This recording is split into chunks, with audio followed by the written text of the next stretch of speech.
Chapter 1. As darkness descended, the once vibrant green eyes began to fade, and Severus Snape opened his eyes once more, only to find himself transported back 7 years in time. Just when he thought history would repeat itself, he discovered a boy who had never existed in his previous life. Initially, his attention was drawn to the boy solely due to his peculiar presence and enigmatic behavior. However, as time passed, Snape found himself increasingly captivated by the radiant youth. If Lily had been a fleeting light in his life, perhaps this boy was the son that belonged solely to him. Ain, a devoted Harry Potter fan who had followed the series from the age of 18 until its conclusion at 25, erupted in fury as he hurled the final book of Harry Potter to the ground. What a ridiculous ending. It's utterly infuriating, he exclaimed. I'm a professor of considerable stature. How can a character simply vanish without reason? In his frustration, he stomped on the book, landing squarely on Harry Potter's face on the cover. This is just absurd. Outrageous. Ain flopped back in exasperation. Do you wish to alter the ending? A voice echoed ethereally from the void. Of course. If I were the author, I would never allow so many characters to serve merely as stepping stones for Harry Potter. Then go forth and make the change, the ethereal voice continued, at which point Ain realized something was amiss. A chill ran down his spine. Excuse me, may I inquire who you are? Ain's voice trembled, but before he could gather his thoughts, darkness enveloped him. In the depths of that obscurity, the voice returned. Welcome, host, to the world of Harry Potter. System 2024 is at your service. The system you are bound to is the Fate Trajectory Reversal System, requiring you to alter the destiny of core characters within the Harry Potter universe. We wish you a pleasant mission. Ain was bewildered. What do you mean? You're about to be assigned a new identity for your soul. Identity binding in progress. Alert. Alert. Identity binding anomaly detected. Identity binding successful. Initiating physical state dimensionalization. Ain Black. Welcome to the magical world. This was a swarm meant for noble wizards, the opulent chandeliers illuminating the hall filled with mingling figures. Wizards donned in various robes engaged in hushed conversations, yet the gaze of the majority was involuntarily drawn to one particular youth. The 18-year-old, clad in a form-fitting deep blue robe, appeared slender and upright beneath the elegant attire. With short black hair framing a face that, though somewhat youthful, exuded an endearing charm, the boy's large, sky-blue eyes darted about, observing everything around him. Ain whispered to the system, "What is happening?" This boy was, indeed, Ain himself. After a protracted period of darkness, I found myself standing before the entrance of a grand estate, somewhat bewildered as I was brought here. System, it is advisable for the host to explore independently. With that, the system fell silent. Ain damn, this wretched system has ruined my youth and squandered my wealth. System, upon careful observation of my surroundings, however, I began to make some intriguing discoveries. Isn't this the illegitimate son of Black who has been cast away? It seems he is the son of Lady Black's sister. Wasn't that individual disowned by the Black family? Currently, the only remaining Black is that one in Azkaban. This illegitimate son might be more valuable. Who knows? Let us not forget that Mrs. Malfoy was originally a Black. No wonder the Malfoy family wishes to reclaim this Black. By the way, who is his father? Who knows? The murmurs of the crowd filled the air, but out of respect for the host of the banquet, they refrained from acting in a manner that could be deemed disrespectful. Ain listened for a while, feeling somewhat perplexed. System, what are they saying? System, please explore independently. The system will not provide any hints. Ain, do they not eat? Such enormous lobsters. I have never even seen one in my past life. System. Thus, as Ain surveyed the area and found no one to impede his actions, he boldly seized a plate and began to indulge in the feast. Utensils? No. Cutlery would only hinder the speed of my consumption. Ain swiftly grabbed a lobster, deftly tearing off its head and shell, and with a tug of its tail, the succulent meat was revealed. Of course, one must also savor the head of the lobster perfection. At the moment Ain was relishing the lobster head, a sudden hush fell over the gathering. The reason was simple. The host of the banquet had arrived. 3 figures entered the hall, with the leading man possessing a cascade of platinum hair, his head held high, and a cane tapping lightly against the ground, exuding an air of arrogance. Beside him stood a woman radiating gentleness and grace, while on the other side was a man clad in black robes, with raven hair and dark eyes, his sharply defined features casting a shadow of somber intensity merely by his presence. Coincidentally, the trio was making their way toward Ain. Unfazed, Ain finished savoring the lobster head, just as the 3 reached him. "Sir, you must be Mr. Ain Black." The grandiose intonation made Ain feel somewhat uncomfortable. "Indeed, that is me. I nodded. The young man's height, barely reaching the chest of the adult man, compelled him to look up in admiration. Ain adorably and obediently nodded. Yes, that's me. Ain. At 18, I am charming, innocent, and kind-heartedly beloved by all, blooming like flowers in spring. System. Cars burst tires upon encountering me. Ain, huh? How audacious to resurrect a 10-year-old joke. System. Snape raised an eyebrow slightly, a mocking curve gracing his lips. Lucius, is this truly the heir of the Black family that you have so painstakingly unearthed from some desolate pit? Severus, Lucius replied with a hint of exasperation. He has just reached adulthood. He is still but a child, da-da. So you wish for me to describe such a one? Snape glanced at Ain's fingers still smeared with lobster butter. The lobster-loving Mr.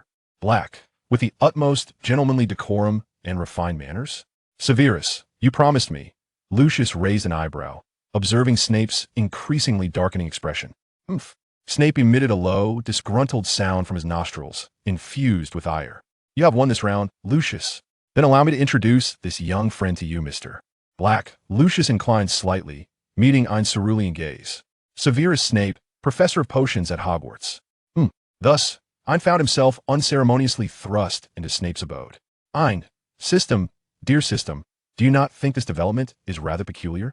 System, Severus Snape is also a core target. I recommend that the host take this opportunity to fulfill the mission. Ain, how am I to accomplish that?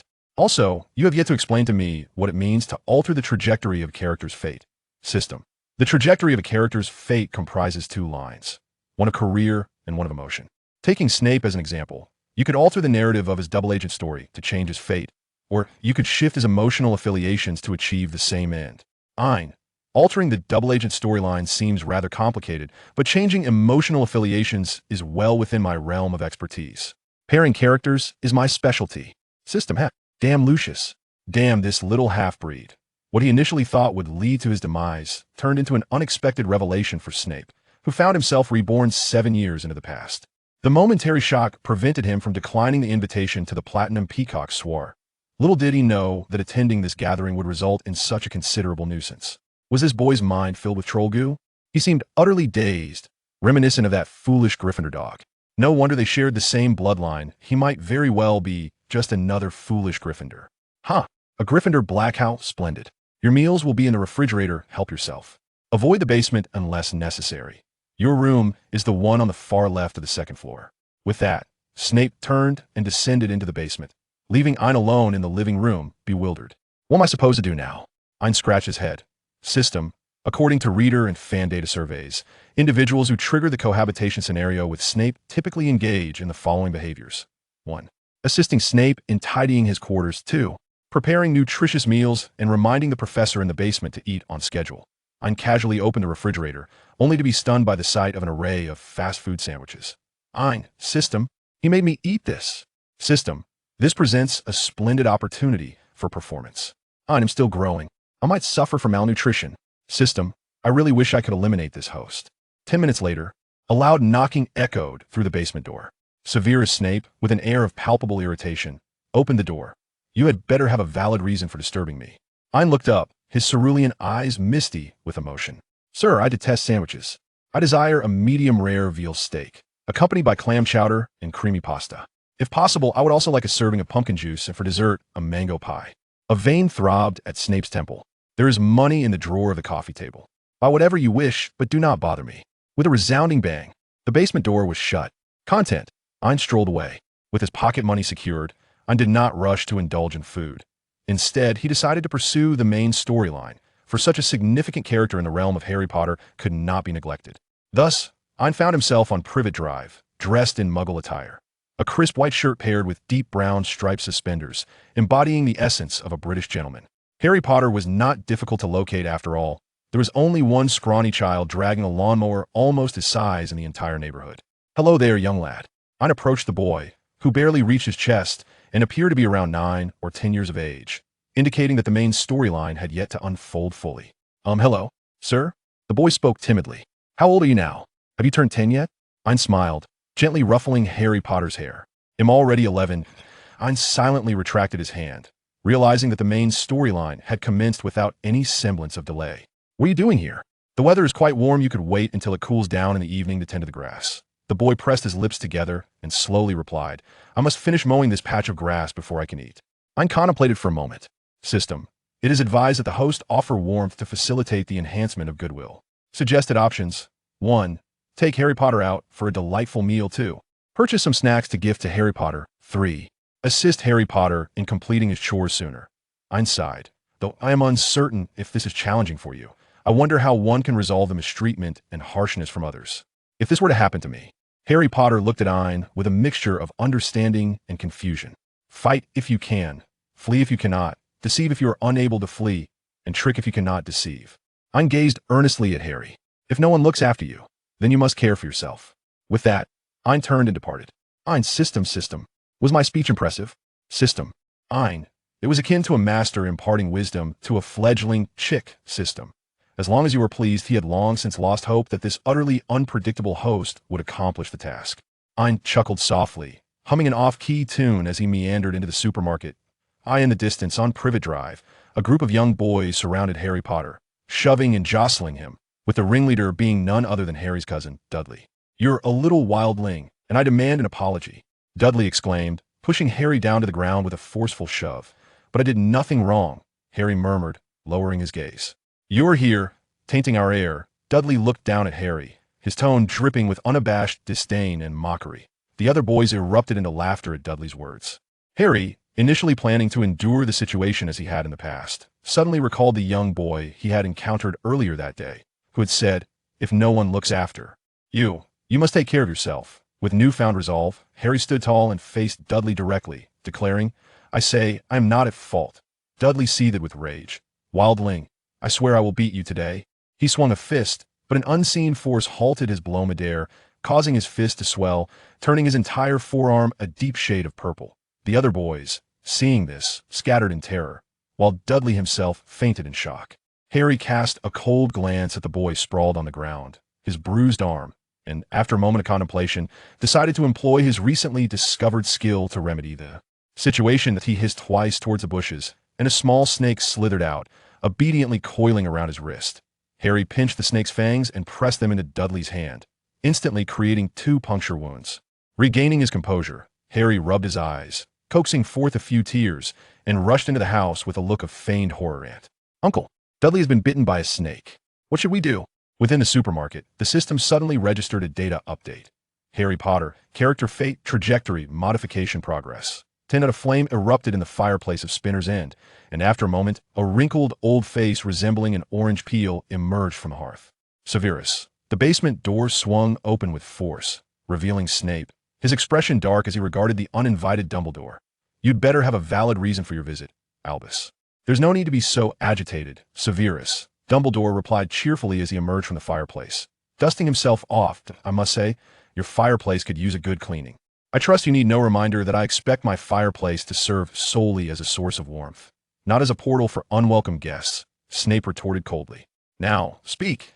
Albus, what scheme are you concocting this time? Ha ha ha. Dumbledore chuckled. Will you not offer me a cup of tea? I would prefer it with extra honey. Snape frowned slightly and summoned a cup of plain water. Only water. Dumbledore nonchalantly accepted the clear water, producing honey from an unknown source and stirring it in. Severus, I have heard that you returned from Lucius with a young Mr. Black. I believe your sources are sufficiently well informed that I need not elaborate further. Do not be anxious, my child. Dumbledore sipped his honeyed water. You are aware that this year marks Harry's entrance into school. Everything we do is for the safety of that child. After all, James and Lily. I will, of course, ensure his safety, Snape replied tersely, instinctively engaging his mental barriers. I trust you, Severus. Dumbledore's cerulean eyes seemed capable of piercing through all FA-aids, gazing intently into the hollow black orbs. I hope no unforeseen events will transpire. Of course. Severus spoke coldly, adopting a distinctly dismissive posture. Dumbledore once again donned that familiar smile, patting Snape's shoulder, suggesting, when you have the time, do visit that child. He bears an uncanny resemblance to Lily. Even long after Dumbledore's departure, Snape remained motionless in the parlor. During his rebirth, he had contemplated revealing everything to Dumbledore. Yet he found himself unable to articulate the matter of his resurrection and the uncertainties of the future in any form. Perhaps the most favorable outcome would be to tread the same path as in his previous life, the Savior vanquishing the Dark Lord. while he himself remained eternally ensconced in the darkness before dawn, using a lifetime to atone for his sins. The hollow black eyes reflected no emotion, as if no light could penetrate their depths any longer. Upon returning home, Ain was greeted by a poignant scene. A tall man stood silently in the living room, his solitary and desolate silhouette evoking a sense of discomfort within her. "Sir, I have returned," Ain announced, gently shaking the bag in her hand as she acknowledged the man. Snape replied, surprisingly devoid of his usual acerbic wit, merely casting a glance at this boy who had not existed in his previous life. The boy's cerulean eyes shimmered with a gentle glimmer, possessing a similar hue to those of Dumbledore, yet entirely distinct from the penetrating gaze that held such formidable power. Ain paused momentarily, sensing a distinct change in the man's demeanor today, marked by an unusual silence. After a moment's contemplation, he retrieved a piece of chocolate from his bag. "Sir, indulge in something sweet to lift your spirits," Ain said, thrusting the chocolate into Snape's hand. Without awaiting a response, he hummed a little tune and retreated to his own room. As the door to the bedroom closed behind him, Snape glanced down at the chocolate that had been so forcefully placed in his hand. Milk chocolate. He had never been fond of chocolate, especially the overly sweet variety. Yet, he did not discard it. Instead, he hesitated for a moment before casually stowing the chocolate in his pocket. Following this action, Snape seemed to come to a realization, furrowing his brow as he regarded his pocket. However, he felt that retrieving it to throw it away would appear rather deliberate, so he allowed it to remain. Much like the presence of this young man, whose significance was unclear, he could only acquiesce to the situation at hand. Snape pondered for a while before turning back to the basement. Life continued in an orderly fashion. He had intended to find a moment to communicate his desire for mutual non-interference to the boy. Yet he was surprised to discover that the youth had no intention of intruding upon him. Each day, Ain remained sequestered in his room, seemingly engrossed in his own pursuits, occasionally emerging to return with an assortment of childish snacks. This arrangement was acceptable, for the agreement with Lucius was only for this summer. Come the next holiday, he would leave this young man to Lucius's care. Sir, I have received a letter from Hogwarts." One morning, Ain dashed down the stairs barefoot, excitement evident as he waved the letter in Snape's direction. "Has the description of your intellect as a troll ceased to satisfy you? Now you must even mimic their behavior?" came Snape's deep, mocking voice from the sofa in the living room. Perhaps Mr. Black should first don his own shoes, at least to appear human. Unfazed by Snape's remarks, Ain bounded over to sit beside him on the sofa. "Is it the letter from Hogwarts?" The envelope, adorned with the crests of the 4 houses, was presented before Snape, who, as a professor of Hogwarts, recognized its significance. "So?" Snape raised an eyebrow, curious about what this unconventional child was up to. "Dear Ain Black, as you have reached the age of 18 without having attended Hogwarts, you are cordially invited to join Hogwarts as an assistant, while also completing your studies as a visiting student." Ain read aloud from the letter. "Wow. Sir, does this mean we will be colleagues?" Snape snorted derisively, offering no comment. "Will you take me to Diagon Alley to purchase my textbooks?" Ain inquired, tearing open the letter and reading the instructions. It stated that if assistance was needed, someone from Hogwarts would accompany him to Diagon Alley. "If you accompany me, does that mean I won't need anyone else? Do you wish for my company?" Snape inquired, somewhat taken aback, for he was acutely aware of the image he projected in the eyes of his students. After much contemplation, Ain's eyes sparkled with excitement. "Why not? Professor Snape is a formidable figure, and I must surely be the most splendid child in the entire alley." Upon Ain's successful arrival at Diagon Alley, he was greeted by the collective gasp of those nearby. After all, which student of Hogwarts was unaware that Professor Snape seldom ventured to Diagon Alley? The man beside Ain, shrouded in a billowing black robe, could only be their potions master. Snape strode purposefully through the alley, while Ain hurriedly kept pace beside him. Sir, please wait for me." Ain gasped as he finally caught up, grasping the edge of Snape's robe. "Have the days spent at home rendered your limbs as sluggish as your mind?" Snape retorted sharply, though he did slow his pace slightly. "Keep up. We are heading to Gringotts." With a flick of his robe, he shook off Ain's hand. "You should be grateful that Lucius, despite his brain being dulled by beauty potions, still remembers to assist you in reclaiming the inheritance left to you by the Black family." Snape merely escorted Ain to the entrance of Gringotts, where he handed him a set of keys. "Now, with your keys in hand, I trust the goblins, who have spent their lives dealing solely with galleons, will instruct you on how to withdraw your funds." "Yes, sir," Ain replied obediently, clutching the keys and blinking his bright blue eyes. Without a glance back, Snape turned and departed. Inside Gringotts, the goblins sat on their high stools, diligently attending to their tasks while numerous wizards moved about. I made his way to the goblin stationed at the far end. Do you have the keys? The elderly goblin inquired without raising his head. Indeed, Ain replied, shaking the keys in his hand. The sight of gold galleons piled high in the vault was a revelation for Ain. Ain, Master, we have struck gold. System, according to the current economic conversion of the world, this sum of money is indeed sufficient to ensure your comfort and well-being. Ain, is it possible to purchase a castle? System, it is advisable for the host to refrain from such fanciful thoughts. Upon returning to the Great Hall of Gringotts, Ain was taken aback to encounter a familiar face. Hello, long time no see, Ain exclaimed, beaming as he patted Harry Potter on the shoulder. Oh, is this your friend, Harry? The half-giant standing nearby was unmistakably Hagrid. Yes, this is my friend, Harry attempted to introduce Ain, only to realize he was unaware of his name. I'm Black. Ain replied with a slight smile directed at Hagrid. I presume you are Mr. Hagrid? Indeed, that is I, Hagrid responded, momentarily feeling uneasy upon hearing Ain's surname. He quickly took Harry's arm and strode forward. Harry offered Ain an apologetic smile, discreetly following Hagrid. Ain, without a hint of hesitation, gracefully turned and strode toward the door. Inside Gringotts, as he observed the receding figure of the young man, Hagrid quietly addressed Harry. No member of the Black family possesses a virtuous nature. They are all mere pawns of the Dark Lord. Do not allow yourself to be deceived by him. Harry's expression darkened momentarily, yet he swiftly masked it, revealing a somewhat bashful smile. In truth, I have only met him once. We are not well acquainted. That is for the best. In the future, keep your distance from him at Hogwarts, as well as from those in Slytherin.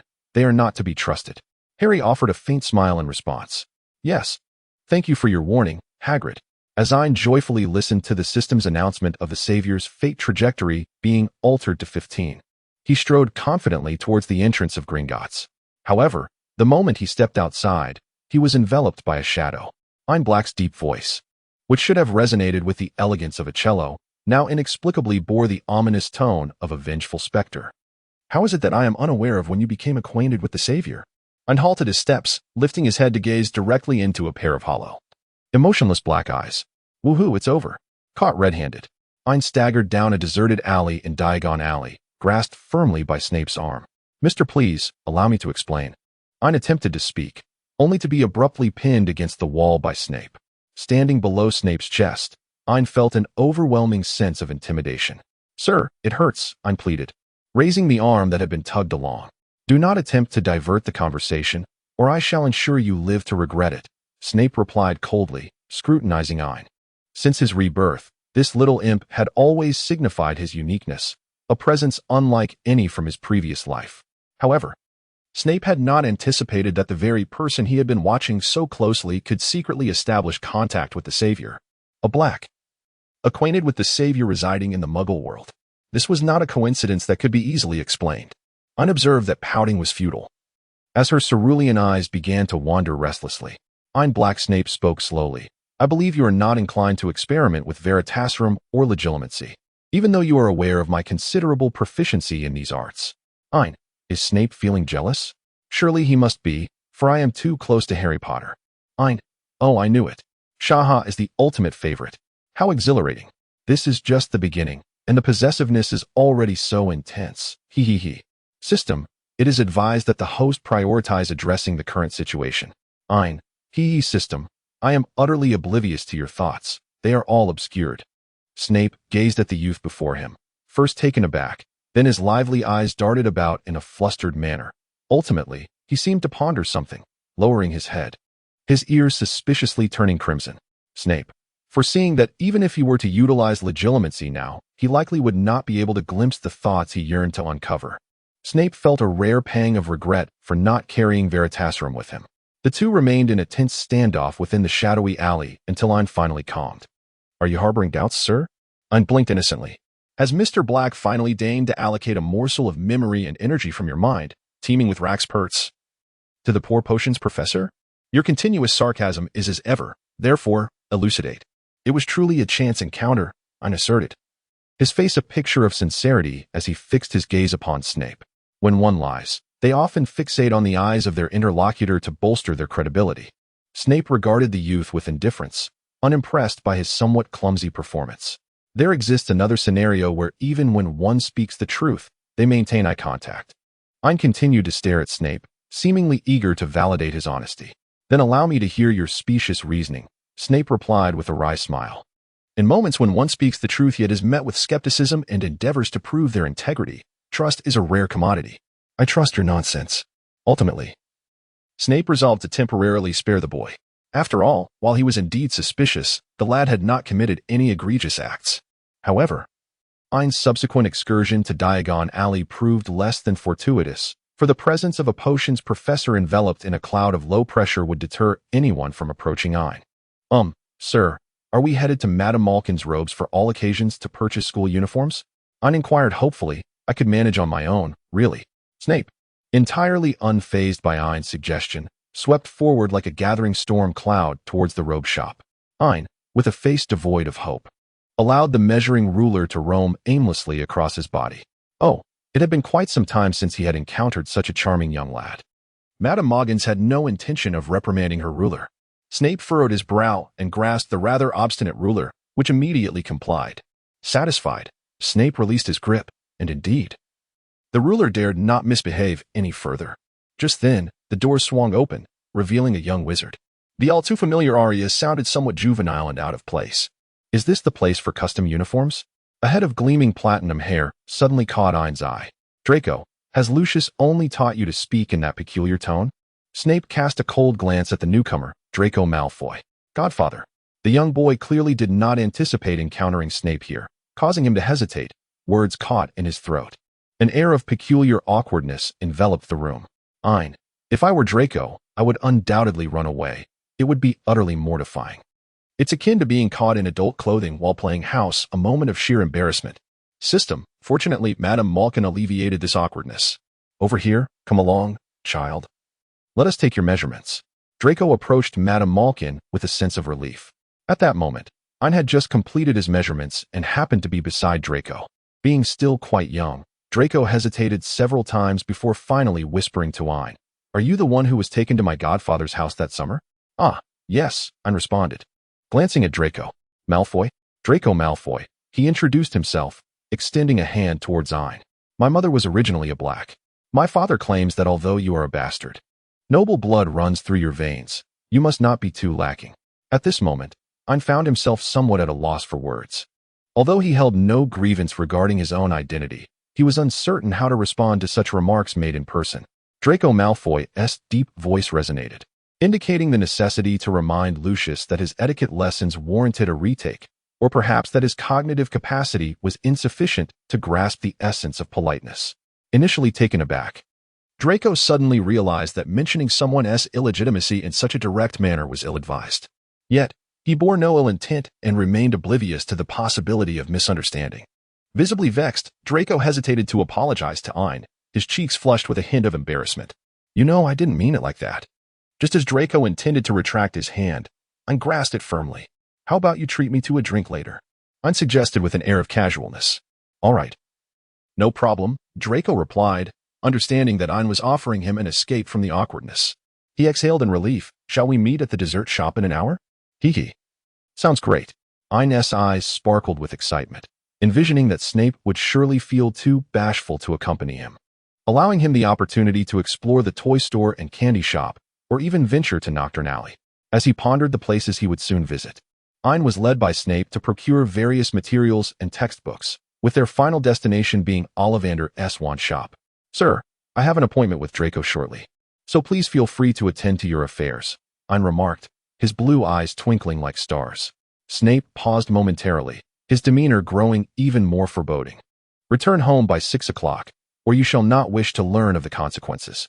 Ain nodded vigorously, bidding farewell to Snape as he departed, and immediately darted into the wand shop. To his surprise, he encountered a familiar face inside, and raised an eyebrow, wondering if she was about to witness the unfolding of a narrative. Inside the wand shop stood none other than Harry Potter. At that moment, the shop was in a state of tumult, yet Ollivander remained fervently engaged in his quest to find the perfect wand for the Savior. How about this one? A wand with a dragon heartstring core, crafted from blackthorn, measuring 10 3/4 inches. It is indeed a formidable wand.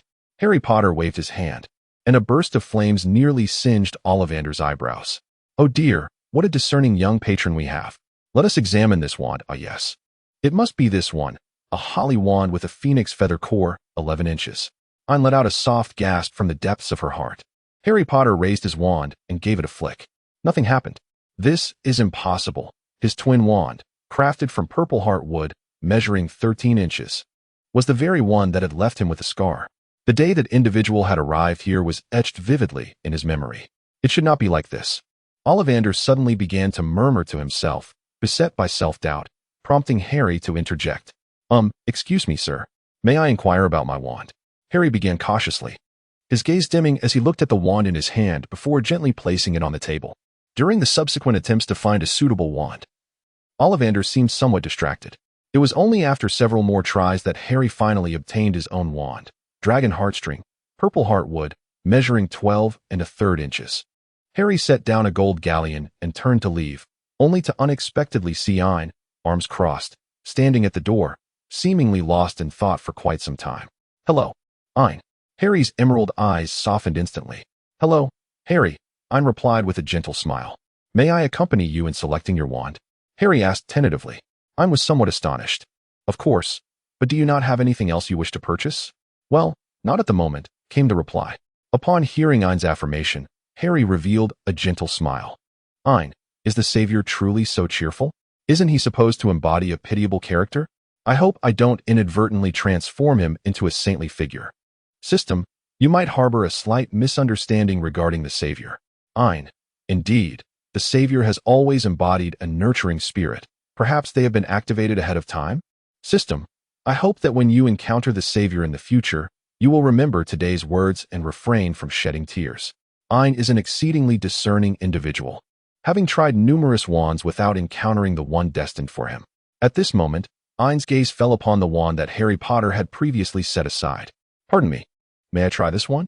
He inquired. Hollywood, phoenix feather. Ollivander was momentarily taken aback, instinctively glancing at Harry Potter, who, however, was not looking back at him but was instead observing Ain with an inscrutable expression. Ain paid no heed to Ollivander and simply reached out to grasp the wand. Ain waved his hand, and a warm current surged from his fingertips to the depths of his heart. A golden phoenix soared from the tip of his wand, circled around, and then vanished from sight. This is simply astonishing, Ollivander exclaimed, rendered speechless as his gaze darted between Ain and Harry. Haha, it seems we share quite the connection, Ain remarked, scratching his head, completely oblivious to the fact that he had just seized the protagonist's wand. When Harry beheld the phoenix that had emerged from the wand's tip, he fixated on Ain for several moments, a flicker of fervor gleaming in his emerald eyes. Indeed, what an extraordinary connection. Harry's verdant gaze locked onto Ain's cerulean eyes. It was only when Ain sensed an undercurrent of something amiss that Harry reluctantly shifted his gaze. The two exited the wand shop together. In a sweet shop along Diagon Alley, at a table by the window, a platinum-haired youth sat on one side, while opposite him were a dark-haired boy and a black-haired lad. Draco found himself locked in a prolonged gaze with the pair before him, one with azure eyes and the other with emerald. Of course, Ain was equally perplexed as to how events had unfolded in such a manner. Initially, he intended merely to inform Harry of his arrangement with Draco to ensure a smooth parting. But unexpectedly, when a slender savior with glittering feline eyes gazes at you with an expression of eager anticipation, it becomes exceedingly difficult to refuse. Ahem. Ain broke the silence first. Allow me to introduce, this is Draco Malfoy. He was unsure why, despite having only met Malfoy once. He was tasked with the duty of introductions. And this is the savior, Harry Potter. Draco elongated his tone slightly, casting a scrutinizing glance at Harry. Harry, however, remained unfazed, offering a somewhat bashful smile. Hello, Mr. Malfoy. He extended his hand to Draco, his feline-like eyes carrying a hint of timidity. Hello, Mr. Potter. Draco hesitated before taking Harry's hand. The visage of the savior was indeed somewhat unexpected, appearing rather different from what he had imagined. It seemed that Dumbledore's claims about the savior being well protected were rather dubious. Having been raised in a noble environment, Draco, though occasionally lacking in contemplation, could discern certain subtleties. All right, everyone as friends now. Ain jovially clapped Harry on the shoulder. Harry turned to Ain, his eyes filled with tenderness. For reasons unknown to him, Draco felt a twinge of discomfort at the scene before him. Ahem. Draco interrupted the brief exchange of glances between the two. Mr. Black, Mr. Potter, what would you like to eat? Just call me Ain. Ain replied with a beaming smile. 1 cherry tiramisu, fully sweetened, and a cup of lemon black tea, no ice. Also fully sweetened. Ain truly adores sweetness. Draco, observing the radiant demeanor of the youth before him, instinctively averted his gaze, a subtle flush creeping onto his ears. And what about Mr. Potter? I'm the same. Just call me Harry. Harry hesitated for a moment, then added, I can have any drink, really. Thus, the three of them commenced a delightful conversation in the dessert shop. Have you considered your house placement? I am certain I will be a Slytherin. Ain. You should be one too. Draco spoke of Slytherin with a hint of pride, assuring, once we are in Slytherin, I will look out for you. And no one will dare to bully you. Hee, Draco, you are truly kind.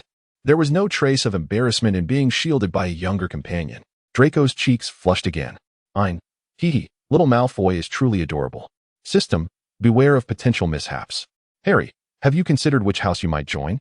Draco turned to Harry. I'm not entirely certain myself. Harry hesitantly responded. I have actually been at my aunt's house, and they are unaware of magic. How mundane. Draco openly displayed his disdain. Draco, your words may lead Harry to misunderstand. Ain shook her head disapprovingly. After all, Harry is merely a victim in this scenario. Ain, perhaps Harry could very well become his future godfather. This young Malfoy is rather clueless. Ain, the system has expressed emotions. System, as long as you are happy. Draco realized this and proceeded to explain to Harry that it was not directed at him, but rather at those muggles. That's all right, Draco. Harry replied with a slight smile. I too harbor little fondness for those muggle relatives. However, returning to the topic of house sorting, Hogwarts comprises 4 houses. Slytherin is the finest, followed by Ravenclaw, which, despite its abundance of bookworms, boasts a commendable academic atmosphere. Gryffindor, on the other hand, is merely a congregation of brave, yet foolish lions.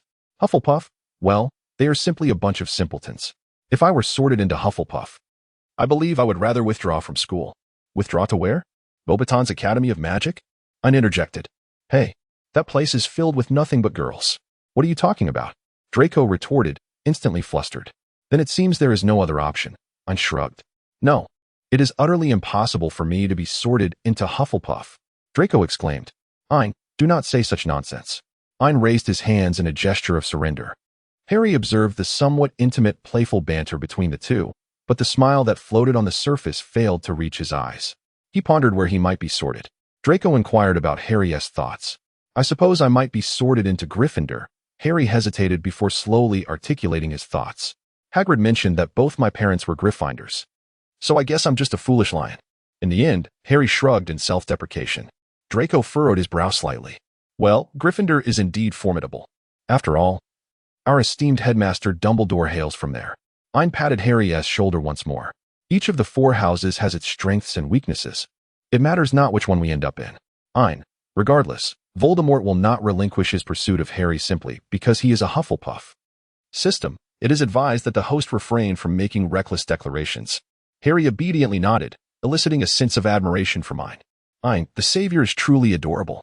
System, reminder to the host. The progress of the Savior's fate trajectory modification has reached 20. Ain, I find it increasingly difficult to part with such an adorable Savior and hand him over to Snape. As the trio engaged in their cheerful discussion, a sudden knock echoed against the glass of the dessert shop.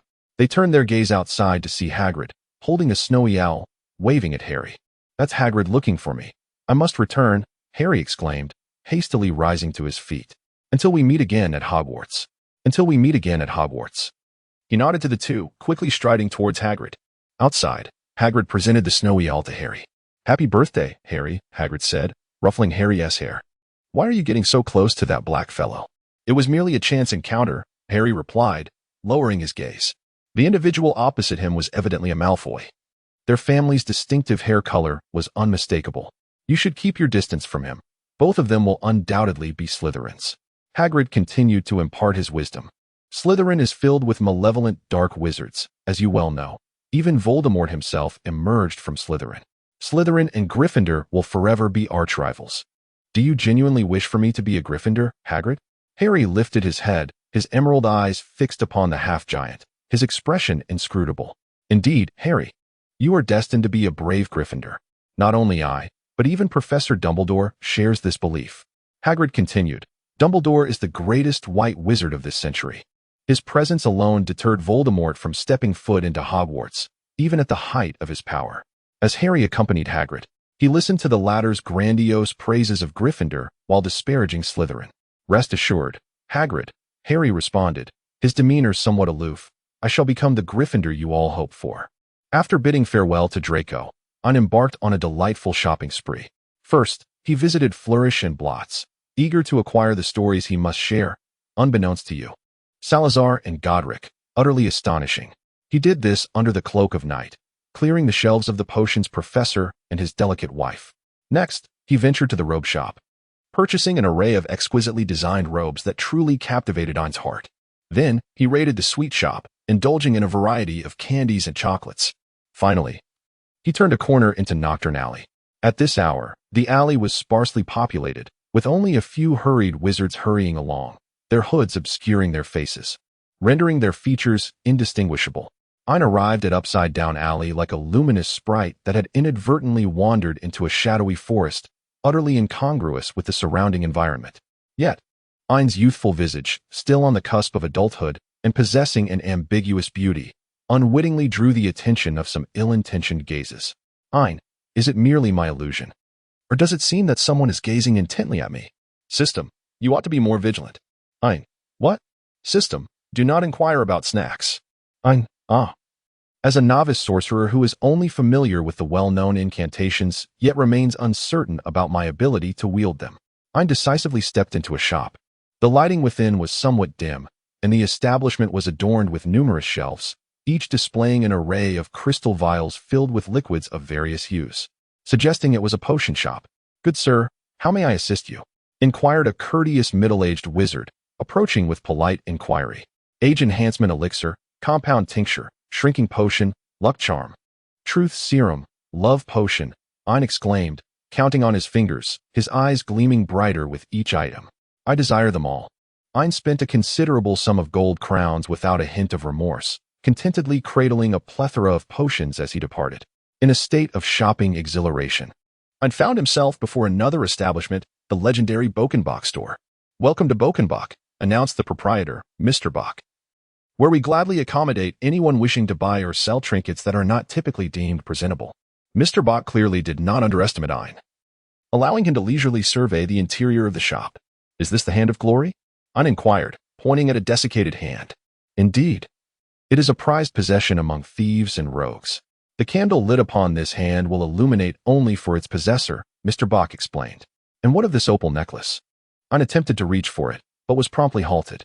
Do exercise extreme caution with that necklace, young sir, Mr. Bach warned, donning gloves to handle the ornament. It bears a potent curse. 19 muggles have perished due to its malevolence. Ain nodded obediently, retracting her hand that had been exploring the surroundings. This cabinet was rather exquisite. Unable to resist, Ain reached out to caress its surface. Originally, there had been a pair of such cabinets, but for reasons unknown, this one had fallen into disuse.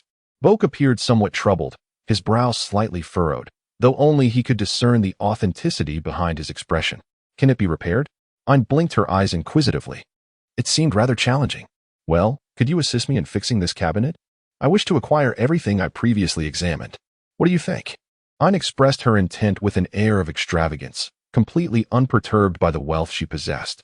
A glimmer of greed flickered in Boke's eyes, as if he were inclined to fulfill the young gentleman's wishes. As Ain, content and laden with her acquisitions, stepped out, she was abruptly halted by 3 imposing male wizards. Young one, hand over all the money you have on you. I see you've purchased quite a few items. Some of those are not typically owned by someone as young as you. Allow your uncle to take care of them. One of the men seized Ain's chin, his fingers lingering on her delicate face, her azure eyes shimmering with uncertainty, perhaps due to fear. You're quite lovely, he remarked, his gaze unabashedly filled with desire as his fingers traced her youthful visage. Ain, surely, it cannot be true. System, an innocent man may bear the burden of guilt simply by possessing something precious. This is something you ought to have anticipated. The system remains indifferent. Ain, I beheld a powerful hand seize the one that clutched my chin, its strength so formidable that the man coveting me instantly contorted his face in agony. Reluctantly, he loosened his grip, yet the hand that restrained him did not relent. Instead, it exerted further force, brutally snapping his wrist in the process. The man's complexion turned ashen. Damn it! You seek death. The two remaining men promptly brandished their wands, aiming them at the man who had appeared so suddenly. This newcomer, clad in a black robe with a hood obscuring half his face, exuded an aura that was inexplicably familiar to me. With a mere flick of his wand, the three adversaries were sent hurtling through the air, crashing to the ground. In awe of the man's formidable power, they harbored no intention of lingering further. Meanwhile, this man stood before me, gazing down upon me with an air of authority. I can argue, ugh. I can explain. I stammered, my heart racing as I furtively glanced at the shadowed visage beneath the hood, catching only a glimpse of thin lips pressed tightly together in indignation. Silence. Come with me. His familiar voice echoed in my ears, shattering my last hopes of misjudgment. He grasped my arm and guided me to a deserted location. Suddenly, I was overwhelmed by a sensation akin to being battered by a torrent of water, prompting me to suppress the urge to vomit as I struggled to maintain my footing. After a dizzying whirl, we found ourselves at the entrance of Spider's Tail Alley. With a casual wave of his hand and a few incantations, he pulled me through the door. I stumbled slightly as he was thrust through the door, landing unceremoniously on the floor. The man, filled with fury, hastily shed his outer robe, flinging it onto the sofa. Clad in a form-fitting black attire, the professor's pallid complexion, akin to a stormy sky, appeared all the more unsettling in this moment. Ain, bereft of time to admire the allure of the enraged potions master, hastened to explain. I was originally at the candy shop, but upon stepping outside, I lost my way, meandering through countless turns until I found myself in that place. Did you think Knockturn Alley was a playground for your kind, a mere half-breed? Do you have any inkling of the number of dark wizards lurking, just waiting to ensnare a naive, foolish, and arrogant creature like yourself? Do you comprehend the peril you would have faced had I not fortuitously been in Knockturn Alley today? As Snape unleashed a torrent of venomous words, Ain had begun to lower his gaze. However, Snape seized his chin, compelling him to meet his eyes. A visage of pitiful innocence presented itself before Snape. One could not deny that the youth was undeniably handsome, a rare specimen of exceptional beauty. Yet, rather than evoking sympathy, this pitiable appearance ignited a dark desire within the man, to shatter this purity, to elicit tears, to hear pleas for mercy, to see those cerulean eyes brimming with helplessness and despair. You would not wish to know, Snape murmured, his voice a sinister whisper, akin to a demon's warning to its prey. After delivering his chilling proclamation, Snape's gaze remained fixed on Ain, as if he sought to absorb every nuance of the boy's reaction. Ain's face, initially marked by shock, then confusion, and finally deepening perplexity, appeared pitiful, as if she struggled to comprehend. However, Snape had no intention of providing further clarification.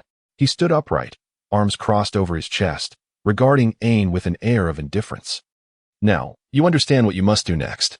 Ain curled her lips slightly, retrieving several vials of potions from her pocket and presenting them to Snape, a love potion, a polyjuice potion, and an aging potion. Snape smirked, clearly amused. It appears I have underestimated Mr. Black. Perhaps I should not have contemplated the potential events that might unfold between you and another gentleman? Forgive me, I shall not dare again, Ain replied, her tone laced with feigned innocence. Snape remained unfazed, his demeanor as cold and indifferent as ever. Ain paused momentarily, then retrieved a desiccated hand from his pocket, the Hand of Glory. A companion to thieves and robbers, the Hand of Glory. Snape's voice quivered with suppressed fury, astonished by Mr. Black's extensive pursuits. Ain, finding it somewhat amusing, murmured softly, "Please, continue." Snape remained impassive. "There is truly nothing else, sir." Ain blinked, his cerulean eyes fixed intently upon Snape. "I do not wish to conduct a search, but you would do well not to compel me into actions I would prefer to avoid." Snape gazed down at Ain from his elevated stance. Ain hesitated momentarily before retrieving 2 more vials from the remaining potions. This time, there was truly nothing left. Not a single drop. Ain blinked twice, her gaze brimming with sincerity. Snape, infuriated to the point of mockery, remarked that it seemed she had indeed failed to heed his words, or perhaps her ears had become mere ornaments, incapable of fulfilling their original purpose. Ain hesitated for a moment before producing a vial of potion. This time, there was truly nothing left. Snape was genuinely furious. He did not wait for the youth before him to attempt to obscure his actions with clumsy lies, but instead, he directly brandished his wand. Ain's garments were swiftly stripped away, leaving him clad only in his undergarments, while all the items he had procured from Diagon Alley to Knockturn Alley floated in midair. An opal necklace? It seems that Hogwarts can no longer satiate Mr. Black's desires. It appears you are exceedingly eager to join your black relatives in Azkaban.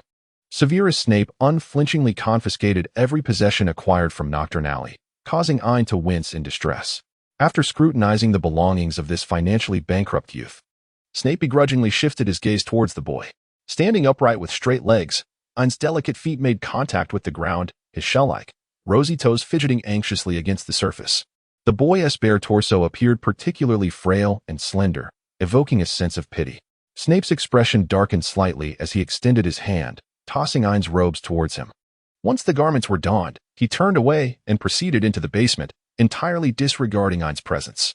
Ain stood in place, enveloped in a sense of desolation, motionless for quite some time. Eventually, she languidly donned her attire and began to gather the scattered belongings that had been carelessly discarded on the floor. However, during her tidying up, she unexpectedly discovered that the spirit elixir had not been taken away. Ain, yet, I find it impossible to feel joy. Alas, woe is me. System, it is indeed remarkable to have survived the treacherous alley. Ain, QQ, alas, my potions have all vanished, and those delightful items have also disappeared. System, there will always be a host capable of redefining what is enjoyable. Ain slowly packed up his belongings, casting a resentful glance at the tightly shut door of the basement before dejectedly returning to his own room. Meanwhile, in the basement, Severus Snape, confined within, was far from the calm demeanor Ain had imagined. He did not continue brewing potions, but instead leaned against the door, his mind consumed by the image of the young boy. The pitiful visage, those cerulean eyes. Snape shut his eyes for a moment. When he opened them again, his gaze instinctively fell upon the confiscated love potions. Damn that little brat. In the ensuing days, Ain had no opportunity to see Snape. Not until the day of the new term began. Ain beheld the meticulously prepared breakfast upon the dining table, alongside the train ticket resting nearby. While the room was devoid of any trace of a second presence, Ain pursed her lips, tidied her belongings, and, with a flick of her wrist, employed the shrinking spell she had recently learned to stow her luggage neatly into her pocket. King's Cross Station was not difficult to locate. Between platforms 9 and 10, there was a substantial wall, and she could observe people gradually vanishing through it. Just as Ain was about to step forward, a familiar voice called out to her. Ain. Harry Potter approached her from behind, pushing a large trolley. Harry, Ain waved at him. I've been standing here for quite a while. Is platform 9 3/4 really here? Harry asked, glancing anxiously at the wall before them. I believe it is. Shall we charge through together? Ain couldn't resist ruffling Harry's hair affectionately. Absolutely. Harry's eyes lit up, and a joyful smile spread across his face. Together, they dashed through the wall, emerging in front of a charming red steam train emblazoned with the words Hogwarts Express. The station was bustling with parents and students bidding farewell and greeting one another. By the way, Ain, where is your luggage? Ain patted his pocket and cast a simple shrinking charm. Harry's eyes brightened once more. Ain, you are truly remarkable. It's nothing. Ain replied modestly. It turned out that regardless of age, even for Ain, who had lived over 20 years in a past life, receiving compliments and admiration from others brought genuine joy. Ain and Harry arrived rather early, promptly occupying an empty compartment. Before long, another young boy entered the carriage, and upon seeing him, Ain couldn't help but marvel at the potency of the narrative. The newcomer was none other than Ron Weasley, the secondary protagonist who ultimately stood alongside Harry Potter in the original tale. The boy cast a glance in their direction before choosing a seat further away to place his luggage and temporarily settled down. Yet his eyes frequently darted toward Harry and Ain. It seemed he was quite eager to join them. Ain casually initiated a conversation, but Harry did not immediately respond. After a brief moment, Harry quietly confided to Ain that he had actually noticed Ron earlier at King's Cross Station, observing him with his mother, as if they were waiting for someone to arrive. Perhaps a family member? Ain retrieved a packet of sweets from his pocket and popped one into his mouth, noting the remarkable coincidence that they had just arrived when Ron and his mother did. Indeed, quite the coincidence, Harry replied, lowering his gaze and refraining from delving deeper into the subject. As for whom they were awaiting, did it truly matter? It was of little significance. If the boy had a purpose, there would surely be further developments. If not, then it was hardly a concern. Ain squinted his eyes, savoring the sweetness of the candy that enveloped his entire mouth. He then casually offered a few pieces to Harry. Harry smiled faintly, expressing his gratitude. Before long, the restless boy approached their direction. "Excuse me, is this seat taken?" The red-haired lad inquired, pointing to the vacant space beside them. "Not at all. Would you care to join us for some candy?" Ain cheerfully responded, shaking the bag in his hand. "Yes, thank you." The red-haired boy, somewhat shy, took a seat and occasionally stole glances at Harry. "Hello, allow me to introduce myself. I am Ain Blake. This is Harry Potter." Ain initiated the conversation to ease the awkwardness.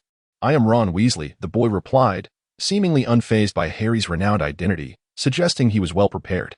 "I just heard my mom mention that Harry Potter would be enrolling today. She even wanted to introduce me to him." Ron, still a child at heart, couldn't contain his excitement.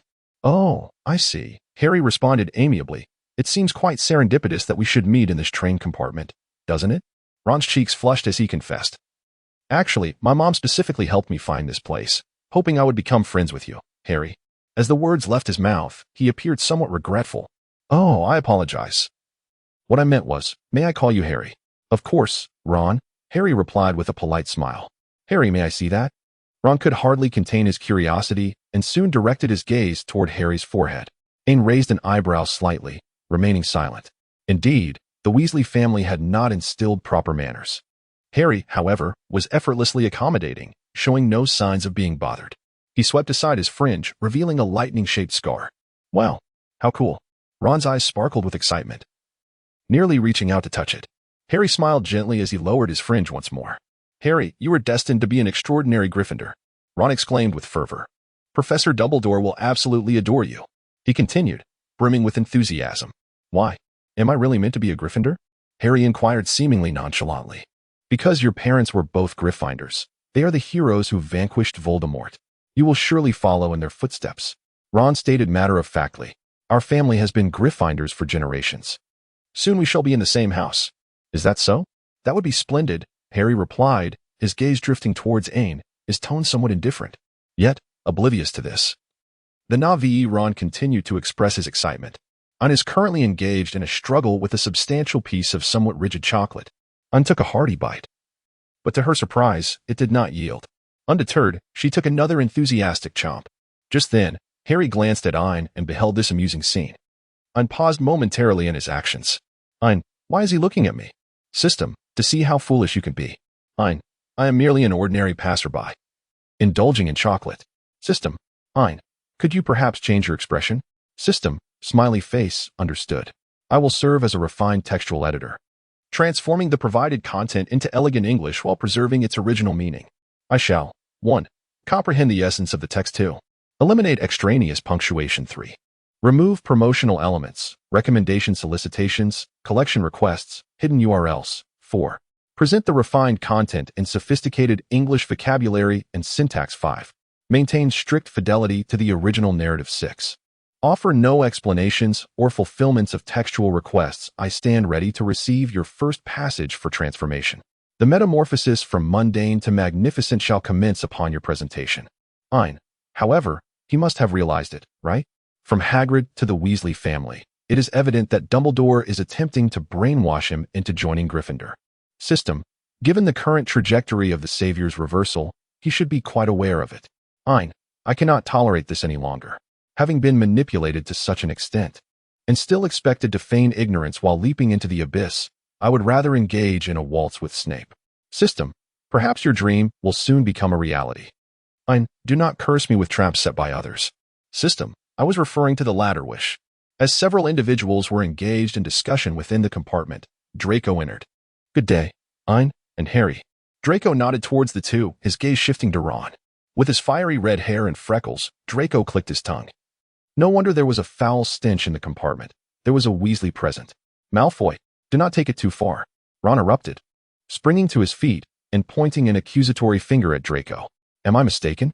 Reduced to such poverty that one cannot even afford a proper meal, yet still compelled to bear countless children, forced to wear perpetually second-hand clothing." The more Draco spoke, the more Ron's face flushed with anger. "That is enough, Draco," Ain interjected, putting a halt to Draco's tirade. After all, Ron is a valued companion of Harry's in Gryffindor. A single remark from Ain instantly rendered Draco's expression cold, while Harry remained inscrutable, his demeanor unchanged. Among those present, Only Ron seemed oblivious to Ain's underlying implications, perhaps considering all he said to be self-evident. Harry, have you made your decision? Draco inquired, his expression grave as he turned to Harry. Indeed, Draco. I genuinely appreciate your kindness, Harry replied, his gaze softening with warmth. Since that is the case, I shall refrain from further comments, Draco nodded. Regardless of your decision, Malfoy will always acknowledge you as a friend. Thank you, Draco. It was at this moment that Harry finally displayed a genuine smile, his emerald eyes fixed unwaveringly on Draco. Draco's ears flushed crimson as he averted his gaze. It's not because of you. I merely recognize you for Ain's sake. Of course, I am exceedingly grateful to you, Ain. Throughout the exchange, Ain, who had remained silent, accepted the Savior's gratitude without a hint of hesitation. Draco did not linger, rising to depart the compartment without casting another glance at Ron. It was only after Draco had left that Ron turned to Harry with a serious expression. Harry, don't be deceived by Malfoy. How can you befriend him? His entire family are Death Eaters. Then I suppose I cannot be friends with you either? Ain interjected, having finished his chocolate, elegantly using a handkerchief to wipe his mouth, his azure eyes piercing as they regarded Ron. Frankly, he found the Weasley somewhat bothersome. That is not what I meant, Ron stammered, feeling somewhat embarrassed in Ain's presence and falling silent. An awkward atmosphere enveloped the compartment until it was broken by the voice of a little girl. Have you seen Neville's toad? A beautiful girl with curly hair burst into the compartment, her eyes lighting up upon seeing Harry. You're Harry Potter, aren't you? She exclaimed, speaking rapidly. I've read about your story in many books. Thank you. Harry was momentarily at a loss for words. Fortunately, the girl did not press him for a response, continuing to speak animatedly. I'm Hermione Granger. Have you thought about which house you will be sorted into? I've researched, and the best house is Gryffindor. The greatest white wizard of this century came from there. I've even self-studied all the first-year courses. I just don't know how the sorting works. I heard my brother say you have to battle a troll to be sorted. Ron's face turned pale at this revelation. Hermione frowned slightly. Then I must revise the spells I've self-taught. I'll see you later. With a flick of her long hair, she departed in a flurry, glancing back to add, by the way, if you see Neville's toad, please let me know. I'll be in the compartments ahead. Ron glanced at Hermione's retreating figure and grimaced, wishing fervently that she would not join their house. This girl is simply formidable. I think she is quite admirable. She appears intelligent and eager to learn, Harry remarked, blinking innocently.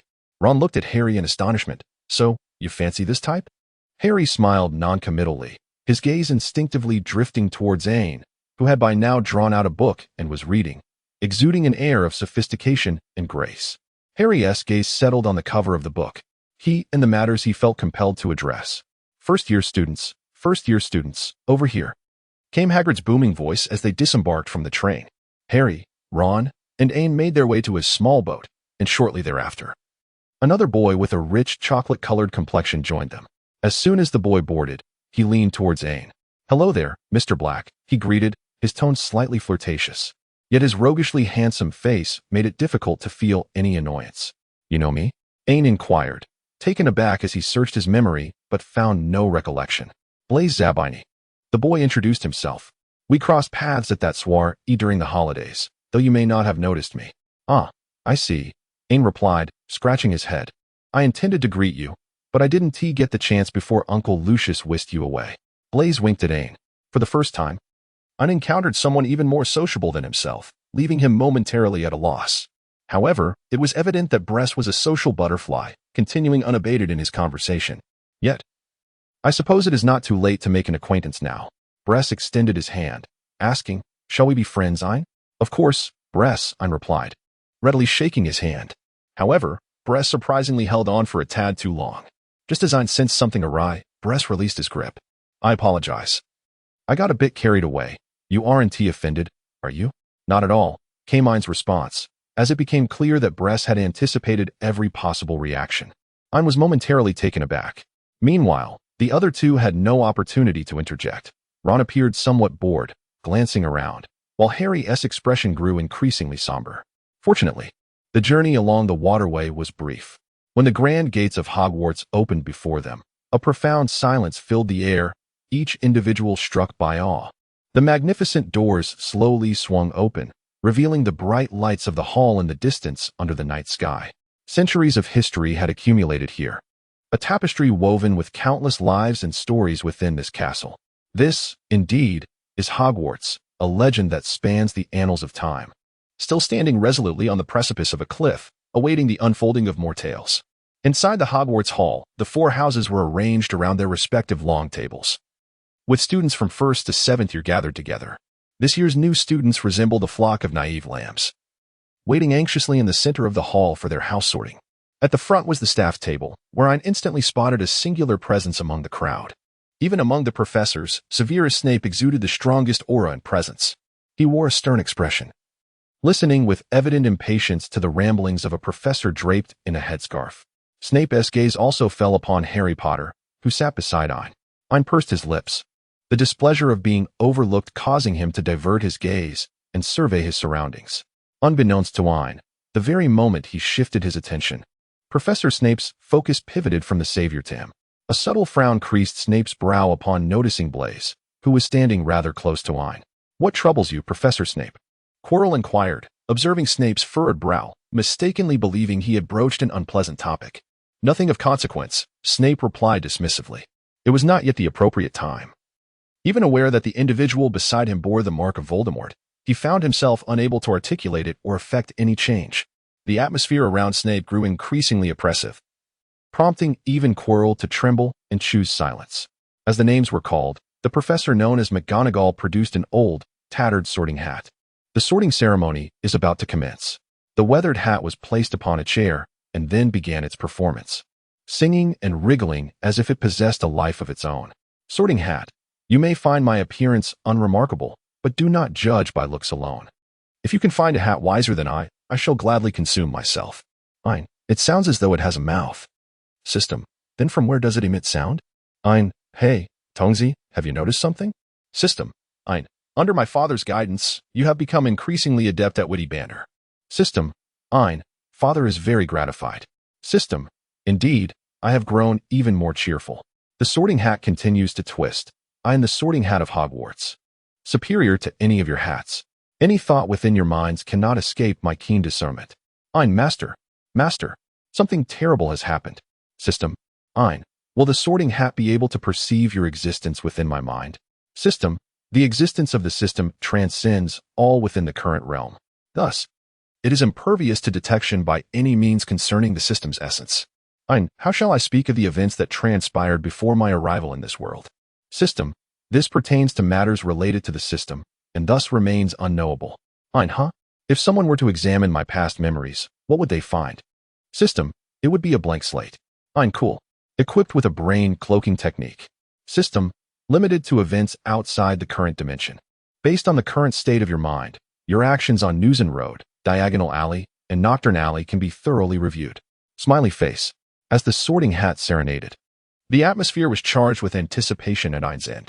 Professor McGonagall, clutching her list, began to call names. Hannah Abbott. A timid little girl approached, her nerves evident as she fidgeted. The broad brim of the hat settled upon her head. Hufflepuff, the hat proclaimed. Applause erupted from the Badger table as the girl, slightly flustered, made her way over, nearly forgetting to return the hat. One by one, children stepped forward to don the hat for their sorting. Draco Malfoy. The hat barely brushed Draco's hair before announcing, Slytherin. He nodded subtly at Ain before striding toward the Slytherin table. A few more names were called. Ron Weasley. The hat was placed upon his fiery hair, wriggled slightly, then declared, Gryffindor. Ron exhaled in relief and walked confidently to the Gryffindor table, where a pair of older twin boys began to tease their younger brother, presumably the Weasley twins. Hermione Granger. The sorting hat seemed to ponder for an unusually long moment, weighing whether this remarkable young witch belonged in Ravenclaw or Gryffindor. Ultimately, it confirmed, Gryffindor. She beamed and joined her new house. As the ceremony continued, it was finally time for Harry Potter. McGonagall's voice seemed to possess a certain enchantment, silencing the previously murmuring hall. An unusual stillness enveloped the room as countless eyes, knowingly or unknowingly, scrutinized the frail boy approaching the hat. The boy everyone had heard of for 11 years, Harry Potter. Harry seated himself, placing the hat securely on his head. An elongated silence ensued, stretching longer than any previous sorting. Just as the audience began to grow restless, the hat finally spoke. Well, if that's what you desire, Gryffindor. The Gryffindor table erupted in cheers, accompanied by jubilant shouts of, We have the chosen one. Gryffindor has Harry. Harry removed the hat, offering his signature bashful smile to the cheering crowd. The enthusiasm escalated, with whistles piercing the air. Ahem, McGonagall cleared her throat, her stern gaze sweeping over the exuberant assembly, managing to temper the fervor surrounding Harry's sorting. The sorting continued, and after an indeterminate passage of time, it was finally Ain's turn. Ain Black. The branch of Ain did not attract as much attention as the savior, yet on the Slytherin side, several members of old noble families unexpectedly turned their gaze towards Ain, seemingly showing a particular interest in the young boy. Meanwhile, someone seated at the faculty table instinctively directed their gaze towards the youth. Ain perceptively caught the gaze from Snape and responded with a smile. Ain, you ponder, what would transpire if I were to join Gryffindor? System, serious too. Ain, how vexing it is. Even in my pursuit of becoming a rebellious youth, I cannot attain the foremost position. System, you are unlikely to be accepted into Gryffindor. Ain, why? System, Gryffindor requires unwavering courage, yet when faced with challenges, you are likely to choose complacency. Smiley face. Ain, alas, it is indeed you. No one knows a father better than his own child. Ain stepped forward and firmly placed the sorting hat upon his head, initiating a cerebral duel. Sorting hat, ah? A black. It has been many years since I encountered a member of the Black family. Sorting hat, interesting, you appear to differ from your kin. You possess the cunning of Slytherin, but lack their ambition. You exhibit the bravery of Gryffindor, yet are devoid of their resilience. Ravenclaw? No. You are not one to endure the drudgery of academic pursuits. Hufflepuff, however, seems quite befitting for you. Ain, is that really appropriate? Perhaps you should reconsider. Sorting hat. Just kidding. You are the least likely to be sorted into Hufflepuff, as you still have some distance to go in embodying the admirable quality of honesty. Let me take another look. What do I see? Ah, I see now. Very well. Allow me to assist you. Slytherin. Ain let out a long breath, nearly becoming the first Black to be sorted into Hufflepuff. Fortunately, in the end, he returned unscathed to the Black stronghold, with the prolonged sorting of the savior preceding him. Ain's time spent did not seem excessively long, thus failing to attract much attention. Nonetheless, the fact that Ain's sorting took a considerable amount of time did not escape the notice of those with ulterior motives. Ain's life at Hogwarts has only just begun. Ain approached Slytherin, where the members greeted him with a perfunctory welcome, yet Draco displayed considerable enthusiasm, promptly reserving a seat beside him for Ain. Ain approached Draco without hesitation, finding solace in the presence of a long-established pure-blood noble companion within Slytherin, which was evidently far superior to facing the world alone. However, scarcely had Ain settled into his seat when another boy occupied the space beside him. Hello, Ain. What a coincidence that we are both in Slytherin. The speaker was none other than Blaise Zabini. Before Draco could utter a word to Ain, Blaise had already interrupted, and Draco's expression darkened. Yet, Blaise seemed oblivious to this, continuing his conversation with Ain. Are you interested in the House Championship duel, Ain? Blaise inquired, his eyes sparkling with mischief. The mention of the House Championship duel piqued Ain's curiosity. Zabini, Ain is still quite unfamiliar with the magical world. Are you trying to lure him into that perilous event? Draco seized the opportunity to confront Blaise. Oh, do not be so serious, Mr. Malfoy, Blaise replied, raising his hands in mock surrender, a playful smile gracing his lips. I merely asked out of curiosity, and I certainly do not advocate for Ain's participation in such dangerous activities. What is this House Championship duel? Could one of you enlighten me? Ain inquired, his cerulean eyes shimmering with intrigue as he looked at the two. The House Championship duel is a Slytherin tradition, Draco explained. On the first day of each academic year, duels are held between students of the same year, with pairs facing off until a victor emerges, who then becomes the year's champion. The seventh-year champion, should they remain unchallenged, is automatically deemed the champion of the entire house. Ain's eyes glimmered. What advantages does being the prefect entail? One would earn the respect of all Slytherin peers and, to a certain extent, possess the authority to issue commands to others.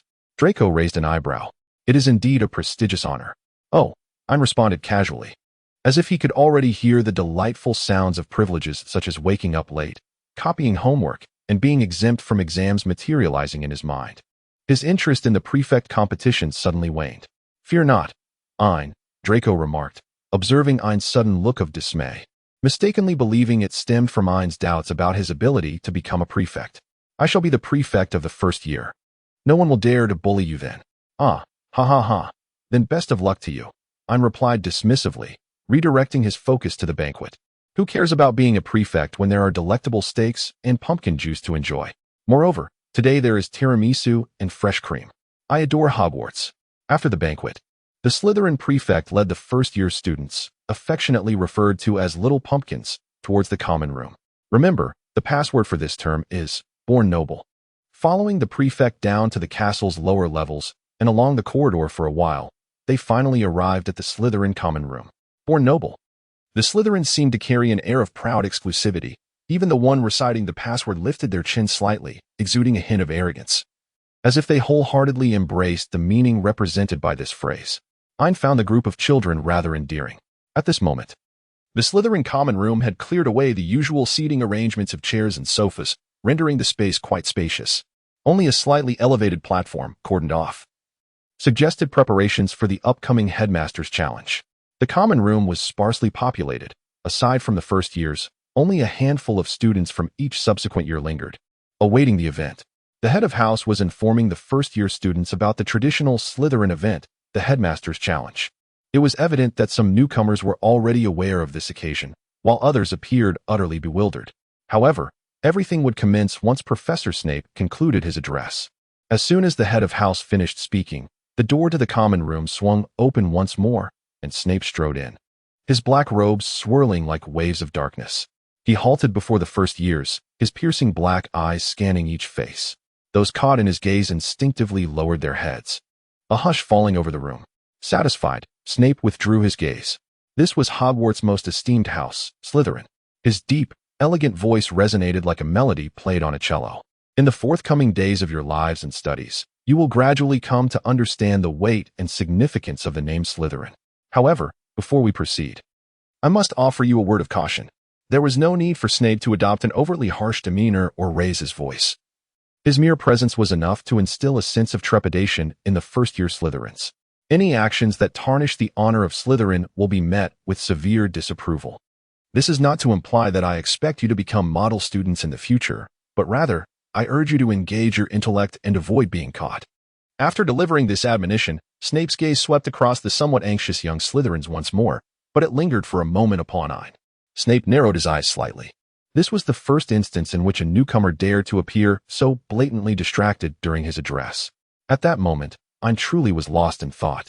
For the Slytherin common room lay beneath the Black Lake, and through the windows, one could glimpse the myriad creatures swimming gracefully below. Ain, wow! Slytherin comes with its own marine biology museum. How impressive! System. According to legend, Salazar was indeed a wizard who possessed a profound appreciation for beauty and enjoyment. Ain, living beneath the Black Lake, one would not be susceptible to the chill, yet somehow has contracted rheumatism and chronic leg ailments. System. The host is always unique. What can be done about this? As Ain drifted into thought, Snape's admonition was gradually drawing to a close. Finally, he welcomed everyone to Slytherin. Upon concluding his remarks, Snape cast a sidelong glance at a certain individual still lost in reverie, raising an eyebrow. "I'm Black," he said, his tone somewhat indifferent. "I regret that my speech has failed to capture your attention." Startled, Ain quickly returned to reality. "No, I was listening." "Then, please succinctly summarize what I just conveyed." Snape crossed his arms, observing Ain with a composed demeanor. Ain scratched his head, his large eyes darting around, only to realize that none dared to pass him a cheat sheet beneath Snape's vigilant gaze. "Ain, Master, I am in dire straits." What was he just saying? "System, I am unaware. Let nature take its course." Perhaps it was something about diligent study and continual progress? In the absence of clarity, Ain is left to make blind guesses. Around him, the small serpents gasped in unison, some daring to steal glances at this brave soul who dared to drift off during the remarks of the Serpent King in the cellar. Very well. Snape was not at all surprised by Ain's distraction. Mr. Black had successfully secured his first assistant task of the new term. Just for today. A malicious smirk curled upon Snape's lips. Now, Ain was unceremoniously dragged out of the common room by Snape, while the headmaster seemed entirely unconcerned with his departure. As Ain exited the Slytherin common room, a venomous gaze was fiercely fixed upon his retreating figure. "Ain, QAQ, I can no longer see the chief challenge." "System, it can be considered a blessing in disguise. Do you realize how many people from Slytherin would wish to see you perish merely because of your identity as a descendant of Black?" "Ain, my chief challenge QAQ system. The chief challenge presents an excellent opportunity to feign surprise and unleash upon you a myriad of curses. I challenge QQ system. I no longer wish to engage with this individual. Smiley face. Followed Snape into his office. Snape gestured towards the corner where the unprocessed porcupine quills lay. These need to be cleaned and prepared, he instructed. After issuing his command, Snape proceeded to his desk, where he began to write with a quill, leaving Ain to tend to the quills. However, before Snape could pen more than a few words, a sudden cry of pain echoed from the corner. Snape furrowed his brow and looked up at the boy, who was cradling his right hand with his left. His gaze cast downward, seemingly oblivious to his surroundings. Snape approached him and inquired, "What is the matter?" Ain, with tears welling in her eyes, raised her head, revealing her right hand, marred by a gash inflicted by a porcupine quill. Severus Snape furrowed his brow in disapproval, his voice laced with disdain. "Has your mental capacity diminished to that of a troll? You managed to injure yourself while handling a mere porcupine quill? With such incompetence. Do you truly believe you can continue your role as an assistant at Hogwarts? In my estimation, you are only fit to attend classes alongside those young imps." With a swift motion of his dark robe, Snape approached a cabinet, retrieving a jar of ointment, which he applied to his own wound before placing it before Ain. Ain awkwardly grasped the bottle with her right wrist sandwiched between her left hand, poised to open it, only to have it snatched away by Snape. "Foolishness," he muttered. Extending his hand, Snape applied the ointment to Ain's wound. The salve was cool to the touch, and in an instant, the bloodstains on her hand vanished. How remarkably effective. Ain's eyes sparkled with delight, narrowing slightly with a smile. "Thank you, sir. At school, refer to me as Professor." "Thank you, Professor," Ain replied, acquiescing readily. Snape turned once more toward his bookcase, retrieving an exceptionally thick tome, nearly the size of Ain's head. "Your assistant task is revised. Read this book, beginning with the first 100 pages. I shall conduct a review in 1 hour." Ain took the book, momentarily staggered by its weight. A guide to the spells of dueling? Ain expressed her bewilderment, stating, "I had no intention of engaging in any conflict. I merely hope this book can assist you in preserving your life for a while longer in Slytherin." Snape retorted with sarcasm. "I truly wonder how the Sorting Hat managed to place someone who ought to have been sorted into Hufflepuff into Slytherin." Ain scratched his head, remarking that the Sorting Hat deemed him insufficiently honest. A peculiar silence enveloped the atmosphere for a brief moment before Snape, after a contemplative pause, slowly began to speak, as anticipated. In that fleeting instant, within the confines of the office, Snape was diligently inscribing notes with a quill. Meanwhile, Ain nestled on a small sofa in the corner, engrossed in a book. Perhaps out of concern that Snape might indeed conduct an impromptu assessment, Ain was unusually diligent in his reading. Yet, merely an hour later, Snape promptly expelled Ain from his office, without conducting any such inquiry. Ain was utterly bewildered, uncertain of what had prompted Snape's peculiar behavior that evening. However, upon returning to the Slytherin common room, a revelation dawned upon him. Inside the chamber, only Draco awaited Ain's arrival. "Ain." Draco's face lit up upon seeing him, as he hurried over with quickened steps. "The professor didn't he make things difficult for you?" "Did he?" Draco inquired with a hint of concern. "He merely required me to read for an hour," Ain replied, still perplexed, unsure of Snape's true intentions. Draco, seemingly understanding, revealed a knowing smile. "The professor certainly looks after you." Ain. Perhaps Ain's confusion was too palpable, prompting Draco to earnestly explain. "It was fortunate you were not present earlier. That fourth-year Lestrange was practically boring a hole into you with his gaze. It was quite terrifying." "Why?" Ain exclaimed, aghast. "I owe him nothing." "Not quite," Draco clarified. "You see, the Lestrange family is rather peculiar. They have always believed that Bellatrix is the one who has reduced their family to its current state. Had it not been for Bella, they might have evaded the law entirely, much like my own family. Yet now, half of them languish in Azkaban." "Then they should confront Bella," Ain remarked, scratching his head. "What does it have to do with me?" Draco appeared somewhat exasperated. "Before her marriage into the Lestrange family, Bellatrix was a black. In fact, they harbored similar animosity towards my family, considering my mother is also a black. However, they dared not confront the Malfoy family directly," Draco said, a hint of pride creeping into his voice. "But you are different. You are the last scion of the Blacks," Draco said, his tone wavering slightly. "So they choose to pick on the easy target?" Ain finally grasped the convoluted dynamics at play. "Indeed, that is the case," Draco nodded. "And the head boy title serves as an excellent cover. Lestrange, being the head boy of the fourth year, could easily cast a few curses at you during a duel, and it could be conveniently dismissed as an accident. Thus, Snape had called Ain away to protect him. Draco pondered this and felt a twinge of jealousy. When did his godfather start being so considerate towards others? Yet upon reflecting that the person in question was Ain, Draco felt a sense of relief. Ain indeed possessed a certain charm that endeared him to everyone, radiating warmth like a little sun. By the way, what was the outcome of the head boy challenge? Ain inquired of Draco. Draco smiled with pride. Naturally, I emerged as the head boy. At this moment, Ain suddenly experienced a profound realization. He finally comprehended why the professor had summoned him to the office. Do you understand? Draco inquired, nodding with a sense of relief. Yes, I understand, Ain replied earnestly, affirming with a nod. The system remarked, you truly grasped the situation, yet for some inexplicable reason, a sense of foreboding lingered in the air. Ain understood. Ain, Snape must be apprehensive that my presence would cause Draco to feel anxious, thereby affecting his performance in the championship match. Ain, Snape is truly a wonderful guardian to him. System, I knew it would be like this. Smiley face. In the Slytherin dormitory, the rooms are shared two to a chamber. And with a little maneuvering, Draco managed to secure a room with Ain. As night descended, the two of them washed up and settled into their beds, drifting off to sleep. The following morning, Ain was roused from slumber by the indistinct clattering of bottles and jars. Groggily rising, he soon discovered Draco busily engaged in applying various substances to a table filled with containers. With disheveled hair, Ain appeared somewhat dazed as he blinked at Draco. What are you doing? Ain asked, still in a haze from sleep. Skincare, Draco replied, opening a bottle of a peculiar light blue liquid and beginning to apply it. Ain, momentarily taken aback, inquired, what time is it? It's still early, just 6 o'clock, Draco casually responded. Ain, would you care to join me in a skincare routine? I can share my beauty elixirs with you.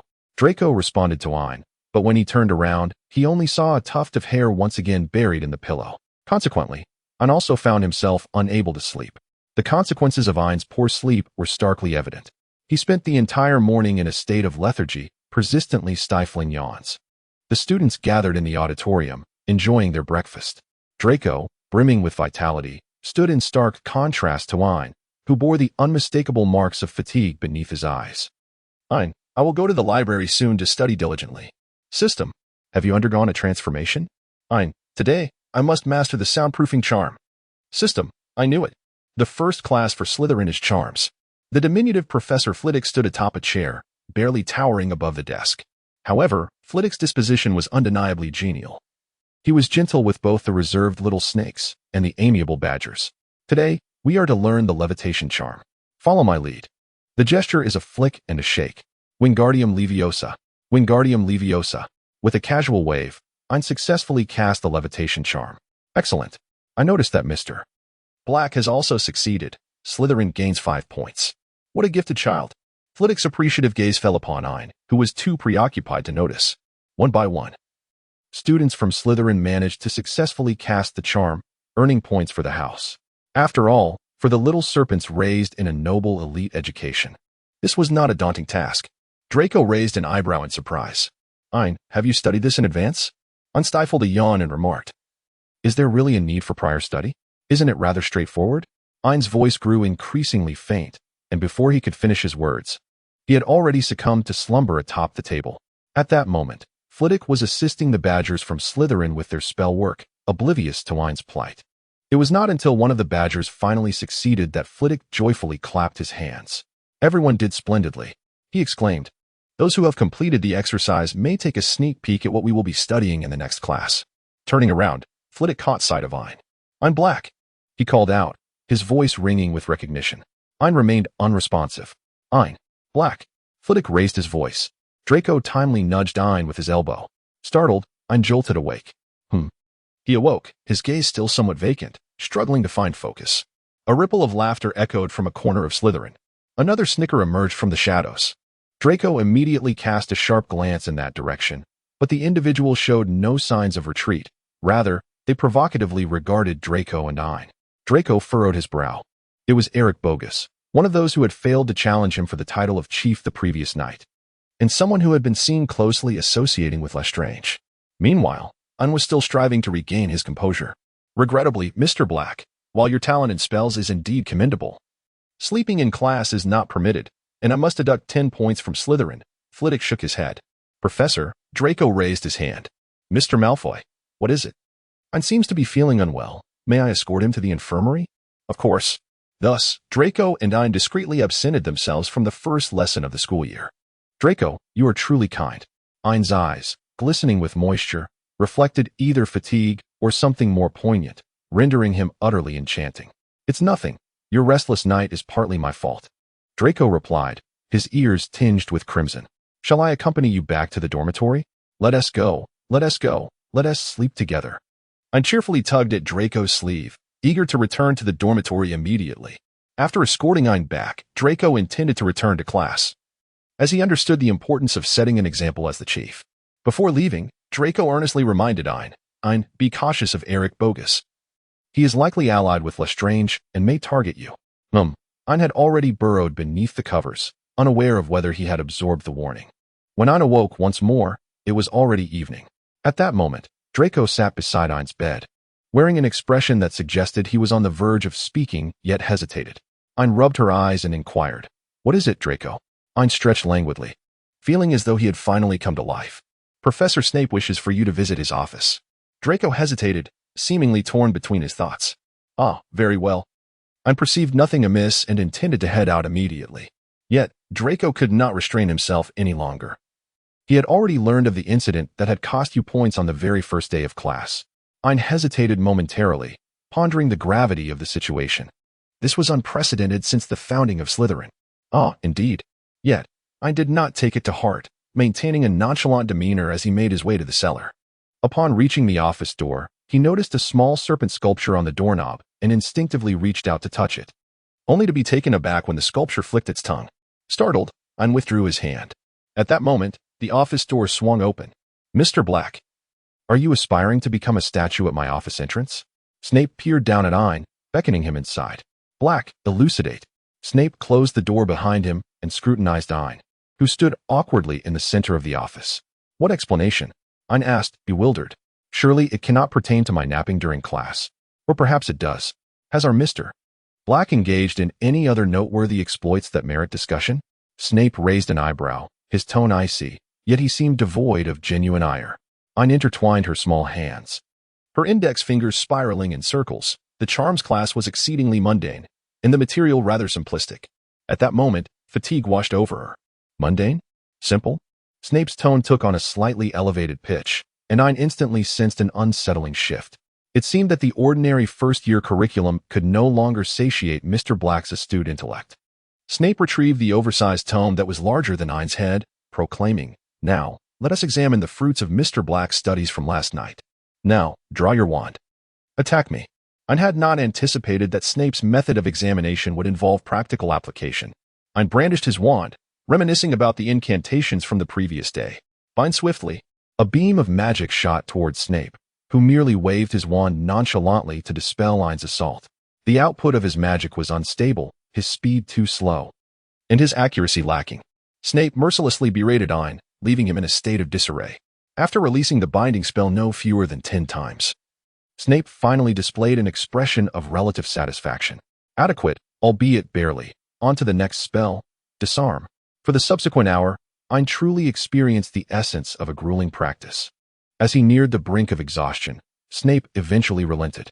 Thus, when Draco observed Ain in the hall after dinner, he was met with a visage of utter desolation, utterly devoid of energy. What has happened to you? Draco exclaimed, astonished. What has Professor Snape done to you? Ain wearily waved his hand, exclaiming, Do not even mention it. My right arm nearly feels as though it might snap. Draco was taken aback. That night, as Ain lay in bed, he had tossed and turned countless times. Yet slumber eluded him. Ain, TZ, I am plagued by insomnia. System, given that you slept so long during the day, is it not quite natural to find sleep elusive now? Ain, why don't we embark on a nocturnal adventure? System, under the cloak of night. A furtive figure stealthily slipped out from the entrance of the Slytherin common room. The dungeon felt rather chilly during the night. Ain proceeded along the castle's corridors, intending to ascend, yet soon found himself lost amidst the shadows. Ain, rather than hastily seeking an exit, found a peculiar delight in observing the intricately shifting staircases before him. Most of the portraits within the castle were in slumber, while a select few paid no heed to Ain, remaining quietly still. The vast castle exuded an air of tranquility and emptiness, with the only sound echoing through the corridors being the resonance of his own footsteps. Surrounding him were tightly shut doors, some led to classrooms from the daylight hours, while others concealed mysteries unknown to anyone. Ain, I have finally discerned the reason why children are so enamored with nocturnal escapades. System, why is that? Ain, there exists a sensation as if the entire castle is my home. System, I almost forgot. This is someone who is on the verge of being inspired to purchase a castle. Ain wandered aimlessly, uncertain of her destination, until she stumbled upon a ajar door. Pushing it open, she found herself in a storeroom, seemingly the exclusive domain of Filch. The space was cluttered with a multitude of confiscated contraband items, while a pair of bloodstained handcuffs hung ominously from the wall, presumably a relic of some punitive device that Filch had long desired to reinstate. Ain, driven by curiosity, began to rummage through the confiscated belongings and, as expected, stumbled upon the fabled parchment, the living map. I solemnly swear that my intentions were far from noble. Upon touching the parchment, a map imbued with vibrant emotions materialized before Ain's eyes.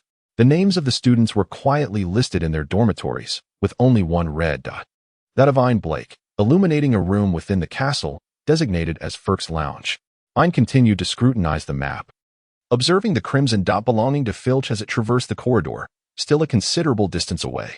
The names of the professors were primarily listed in his common room, with the exception of Professor McGonagall, who was on night duty this evening, and Severus Snape, situated beside the astronomy tower. After noting Snape's stationary red dot, a sense of irritation began to stir within Ain, yet simultaneously, an earnest curiosity emerged. On one hand, he yearned to uncover the reason for Snape's presence at the astronomy tower at such a late hour. On the other, he questioned the map's authenticity. Thus, Ain resolved to investigate the astronomy tower. The castle was enveloped in a profound silence during the night, with only the soft patter of Ain's footsteps echoing through the halls. He followed the map's guidance toward the tower's pinnacle, then stealthily concealed himself around the corner, peeking out with a cautious glance. Not far away, a man leaned against the window, his dark eyes gazing down below, lost in contemplation. The moonlight streamed through the window, cascading onto his hair like a mystical veil, accentuating the sharp contours of his profile, which exuded a formidable presence. However, at that moment, Snape appeared to lack his usual harshness, radiating an unexpected gentleness.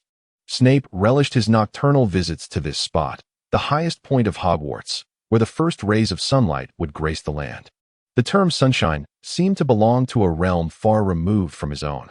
During his protracted tenure as a spy, he had long surrendered his claim to sunshine. Perhaps darkness was his ultimate sanctuary, much like the fleeting existence of his previous life.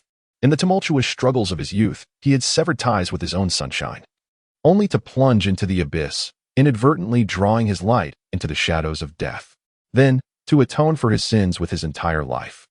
Perhaps a single act of penance is insufficient. At the moment death descends, he finds himself inexplicably transported back to the year 1991. It is merely a repetition of the cycle. Severus Snape gazes impassively out the window, yet his thoughts drift away, and he finds himself staring at the reflection of his own shadow in the glass. Indifferent, acerbic, reclusive, Snape can effortlessly conjure a multitude of words to describe himself. And such a self is only deserving of solitude, gazing into the long, dark night, contemplating yet another cycle. But it is not entirely a repetition. At least it includes a rather inexplicable little sprite. Gradually, a pair of azure eyes and a somewhat radiant face begin to emerge in his mind. Snape, unbeknownst to himself, softens slightly at the thought of that sprite. His thoughts wander uncontrollably, the figure of the blue-eyed boy becoming increasingly vivid before him, smiling, frowning, solemn, playful, and ever so sneaky. Sneaky. Snape turns his gaze towards the window, and there, not far from the corner behind him, is the very little head that had occupied his thoughts just moments ago. Snape nearly chuckles in exasperation. The appearance of this sprite is indeed an unforeseen surprise. Come out. In the stillness of Hogwarts, though Snape's voice is not loud, it resonates like thunder in the ears of the young boy. Ain swiftly retracted her head. Ain discovered, that cannot be, for I am situated so far away. Ain, perhaps he is merely deceiving me. I must remain composed. System, I shall quietly observe your folly.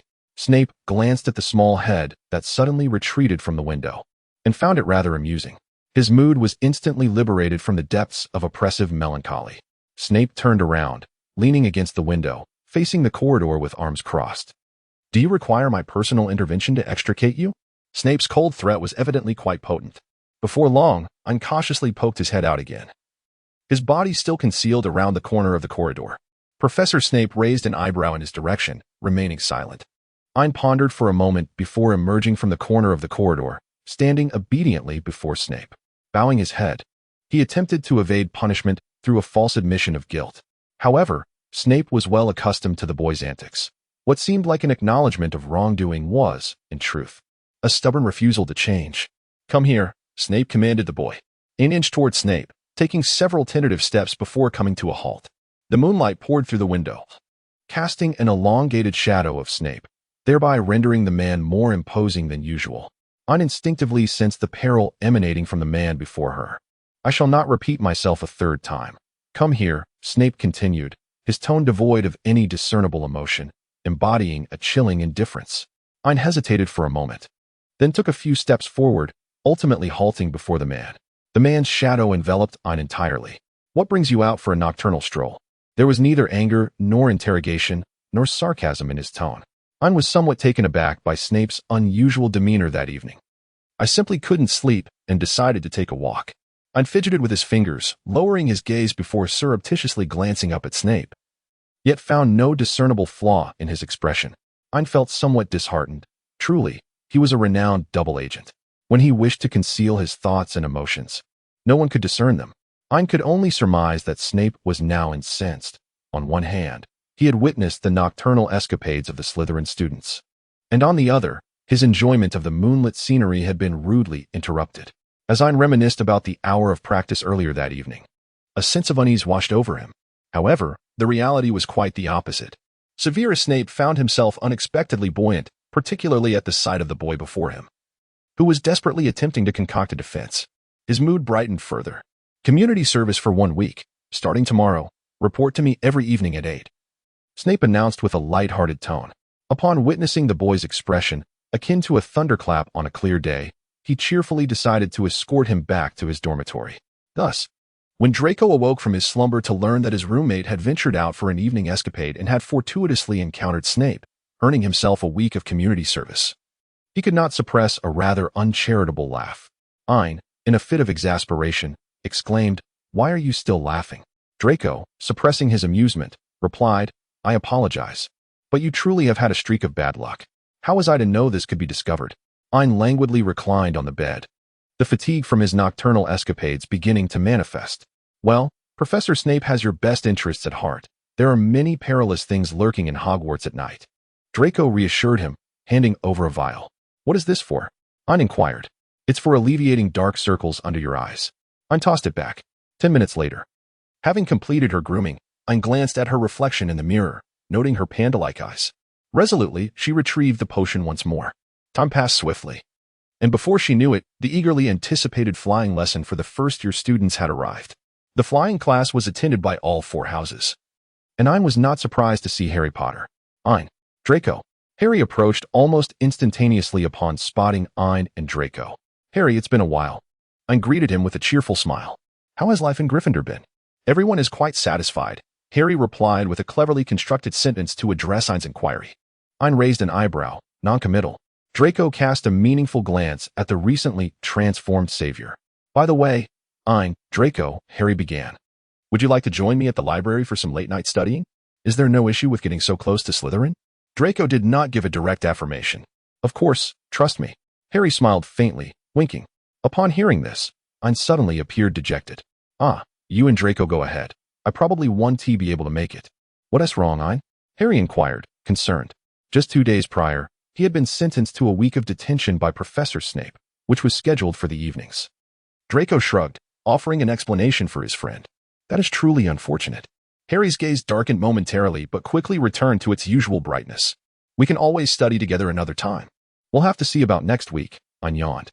"In any case, detention is either reading or practicing spells, which can actually be quite interesting." At that moment, a sneering voice interrupted from the side. "Blake, Malfoy, is this how you choose to be the Savior's lapdogs?" Draco's expression darkened as he turned to the speaker, Eric Bogus. You need to apologize for your words.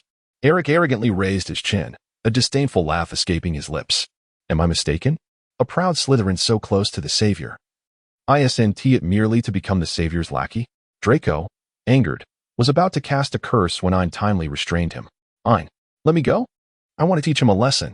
Draco's platinum hair was slightly disheveled with rage. Draco, Professor Hooch is still here.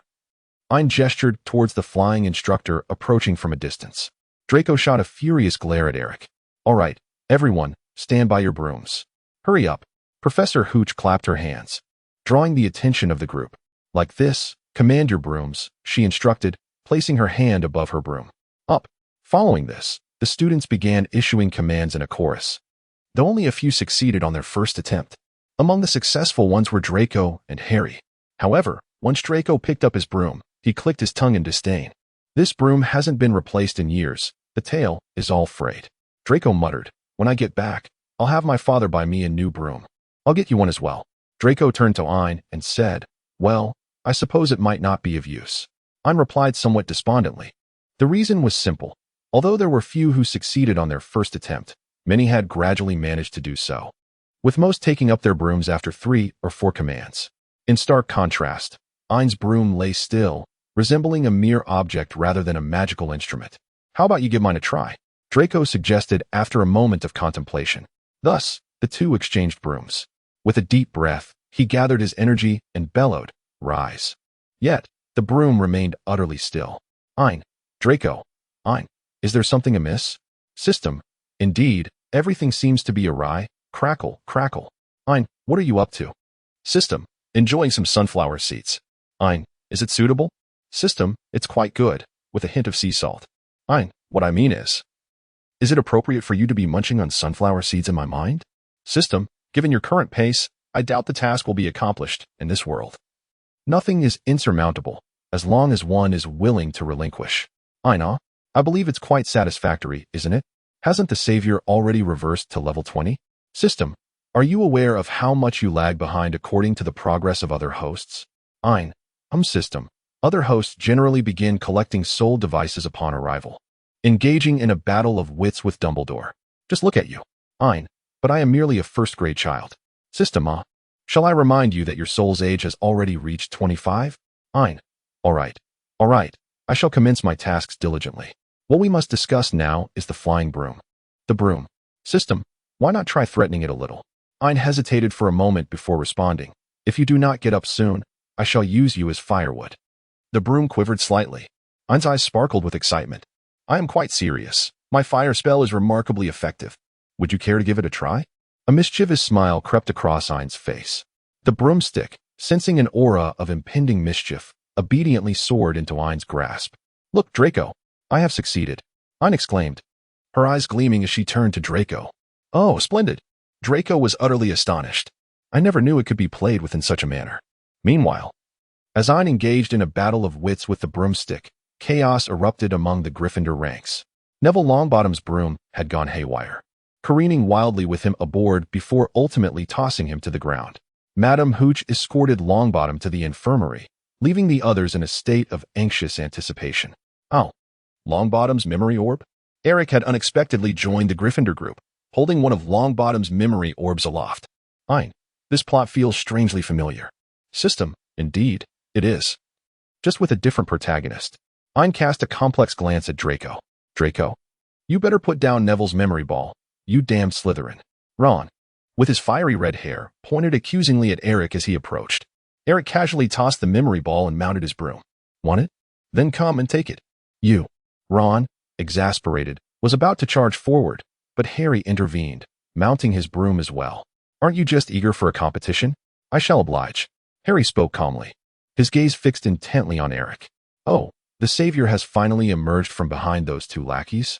How commendable. Eric taunted, directing his derision at Ain and Draco. Or are these two hounds so inept that they cannot even protect their own master? Ha. After his mocking words, Eric soared towards the highest platform of the tower on his broom. Harry followed closely behind. Ain, don't hold me back this time. I must go. Draco also wished to chase after them on his broom, only to find Ain already soaring into the air. Draco hastily followed suit. In an instant, 4 figures darted towards the pinnacle of the tower. However, the moment Ein took off, he regretted his decision. The reason was simple. This flying broom was incredibly difficult to control. He had not intended to fly at such speed. It felt as if the broom had a mind of its own, pursuing Harry relentlessly. Eric landed on the platform, with Harry following suit. Ein, however, nearly got thrown off his broom, but fortunately, Harry reached out in time to steady him, leaving Draco to land last. Ein was still in shock, cursing both the wretched broomstick and the troublesome Eric 1,000 times in his mind. Do you desire this wretched ball? Eric tossed the ball in his hand. Very well. But I have a condition. For a moment, the three individuals across from him remained silent. Feeling slightly awkward, Eric continued, My condition is that I want you. He pointed at Ein, challenging him to a duel.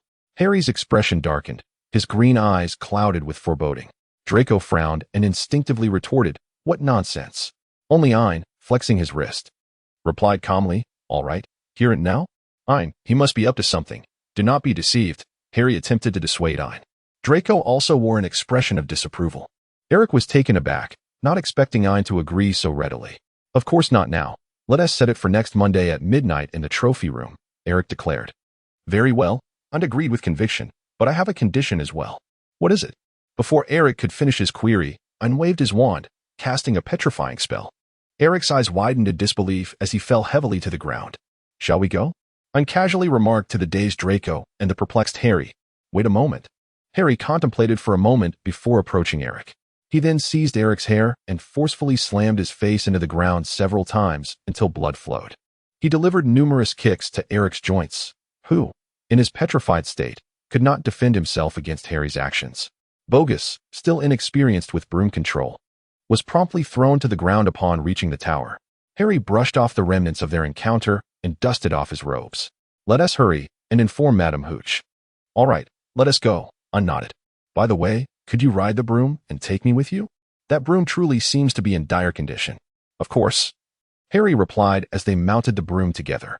Draco watched their retreating figures, momentarily feeling a sense of bewilderment. Draco, let us go? Ein waved from Harry's broom. Oh, fine. It felt as though this world was becoming increasingly chaotic. The time during flying lessons had even escalated before dinner. Thus, Professors McGonagall and Snape took their students away, both enveloped in a heavy atmosphere.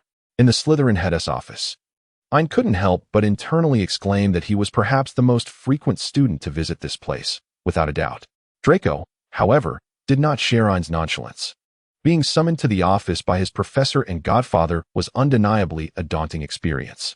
After leading the two inside, Snape slammed the door shut with a resounding thud, causing Draco to flinch in fear. Ein scratched his head. Explain yourself, Mr. Malfoy. Snape cast a glance at Ein, opting to hear the truth of the matter before listening to the boy's attempts at justification. Professor Draco, feeling anxious, spoke up. It was Bogus who instigated first. And then, like two mindless, foolish lions, you disregarded the professor's prohibition and followed the savior to the top of the tower? Snape began to unleash his venom. But Bogus was truly outrageous. Draco protested with some indignation. Draco Malfoy, Snape coldly interjected, as a Slytherin. You ought to comprehend what constitutes a more prudent resolution in such matters. Draco lowered his gaze, acknowledging, Yes, Professor, we acted impulsively and placed ourselves in danger. Mr. Malfoy, return and transcribe the Slytherin code 100 times to be submitted to me by Friday, Snape instructed, dismissing Draco from his office. As he departed, Draco cast a worried glance back at Ein. Ain responded indifferently with a smile. After Draco departed, only Severus and Ain remained in the office. Very well, Mr. Black. Severus remarked with a feigned smile. You certainly have a talent for surprising people. Ein shyly lowered his head, responding, It's not as impressive as the professor claims. Snape retracted his insincere smile, his cold black eyes scrutinizing the foolish boy before him. Why pursue Boggett? A storm brewed subtly in Snape's gaze as he continued. And with a broomstick you're entirely untrained to handle. Ah, for I find it challenging to respond. In truth, I am as bewildered as you are. It was the enchanted broomstick that pursued on its own accord. Your prowess in fabricating lies never ceases to astound me. Snape's indifferent voice weighed heavily upon Ein's head. Ein, to speak the truth yet be disbelieved, they compel me to weave tales. System, why has your credit faltered? Do you not possess even a modicum of self-awareness? Smiley face. Ein lowered his head, expressing his dissent through silence. No response. Very well, then let us move on to the second question. The tempest in Snape's eyes intensified as he inquired, Was the petrification curse upon Bogus the result of your doing? Indeed, Ein readily acknowledged. Why? Snape pressed, his piercing gaze seeming to penetrate Ein's very soul. There exists a reason that cannot be disclosed, Ein replied, weighing his words carefully. Ein, Bogus has challenged me to a duel at midnight. This should not be disclosed, should it? System. Ein, whether considering the rules of wizard dueling or the regulations of the school, it must be stated that such matters should remain unspoken. Ein quietly nodded to himself. Snape took a step closer to Ein, their proximity so intimate that they could almost sense each other's warmth. The man's tall figure enveloped Ein entirely, an overwhelming sense of pressure descending upon them.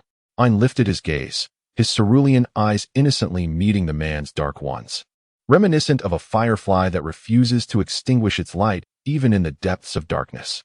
Ein Black, Snape's voice was deep, calm despite the palpable anger that had reached its zenith. You would do well not to attempt to test my limits. One final inquiry. How were the injuries on Bogus caused?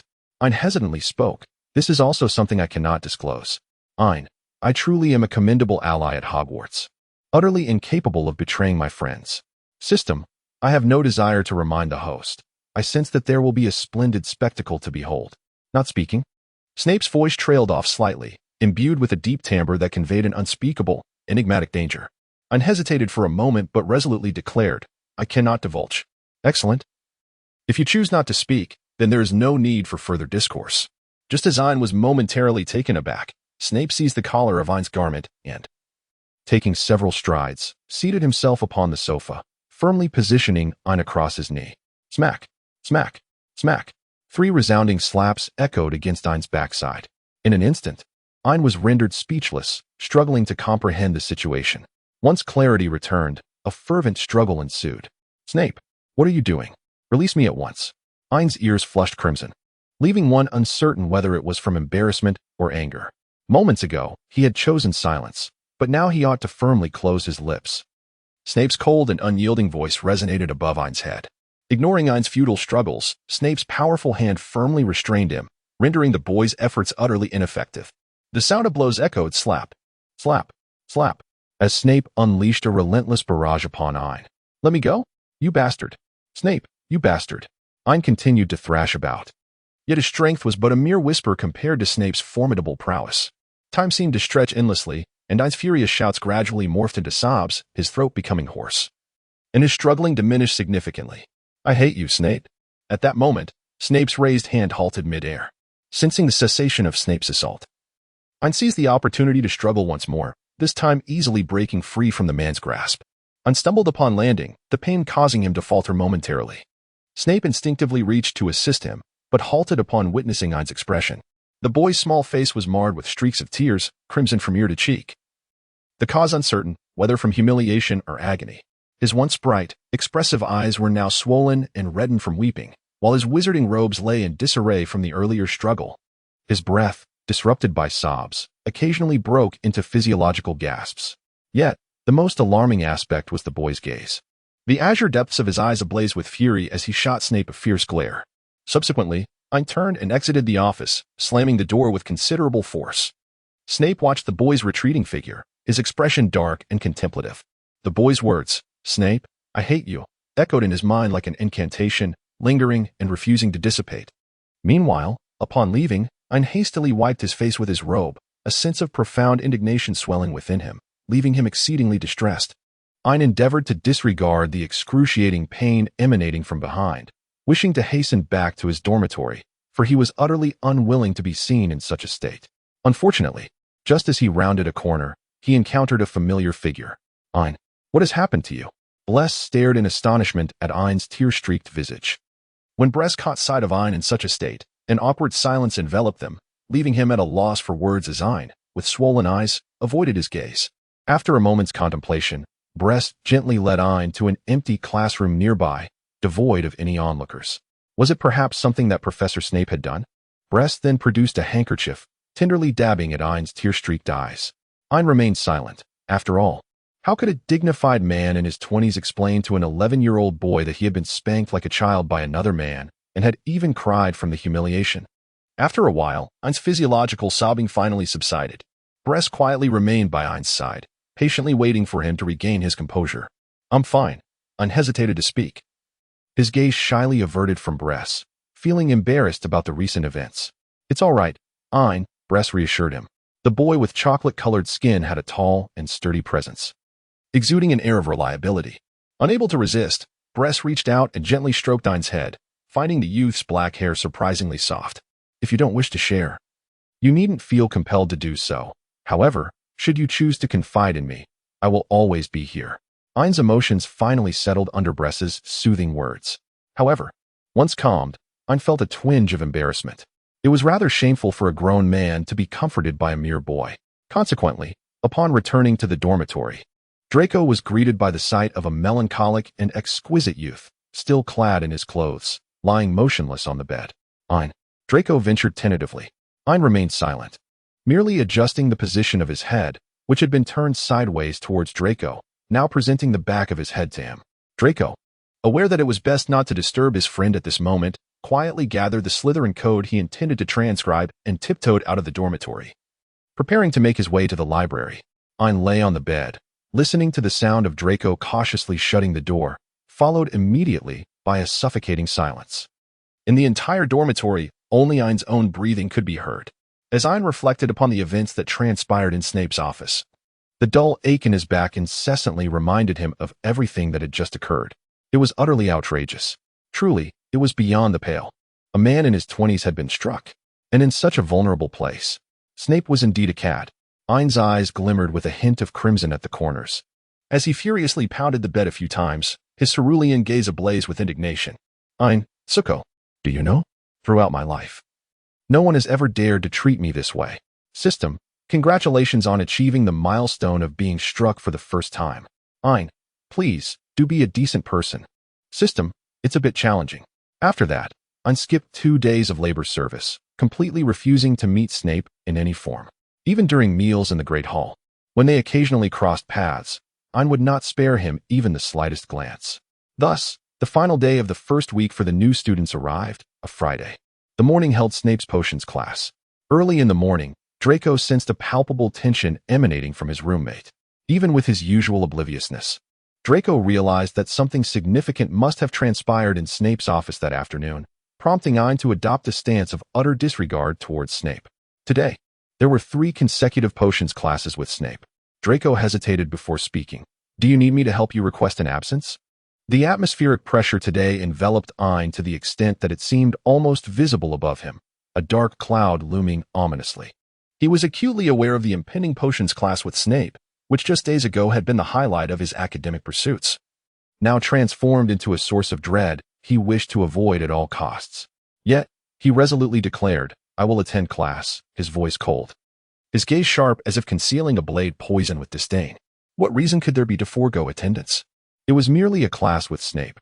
How could he allow such a trivial matter to impede his education? What was he, after all? Draco, observing the intensity in his roommate's eyes, instinctively shivered. Surely, trouble was brewing. The potions classroom resided in the depths of the dungeons, perpetually shrouded in a chilly atmosphere, devoid of sunlight, making it an ideal sanctuary for a myriad of potion ingredients. However, for the students, the classroom's somber ambience was somewhat oppressive. As the class hour approached, Snape strode into the room, his dark robes billowing with an air of palpable tension. He surveyed the room, his brow furrowing slightly. After a thorough inspection, he noted the conspicuous absence of a certain individual who ought to have been present, causing his frown to deepen, further lowering the oppressive atmosphere surrounding him. "Draco Malfoy, where's your roommate?" Snape inquired in a deep, emotionless tone. Draco hesitated, uncertain.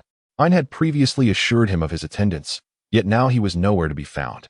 Leaving Draco in doubt about Ain's actual intentions, Snape's frown deepened, and just as he prepared to unleash another verbal tirade, the door to the potions classroom swung open with a resounding thud, plunging the room into an immediate silence.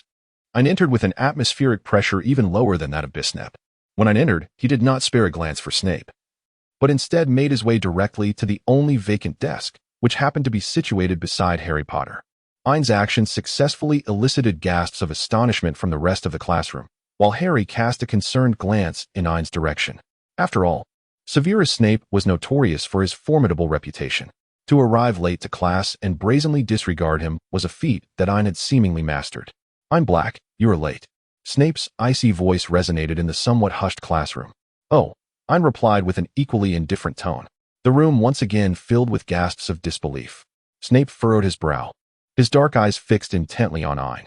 After a moment, realizing that Ain showed no inclination to divert attention from himself, Snape ultimately averted his gaze. You are here to learn the intricate art of potion making and its rigorous processes, Snape commenced his opening remarks. I did not expect you to grasp the beauty of the simmering cauldron, emitting wisps of fragrant steam. You will not comprehend the enchanting allure of the liquid coursing through one's veins, a magical essence that can elevate one's stature, brew glory, and even stave off death. At this juncture, nearly all the Gryffindors and Slytherins were raptly focused on Snape, striving to absorb the vivid imagery he painted, with the exception of Ain, who remained engrossed in his book. Yet, Snape abruptly shifted his tone. However, there is one stipulation. You must not be the kind of fools I commonly encounter. Harry Potter. Snape called out a name. Harry, who had been observing Ain's unusual demeanor, looked up in surprise and slowly rose to his feet. Professor? Harry tentatively inquired. If I were to add powdered daffodil root to an infusion of mugwort, along with aconite and sleeping draught, what would be the result? Snape directed his gaze at Harry, though his peripheral vision remained keenly aware of Ain beside him. Harry hesitated. Ain rolled her eyes at Snape, then began to scribble on a piece of paper. After a moment, she tore off a small note and handed it to Harry. One could obtain a potion of life and death. Harry glanced at the note and adeptly responded to the query. It is a potent sedative, Professor. Snape narrowed his eyes and continued his questioning. If I required a piece of bezoar, where would you seek it? Ain continued to pass small notes. In the stomach of the cow, Professor, Harry replied readily. It seems our illustrious savior has quite a capable assistant. Indeed, sometimes fame can prove to be of some utility. As in the case of classroom notes? Snape's gaze was fixed sharply on Ain. Ain did not flinch. Instead, he glared back defiantly. Snape, consumed by fury, responded with a sardonic smile. Very well, then, Ain Black Snape, let us address a different inquiry. What results from the combination of moonstone powder and the essence syrup of sneezewort? Snape's piercing gaze fixated on Ain, capturing the boy's transformation from shock to disdain, ultimately settling on a serious expression tinged with confusion. Ain, that is not correct. He should not be inquiring about the distinction between aconitum and wolfsbane at this moment. System, it is essential to remind the host that this is a genuine realm of magic, no longer akin to the Harry Potter novels. Ain, hurry. Help me find out what it is. Otherwise, in this situation, I might feel a bit embarrassed. System, the system is not an encyclopedia and does not possess the functionalities of a potion textbook. Ain, what use are you to me? System, excellent, it has remembered. A prolonged silence spread throughout the room. Mr. Black, who delights in assisting his classmates, seems to suggest that the admirable quality of being helpful has neither bestowed upon you omniscience nor yielded any reciprocated aid. Severus Snape unleashed a torrent of venomous words. Yet his expression lacked the usual malevolent smirk. Instead, it was cold, even hinting at a trace of irritation. I apologize, Professor. At this moment, Harry abruptly rose to his feet. I believe Hermione must know. Why not inquire of her? Indeed, this astute little witch from Gryffindor had been raising her hand throughout. Snape glared at Hermione, commanding, sit down. He then turned his gaze towards Harry, remarking, it appears our savior is also quite eager to assist his peers, albeit with insufficient capability. A mocking laugh erupted from a corner of the classroom, as Boguster unleashed a derisive chuckle, prompting a few bewildered classmates to join in. Snape's piercing gaze swept over them, and in an instant, the area fell silent as a tomb. By combining moonstone powder with the essence of sneezewort syrup, one can create a calming remedy. It shall provide a modicum of relief and relaxation for your nerves, which are as delicate as a dodder vine. Snape spoke slowly, his eyes fixed on Ain, and rolled her eyes dismissively before ignoring him entirely. With a sudden, forceful motion, Snape slammed the potions textbook onto the desk, the sound echoing through the classroom and startling nearly all the students. So, do you possess an unfounded confidence in the vast capacity of your own minds, filled with nothing but weeds? Why do you not commit this all to memory? The classroom erupted into a flurry of frantic page-turning and scribbling. Black, Potter, sit down. Snape commanded. Harry's gaze darkened, a myriad of emotions flickering within his eyes as he looked at Snape, before he slowly took his seat. Ain stood tall and slightly raised his chin, apologizing. I'm sorry, Professor, I feel unwell and would prefer to stand. Snape, initially taken aback, soon seemed to recall something. and then spoke somewhat stiffly, "Suit yourself." Thus, the potions class commenced, focusing on the preparation of a scabious potion. Following this, students were paired to complete today's potion-making task. With an odd number of students present, when Ron approached Harry with the cauldron, Harry intended to decline the offer from his Gryffindor companion. However, before he could voice his refusal, Ain proactively took the cauldron and vacated his spot, moving to an empty desk. "Ain," Harry hesitantly inquired, "what's wrong? We should be working together." Ain smiled at Harry nonchalantly, saying, "It's all right. I prefer to brew potions alone." Harry pondered over the little note Ain had provided him. It seemed that Ain's prowess in potion-making would likely be commendable, and he feared he might hinder Ain's progress. After a moment's hesitation, he decided to team up with Ron. After once again declining the invitation to team up with Draco and Blaise, Ain finally seized the opportunity to concoct potions on his own. The little creatures were blissfully unaware that Ain harbored a secret desire to brew potions with his own hands. Ever since he was a child captivated by the tales of Harry Potter, he had developed a profound fascination with the art of potion making. The myriad of potion ingredients, manipulated under varying temperatures and magical influences, ultimately culminated in an array of brews, each yielding distinct effects. How incredibly cool! Ain restrained his inner excitement. Meticulously following the prescribed steps, "Ron Weasley, is this the powdered snake fang you have produced?" The requirement was to grind it into powder, not to create granules. 15 points from Gryffindor. Harry Potter, does the blunder of your companion enhance your celebrity status as the savior? Another 5 points deducted from Gryffindor. Blaise Zabini, must I remind you that your heating temperature has not been maintained consistently? Draco Malfoy, your obsession with cleanliness has resulted in these slugs being inadequately processed. Please treat potion ingredients with the utmost care. Neville Longbottom, I must emphasize the importance of handling the hedgehog quills with caution, lest you forget to remove the cauldron from the flames before adding them. Snape traversed the classroom, scrutinizing each student until he finally arrived beside Ain. Ain was meticulously focused on the potion ingredients before him, striving for perfection in every step of the process. The typically mischievous youth suddenly displayed a rare intensity, creating an atmosphere that felt oddly disconcerting. Snape paused to observe Ain's meticulous actions, his gaze shifting to the boy's profile, which was strikingly handsome, reminiscent of a divine favor. The youthful features, still delicate and softened by gentle curves, imparted an illusion of tenderness. Yet, Snape was acutely aware of the boy's mischievous nature. Suddenly, a tremendous crash reverberated throughout the classroom. Snape swiftly approached the source of the disturbance, where a young wizard named Neville Longbottom stood. His cauldron had exploded. "Damn it! Surely you did not add the porcupine quills without removing the cauldron from the flames. Has your memory failed you so soon, forgetting the warning given merely 10 minutes ago?" Snape exclaimed in fury, waving his wand to restore order to the chaos before the trembling young wizard, whose face was marred by potion splatters. "You, Simon, take him to the infirmary," Snape commanded one of the young wizards in the same group. Simon quickly supported Neville, and they stumbled out of the classroom together.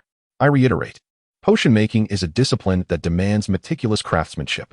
If any of you cannot comprehend the steps involved, then leave my classroom at once, Snape admonished. His brow furrowed as he addressed the class. The young wizards trembled in fear, the air thick with tension, as silence enveloped the room, broken only by the bubbling of cauldrons and the grinding of ingredients. The students proceeded with their potion making with heightened caution. Bang! Another explosion shattered the silence, reverberating sharply in the quiet classroom. The loud blast startled several young wizards, causing them to momentarily freeze. Damn it! Who was the foolish one now? Snape turned sharply. But as he glanced toward the source of the commotion, his words faltered. At the epicenter of the explosion stood Ain, wand raised, staring in bewilderment at the remnants of his shattered cauldron. "Ain, what is the matter? I have followed the instructions to the letter.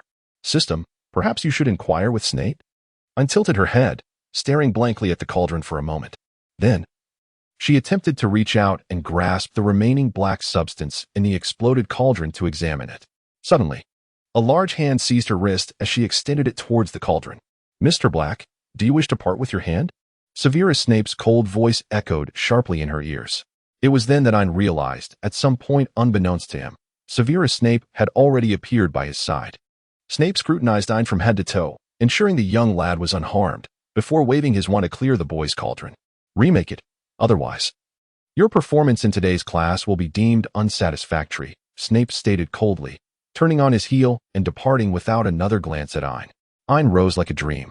preparing new materials, and in his bewilderment, he even relinquished the opportunity to retort to Snape. What exactly went awry? Ain meticulously prepared a potion once more, adhering strictly to the established protocol at every step. After 10 minutes, a resounding explosion erupted from Ain's cauldron. Snape immediately approached Ain's side. Fortunately, this time Ain emerged unscathed. Snape furrowed his brow, his arms crossed as he regarded Ain, who still bore an expression of disbelief. It seems that our Mr. Black has developed an unusual fascination with the art of explosions. Snape's voice resonated deeper than usual. Ain, in a state of disbelief, soon transformed into a visage of confusion, bewilderment, and shock. But I followed the steps meticulously. Ain exclaimed in astonishment. Redo it, Mr. Black. This time, I shall stand right here and observe your process. Snape positioned himself firmly beside Ain, his towering figure casting a long shadow beside her, exuding an unmistakable aura of intimidation, even in silence. Ain meticulously followed the steps once more. Snape observed the boy's actions, his frown growing ever more pronounced with each passing moment. Every action taken by Ain was flawless. The handling of materials and temperature management were exemplary, leaving no reason for the crucible to ultimately explode. The proceedings for Ain flowed smoothly until he grasped the wand to infuse it with magical energy. Bam! A resounding explosion echoed as Ain once again shattered the cauldron. Fortunately, this time Severus Snape was right beside him, immediately casting a protective spell over Ain. Having meticulously monitored the young wizard's potion-making process, Snape likely discerned the underlying cause. A rare few wizards possess an inherent incompatibility between their magical essence and potion-making, resulting in the immediate disintegration of the concoction during the infusion of magical energy. Such individuals are naturally devoid of the ability to brew potions. After a moment of contemplation, Snape addressed Ain, instructing him to temporarily partner with Draco for the task of organizing potion ingredients, advising him to refrain from any involvement in the infusion process. He requested Ain to visit his office after class. Professor, why? Ain inquired, still wearing a look of confusion, a hint of barely perceptible disappointment lingering after 3 unsuccessful attempts. Snape paused, clearly noticing the young man's dismay, yet at that moment, he had no further words to offer and turned to leave. After class, Ain silently approached the door of Snape's office, the serpentine doorknob appearing to twist slightly. Ain knocked on the door, and Snape opened it. Ain kept his head bowed, allowing Snape only a glimpse of the boy's crown and a few rebellious strands of hair, likely the result of a restless night. The last encounter between them here had ended in discord, creating a palpable tension in the air. Snape, rarely one to ponder his tone, spoke calmly. A select few wizards possess magical abilities that are inherently incompatible with potions. This is an innate condition for which there is currently no remedy. Ain lowered his head, refraining from lifting it. According to the customs of Hogwarts, one could opt to forego the potions class. Of course, one could also choose to continue, albeit without the ability to engage in the process of magical infusion. Snape endeavored to lay before Ain all the possible options. However, few potion-making endeavors exist that do not require magical infusion, thus the knowledge gleaned from the potions class would be scant.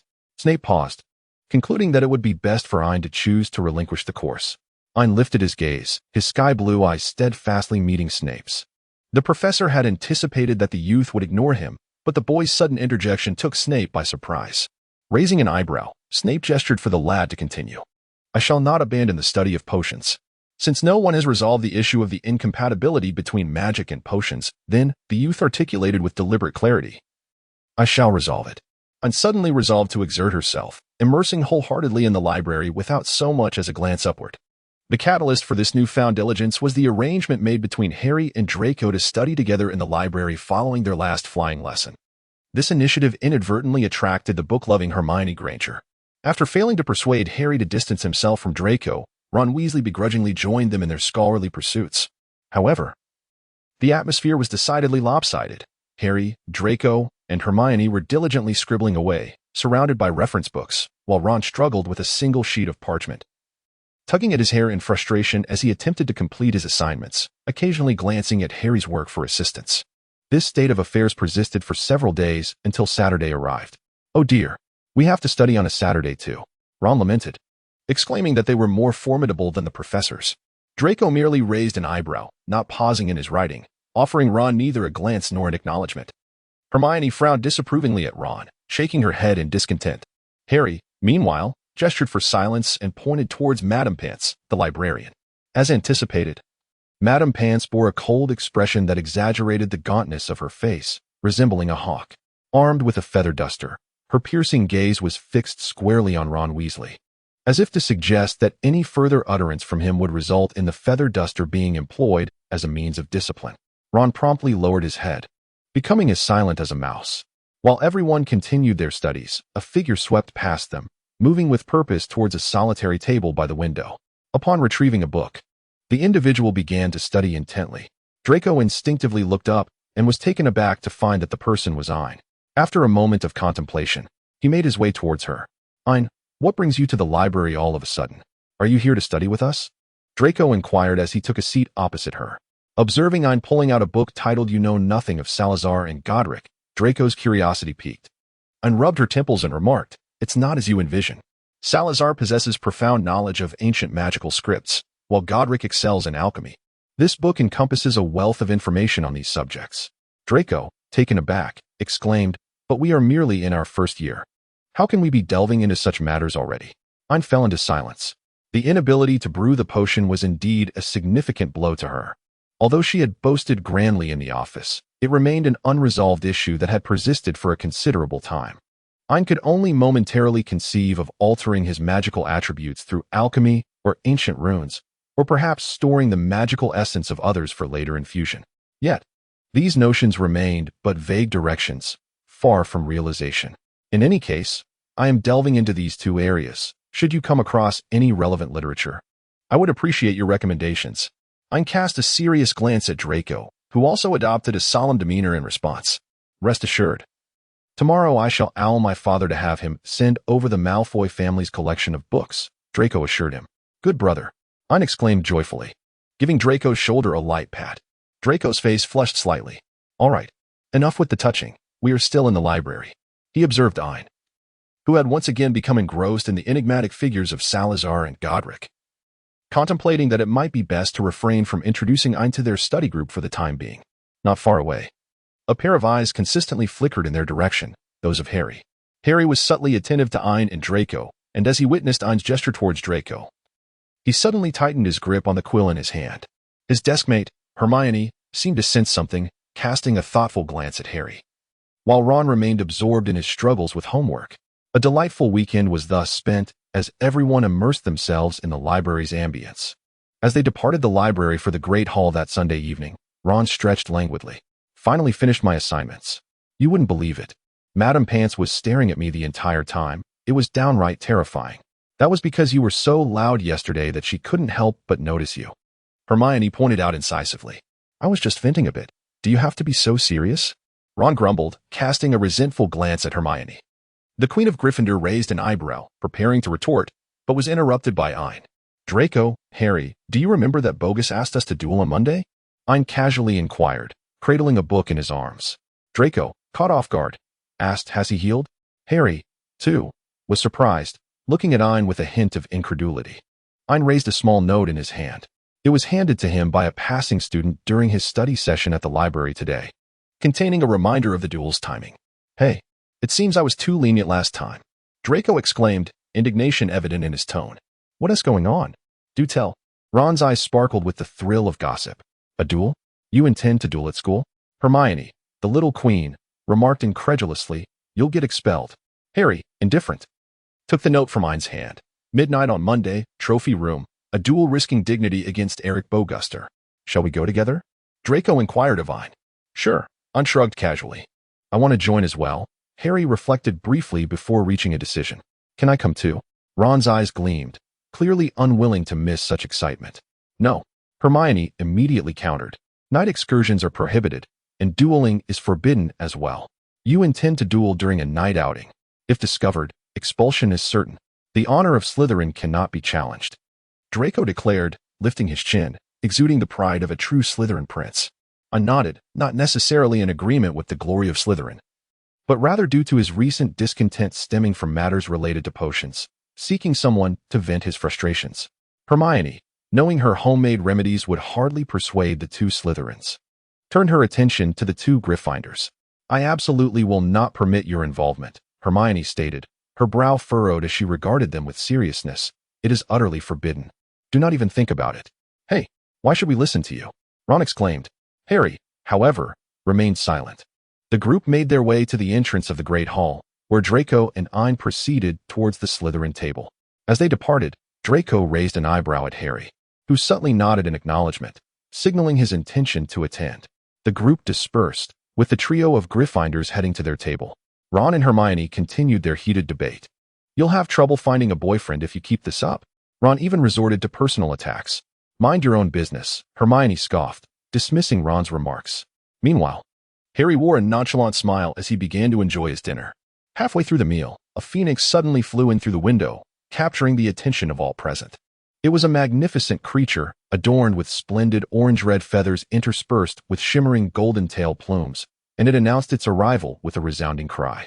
After circling the hall, the phoenix deftly placed a letter before Harry.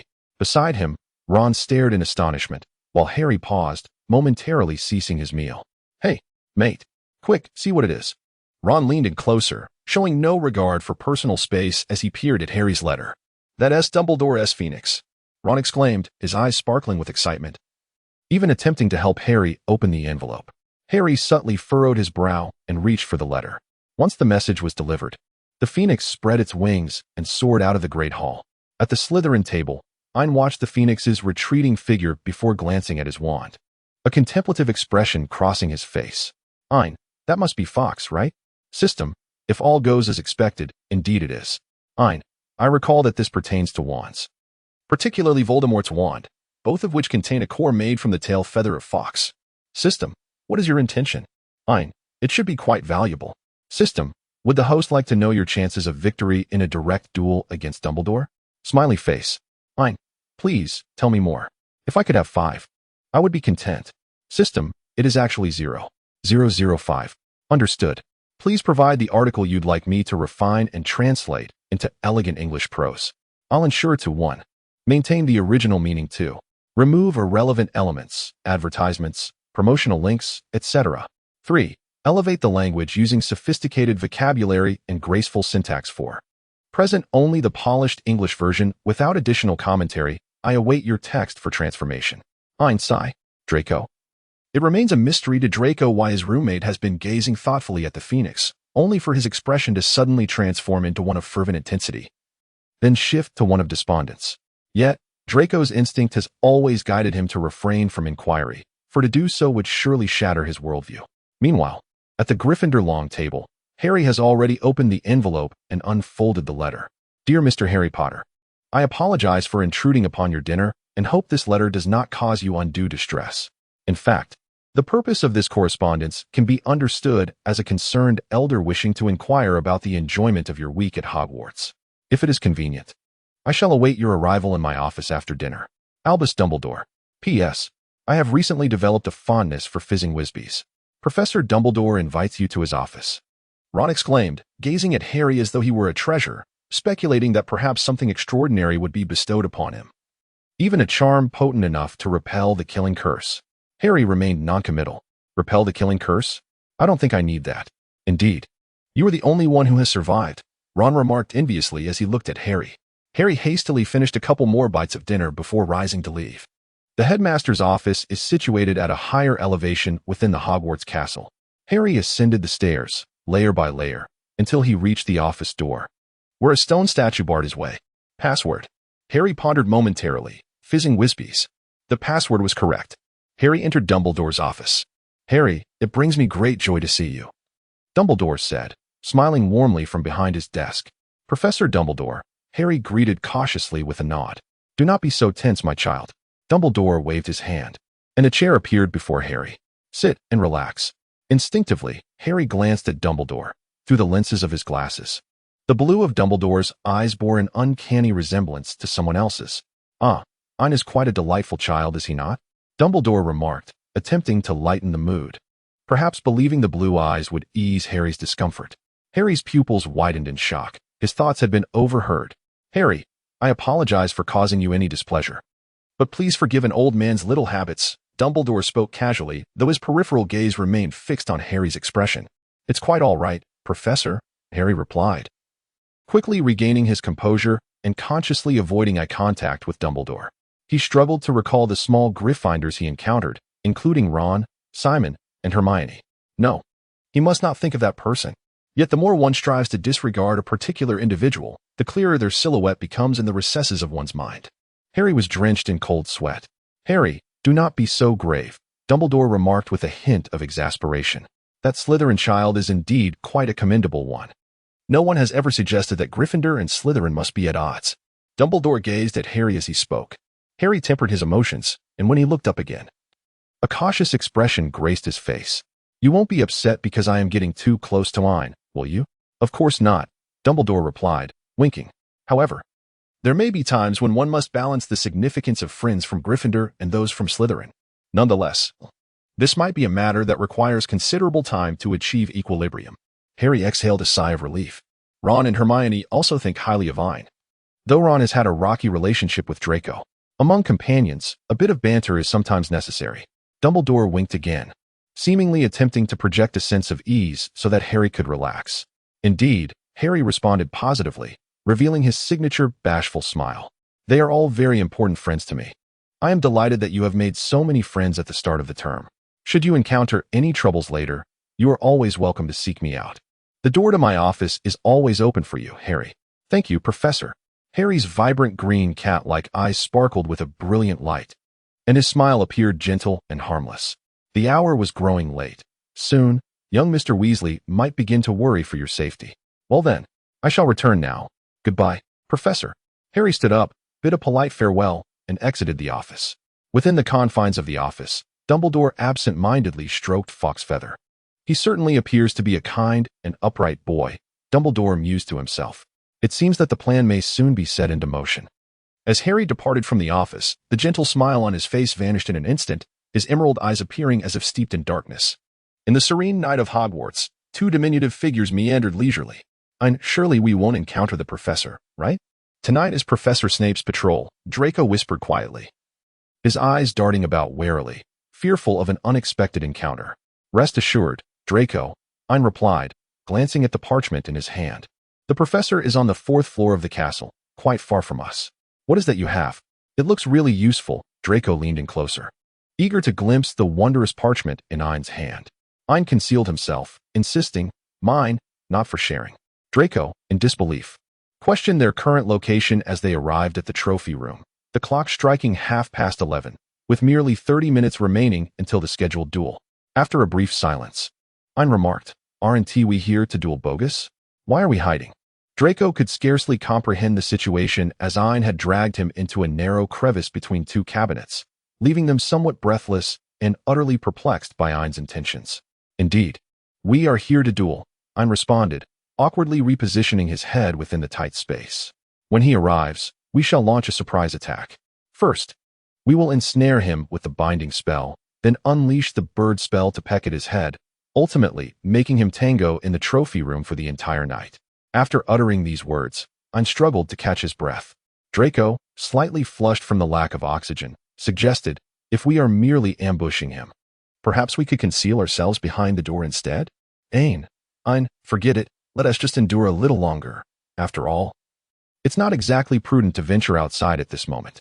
Draco, indeed. The two lapsed into silence, the atmosphere thick with stillness, save for the hurried breaths of the two, confined within the narrow space. "Speaking of which, didn't Harry mention he would be joining us?" Draco managed to voice. "Who knows? He might have been delayed by those two Gryffindors." Ain responded with difficulty. "What if Bogus does not arrive tonight?" Draco continued, struggling to get the words out. "Draco, cease your chatter. Conserve your energy." "I can scarcely catch my breath," Ain gasped, his breathing growing increasingly labored. Draco fell silent as well. Time ticked by slowly. Suddenly, the door to the prize display room creaked open slightly. "They have arrived." Ain and Draco's eyes brightened as their wands were aimed at the entrance. Bathed in moonlight, the figure at the door appeared to bear no resemblance to Bogus. "Ain, Draco, is that you?" Harry's voice whispered from the threshold. "We're here," Ain softly replied. Harry hurried into the classroom, followed closely by two Gryffindor companions. As Harry approached Ain, he fell into an unsettling silence for a few moments upon witnessing the peculiar situation involving Ain and Draco. Harry, Ron, Hermione, Draco, Ain, The situation is somewhat awkward. Ain, allow me to elucidate. My intention was to launch a surprise attack. Harry, all right, I understand, but should we not emerge now?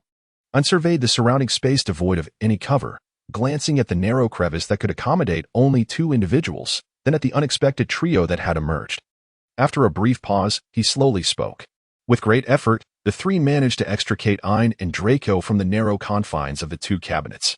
The moment Ain and Draco emerged, they disregarded the noble etiquette of Slytherin and collapsed onto the ground, gasping for breath. It is truly astonishing. What were you thinking? Ron remarked with his usual bluntness, his tone faltering under Harry's suggestive gaze. Ain and Draco were enveloped in an eerie silence. However, why did you bring 2 additional individuals with you? Ain skillfully diverted attention. Hey, a duel. It's a duel. How could I possibly not partake? Ron's eyes sparkled with excitement. I am here to escort you back. Dueling is strictly forbidden, as is wandering at night. If you wish to avoid expulsion, it is best to leave this place immediately and return to your dormitory to sleep, Hermione declared with utmost seriousness. Draco raised an eyebrow towards Harry, who shrugged helplessly. I didn't anticipate they would wait for me in the common room all night. Therefore, you should heed my words. Hermione, the little queen, was attempting to persuade everyone, only to be abruptly interrupted by Ain. Silence. Someone. The trophy room fell into an immediate hush, with all ears straining to listen to the sounds from outside. Faint footsteps accompanied by snippets of conversation could be heard. Professor, I am certain there are students lurking here after hours. It was Bogus' voice, right outside the trophy room. Humph, little brat. That was Snape's voice. The group was instantly taken aback. He actually informed the teacher. Ron exclaimed in shock. It's the headmaster. Draco's face paled in alarm. Ain decisively burst through the door, exclaiming, Quick, run. The 5 individuals instantly dashed down the corridor with all the swiftness they could muster. Professor, it's them. They are escaping, Bogus shouted, pointing at their retreating figures. Snape narrowed his eyes slightly, a cold smirk appearing upon recognizing several familiar silhouettes. The 5, following Ain, swiftly ascended the staircase, but after only a few strides, they encountered Filch around the corner. This way. Ain promptly redirected their course toward another path. The group sprinted down the corridor, yet soon reached its terminus, which held only a locked room. What should we do? What should we do? Filch is coming, Ron exclaimed, nearly in tears. It's all right. It's all right, Hermione reassured as she stepped forward and cast a spell at the door lock. Alohomora. The lock clicked open, and expressions of relief spread among the group, though Ain's pupils constricted. Wait. But before Ain could finish his warning, the others had already pulled him into the room. Outside, Filch, unable to locate them, let out several frustrated sounds before gradually retreating. The group pressed against the door, exhaling a sigh of relief. Has Filch left? Ain's cold voice broke the silence. He has. Don't worry, Ron sighed in relief. If Filch has indeed departed, you all must leave this room quietly, immediately. Ain's indifferent tone continued. What's wrong, Ain? The others sensed his unease, casting puzzled glances in his direction. They followed Ain's gaze and beheld a colossal creature before them, resembling a dog but with 3 heads. At that moment, the 3 heads were menacingly fixated on the 5 small figures. Almost everyone gasped in shock. The creature did not rush to attack. It seemed to be waiting for them to relax or reveal a weakness. Ain endeavored to steady his voice, speaking quickly yet quietly. I will count down from 3. You must immediately rush outside without looking back. 3, 2, 1, go. Just as Ain finished his command, the beast let out a furious roar and charged at him. Ron was the first to burst through the door, closely followed by Draco and Hermione, while Harry cast a glance at Ain before also making his escape, leaving Ain as the last to exit. In that fleeting moment, however, Ain's right leg was seized by the jaws of one of the creatures. With a determined tug, he freed himself from its grip. Bang! Upon exiting, Ain swiftly closed the door and cast a locking charm. The instant the door shut, a sharp pain surged through his leg, numbing his nerves, and a wave of dizziness washed over him. At that moment, the group, having narrowly escaped the jaws of the beast, halted at the doorway. The reason was evident. At the entrance of the classroom stood Snape, his hollow, cold black eyes surveying the group of young students before him. 3 Gryffindors and 2 Slytherins. How delightful! Snape's sardonic remark escaped his lips, laced with incredulity. Draco averted his gaze, too intimidated to speak. Meanwhile, Ain found himself wavering, nearly losing his balance. Observing Ain's instability, Snape's pupils constricted as he stepped forward to steady him. As Snape drew near, the metallic scent of blood emanated from Ain, reaching Snape's nostrils. Damn it, you are injured. The scene before Ain grew increasingly blurred, until at last, what came into view was Snape's dark eyes, which, despite their evident anger, also bore a trace of concern and anxiety. Ain collapsed into Snape's embrace, losing consciousness. In the dead of night, within the infirmary, Ain gradually awakened from her stupor, her consciousness slowly returning as she faintly perceived voices engaged in conversation nearby. Albus, I have warned you that Hogwarts should not harbor such perilous objects. The speaker appeared to be a woman, expressing concern for the inquisitive children who might inevitably come to harm. Do remain calm, Poppy, came the measured response, presumably from Dumbledore. Our foremost priority now is to address the current predicament. The situation was indeed precarious. The child possessed an exceedingly rare constitution that rendered them incompatible with potions. Not only did their magical essence resist potion effects, but they also exhibited formidable resistance to the majority of them. The anxious voice of the woman, identified as Poppy, continued. The efficacy of healing potions is minimal in this case. Should we transfer him to St. Mungo S? Dumbledore inquired. St. Mungo S would also be at a loss with such a condition, she replied. Fortunately, although the child had sustained some bone injuries, they were not overly severe and, with time, should mend. However, the convalescence period would undoubtedly be arduous, as pain relief potions, healing drafts, and soothing elixirs proved to be largely ineffective. As Ain listened to the voices of the crowd, his consciousness began to gradually fade away. In the final moment of lucidity, he seemingly heard a familiar voice. Allow me to give it a try, the deep male voice suddenly resounded, suggesting that by altering certain components of the potion, perhaps the issue of drug resistance could be resolved. The man's voice always had a reassuring quality, and as Ain absorbed the sound, he once more succumbed to slumber. When Ain regained consciousness once more, it was already daylight. This time, Ain was fully aware, and the consequence of this clarity was the excruciating pain emanating from his leg. He gasped sharply, directing his gaze towards his right leg. At that moment, his right leg was swathed like a rice dumpling, obscuring the true severity of the injury. Yet, Ain could discern from the pain that his leg was likely gravely wounded. After all, Ain recalled the events of that fateful night. One of the heads of the Cerberus had bitten down on his leg, and it was only through sheer force that he managed to free himself from its grip. Even the mere recollection of it brought forth a pang of pain. Child, you are awake. A feminine voice resonated within the confines of the hospital room as Ain lingered on the memory of his excruciating ordeal. Ain recalled that this was the formidable Miss Dobby with whom he had a fierce confrontation yesterday alongside Dumbledore. Ain cast a gaze of admiration upon her. Good day, madam, he greeted her. What a polite and well-mannered young lad. Lady Pomfrey's maternal instincts surged as she looked at the boy with compassion. Do not worry, your leg will heal, she reassured him. Gently stroking Ain's small head, Professor Snape will concoct a potion that will restore your health. Ain remained silent, merely nodding quietly. The boy's obedient demeanor stirred a wave of maternal affection within Madame Pomfrey. Good child, you may sleep a little longer. Professor Snape will come to fetch you this evening.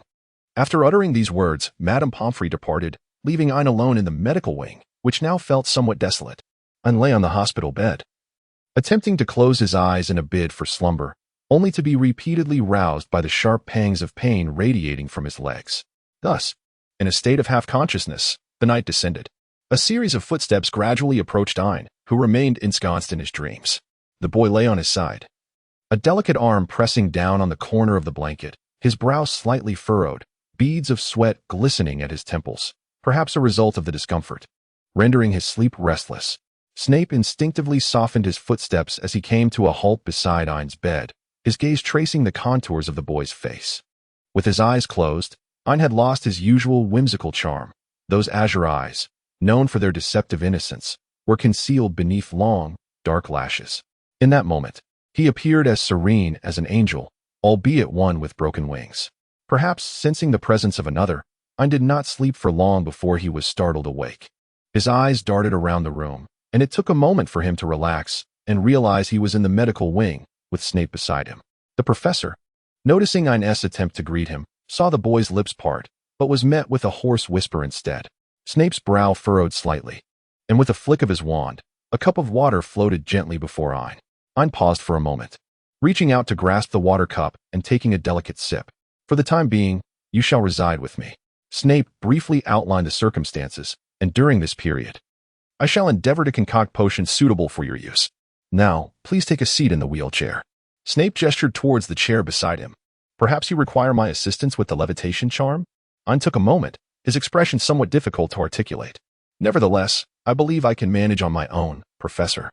Snape led Ain to his office, partitioning a small room within his private quarters, where a modest bed was placed. For the time being, this will serve as your residence. Snape waved his wand, casting a spatial extension charm, and informed him that he could find him next door if needed. Additionally, a potion must be consumed every morning and evening. Very well, Professor. Ain obediently settled into the wheelchair, remarkably devoid of any mischievous intentions. Shortly, Draco will bring your belongings from the dormitory, Snape remarked before turning to leave for his office. Indeed. It was not long before a platinum blonde head peeked curiously around the door of Snape's office. Draco hesitated briefly before politely knocking. As Ain opened the door, Draco instantly exhaled in relief. I was half expecting to encounter the Godfather, he murmured softly. Draco Malfoy. I trust your shoes are not ensnared by the slime of a slug upon my threshold, came a deep, mocking voice. Upon hearing this familiar tone, Draco felt his earlier relief evaporate. My apologies, Professor. He responded instinctively. Come in, Snape grunted, his voice thick with disdain. Draco hastily stepped inside, casting a bewildered glance at Ain, as if inquiring how Snape could possibly be in the office at this hour. Normally, he ought to be dining in the Great Hall at this time. Shouldn't he? Ain tilted his head, failing to comprehend the intentions of his roommate. Draco, disheartened, relinquished the effort to communicate. Subsequently, with Draco's assistance, the two accomplished the spatial transfer of Ain's belongings. However, it was primarily Draco who toiled diligently, while Ain merely sat in his wheelchair, occasionally directing Draco's actions. Once the task was completed, Draco exhaled deeply and fled without a backward glance, anxious to avoid being ensnared once more by Ain's antics. Having arranged his cozy nook, Ain executed a deft maneuver from his wheelchair, gracefully diving into the soft embrace of his bed's warm covers. Ain let out a contented sigh, just as Ain was contemplating rolling around comfortably in the blankets. Snape rapped at Ain's door. It is time to come out for dinner. His deep voice resonated emotionlessly from the other side. Ain propped herself up, pursing her lips, and sluggishly made her way back to the wheelchair from the bed, step by step. She then leisurely pushed the wheelchair towards the door. Outside, the man appeared exceptionally patient. Despite Ain's slow pace, he refrained from urging her, simply biding his time with unwavering patience. Ain, if his gaze were not so aggressively predatory, as if he were staring at prey, I would genuinely believe he had changed his temperament. System, at this moment, a dining table appeared at the center of the office. On either side, there lay a serving of creamy bacon mushroom pasta and pumpkin soup. Already feeling interrupted and affectionately entangled with the blankets, Ain's mood worsened as he gazed upon the food laid out on the table. Ain pouted, expressing her disdain for the dish before her. I do not wish to eat this. Today, I crave a perfectly cooked tomahawk steak, drizzled with black pepper sauce. For soup, I desire a rich cream of mussel, accompanied by a mango and shrimp salad and freshly squeezed apple juice. Snape raised an eyebrow, casting a glance at Ain. Just as she anticipated a rebuke or a sarcastic remark, he simply called out a name. Winnie. No sooner had Snape spoken than a house elf materialized before him. Prepare another dinner as I just specified. Yes, sir. The house elf responded with enthusiasm, before promptly vanishing, seemingly eager to prepare Ain's requested menu. Ain blinked her eyes playfully. Ain, I can't shake the feeling that something is amiss with Snape today. System, perhaps it's a case of special treatment for the patient. Ain, how delightful it is to have a limp. System, feeling a bit feisty, are we? After dinner, the thoroughly satisfied Ain wiped his mouth and turned to Snape, a cheerful smile gracing his face. Professor, I've had my fill. Ain exclaimed, content. The selection of ingredients for today's tomahawk steak was truly exquisite. Now, let us commence with tonight's potion. Snape cast a glance at Ain, and with a flick of his wand, a vial of potion materialized before Ain's eyes. Ain took the potion, but the moment he opened the cap, his expression changed drastically. Professor, did you add snail noodles to the potion? Ain looked at Snape in disbelief. Snape raised an eyebrow. Snail noodles? Such an ingredient would never find its way into my potions. Ain remained in a state of disbelief, exclaiming that the only possible explanation for such an odor was the addition of durian or some foul substance. Ein blacked Snape, feeling somewhat impatient, tapped his wand and took a sip. Ein swallowed hard, glancing at the potion in his hand and then at Snape's increasingly grim countenance. With a heart full of resolve, he pinched his nose and downed the potion. Ugh! The moment Ein consumed the potion, he was seized by a wave of dry heaving. Its actual flavor was far more dreadful than its scent suggested. Snape, however, merely spoke with indifference. Should you regurgitate it? I will ensure that you consume every last drop once more. Ein forcefully suppressed the urge to vomit, his azure eyes glistening with tears of indignation. Snape felt a stir in his heart and instinctively averted his gaze. The effects of the potion will likely take effect in about 10 minutes. During this time, you must honestly convey all your sensations and reactions to me. Nausea, I feel like vomiting. Ein began to speak without hesitation, but upon meeting Snape's frigid stare, he swallowed the latter part of his statement. Ein, filled with indignation, remarked. He explicitly stated his honest response, and yet he expects compliments for this abysmal potion. System. The potions were meticulously crafted by the most esteemed potion master of this century, a privilege that countless individuals yearn for but cannot attain. Ein, the system is always present. Do you wish to accept this blessing? System, why does it suddenly seem so aggressive? Though internally he grumbled.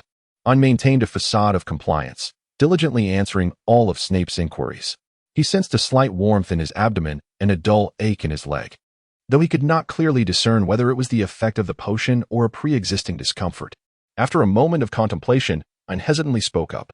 Snape nodded slightly, lost in thought, and then, as if struck by a revelation, retrieved a notebook and began to jot down notes. Ein desired to draw closer for a better look. Yet before she could approach, Snape waved his wand, and she, along with her wheelchair, was swiftly returned to the threshold of her bedroom. Ein muttered softly, not allowing me to see his notebook. What a miser. I shall certainly have a look at it sooner or later. Humph. Although it was not the first time Snape had shared a roof with Ein, he once again gained a clearer understanding of Ein's boundless energy.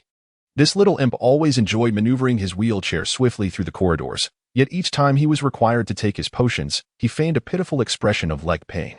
Recently, Ein found it astonishing that Snape had undergone a remarkable change in temperament. After nearly regurgitating a potion with an oddly peculiar taste during their first encounter, Snape, quite uncharacteristically, improved the flavor of the potion. While it remained far from delectable, it was no longer entirely unpalatable. When Ein inquired, bewildered, about this transformation, Snape merely responded with indifference, stating that the modification was a precaution to prevent a certain ignorant child from wasting the precious potion. Time passed as Snape brewed potions, and Ein endeavored to taste them. Ein's leg was gradually healing, perhaps due to the efficacy of Snape's potions or perhaps owing to Ein's robust self-healing abilities. Regardless, Ein was now able to walk, albeit with a limp. Thus, Hogwarts welcomed the annual celebration of Halloween. Throughout the day, anyone who encountered Snape could sense the palpable gloom emanating from him. Of course, those unaware of the circumstances might assume that the overly boisterous ghosts of the day had once again incited the ire of the dungeon's Serpent King. Only Snape was aware of the events that were to unfold. Early in the morning, upon learning that Ein had no classes for the day, Snape issued a stern decree prohibiting Ein from engaging in any activities, even commanding the statue on the doorknob to prevent him from leaving the office. As the time for the feast approached, Snape, swathed in his dark robes and exuding an air of palpable tension, made his way to the Great Hall. He surveyed the room with satisfaction, noting that the Gryffindors were dutifully seated in their places. It seemed unlikely that there would be any further antics of small trolls bravely confronting larger ones that evening. Snape took his seat at the staff table, his gaze cold as he awaited Quirrell's performance. Suddenly, the grand doors of the hall were flung open with a resounding bang, and Quirrell stumbled in, breathless. The trolls are out in the corridor, you know. Before he could finish, he fell to the ground with a thud, plunging the great hall into chaos. Snape observed the head of Slytherin swiftly organizing the students into line, preparing to escort them back to their dormitory, and nodded in satisfaction. In contrast, the other houses appeared to lack the same level of order as Slytherin. Fortunately, with the assistance of older students, the heads of the various houses quickly restored discipline.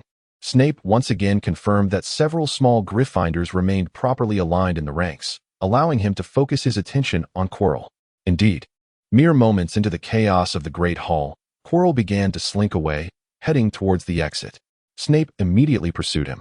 Yet, Quirrell seemed to sense Snape's pursuit and, under the influence of Voldemort, blended effortlessly into the throng of chaos.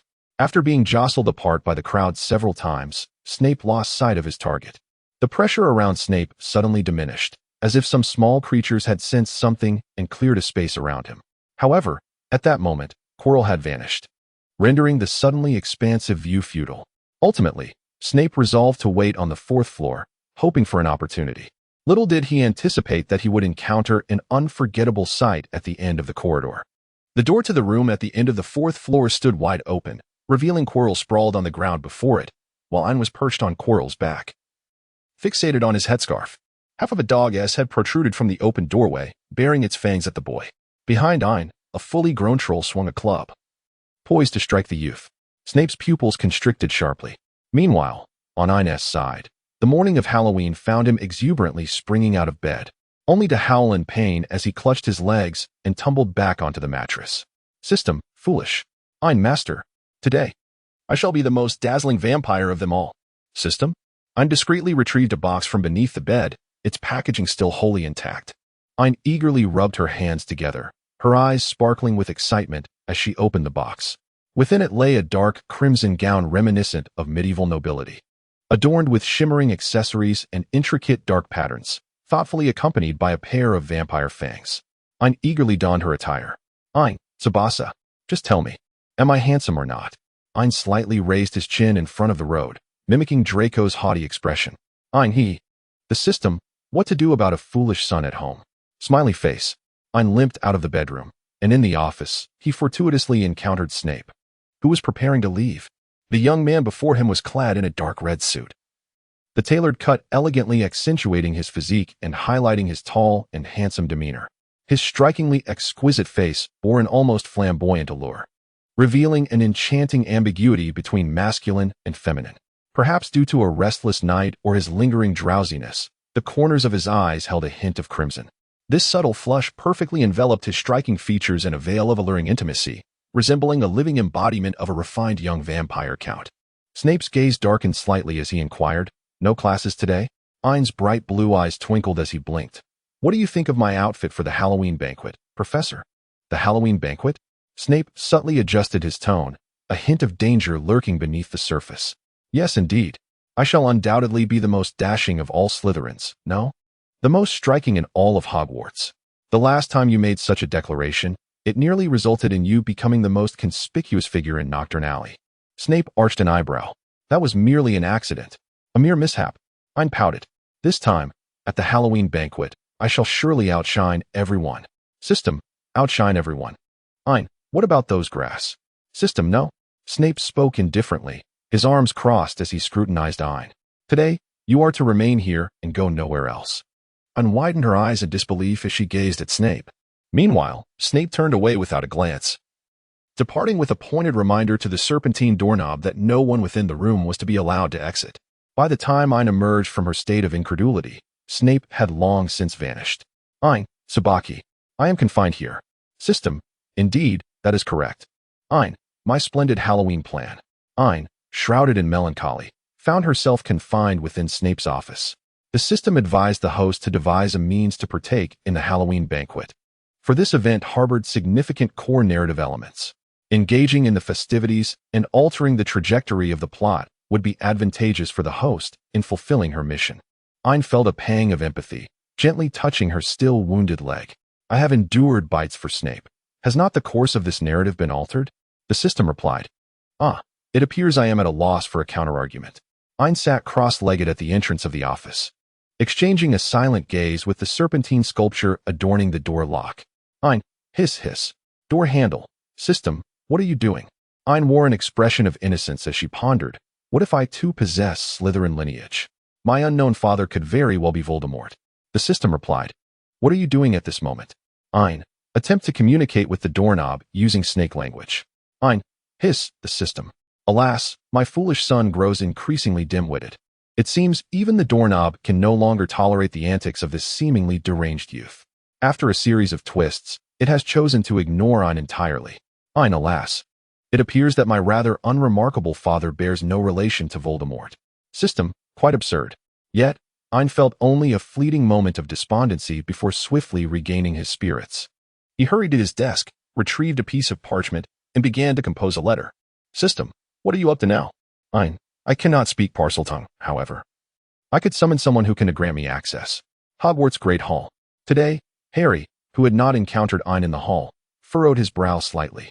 Especially upon seeing Snape without catching a glimpse of Ain, his frown deepening. Just then, an owl swooped in and dropped a letter directly in front of Harry. Moments later, another owl arrived, delivering yet another letter. Wow, 2 letters, Ron remarked, glancing at Harry with surprise, then mischievously squinting his eyes. Could they be love letters? Ron. Harry admonished him softly, and Ron promptly ceased his teasing. The first letter was from Hagrid, inviting Harry to sample his homemade rock cakes that weekend. The second was from Ain, containing only a few terse words. Snape, office, come quickly, urgent. Harry immediately stood up, the chair scraping loudly against the floor, drawing the attention of those around him. Harry, what's wrong? Ron queried, puzzled. I need to step out for a moment. Harry replied as he turned and hurriedly exited the hall, leaving Ron and the surrounding Gryffindors exchanging glances. Before long, Harry found himself before Snape's office door and knocked. Harry, is it you? Ain exclaimed excitedly, nearly leaping up before recalling his injured leg and straightening his upper body instead. It's me, Ain, Harry's voice echoed through the door. Wonderful. Snape has locked me in here. He won't let me out. Ain immediately began to accuse the man. Harry frowned. Do you need me to fetch another professor? This seems rather excessive. Oh, it's nothing. Just help me open the door. Ain waved dismissively, balancing on his injured leg. Harry hesitated. How can I assist you? Do you see that serpentine doorknob? Ain instructed, directing him to open the door. Harry paused, momentarily at a loss for words. Come on, just watch it twist and turn. It must be lonely. Have a chat with it, Ain urged from behind the door. Harry stared at the serpentine doorknob, and for a fleeting moment, he thought he noticed it move. What is going on? Harry instinctively uttered, producing a hissing sound. Parcel tongue? The snake-shaped sculpture on the doorknob indeed wiggled slightly, even emitting a sound. What parcel tongue? Harry asked, his curiosity piqued. Did you not notice? You were speaking the language of snakes, the doorknob replied. Harry was taken aback, reflecting on his previous state, and fell into deep contemplation. Yet, he did not ponder for long before speaking again. Would you be willing to keep this a secret? Keep it a secret? Is this about you being a parcel mouth? The doorknob inquired with a hint of confusion. In Slytherin, being a parcel mouth is a mark of noble status. Regardless, I hope you can keep this a secret, Harry earnestly implored the doorknob. Well, that's not a problem at all, the doorknob readily agreed. Now, there's one more thing. Could you open this door? Harry blinked and asked the doorknob. The doorknob hesitated, saying, I should obey the commands of a parcel mouth. But after all, this is an order from Professor Snape. Harry blinked again and replied, it won't matter. Professor Snape might just want to keep Ain in for a while. Considering how well they usually get along, the doorknob pondered this and found some sense in it, thus opening the door. However, at the very moment the door swung open, a shadow of unease flickered across Harry's face. Were they truly on such good terms? The doorknob, still oblivious to certain truths, remained unaware, while Ain, who had been observing the hissing sounds from the sidelines, entirely missed the change in Harry's expression. Gaining his freedom, Ain leaped forward, hopping on one leg, and enveloped Harry in a warm embrace. It was curious how fast Harry had grown recently. During the summer, he had been half a head shorter than Ain, and now he was nearly as tall as him. Aiden felt a tinge of melancholy, yet overall, the prospect of freedom brought him joy. Thank you, Harry. Aiden exuberantly embraced Harry, exclaiming, were it not for you, I would not have been able to don my vampire attire for the evening's banquet. System, is your emphasis on the vampire attire or the banquet? Ain, it is of no consequence. System, heh. Harry observed Ain as he meticulously arranged his vampire attire. His emerald eyes held a hint of obscurity, yet he mustered the courage to bid farewell. Ain, I must attend class. Ah, we shall meet again, Harry. Ain turned to wave at Harry, and then resumed adjusting his collar. For reasons unknown, Harry felt an inexplicable sense of being discarded once used. Furthermore, how could Ain possibly know that he had the ability to converse with snakes? Parseltongue, Slytherin. As Harry turned to leave for the classroom, a tempest of thoughts surged within his mind. Ain donned a dark red gown, adorned with exquisite patterns and opulent accessories. Resembling a noble figure emerged from the canvases of the medieval era. Her ordinarily azure eyes, reminiscent of a clear sky, transformed into a deep crimson hue under the influence of colored contact lenses. A pair of petite canine teeth subtly peeked from beneath her vividly red lips, evoking the image of a little demon cloaked in the guise of nobility. Ain sat in a wheelchair, its seat adorned with a deep crimson velvet blanket, and even the wheels were embellished with sparkling little gems, perfectly complementing his demeanor. It was now class time, and only a few students wandered through the corridor. However, despite the sparse crowd, Ain undeniably became the focal point of everyone's attention. Ain, do you see? This is the power of beauty. System, it is still daytime, and there is still a considerable time before the banquet. Ain, such a rare opportunity. Must I refrain from venturing into crowded places? System, crowded places? Is the host intending to incite chaos to prematurely trigger the evening's narrative? Ain, certainly. The more, the merrier. System, however, there is no opportunity to trigger the plot in advance tonight, hence it is not advisable for the host. Ain, with fewer people watching. Is it not a waste to wear this beautiful attire? System, it should not have any reasonable expectations of this host. I joyfully traversed the campus throughout the entire day, garnering an abundance of admiration and praise. I could not be more satisfied with the situation. As he meandered aimlessly, the time for the banquet approached. The castle was eerily quiet, as nearly all the students had gathered in the auditorium. Thus, Chilo's figure wandering through the corridors appeared particularly furtive. Armed with a live map, Ain, leveraging his geographical advantage, stealthily followed Chilo and witnessed him releasing the troll, who then rushed into the auditorium. The newly unleashed troll seemed utterly bewildered, wielding its club aimlessly as it roamed about without purpose. Ain, I possess a bold idea. System, you certainly have an abundance of audacious thoughts. Smiley face. Ain, I wish. System, Ain, which is stronger, the giant or the three-headed hellhound? System, Ain, very well, I shall wager on a small stake, betting that the three-headed dog is indeed the stronger contender, for it possesses 3 heads. System, what exactly do you intend to accomplish? Smiley face. In Ain, the club of the giant can render a dog's head unconscious, after which the giant's head will engage in a mutual bite with one of the heads, resulting in the third head of the three-headed dog potentially emerging as the ultimate victor. System, Ain, without further ado, let us hasten to give it a try. Ain casually tossed a flock of birds towards the giant. The cacophony of pecking creatures immediately infuriated the colossal beast, which began to furiously swing its club. Hey, it was me who did that, you dim-witted giant. Ain taunted as he approached the towering figure.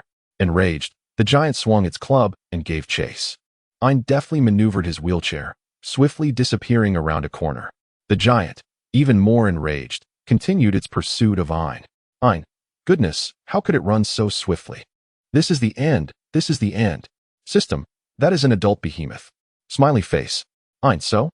System, it is not on the same level as a newly adult little giant like you. Just as Ain was about to utter something, his path was suddenly obstructed by Pepigi. Oh, little limping Blake is not heading to the auditorium. I wonder what he is up to. Pepigi stuck out his tongue. He is playing with a wheelchair in the corridor. Aha, I must inform Felchi. Pepigi joyfully twirled in the air. Ain quickly contemplated and cast a petrification spell that immobilized the mischievous spirit. The spirit's expression was exaggeratedly frozen in a grotesque grin. I apologize, but we have a friend who is currently quite upset and requires your calming presence, Ain said with a semblance of embarrassment, yet his actions were executed with remarkable efficiency. Ain cast another levitation spell, placing the mischievous Pippi ghost right at the center of the corridor's corner before continuing to run. Thus, the colossal creature, following Ain, encountered love at the turn with Pippi ghost. A chilling wave swept over the giant, causing it to shudder involuntarily. Meanwhile, Pippi ghost watched in disbelief as a filthy and odorous giant squeezed through its own body. Pippi ghost. Giant. With a thunderous roar, the giant swung its wooden club toward Pippi ghost, only to discover that its physical attacks were utterly ineffective against the ethereal being. After a couple more furious roars, the giant relinquished its pursuit of Pippi ghost to resume the chase after that detestable two-wheeled human child. With Pippi ghost serving as a buffer, Ain maneuvered around the giant with increasing ease, like a fish in water. Ain ascended to the 4th floor, only to witness the scene of Chilo opening the door at the end of the corridor. Hey, Professor Chilo, what are you up to? Ain exclaimed. Yet his body moved without hesitation towards Chilo. Before Chilo could recover from the shock of facing the three-headed dog, he was taken aback by the sight of a child in a wheelchair charging directly at him. Damn it! Chilo raised his wand. weighing the consequences of casting a spell on a student in this moment, and begrudgingly tucked it away, intending to flee. "Don't go, Professor Chilo." Ain leaped forward, firmly pinning Chilo from behind before swiftly casting a spell to incapacitate him. Chilo, caught off guard by the ambush from a first-year student, was shocked and succumbed to the spell, his consciousness fading as he felt an ominous pressure at the back of his head. It was over. At this very moment, Ain, perched atop Chilo, cast a perplexed gaze at the professor's scarf. "Ain, I have an unsettling feeling that the headscarf just shifted slightly. Could it be that someone is upset?" "System, Ain, will he suddenly appear for me to see?" "System, why does facing Voldemort excite you so?" Before Ain could react, the ogre behind him swung its club and charged forward, while the hellhound, having not been properly restrained, poked its head out. At that moment, Snape emerged from the other end of the corridor. Snape felt as though he might lose his mind. He propelled himself towards Ain with an unprecedented swiftness, pulling Ain fiercely into his embrace. With his left hand shielding Ain, he unleashed a curse at the advancing ogre with his right. The wounded beast recoiled in shock. A flurry of spells rained down upon the ogre, causing it to stumble and ultimately collapse with a thunderous crash. Subsequently, with precise agility, Snape turned and sheltered Ain from the hellhound's assault. He cast a repelling charm, forcing the creature back into the room, and then vigorously waved his wand to lock the door. The entire sequence unfolded seamlessly within mere seconds, leaving Ain utterly astounded. Once again in the familiar confines of the office where Ain had spent so much time recently, Snape nearly carried him back inside. With a resounding bang, Snape slammed the door shut with one hand, while the other, initially poised to drop Ain harshly, hesitated as he considered Ain's still healing leg. Ultimately, he set Ain down gently. However, Snape's tone was laced with fury, his hollow black eyes seemingly ablaze with anger. "Explain." He spat out the words with a seething intensity. Ain fidgeted with his hands, his azure eyes darting anxiously from side to side.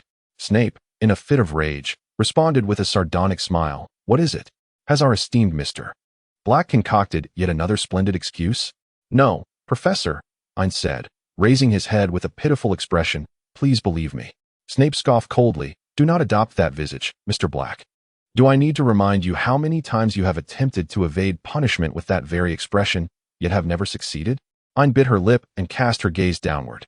"Regardless of the circumstances, as long as it is you teaching me, I shall never deceive you." Snape felt a slight stir within his mind. Even though he was acutely aware that the individual before him was almost entirely composed of falsehoods, he could not help but be moved by the words of this young imp. Rarely refraining from sarcasm, Snape instead delved directly into the matter at hand. The first question, "How did you leave the office?" He crossed his arms, scrutinizing Ain, while with his peripheral vision, he glanced at the doorknob of his office. The sculpture upon the doorknob shifted uneasily. "It was an accident." Ain scratched her head. "Harry came to find me, and I just happened to discover that I could converse with the little snake on the doorknob.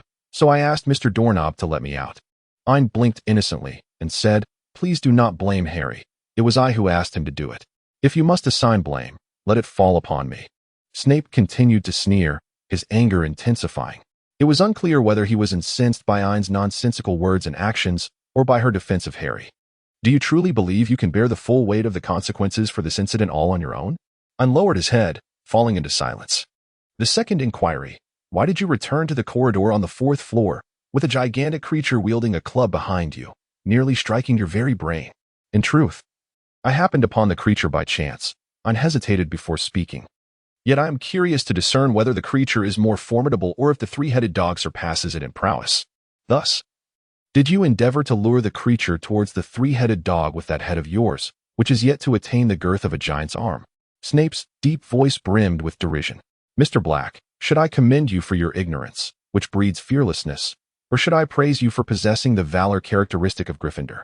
Clearly, neither remark from Snape was intended as a compliment, and Ain was well aware of this. Consequently, Ain merely pressed his lips together, refraining from retorting. "The final question, why were you mounted upon Chilo?" Snape's dark eyes fixed intently on Ain, striving to observe every nuance of his reaction. Ain, however, merely expressed a moment of confusion, yet managed to conceal any hint of vulnerability as he replied, "Because he needs to run." "Because he needs to run?" Severus Snape echoed with a slight inflection, his tone laced with menace.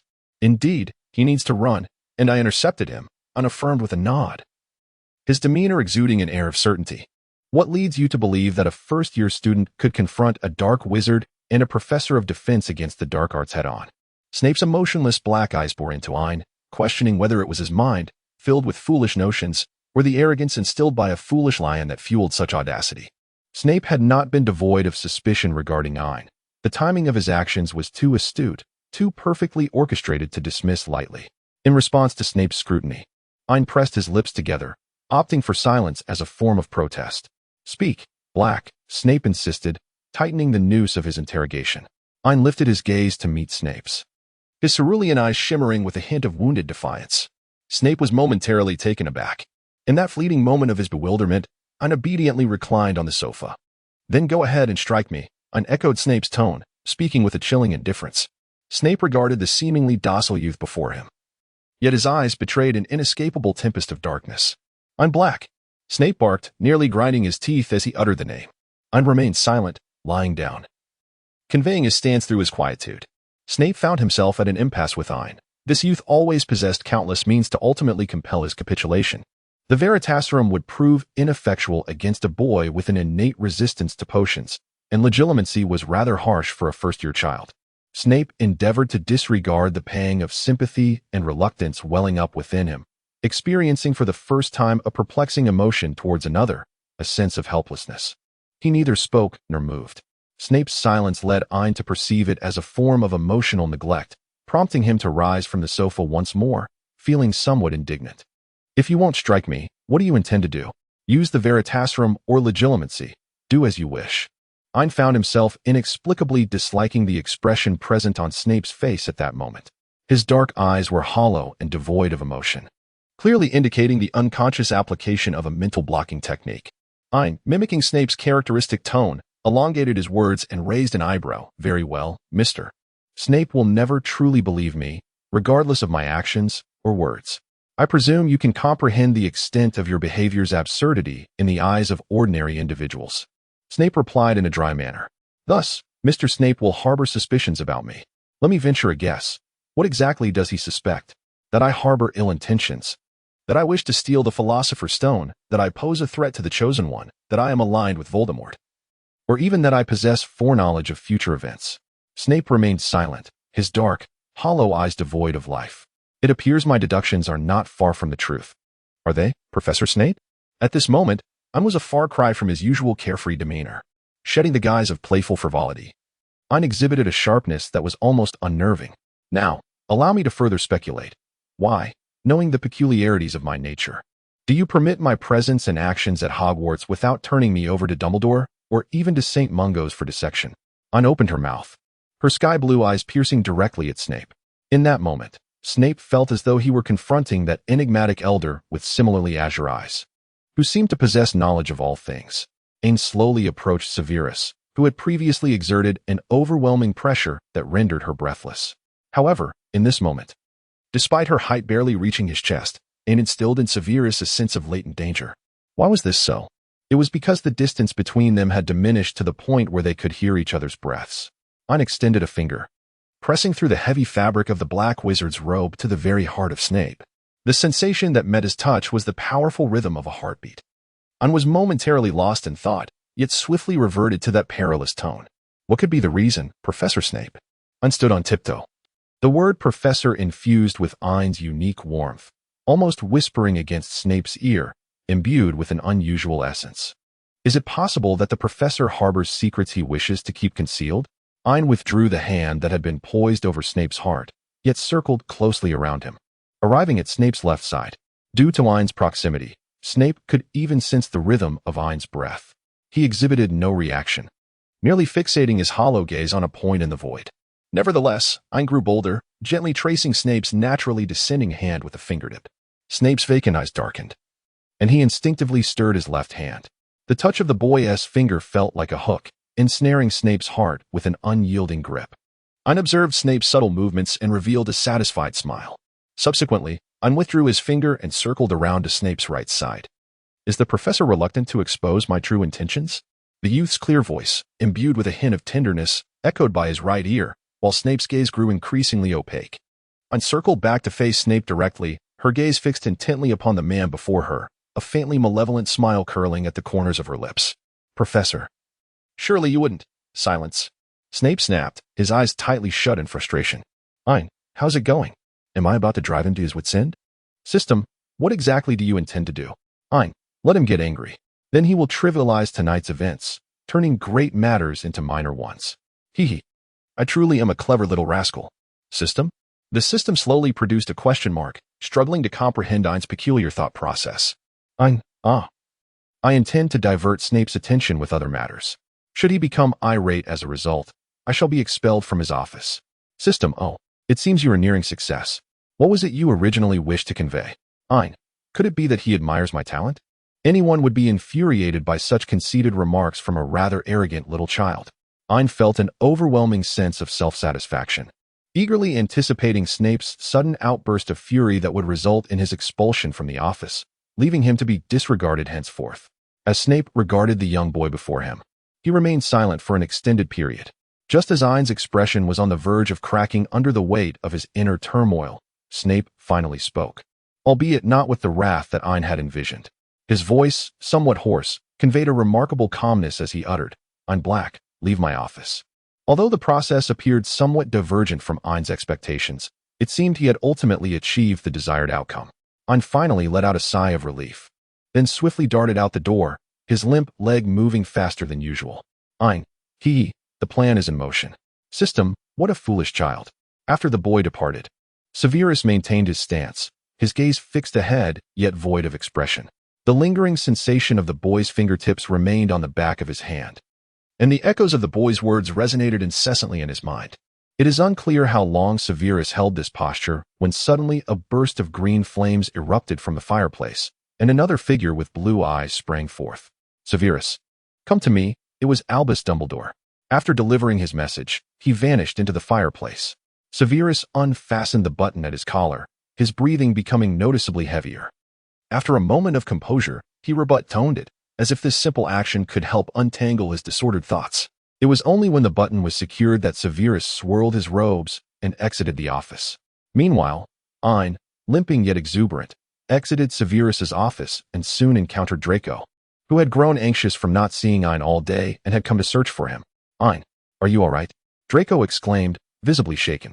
I heard there was a troll. You must find a place to hide. Don't worry, the troll has been dealt with. Ain cheerfully patted Draco's shoulder. Though Draco was pleased for his roommate's well-being, he found Ain's joy somewhat perplexing. Ain, how do you know the troll has been resolved?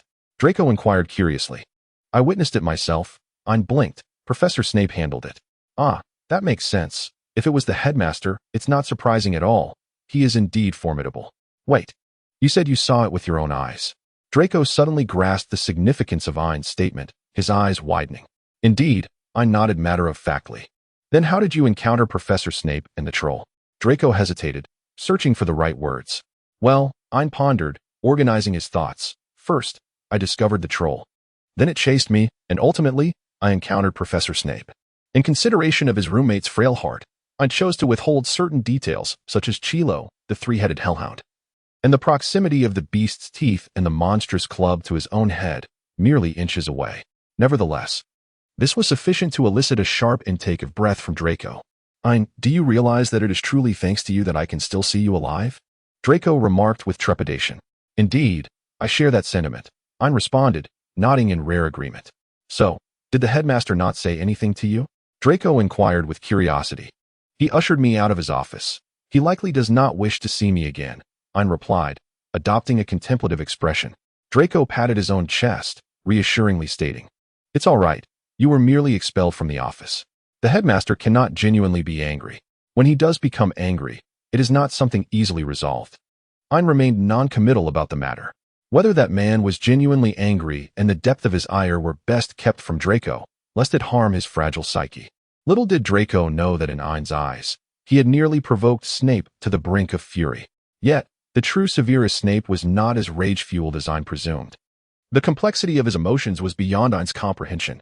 The system, as the sole truth-bearer in this convoluted scenario, bore an immense burden. However, following this incident, Ain had no reason to linger in Snape's office any longer. At last, he successfully liberated himself from the oppressive days of testing potions and the endless array of peculiar brews. Yet, should the wizarding community learn that Ain had carelessly discarded a bottle of Snape's meticulously crafted potion, they would undoubtedly cry out in outrage at such wastefulness. Returning to Snape. The potion master meticulously fastened the buttons of his robe. Regaining the imposing aura of the Serpent King, he proceeded towards Dumbledore's office. Albus, you had best have a valid reason for this summons. Snape entered the office, his hollow black eyes already engaged in a mental closure spell.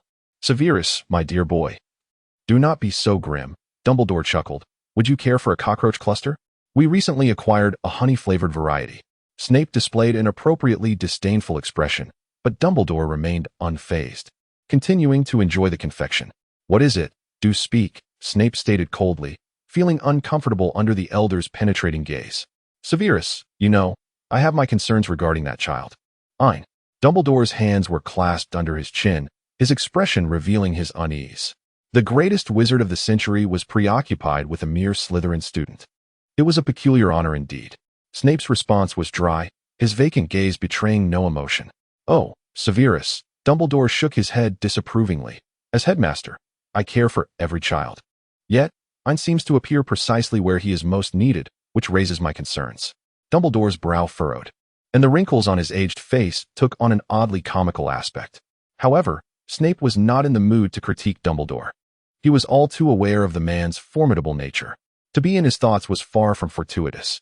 A troublesome attractor, just like your golden boy, Snape scoffed, refraining from directly addressing Dumbledore's comment. Dumbledore scrutinized Snape, yet he remained silent.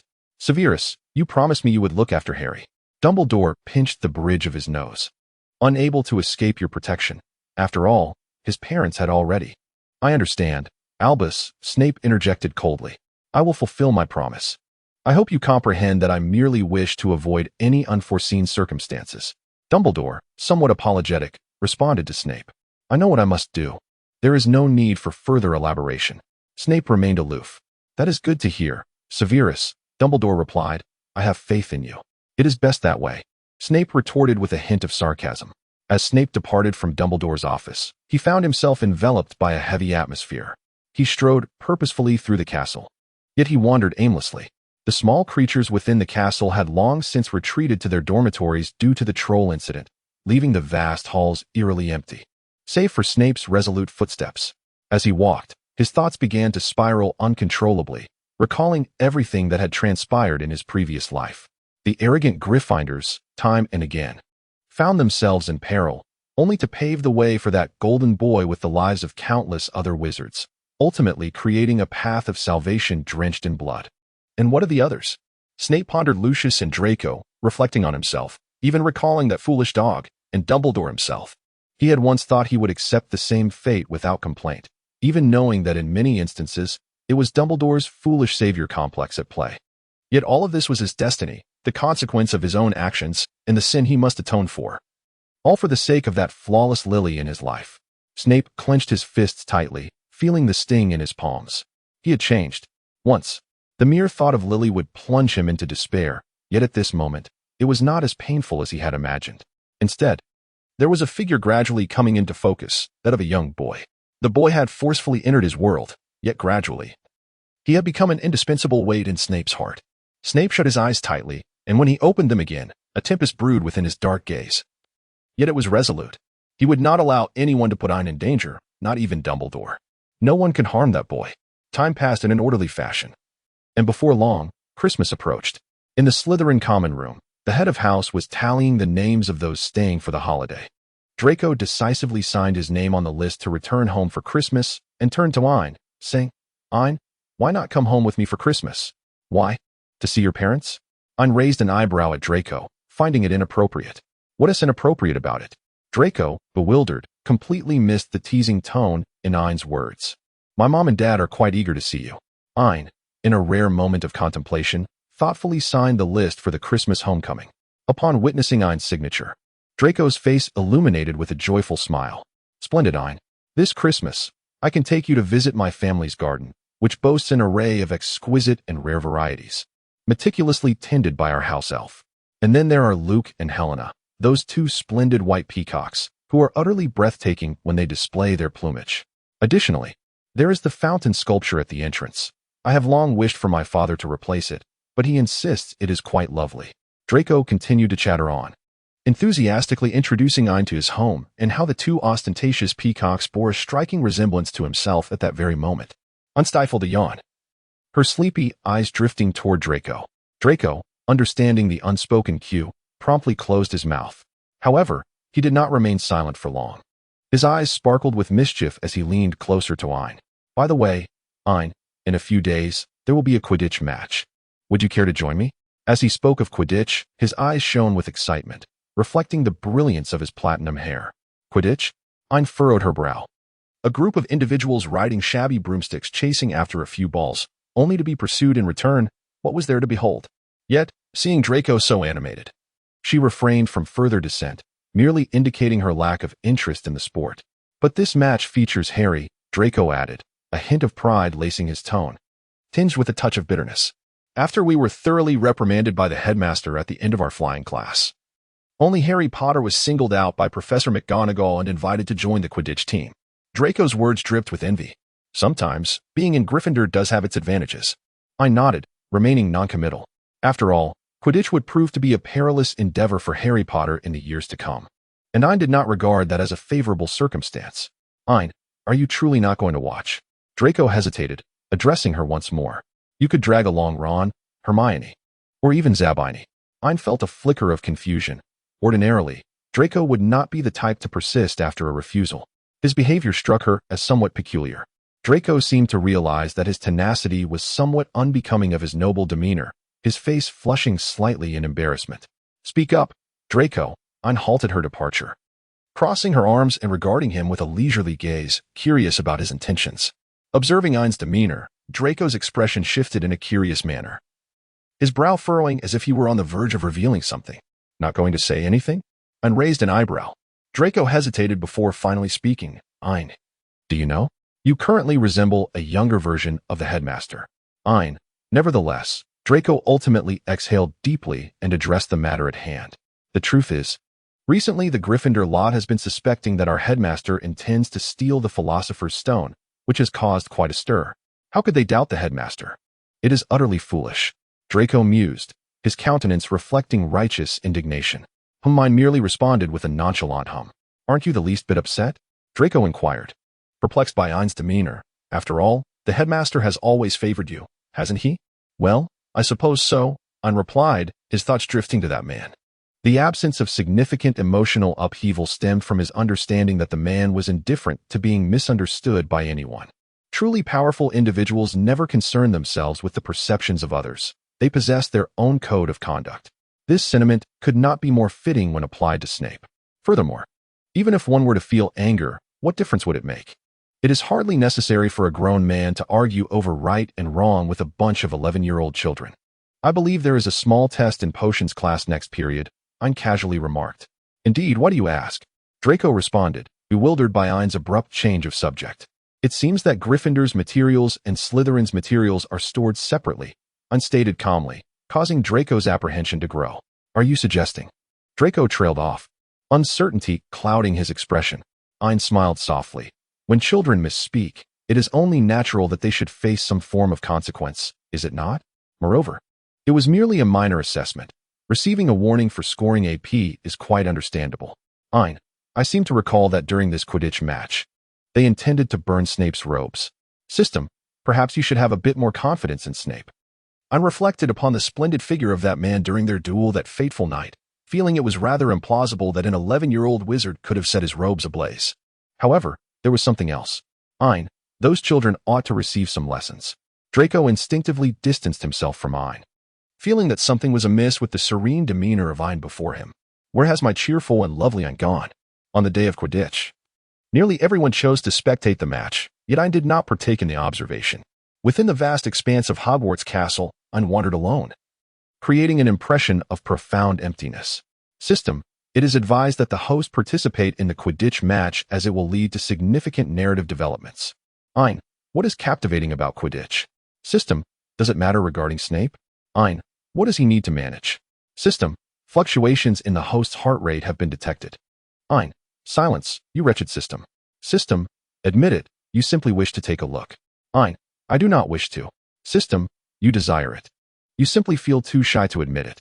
Ain, system, The data concerning the core character Snape has consistently exhibited an anomalous state. It is still advisable for the host to proceed for further examination. Ain's gaze shifted slightly. However, her body continued to traverse the corridor unperturbed, displaying no intention of departing. After a brief interval, Ain came to a halt. System, has the host altered her thoughts? Ain, Tongzi, have you noticed that it seems we have visited this place before? Ain surveyed his surroundings. Most of the corridors in Hogwarts bore a striking resemblance to one another, yet this particular corridor was etched in his memory. There were a total of 7 doors, and the third door from the corner stood ajar, with a gap wide enough to allow a glimpse inside. This marked Ain's second passage through this place. Ain drew forth her wand, slowing her pace as she began to move toward the end of the corridor. Upon reaching the terminus, Ain turned a corner, only to find herself confronted by 7 doors. Among them, the third door stood ajar, revealing a slight gap. The system announced, "Warning, warning, anomalies detected in the current scene. Please evacuate promptly." Ain, it's as if I've said nothing at all. Do you think I do not yearn to depart? Ain gazed at the slightly ajar door, acutely aware that the individual who orchestrated this test intended for him to step inside, to enter the enigmatic chamber beyond. As Ain traversed the identical corridor for the third time, he began to realize that he had encountered a confounding loop, a perplexing barrier of sorts. Ain, Sabaki, I sense that I have donned the wrong attire for this occasion. System, Ain, isn't the phenomenon of getting stuck in a loop typically exclusive to supernatural narratives? Why would it manifest in Hogwarts? System, perhaps there are spirits residing within Hogwarts. Ain, I cannot fathom why, but it seems you have uttered something. Yet at the same time, nothing at all. System, SC Chardinger's nonsense. At the end of the corridor, a pair of eyes was covertly observing the youth before them. As the boy passed by the slightly ajar door for the third time, he finally halted his steps. The figure hidden in the shadows narrowed their eyes, gazing at Ain, anticipating his entrance into the classroom. However, the boy merely stood before the door, engulfed in an extended silence. Just as the observer furrowed their brow, perplexed by the boy's apparent daze, he stirred. The boy closed his eyes. Instead of entering the room, he began to explore the door with his hands, and with a decisive sound, he shut it, then proceeded along the corridor, advancing cautiously with his eyes shut. From the shadows, the figure watched. As Ain continued, he too closed his eyes, relying solely on his tactile senses to navigate the walls. After what felt like an eternity, upon rounding a corner, Ain finally opened his eyes. The scene before him had transformed. The corridor that seemed interminable had vanished, revealing the familiar classroom of spellcraft just ahead. Ain, the supernatural literature has proven true to me. System, what have you been reading? The phenomenon known as ghost wall refers to a type of illusion, a visual deception that causes one to wander back and forth within a specific area, all the while believing they are progressing in a particular direction. System, so? Ain, having lost my sight, vision can no longer deceive me. Ain, brimming with self-satisfaction, strides confidently toward the Quidditch pitch, having emerged from the bewildering illusion of the ghostly maze. With each step, Ain quickens his pace, filled with an invigorating sense of purpose. The system observes, oh dear.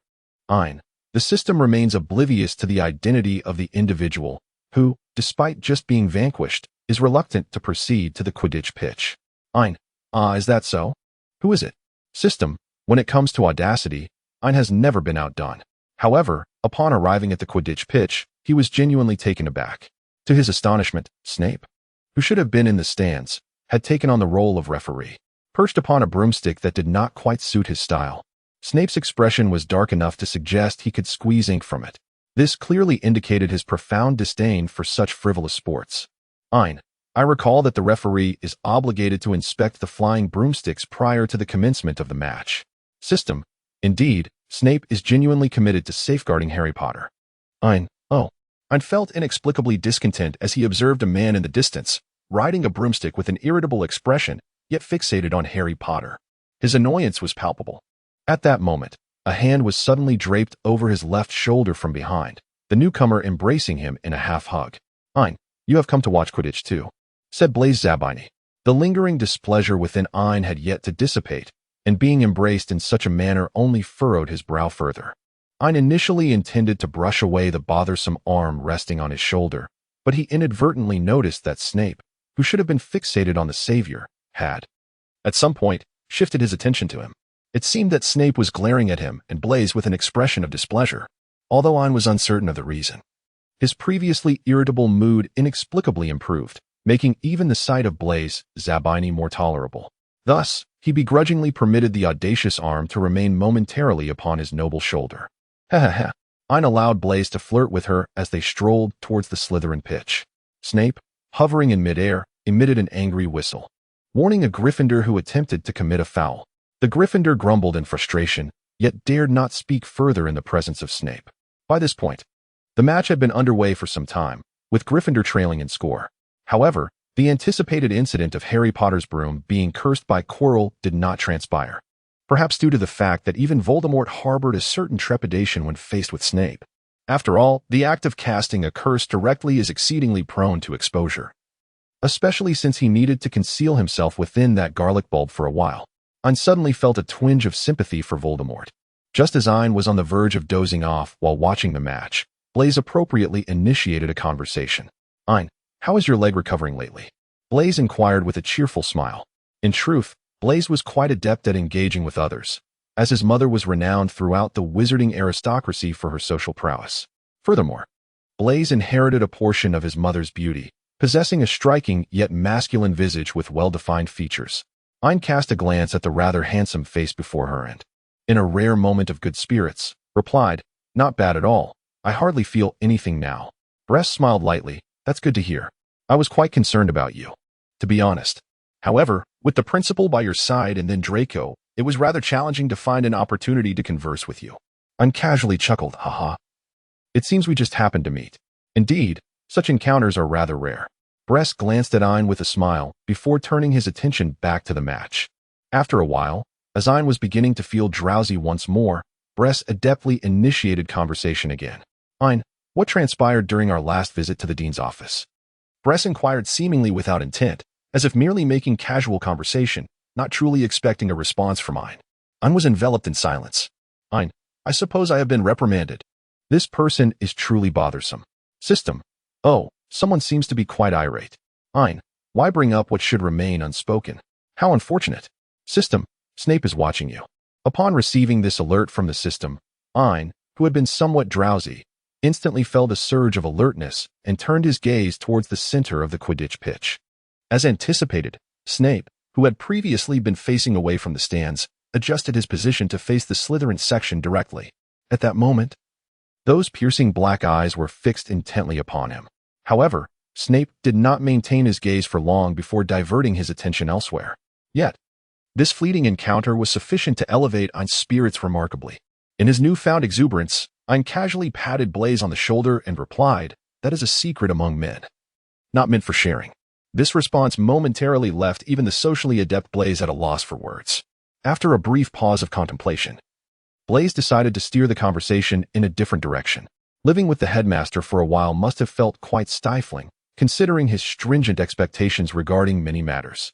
Blaise casually introduced this topic, which instinctively prompted Ain to reminisce about their chaotic cohabitation. He recalled the daily theatrical performances of Oscar-worthy proportions from the perpetually scowling potions master, who insisted on altering the flavors of his potions while pinching his nose to administer the concoctions. Ain instinctively smiled. Bress was initially taken aback by the sudden laughter of the youth. However, his gaze was soon captivated by the enchanting smile that adorned the boy's face. The youth's exquisite features radiated a gentle smile, as if he were reminiscing about a delightful memory, enveloping the atmosphere with a soothing warmth. Ain, ha ha ha. Every time I recall Snape's expression as he scrutinizes me in disguise, akin to that of someone who has just swallowed a fly, I can't help but laugh. System, please refrain from doing so. Blaise is on the verge of tears. Ain, you must admit, there are moments when Snape possesses a certain charm. System, alas. Why is there an unpleasant odor in the air? Though somewhat perplexed, Blaise's keen intuition allowed him to sense an underlying strangeness in the atmosphere. After regaining his focus from the boy's disarming smile, he resolutely decided to steer clear of this topic. The ambience once again descended into silence. Ain gazed into the distance. And suddenly, as if sensing something amiss, he raised an eyebrow while observing the horizon. Ain, Snape just glared at me again. System, oh. The sour stench is becoming increasingly potent. Ain, he is quite peculiar today, constantly glaring at me for no reason. I have not provoked him in any way. Ain murmured softly. Blaise, unable to discern Ain's words, leaned closer and inquired again, his handsome face mere inches from Ain's. Oh, it's nothing. Ain quickly gestured dismissively, instinctively creating some distance. Yet, upon encountering the furious gaze of the distant figure, he paused momentarily. Ain, has Snape taken the wrong medicine today? He glared at me once more. Fortunately, thereafter, Blaise did not pursue any new topics with Ain, instead opting to quietly enjoy the Quidditch match. It seemed that Snape had finally decided to relent and ceased his relentless staring. Today, Snape appeared particularly irritable. He was acutely aware that this match would see the Savior's broom subjected to malevolent curses, compelling him to devise a strategy to circumvent potential calamity. He also needed to remain as inconspicuous as possible to avoid any interference from those pesky Gryffindor youngsters. The most effective solution was to assume the role of a Quidditch referee. He believed that even the Dark Lord would hesitate to engage in a spell duel under such circumstances, risking exposure. Indeed, his suspicions were validated. The match unfolded with minimal irregularities, save for the unexpected appearance of that young rascal. The little black boy immediately allied himself with that Zabini lad upon his arrival. It was infuriating. Did he not comprehend the Zabini boy's intentions? Instead of focusing on his studies, this young lad was preoccupied with matters of the heart. Clearly, the assignments he had set were insufficient. Next time, he ought to double the length requirements for their essays. The Zabini boy had also been remiss in his duties for a while. Undoubtedly, Filch would be pleased to have another energetic helper to channel his exuberance. Snape had maliciously orchestrated a follow-up plan. Just as he believed the Quidditch match would conclude smoothly, an unexpected turn of events transpired. The dark iron bludger suddenly accelerated, hurtling towards the stands with alarming speed. A chorus of startled screams erupted from the audience. The bludger's direct trajectory was aimed squarely at Ain. Without a moment's hesitation, Snape mounted his broom and rushed towards Ain. Ain was momentarily taken aback, then lowered his head instinctively as the drifting ball soared perilously close to his scalp. The unfulfilled drifting ball returned with a vengeance, seemingly intent on flattening Ain's head to a pulp. Ain darted back and forth in her seat, brandishing her wand in a futile attempt to intercept the elusive bludger. However, the bludger's speed was relentless, and every spell she cast merely grazed its surface, failing to make contact. In a matter of seconds, Ain had evaded 3 assaults from the bludger. Just as the 4th attack loomed, Severus Snape finally arrived. The angle of the bludger's 4th onslaught was particularly cunning, rendering it nearly impossible for Ain to evade. As she braced herself to absorb the impact with her shoulder, Snape swiftly yanked her upwards, utilizing the lift of his broom to elevate them above the impending strike. He then positioned her securely behind him on the broom, his deep voice resonating in her ear. Hold on tightly. Ain sat behind Snape, momentarily taken aback by his words. She then reached out to wrap her arms around Snape's waist, seeking to maintain her balance on the flying broomstick. Only then did Snape free his hands to wield his wand. The potency and velocity of Snape's spells far surpassed those of Ain. Several incantations shot forth from the tip of Snape's wand, effectively sealing off all potential escape routes for the rogue bludger. Subsequently, a beam of crimson light struck the bludger, transforming the ominous black sphere into a fine powder that dissipated into the air. The immediate threat was averted. However, Snape did not hasten to allow Ain to dismount from his broom.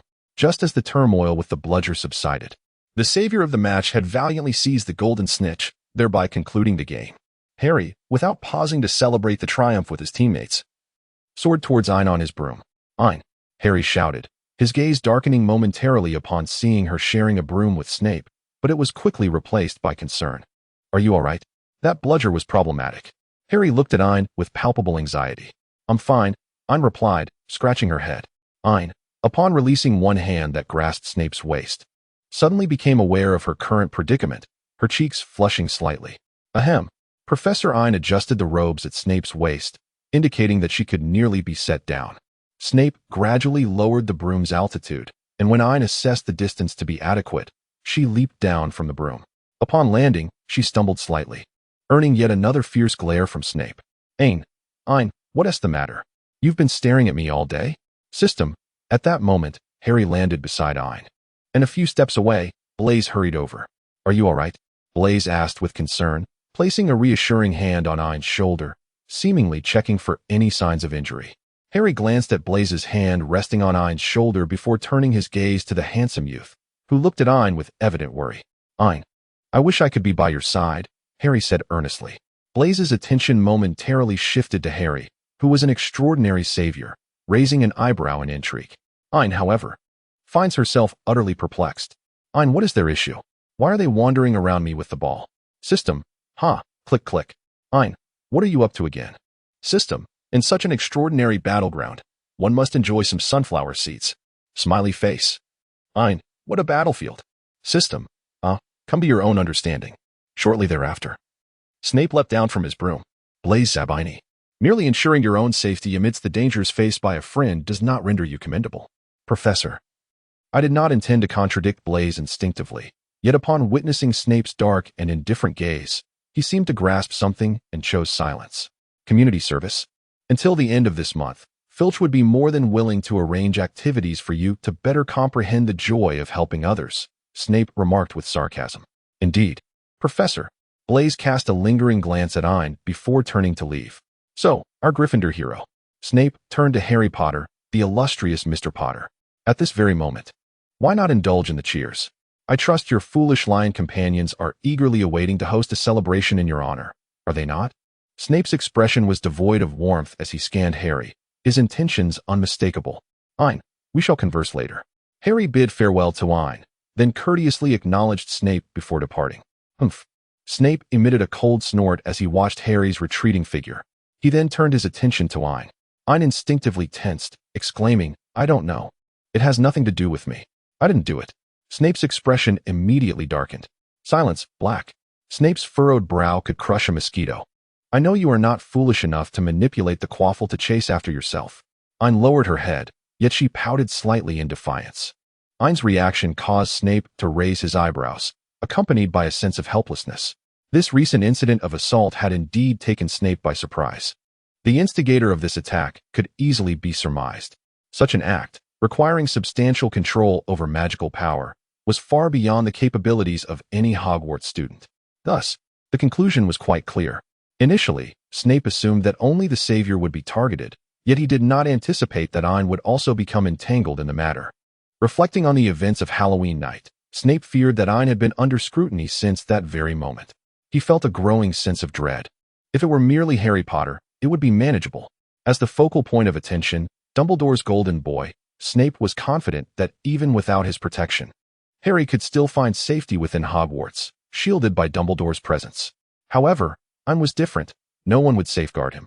He was merely a young scion of the Black family, and moreover, a Slytherin. A Slytherin who was even at risk from his own housemates. Snape regarded Ain, lost in contemplation.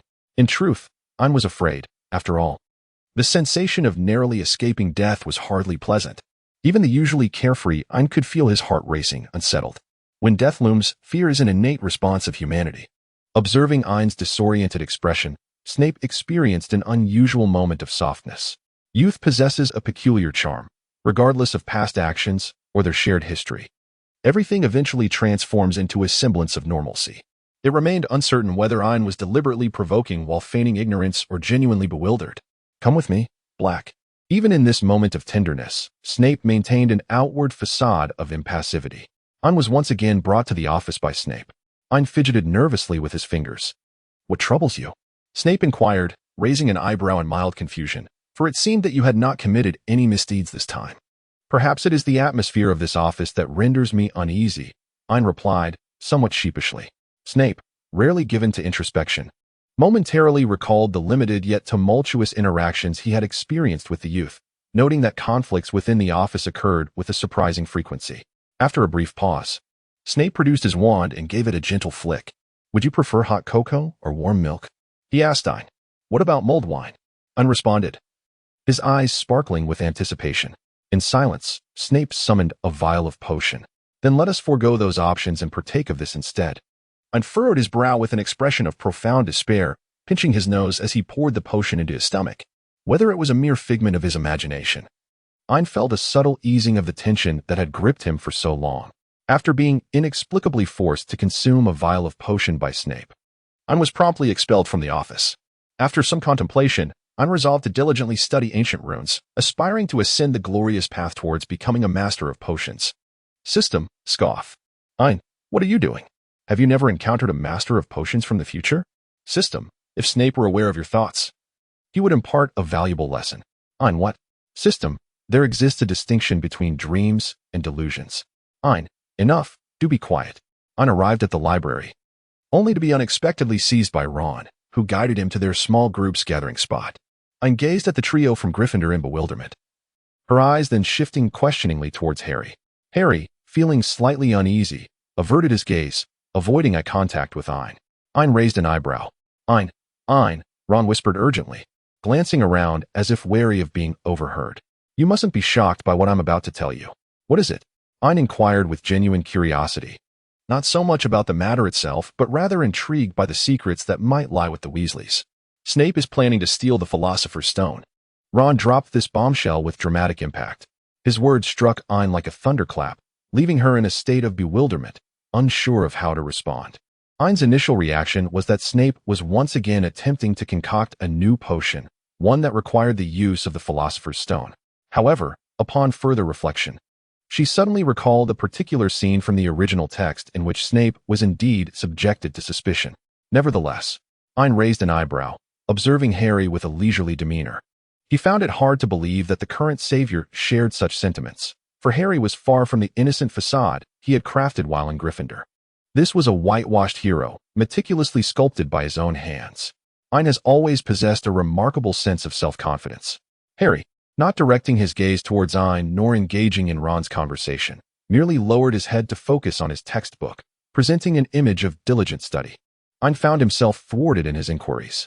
He posed a question. Does Harry share the same sentiment? Harry, gripping the pages of his book, exhibited a faint pallor at his fingertips, but refrained from responding. Fortunately, Ron seized the opportunity to speak, declaring to Ein, "It was I who deduced Snape's involvement. The Philosopher's Stone was uncovered by Hermione.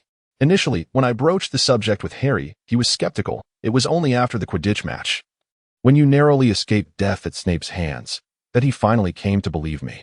Ron's excitement was palpable. Narrowly escaped death at Snape's hands? Ein articulated slowly, each word deliberate. Ron remained oblivious to Ein's shifting emotions, while Harry's grip on the book tightened, rendering his fingers increasingly pale. Indeed, that is our analysis, Ron continued, unabated. First, on Halloween night, after we returned to the dormitory, Snape encountered you at the end of the fourth-floor corridor. Why would he venture to that room if not to steal the Philosopher's Stone? Why didn't you suspect Quirrell and me? Ein inquired, curiosity piqued.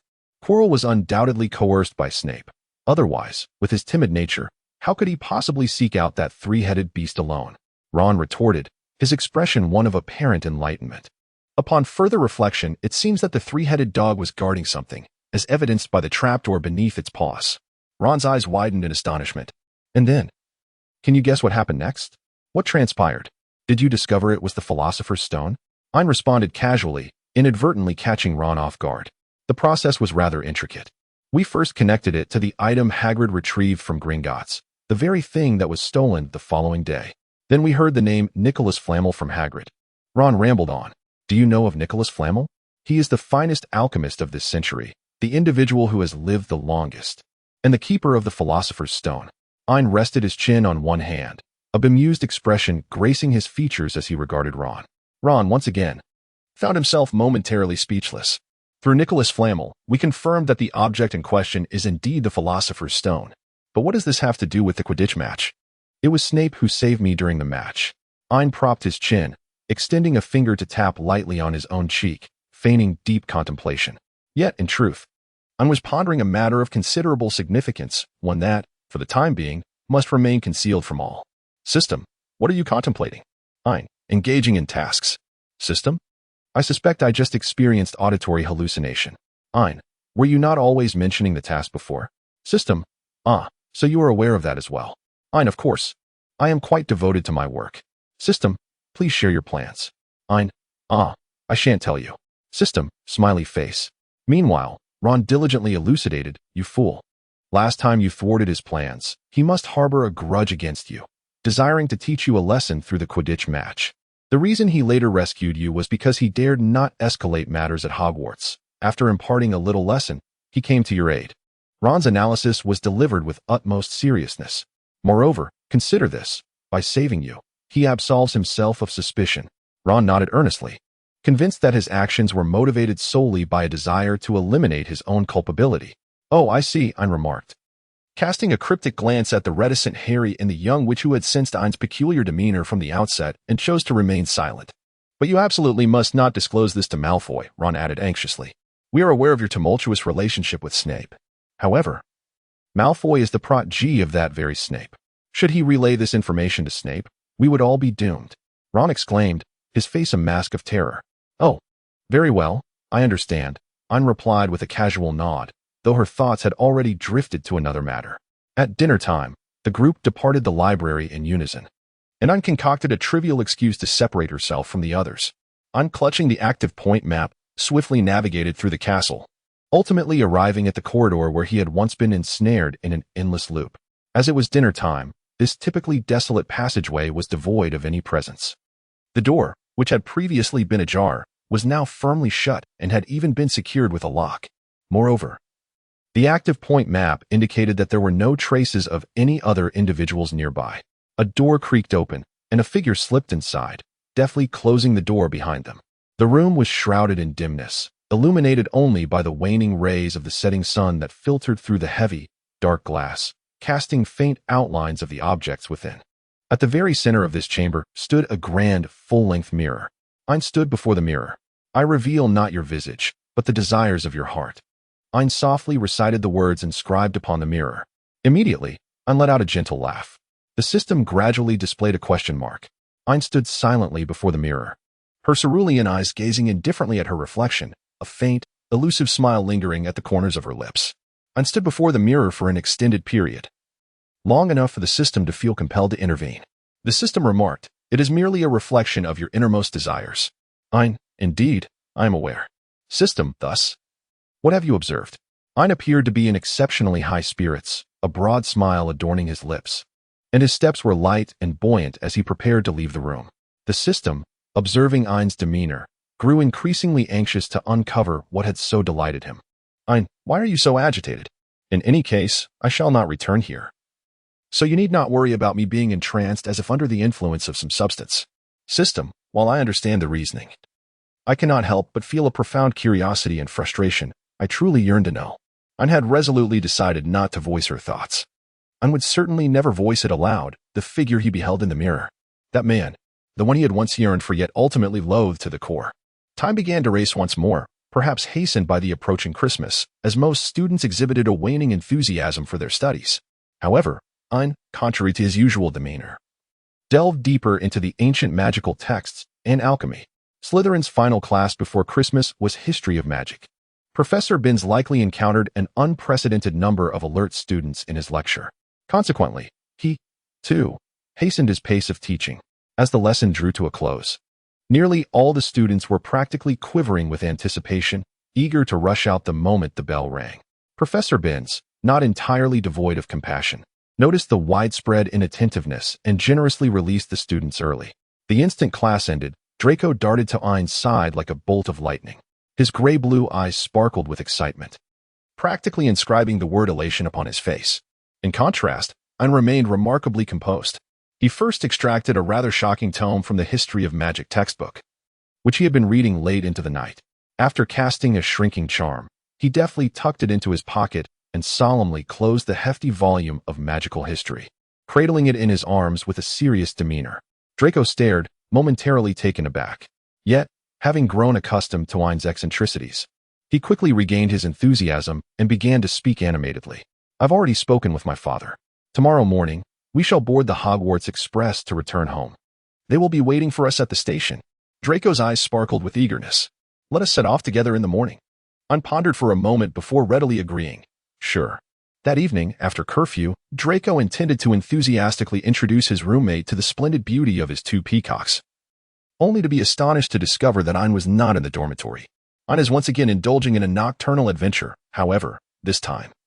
The destination is within the confines of a library. Ain ventured into the forbidden section of the library. As it was the eve of Christmas break, the professors likely never anticipated anyone would dare to explore the restricted area at such an hour, allowing Ain to navigate this realm with ease.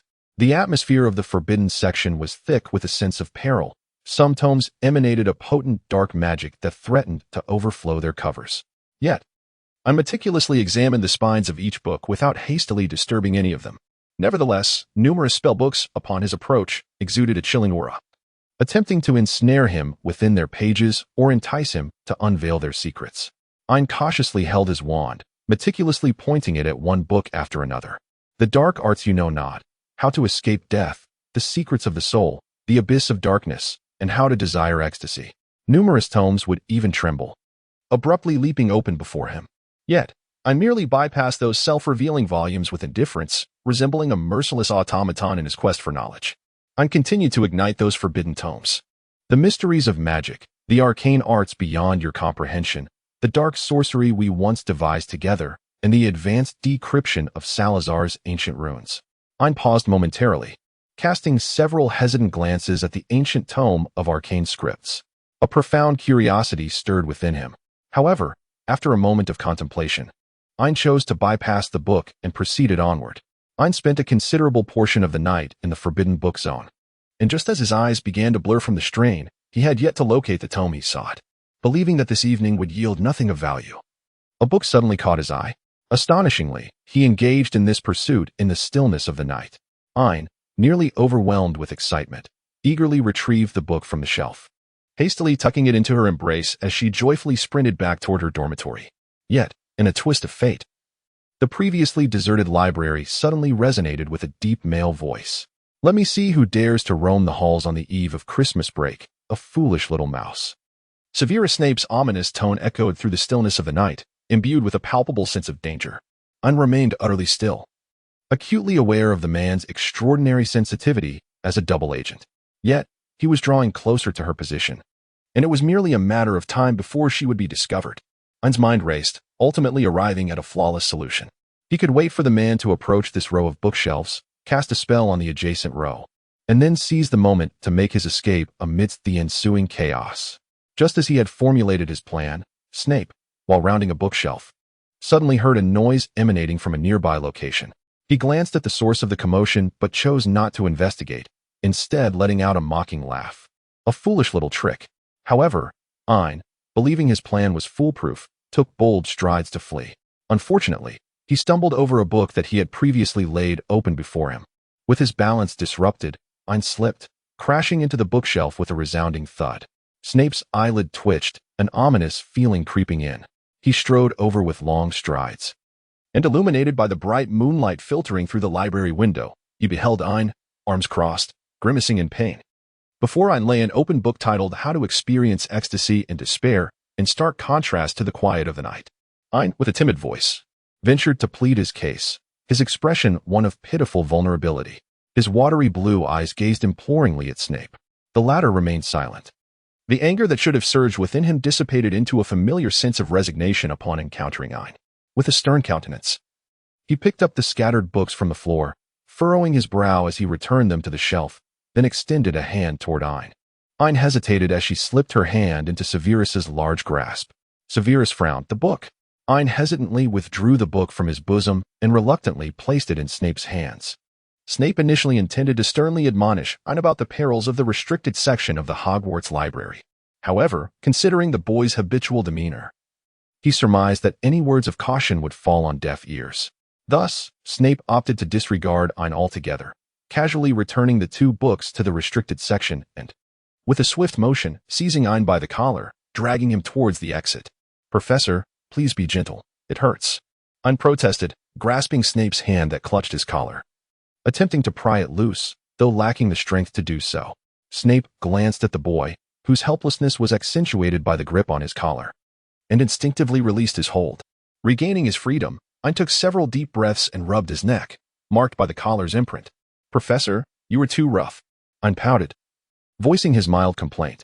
Snape's temple pulsed slightly as he retorted, "Shouldn't you explain, Mr. Black, why you, who ought to be in your dormitory, found yourself in the restricted section of Hogwarts at such a late hour, and what prompted you to seek out such intriguing volumes?" Ain closed his mouth awkwardly. Fortunately, Snape had no intention of probing further. He merely coldly commanded Ain, "Now, return to your dormitory.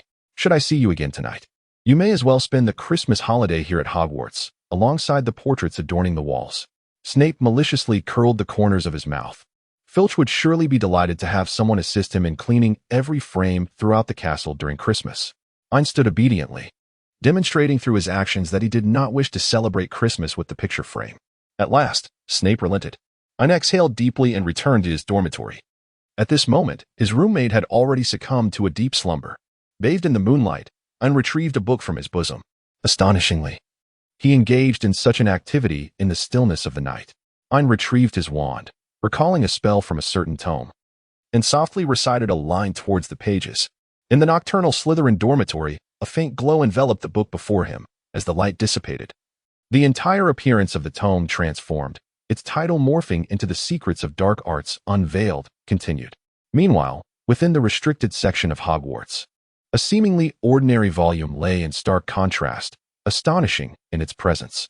Undertaking this in the quiet hours of night, he appeared innocuous amidst a heap of perilous tomes on dark magic. At the break of dawn, Draco's impeccable biological clock stirred him awake naturally. Rubbing his eyes, he noticed his roommate buried under the covers, prompting him to rise quietly. After a flawless skincare routine, it was time to approach the breakfast hour. Ain gradually regained consciousness. Ain, hurry and get up.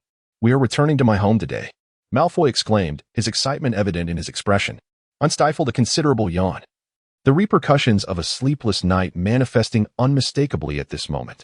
Draco observed the pronounced dark circles under Ain's eyes, coupled with an air of despondency, and promptly tossed 2 vials of potions in Ain's direction. These are for topical application. Give them a try. They might prove beneficial, he suggested, a note of concern evident in his gaze. Draco was apprehensive about Ain's dark circles, knowing that if left unaddressed, they could prematurely diminish the vitality of the delicate skin around the eyes, leading to the unwelcome onset of wrinkles. Ain felt somewhat speechless. Yet upon considering the necessity of facing the illustrious Platinum Peacock family later that day, she ultimately accepted Draco's kind offer. Perhaps it was merely a psychological effect, but after consuming the potion, I noticed that her dark circles seemed to have diminished slightly. As the Hogwarts Express came to a halt, Draco nearly leaped from the train, tugging at Ain's sleeve with an eagerness reminiscent of flight. Father, mother, Draco, momentarily disregarding his noble upbringing, rushed toward a couple the instant the train doors opened. Draco, mind your manners, Lucius admonished, adjusting his composure as he observed his son sprinting toward him. However, he could not resist the warmth of paternal affection. He reached out to caress Draco's platinum blonde head. How has your time at Hogwarts been, Draco? Lady Narcissa inquired with a gentle smile. It has been quite splendid. This is my best friend, Ain. Draco proudly introduced Ain to his parents. We are even more familiar with your esteemed friend than you might imagine, Lucius remarked, raising an eyebrow and casting a knowing smile in Ain's direction. Uncle Lucius, Aunt Narcissa, Ain greeted the 2 elders with decorum. Do not be so formal, Ain. Relax a bit, just as Draco does. Consider this your home, Narcissa encouraged with a soft smile.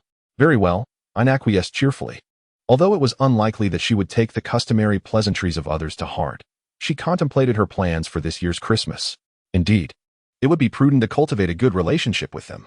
Malfoy Manor was truly magnificent, even though it was Ain's second visit.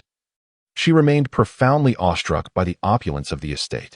Ain, TKO, let us revise our mission objectives. System. Ain, perhaps it is time to transform it into a grand estate of my own. System, did you not previously express a desire for a castle? Ain suddenly exclaimed with excitement. You actually agree to let me purchase the castle? System, don't even think about it. Focus on your tasks. He nearly fell into the trap. I know. As soon as Ain arrived at the manor, he was pulled into Draco's room, where Draco began to introduce his collection of dragon figurines one by one. With each description, Draco's eyes sparkled with increasing enthusiasm, while Ain found himself growing increasingly fatigued. After an interminable monologue, Draco finally noticed that his dear friend appeared to be in a less than ideal state of mind. Ain, did you not sleep well last night? Draco inquired with a hint of concern. Ain stifled a yawn, saying, Indeed. You should take a rest. I will call for you at lunchtime. Draco, somewhat concerned for his dear friend, replied, All right. Ain instantly perked up, then after a moment's contemplation, addressed Draco, Please do not bother to call for me at lunchtime. Kindly inform Uncle Lucius and Aunt Narcissa instead. I wish to rest a little longer. Draco nodded reassuringly. Do not worry. Go and rest. Ain swiftly returned to his private chamber. After ensuring the door was securely locked, he cast several protective spells before approaching the fireplace. With a sprinkle of flue powder, Vibrant green flames erupted within the hearth. Ein stood amidst the surroundings, clearly articulating his destination, Knockturn Alley. Flames engulfed Ein's figure. Meanwhile, Lucius, far away in the Master's chamber, raised an eyebrow, attuned to the situation, and suddenly chuckled. Severus had indeed encountered a little troublemaker. Lucius then approached the hearth, scattering a handful of flue powder before stepping into the flames. On the other side, upon arriving at Knockturn Alley, Ein drew from his previous experience, heading directly toward the apothecary with a clear objective. "Greetings, I would like a ton of aging potion," Ein stated. The apothecary glanced up at the boy before him. "A potent aging potion. A single drop can add 10 years to your life. The effects will last for 10 days. The apothecary then produced a small vial, declaring, "This will suffice for an entire year." I nodded and said, "Very well, I'll have 50 bottles.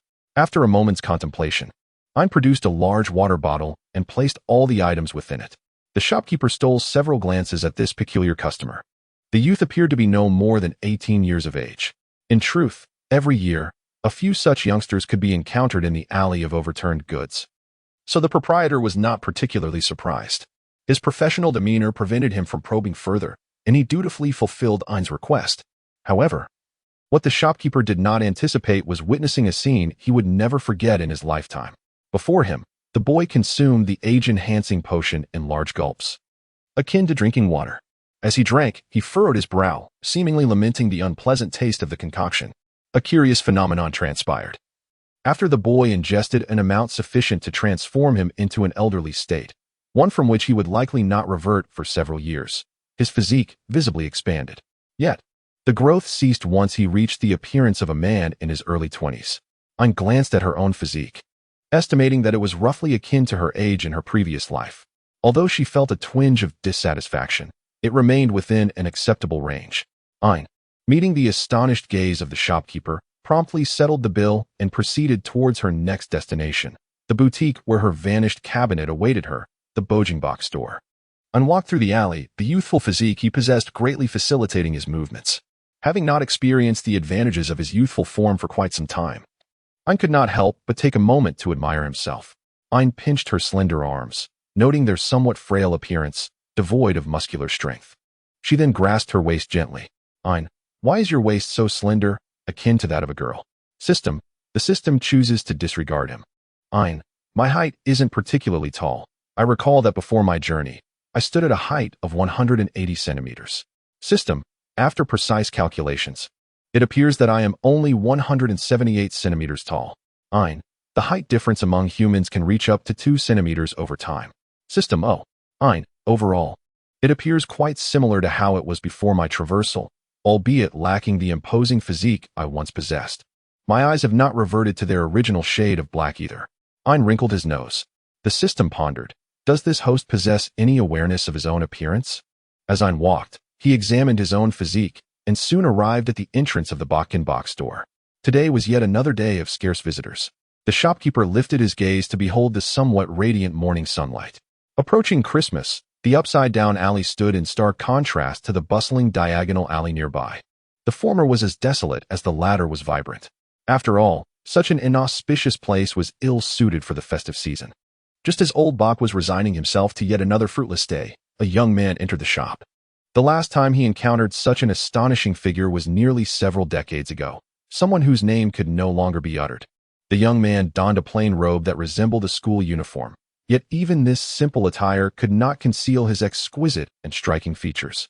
Tall and slender, with broad shoulders and a narrow waist, his facial contours were refined, lacking the pronounced sharpness typical of many Westerners, instead exuding a hint of Eastern gentleness.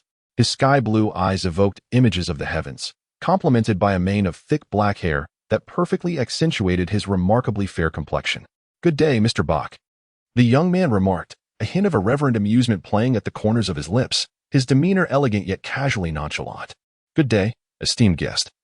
Old Bach replied courteously to this rather extraordinary patron. "May I assist you with something?" It seemed that Mr. Bach had forgotten him. Ein raised an eyebrow. "I am here to collect my vanishing cabinet." Only then did old Bach realize that the man before him bore a resemblance to the boy who had entered the shop 6 months prior. It was uncertain whether the youth had consumed an aging potion or if the young man had partaken in a youth-restoring elixir. Regardless, When the young man produced his receipt, Bach retrieved the somewhat ornate vanishing cabinet. Your vanishing cabinet has been repaired. However, we are unable to ascertain the whereabouts of the other side of the cabinet. This falls outside our service scope, Bach stated in a businesslike manner. That is of no consequence. I did not hasten to take the vanishing cabinet. Instead, he meandered through the store. After perusing the items, he discovered little of interest, save for a blood-stained deck of cards that piqued his curiosity slightly. You have a discerning eye, dear customer. This is a deck of cursed cards, Bach dutifully explained. You may wield it as a weapon. Those struck by the cards will randomly trigger a form of dark magic. The effects are unpredictable. The advantage of this deck is that, regardless of the dreadful curse that may be activated, no one will be able to trace it back to you. Of course, should luck be unkind, there is the potential for irreparable consequences. Though Bach did not explicitly state it, Ain grasped the implication. Please wrap it up for me. Ain casually inquired about purchasing a wand. At the checkout, he seemingly innocently asked, Do you have that kind of wand here? Bach, understanding immediately, recognized the unspoken need behind his words. Each year, certain wizards, for reasons too delicate to articulate, sought out such a wand to manage the intricacies of the backfire spell or to engage in clandestine activities that must remain shrouded in secrecy. A flicker of darkness ignited in Bach's gaze.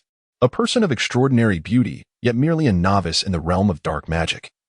Akin to carelessly tossing a delectable cake into a den of ravenous specters. Of course, esteemed guest, Bach replied, stepping closer to Ain.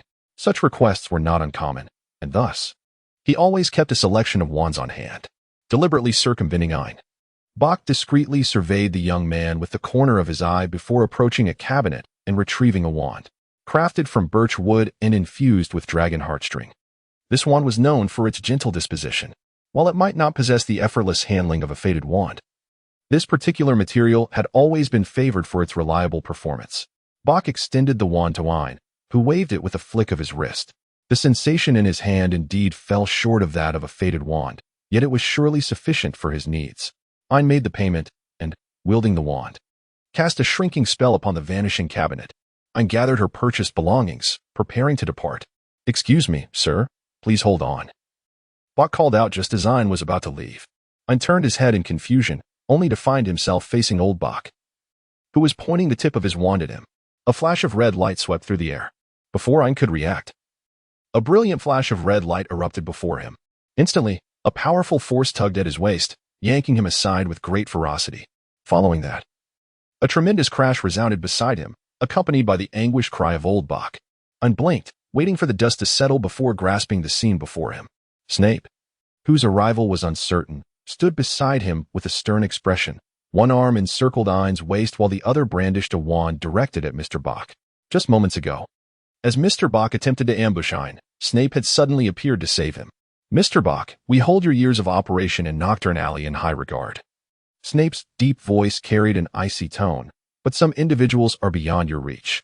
Mr. Bach staggered to his feet, wiping the blood from the corner of his mouth, eyeing the man before him with palpable trepidation. His gaze then instinctively shifted to the young man beside Snape, a look of both greed and reluctance lingering in his eyes as he stared intently at the youth. Ain furrowed his brow, disliking the gaze directed at him. Meanwhile, the atmosphere surrounding Snape grew palpably tense. Sensing the shift in Snape's emotions, old Bach quickly averted his gaze and, with a hint of trepidation, spoke, Of course. If this individual is under your protection, then everything that transpired just now was merely a misunderstanding. Snape fixed a cold stare upon old Bach, holding his gaze until the latter felt the sweat begin to bead on his forehead, at which point Snape slowly lowered his wand. However, he did not retract his other hand. Ain subtly extended her hand to nudge the powerful hand that encircled her waist. She pushed gently, but it did not budge. With greater force, she made another attempt, yet still, it remained unmoved. However, Snape's gaze shifted to Ain. Ain momentarily became as docile as a hen, scarcely daring to move, fearful of attracting the man's attention. Snape, maintaining a protective embrace, led Ain out of the Borgin and Burke's shop. The two navigated the streets of Knockturn Alley. Amidst the interplay of light and shadow, the glances directed at Ain from various onlookers were imbued with a sinister greed. Snape guided Ain through Knockturn Alley, eventually returning to Diagon Alley. He released his hold on Ain, crossing his arms as he regarded the troublemaker before him. The youth, now transformed from the androgynous figure of his earlier days, exuded a striking handsomeness, yet his visage retained a unique blend of allure and gentleness. He resembled a beautiful angel, one seemingly intent on being wholly enveloped by darkness. Snape's gaze darkened slightly as he brushed his fingertips together, as if still lingering on the warmth that had emanated from the young man's waist. Though Ain's slender physique was undeniably delicate, it possessed a remarkable resilience. Yet, regardless of the outward changes he had undergone, one immutable truth remained: the individual before him was indeed Ain. And Black Snape reflected upon the actions of the person before him over the past 6 months, arrogant, foolish, and reckless, resembling a quintessential Gryffindor. Yet, at certain moments, he displayed a cunning cleverness, as exemplified at this very instance. Ain's azure eyes restlessly darted within their sockets. Snape instantly surmised that the youth before him had likely concocted yet another dubious scheme. Truly, he was a recalcitrant little deceiver, perpetually weaving tales of falsehood. Yet, what Snape himself failed to recognize was that he ought to detest such individuals, particularly those imbued with the Gryffindor spirit who reveled in flaunting their trivial cleverness. However, he had never truly harbored animosity towards Ain Black. On the contrary, in some respects, Snape could be deemed as indulging him. He was reluctant to ponder the underlying reasons, for some matters are beyond contemplation and must remain as they are. This is an undeniable truth. Their relationship was merely that of a professor and his assistant, confined to the realm of ordinary colleagues. Returning to Ain's side, Ain anxiously fidgeted with his fingers, gazing into Snape's increasingly profound and enigmatic eyes, a sense of alarm ringing in his mind. Yet, in the next moment, his clever little brain devised a solution. "Ah, good sir, I am grateful for your assistance earlier. May I ask how you prefer to be addressed?" Ain, with his cerulean eyes wide open, earnestly attempted to convince Snape that this was their first encounter. Snape responded, "How about I treat you to a drink? Perhaps the dessert shop next door?" Ain continued to blink his blue eyes, a harmless smile gracing his lips. Ain Black. Snape could no longer contain himself. A vein throbbed at his temple as he forced the name through clenched teeth. "Pardon? Ain Black." Ain feigned confusion. "Did you say your name is Ain Black? What a splendid name. It unmistakably suggests you are a kind, intelligent, brave, sincere, strong, and wise individual." Ain sincerely complimented him, feeling no hint of shame. "Ain Black, I presume your intellect, even if it hasn't matured alongside your physique, at least functions adequately. Or have you perhaps pawned your brain in a back alley for some trifling, worthless items?" Snape quipped dryly. Ain maintained an expression that conveyed utter bewilderment, as if to say, "I cannot comprehend your words. I am merely a passerby." Now, you are presented with 2 choices. Snape regarded the young man before him with an icy demeanor and spoke coolly. "Either remain in Diagon Alley until the effects of your potion wear off and promptly return to Malfoy Manor, or accompany me back to Spinner's End, where I assure you, your entire Christmas will be far from pleasant." Ain shrank his neck and said, "I will obediently stay here. No more pretense." Snape raised an eyebrow. "I apologize," Ain murmured, lowering his head. "There will be no next time," Snape warned. "Do not let me see you in Knockturn Alley again." Though Snape's words trailed off, the menacing glint in his eyes was sufficient for Ain to nod fervently in agreement. After scrutinizing Ain for a moment longer, Snape departed, convinced that the individual before him would likely refrain from engaging in perilous activities again. Left alone amidst the bustling crowd of Diagon Alley, Ain felt an unexpected pang of loneliness, despite the surrounding commotion. Meanwhile, after turning away, Snape returned to Knockturn Alley, driven by the need to address certain unsavory individuals who were coveting what they should not. Gripping his wand tightly, his robes billowed with ominous waves of black. Having recently encountered Snape, Ain had no intention of returning to Knockturn Alley to tempt fate again. Ain wandered aimlessly through Diagon Alley, intending to purchase some gifts for her companions. Perhaps she would buy Draco a dragon model. As for the type of dragon, it hardly mattered, as they all looked rather similar. Ain casually selected a model of an unknown dragon from the model shop, hastily deciding on it as a gift. Harry's words. Ain hesitated for a moment as he glanced at the other dragon figurines, ultimately deciding to exert a bit more thought and refrain from purchasing an identical gift. Oh, Ain recalled that Harry would receive an invisibility cloak. Thus, he resolved to present him with a vial of scent-concealing potion, which should aid him in his nocturnal adventures. Ain silently nodded, appreciating her own thoughtfulness. As for Hermione, a book would suffice. purchasing the most popular supplementary textbook would undoubtedly be a safe choice. Regarding Ron, I pondered whether directly gifting him a few galleons would provoke the fiery-tempered boy or if he would graciously accept the gesture. Ultimately, she decided on a set of the latest wizard's chess. For Blaise Zabini, a pair of cufflinks seemed fitting. She ventured to a tailor shop and immediately set her sights on a pair of emerald-hued cufflinks, choosing to gift them to Blaise. Then there were Lucius and Narcissa. A hair potion for Lucius would be appropriate, while Narcissa would receive a beauty potion. Given Draco's demeanor, it was likely that skincare was a family legacy. Ain counted on his fingers, pondering if anything had been overlooked. As he counted, his gaze fell upon Snape. Such a large head. What could be an appropriate gift? Bestowing potions upon a master of potion-making would surely be inadequate. He appeared to lack for nothing in terms of potion ingredients. The extravagant accessories that adorned others were never worn by Snape. Perhaps a book would suffice. Ain suddenly recalled, rather inopportunely, the enchanting tale of the potions professor and his delicate young wife. Ain. Ha ha ha ha system. Ain. The professor of potionology and his delicate little wife. Ha ha ha. System. Are you unwell? Ain. TSK. You do not comprehend this reference. System. Smiley face. I possess far more knowledge than you, but I fear you might be too timid to grasp it. Ain. Hey, what do you think would make an appropriate Christmas gift for Snape? System. Yourself. Ain. Such words should not be spoken carelessly, as they may not pass scrutiny.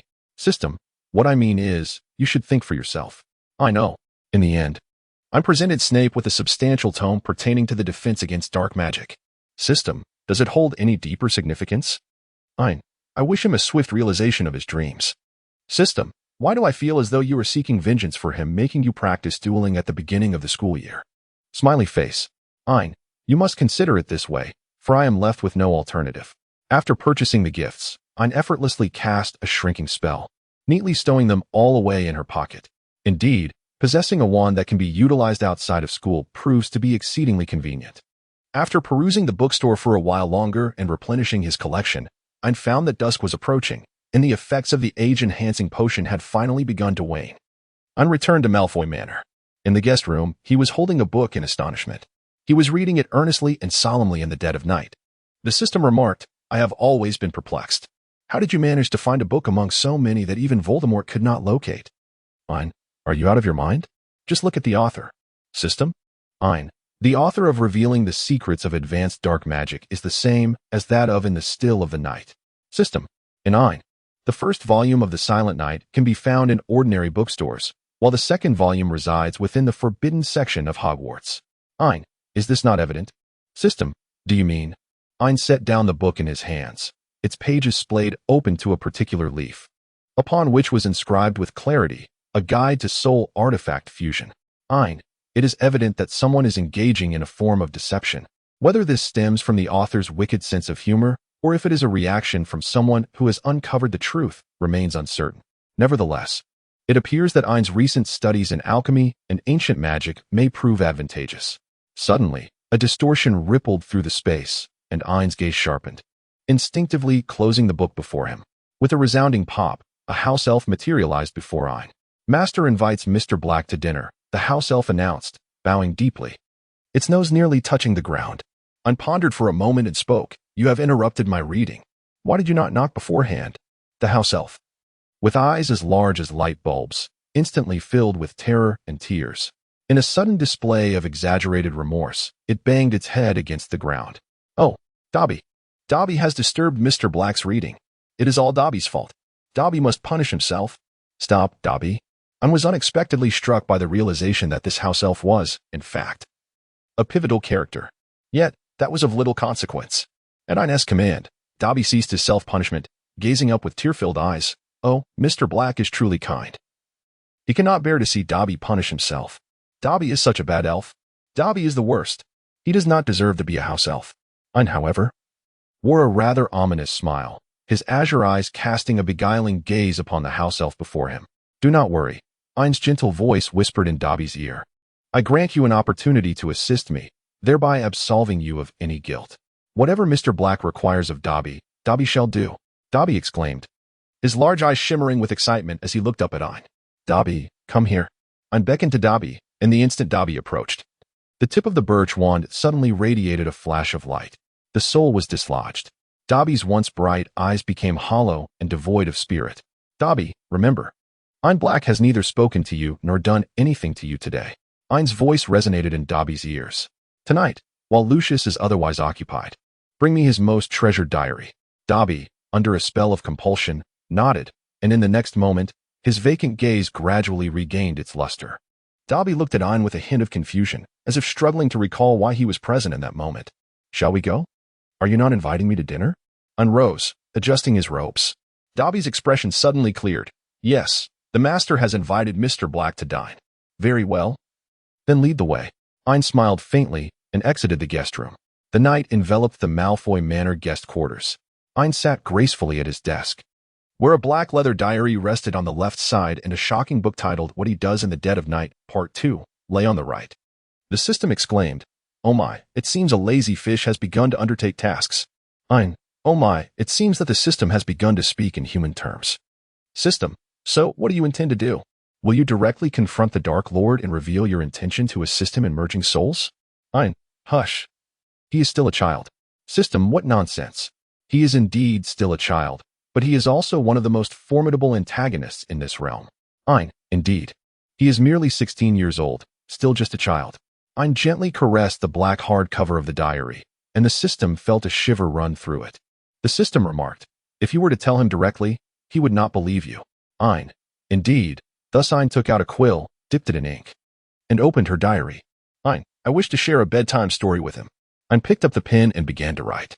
Today marks the 198th day since I lost my son, and I miss him dearly. The ink that has just fallen fades away like my memories. Ein waited for a while, but received no response, so he continued to write. Oh, my Merlin. I would willingly exchange everything I possess to have my son return to my side. After a brief pause, the diary could no longer contain its anticipation and began to respond to him. Good day, sir, it elegantly proclaimed. The script that appeared on the notebook was exquisite, displaying a beautiful cursive handwriting adorned with graceful flourishes, the characters slender and refined. Ein suddenly recalled a certain Slytherin's handwriting, which bore a striking resemblance to her own, albeit with a sharper stroke, particularly evident when he marked his potion's assignment with a grade of P. Ein pondered while weaving tales. Who are you? What brings you to this diary? Typically, one's handwriting reveals their emotional state. However, fortunate for Ein, his scrawl resembled that of a dog's paw, rendering it impervious to the discerning gaze of the young Dark Lord. I am truly sorry to hear about your son. Would you be inclined to share more stories about him with me? Ein continued to write.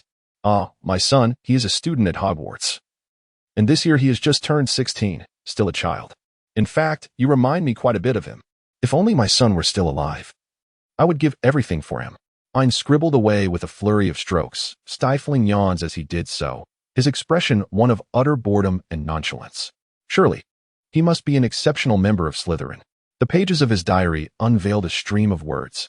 Ein let out a cold laugh and began to write. Slytherin? No. No, no. How could he possibly belong to Slytherin? That house is home to those deranged individuals. What madness. Indeed, the diary was piqued with interest. As Ein secretly reveled in the thought that even the Dark Lord had his day, she continued to write with mischievous intent. It is that individual, Tom Riddle. With an air of calm, Ein wove her narrative, unaware that Tom Riddle, the infamous madman, had made his mark, as he began to lose his composure. The elegant script bore a hint of cursive. Ein elicited a faint smile. The entire world is aware of that eccentric individual. He was once remarkably handsome. Yet through some unfathomable means, he fragmented his soul into pieces akin to slices of toast.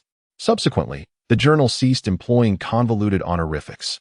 And of course, he ultimately devolved into madness, leading to his confinement in Azkaban. Ein put pen to paper, clucking in dismay. Such a fine visage, utterly marred. Pray tell, is this the work of a rational being? And what of those shards of his soul? The journal grew increasingly anxious. Ein came to a halt, sensing that a portion of his vitality was seeping into the notebook. He let out a cold laugh. Suddenly, I felt a wave of dizziness wash over me. I shall postpone this matter for another time. I need to rest now. Ein, having completed her writing, did not wait for the young wizard Voldemort's response, and simply closed her notebook. Ein, still wanting to take action against me. Let him experience the despair of an abrupt cessation. System, you truly lack humanity, don't you? Smiley face. Ein, behold, My foolish son shall soon be clamoring to call me father. With a heart full of satisfaction, Ein decisively placed the notebook at a distance, preparing to drift into slumber, while casually casting a multitude of spells of isolation and confinement. The following day dawned as a delightful Christmas Eve, and Ein joyfully slumbered until awakening naturally, momentarily casting aside thoughts of that diary. Ein, clad in a robe and donning slippers, sleepily descended to the first floor. Unsurprisingly, she discovered that the entire Malfoy family was already awake. Ein, you have finally risen. Draco exclaimed, his eyes brightening at the sight of her. I was waiting for you to unwrap the presents together. Narcissa, however, cast a disapproving glance at Ein's exposed ankles. Ein, you ought to wear proper socks. The weather is quite chilly, and even the warming charm cannot provide complete protection. Ein scratched his head and said, Aunt Narcissa, I am not cold. Narcissa shook her head in resignation and accompanied Ein. Ein let out a sigh of relief. Lucius, seated gracefully on the sofa, was engrossed in the Daily Prophet, embodying the demeanor of an elegant gentleman. He greeted Ein with a nod. Ein, I am truly grateful for your gift. Ah, it is most delightful. Lucius elongated his words, yet his intention was merely to express gratitude without any ulterior motives. Ein smiled shyly. Shortly thereafter, she approached the Christmas tree and beheld her own collection of gifts. Ein, it's time to eat, as you have risen quite late. Therefore, I arranged for the little elf to prepare a special meal just for you, said Narcissa, gently patting Ein's shoulder. All right, and Narcissa, Ein pondered for a moment before responding. I would prefer to unwrap my gifts in my own room, if that is permissible. Of course it is, Narcissa replied with a faint smile, turning to instruct the house elf to bring Ein's Christmas presents upstairs. Draco, looking dejected, remarked, I was hoping to unwrap the gifts with you. A faint smile graced Ein's lips as she assured, You will truly appreciate the gift I have prepared for you. Draco's eyes sparkled with excitement. Is that so? Really? What is it? Ein smiled silently and began to eat, while Draco fidgeted, eager to tear open the gifts immediately. After relishing the lavish breakfast at the Malfoy residence, Ein decisively ascended the stairs alone, preparing to unwrap the presents. Just as he was about to return to his room, Lucius looked up and informed Ein that a Christmas soiree would be held at Royce Manor that evening. Ein, if you wish to prepare, tonight is an opportunity you should not forfeit. Lucius's remark was somewhat cryptic, and Ein nearly suspected he was aware of his acquisition of the notebook. However, upon reflection, he deemed it unlikely that Lucius could have discovered it so swiftly. Perhaps his intention was to encourage Ein to integrate into the aristocratic circle? TCH. What is so appealing about that tedious world of adults? It seemed as though Ein's reluctance was etched upon his face, yet Lucius did not press him, merely expressing a hint of exasperation. You are the last scion of the Black family. Should you wish to truly inherit the legacy, establishing certain connections could prove beneficial. Very well, I understand. Ein pouted and nodded. Your formal attire will be delivered to your room shortly, Lucius added before returning to his Daily Prophet. Ein, meanwhile, made his way back to his guest chamber. At that moment, the house elf had meticulously arranged a considerable pile of gifts by the bedside. Ein joyfully settled down on the spot, commencing the delightful ritual of unwrapping gifts. The first to be unveiled was a tome, a concise overview of ancient alchemy. Upon inspecting the signature, it was indeed a gift from Hermione. Shortly thereafter, she uncovered another volume, a guide to alchemical magic, which was bestowed upon her by Ron. Ein was momentarily at a loss for words. Did he truly possess such a fervent love for literature? He then unwrapped Harry's gift, which revealed a stunning pendant adorned with a gemstone reminiscent of his own azure eyes. Lucius and Narcissa had bestowed upon Ein a magnificent wizarding cloak embellished with delicate, sparkling diamonds, exuding an air of sophistication. Meanwhile, Blaise presented Ein with a concealed wand sheath, ingeniously designed to discreetly house a wand beneath his robe while allowing for effortless retrieval. Ein immediately utilized it with his spare wand.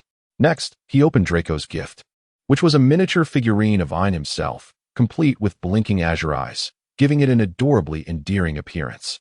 The final gift bore no signature. However, the familiar, incisive handwriting instantly revealed its sender.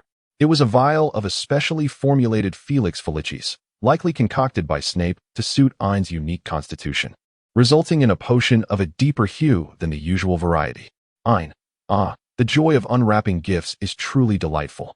System, that little model is quite entertaining. Ein, are you referring to the little figurine that Draco gifted? System, indeed. Ein, it tarnishes my grand and imposing image. System, oh, grand and imposing? Ein, kindly refrain from speaking. Ein pouted discontentedly, feeling somewhat disheartened.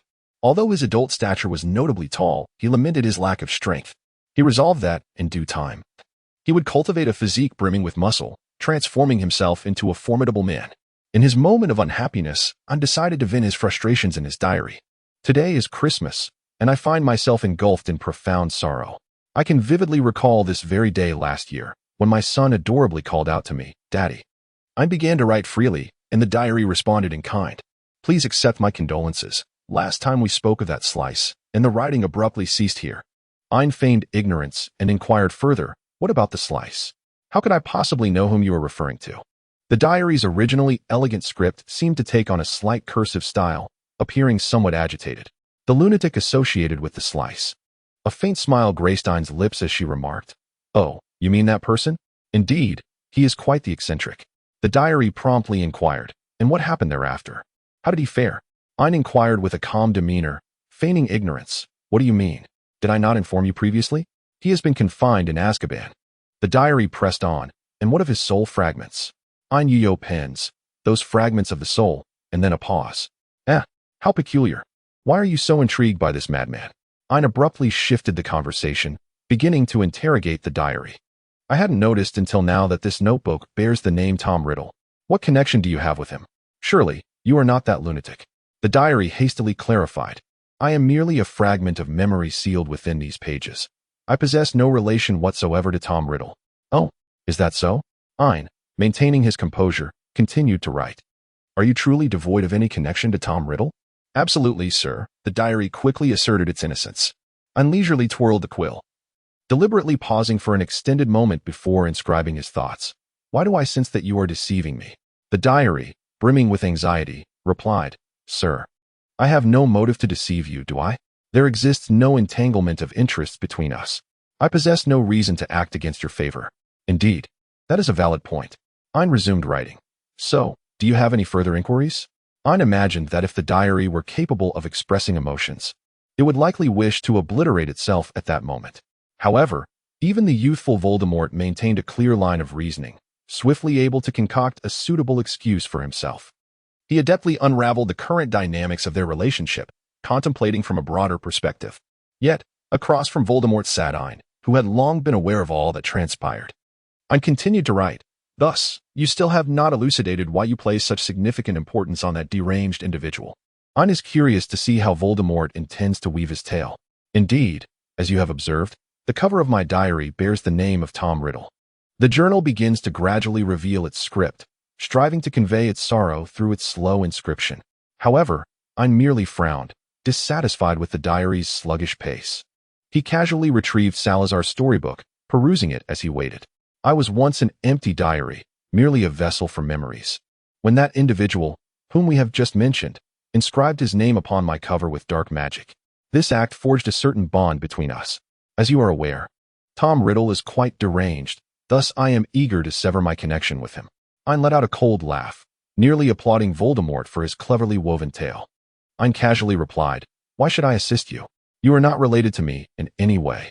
"Sir, I am truly sorry to hear about your son's story. If you would not mind, I am of the same age as your son, so allow me to accompany you in his stead." Voldemort has genuinely invested in this endeavor, not only acknowledging his own madness, but also willingly assuming the role of a son to someone. Ein clutched her abdomen, rolling on the bed in fits of laughter, unable to regain her composure for quite some time. "Sir?" The diary remained unanswered for an eternity, only to be interrupted by the emergence of new text. Ein stifled a chuckle, his hand holding the pen trembled ever so slightly. "Do you truly wish to be my son?" The trembling handwriting of Ein was mistakenly perceived by Voldemort as excitement. He hastily replied, "Yes, if you require it. Very well, good son." Ein's laughter caused his pen to quiver uncontrollably, nearly rendering his writing unstable. "Ein, ha ha. My dear ruler, I am utterly amused. Ha ha. System. Ein, Voldemort has truly become my son. This is something I could laugh about for a century. System, what should I do? It's genuinely amusing. Yet I must maintain my composure. Ein, today, I shall bestow some benefits upon my dear father's eldest son. System, what benefits? Ein, let him feel the profound love of a father. System. Meanwhile, the notebook appears to be growing impatient, having resolved to commence its inquiries. Thus, Let us revisit our previous discourse regarding the soul fragments of Tom Riddle. Ein endeavored to suppress the tremors of laughter that threatened to overtake him. His hands unsteady as he meticulously inscribed each word into his notebook. Those fragments, of course, have nearly been obliterated, he mused. Is it truly so effortless to annihilate them? The diary appeared to undergo a slight existential crisis, the letters themselves beginning to drift. Oh, my dear son, are you foolish? Ein wrote with earnest gravity, reflecting on the myriad ways in which the essence contained within objects could be destroyed. The fragmentation of the soul had rendered that poor lunatic mentally unstable, ultimately leading to his madness. The diary remained silent, seemingly reconstructing its worldview. However, my dear child, rest assured, your father will ensure you possess a new body. The notebook pondered in silence for a moment before slowly revealing its thoughts. Can I truly have a body? Ein continued, I am a practitioner of alchemy. A being of thought such as yourself can certainly obtain a corporeal form. The manifestation of Voldemort within the diary fell into contemplation, weighing the veracity of the man's words. Fear not, dear child, your father would never bring you harm, Ein wrote with flair, his laughter causing him to nearly tumble from his bed. You are indeed my beloved son, and all I do is for your benefit. I would never question my father's good intentions, Voldemort promptly affirmed. The diary seemed to experience a physiological aversion to the term father, opting instead for a more formal expression, which nearly sent Ein into fits of laughter once more. Such a good child, he concluded with satisfaction, jotting down, in due time, I shall first take you to absorb some life force. Do not let it result in anyone's demise. Suddenly, the diary fell into an unsettling silence. What, do you think your little tricks can deceive your father? Ein raised an eyebrow as he pinned, nonetheless, it is indeed true that I can create a body for you. Do not entertain notions of embarking on something you ought not to do, lest you provoke my ire. The diary remained mute, and after Ein had finished his writing, he set the notebook aside. After all, it would be quite some time before the diary could coalesce into a semi-physical form, and Ein felt no trepidation about revealing his intentions. Rather, he was filled with anticipation for the expression Voldemort would wear upon discovering he had been deceived. Ein ha. I can hardly breathe from laughter. It seems that this brain, with only 1/7 of Voldemort's intellect, is indeed not very clever. System, it is 1/8. The system replied languidly. A diary, a peanut box, a gold cup, a crown, a ring, Nagini, and Harry. No mistakes here. There are a total of 7. System, there is also the primary soul. Ein. Oh, the slice maniac. Ein pondered for a moment and then retrieved a book that had previously leaped from the shelves of Hideout and Diagonal Alley, beginning to read. The narrative unfolded as he and his 7 husbands simultaneously sought divorce. System, strange, yet quite fitting. Thus, as the hour for the banquet approached, Draco burst into Ein's room. Brimming with excitement, almost reaching out to assist Ein in changing into his formal attire, Ein swatted away Draco's claws that were reaching towards her, then temporarily expelled that annoying creature from the room. Ein leisurely adorned herself in her gown. Ein donned a pure white, form-fitting wizard's robe, accentuating his skin's resemblance to exquisite mutton-fat jade. His azure eyes sparkled with an enchanting allure, glistening captivatingly. A pair of sapphire cufflinks harmonized beautifully with his eyes, creating a dazzling spectacle that was difficult to look away from. Upon seeing the charming young Ein, Narcissa felt an overwhelming urge to embrace him and cherish his cuteness. Lucius, timely and astute, reminded everyone that it was time to depart. As dusk began to settle, the opulent Malfoy carriage arrived at the estate of the Royce family. The Royce family business centered around wine, thus the garden was abundant with plump, juicy purple grapes. A grand fountain at the entrance spouted rich, fragrant red wine. From a distance, a figure clad in black formal attire greeted Lucius. Lucius, surprised, turned to the newcomer. Severus, I never expected you would agree to attend such a gathering. His tone revealed more disbelief than joy, as he knew Severus typically eschewed such frivolous aristocratic socializing. Severus, with a somewhat unpleasant expression, remained silent, clearly disliking such venues. Yet, he instinctively cast a glance at Ein. Lucius raised an eyebrow, his gaze flitting between Severus and Ein, before suddenly chuckling softly. Severus, you truly are. Lucius's teasing tone only deepened Severus's scowl. No offense intended, but it seems you are quite fond of young Ein, Lucius remarked, suppressing his laughter while a slight smile lingered on his lips. Severus chose to ignore his somewhat mischievous platinum peacock friend. Soon after, Ein accompanied Lucius and Severus to the heart of the banquet. Given the Malfoy family's esteemed status, The gathering commenced shortly after their arrival. Mr. Royce, the evening's host, presented himself as a friendly, jovial middle-aged man with slick-back brown hair. Lucius leaned slightly towards Severus, speaking in hushed tones, though Ain, positioned closely, could overhear. Mr. Royce maintains that same friendly demeanor, Lucius concluded, falling silent thereafter. You still chose him? Severus muttered through gritted teeth, compelled to lower his voice. What can I say? Lucius shrugged. He is the most influential among the old aristocracy still existing in Britain. Ain requires his assistance. Severus offered no retort. As Mr. Royce approached the podium, he addressed the gathering.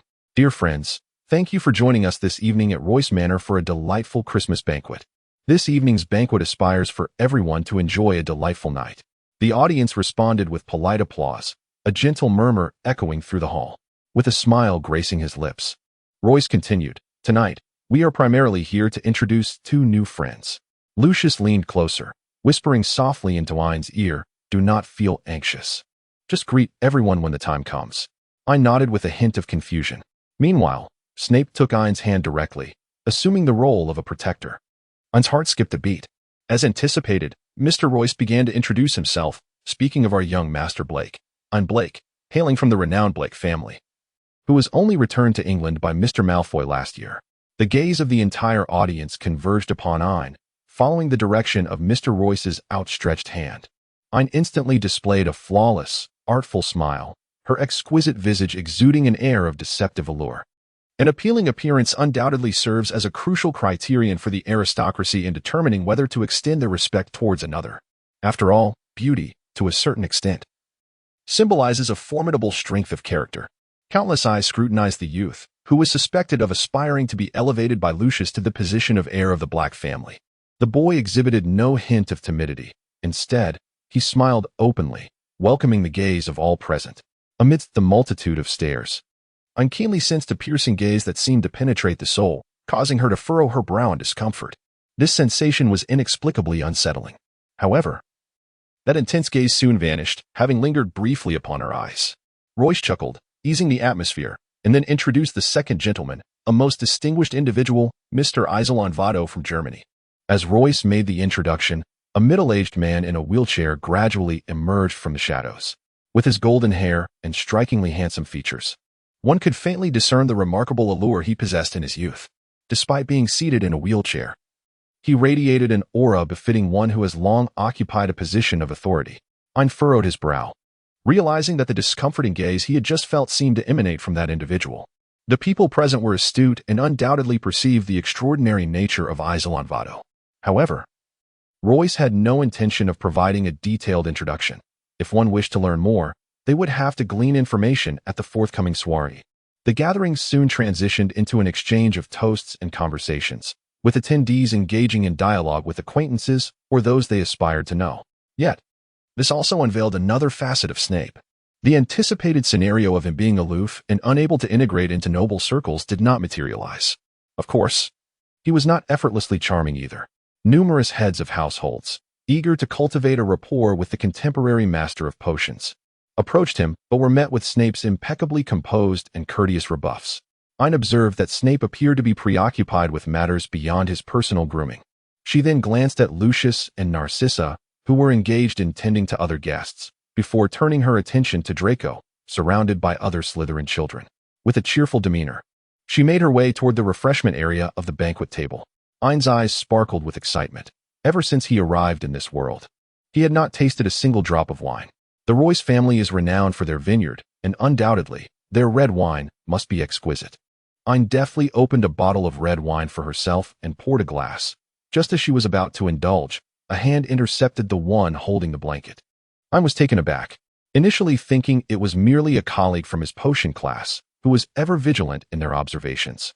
He looked up only to be met with a pair of eyes that seemed almost level with his own.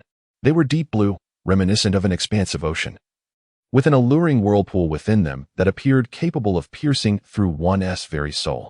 He felt the faint remnants of his memories being scrutinized. In that brief moment of shared gaze, Ain quickly averted his eyes. Ain, I have a statement that I am uncertain whether to express. System, you have already articulated it. Ain X, a type of plant. Go home and learn the art of cerebral closure. It seems rather inappropriate for you to act this way, sir. Ain cast a sidelong glance at the man in the wheelchair, deliberately avoiding direct eye contact while donning an expression of displeasure. Yet, the man chuckled in response. Young one, you must not indulge in alcohol. The corner of Ain's eye twitched. It seemed to have little to do with the gentleman. The man, with a hint of amusement, curled his lips. Indeed, a sharp and intriguing little one. Ain, you are but a child. Your entire family consists of children. I have reached adulthood.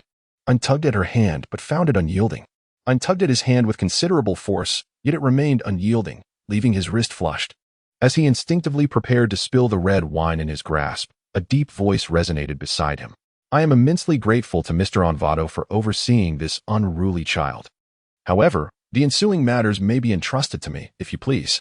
Severus Snape, holding his goblet, gently swirled the crimson liquid within. His gaze sharply fixed upon the man in the wheelchair.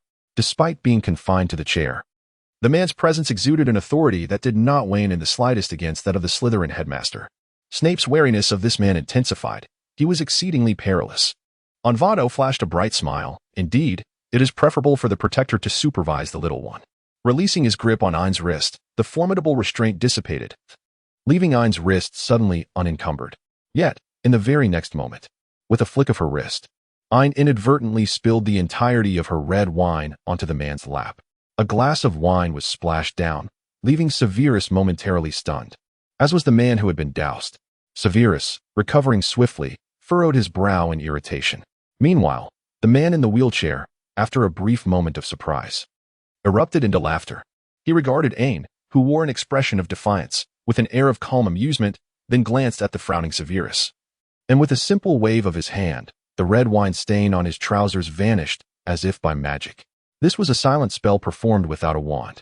Despite the advancements in magical practice, silent incantations remained elusive for many, though a number of exceptional wizards had mastered them. However, wandless magic was a different realm altogether, achievable only by the most elite practitioners. Severus himself was proficient in both wandless and silent magic, thus he recognized the extraordinary prowess of the man before him. This only served to heighten his annoyance at Ain, who was proving to be quite the troublemaker. The man in the wheelchair, seemingly disinclined to confront Ain, instead observed the rebellious youth with keen interest. The youth's eyes bore a striking resemblance to another, yet their temperaments were worlds apart. Isser Lonvato pondered this quietly, only to suddenly lose interest in engaging the young man further. Ain's eyes twinkled with a playful glint, as if harboring intentions yet unfulfilled, but ultimately fell silent under the weight of Snape's warning gaze. Ain, what on earth? He clearly made the first move. System, I advise you to refrain from provoking him lightly. Ain, In the moments that followed, Ain once again felt the prying gazes directed at him from all directions. However, thanks to the presence of the man in the wheelchair, this heir of the Black family, who had not been a stranger to the public eye, did not attract excessive attention. The silent, staffless magic employed by the man in the wheelchair had indeed captured the notice of many. Yet, none of this hindered Ain's culinary pursuits, although he could not indulge in the pleasures of alcohol, with Severus watching closely. The Argentine shrimp and asthma caviar on the table remained undeniably exquisite. After a while, Lucius approached Ain and gently patted his shoulder. Ain was puffing his cheeks as he devoured a large escargot. Lucius raised an eyebrow slightly and said, Ain, finish up and tend to your own matters. I shall take you to meet someone. Ain playfully tapped Lucius on the shoulder while standing on tiptoe, urging him to proceed. Lucius's lips twitched slightly as he met Ain's innocent gaze and Snape's mocking smile, silently retrieving his wand. With a flick, he cast a cleaning charm on the visibly stained white robe that Ain had touched and casually directed a few more cleaning spells toward the young boy. Lucius led Ain to a slightly balding, portly gentleman. Ain, this is Mr. Jorson, the head of the department responsible for noble inheritance matters at the Ministry of Magic. Lucius remarked with a hint of significance. Mr. Jorson, this young gentleman is the orphan of the Black family, Ain Black. Mr. Jorson squinted his small eyes and smiled exaggeratedly. Ah, so this is young Mr. Black. Truly a remarkable figure, with a promising future ahead. Ain's lips curled into a captivating smile as she greeted, Good day, Mr. Jorson. Hello. Mr. Jorson responded with evident delight, though a glimmer of shrewdness flickered in his eyes. Mr. Jorson, as you are aware, my wife, having once belonged to the esteemed Blake family, has always been deeply concerned about their affairs. Lucius raised a professionally feigned smile. his tone imbued with that habitual air of arrogance. Ain harbored some doubts regarding Lucius's seemingly solicitous demeanor, wondering if it might provoke disdain among others. However, it was evident that the officials held a profound respect for Malfoy. Even when Malfoy sought their assistance, his haughty disposition did not alter Jorsan's demeanor. Jorsan remained affable, assuring, "Mr. Malfoy, rest assured that the Ministry of Magic shall take on the matters concerning the Black family with utmost commitment, ensuring your satisfaction." Lucius smiled in contentment. Yet Jorsan swiftly pivoted his statement. "However, the inheritance process may require some time and is rather intricate." Jorsan furrowed his brow, his beady eyes darting between Ain and Lucius. Just as Lucius raised an eyebrow, poised to interject, Ain's melodious voice chimed in. "Then we shall entrust it to you, Mr. Jorsan. I am still quite young, and even after inheriting the Black family's estate, I will likely need your guidance." Ain spoke with a charming smile, his enchanting eyes twinkling. Lucius regarded Ain with surprise. He had initially assumed that Ain would resemble Snape, straightforward and lacking in finesse. To his astonishment, this young lad exhibited quite the remarkable aptitude for persuasion, rivaling the seasoned aristocrats and capitalists in his ability to weave enticing promises. "Ha ha, young Mr. Black, your jest is delightful. It is indeed my honor to assist you." Jorsan appeared thoroughly enchanted by Ain's flattery. It seemed that Ain's innocent fade, coupled with his status as the heir of the Black family, rendered him a delectable morsel for many eager to partake. Lucius pondered whether anyone could discern that this sweet delicacy was filled with sesame. Contemplating the disappearance of his family's diary and realizing it was prudent to remind his old friend that this boy was no mere pushover, turning his gaze toward Snape, Lucius observed his friend, who was ensconced amidst a throng of aristocrats eager to engage him in conversation, wearing a frown of impatience while casting sidelong glances in their direction. Suddenly, a mischievous thought crossed Lucius's mind. Perhaps he would refrain from alerting his friend. He considered the challenges that lay ahead for Snape. Lucius glanced at Ain, whose smile was imbued with cunning. How entertaining, was it not? Returning to Ain, who possessed a maturity beyond his years, he promptly recognized the ministry official's intent to manipulate him. Fortunately, he decided to play the role of the compliant youth, indulging in the flattery while deferring any substantial commitments for the time being. Ain took a sip of juice, her sky blue eyes blinking innocently. Christmas was spent at this somewhat tedious, yet inexplicably rewarding banquet. In the days that followed, Ain's life largely revolved around crafting personas for her diary, exchanging a few words with her father's cheap son, and occasionally engaging in banter with the system, all while enduring Draco's intermittent annoyances. Yet, during this time, she had not once encountered Snape. As the Christmas holiday came to an end, Ain sat on the Hogwarts Express alongside Draco, both occupying the same compartment. Throughout the journey, Ain endured Draco's incessant chatter about trivial matters. Ain, do you know? I absolutely adore the Christmas gift you gave me," Draco exclaimed, his eyes alight with excitement. Yes, you're absolutely right," Ain replied dismissively, her expression betraying a sense of indifference. After all, anyone would find it tiresome to hear the same phrase repeated over an entire summer.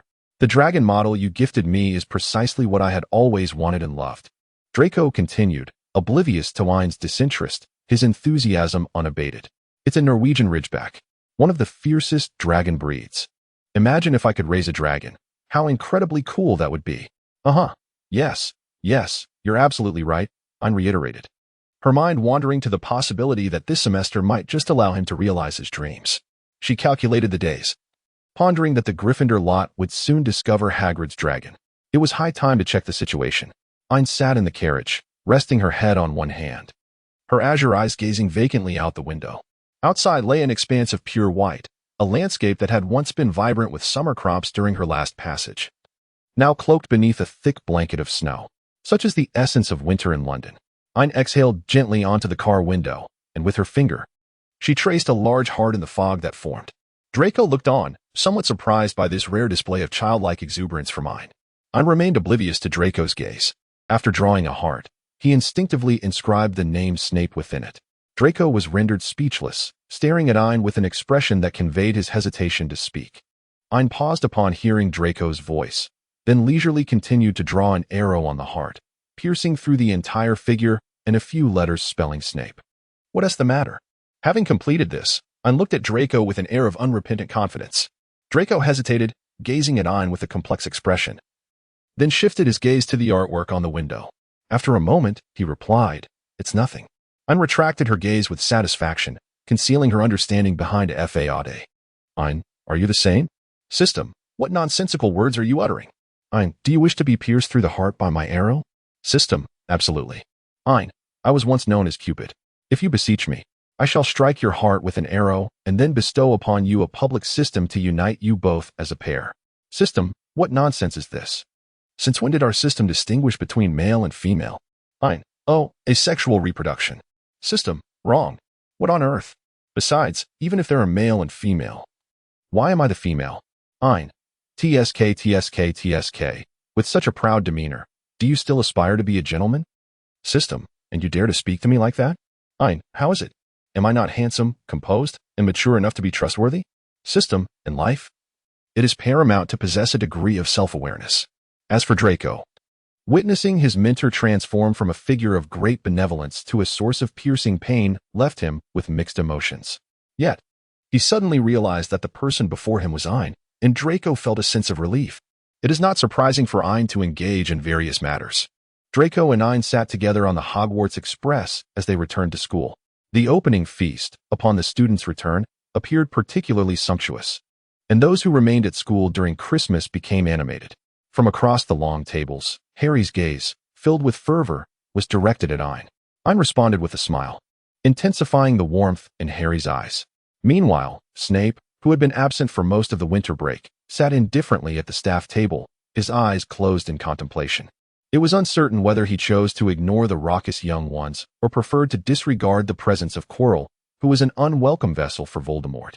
Ain was inexplicably reminded of his behavior on the train, casting furtive glances to avoid making eye contact with Snape. Upon noticing Ain's averted gaze, the oppressive atmosphere surrounding Snape diminished significantly, causing even the usually icy Quirrell to hesitate in initiating conversation with him. During the dinner, the guests found their meals somewhat unpalatable, each preoccupied with their own thoughts. Particularly for Ain, burdened with his own concerns, he completely lost his previous enthusiasm for the meal, merely picking at his food before abandoning his utensils altogether. As the group made their way toward the dormitory, it came as no surprise when Snape called Ain aside. "Ain Black," Snape addressed the boy coldly, "come to my office." Draco, standing beside Ain, evidently recalled something, and his gaze toward his godfather instantly brimmed with sympathy, while his look directed at Ain was suddenly filled with admiration. Ain cast a perplexed glance at Draco before following Snape. Unbeknownst to him, in a shadowy corner, a chocolate-skinned youth observed Ain and Snape's interaction, his fists clenched slightly. The potions classroom office. Ain had long lost count of how many times she had visited this place in the past half-semester, perhaps even more frequently than she returned to her dormitory. "Draw your wand," came Snape's indifferent voice. In the next moment, a flash of red light surged before Ain's eyes, causing her to instinctively shut them. When confronted by an adversary, do you merely close your eyes and allow them to manipulate you at will? Snape's voice was icy, tinged with a hint of anger. "Now, regard me as your enemy and launch an attack in whatever manner you deem fit."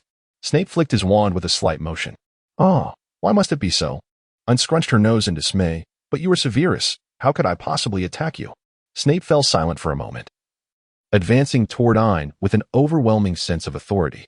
When he stood before her, the distance between them had diminished to mere inches. Leaning down, Snape's deep voice, laced with an inexplicable tenderness, resonated in Ain's ear. "Ain," he called her name for the first time in such a gentle and intimate tone. The breath of his words brushed softly against her earlobe.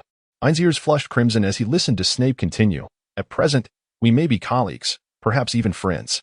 However, should there come a day when I am no longer your colleague or friend, but rather your adversary?" Snape's voice momentarily faltered before he continued. "What then shall you do if I were to become your enemy?" These words hung in the air like an incantation, casting an inexplicable gloom over the two of them. Ain remained silent, his head bowed and ears flushed, exuding a strangely captivating aura. Severus Snape suppressed the peculiar feelings stirring within him and continued speaking to the young boy. "Thus, you must learn to safeguard yourself." "Professor." Ain's clear voice suddenly shattered the inexplicably tender yet melancholic atmosphere. "There will never come such a day." He abruptly lifted his gaze, his sky-blue eyes seeming to penetrate the darkness, locking onto the unfathomable depths of Snape's black eyes. "Never. There will not be such a day," Ain declared with resolute conviction. Snape fell silent for a moment, followed by a mocking laugh. What right does a first-year brat have to utter such words? All you can do is grow up well and ensure you preserve your life, both now and in the future. Professor, what I am capable of is far more than you can imagine, Ain replied, unperturbed by Snape's derision. Snape found himself ensnared in a brief yet strange silence, scrutinizing the boy before him. Indeed, it was still the familiar Ain. However, the youth had seemingly shed his innocent faade, revealing a sharpness and depth that was strikingly evident. He resembled a polished gem, gleaming brilliantly. Snape was fortunate to witness the entire process of this gem being honed. At this very moment, the gem radiated its brilliance in Snape's hands, evoking an irresistible desire to possess it. After all, this gem was so dazzling. Yet only he could perceive its radiance. Do you comprehend your predicament? Snape did not directly counter Ain's assertion, but instead opted for a more indirect approach. You have become a thorn in the side of a force you cannot possibly resist. Moreover, you lack the formidable backing of a savior. Therefore, only you can protect yourself. Ain silently scoffed within, thinking, isn't the leader of the savior's support group none other than Snape himself?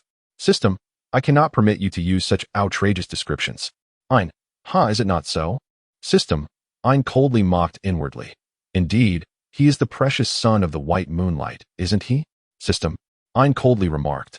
What a pity that the father of the white moonlight's son is not herself, but rather her sworn enemy. Humph. The system detected an unusual scent. Ain rolled her eyes inwardly, choosing not to continue the verbal sparring with the system. System, what's the matter? Weren't you just proclaiming your unwavering support for Siha? Ain, oh, did I say that? System, would you like me to retrieve the records for you? Ain, silence. An inexplicable irritation spread, directly manifesting on Ain's countenance. Snape observed Ain's impatience and irritation, believing that his provocation had taken effect. Thus, he prepared to seize the moment. Therefore, you ought to. Snape's words were abruptly interrupted by Ain. Enough. If you wish to teach me self-preservation, then first instruct me in the art of mental occlusion. Ain furrowed his brow, expressing his displeasure. Now it was Snape who stood momentarily taken aback. Mental occlusion? Ain, what's the matter? Is it not possible? If it isn't, then so be it. If you cannot even teach me the art of cerebral closure, what else do you aspire to impart? Ain turned to leave the office. It was the first time Severus Snape felt threatened by a student, and the sensation was profoundly unsettling. At that moment, he should have abandoned this audacious wretch, allowing him to experience the harshness of the world and the terror of the Dark Lord. It was only when regret consumed him that he would return, weeping and begging for Snape to teach him. Maliciously, Snape envisioned Ain on his knees, tears streaming down his face, pleading for his protection. Yet, his hands acted with surprising obedience, firmly grasping Ain's wizarding robes. What is it? In reality, there were no tears or desperate pleas, only a stunningly defiant visage, now puffed up with indignation, awaiting his response. Snape felt a vein in his temple throb, but he suppressed his negative emotions and endeavored to maintain a steady tone. Very well, I shall teach you the art of mental occlusion. However, during this time, I will also impart other dueling techniques, and you must diligently apply yourself to all of them. Ain hesitated for a moment, her mind racing with calculations. After much deliberation, she reluctantly acquiesced. Very well then. Ain's reluctant demeanor only served to exacerbate Snape's ire. Now clear your mind. With his wand directed at Ain, Snape's gaze sharpened significantly, invoking the spell to extract memories. The vital recollections were meticulously safeguarded by the system, leaving Snape with mere fragments of mundane daily life. At that moment, he glimpsed Ain unwrapping a Christmas gift. Damn Zabini, does he even comprehend the significance of cufflinks? Snape silently cursed, raising his wand once more. The spell was cast. The memory unfolded to reveal Ain encountering Dobby, calling him over, when suddenly a powerful repulsive force propelled Snape backward. Was Snape truly losing his mind? His anger had finally reached its zenith. The last utterance was, what was it? Ain blinked innocently. Oh, it's nothing much. Just that a new expansion pack for Soul Calibur has been released. Snape fixed a penetrating gaze upon Ain, his dark eyes reflecting a fierce desire to see through him. Ain, having failed to deceive, chose to abandon all pretense. If you possess the capability, then continue watching, he remarked nonchalantly, shrugging his shoulders, while fervently urging the system to erase this memory as well. In response, the system mirrored his indifference. Such memories are inconsequential to the system.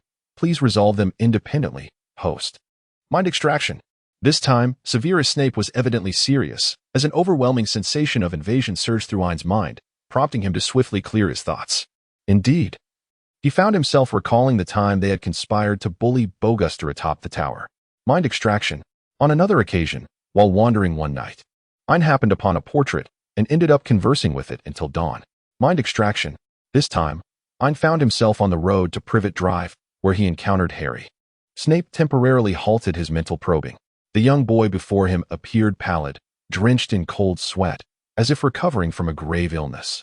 Suddenly, Snape ceased his exploration of his own mind, and as Ain stumbled precariously, he was caught in Snape's embrace.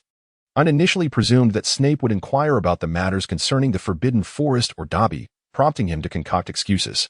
However, Snape did not pursue those topics. Instead, he gazed deeply at the person in his embrace. The sensation of touch was as soft and delicate as ever, reflecting the form of a youth yet to fully mature.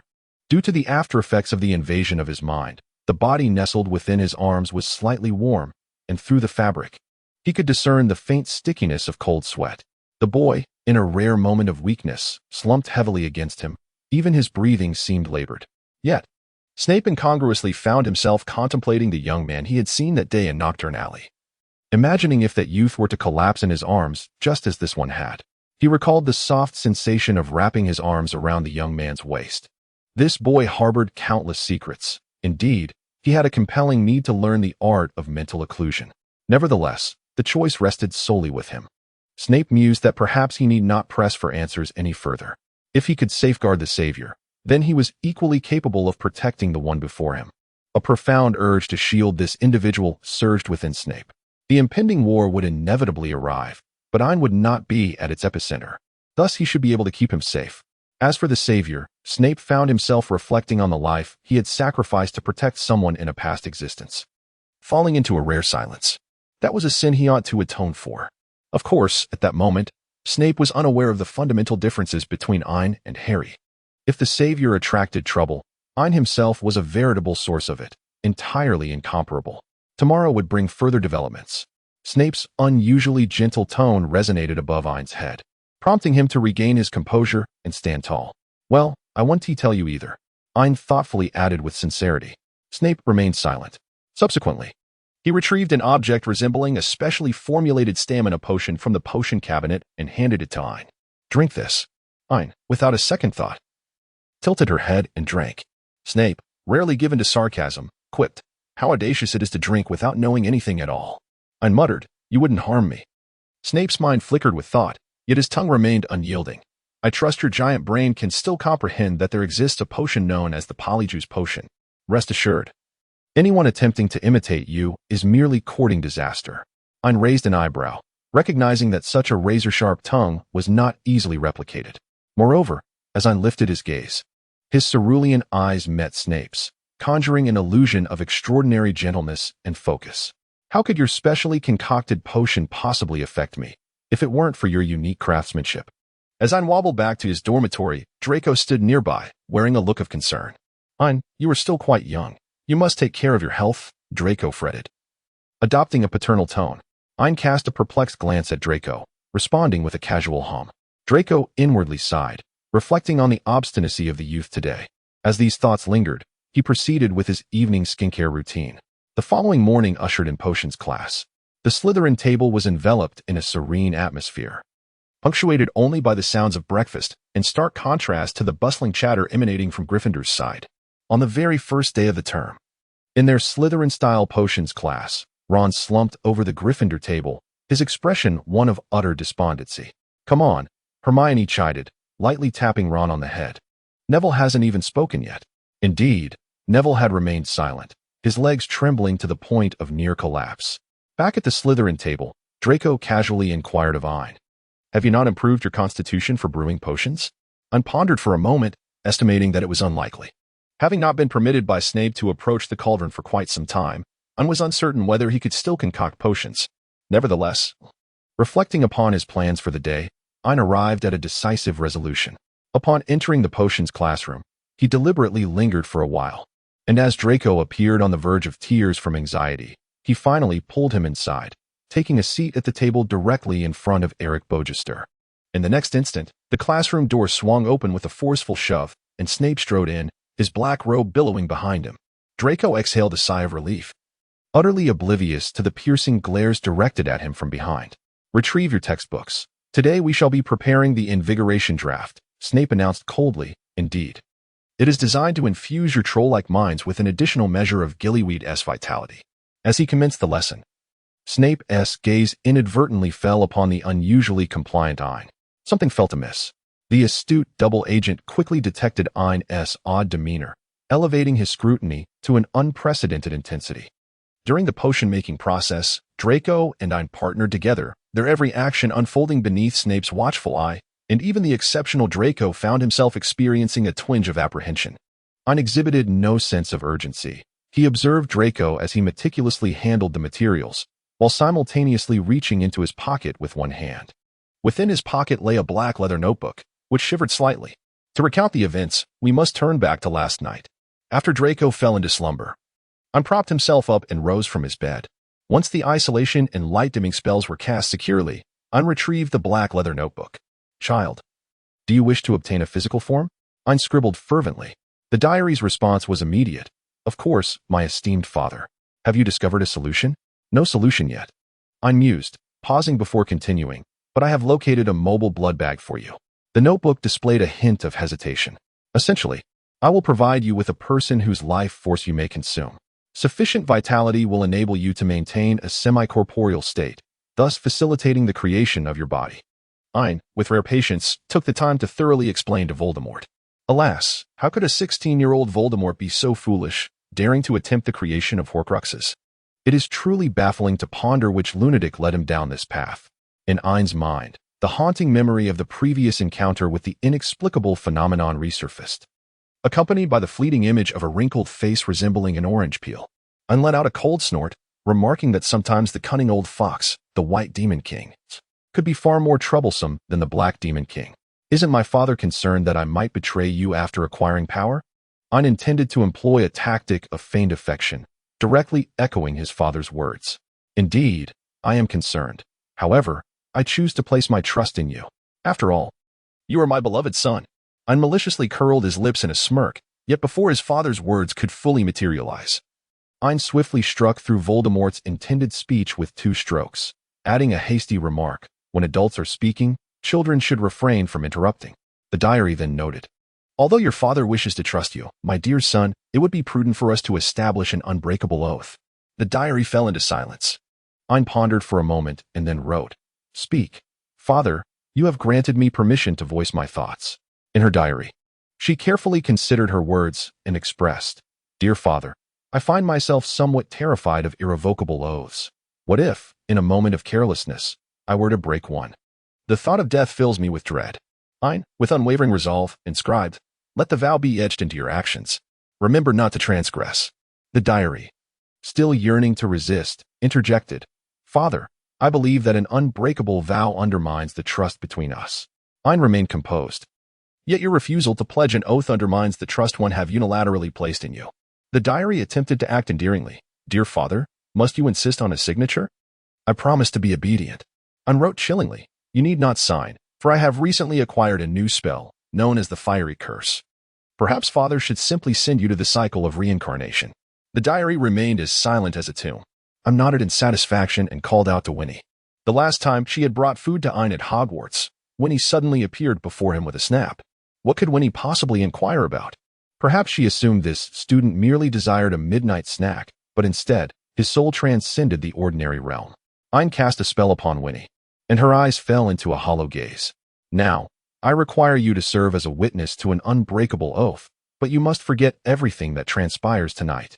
And under any circumstances, you shall erase all memories of today from your mind." Ain's voice drifted softly into Winnie's ears, and she mechanically nodded in response. The system, observing from the sidelines, remarked coolly, "You truly are relentless." Ain rolled her eyes. "You are not so bad yourself." Ain placed his hand upon the diary, while Wendy pointed Ain's spare wand at the intersection of their hands.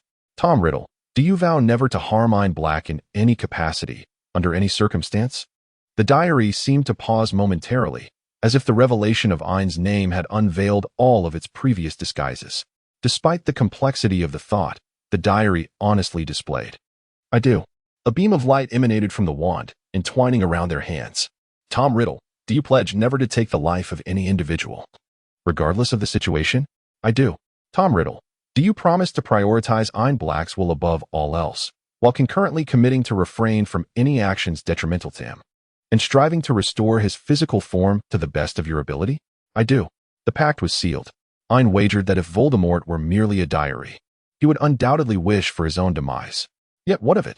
Having accomplished all that he set out to do, Ain deftly dealt with Winnie and then tossed the diary into his backpack before collapsing into slumber. Indeed, nothing compares to the comfort of sleep. System. It sounds akin to a marriage vow. Ain, silence yourself. System, you only take advantage of the fact that he is merely a concept. Wait until he takes form. Ain, having signed the contract of servitude, what can he possibly do to me? System, suddenly, I find myself feeling a tinge of sympathy for Voldemort. However, at this moment, Ain remains oblivious to the fact that the arrogance he exhibits in his journal will eventually be returned in full measure before the Master Soul. Time rewinds to the potion class. Ain smacks his lips. Professor Snape is watching too intently, leaving him with no opportunity to explode the cauldron, which is rather vexing. Just as Ain prepares to take a desperate gamble by inserting his wand into the cauldron, his delicate wrist is seized. What do you intend to do, Ain Black? The cold grip belongs to Snape. Ain pursed her lips slightly, stating that it was time to stir clockwise for 5 complete rotations. Snape regarded Ain with a hint of skepticism. There was no infusion of magical energy involved. It was merely a matter of stirring, pure and simple stirring. Ain blinked at Snape, who gradually released his grip on her wrist. Ain's heart leaped with joy, but in the next moment, his wand was seized by Snape. Stirring does not require a wand. You may retrieve yours after class, Snape stated, having seen through Ain completely, and he walked away with an air of indifference, not even glancing back. Ain, is it that I have not expressed myself sincerely enough? The system replied in a chilling tone. Sincerity, perhaps too much sincerity. Ain, why does he not trust me? System, perhaps it's because your sincerity has never been met with good fortune. Ain, this is prejudice. System, no, this is foresight. Ain appeared somewhat dejected, and in the presence of the crowd, it was impossible for him to retrieve his spare wand. Instead, he could only gaze longingly at Draco, silently urging him to explode the cauldron. Draco, sensing Ain's intense stare, felt a shiver run down his spine. Why do you keep looking at me?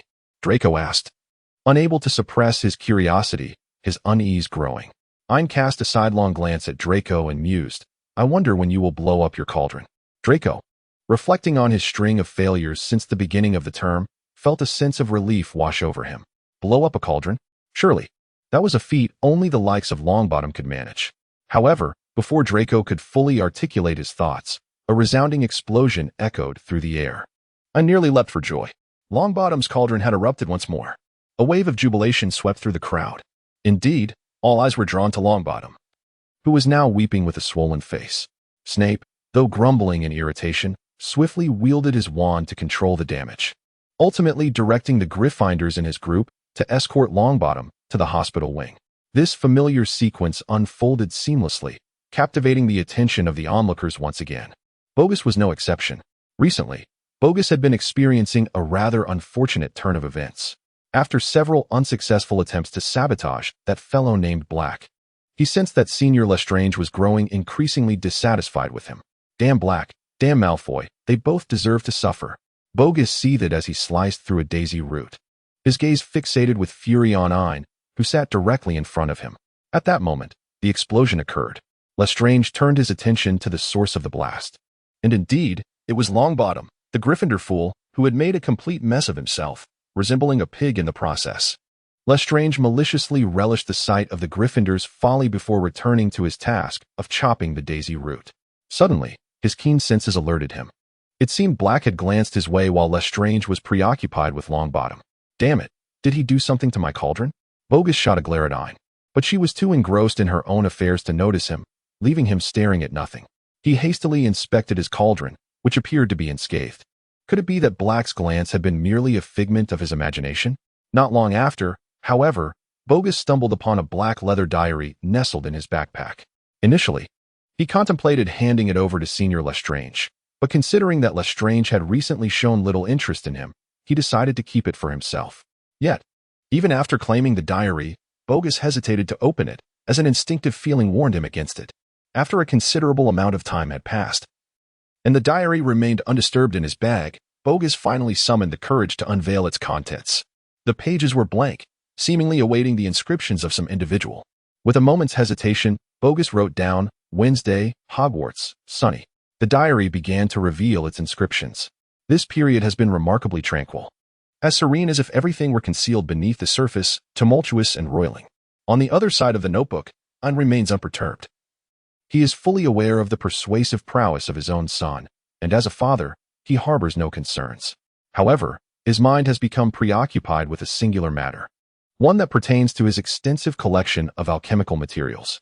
Ain discreetly whispered to Draco, instructing him to prepare a vast and secluded venue, and to gather a few individuals skilled in the care of dragons. Draco, taken aback, exclaimed, Ain, are you planning to establish a Gringotts? Private dragon ownership is illegal. Ain pondered, what if it involves guarding the home? Draco replied, unless the oldest wizarding families have dragons inherited from their ancestors, which must be reported to the Ministry of Magic, it would not be permitted. Ain let out a despondent sigh. Just when Draco believed that Ain had abandoned this fanciful notion, he heard Ain softly utter, then we can only sneak in with the Ministry of Magic's aid. Draco nearly spilled half a bottle of wrinkle-reducing potion on his face. At that moment, Draco's expression was indescribable. Are you serious? Ain remained silent, merely gazing at Draco. Faced with Ain's rare serious expression, Draco nodded with difficulty, acknowledging that it was indeed possible. However, he knew that his actions would inevitably be discovered by his father, who would surely intervene. Yet, he was certain his father would not impede him. Ain casually pondered that Lucius's diary was still in his possession, akin to holding a lever of power in his hands. It was merely a matter of nurturing a dragon. Surely, he would choose to turn a blind eye and refrain from intervening. However, Ain did not anticipate that, despite Lucius's lack of direct confrontation, he opted to lodge a complaint. When Ain was seized by Snape, who gripped his collar with the fervor of a person lifting a chick, Ain's expression darkened. Professor, please put me down. Ain struggled in midair. At that moment, several students were nearby, yet Snape unceremoniously carried Ain back to his office. Nurturing a dragon? Snape dangerously elevated the intonation of his last word. Ain's feet finally touched the ground. She rubbed her neck, which had been chafed red by the collar of her clothing. Ah, indeed. Ain made no effort to conceal his intentions. It seems that a place in Azkaban is indeed warranted for you. Go and grant your foolish dog of a cousin and your mad aunt the opportunity for a family reunion. There is no harm in being discreet about it. Ain murmured. Moreover, even if discovered, I am soon to inherit the Black legacy. Having a dragon within the ancient lineage of the Black family does not seem unreasonable. Snape glared at Ain in silence. Ain's azure eyes twirled playfully, then, in a charming manner, tugged at Snape's robe. In the past 6 months, Ain seems to have grown taller. Previously, he could only grasp the hem of his robes, but now he can easily reach the waist of his wizard's attire. Professor, I wish to raise a dragon, please. Ain whined, his azure eyes sparkling with a dazzling brilliance. Severus Snape maintained a stern expression, yet internally, he was troubled by the thought of adopting a dragon under his own name, pondering whether it might mitigate any repercussions for Ain should they be discovered. Please. I beg you. Ain continued to tug at Snape's robes, the fabric pulling against his skin, inciting a mild itch. However, Snape did not relinquish his garments. Observing the unyielding demeanor before him, Ain grew anxious. He stood on tiptoe, wrapping his arms around Snape's neck, and planted a kiss on his cheek. Professor, please. At last, Snape reacted, his face darkening as he seized the collar of Ain's robe, yanking him from the office. With a resounding thud, the door was shut firmly before Ain. Ain scratched his head. Ain. Snape must have been thoroughly exasperated by my incessant queries, and thus decided to acquiesce. System, guess again. Ain. Ha ha ha. What is there to guess? It must be this way. System, hee hee. Ain, what is the matter? Surely, one cannot be both shy and wear a scowling expression. System, hee hee. Ain, it is utterly impossible, absolutely impossible. System, knowing too much is truly bothersome. Every day I am inundated with dog food. At the entrance, Ain pondered for a moment and, believing he had grasped the situation correctly, concluded that Snape had indeed acquiesced. Elated, he returned to the dormitory to share this splendid news with Draco. When Draco learned that Snape had actually consented to Ain's dragon-keeping venture, his jaw nearly dropped in astonishment. Upon hearing the specifics of the agreement, Draco could only pick up his dislodged jaw in speechless disbelief. What could one possibly say, dear Godfather? With the preliminary preparations complete, Ain commenced with his plans. On yet another weekend, the trio from Gryffindor received an exhilarating note, just as Ain and Draco intercepted their path. What are you up to? We're not heading to the library today, Ron spoke, a hint of guilt in his voice. We intend to visit Hagrid. He may harbor some animosity towards you, Hermione. The astute witch deduced the intentions of the two. Harry remained silent, merely regarding Ain with his deep emerald eyes. Ain found it somewhat incongruous to reflect that Harry's eyes were indeed quite captivating. It was no wonder that Snape could protect him for a lifetime solely based on those enchanting orbs. Truly, he was blessed by fate, surrounded by so many guardians. Ain raised an eyebrow, affirming our intention to accompany them. Hermione furrowed her brow in hesitation. Although Draco was reluctant to join, he felt compelled to support Ain at this moment. After all, he would choose Ain over the trio from Gryffindor. Indeed, we would certainly go along. Draco and Ain stood united. Ron, visibly irritated, protested, I've already said it's not convenient to take you along. What is it that's so inconvenient? Is there something shameful we should not see? Draco retorted, challenging Ron. There is nothing illegal, Ron exclaimed, his anger mounting. Moreover, can anything you do be more unlawful than what your family does? Draco's temper flared. Yet he managed to temper his emotions under Ain's gaze and seized upon a flaw in Ron's argument. Oh, so you're off to commit unlawful acts? Are you? Draco raised an eyebrow, suppressing his ire and adopting an expression of amusement. You, Ron, furious, reached for his wand. Hermione quickly restrained him. Ron, magic is prohibited in the corridors. But how can they act like this? Ron was on the verge of tears, appalled that those he considered friends could utter such words. Unbeknownst to him, it was he who had first spoken hurtfully. Just as Ron and Hermione were about to engage in a serious discussion, Ron collapsed.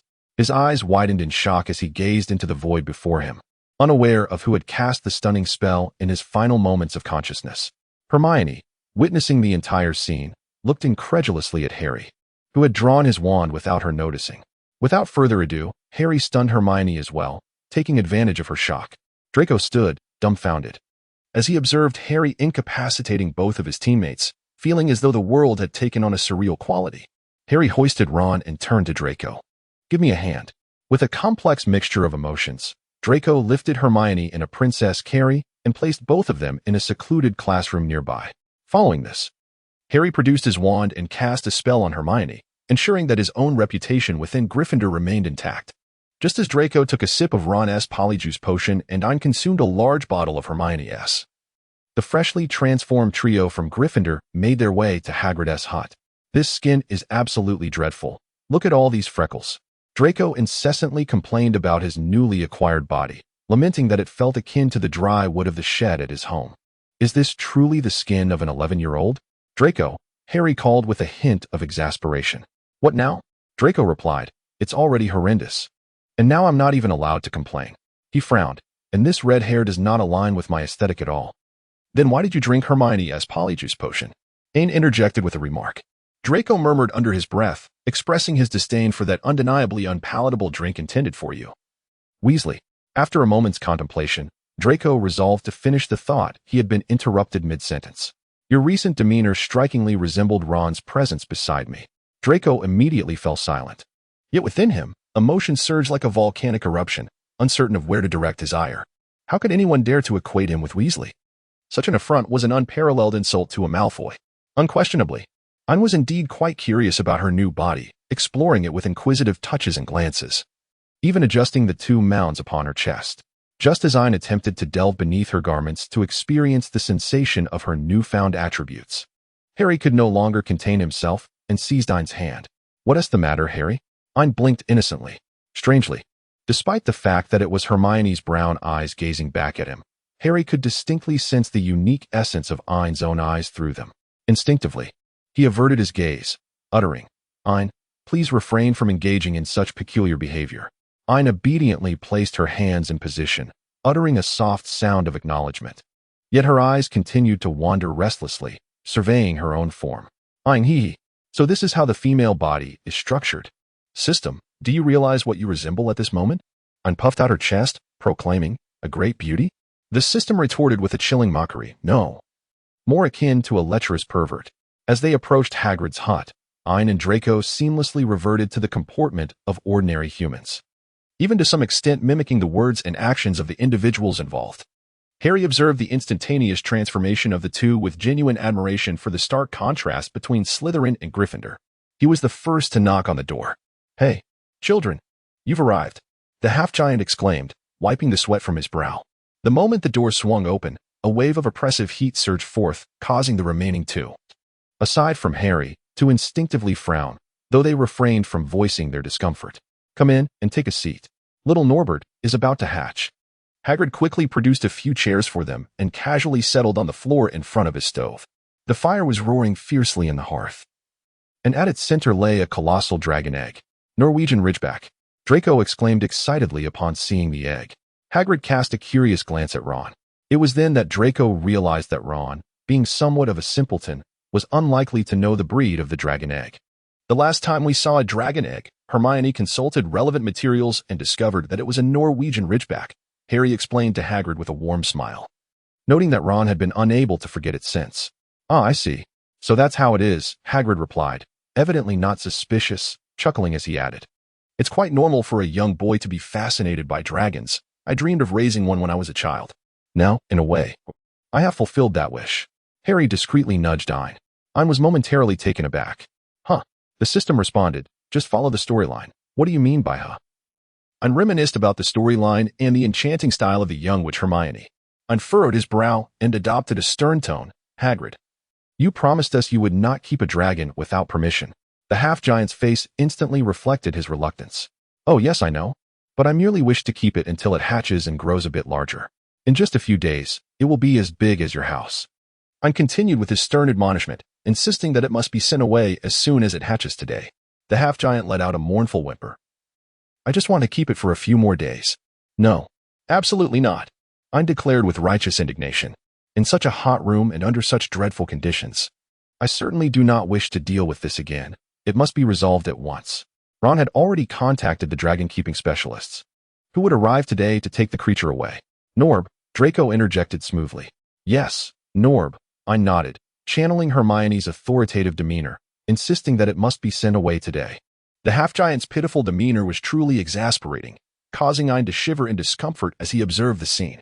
Ain pondered for a moment and continued, "Hagrid, at the very least, you will witness his hatching with your own eyes, will you not?"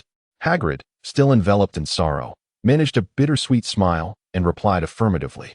Just then, the dragon egg emitted a series of sounds. "Oh, Norbert is about to hatch," Hagrid exclaimed, and the three of them gathered eagerly by the fireplace. Draco gazed at the egg, which had begun to crack, with almost frenzied anticipation, while Ain too watched the shell, captivated by the dragon's blood, flesh, and scales visible through the fissure. Even Harry felt a rare surge of excitement. "Norbert, my dear Norbert, look here, Mama is here." Hagrid's words transformed the group's anticipation into a shiver of dread. Gradually, a small claw emerged from the egg, followed swiftly by a tiny dragon head.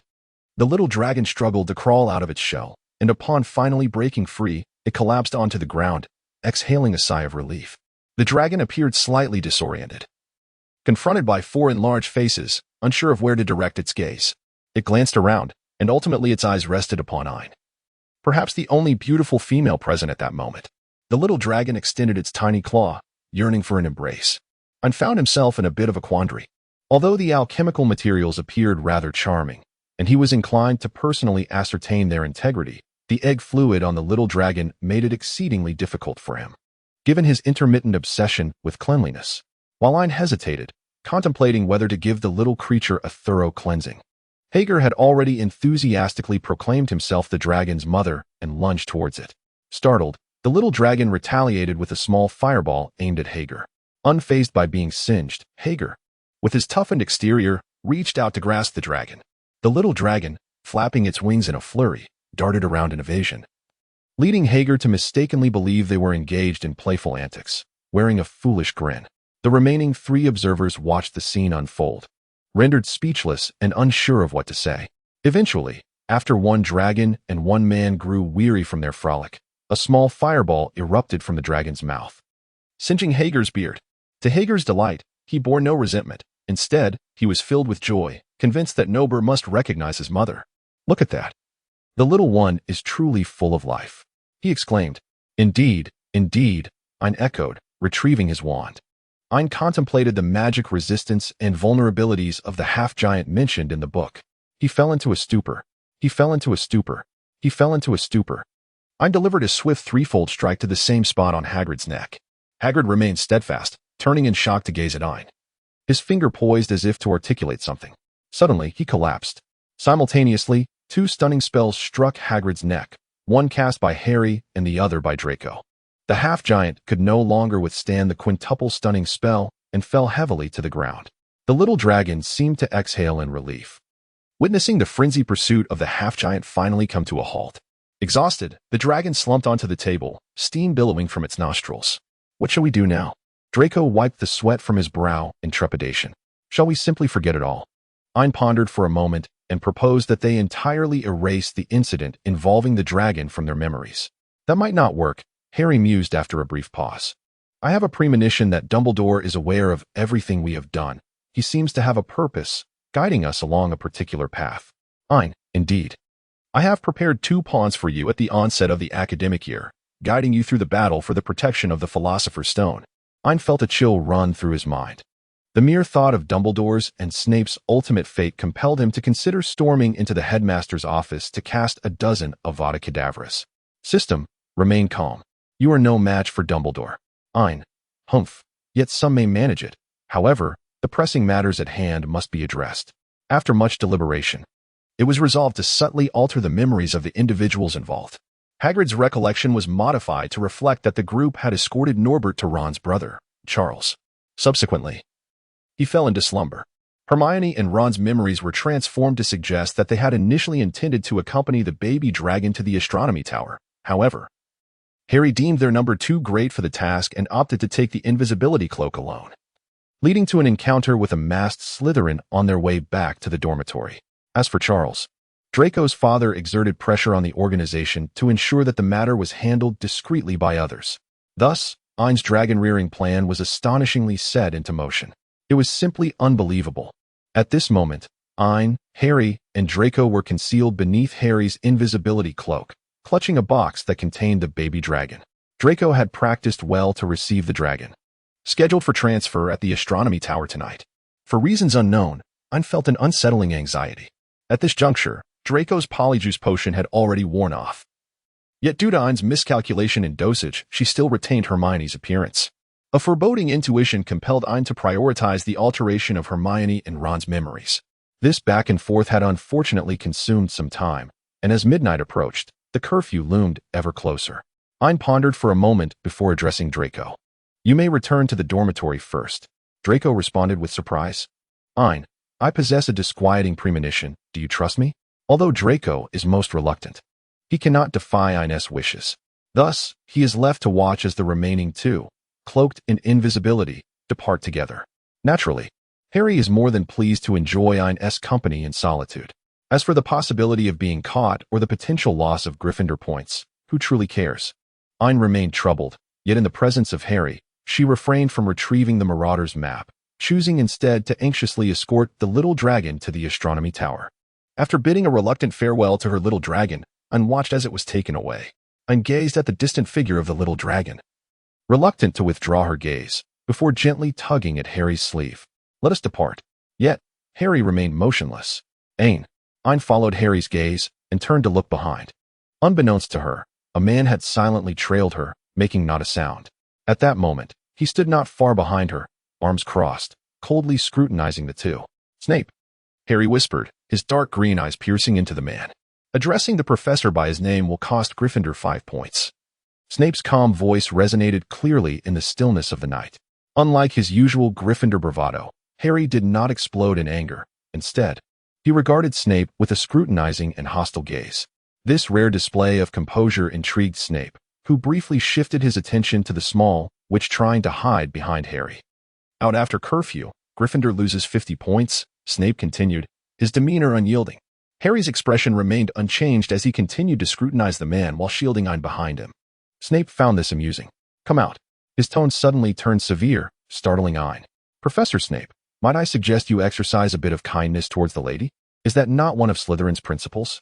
Harry responded, standing his ground, perfectly protecting Ain. Finally, Snape decided to spare some of his attention for this seemingly clever savior. Harry Potter, he sneered, do not presume that your little tricks will work on me. If you wish to maintain your faude as a foolish lion in Gryffindor, I advise you not to provoke me. Otherwise, I possess countless ways to make your life miserable, even if you are Dumbledore's golden boy. Snape's sharp black eyes bore down on the boy with green eyes, yet he no longer felt the same disorientation. Once, he had been momentarily lost in those eyes, as if they revealed something profound. But time had dulled that sentiment. He could no longer recall when he had ceased to feel anything for them. Perhaps it was during his last brush with death that he finally relinquished those eyes, or perhaps... Snape instinctively glanced at the small witch who had nearly shrunk behind Harry, a smirk of derision gracing his lips. I'm black. Snape's deep voice resonated. Do you wish for me to drag you out myself? Professor Snape, my name is Hermione Granger. You have mistaken me, Ain squeaked, trying to assert herself. I believe Miss Granger is currently incapacitated in one of the classrooms you passed, Snape remarked, observing a strand of brown hair peeking from behind Ain, his expression slightly bemused. I shall repeat myself. Come here. Snape's words were laced with a palpable fury, and Ain understood that provoking this wrathful man at that moment would be unwise. Thus, she obediently stepped out from behind Harry. Mr. Potter, will you choose to return to the Gryffindor dormitory now? Or shall I summon Professor McGonagall to discuss the reasons for your nocturnal escapade? Harry cast a deep glance at Snape, followed by a worried look at Ain. After gnashing his teeth, he turned and departed. Damn Snape, one day. Cloaked in invisibility, Harry swiftly vanished before their eyes. Now, only Snape remained, arms crossed, casting a condescending gaze upon the young witch before him. What an eyesore, Snape mused internally. He reached for Ain's collar, intending to drag her back to his office. But she stumbled slightly. After all, being in an unfamiliar female body, her flexibility and pain tolerance seemed to be somewhat inferior to his own as a male. Ain's eyes glistened with an unusual redness. Snape paused momentarily before addressing Ain with an icy demeanor, instructing him to follow closely and warning him not to attempt any more tricks. The two arrived at the familiar confines of the potions master's office. A vial of potion was presented before Ain, who, without a second thought, raised it to his lips and consumed its contents. Indeed, Snape had seemingly improved the potion's flavor. Ain tapped his lips, feeling that the flavor had improved significantly compared to before. What? Do you wish to have another bottle? Snape's deep voice carried a hint of mockery. The moment Ain consumed the potion, he transformed from a brown-haired, brown-eyed young witch back into the azure-eyed boy he once was. Much more pleasing to the eye. Snape silently assessed. So, this is your chosen method of dragon rearing? A complete amnesia paired with memory manipulation? Snape sat in his office chair, exuding an imposing presence as he regarded the bewildered boy standing before him. Well, isn't it rather effective? Ain scratched his head, uncertain about what exactly had touched the Dark Lord's sensitive spot this time. Snape was always prone to anger for reasons that often seemed inexplicable. Ain discreetly glanced up at Snape, only to unexpectedly find herself gazing into his pitch-black eyes.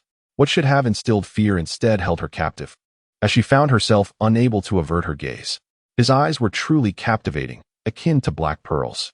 Ain silently pondered within. Meanwhile, Snape continued to exude the formidable presence of the dungeon's Serpent King. If it were not me discovering this tonight, but another professor, have you contemplated the consequences? Snape spoke with an air of indifference. A mere oblivion? What grants you such audacity, believing that your meager magical prowess could erase a professor's memory? Ain, the confidence bestowed by Loart. System, if you have the capability to think, you should possess the ability to articulate it as well. Smiley face. Ain's perfunctory remark. Lacking capability. Lacking capability. Ain reflected upon her circumstances and sincerely bowed her head in remorse, saying, I apologize, Professor. It was my oversight. I am grateful to have you by my side. Ain looked up, a youthful and bright smile blossoming on his face. If it weren't for you, Professor, I might have truly encountered misfortune. Thank you, Professor. Snape's thoughts shifted. This shall not be repeated. He rapped his fingers on the table as a warning. From now on, your dragon-rearing endeavors will be under my vigilant supervision. You would do well to prepare yourself. All right. Ain readily acquiesced, or rather, he had never regarded Snape as an outsider. After all, dragons are immense. He could utilize a bit of alchemy and still share some potion ingredients with Snape. There was no conflict there. System, Just be slow-witted forever. Smiley face. As Ain joyfully strolled back to her dormitory from Snape's office, an unexpected figure appeared before her. Ain instantaneously withdrew all traces of mirth, her body taut with tension. The wand concealed within her sleeve, trembling slightly. "Relax, my child," Dumbledore said, leaning against the wall, his robe adorned with stars and moons appearing particularly eerie beneath the cloak of night. Though the hour was late. "Would you care for a cup of bedtime milk in my office?" "It would be my utmost pleasure." Dumbledore's office was adorned in warm hues. A phoenix was meant to grace the shelf beside him, yet it now stood empty. The room was adorned with portraits of past headmasters, most of which were nestled comfortably within their frames, their eyes closed in restful slumber. In a strict sense, this marks the first occasion on which Ain has engaged in such a direct confrontation with Dumbledore. Ain reflected on the foresight of seeking out Snape for early practice in the art of mental occlusion, feeling it was indeed remarkably prescient. "Take a seat, my child." Dumbledore casually transformed a cup into a sofa, leaving Ain momentarily astonished. Dumbledore playfully winked. "Just a little trick. You shall learn such wonders in due time." Ain hesitated, as if grappling with his words. "What I wish to convey, Professor," he began, while Dumbledore sat comfortably in his chair, fingers interlaced beneath his chin, his piercing blue eyes fixed upon Ain. Ain hesitated as he glanced at the sofa, then at Dumbledore's cup. "Will you still use this cup afterward?" Dumbledore replied. "The system, puff." "Ain, what? Is my inquiry unreasonable?" "System. It seems that the old fox is encountering such a problem for the first time in many years." Ain shrugged, indicating indifference, and then settled onto the sofa with a cup in hand. "Would you care for something to drink? Honey tea? Pumpkin juice?" Dumbledore, ever the Dumbledore, quickly returned to his usual demeanor.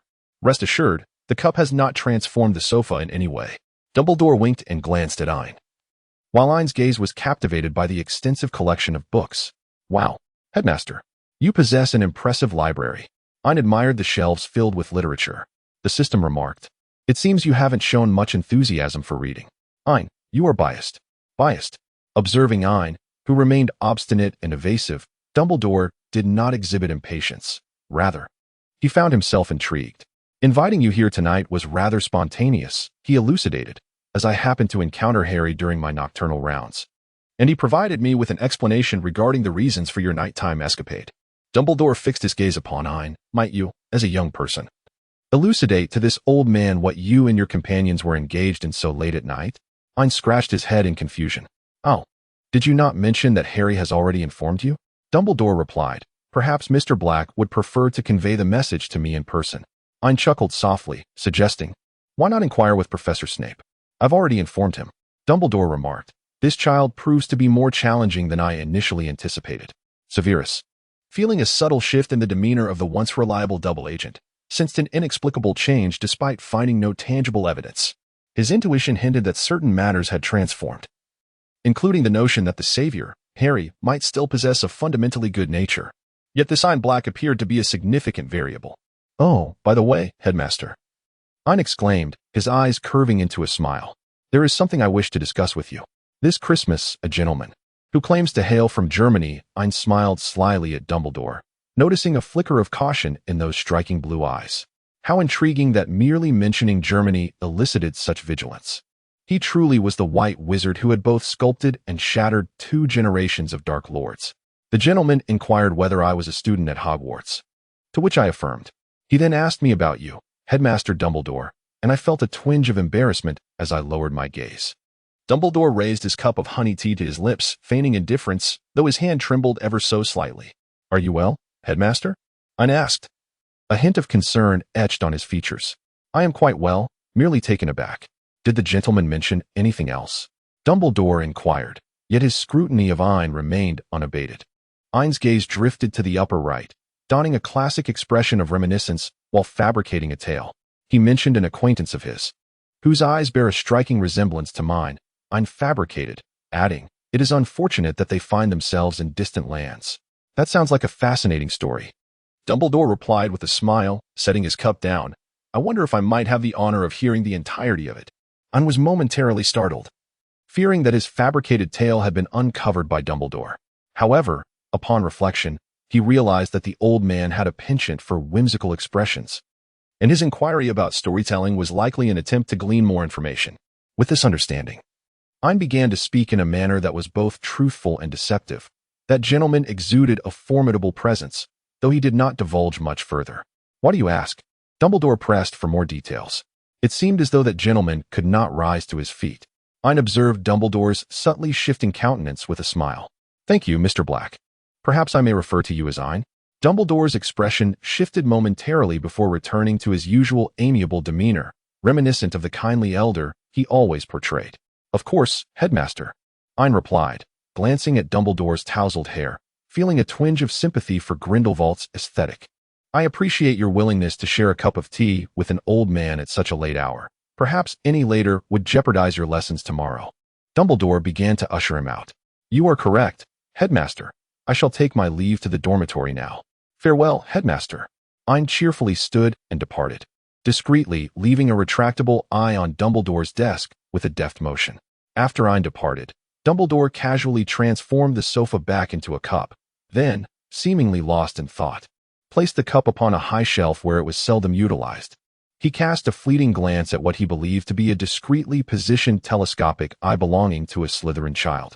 Without even employing his wand, Dumbledore merely waved his hand, reducing the telescopic eye to mere dust. However, unbeknownst to Dumbledore, the intricate patterns on the cup appeared to have undergone a subtle transformation. Though perhaps not. Yet, this did not hinder it from resting at the highest tier of Dumbledore's transparent glass cabinet, quietly surveying the entirety of the office. Produced by Boggins, a transparent monitoring device, the telescopic eye had merely served as a decoy from the outset. That night, as Ain wandered through the castle, he donned a pair of gold-rimmed glasses, and in an instant, the left lens revealed the complete scene of Dumbledore's office. Ain donned metal-framed spectacles, allowing the entire scene of Dumbledore's office to unfold before her eyes. Ain observed Dumbledore seated in his usual position, utterly still, remaining so even as he returned to his dormitory and lay upon his bed. Just as Ain was about to remove his glasses and surrender to slumber, relinquishing his vigil for the day, Dumbledore finally stirred. He approached the bookshelf, retrieving a tome of magic. With a gentle tap of his wand, the book turned its pages of its own accord, revealing a particular leaf from which a slip of paper fell. Dumbledore picked up the note and returned it to the volume. Ain squinted her eyes, attempting to discern which book it was, when she suddenly heard Dumbledore softly utter the name Gellert Grindelwald while holding a note, and in an instant, he vanished from sight. Ain was instantly awakened. Ain promptly retrieved the active map and meticulously searched it countless times, ultimately confirming that Dumbledore was no longer present within the campus. Ain, goodness, I can hardly believe it. System, I wager a box of data disks that the note serves as a key. Ain, certainly. It must be to meet Grindelwald. I suspect it is to see if anyone still resides in Numengard. System, that seems likely. Ain, that is not right, Tongzi. Logically speaking, as a system, you should possess more knowledge than I do. How is it that you are unaware of Dumbledore having a key? System, smiley face. I, like you, am limited to the original source material. Ain, tisk, utterly useless. System, the fact that you have already read the original work is a significant advantage. So what more do you desire? Although Ain was engaged in a mental spar with the system, his body swiftly rose and adeptly donned his attire. Throughout the process, he did not disturb Draco, who lay asleep beside him. To be on the safe side, Ain cast a series of soundproofing and sleeping charms upon his good roommate. System, what are you doing? It's the middle of the night. Ain, what transpired in the latter half of the night? Our nocturnal revelries have only just commenced. System, so what mischief do you intend to concoct this time? Smiley face. Ain, Dumbledore is not at Hogwarts. System, so? Ain, Dumbledore is not at Hogwarts. Do you not find this statement rather familiar? System, are you suggesting that you want to? Ain, indeed. I shall embark on a quest to pilfer the enchanted stone. System, Ain, right now. Ain effortlessly arrived at the Ollery, using his left hand to compose a letter with a scrawled handwriting. System, aren't you supposed to be stealing the Philosopher's Stone? Ain, indeed. Does this not resemble the act of scapegoating? Having composed a letter, Ain promptly sent it to Chilo. Just as Ain finished writing, he skillfully made his way to the end of the fourth-floor corridor, where a door swung open wide. From within, the furious growls of a three-headed hellhound echoed, prompting Ain to deftly retrieve a sunflower seed and cast a transformation spell, turning it into a harp. System, sunflower seed? Ain, ever since a certain system made that crunching sound in my mind, I've developed a bit of a craving. System, like this? Crunch, crunch. Ein, silence. At this very moment, the three-headed hound remains poised upon the trapdoor. A strategy must be devised to divert its attention. Ein stepped into the room, where several long jumps landed in the corner. The three-headed hellhound charged towards Ein with a surge of power. Ein swiftly evaded and immediately commenced the performance of the harp.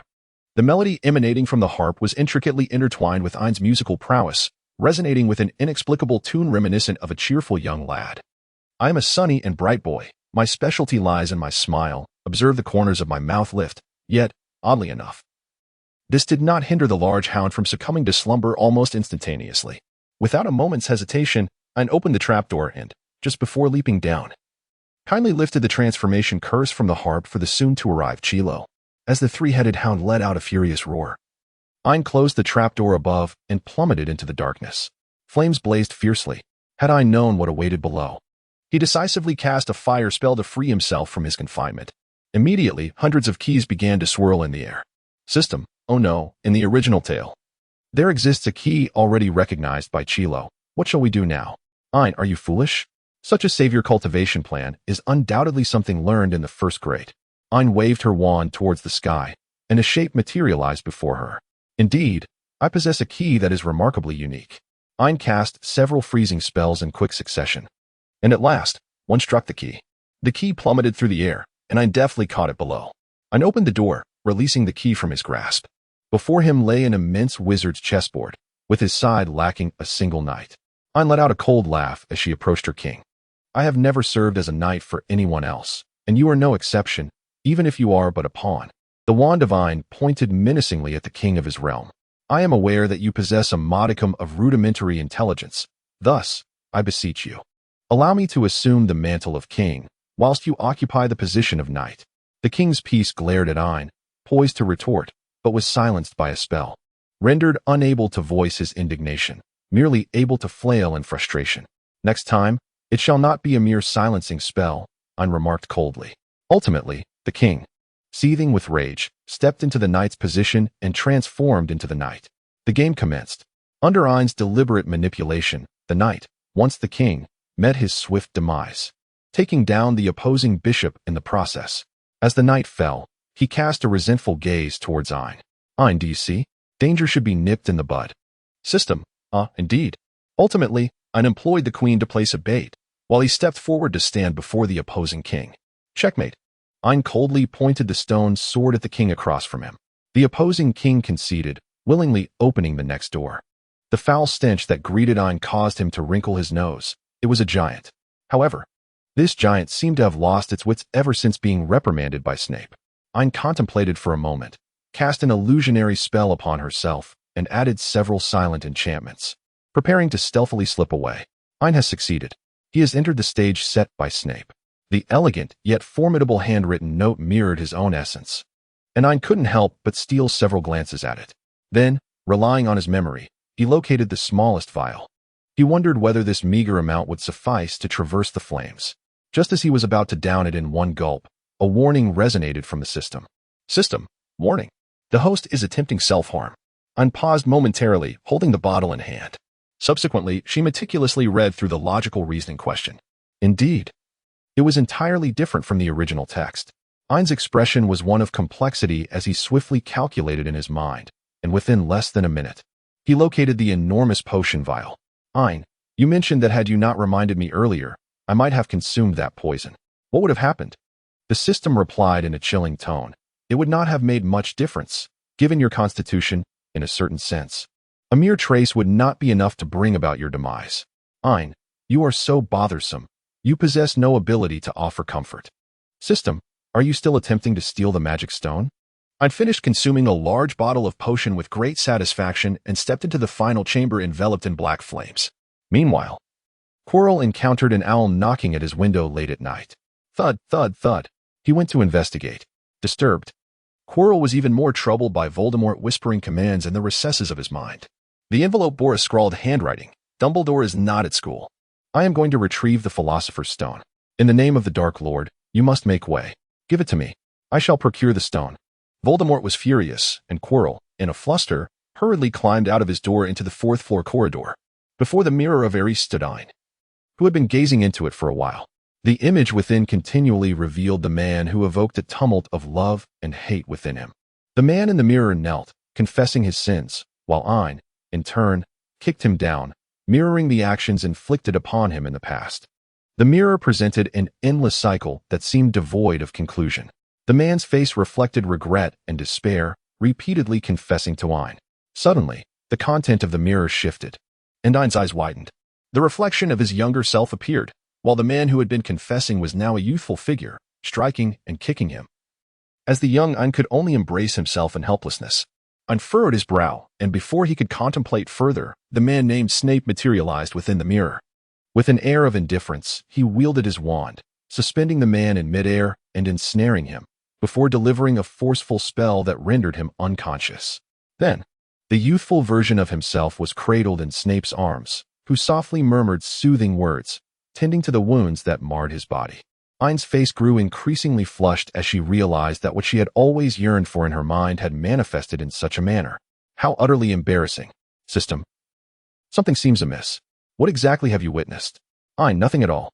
After a moment of jest, as Ain gazed into the mirror once more, a sudden clarity washed over him, and in that instant, a magical stone fell into his hand. Ain retrieved the live point map and discovered that Chilo had already reached the classroom at the end of the 4th floor. Retracing his steps was no longer an option. Ain pondered for a moment and decided to conceal the magical stone in the most secluded corner of the entire house. She then cast a dozen spells of neglect and concealment. Utilizing various destructive enchantments, she created the appearance of a room that had endured the aftermath of a fierce battle. Subsequently, she rolled on the ground a few times, coating herself in dust, and with her spare wand, she rendered herself unconscious. Ain lost consciousness. When he awoke once more, he was tormented by excruciating pain. A profound agony, piercing to the very core of his soul, violently roused Ain from his stupor. In his hazy perception, Ain seemed to glimpse a serpent-faced figure. Perhaps the Dark Lord had arrived.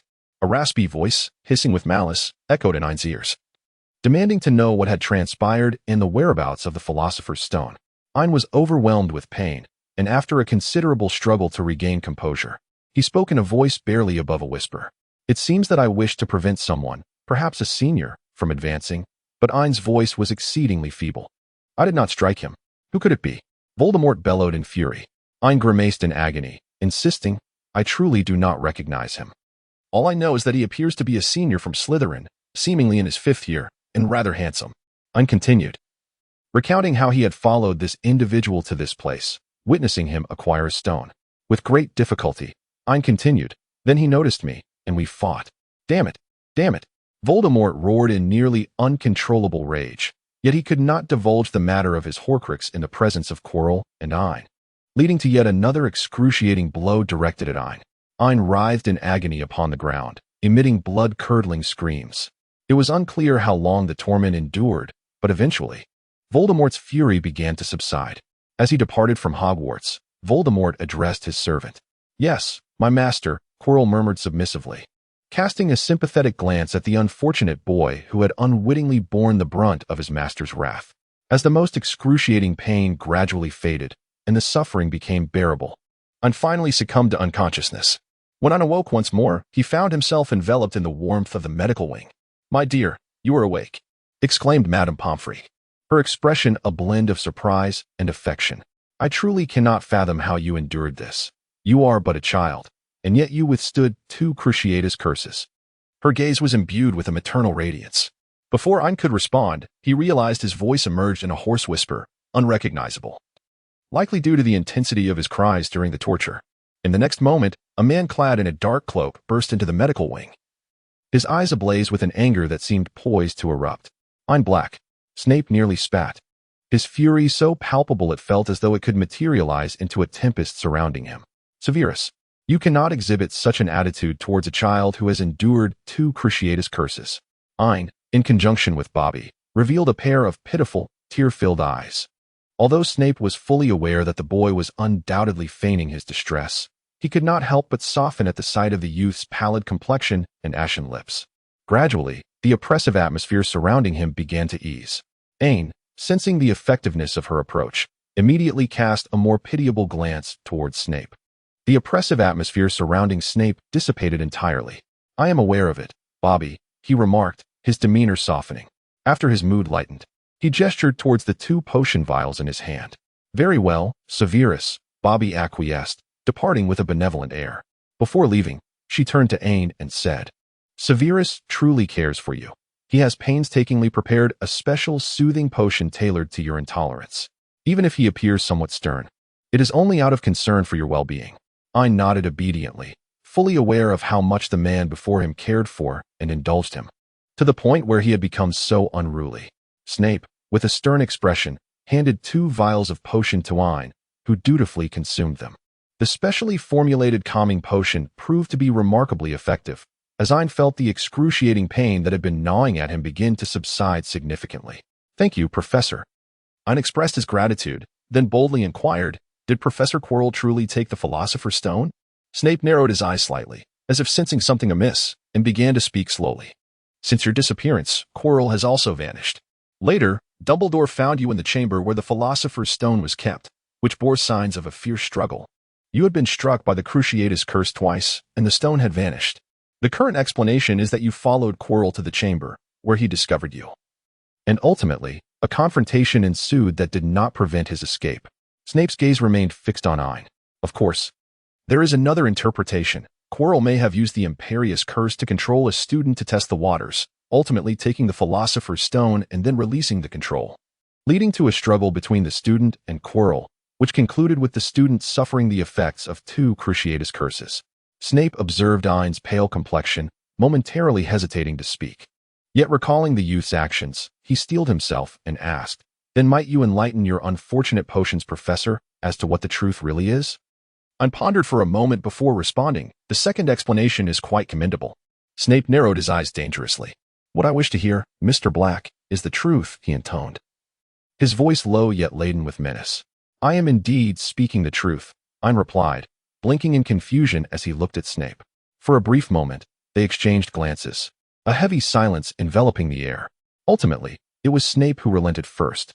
"After your discharge, I expect you to visit my office," he stated. "I am indifferent to how you convey matters to Dumbledore. However, here, this will be your final opportunity to disclose the truth to me." Ain stood in a daze. Hesitating for a moment, Snape cast a profound glance at Ain, uttering no words before departing. Shortly thereafter, Dumbledore arrived, and indeed, conversing with the old fox proved to be quite taxing. With a pale complexion, Ain recounted how, after leaving his office, he was unexpectedly attacked and subsequently found himself in an unfamiliar location, only to awaken and discover Professor Quirrell before him, with a terrifying creature parasitically attached to his head. Frightened, Ain screamed and instinctively struck out at Professor Quirrell, leading to a brutal response from the entity behind Quirrell.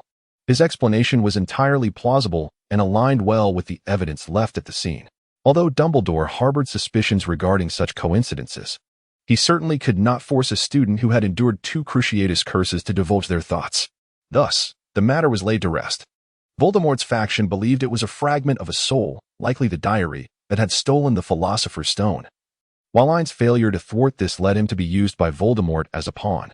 Conversely, Dumbledore's camp posited that Voldemort had taken the stone, with Ain merely under control, breaking free only to leave traces of a struggle. Yet, the true nature of the events remained shrouded in mystery. As Ain's health gradually improved, he insisted on being discharged from the hospital. Seizing the opportunity of the bustling daytime, he effortlessly infiltrated the room on the 4th floor. By this time, all obstacles had been removed, allowing Ain to navigate freely to the final chamber, where he discovered the enchanted stone he had concealed. Indeed, the truth was that Ain had taken the magical stone and had also found 2 scapegoats. Just as Ain picked up the stone, a voice resonated behind him. It turned out to be the truth he had sought to conceal, Severus Snape. Ain seemingly nonchalantly tucked away the Philosopher's Stone and turned to face the man who had followed him, unbeknownst to his awareness. One must admit, the prowess of a double agent is indeed commendable. He had truly been outmatched in this pursuit. So, what does the professor intend to do? Will he inform Dumbledore? Ain spoke gently, devoid of the usual pretense of guilt that accompanied his misdeeds. Snape narrowed his eyes, observing the boy before him, whose demeanor had shifted noticeably. Stealing the Philosopher's Stone, concealing it, all while deceiving both Voldemort and Dumbledore. The boy who often gazed at him with tear-filled eyes had shed his facade, revealing his true, predatory nature. He was, in fact, a small serpent clad in the guise of a lion. The Sorting Hat's judgments, it seems, are never mistaken. I know you are aligned with Dumbledore, Ain declared. You may freely relay my actions to him. I will not hold it against you. Ain gazed at himself with a hint of compassion in his sky-blue eyes for the first time, an expression that instinctively stirred discontent within Snape. He had never required sympathy or pity. What is it that you wish to convey, Mr. Black? Snape skillfully suppressed his emotions as he engaged in dialogue with Ain. Ain stepped closer to Snape, the familiar proximity once again drawing forth their shared breaths. Yet, at this very moment, both individuals were laden with peril. Akin to two serpents, one grand and the other diminutive, locked in a tense standoff. Professor, in your heart, who holds greater significance for you, Harry or I? Ain's breath lingered near Snape's ear. Snape remained impassive, offering no response. Or rather, after a brief pause, the professor continued, in your heart, who is more important to you? Your Lily or me? Snape's gaze instantaneously transformed into something menacing, his presence coalescing into a tangible vortex of darkness, threatening to engulf everything in its path. With Ain standing at the forefront of this ominous tide, bearing the brunt of the pressure. Despite the lingering effects of the Cruciatus curse, Ain's complexion paled momentarily, and a metallic sweetness surged in his throat, yet he resolutely swallowed the blood that threatened to escape. In this moment, he could not afford to show weakness. It mattered not that the professor was reluctant to answer the question. With blood on his lips, Ain pressed on. Oblivious to the subtle shift in Snape's expression and the slight diminishment of his formidable aura as he spoke.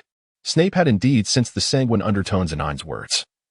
Recognizing that he had inadvertently wounded him, this confrontation, perhaps, had already sealed Snape's fate the moment his heart softened. Ain continued, Professor, would you care to wager with me? Without my presence, everything you hold dear will merely repeat a tragic performance. I alone possess the power to alter the course of events. Ain gazed at Snape. His cerulean eyes reminiscent of a sky suffused with sunlight, yearning to illuminate the darkness that had long obscured the light. Did Snape know? Of course, he did. After his rebirth, he had engaged in countless futile endeavors, yet everything had reverted to its original state.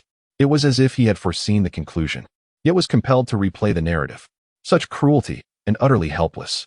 He had exhausted every conceivable method, but as a formidable Slytherin. He had never before felt so powerless and insignificant in the face of grand cosmic loss. Yet this youth represented a variable. Everything surrounding him was subtly transforming. These imperceptible changes had culminated today in a profound metamorphosis. The boy's actions could be deemed exceedingly perilous, traversing the fine line between light and dark, crafting a set of rules uniquely his own.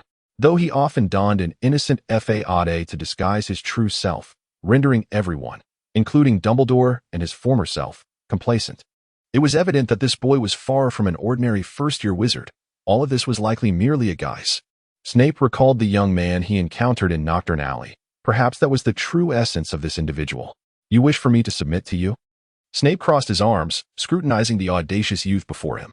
In a fleeting moment of reverie, it seemed as though a scene from a film unfolded before her eyes, a night steeped in helplessness, where a plea was extended towards Dumbledore, accompanied by the haunting words. You are beseeching my assistance. What, then, can you offer in return? Anything. This utterance resonated like an incantation, piercing the heart with its poignant weight. The subjugation of Severus Snape is an aspiration cherished by many, yet he remained devoted solely to one, his love, his Lily, his cherished flower. Thus, Dumbledore deftly exploited Snape's remorse regarding the Lily, securing his unwavering allegiance, wherein Snape offered everything, including his very life and soul. Ain feels a profound ache for this man, a sentiment that has persisted from the very beginning, even before the inception of the narrative. Her purpose in coming forth was to rescue him. Yet, she cannot voice this. Severus Snape requires no salvation from anyone. To suggest otherwise would be an affront to his very being. In a fleeting moment, Ain's mind was awash with a multitude of thoughts and emotions, all of which were meticulously concealed within the confines of his intellect, thanks to the art of mental occlusion. For the first time, Severus Snape questioned whether imparting this technique to the boy had been a grave mistake. Indeed, in the future, a decision made by this youth would lead Snape to deeply regret having taught him the art of mental concealment. Returning to the present, Ain, having successfully executed the mental occlusion, turned his gaze back to Snape. No one is worthy of your submission, Professor, myself included, Ain replied with a dignified composure. With a slight huff, Snape expressed his mild curiosity regarding the boy's forthcoming words. All I ask is that you keep some secrets from me, unstated. Kneeling on one knee, his eyes lifted to meet the imposing figure of the man before him. I assure you, I shall eradicate any concerns you harbor at their inception. Everything you cherish will be safeguarded, and I will strive to fulfill your desires to the best of my abilities. It is I who willingly submits to you, Professor. Snape's pupils flickered in surprise. He had not anticipated such words from the boy kneeling before him. He had braced himself for threats, negotiations, pleas, or perhaps even the charming antics of a child. Regardless, he had already resolved not to betray this individual. His true mission had never been to serve Dumbledore, but to protect Lily's child and the boy before him. This person. Nothing more. What did it matter if he were merely a double agent, or even a triple agent? His allegiance was solely to himself, existing to safeguard Lily's lineage while also looking after one more boy. Yet, in this moment, the very boy before him uttered words that completely caught Snape off guard. The atmosphere fell into a profound silence as Ain knelt, his gaze lowered, awaiting Snape's response. Snape observed the swirl of hair atop the boy's head, lost in contemplation. System, are you serious? Ain. System. Host, this is merely a book. Ain. System. It is advised that the host refrain from carrying excessive emotions that may hinder the execution of tasks. Ain. To me, he is not. System. What is he not? Ain. He is not a mere character from a book. He is Severus Snape. System. Ultimately, Snape relented, saying, I shall keep your little secret. But next time, Ain joyfully lifted her gaze towards the man. Next time, do not conceal anything from me, Snape stated, his tone remaining as frigid as ever. I do not wish to encounter any more unexpected surprises. Yes, Professor, Ain replied, her eyes sparkling as she genuinely displayed a hint of a smile. Snape lifted Ain, who had been kneeling on the ground, and gently placed her back down, using his wand to brush away the dust. There is no need for you to utter any words of submission. I have no interest in the fealty of a child, Snape remarked coldly. I will be formidable, Ain exclaimed, her brow furrowed in determination. Silence. Snape's command rendered Ain as quiet as a mouse. Now, divulge everything you are currently engaged in and all that you intend to do. Snape commenced his interrogation. Well, speaking of that, Ain's eyes began to roam about. I merely plan to utilize the Philosopher's Stone for some alchemical experiments, such as crafting a body for the diary Horcrux using the stone. Afterward, I intend to diligently study and explore the knowledge and Horcruxes that can be discovered within the school. Should the opportunity arise, I also wish to travel and learn, as some Horcruxes are still located outside, and I must seek them out. If I am fortunate enough to inherit the Black family legacy, I will treat the Black family's endeavors with utmost respect, especially that locket box. Ain solemnly assured Snape, I swear that what I have stated is the absolute truth. I merely chose to withhold a portion of the reality. Snape let out a cold laugh. Ah, Ain Black. You are indeed well versed in the tenets of Slytherin. Oh? Ain feigned ignorance. Snape suddenly leaned closer, whispering in her ear, cunning is our hallmark, and evasion is our strategy, is it not, Mr. Black? Ain blinked, falling silent. Snape straightened up, casting a stern gaze upon Ain. You ought to be aware of Slytherin's regulations. With that, Snape turned on his heel and departed, warning Ain, do not allow yourself to be caught by me again. In any case, the incident involving the Philosopher's Stone had reached a conclusion, and Ain's academic journey had become rather uneventful. As the end-of-term examinations approached, the study groups in the library were wholly engrossed in their books, and even the assignments set by the professors had begun to multiply. The astute young witch Hermione, since her memory had been tampered with, always harbored a vague sense that something was amiss. However, with Harry feigning ignorance, Hermione soon redirected her focus entirely towards her revision. Ain, however, felt a sense of detachment from the necessity of revision, thus choosing to delve deeper into her studies of ancient magical scripts and alchemy. Ain, lately, life has been rather mundane. System, is that not satisfactory? Ain, it is rather tedious, yet I cannot shake the feeling that I have forgotten something. System, I am uncertain whether I should remind you. Ain, System, diary. Ain, oh dear, what a surprise. Our unfortunate Eric Bogust has recently encountered an ordeal he cannot share with others. He unknowingly picked up a notebook that claims to harbor a memory. This diary serves as a caring senior, meticulously looking after him and providing clarity in many areas he does not comprehend. It is akin to a gentle, courteous, and erudite Slytherin upperclassman. Ever since Bogust met this mentor, he has neglected to heed the commands of Lestrange regarding troubling the Blacks. With this senior by his side, what more could he desire? Bogust even yearns to embrace the diary while he sleeps. However, for reasons unknown, his physical condition has been deteriorating. He often finds himself in a daze, sometimes unaware of how he arrived at a certain place. His stamina wanes, and he becomes increasingly lethargic. On the day of his final exams, after finishing the last paper on the history of magic in a stupor, Bogust lingered in the classroom for a considerable time before finally stepping out. The corridor was deserted, yet an instinctive sense of unease washed over him. However, due to his lack of proper rest during this period, he paid little heed to it. As he turned a corner, he felt as if his soul had left his body. A radiant light enveloped him, and he became completely oblivious to his surroundings. Ain lurked in the shadows, launching a surprise assault on Boguster, as he beheld the figure before him, moving with the mindless gait of a zombie. Ain issued a command: surrender the diary and erase all memories of your time spent with it. Without hesitation, Boguster retrieved the diary from his bag and handed it over to Ain. The sensation of the diary in his grasp was faintly warm. Ain glanced once more at the sunken cheeks and lifeless eyes of Bogust, surmising that he had absorbed a considerable amount of vitality. Ain gently stroked the hair atop Boguster's head. How pitiable for a child. System, one should consider who is responsible for this. Ain, oh, how times have changed. Ain, clutching her notebook, effortlessly cast a series of seals, leaving no room for the diary to misbehave. With a light-hearted gait, she returned to her dormitory. Even until the final day of the academic year, Ain did not lift the restrictions on the diary. She merely opened it and engaged in a conversation with it. Ain took up the pen and wrote, "Dear child, your father has come to take you home. Father, good day." The notebook clearly appeared rather displeased. Having been summoned back unexpectedly and placed under restrictions. My dear, how well have you absorbed vitality? Why not lift the restrictions? So I may reveal the state of my soul. The diary displayed its own essence. Ain glanced at the peacefully slumbering Draco beside him and decisively closed the diary. He chuckled softly, feeling no urgency. He could still play the role of a father for a few more days. The diary had often questioned Ain's reluctance to lift the restrictions, yet it found itself bound by an unbreakable vow to this individual. Tom Riddle had never felt so constrained. Once he became the Dark Lord, he would undoubtedly ensure his revenge. How infuriating it was to be bound by an unbreakable oath, seemingly rendered powerless. However, for a middle-aged man who had lost his child, there were still numerous ways to inflict suffering upon him. Even without lifting a finger, countless schemes could be devised. Tom Riddle seethed within the pages of the diary, plotting how to torment Ain in the future. Meanwhile, Ain was currently enjoying the last feast of the academic year. With the absence of Harry's battle against Quirrell for the Philosopher's Stone, Slytherin had effortlessly clinched their 7th consecutive championship, leaving Ravenclaw trailing by a significant margin. Snape visibly appeared delighted, a rare sight indeed.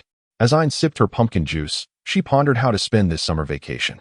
Draco, seizing the moment, leaned in and suggested, "Ain, let us take the express train back together later."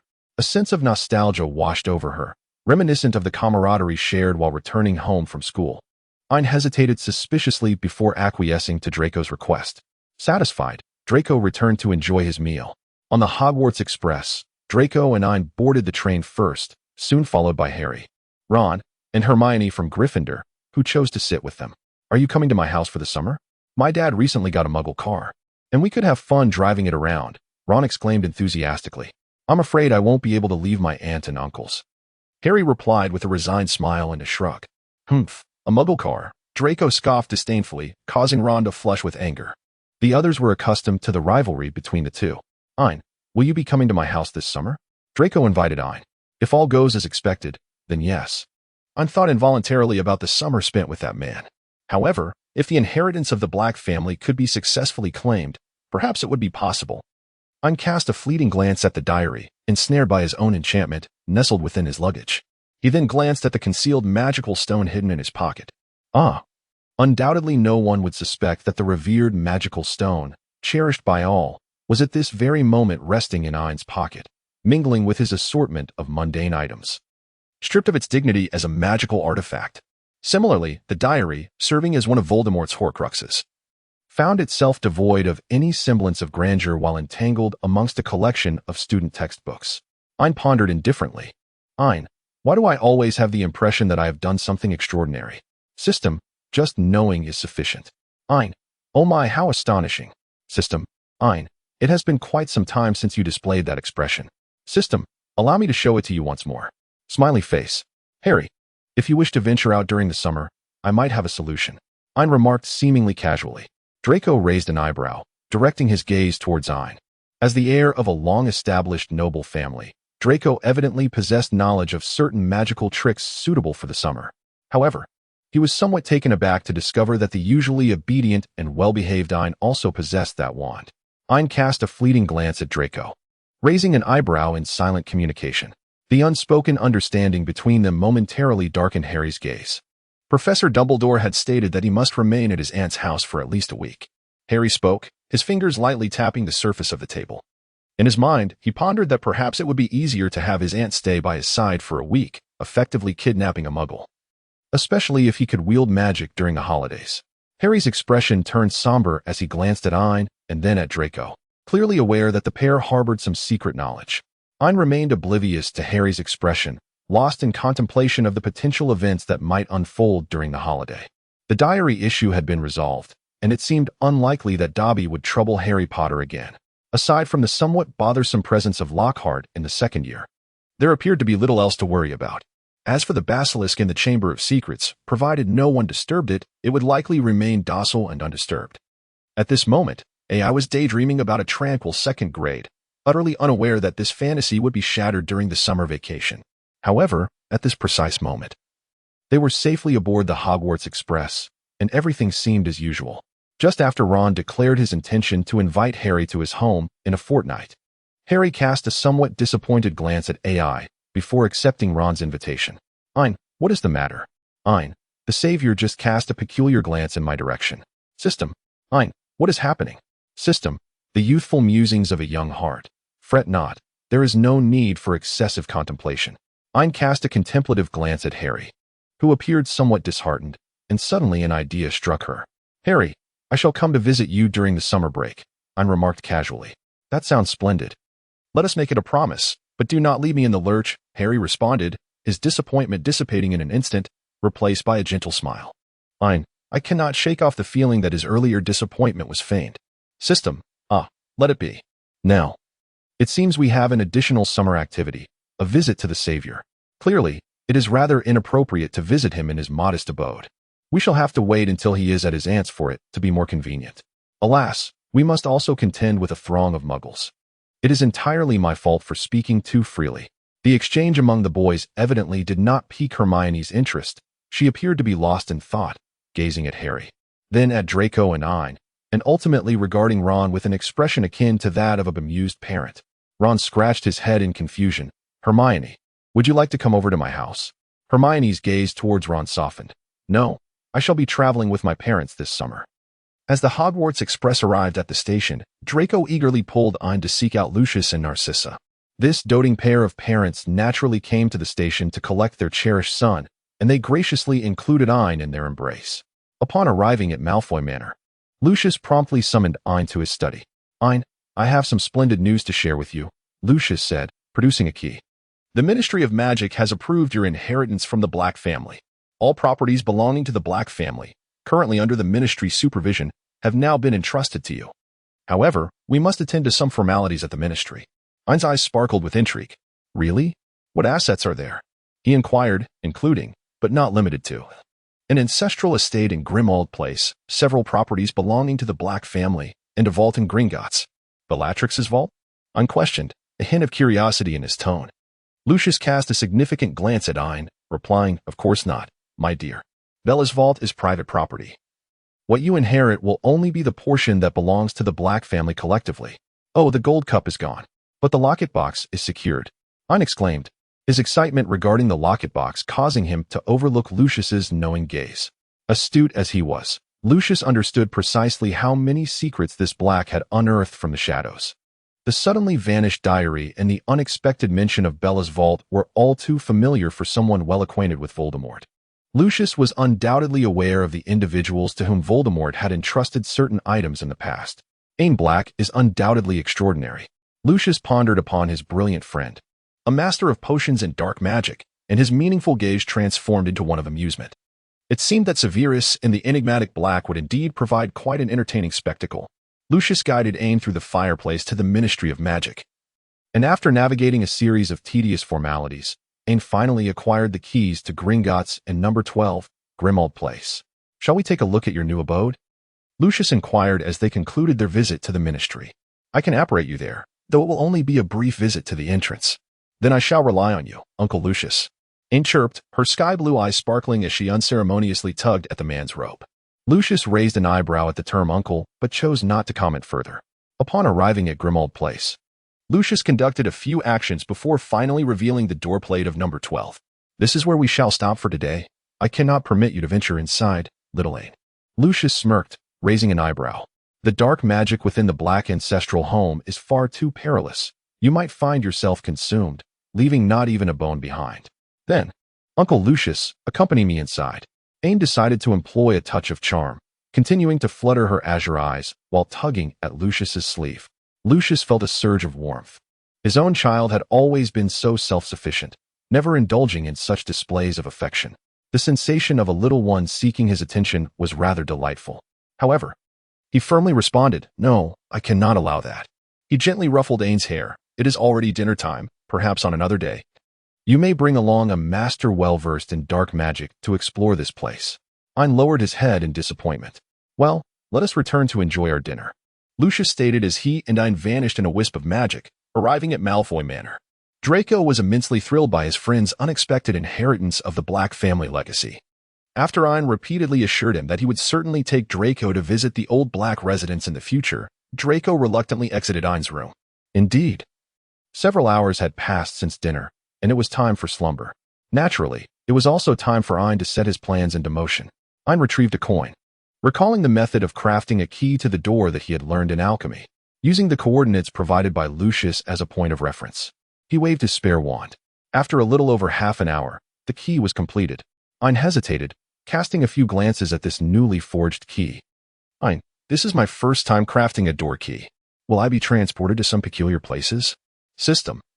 Perhaps you should have learned the art of shadow stepping." "Ain, where else could one have the opportunity to study at Hogwarts?"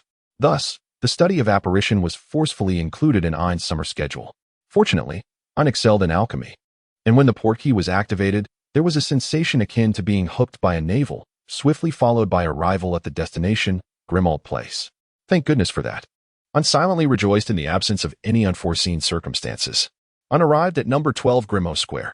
The entrance was a pitch-black door, marred by numerous scratches, with a large serpent coiled around the doorknob, devoid of any sign of a keyhole. The only feature on the door was a doorbell. It appeared that one would need to employ magic to gain entry or simply knock. Ain merely contemplated for a brief moment before effortlessly unlocking the door with Allaho. What a jest, knocking on the door to one's own home. The moment Ain stepped through the door, a house elf materialized before him in an instant. Oh, it was the illegitimate offspring of the disgraced Black family, a branch of the lineage marked by its tainted blood.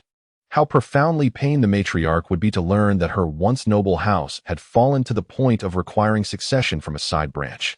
And a filthy bastard at that. The house elf bowed respectfully to Ain, yet its tongue betrayed venomous words. Ain, appearing unperturbed, feigned contemplation before responding, "You are indeed correct. Were I in your position, I would feel anger as well." The house elf, it seems, was akin to creature who had been momentarily stifled. "Get out of my house, you filthy bastard." From a distance, a portrait's shrill scream threatened to pierce the eardrums. Ain silently placed a pair of earplugs into her ears, then cast a silencing spell on the portrait, subsequently drawing the curtain to obscure the image. Ain pondered for a moment, then cast a permanent confinement charm upon the curtain, immediately issuing a command to creature. "No one, not even you, creature, is permitted to draw back this curtain by any means." With this decree, creature's bulbous eyes rolled in disbelief, and upon realizing that no loopholes existed to exploit, he erupted in indignant curses. Oh, that the aged creature must heed the commands of a filthy illegitimate child. How has the House of Black fallen so low? If young Regulus were still here, he would never allow such disrespect towards an elderly creature. Enough of that. Prepare a room for me, Ain commanded creature, adding with a wicked sense of humor, Aged creature? The rooms in the house appeared quite suitable, and creature seemed to imply that they were indeed fitting for a filthy illegitimate child. With malice dripping from his words, he bowed, his face betraying the strange and contradictory nature of his forced compliance. "Very well, I shall reside in Regulus's room," Ain replied, a sly smile creeping across his face. "Oh, you cannot." Creature glared at Ain with fury. Of course I can. The entirety of the House of Black belongs to me, including Regulus's room. Ain paused deliberately, locking eyes with Creature. That little trinket is also mine, he whispered conspiratorially, leaning closer. Creature's eyes widened in shock. Therefore, assist me in preparing a room, or you shall not wish to discover what I am capable of. Ain resumed his cold tone, commanding Creature once more. Creature regarded Ain with a deep, scrutinizing gaze before bowing and vanishing from sight. The efficiency of the house elf was remarkable. In no time, Creature returned, leading Ain to a tidily arranged room. Though the overall appearance was somewhat worn and dim, it was undeniably clean and habitable, and Ain chose not to be overly critical.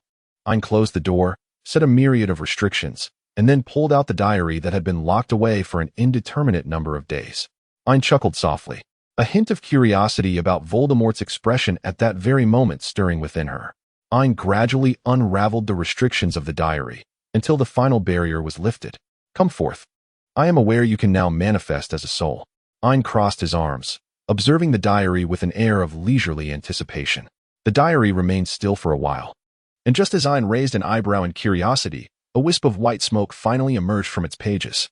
The smoke slowly coalesced into a semi-transparent soul, that of a boy around the age of 12, possessing a strikingly handsome face with sharp features.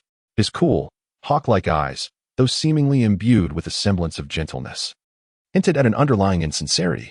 Greetings, I am Tom Riddle, the translucent boy spoke, his voice that of a melodious youth. Indeed, Voldemort possessed considerable allure in his youth. Tall and handsome, with a pleasing voice, undoubtedly captivating many young maidens. Ain smacked his lips, silently appraising the situation. Tom observed that Ain appeared somewhat puzzled. In his view, the only one capable of releasing him at this moment should be that unfortunate father whom he had attempted to vanquish with the killing curse.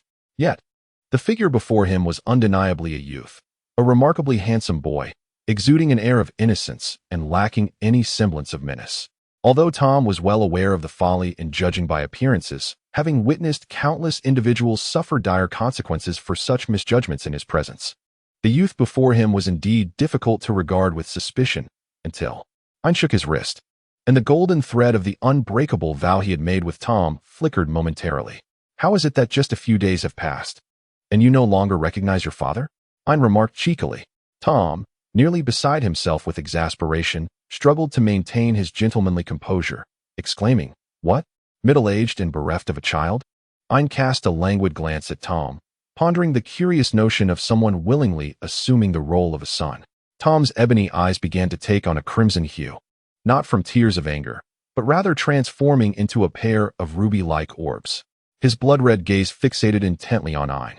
However, the oppressive aura emanating from the youthful Voldemort was of little consequence to Ain, especially considering he was shielded by an unbreakable oath. How prescient I truly am.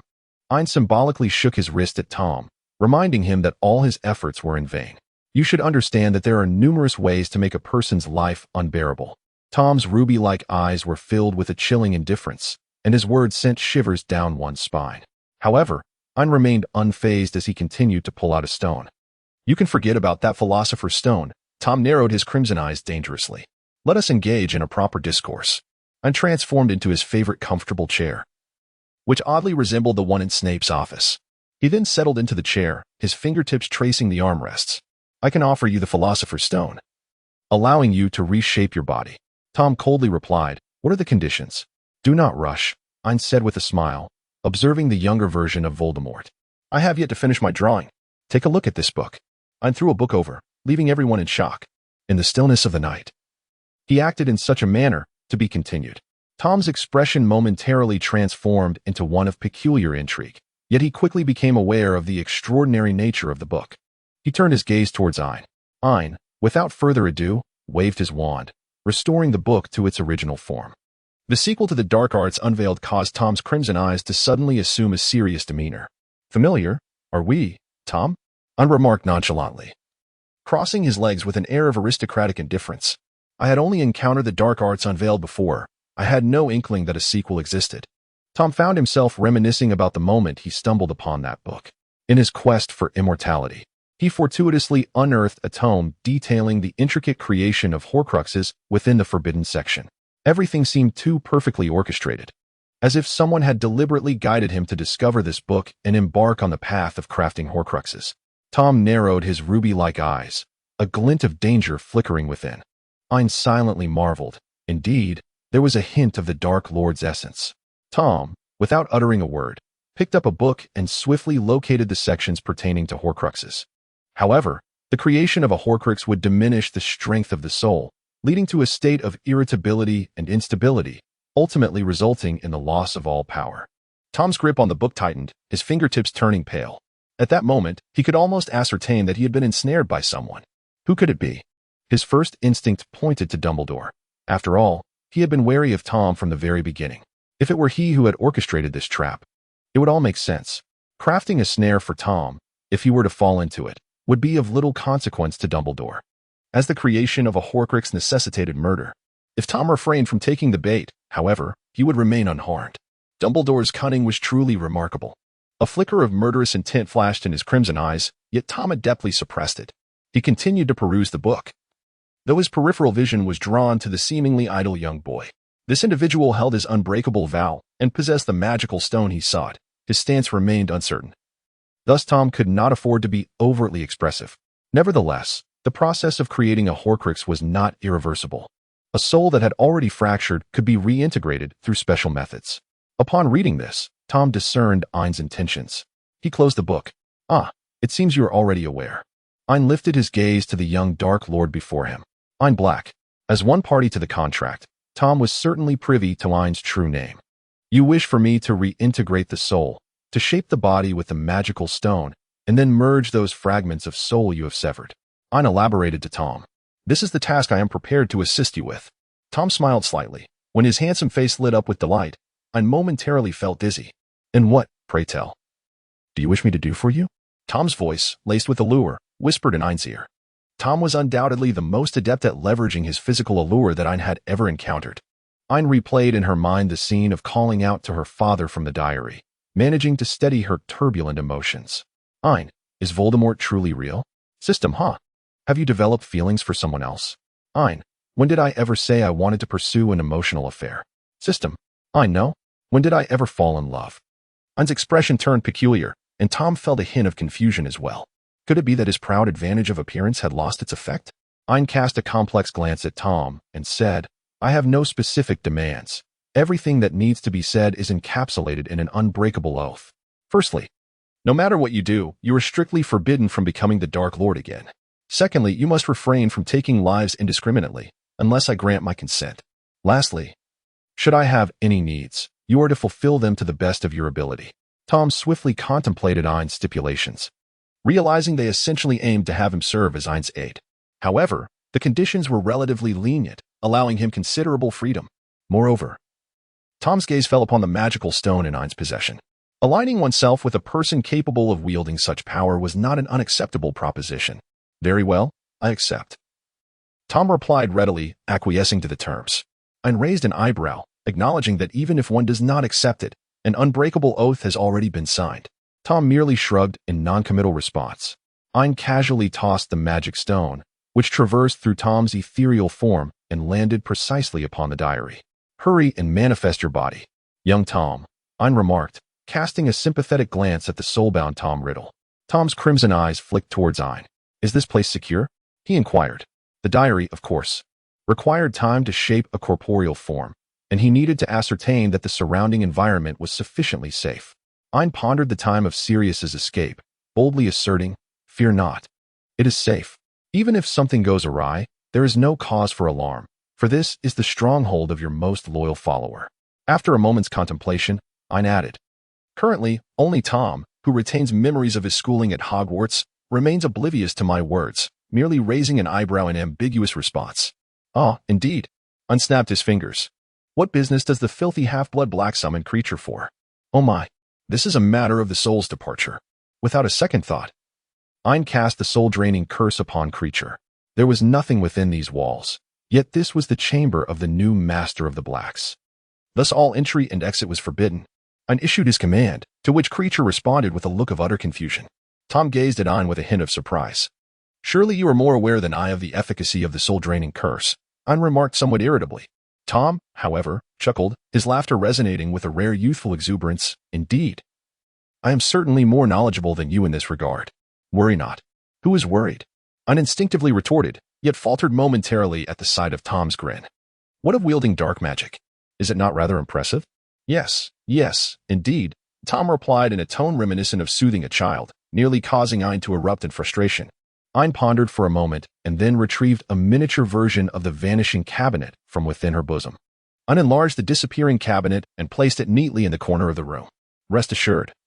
Dad will take some time to come and have a good look at it, Ain provocatively remarked to Tom, who merely smiled in response, appearing entirely indifferent. Ain experienced a sense of futility, as if striking at the very air itself, and he pouted slightly. Creature, Ain called out with a hint of anger. The house elf materialized before him, his expression still vacant. Bring me the locket box that Regulus entrusted to you, Ain commanded. However, as he issued his directive, a noticeable struggle began to manifest in Creature's demeanor. Ain narrowed his eyes slightly and cast a soul-binding spell, finally bringing Kleacha into a tranquil state as he obediently retrieved the Slytherin locket box. Tom, with his crimson eyes narrowed, sensed the essence of his own soul emanating from the locket box. Let us begin the fusion. I shall assist you further thereafter. Ain tossed the locket box aside, preparing to depart. So how do I return? Came the slightly petulant voice of the young boy. A minute passed. 2 minutes elapsed. The youth remained motionless, rooted in place. Tom raised an eyebrow, observing the inexplicably inactive boy, and awkwardly found that even his toes could scrape out a 3-bedroom apartment. Just moments ago, he had spoken with such bravado, yet now he faltered, unable to master the art of phasing. His gaze darted about in a futile effort to avoid the astonished visage of Tom. How did you manage to arrive here? Tom inquired. I was crafting a key, but I ran out of materials, Ain replied, his eyes flitting about. After a brief silence, Tom couldn't suppress a chuckle. Hey, Ain shot a glare at Tom, flustered and irritated. I won't tease you any longer. Let me teach you, Tom said, inching closer to Ain. The coldness emanating from Tom's very soul sent a shiver through Ain. Why is your soul temperature so low? I nearly shuddered. Aside from myself, no one has ever experienced the severance of a living soul from the body, Tom stated calmly. Now you see for yourself. The temperature of a detached soul is indeed frigid, akin to that of a specter. Ain suddenly felt a pang of sympathy for this young Voldemort. A misguided influence and a single fateful decision had led a promising life down an irrevocable path. Tom's instruction proved remarkably effective, and Ain learned swiftly. Now, attempt to disapparate from here to the entrance, Tom directed Ain, guiding him to the threshold of the room. This chamber prohibited outsiders from operating within. Should you venture outside and encounter trouble, I cannot guarantee your safety. Who would need your assistance? Ain muttered, feeling somewhat foolish. Ain, why is little Voldemort so detestable? System. After all, he is the Dark Lord. Smiley face. Ain, what connection does the Dark Lord have with disdain? System. The emotional journey of the Dark Lord must also deviate from the ordinary path. Ain, what are you speaking of? System. Discover it for yourself. Ain felt increasingly perplexed by the system lately. With an air of bewilderment, Ain successfully executed a disapparition from her original position to the doorway. Her movements flawless and without incident. It appeared she had mastered the technique quite well, as Tom nodded in approval. However, Ain couldn't help but sense a hint of disappointment in his tone. She cast a quizzical glance at Tom, who met her gaze with calm assurance, exuding confidence. Next, we shall proceed with precision training for disapparition. I would like you to transport yourself from the doorway to stand before me, the closer the better, instructed Professor Tom, reiterating his teaching directive. Ain, without further ado, indeed finds it imperative to master the art of shadow shifting.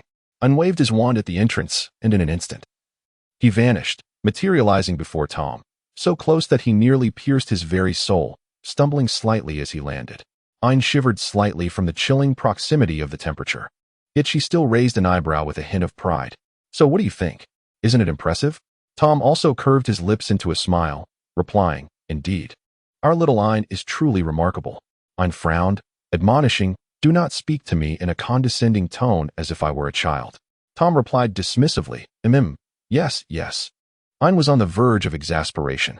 Yet, he remained oblivious to Tom's subtle gestures. When the young phantom materialized beside him, he felt an overwhelming urge to reach out and steady the boy, but alas, Tom's ruby-like eyes dimmed, concealing a brewing tempest beneath his striking facade. The Dark Lord had always been a madman in every conceivable sense.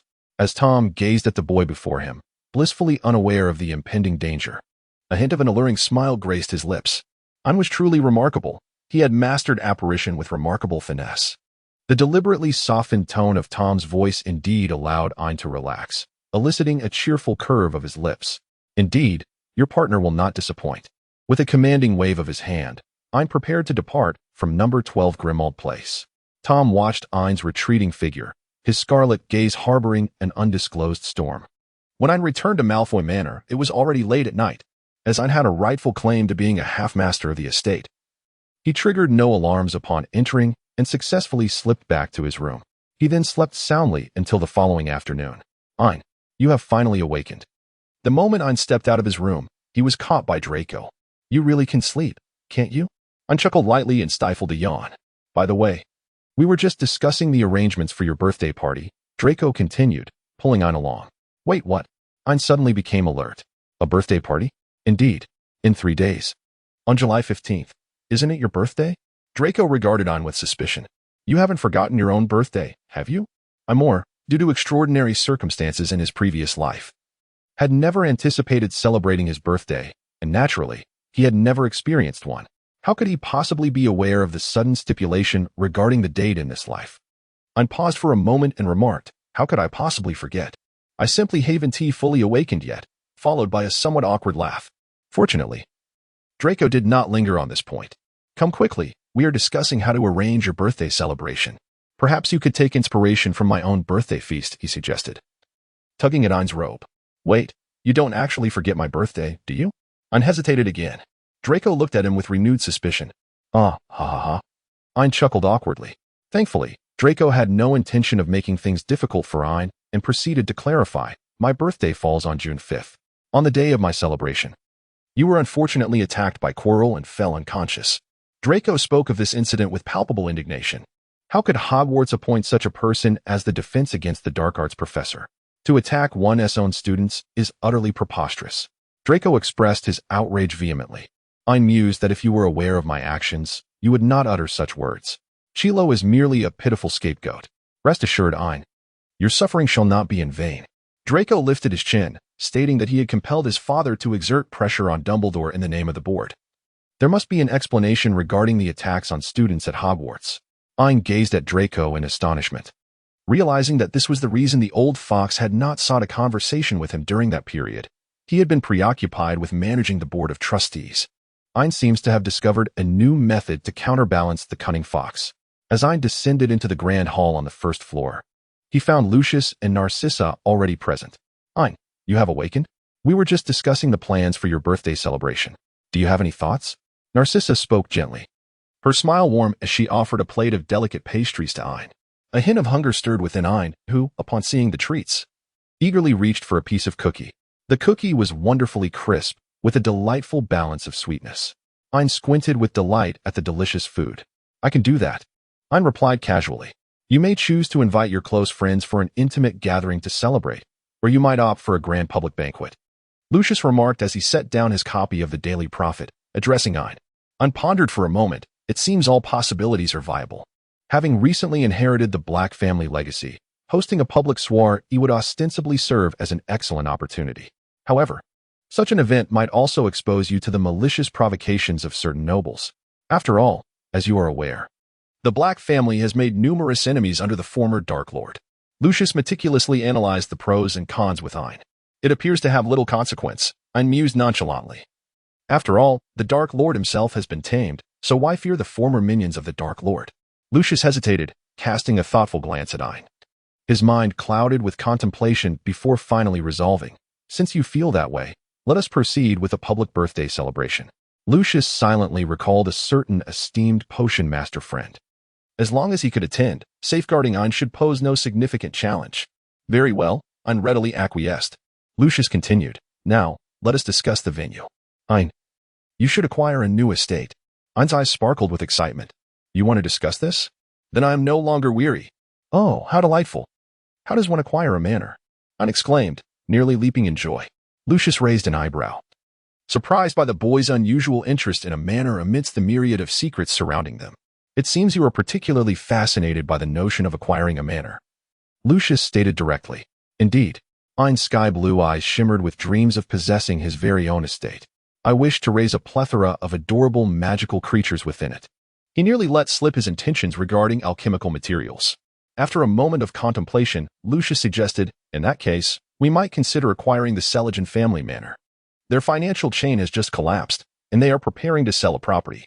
If I recall correctly, their estate housed numerous magical creatures, likely of the variety you would adore, or perhaps those that Severus would favor, as many of these magical beings are rare potion ingredients. Unfortunately, Severus has already inherited the Prince family manor and sees no need to procure another. Otherwise, he would undoubtedly seize this opportunity. Lucius glanced at Ain, a playful smile curving his lips. However, granting the manor to Ain would surely be a delightful prospect for my dear friend. Ain, filled with rare excitement, urged Lucius to swiftly escort her to visit the legendary estate of the Slytherin family. Lucius, ever obliging, promptly sent a formal invitation and, upon receiving a favorable response, let Ain out the door. Jinan Slytherin, a woman of remarkable gentleness, perhaps at times excessively so, often lacked the assertiveness expected of a head of her estate. However, as she graciously guided Ain and Lucius through the entirety of the manor, her patience shone brightly. Ain surveyed the surroundings and felt an immense satisfaction with the manor. The entire estate revolves around magical creatures. The garden in the foyer is adorned with a variety of visually captivating and gentle-natured magical beings. A floral clock, composed of diverse plant species arranged in a circular formation, blooms different flowers every hour within a 24-hour period to indicate the time. At the center of the floral clock stands an enchanting fountain, designed in the form of a mermaid playing a violin, which serenades visitors with melodious tunes. The main structure of the manor is divided into 3 levels, complemented by a basement. The first floor features a spacious hall, typically utilized for hosting banquets, while also accommodating a dining area for family meals. The second floor is dedicated to a collection of guest rooms, whereas the third floor houses the master's bedroom, study, and several other unused chambers. The basement has been transformed into a potion brewing and alchemical workshop, revealing the Slytherin family's fondness for potions and alchemy. Replete with an extensive array of equipment and supplies, Ain gazed eagerly at the alchemical apparatus, yet cast a wistful glance at the potion-making equipment, lamenting the likelihood that she would never again have the opportunity to employ such tools in her lifetime. Unless, of course, she could find a remedy for her potion incompatibility affliction. Ain silently contemplated the situation. Meanwhile, Lucius seemed lost in his thoughts, thoroughly impressed with the entire estate, particularly the design of the basement. Ultimately, Ain resolved to claim this manor as his own, allocating a portion of gold galleons from the inheritance he received from the Black family. The next step involved visiting the Ministry of Magic to complete the necessary paperwork, followed by enlisting a house elf to assist with the arrangements required for the upcoming birthday celebration. Naturally, Ain and Lucius need not be present for these subsequent tasks. However, during the selection of the house elf, Ain casually pointed to the most appealing of the 3 before him, who appeared to be named Sunny. Sunny was eager to serve Mr. Black, her large eyes sparkling with a glimmer of excitement, her voice ringing with a sweet, melodic tone. Very well, Ain replied casually, signing the contract for the house elf that floated before him. Ain, while signing the contract, reminisced about the 2 little sprites she had encountered, one named Dobby and the other, Klitch. Mayor, there are no significant demands. I simply hope that this little sprite is perfectly ordinary. At this moment, Sunny, brimming with excitement, vanished into thin air, heading to Slytherin, now known as Black Manor, to undertake the preliminary preparations for the birthday celebration and to attend to the cleaning tasks following the manor's handover. It is imperative to arrange the manor in the most exquisite manner for the host. Ain followed Lucius back to Malfoy Manor, intending to remain there until the conclusion of the birthday festivities before relocating to the new estate. Only Draco, with a wistful expression, tugged at Ain's sleeve, pleading, "Must we not stay here?" Ain gently patted Draco's head and remarked, "Now I too have my own estate to manage." Ain tactfully declined Draco's invitation. What a jest! Having her own estate afforded her countless conveniences. Could we perhaps access a direct apparition route to Malfoy Manor? Draco inquired once more. Ain lifted her gaze towards Lucius. Rest assured, the portal to your new estate has been duly established with the Ministry of Magic. It includes several individuals and locations that are frequently displayed. Lucius remarked while gently patting Draco's small head. You may, of course, visit Ain through the fireplace at any time. I am certain she would be delighted to receive you. Unless engaged in some particular endeavors, she would undoubtedly welcome your presence. Ain silently pondered within herself. Another day had elapsed, and Ain had risen unusually early, contemplating the imminent birthday celebration tomorrow, which could very well lead to something extraordinary. Yet, as she mused, an unsettling feeling lingered, as if she had overlooked something significant. Ain suddenly felt a surge of crisis awareness, sensing that if this matter remained unresolved, dire consequences would ensue. Just as Ain struggled to recollect, Draco approached him. Oh, I heard Harry's birthday is at the end of July. What gifts should we prepare for him? Draco casually remarked, causing Ain's heart to skip a beat. Indeed, they had agreed to visit the Savior during the first week of summer vacation. Ain anxiously counted the days, relieved to find that today marked the 7th day, just in time. Draco observed Ain's expressions, which shifted from confusion upon first arrival to astonishment, and now to a sudden look of anxiety. Draco? Ain hurriedly rushed outside. While calling out to Draco, I shall be stepping out today. Please inform Uncle Lucius and Aunt Narcissa that there is no need to wait for my return for dinner. Upon reaching the door, Ain instantly disapparated to Privet Drive. Ain skillfully located the address of Harry Potter's aunt's residence. After contemplating the family's demeanor, he casually waved his wand, transforming his wizarding robe into a refined waistcoat. Clad in this waistcoat and impeccably tailored trousers, Ain exuded an ineffable aura of British gentlemanliness. Yet, sensing that something was amiss, he pondered for a moment before effortlessly snapping a twig, which morphed into an ornate long-handled umbrella. Perfect. Ain's arrival resonated at the doorstep of the Dursley household. Oh, we have a visitor. Father, Mother. The door was opened by a plump boy, presumably the fabled Dudley. Upon seeing Ain, Dudley was momentarily taken aback by his striking beauty, soon revealing a look of astonishment, and promptly called for Vernon and Petunia Dursley. Aren't you going to invite me in for a moment? Ain displayed a flawless smile, momentarily dazzling Dudley. As Vernon and Petunia descended the stairs, they were greeted by the sight of this handsome young man beaming at them. Excuse me, are you Vernon? Vernon, with his considerable girth, awkwardly made his way to the living room and ushered Ain inside. He struggled to recall any prominent figure in his business dealings who could possibly have such a beautiful son, but to no avail. Greetings, I am Ain Black. Ain modestly seated himself on the sofa, offering a friendly smile to Vernon and Petunia while casting a glance at Dudley, who was quietly observing him from the side. This little brat seems to have changed. He no longer carries that air of arrogance. Clearly, the Savior's influence has proven effective. Black? Vernon stammered, momentarily taken aback. Is he from the illustrious Black family? The Black family's enterprises extended into the realm of Muggles. Although they traditionally held disdain for Muggles, they were not averse to profiting from them, particularly in the toy and pharmaceutical industries. This sector had long been overseen by a mute old caretaker of the Black family, who had established the Black group in the Muggle world under the name of John Black, a fact that Vernon was just now discovering. John Black is a distant cousin of mine. I believe you may have heard of him. Ain's introduction evidently left Vernon astounded. Of course. You know, we often see this remarkable entrepreneur on the financial channels. Vernon wiped the sweat from his brow. While Ain was indeed a distant relative of a prominent businessman, he still bore the Black surname. Ain observed Vernon's reaction, pausing for a moment in silence. Fortunately, she refrained from revealing that John was merely a distant steward of the Black family, and that his true surname was not even Black. What brings you here today? Penny inquired cautiously from the side. However, as soon as Penny spoke, she was met with a sharp glare from Vernon. It is already a privilege for Mr. Black to grace our humble abode. How could you be so presumptuous as to ask? Vernon replied, somewhat irritated with Penny, likely fearing that he might offend this esteemed guest. Ain, with a gentle demeanor, shifted to a more relaxed seated position and replied, it is of no consequence. I am here to visit a friend. His name is Harry Potter. The moment Harry's name was uttered, the expressions of Vernon and Petunia visibly shifted.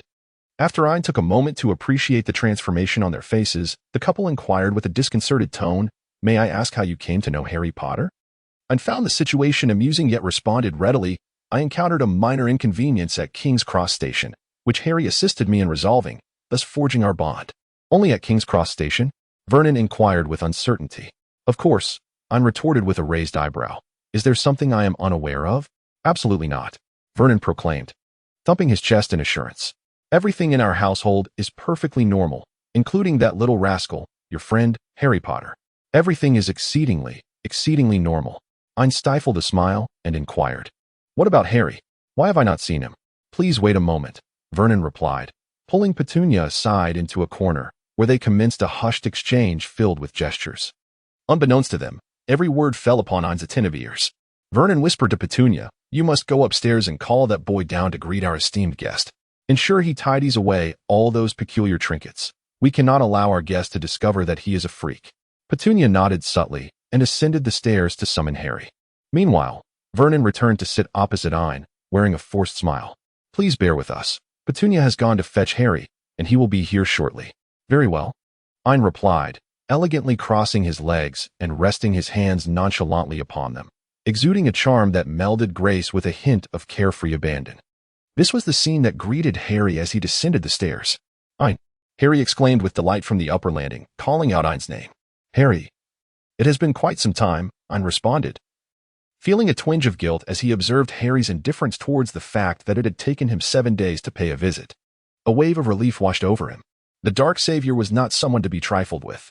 Harry bounded down the stairs and approached Ain, his striking green eyes gazing tenderly upon him. Ain's heart softened at the gaze of those eyes. "Ain, even if the little savior is a fade of innocence hiding darkness, he is still quite adorable." "System," smiley face. "As long as you are aware of his dual nature, that is sufficient." "Ain, what is the matter?" "System, every tear you shed from this moment forth is akin to the seawater that now fills your mind." Vernon observed the evident camaraderie between Ain and Harry, his countenance darkening further. However, as he began to glance at the time with increasing frequency and anxiety, Ain sensed something amiss. Was there a subsequent arrangement on Mr. Dursley's part? Ain turned his gaze towards Vernon. With a forced smile, Vernon admitted, "To be perfectly honest, Mr. Black, we were expecting a business guest at our home today." Ain understood. "Then Harry and I shall go." No. If you are present, the other party would surely feel honored." Vernon's apprehension about displeasing Ain led him to consider various possibilities for his family's conduct. "It's all right. Harry and I can simply avoid the situation." Ain turned to Harry. "What do you think?" "Sounds good," Harry readily agreed, though he received a glare from Vernon. Ain cast a chilling glance towards Vernon, who quickly averted his gaze and began to force a smile. As anticipated, during their ascent up the stairs, the doorbell rang. The 3 Dursleys downstairs immediately sprang into a state of readiness. Ain followed Harry to his quaint little abode, chuckling softly. "Harry," he exclaimed, "I must tell you, I have been exceedingly busy lately.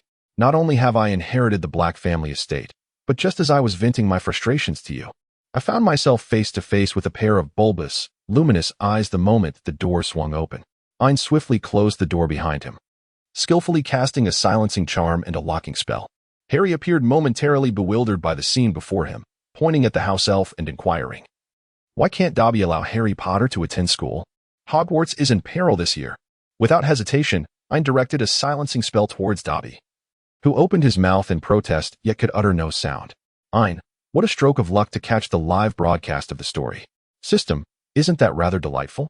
"Ain, moreover, why is Dobby here? The diary should have resolved everything." "System, have you ever heard of the butterfly effect?" "Ain, surely not, master." "System, please make an effort to resolve the issue." As Dobby fell silent, his eyes began to whirl and glisten with tears. Ain sensed that something was amiss. However, before Ain could react, Dobby cast a levitation spell, causing everything in the room to float. "Goodness!" Ain exclaimed, and without hesitation, he cast a petrification spell on Dobby, simultaneously halting the enchantments on the surrounding objects. Ain gazed at Harry with a sympathetic expression. Harry, bewildered, looked back at Ain with a puzzled glance. "You are aware that we cannot use magic during the summer, are you not?" Ain explained to Harry it is due to the trace on us. "Yes, I have heard something about it," Harry replied, casting a glance at the spare wand in Ain's hand, his mind pondering. "Thus, we shall procure a spare wand from the black market. The spells cast by it will not be detected by the Ministry of Magic," Ain continued. "However, that house elf earlier deliberately used a spell that could be monitored by the Ministry. So, my trace will be triggered?" Harry inferred, completing Ain's unspoken thought. I nodded in sympathy. As expected, shortly thereafter, an owl flew in through the window, delivering a note to Harry. Upon examination, it read, "You have unlawfully employed the hovering charm at 4 Yew Tree Road. As you are aware, Underage wizards are prohibited from using magic outside of school. Should you reoffend, you shall be expelled from Hogwarts. According to Article 13 of the International Confederation of Wizards Statute, any magic that could be detected by muggles is deemed an extremely dangerous criminal act. Wishing you a pleasant summer. Yours sincerely, the Department for the Regulation and Control of Magical Creatures, Ministry of Magic. Harry blinked at the note in his hand, while Ain observed him, also blinking in surprise. Subsequently, Harry turned to the house elf. Ain, you must have a way to control him to answer my questions without causing any trouble, Harry said with a smile. For some reason, Ain found Harry's smile at that moment to be rather unsettling. Ain, with a graceful flick of his wand, conjured a rope that ensnared Dobby, simultaneously lifting the silencing and petrifying charms that bound him. Upon seeing Harry Potter, Dobby was overwhelmed with joy. Everything Dobby had done was for Harry. Gently interrupting Dobby, Harry inquired, "Your name is Dobby, is it not?" Dobby's bulbous eyes sparkled with excitement as he replied, "Yes, Harry Potter is indeed a kind wizard." He called Dobby's name. "Is your master aware of your actions today?" Harry asked with a subtle smile. "As far as I know, house elves who act without their master's permission are not considered good elves, are they?" In an instant, Dobby's large eyes brimmed with tears. "Oh yes. Dobby is a bad elf. Dobby must punish himself." As he spoke, Dobby struggled in an attempt to throw himself against the window. "If the window breaks, that would be yet another transgression," Harry remarked lightly, plunging Dobby into deeper self-reproach. "I only wanted to save Harry Potter," Dobby pleaded with his pitiable, large eyes, seeking Harry's understanding. Yet, Harry merely gazed coolly at the grotesque figure before him. "Do house elves like you often make excuses?" Dobby's last shred of hope appeared to shatter as he looked at the indifferent savior, as if truly seeing him for the first time. Harry Potter and Dobby's thoughts diverged. Dobby suddenly began to sob. "Dobby is a bad elf." Harry's lips curled into a slight smile. "Knowing you are a bad elf means you must strive to atone, does it not?" "Dobby atone?" Dobby seemed momentarily bewildered by Harry's words, gazing at him with uncertainty. "Now, tell me, who sent you?" Harry commenced his interrogation. "Dobby came of his own volition. No one sent Dobby," he replied, though his gaze momentarily faltered. Harry turned to Ain, who returned a perplexed look, reminiscent of someone under deep influence. Ain silently pondered the implications, yet could not resort to the soul-crushing curse in Harry's presence. This suggested that, apart from himself, others had indeed employed the curse on Dobby, and with striking success. The individual responsible for such mastery in magic was undoubtedly formidable. "What else has Dobby done?" Harry inquired. Dobby lowered his gaze, abruptly interrupting Harry Potter. Dobby intercepted letters from Harry Potter's friends. "Why would you do that?" A fleeting shadow crossed Harry's emerald eyes, swiftly concealed. Dobby replied, "So that Harry Potter would feel abandoned by his friends," leading to his disillusionment with friendship and his reluctance to return to Hogwarts.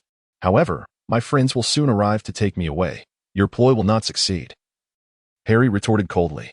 "But the two friends from Slytherin will not have the chance." Dobby's eyes began to glaze over once more, and raised an eyebrow, and Harry's expression grew serious. "Very well, Dobby," Harry continued, addressing the elf.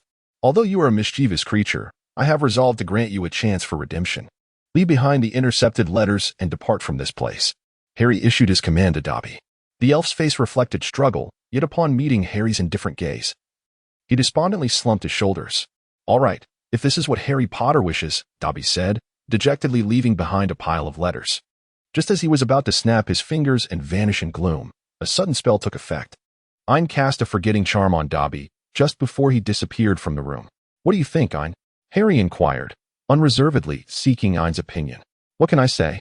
I can only observe," Ain replied, captivated by the Savior's PUA techniques that rivaled even the most potent of soul-sucking curses. He suddenly felt that his own ability to merely leave one's body was rather pedestrian by comparison. Harry, not feeling the need to wait for Ain's response, sat down and began counting the letters, continuing to converse with Ain. "That little elf must have been sent by someone. The most likely candidate is Voldemort.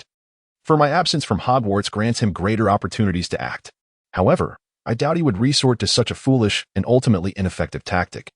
It is not characteristic of Voldemort." Harry paused in his counting, then resumed. "In fact, the only other individual with a motive for such actions is none other than Albus Dumbledore." Harry stated the name directly, outlining two objectives: one to add more color to my summer life, and the other to sow discord between you, me, and Draco. I nodded in agreement. his analysis mirroring Harry's almost identically. The old bee had always relished such trivial maneuvers. It seemed the time had come to assign him a task. Engrossed in the implications of Harry's words, Ain failed to notice that Harry had finished reading the letter and had fallen into silence. Ain, Harry called softly. Ain, lost in thoughts of how to trouble the old bee, snapped back to attention. So you truly did not write to me? Harry's emerald eyes gazed at Ain with a wounded expression. Blast it. I completely forgot. I thought I could simply come and find you, so I didn't write.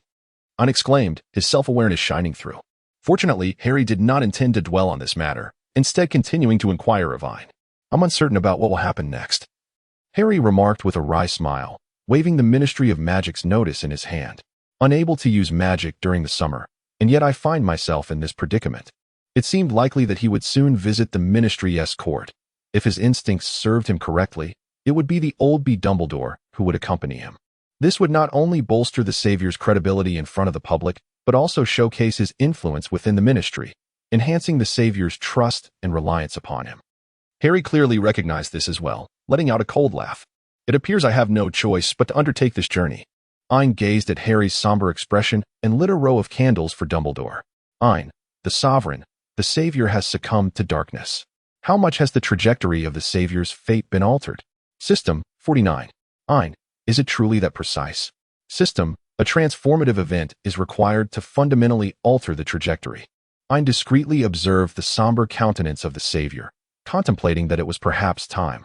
With the soundproof charm in place, even amidst the tumultuous events occurring in the room, the Dursley family and their guests downstairs remained blissfully unaware. As dinner time approached, the guests finally took their leave, and the Dursley family respectfully knocked on the door, inquiring whether Ain would like to join them for dinner. Ain politely declined the invitation from the Dursley family and bid farewell to Harry. Soon, the day of Ain's birthday celebration arrived. The Black Manor was adorned splendidly, blending classic designs with a plethora of contemporary innovations, much to Ain's satisfaction. At that moment, Ain donned a white wizard robe embellished with golden threads, complemented by gem-studded cuffs that matched the hue of her eyes, rendering her appearance remarkably exquisite. At the very heart of the grand banquet hall stood Ain, surrounded by a constant stream of individuals seeking to gauge the presence of the heir to the Black family. As the event was open to the public, some uninvited guests had also gathered to partake in the atmosphere, eager to catch a glimpse of the young Black. Ain's smile had become rigid as she stole a glance at a nearby location. The man in the black robe, noticing her gaze, expressed his impatience with a look directed towards her. Ain beamed a radiant smile at the man, yet he coldly averted his gaze. It was as if one could foresee that Snape would inevitably arrive. Ain pondered inwardly, reveling in the thought of this dark-haired man, who always assumed the role of protector. Although many of his words remained unspoken, his actions conveyed everything. At this moment, his protective stance, positioned neither too close nor too far, spoke volumes. Despite his evident disdain for such circumstances, he patiently lingered by her side. The system remarked, "Calm yourself, your smile is soaring to the heavens." Ain, what is it? Do you disapprove? Are you envious? System, how frustrating. Yet I cannot reach the host. What shall I do? Just as Ain and the system engaged in an internal battle, a commotion erupted at the entrance. At the center of the crowd was a middle-aged man seated in a wheelchair, Isser the disguised Gellert Grindelwald. Upon witnessing the arrival at the door, Snape stealthily approached Ain, positioning himself in a manner that would allow him to swiftly protect Ain. Ain gently swirled the glass of grape juice in her hand, observing the man in the wheelchair draw closer to her until he stood before her. "It has been quite some time, young one," he remarked, his commanding presence captivating the attention of everyone in the vicinity. At that moment, all eyes were fixated on the host of the soiree and the enigmatic figure in the wheelchair. "Good evening, Mr. Anvado," Ain greeted. Raising her glass in a gesture of acknowledgement, the man responded with a faint smile as he accepted a glass of red wine offered by a server. "Happy birthday, young one," he said warmly. "Thank you," Ain replied casually, lacking any intention of prolonging the conversation. Yet, it seemed the man had taken a keen interest in her. "Should I be grateful that you refrained from spilling red wine on my trousers this time?" The wheelchair-bound gentleman inquired with a hint of amusement. "Surprised that Mr. Anvado still recalled such an old incident," Ain smirked, subtly implying that he harbored a long memory. The man, unperturbed, engaged in a light exchange with Ain, characterized by his polite demeanor, though each remark was punctuated with young one, prompting Ain to retort playfully. as he savored the last sip of his red wine. A rare smile of genuine pleasure graced the man's features. "This is a birthday gift prepared especially for you, young one," he said, presenting her with a beautifully wrapped parcel. Ain raised an eyebrow as she accepted the gift. Most presents were meticulously arranged prior to entering the banquet hall, with house elves entrusted to organize them. It was a rarity for gifts to be presented in person, reserved only for those with particularly close relationships or for gifts of exceptional significance. The man in the wheelchair clearly did not belong to the former category. Ain accepted the gift, feigning indifference while stealing glances at the small gift box in his hands countless times. His curiosity was nearly overwhelming. What could Grindelwald possibly have chosen for him? The man in the wheelchair observed Ain's subtle expressions and could not help but chuckle. "What is so amusing?" Ain glared at him, somewhat irritated. "I simply find you to be a rather intriguing young lad," the man in the wheelchair replied, winking at Ain. Ain was suddenly struck by a chill as a particular individual crossed her mind, causing goosebumps to rise on her skin. However, it must be said that when the man in the wheelchair performed a winking gesture, there was indeed a certain charm to it. As he concluded the presentation of his gift and was about to depart, a commotion erupted once more at the entrance. Although this disturbance was not as pronounced as the previous one, it was nonetheless sufficient to capture attention. Entering was a young wizard, none other than Lestrange, whom Ain was no stranger to. With an air of arrogance, Lestrange made his way towards Ain, inciting a flurry of whispers along his path. After all, the affairs of the Blacks and the Lestranges were common knowledge to many. His arrival was evidently intended to provoke. Severus Snape furrowed his brow sharply upon noticing the newcomer, inwardly chastising Lucius for the ill-conceived notion of hosting this birthday celebration as a public affair. He truly ought to have remained to observe the nature of those who had arrived. Indeed, Lucius had departed shortly after presenting his gift to Ain, taking Narcissa and a reluctant Draco with him, claiming they needed to attend another charity gala hosted by the Malfoys. Damn it, he had to stay here to protect the young one. Otherwise, by the next day, that little imp would likely be reduced to mere scraps. Lestrange approached Ain, clutching an exquisitely crafted gift box. "Humph, Mr. Black, happy birthday," he remarked with a peculiar smile, instantly raising alarm bells in Ain's mind. Yet, before Ain could react, the gift box was hurled towards her with force. As it struck her, the world before her began to blur, and recognizing this sensation, Ain swiftly understood that it was a key to a portal. Ain swiftly grasped the wheelchair-bound man who was within arm's reach. The man's gaze was somewhat frosty, yet he ultimately did not break free from Ain's grip. Not far away, Snape, without a moment's hesitation, released a binding spell from his wand, which ensnared Ain's wrist. Almost immediately, he was at Ain's side. In a whirl of motion, the evening's protagonist vanished before the eyes of the onlookers, accompanied by Mr. Onvato and Professor Snape. It was an extended displacement. When Ain regained consciousness, he found himself nearly collapsed in Snape's embrace.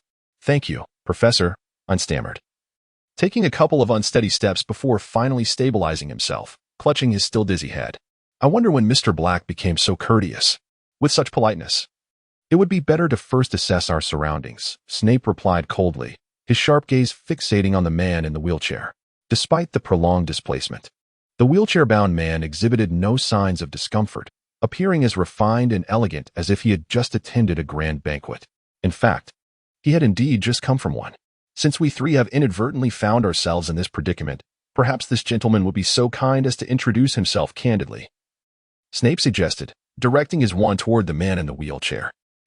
Now is not the time to raise one's wand against a comrade," the man retorted calmly, gazing at the wand's tip without irritation. "Rather than face potential betrayal at an uncertain time, I prefer to extinguish any ambiguity at the outset," Snape said, his wand steady and unwavering. The two were locked in a tense standoff, while Ain blinked in bewilderment from the sidelines. Ultimately, it was the man in the wheelchair who broke the silence, a soft chuckle escaping his lips. "It matters not to share with you. I am Gellert Grindelwald." Upon hearing this, Snape retracted his wand, wearing an expression of as expected. "It seems you have harbored suspicions regarding my identity," Grindelwald noted, a slight smile curving his lips as he observed Snape's reaction. "Mr. Grindelwald has not concealed anything, has he?" Snape remarked. "Moreover, the young one appears unsurprised." "Which rather astonishes me." Grindelwald raised an eyebrow at Ain, who was still processing the revelation. "Huh?" Ain was taken aback. "What on earth? Has the gossip landed on my head?" Ain hesitated for a moment, then feigned a look of astonishment. "Goodness, you are none other than Mr. Gellert Grindelwald, Merlin's underpants. I am utterly flabbergasted." Ain's expression of sheer surprise was so exaggerated it bordered on the ludicrous. Gellert merely chuckled, choosing not to delve further into the matter. After displaying a moment of astonishment, Ain swiftly reverted to her usual demeanor, which was utterly perfunctory. Even Snape could not help but furrow his brow intensely at her reaction, pondering whether this young imp truly comprehended the essence of the Dark Lord. Of course, this imp was well aware, having known from the very beginning, as Snape had articulated. Gellert did not conceal his origins. Even his distinctive hair and eye color remained unchanged, save for the alteration of his universally recognized visage, coupled with formidable magical prowess. It was effortless to evoke associations with the infamous Dark Lord of Germany. Gellert, unmasking his identity, discarded the facade, briefly covering his face with his hand before reverting to his true appearance. His visage appeared even more youthful than that of the middle-aged man he had previously embodied. With a crown of sun-kissed golden hair, sharply defined facial features, a prominent nose, and deep-set eyes that, coupled with their oceanic blue hue, rendered him exceedingly handsome. Ain, TSK. The Dark Lord must have been chosen based on looks. System. In the magical realm, it is often said that the stronger the magic, the more aesthetically pleasing one appears. Ain, being of the same age, how is it that Dumbledore and Grindelwald can differ so vastly? System. I must admit, the host has made a valid point. It is rare for me to concur. The restored Gellert began to survey his surroundings. You need not remain perpetually vigilant of me. Had I known you would arrive, I would not have allowed the child to escort me. After all, my lack of intervention regarding the child's action stemmed solely from my personal interest in him. I wished to prevent his untimely demise in certain circumstances. After retracting his wand, Snape too began to assess the environment. Upon hearing Gellert's words, he offered no reply, merely casting a meaningful glance in Gellert's direction. Meanwhile, the young Ain, having savored the gossip of the two, smacked his lips and embarked on an exploration of the new space. The location to which the trio had been transported resembled a cave, dimly lit with scattered moonlight filtering from a great height above. The atmosphere was somewhat damp, with the scent of moss lingering in the air. A flickering glow illuminated the surroundings. With remarkable courage, Ain cast the Lumos spell, only to inadvertently trigger a mechanism that unleashed a torrent of arrows, hurtling towards him from a short distance away. Ain immediately donned his armor for protection. Yet swifter than he was Severus Snape, who swiftly pulled Ain into his embrace, spinning to evade the arrows. In an unfamiliar environment, one must not act recklessly. Has your mind been clouded by the foolishness of Gryffindor's lions? Where has the caution of Slytherin vanished to? Snape's frustration was palpable, his obsidian eyes glinting with an angry fire beneath the moonlight. I apologize, Ain stammered, nervously rubbing his hands. He had not anticipated the mechanism's targeted nature. Had he been alone here, he would have certainly fallen into a trap. Not far away, Gellert cast a fleeting glance at their interaction. At the very least, the young one had triggered this mechanism, resolving our illumination dilemma. Gellert interjected into their conversation, gesturing with his hand as clusters of fireflies dispersed into the surrounding environment, illuminating the entire cavern. The cave offered only a solitary path forward, shrouded in darkness, seemingly enchanted by a magical barrier that only revealed its secrets upon closer approach. Judging by the methods employed, it was likely an ancient site of dark magic, with these small devices intended to deter further exploration. After surveying the area, Gellert concluded that the young boy's classmate had inadvertently stumbled upon this place, believing these mechanisms would spell his doom, yet instead, he had unwittingly turned misfortune into fortune. Gellert's fascination with this dark magic site was evident. Snape remained non-committal. He too held an interest in the dark magic remnants, yet as a seasoned double agent, his inclination towards caution prevailed. Only Ain, upon hearing Gellert's words, felt his eyes brighten. Nevertheless, casting a cautious glance at Snape, who still held him close, he suppressed his burgeoning excitement. Is there a way to leave? Snape, feeling the warmth of Ain in his arms, recognized that their immediate priority was ensuring the boy's safe return. Indeed, Gellert replied without hesitation. It is a gift I am presenting to you. He gestured towards Ain. Inside is a key, leading to one of my residences in England. Snape furrowed his brow as he observed Ain produce an object resembling a golden snitch. The key did not activate instantly, indicating it was likely a password-protected mechanism. So, what is the password? Snape inquired of Gellert. Gellert, however, merely raised an eyebrow, a hint of a proud, elusive smile playing upon his lips. What makes you think I would divulge that? The atmosphere grew tense once more. In Ain's embrace, he could feel Snape's heartbeat quicken slightly, and silently pondered whether the professor might release him. as this predicament was delaying their pursuit of the truth. When necessary, of course, he would share the information with them. However, at this moment, it was Gellert who ventured first into the depths of the cavernous darkness, prompting Ain to request their assistance in exploring this enigmatic place. Snape furrowed his brow deeply, fixating on Gellert's retreating figure, weighing the likelihood and consequences of engaging in a duel with the Dark Lord of the past. After careful consideration, he instructed Ain, "Stay close behind him. I shall guard the rear." With that, Snape relinquished his hold on Ain, suddenly liberated. Ain took a few deep breaths before eagerly trailing after Gellert into the abyss of the cave. Snape closely followed, ensuring that Ain remained within the protective sphere of his vigilance. Thus, the trio proceeded toward an unknown relic in a rather unfriendly manner. Not long into their journey, they encountered a door that obstructed their path. Illuminated by the radiant glow surrounding Gellert, the trio could clearly discern the formidable barrier blocking their advance. The door was adorned with a dense array of ancient runes. Recognizing an opportunity to showcase his knowledge of ancient magic, Ain prepared to demonstrate his proficiency. However, before he could begin, Gellert recited with authority, "To unlock this tale, one must discover the correct incantation to open the door of wisdom, and the correct incantation is." Ain diligently attempted to decipher the magical script upon the door and noticed a phrase uttered by Gellert, only to find that the subsequent sentences had been deliberately crossed out by someone. Ain contemplated the details and suggested to Gellert, "Perhaps we should return. It seems that this place has already been explored by someone else. Otherwise, why would the entrance pass have been deliberately erased?" Snape remained silent. Gellert merely turned to Ain and, with a significant expression, inquired, "Under what circumstances do you think one would need to intentionally obscure the entrance?" Ain pondered for a moment and replied, "Oh, I understand now. I feel rather foolish." Ain fell silent, for the contents within could not be taken away. Or perhaps there were hidden secrets that prompted a desire to conceal the entrance. Severus Snape, evidently contemplating this, chose to remain silent as well. He understood that Gellert would undoubtedly arrive at the same conclusion, rendering any further words superfluous. Ain pouted unhappily, exclaiming, "Now that the incantation for opening the door has been erased, what can we possibly do?" "Do not fret, young one," Gellert replied, raising an eyebrow. "There is a lengthy passage inscribed here, recounting a tale. From this narrative, we can deduce the incantation for opening the door." Ain once again donned a lively demeanor, endeavoring to decipher the narrative above. The content therein, rather than a mere story, resembles an intricate puzzle. "My father is an exemplary bank employee, departing early and returning late, perpetually occupied with the financial sustenance of our family. Yet, he harbors a profound love for my mother and my sister, albeit unaware of my existence. My mother is a devoted homemaker, gentle and kind, akin to a fairy, nurturing my father and sister within our abode. Lastly, there is my sister, who adores me dearly. She often delights in spending sunlit afternoons playing with me in the small garden." How do I know this so vividly? Because I dwell within my mother's womb. So, can you guess why I reside there? Ain gazed silently, pondering the simplicity of the situation. It must be due to his mother's pregnancy, he thought. However, as the words slipped from his lips, he realized that it seemed incorrect. If that were the case, it should be his sister, not a younger sibling. True to his contemplation, the door remained shut. As Ain immersed himself in thought, a deep male voice resonated beside him. "The answer is, Mother has consumed me."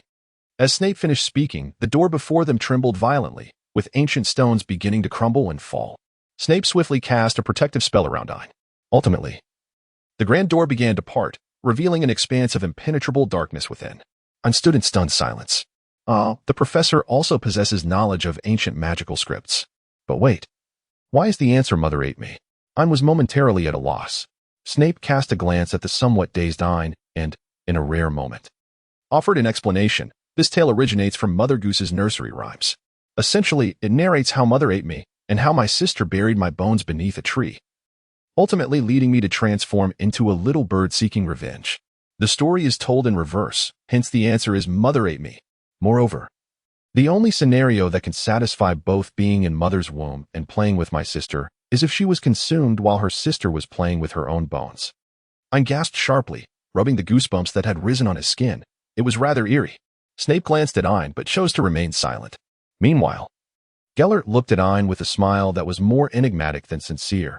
Dark magic ruins have always enjoyed using such nonsensical tales to deceive people. It sounded as though he had encountered numerous dark magic ruins himself. Ain, without a moment's hesitation, was ready to retort. But only after speaking did he realize that the Dark Lord of Ur had indeed likely explored many dark magic ruins. Gellert, undeterred, merely narrowed his eyes slightly, as if lost in reminiscence. In my youth, I did traverse many places, often accompanied by companions. Ain's expression shifted to one of eager anticipation, silently urging him to elaborate. However, Gellert showed no intention of continuing the conversation and was the first to step through the grand entrance. Ain swiftly followed the moving Guayuan. Upon entering the grand entrance, an enormous broken bridge lay before the crowd. The bridge was severed in the middle, with a gap of nearly 3 meters. Beneath it was a sinister black mire, bubbling ominously, with a few skeletal remains floating above. Ain pondered. It had returned to its original state. The broken bridge remained unchanged. Ain attempted to transform a stone into a wooden plank to bridge the gap, but the moment the plank made contact with the broken bridge, it melted away, ultimately dissolving into the inky mire. What to do? Ain scratched his head, unable to mend it or reconnect the pieces. Then, with gleaming eyes, he gazed at the dark sorcerer of the past. Could we perhaps try a flying spell or a broomstick? Gellert cast a fleeting glance at him and replied nonchalantly, "There is a no-fly restriction in place here." Ain pondered for a moment. Why not use a spell to propel me over there? Gellert remained silent, casting a fleeting glance at Ain. Severus did not directly respond either. Instead, he tossed a stone that, according to the principles of parabolic motion, should have landed on the opposite side of the bridge.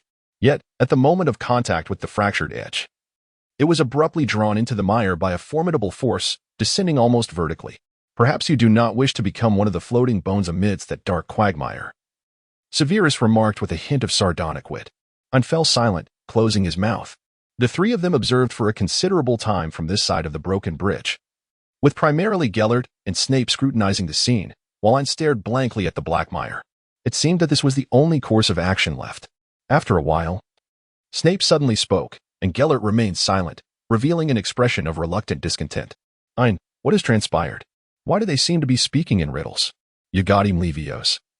Snape brandished his wand, and the skeletons emerged from the obsidian mire, forming a bridge of bones in the midst of the shattered span. This time, the skeletons were not consumed by the dark sludge. Snape was the first to step onto the suspended bridge of bones, crossing to the other side in mere strides. Ain watched in astonishment. Gellert remained in place, his expression one of utter disdain, clearly displeased with the skeletal bridge solution, yet lacking a superior alternative. Ain paused momentarily before following closely behind Snape across the bridge. Gellert, too, did not hesitate for long. Furrowing his brow, he pinched his nose and crossed the bridge. Ain, for a fleeting moment, I believed that Snape would lift the spell as Gellert crossed the bridge. System, are you foolish? Ain, the system, not to mention that Gellert's own magical prowess is sufficient for him to sustain several skeletons himself.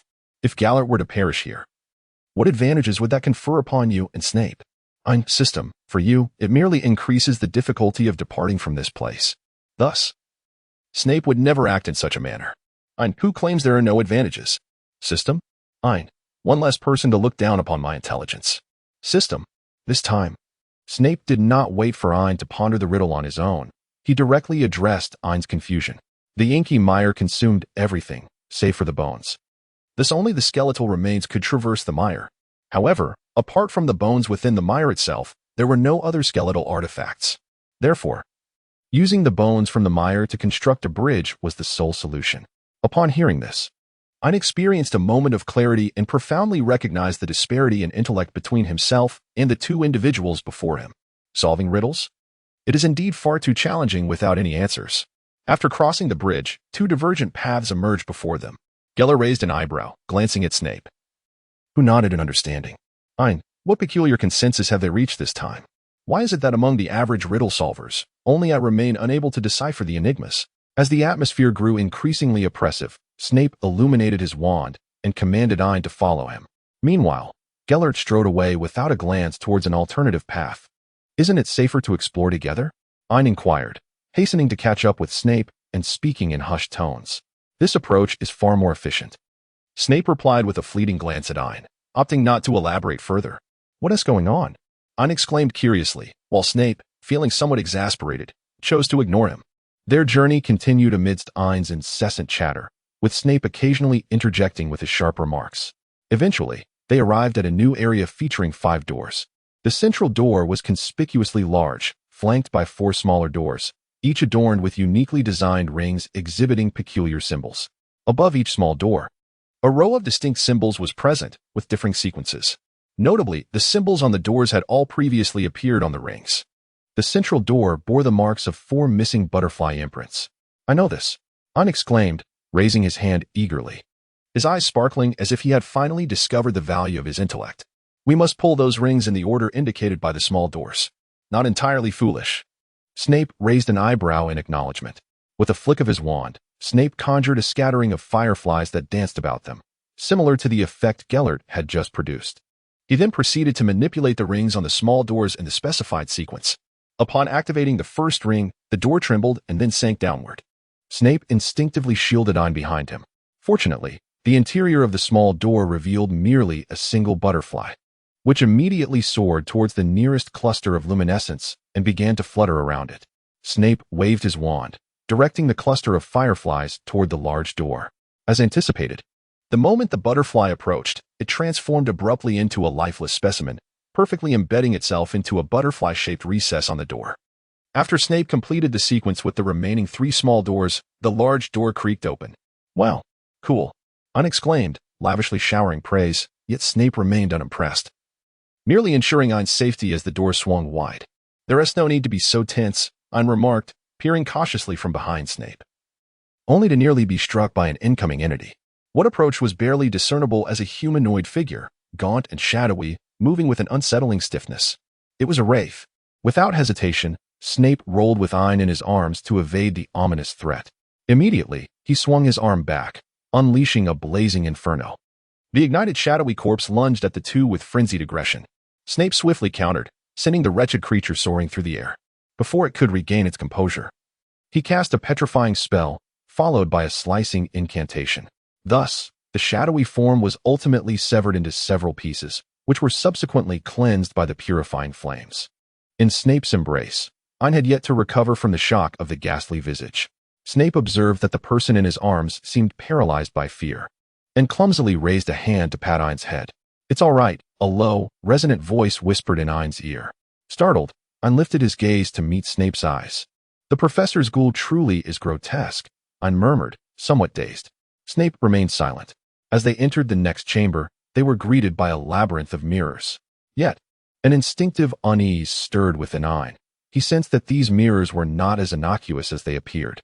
The entrance sealed shut behind them, and the entire space became ensconced in reflections. Ain soon sensed an unsettling presence, as each mirror within her view reflected the very fears she had once harbored. The eyes that appeared suddenly in the apparition, the ghostly figure in white emerging from the television, and the man she despised to the core for his past domestic violence and cruelty all haunted her. Yet, ultimately, all these images coalesced into a singular scene, a man with raven black hair, his neck stained with crimson, appearing on the brink of death.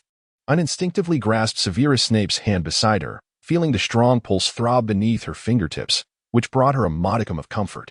"Professor," Ain murmured softly, her sky-blue eyes fixed upon Snape, reminiscent of the heavens tainted by a looming shadow. For a fleeting moment, Snape's heart softened.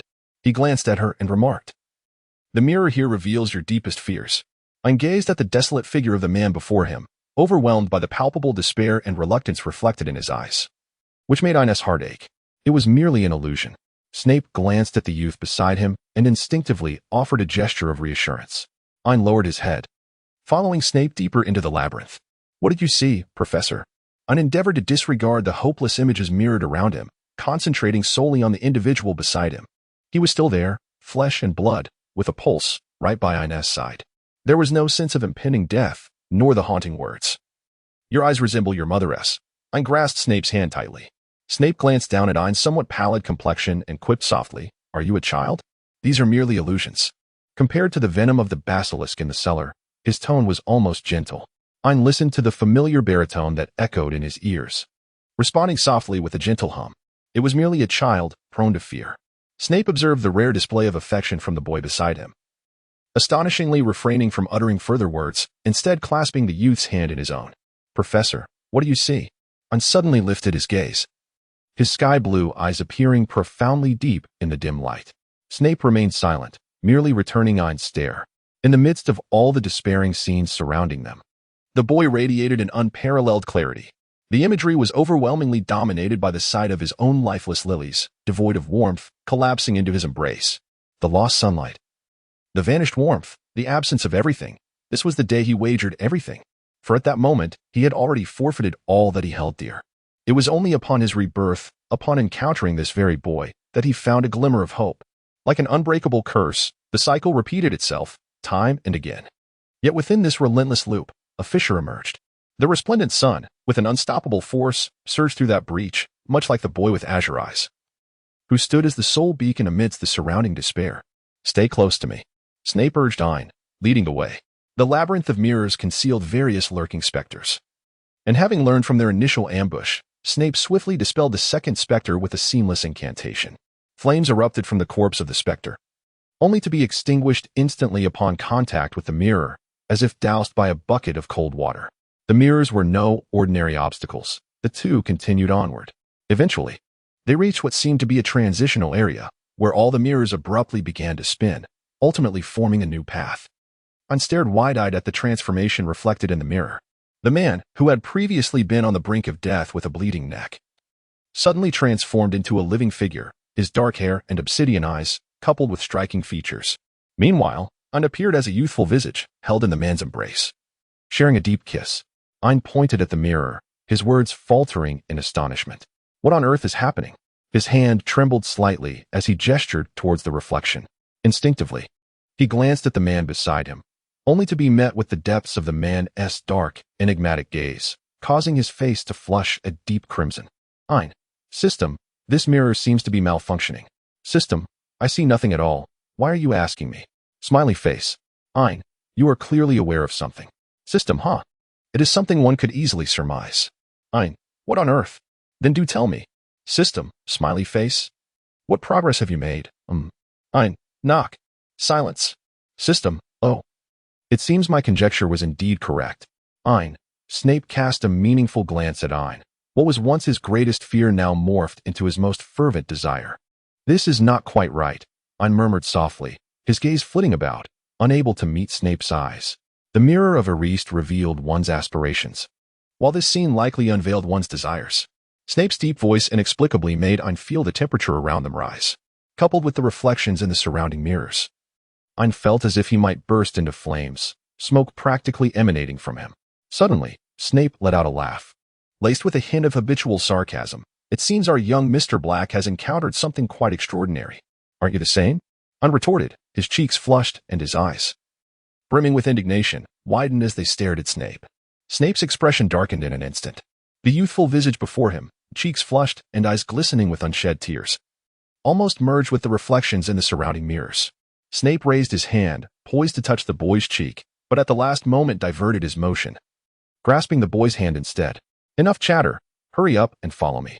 Ain ceased to offer further excuses, swiftly navigating through the labyrinth while enduring the blush-inducing scenes surrounding him. At last, he arrived before the next grand door. Once recovered, Ain curiously inquired of Snape, "What did you just witness?" Snape cast a sidelong glance at the youth and, with a hint of sarcasm, replied, "Is it possible that Mr. Black wishes to share his youthful romantic tribulations with me, the potions professor?" Ain reminisced about the intimate interactions she shared with Snape as reflected in the mirror. Ain silently released the hand that Severus Snape had been holding, creating a slight distance between them. Snape cast a frosty glance at Ain and inquired, "Are you certain that your ogre-like intellect can independently confront the trials awaiting in the next chamber?"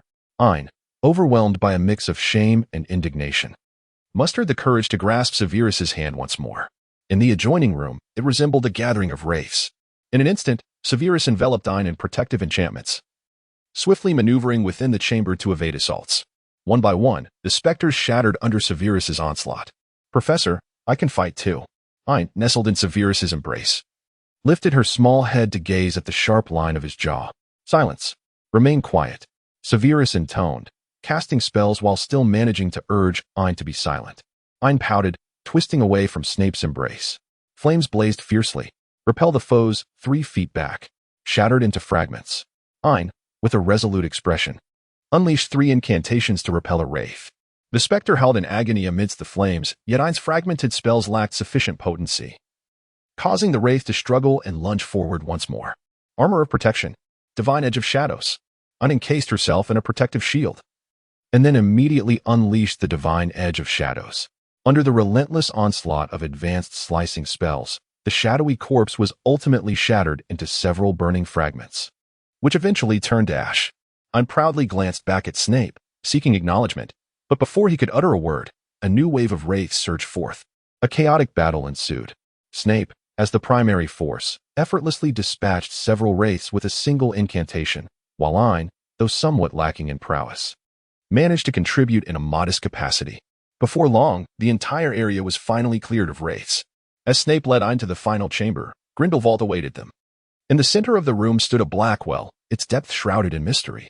Above the well hovered an eerie black orb, suspended ominously. The ceiling featured a transparent glass panel that allowed the moonlight to illuminate the orb, casting an ethereal glow. The orb appeared not as a solid mass of darkness, but rather as a vessel containing a swirling black substance, speckled with twinkling starlight. Grindelwald, now seated in a new wheelchair and adorned in a fresh suit, suggested that the journey on the other side had not been without its challenges. Observing Snape holding Ain's hand, Grindelwald raised an eyebrow with a hint of amusement, remarking, "You seem to be taking your time. Is it because you have a little one in tow?" Ain rolled up his sleeves, preparing for a confrontation. Gellert let out a soft chuckle and said, "Let us see this." Ain, in a fit of indignation, let his sleeves fall. Snape approached to observe closely, meticulously comparing the distance ratio between the skylight, the black sphere, and the well opening, his brow furrowing in contemplation. "The moment is not yet ripe," Snape intoned gravely. Gellert responded non-committally with a hum. "What, pray tell? Could you clarify?" Ain inquired curiously from the side. "It is an ancient temporal magic, capable of activation only at a designated moment in time," Gellert elucidated, clearly indicating that this was not the opportune moment. "When, then, may it be activated?" Ain inquired, blinking in curiosity. "Typically, such magical formations require a specific celestial alignment to be set in motion, such as the conjunction of 5 stars, the union of sun and moon, or a super blood moon, among others.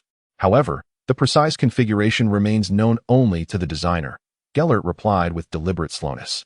"What if, by chance, a rather ordinary celestial alignment was devised?" Ain queried.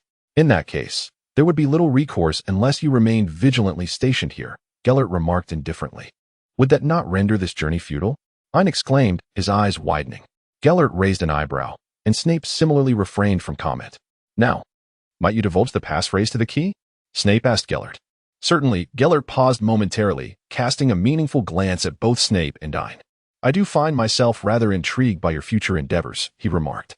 Snape emitted a cold huff from his nostrils, choosing not to elaborate further, while Ain continued to listen, perplexed, as the two resumed their cryptic exchanges. "The passphrase is Albus Dumbledore," Gellert stated, fixing his gaze upon Ain. Ain's large eyes instantly widened in astonishment, swirling round and round with curiosity. "Ain, goodness gracious, what have I just heard?" "System, I'm not deaf." "Ain, look at these two cunning old foxes. One a wily fox and the other a scoundrel. They use each other's names as passwords." "System, so?" Ain, "Oh my. The dog food is quite filling." "System, so? Have you finally come to understand my feelings?" Ain, simultaneously expressing quiet astonishment within, retrieved the golden snitch key that Gellert had gifted her.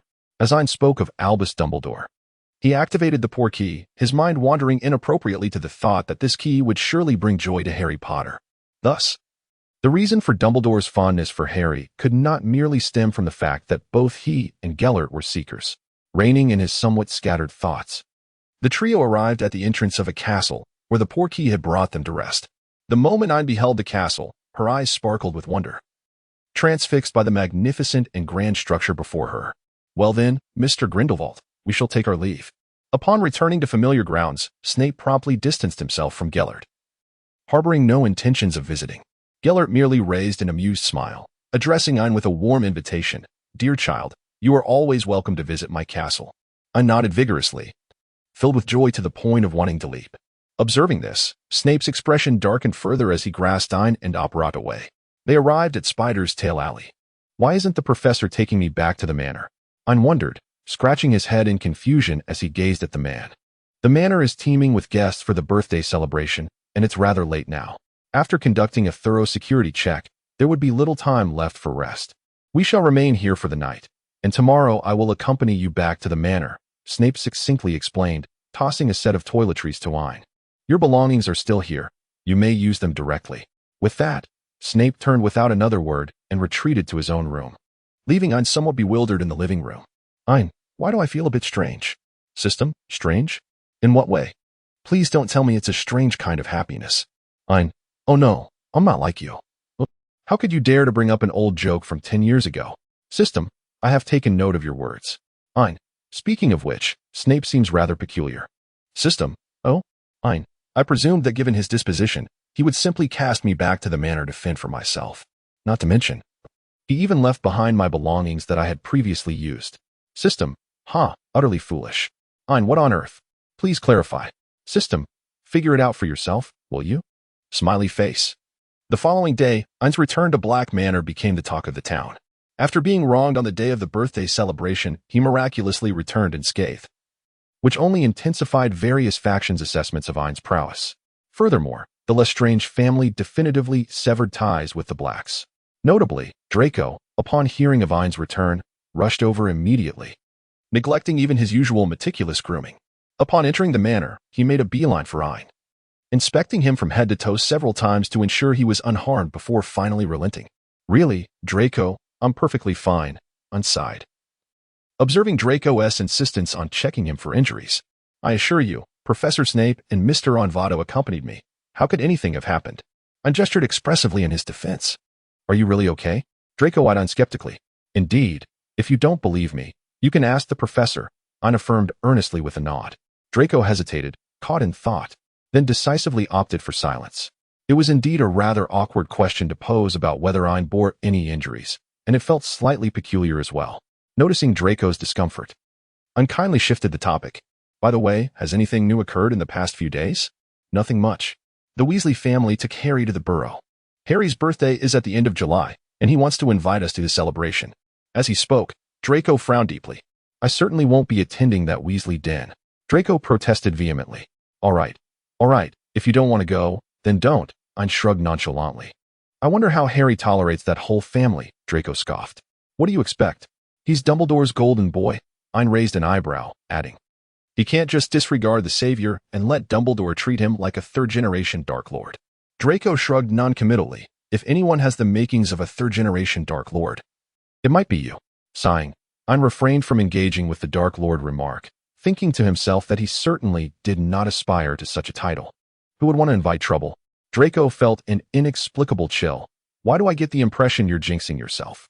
Ain pondered over the notebook he had disposed of, as well as the inexplicably reappearing Dobby, sensing that certain uncontrollable events had indeed transpired.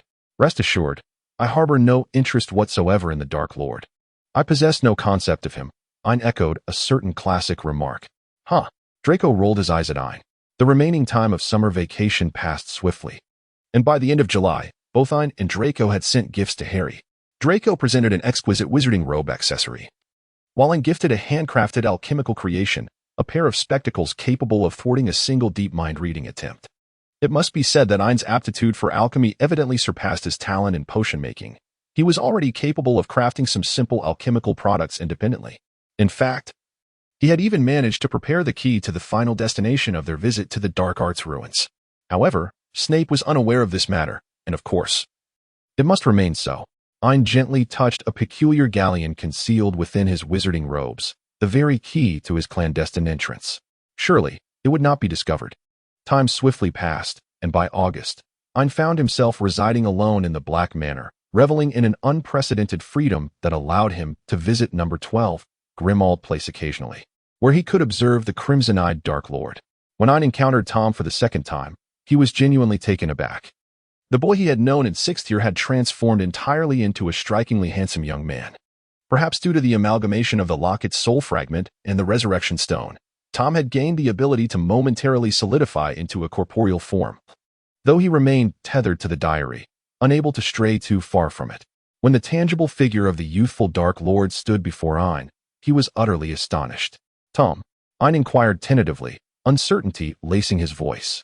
Ain, pray tell me, who is this extraordinarily handsome figure before me?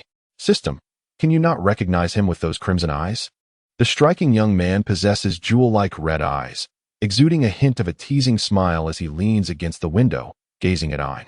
What? You cannot identify me? The youth's voice is particularly melodious, distinct from Snape's deep timbre. Tom's voice rings clear, yet carries a captivating allure, coupled with the slight upward curve of Tom's eyelids. It seems as if he gazes at everyone with an affectionate intensity. Truly unfair. Ain silently pondered, realizing why Voldemort, relying solely on his visage, could amass such a multitude of followers. It seems the magical realm is indeed one that values appearances. Truly, it does not deceive. Yet, in Tom's eyes, Ain possessed an extraordinary allure. The youth's visage, unlike his own striking beauty, bore a captivating androgyny. It was not the sort of charm that would enchant young witches, but rather one that instilled an insatiable desire for protection and possession among male wizards. There was even an element of destructive yearning. Tom's jewel-like crimson eyes darkened for a fleeting moment before regaining their playful glint. He delicately pinched his fingertips, longing to once again touch the boy's form as he had before. However, this time he was equipped with a tangible presence capable of enveloping the youth. How well had his practice of apparition fared? Tom inquired, feigning nonchalance. Such a simple spell. Of course, one could effortlessly master it with a little practice. Ain replied with a proud expression, igniting a flicker of desire within Tom. Then come, try to apparate over to me, Tom suggested, lightly tapping the empty space before him with his finger. Ain regarded Tom with suspicion, expressing her doubts that he merely sought to take advantage of her. Tom gazed back at Ain with a look of innocence, inquiring, "What are you talking about?"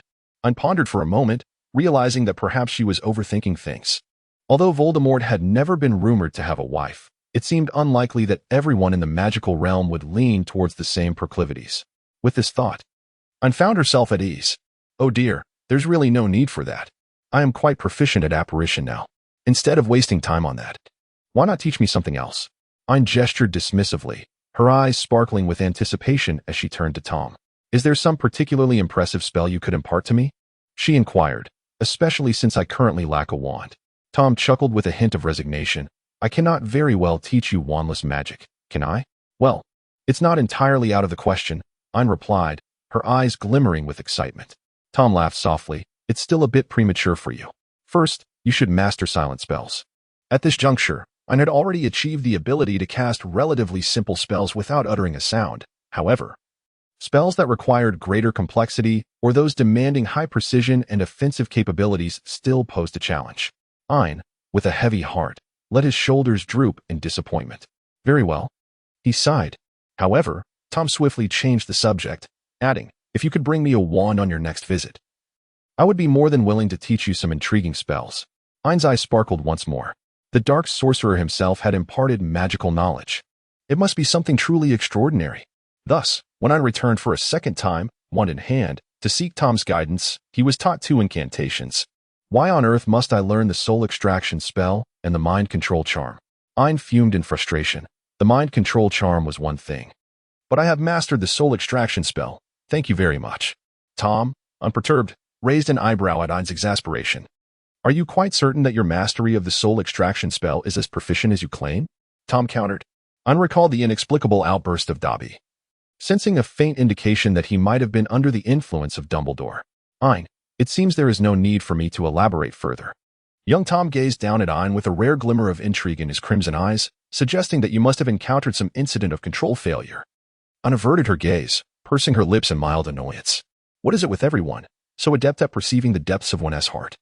As for the art of legilimency, one ought to learn to initiate it through the mere gaze of another, rather than foolishly brandishing a wand and announcing one's intentions beforehand. Tom elegantly waved his newly acquired wand, conjuring an opulent Slytherin-style chair from thin air, and seated himself before Ain. Well then, if there are no further inquiries, shall we commence with the lesson? Tom's ruby-red eyes sparkled with amusement, yet they sent a shiver down Ain's spine. How chilling it was for one to smile, yet emanate such an icy demeanor. Ain shyly averted his gaze, avoiding direct eye contact with Tom. But we lack the necessary teaching materials, he protested. The best education comes from personal experience, does it not?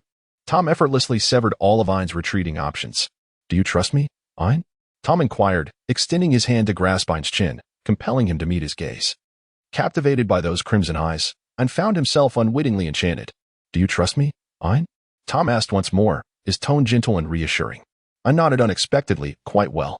Tom smirked, ruffling Ain's hair, truly a well-behaved child. Just as Ain, provoked by the phrase well-behaved child, was about to jump up and exclaim, "I am your father," he lost consciousness upon meeting Tom's gaze, his spirit leaving his body. He had been careless and failed to evade. Tom observed the suddenly compliant, vacant-eyed youth before him, a playful smile curling upon his lips. "Come here, my good child."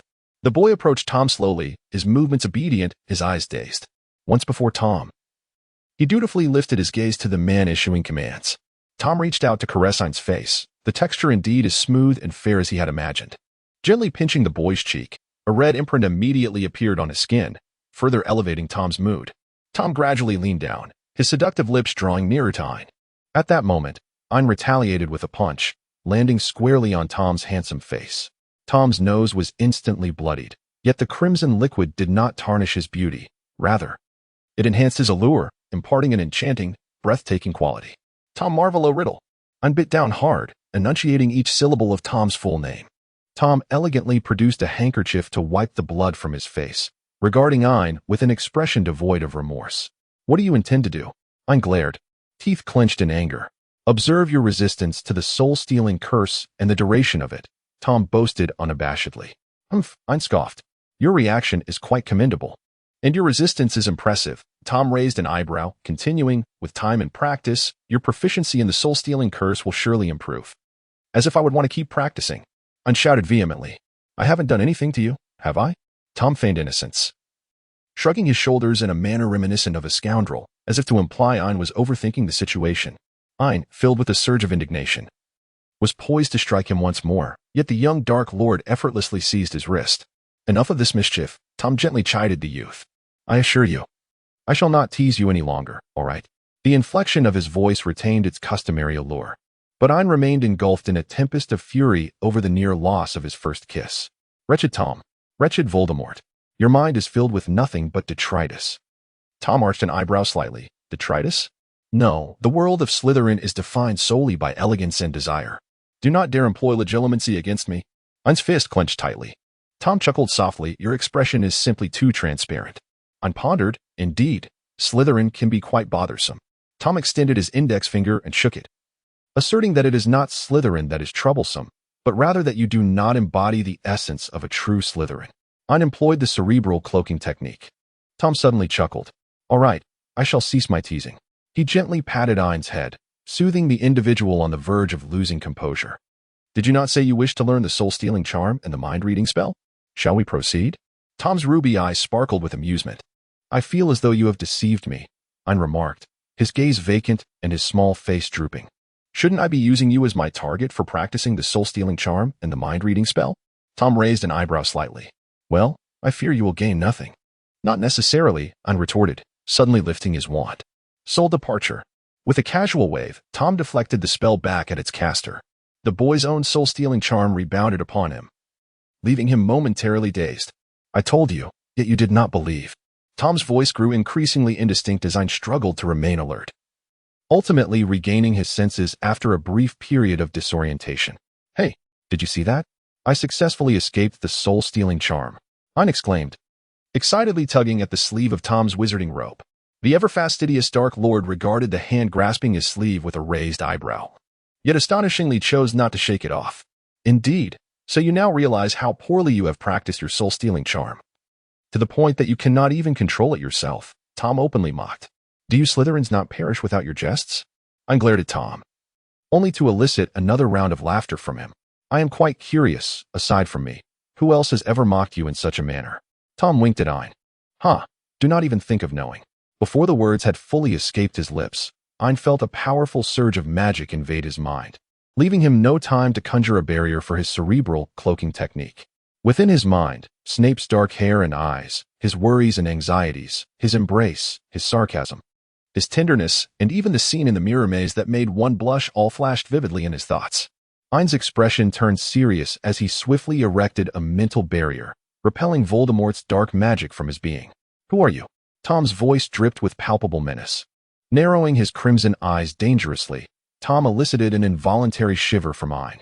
Yet, upon reflection, Ain recalled the unbreakable pact he had forged with Tom, realizing that he was fundamentally incapable of causing him harm. Thus, he regained his composure. He's my boyfriend. What does it matter to you? Ain retorted defiantly. Tom's scrutinizing gaze appraised the flustered Ain before erupting into laughter. Boyfriend?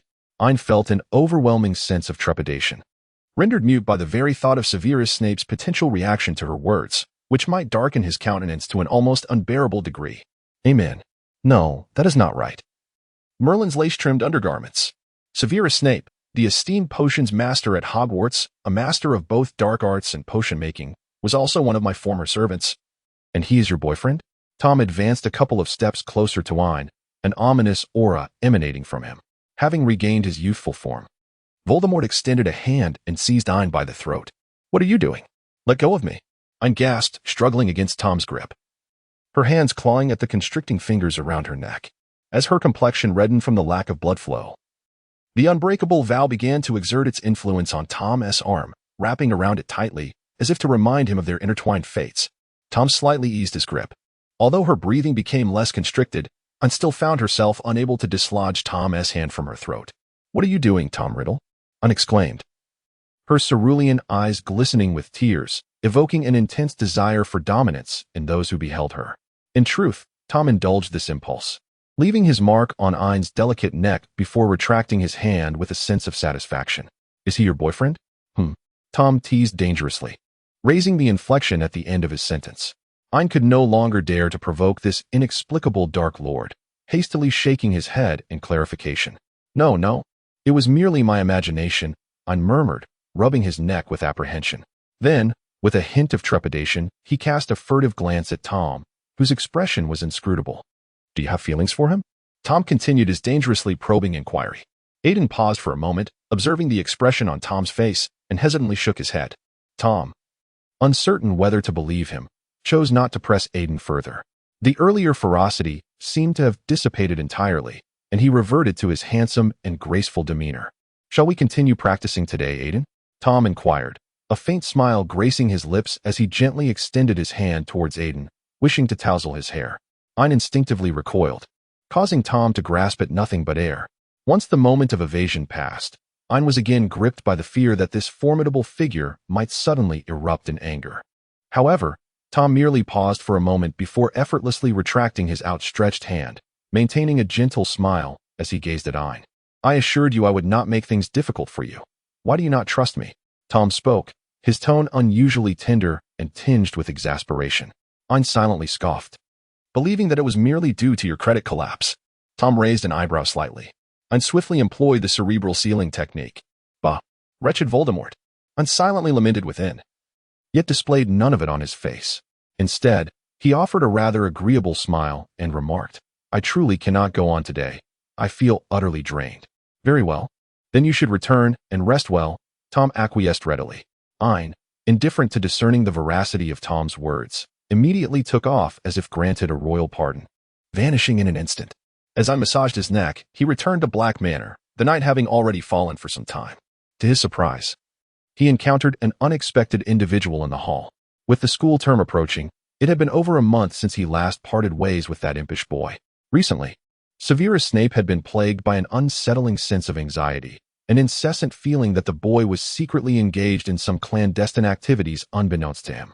Today, upon hearing Draco mention that Ain had declined his invitation to accompany him to Diagon Alley for the selection of textbooks, this unease intensified to an extreme. Thus, Snape had come directly to Black Manor to confront him. As anticipated, Snape had arrived at the manor in the morning and had remained in the reception room until nightfall. Finally, after a prolonged wait, the mischievous boy, who had been out gallivanting, returned. Snape narrowed his eyes at Ain, who was still clutching his neck, and commanded in a low voice, Release your hand. Ain shook her head in terror. Snape's voice grew increasingly menacing, his entire presence exuding an oppressive aura. I shall repeat myself, lower your hands. Ain had no desire to experience the consequences of defying Snape once more. After a moment's hesitation, she released her grip from around her neck. A distinct mark of constriction was etched upon her fair skin, standing out starkly. Who did this? Snape's tone was grave, brewing a tempest of darkness. Ain lowered his head, leaving only a single tuft of hair visible at the crown for Snape to observe, deliberately avoiding any eye contact. I shall inquire once more, who was responsible? Snape's patience was nearing its breaking point. and Ain could almost sense the palpable pressure emanating from the magic that surrounded him. Ain Black, do not compel me to resort to legilimency, Snape warned, his patience at an end as he subtly raised his wand. Ain's eyes suddenly brimmed with tears. His cerulean gaze filled with a sense of injustice as he looked at Snape, who momentarily froze in surprise. No, do not use legilimency on me. Ain's voice trembled with a hint of sobbing, tears cascading down his cheeks, accentuated by the vivid crimson marks around his neck, rendering him a pitiable sight. Snape felt a pang in his heart, as if it had been tightly grasped, a dull ache emanating from within. Even the wand he had slightly raised was lowered. He merely gazed at Ain, remaining silent. Once the feeling of grievance surged forth, it could not be contained, compounded by the wrongs he had suffered from Tom. Ain silently wept, tears falling in a steady stream, occasionally raising a hand to wipe the droplets that cascaded down to his chin. As his crying intensified, his breath began to hitch softly with sobs.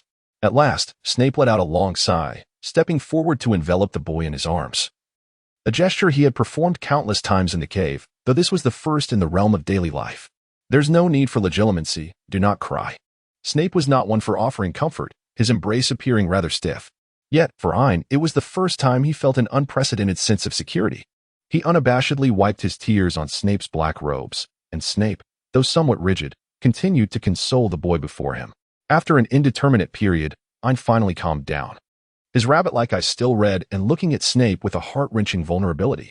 Ain gradually calmed down, suddenly realizing that his recent behavior was somewhat embarrassing. After all, as a grown man, what was the matter with crying in someone else's embrace, especially in Severus Snape's arms? Ain discreetly glanced up to observe Snape's expression.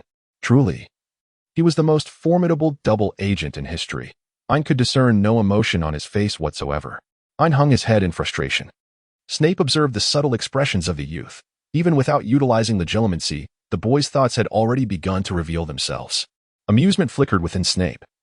Yet the memory of the inexplicable bruise encircling the boy's neck cast a shadow over his demeanor. It was unmistakably a mark left by a mature man. However, the youth was reluctant to confide in him.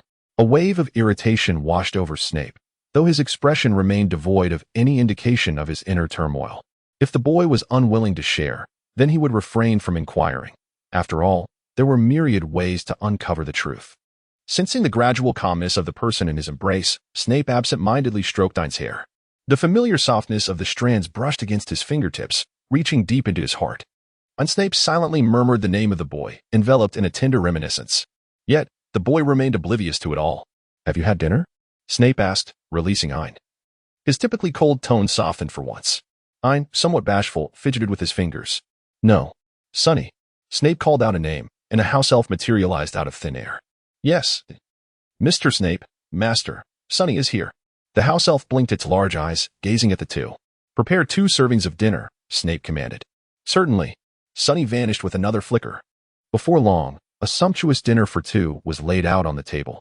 Having barely eaten all day, Ain's eyes sparkled at the sight of the food, and he completely disregarded dining etiquette as he devoured it with gusto. Snape, in contrast, ate with measured grace. After Ain savored the last mouthful of warm pumpkin juice, he reclined in his chair, satiated, resembling a contented cat basking in affection. All the grievances and fears of the day seemed to dissipate in an instant. Snape elegantly concluded his meal, wiping his mouth. I heard from Draco that you declined his invitation to go to Diagon Alley? He inquired, addressing the blissful Ain.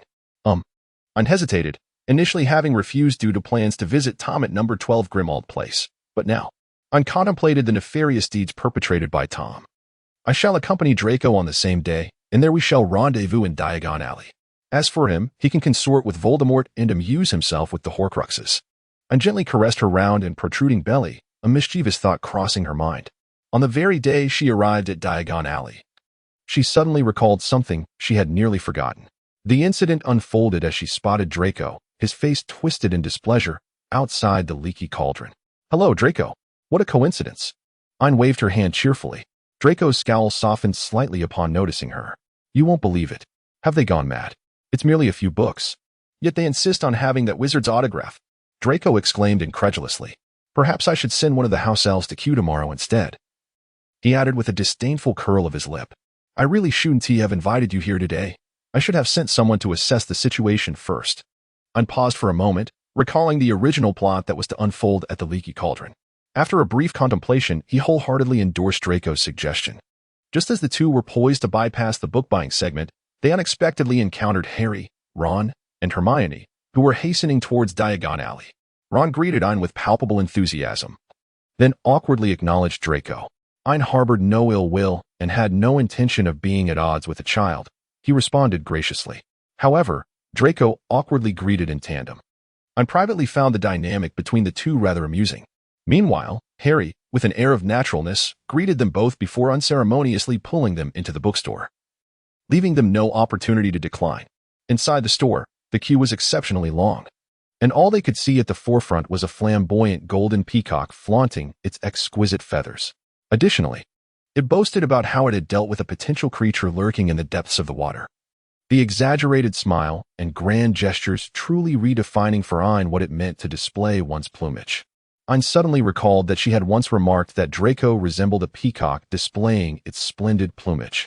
Ain suddenly darkened his expression, gazing earnestly at Draco, and then solemnly uttered, "Draco, I apologize. Draco. It turns out the true peacock can be so ostentatious. I had previously misunderstood you." Draco pondered for a moment, not giving much weight to Ain's unexpected apology. "My mother and Hermione are both utterly enamored with Lockhart and are currently queuing inside." Ron in the line muttered, "You two don't actually fancy that bloke, do you?" Ain's head swayed like a rattledrum. Draco wore a look of disdain. "Oh, look who I see." A flamboyant voice suddenly approached from a distance, ultimately stopping beside the crowd. "Our illustrious Harry Potter. If it weren't for the mismatch in tone, I would have almost thought it was Snape come to mock them again." The newcomer sported a mane of bright golden curls, a classically handsome face adorned with striking azure eyes, and the most attention-grabbing feature was his dazzling white smile, which gleamed blindingly under his grin. "Come on, Harry. I know you want to take a picture with me." The visitor was none other than Gilderoy Lockhart, who casually draped his arm over Harry's shoulder. At that moment, the crowd's focus abruptly shifted to this scene, while several reporters from various newspapers began snapping photos. Oh, just imagine the historic encounter between the most charismatic wizard, Lockhart, and the Savior. This news is bound to make headlines tomorrow. Lockhart began to laugh, unabashedly and radiantly. "Excuse me, sir," Harry said, gripping Lockhart's wrist, the whiteness of his knuckles revealing the strength of his hold. Lockhart's expression shifted slightly. "Sir, may I ask who you are?" Harry asked bluntly. "We don't seem to be acquainted. Could you kindly refrain from physical contact?" Lockhart's smile faltered for a moment, but he quickly recovered. I completely forgot to introduce myself. I am Gilderoy Lockhart, your defense against the dark arts professor this year. It's quite surprising that you don't know who I am. You should take a good look at the magical me and my complete collection of Gilderoy Lockhart series here, which contains all my preferences and introductions." Lockhart always managed to deftly gloss over his own awkwardness. "Of course, if you take a closer look at the Wizarding Weekly, you'll find that I am the proud recipient of the Most Charming Smile Award for 5 consecutive years." With that, Lockhart flashed a dazzling smile that showcased his bright white teeth. "The Most Charming Smile Award?" Ain's voice cut through the air, drawing the attention of the crowd. "Is that so?" Ain raised his gaze, revealing a visage of unparalleled beauty, rare in this world. At that moment, a gentle smile graced his face, reminiscent of the March breeze melting delicate snowflakes, instantly evoking the warmth of an impending spring. The youth, with features as picturesque as a painting, displayed a smile that was both ethereal and captivating. Click. A sudden sound of a camera shutter broke the moment. The photographer, realizing that everyone's attention had shifted towards him, felt a twinge of awkwardness. "I'm a reporter for the Wizarding Weekly, and that boy's smile was simply too enchanting," he explained, somewhat flustered. "It's fine, feel free to take your pictures," Ain replied, his brows arching slightly as his smile deepened. With Ain's approval, the sound of clicking cameras resonated in waves. "Oh dear, my apologies, sir," Ain teased, playfully jabbing at Lockhart, yet still maintaining a beaming expression as he continued. "It seems the title of Most Charming Smile Award may need to be reassigned." Lockhart, initially fuming, found himself momentarily stunned upon catching sight of Ain. The boy's striking features extinguished any trace of anger within him, replaced by an inexplicable sensation that stirred from deep within. This youth was undeniably breathtaking. After regaining his composure, Lockhart's gaze gradually grew more covetous. Ain cast an unobtrusive glance of disdain at Lockhart before inquiring, "Mr. Lockhart, do you still sell books? We have been queuing here for quite some time." "Ah, sell? No, I shall give them to you." Lockhart hastily responded. I will gift you my entire collection. With that, Lockhart once again donned his professional, dazzling smile, striving to leave the most favorable impression on the young lad before him. Ain feigned surprise, exclaiming, "Oh dear. That simply won't do. Mr. Lockhart's collection is rather expensive, isn't it?" "Not at all, not at all. If I were to gift them to you." "It would indeed be an honor for these books," Lockhart replied. Ain was taken aback by Lockhart's unexpected display of enthusiasm, momentarily at a loss for words. "Well, I also have these friends of mine," Ain ventured tentatively. Lockhart paused for a brief moment, then instantly grasped the implication. "Your friends are my friends. I shall gift each of them a set of books." Ain clasped Lockhart's hand with an air of delight, her face radiating gratitude. "Really? I cannot thank you enough." Lockhart, feeling the soft warmth of her grasp, found his thoughts drifting away into the ethereal realm. "Mr. Lockhart," Harry suddenly interjected, his emerald green eyes darkening as they fixated upon the clasped hands of Lockhart and Ain, a chill emanating from his gaze directed at Lockhart. "We have been holding everyone up from purchasing their books. It might not be appropriate, would it?" Harry timely offered a diversion. Upon hearing Harry's words, Ain immediately released his grip on Lockhart and discreetly wiped his hands on his wizarding robe. What a nuisance. The sacrifices made for the sake of his performance were considerable. Ha ha ha. Could it be that our little savior wishes to steal the limelight as well? Lockhart draped an arm around Harry's shoulders, saying, "Although your appearance may not yet rival mine or that of this young gentleman, your fame is indeed substantial. Do not be disheartened." "Apologies, sir." Harry raised his eyes to Lockhart, his gaze akin to that directed at a corpse. "I believe we are fundamentally different. The notoriety you cherish is something I have discarded as worthless since childhood. I hope you understand that not everyone shares your perspective." Harry offered a polite nod of acknowledgement. Meanwhile, Ain busily gathered several bundles of books, distributing one each to Hermione, Ron, Harry, and Draco before waving goodbye to Lockhart. "Farewell, Mr. Lockhart." Ain waved cheerfully, then turned away, clutching the expensive tomes as he departed. Once outside the bookstore, Ron was brimming with excitement. Hardly able to believe the significant amount of galleons he had saved, his gaze towards Ain growing more fervent. Draco, however, let out a sigh of relief, stating that lingering with that flamboyant peacock would have tainted his very being. Hermione appeared somewhat displeased, seemingly wishing to spend more time with Lockhart, which drew incredulous looks from all the men around her. Harry remained silent, not uttering a word. "System, what were you trying to achieve just now? Attracting Lockhart's attention brings you no benefit whatsoever. Ain, do you not find it amusing?" "System, amusing, you say?" "Ain, although I am uncertain as to why. I have observed that whenever I draw near to Lockhart, Harry becomes quite displeased." "System, smiley face. So, Ain, I am quite eager to witness the fate that awaits Lockhart, who is under the watchful eye of the white to black savior." "System, perhaps you should be more concerned about your own outcome." "Ain, system, a Lockhart, a white and black savior. This semester has been quite a challenge for you." "Ain, what does this even mean?" "System, be good, don't ask, you will understand when school starts." Smiley face. After Ain and his companions finished procuring the remaining items, they returned to their respective homes. Due to the absence of the diary incident, Lucius and Arthur merely exchanged cold huffs as they passed each other, without any confrontation. A few days later, the day of school arrived. Sunny had meticulously packed all of her Master-S belongings. With her bulbous eyes wide open, she gazed at Ain. "Indeed, my little Sunny is a source of great comfort." Ain generously bestowed upon his house elf the highest praise. In contrast to the house elves who frequently collided with walls, tormented themselves, plotted betrayal, or incessantly berated their masters, Sunny could be deemed exceptionally remarkable. It is what Sunny ought to do. Delighted by her Master-S commendation, Sunny's large eyes sparkled with joy. "Be good, Sunny. We must set off to King's Cross Station early today," Ain said with a cheerful smile as he began to pack his belongings. He was confident that arriving half a day early at the station would allow him to avoid encountering the Weasleys and Harry being scolded by Dobby outside. Moreover, considering how Dobby had been manipulated by the Savior last time, it was unlikely he would return. Regardless, it was better to be safe than sorry. So arriving early was prudent. Just as Ain was preparing to leave, an unexpected visitor knocked on the door of Ain Manor. "Master, it is Mr. John."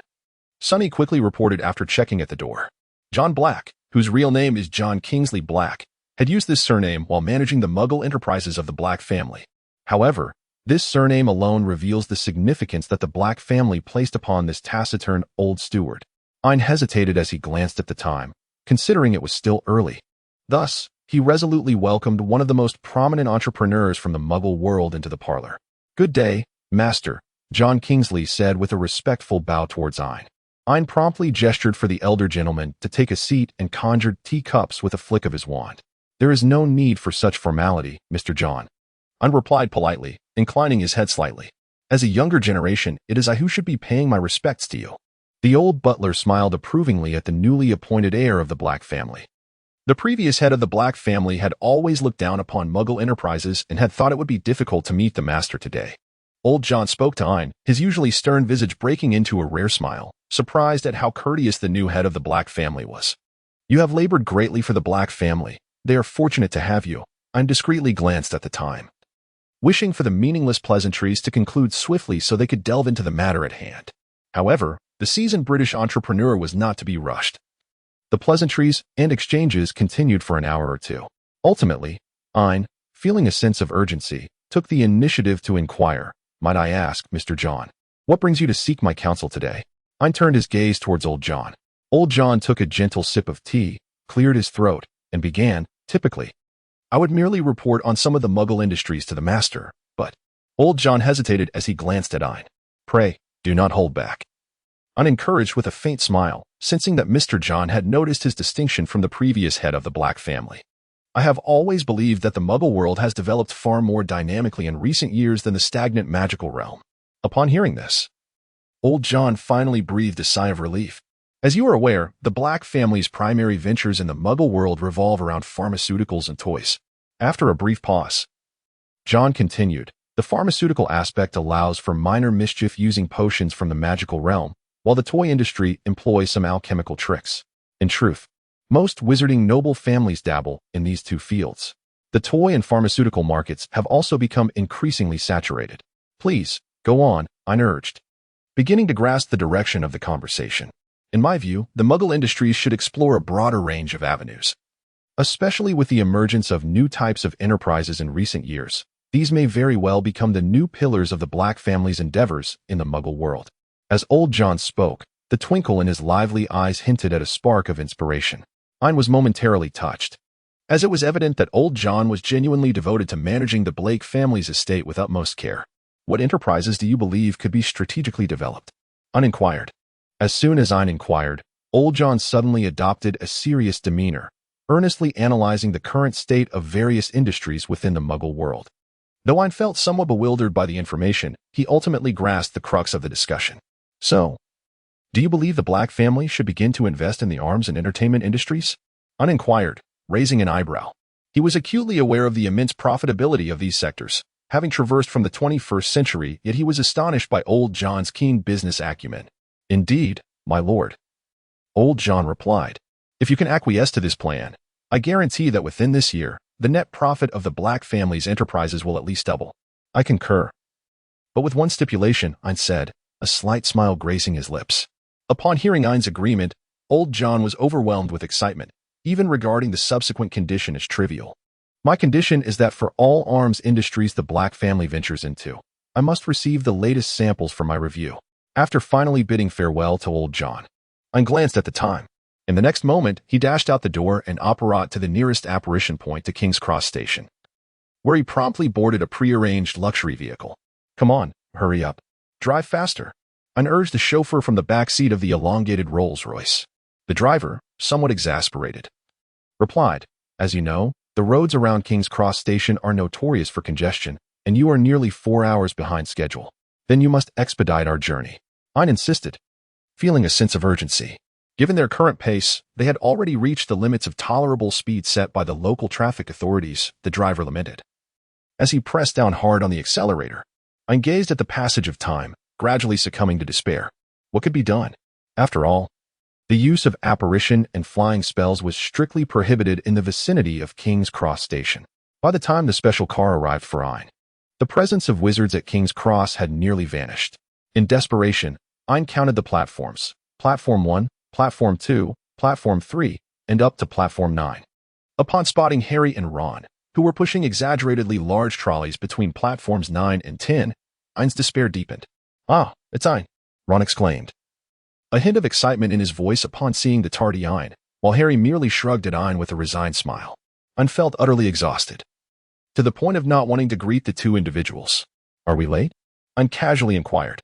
"No, I assure you. We still have time to make it in at the last minute. It was an inexplicable reason that kept us outside. Look, we simply cannot enter. This is truly bizarre." Upon mentioning this, Ron, filled with righteous indignation, reached out to touch the now solid wall of the platform.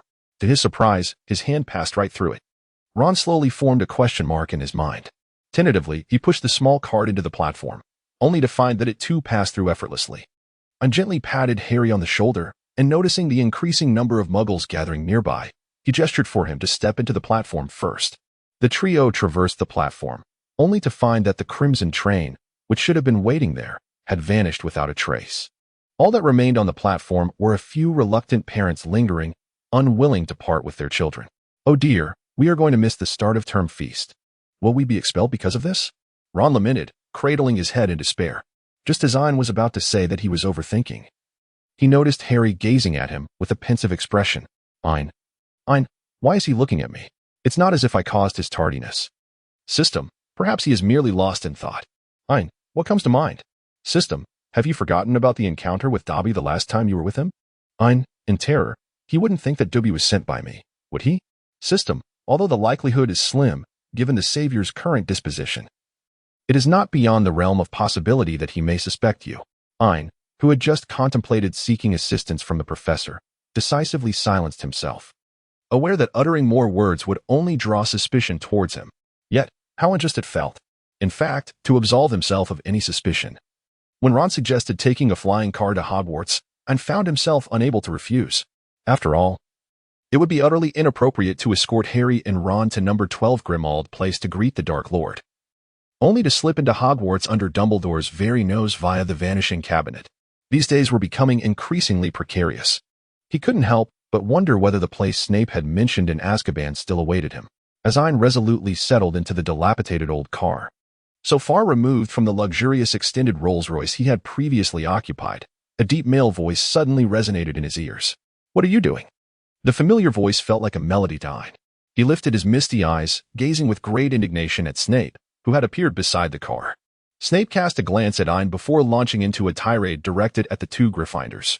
"Our illustrious Harry Potter, are you no longer satisfied with arriving at school in the conventional manner? The ordinary train can no longer accommodate the grandeur required by the Savior. Hence your need to appear in such ostentatious fashion at Hogwarts?"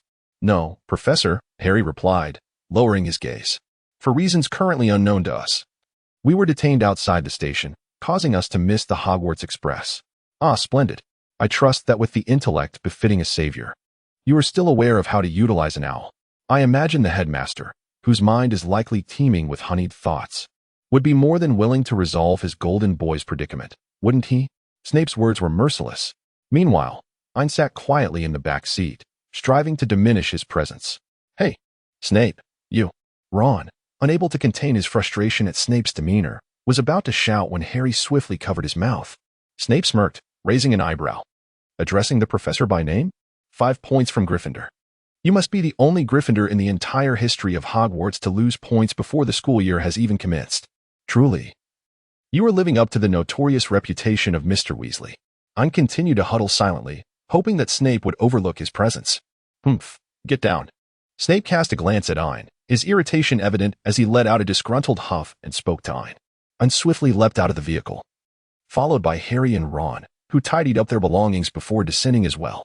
Snape produced a crystal vial, gesturing for everyone to touch it. In an instant, a whirlwind of sensations enveloped them, and they were transported to the entrance of Hogwarts. "Follow me," Snape commanded without further ado, striding directly towards the protective barrier of Hogwarts. Ain hastily followed suit. Ron and Harry stumbled a few steps before regaining their balance and trailing behind. Snape strode ahead with great determination, while the three of them jogged in pursuit, just as Ain could no longer contain the urge to ask Snape to slow down. Snape had already begun to reduce his pace. Ain finally took a breath. As he made his way to Hogwarts, he beheld the unfathomable forbidden forest beside him, and also the infamous Whomping Willow that was supposed to have beaten him to a pulp. Ain gazed at the vibrant willow, its robust branches swaying with vigor, and apprehensively touched her own arm. Now you understand fear. What were you thinking at the outset?" Snape coldly mocked Ain. Ain pursed her lips, remaining silent. The other two individuals were utterly oblivious to the enigmatic conversation unfolding before them. Ain had no choice but to explain, if our vehicle were to approach Hogwarts, we would undoubtedly be ensnared by that whomping willow, given its direct path. Ron cast a wary glance at the tree, shivering in trepidation. Only Harry, lost in contemplation, observed Snape and then turned his gaze back to Ain, pondering some unspoken thought. Upon escorting the trio into the castle, Snape promptly disregarded them, retreating to his own dungeon. Meanwhile, the three who had arrived at Hogwarts ahead of schedule noticed that twilight had yet to descend, and they resolved to return to their dormitory to organize their belongings. Sunny, having meticulously sorted and arranged her luggage well in advance, enabled Ain to pack effortlessly. With time to spare, Ain decided to visit the room of requirement before dinner. Following the instructions of the Marauder's map, Ain found himself pacing back and forth at the entrance, silently repeating, "I need a place to hide something. I need a place to hide something. I need a place to hide something." In response, a door materialized before him. As Ain opened the door, what greeted her was a chaotic storage room, a haphazard assortment of items from various eras carelessly thrown together in disarray. Ain, undeterred by the untidiness of the place, hopped about in search of her desired belongings, only to unexpectedly discover the elusive cabinet, while failing to locate the coveted diadem of Ravenclaw. Ain restlessly scratched his head, pondering that this should not be the case. Ain rummaged through the refuse once more, ensuring that the crown was indeed absent before he finally relented. Ain approached the vanishing cabinet, hesitating for but a moment before resolutely deciding to step inside. Ain seemed to traverse an entire dimension within the confines of the vanishing cabinet. As Ain walked through a pitch-black corridor, he eventually beheld a door once more. Upon pushing it open, the sudden influx of light caused a momentary discomfort to his eyes, and he stumbled a few steps, only to find himself falling into a somewhat chilly embrace. "Is the beauty willingly offering her embrace?" came Tom's teasing voice from above Ain's head. Ain steadied himself and cast a fierce glare at Tom. He vividly recalled the incident of having his neck gripped with utmost clarity. Ain forcefully pushed Tom aside. Whether it was merely an illusion or not, Tom, in his youthful vigor, appeared more formidable than the last encounter, nearly resisting her push. "Who cares about you? I'm merely here to test whether the vanishing cabinet is functional," Ain declared fiercely, punctuating her words with a disdainful snort. "It seems the effect is quite impressive." Tom raised an eyebrow. "Mind your own business," Ain retorted. "Hee. Are you not afraid that I might simply use the cabinet to journey to Hogwarts and find you?" Tom chuckled lightly, his gem-like crimson eyes glimmering with an enchanting allure. Ain rolled her eyes without a second thought. "If you seek your own demise, do not squander my Philosopher's Stone. I dare say the moment you set foot in Hogwarts, Dumbledore will reduce you to mere fragments." Tom merely chuckled softly, neither affirming nor denying her words. "Humph, when the time comes, I shall use the Philosopher's Stone to locate your other soul shards and fashion a body. Those two pieces will surely lead to your utter annihilation." Ain arrogantly lifted her chin. "Even so, to craft a body for me, what compels your unwavering devotion?" Tom reached out and gently grasped Ain's delicate chin, playfully squeezing it. "Could it be that you harbor feelings for me?" Ain swatted Tom's hand away, his sky-blue eyes ablaze with fury. "Dream on about your spring and autumn fantasies. The one I adore is certainly not you." Tom, unperturbed, merely retracted his hand and gracefully rubbed his wrist. His crimson eyes turned to Ain, showing no concern for the boy's words. "The Dark Lord has always possessed whatever he desires." Tom spoke softly, his voice imbued with an unwavering certainty and an air of inevitable triumph. "Ain, my dear, you are suffering from a severe case of CHNIB, and there seems to be no remedy in sight. System, it's about time I let you attract an abundance of romantic prospects." Smiley face. "Ain, what have I done?" System. "Ah, so you are impressive, possessing a unique physique that captivates all." Ain. "Grass. A type of plant." System. "Ah, yes, you are absolutely correct. However, it may require the addition of a B at the beginning." Understood. I will analyze the provided text, remove irrelevant elements such as meaningless punctuation, promotional content for votes collections, and hidden URL advertisements, then present a refined English version using more sophisticated vocabulary and elegant phrasing while preserving the original meaning. I'll focus solely on the literary translation without addressing any questions or requests within the text itself. Please provide the content you'd like me to process." Ain remained silent for a moment, pondering before finally speaking. "Forget it. I can't be bothered to argue over this trivial matter. When you're able to go out, seek your Bella on your own and refrain from lingering in front of me. Tom regarded Ain with a non-committal glance. By the way, I came to inquire about your crown soul fragment. Do you recall anything about it? As Ain shifted the conversation to more serious matters, a frown creased her brow. I vaguely remember it should be in the Room of Wishes, yet I have searched extensively without success. Tom cast a meaningful glance at Ain, refraining from questioning how she possessed such knowledge. Instead, he reminisced about the crown's whereabouts. The Room of Wishes was likely the place where items were concealed. Situated atop the highest shelf of the tallest cabinet. Ain furrowed his brow, having thoroughly searched the tallest cabinet, convinced it was devoid of any Ravenclaw diadem. There was no need for such concern. Tom smiled nonchalantly, elegantly crossing his arms, leaning casually against the edge of the table, exuding an air of composure. Even if he attempted to flee, he could never escape Hogwarts. After all, there were only a limited number of individuals here. How could he not be discovered? Are you not afraid that your fragment of soul might drain the life from someone, allowing that individual to graduate and vanish into the vast sea of humanity? Ain raised an eyebrow. Whether as Tom Riddle or Voldemort, he would never be an ordinary person. Tom arrogantly lifted his chin, his crimson eyes radiating an air of supremacy. Hence, he must still be within the school, perhaps yet to absorb any life force. What leads you to such a conclusion? Ain inquired with curiosity. Because if I were in his position, even within the confines of Hogwarts, I would never settle for mediocrity. Tom suddenly leaned closer to Ain, a playful smile dancing on his lips as he whispered in his ear. Ain, devoid of any emotion, retorted coldly, "Ah, indeed, so one can be swiftly apprehended." Tom, momentarily taken aback, chose not to pursue the topic further. Instead, he raised an eyebrow and inquired, "Since there's still time, why don't we practice the soul-reaving spell once more?" "Goodbye," Ain said, not glancing back as he slipped into the vanishing cabinet, eliciting a soft chuckle from Tom behind him. Upon returning to Hogwarts, Ain found himself just in time for the commencement of the evening feast. As soon as he took his seat, he was seized by Draco, who peppered him with questions. "You have no idea how many times I searched for you on the carriage," Draco complained with a furrowed brow, prompting their peers to remark that the Malfoy of the day seemed intent on flaunting his new hair gel. Ain gazed upwards at Draco's meticulously styled hair, remarking, "Indeed. The previous hair gel was superior. This one makes your hair appear rather flat."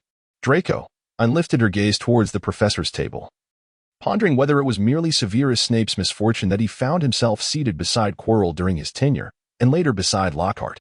At that moment, Lockhart was animatedly gesticulating with his dazzlingly white teeth on full display, enthusiastically recounting some tale, interspersed with exaggerated expressions. Meanwhile, Snape stood to the side, his countenance dark as though it could weep. Ain wagered that had the Avadans not committed any offenses, Snape would have long since unleashed a barrage of Avada Kedavra upon the oblivious Lockhart. The individual seated at the professor's table seemed to have caught Ain's gaze. As Snape glanced over, his typically piercing eyes softening for the briefest moment upon encountering Ain, Lockhart, upon noticing Ain, exaggeratedly waved at him, simultaneously conversing with Snape while keeping an eye on Ain. The atmospheric pressure around Snape visibly diminished by several degrees as he cast a warning glance at Lockhart, seemingly imparting some unspoken admonition. Yet Lockhart remained blissfully unaware of Snape's caution, continuing his animated discourse. Just as Snape was on the verge of erupting in ire, Professor McGonagall finally entered the hall, accompanied by this year's new students. Ginny Weasley, yet another young girl from the Weasley clan. Ain took a sip of pumpkin juice and, as the sorting hat nearly touched Ginny's head, shouted Gryffindor. Colin Creevey, a small boy with a muggle camera hanging around his neck, nervously stepped forward. The laughter from the crowd regarding his camera caused him to grip it tightly, his fingers turning pale. After a moment of hesitation, the sorting had assigned him to Gryffindor as well. Soon, the sorting concluded, with Slytherin remaining the least populated house among the four. Following the ceremony, Dumbledore, as per tradition, spoke a few inconsequential words, causing Ain's thoughts to drift to that unpleasant man with blonde hair and blue eyes. It was hard to imagine how such a pair had come together. The disparity was too great. She then recalled the dark-haired man with red eyes, letting out a long sigh. "What troubles you, Ain?" Draco inquired, concern etched on his face. "Nothing, just misplaced something, and I don't know where to find it," Ain replied, resting her chin on her hand as she surveyed her surroundings. Who could possibly have the crown? Everyone appeared suspicious. This year, Dumbledore's speech was devoid of any peculiarities or prohibitions, which pleased Ain immensely. After all, Hogwarts' opening feasts were undeniably the most delightful. She envisioned savoring the head of an Argentine lobster, followed by a perfectly medium-rare filet mignon, accompanied by tomato meat sauce pasta and mango Caesar salad, topped off with a rich milk pumpkin juice. Let us treat the house elves of Hogwarts to some chicken legs. After the feast, the Slytherins returned collectively to their common room. Snape stormed in, his robes billowing dramatically, and conjured a sofa to sit upon, wearing an expression befitting a serpent king surveying his subjects. The young Slytherins stood at attention under his imposing presence, awaiting his admonishment. This is Hogwarts' most esteemed house, Slytherin. As Snape's deep voice resonated, Ain's thoughts drifted back to the opening night a year prior. Everything seemed altered, yet unchanged. In your forthcoming studies in life here, you will gradually comprehend the weight and significance of this name. Snape's elegant voice reached Ain's ears, causing an inexplicable warmth to rise to her cheeks and her heart to race. At that moment, Snape's gaze seemed to connect with Ain's. Their eyes, one dark and the other blue, met, and Snape raised an eyebrow as he addressed her. Any actions detrimental to Slytherin will be strictly prohibited. Not only for first-year students, but also for certain restless upperclassmen. I trust you all will remember this. His voice, deep and graceful like a cello, concluded the admonition. Above all, do not let me catch you. Snape cast a glance at Ain, and that moment seemed to transcend time, drawing them back to the fateful day in the Chamber of Secrets.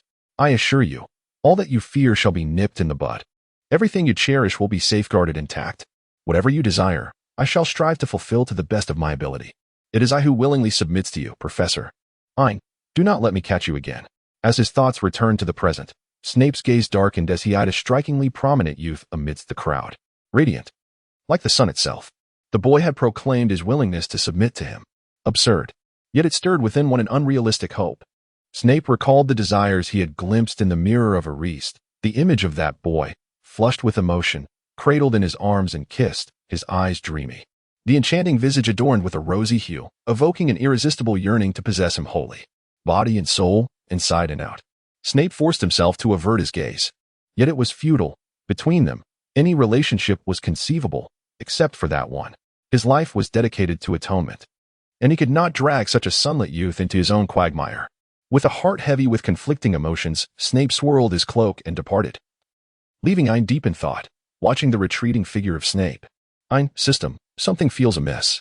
System, no longer calling me Tonksy? Ain, this is a matter of great seriousness. System, speak. Ain, I sense that Snape's gaze upon me is rather peculiar. Why does it feel this way? System, have you had an epiphany? Ain, why does it feel as though he looks at me as if I were a terminally ill patient? Am I unaware of some incurable disease I might have? QQ system. Ain, system, you may speak. I can endure it. System, smiley face. I'm just not inclined to converse. After Snape's departure, the next event is the Chief Challenge. Ain, will you participate this year? Draco inquired hesitantly, recalling Ain's keen interest in the Chief Challenge from the previous year. However, last year, Ain was still a blank slate, while this year, Draco remembered Ain's perfect scores in all subjects except potions and flying, and he felt compelled to muster every ounce of determination. If it were Ain, losing the title of Chief shouldn't provoke his father's ire, right? Who said I would participate in the Chief Challenge? Ain blinked innocently. Oh, that took me by surprise last year, Draco remarked. Last year was merely out of curiosity. I wanted to see how everyone dueled. Ain shrugged nonchalantly. Yet, after enduring Snape's rigorous dueling training and Tom's peculiar exercises, I now found the childish brawls of the Chief Challenge utterly unappealing. First was the 7th grade Chief Challenge. Although the 7th graders had learned the silencing charm in their curriculum, hardly anyone employed it during the duels. Ain observed the students, seemingly adept yet sluggish in their movements, and shook his head. If Snape were in charge, spells would have been cast without hesitation, leaving no room for respite. The duels of the 7th grade were lackluster, and those below 6th grade were even less captivating.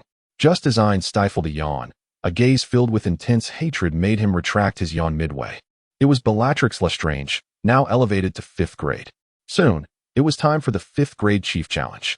Lestrange stood on the dueling platform, her malevolent glare unwaveringly fixed upon Ain. Ain raised an eyebrow, gazing provocatively at Lestrange. Lestrange, indeed, possessed considerable skill, swiftly overpowering his peers with ease. Yet, during Lestrange's final duel, he unleashed a sudden beam of crimson light, hurtling directly towards Ain and the audience. Ain caught off guard. instinctively activated a protective shield that rebounded the spell. Lestrange, taken aback by Ain's unexpected preparedness, swiftly leaped aside to evade the returning incantation. The look in Lestrange's eyes grew increasingly filled with disdain as he regarded Ain. Draco, witnessing the unfolding events and ready to rise in righteous indignation to voice his thoughts, was abruptly halted by Ain, and raised his hand before the entirety of Slytherin House. "May I inquire if I can challenge the fifth-year champion?" The moment Ain raised his hand, he captured the attention of everyone present. The newly appointed head of the academy appeared momentarily taken aback, glancing at the heir of the Black family before shifting his gaze to the young master of the Lestrange family seated above. It was quite a predicament. Hesitantly, the head of the academy remarked, "According to tradition, while there has been no precedent, it is not entirely out of the question." After speaking, he turned his attention back to Lestrange, emphasizing the importance of mutual consent. Lestrange looked at Ain with disdain, a malicious smile curling on his lips. "Huh, very well. But just make sure you don't come crying to the headmaster later." "Crying to the headmaster?" Ain raised an eyebrow, a cold smile appearing on his face. "Oh, I see. Considering your looks, it would likely be you who is shown the door after such a display." Ain gazed at Lestrange with a face full of pity, uttering, "You are truly unfortunate." Lestrange, on the verge of exploding with fury, pointed his wand directly at Ain and declared, "Black, if you possess any courage, step onto the stage. Today, I shall ensure that you do not leave this threshold." Ain remained unperturbed by his provocation. Instead, he let out a carefree laugh before striding confidently onto the dueling platform. Instantly, the gaze of every Slytherin was fixed upon the two individuals. Ain disregarded the gazes of those around him, advancing step by step towards Lestrange. Lestrange felt the weight of his opponent's presence, yet out of pride, he refrained from retreating. Thus, Ain approached Lestrange, standing mere inches apart. Lestrange did not withdraw his wand, which was now almost pressed against Ain's body. In a voice only the two of them could hear, Ain whispered into the ear of his adversary, "Your soul shall be severed from your body." Ain gently raised the sleeves of his wizard's robe, appearing to reach out to caress Lestrange's cheek in the eyes of the onlookers. A collective gasp echoed through the crowd, as they remained perplexed by Ain's unpredictable intentions. Concealed beneath the fabric of his robe, a beam of light struck directly at Lestrange. Lestrange's pupils dilated in an instant, plunging him into a state of bewilderment. "Lestrange, engage me in a duel, and during our confrontation, employ the Cruciatus Curse against me." Ain issued a command near Lestrange's ear, then swiftly distanced himself. "Lestrange, I challenge you to a duel." Ain's resounding voice echoed clearly throughout the lounge. The members of Slytherin held their breath in anticipation. Only Draco sensed an unsettling undercurrent. Torn between the allure of the spectacle and his concern for Ain, he decisively opted for the latter. He swiftly made his way to summon the headmaster. Draco hesitated for but a moment before departing the lounge, as all eyes were fixated on the dueling platform. After a courteous exchange of greetings between Ain and Lestrange, Ain decisively commenced the casting of spells. All shall be petrified, shattered into fragments. With a swift motion, Ain unleashed two advanced incantations. However, Lestrange, being the fifth-year champion, was not to be underestimated. An armor of protection deflected the incoming assault, and he began his counterattack. Ain deliberately employed spells of minimal lethality, aligning himself on the same battlefield as Lestrange, awaiting the latter's piercing curse. During this interval, Ain had likely discerned through their duel that his actual prowess surpassed that of the fifth-year student before him.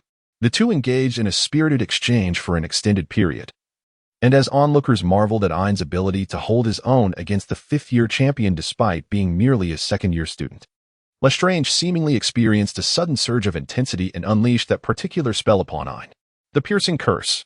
The moment the spell struck his body, Ain regretted his earlier assumptions.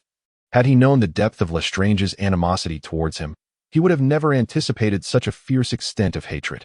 Ain wished for Lestrange to employ the Cruciatus Curse, for it was a simple matter. The Slytherin champion's public use of an unforgivable curse could easily land him in Azkaban, reuniting him with his unfortunate distant uncle and aunt. At the very least, expulsion was a certainty.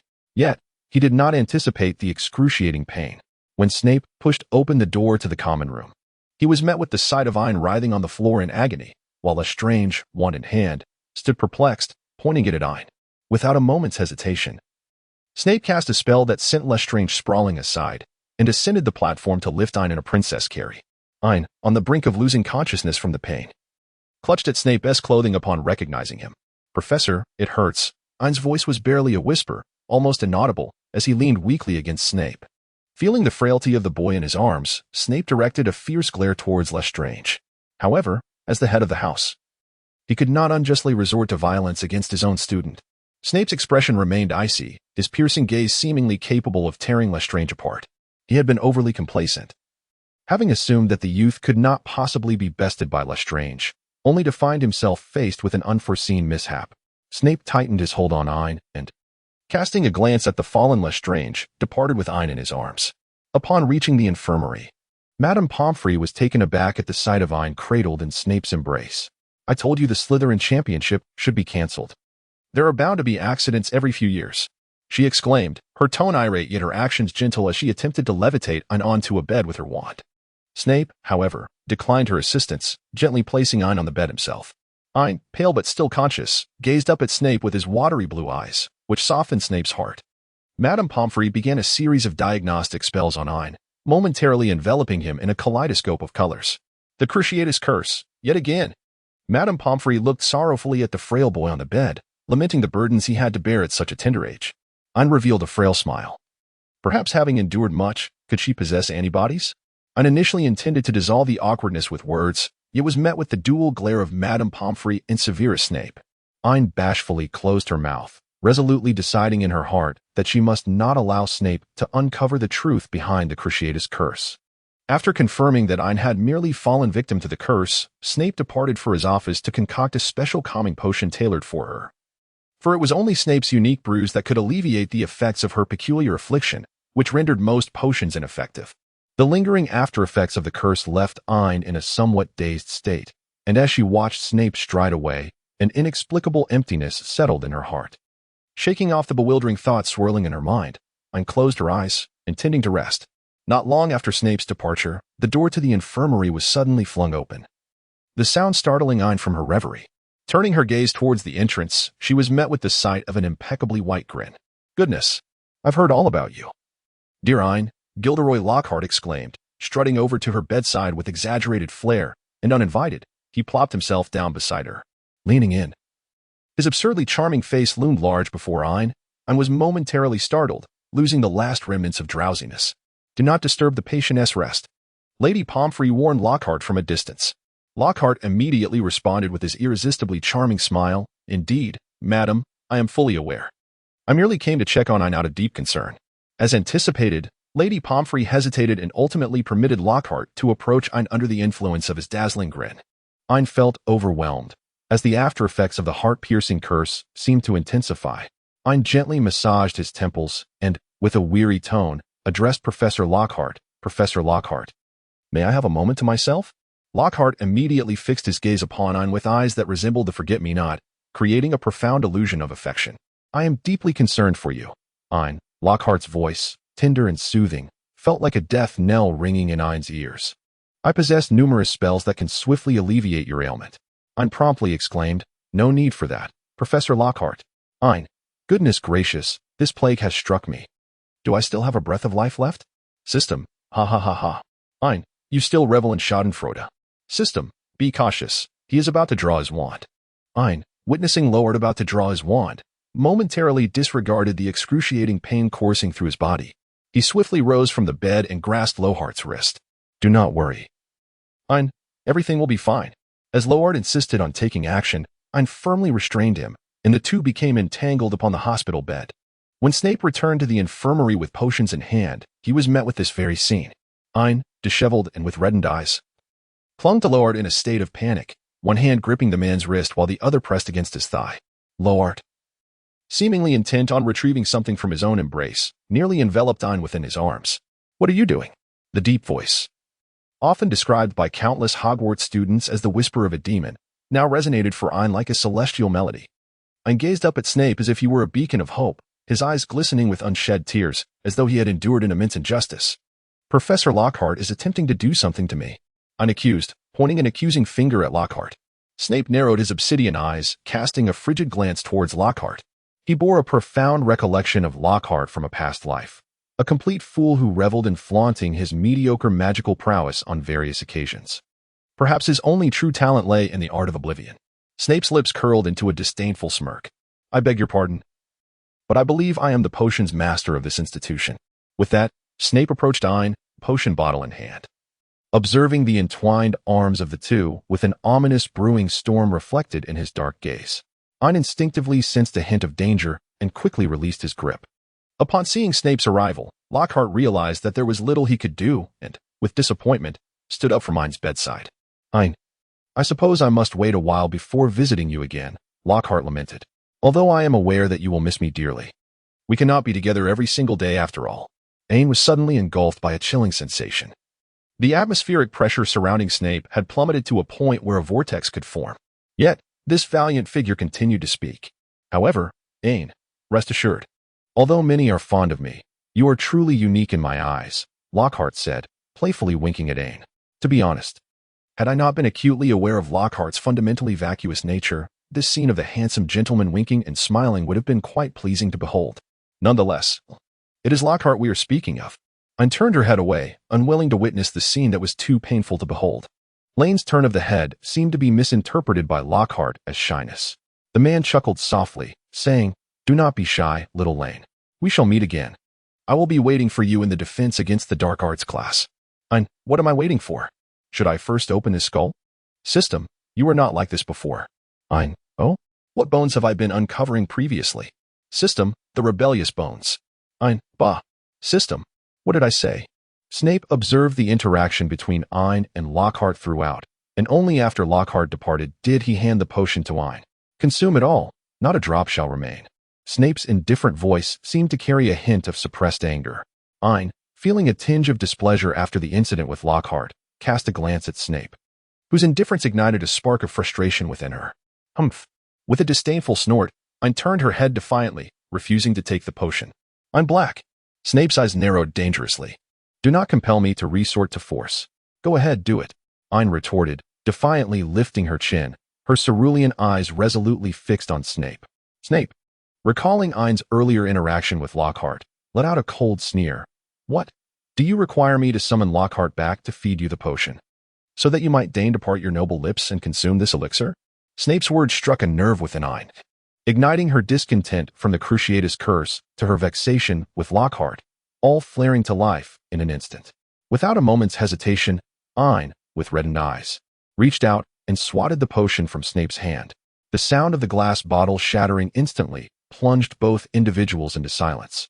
As the potion spilled onto the ground in a shimmering pool, after finally calming down from her rage, Ain gazed at the shattered potion bottle before her, a flicker of unease and regret swelling within her heart.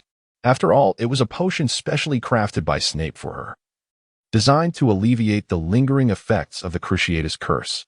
With a pang of remorse, Ain turned her gaze towards Snape, yearning to apologize.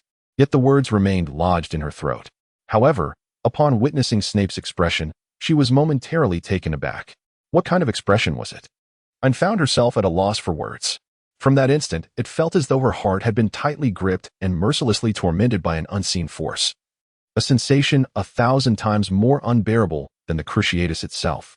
The tempest of anger that had once brewed within Snape evaporated in an instant, leaving him standing there like a silent statue, his dark, hollow eyes fixated on the potion flowing from the fractured glass. It was as if he were gazing upon something irretrievably lost. There were no roars, no shouts of fury, not even a hint of resentment. He merely observed in quiet detachment, as though separated from the world by an insurmountable barrier that could never be erased. Ain was in a state of panic, unlike any she had experienced before. She had an overwhelming sense that if she did not take action soon, something precious would be lost to her forever. Ain, in a state of frantic urgency, clutched the hem of Snape's robe. Professor, please listen to me, he implored, his sky-blue eyes filled with panic as they met the silent, obsidian gaze of Snape. Suddenly, he found himself at a loss for words, uncertain whether to claim it was unintentional or to admit he had momentarily lost control. A myriad of excuses and thoughts raced through Ain's mind, yet none escaped his lips. Instead, he merely held on to Snape's robe with a pallid face, infused with an inexplicable stubbornness.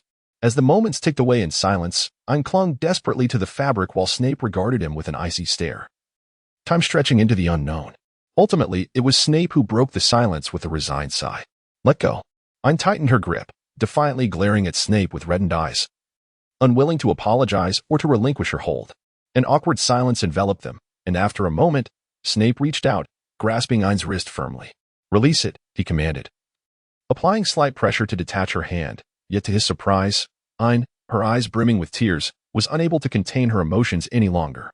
"I want to let go," she cried, tilting her tear-streaked face upward to meet Snape's gaze. Snape felt a pang in his heart at the sight of Ain's tears, each drop striking him as though it were aimed directly at his core. What a troublesome little imp. The mess was of his own making, yet she displayed such a poignant expression. Ultimately, with a resigned sigh, Snape explained, "Let go. I shall fetch you another potion," and widened her eyes slightly, staring at Snape in a moment of bewilderment. Her tear-streaked face wore an expression of surprise that was somewhat amusing, yet Snape found no humor in the situation. He reached out his hand and gently patted Ain's head in a soothing manner, saying, "Be a good girl and wait for me here, all right?" Ain glanced at Snape, repeatedly ensuring that the man was neither angered nor intent on departing irretrievably, before hesitantly releasing his grip. Snape swished his robes and exited the infirmary. Ain gazed at Snape's receding figure, then glanced at the spilled potion pooling on the ground, feeling a sense of wistfulness wash over her. "System, if you ask me. Some individuals simply deserve it." "Ain, silence, you wretched system." "System. Ah, it seems the foolish child has finally come to his senses." "Ain, system, it is not an easy task." "Ain, why?" "System, what is the reason?" "Ain, why did I just feel so distressed? As if I were deeply afraid that Snape would cease to acknowledge me." "System." Ain clutched the fabric of her clothing near her heart, where a lingering dull ache still resided. "Ain, is it because I feel pity for Snape?" "System, yes and no."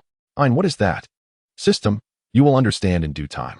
After leaving the infirmary, Severus Snape strode through the castle, his footsteps echoing in the quiet of Hogwarts under the night sky.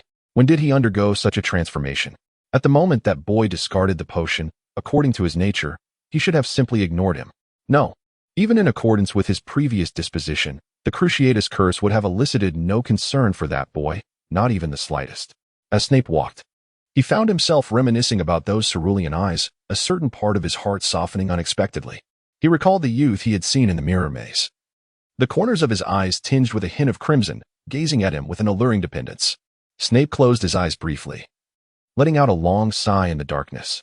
It was uncertain when it had begun, but the lily in his heart had imperceptibly been replaced by a beam of sunlight, that fleeting warmth morphing into a radiant little sun. Yet, it proved to be an incessant source of worry.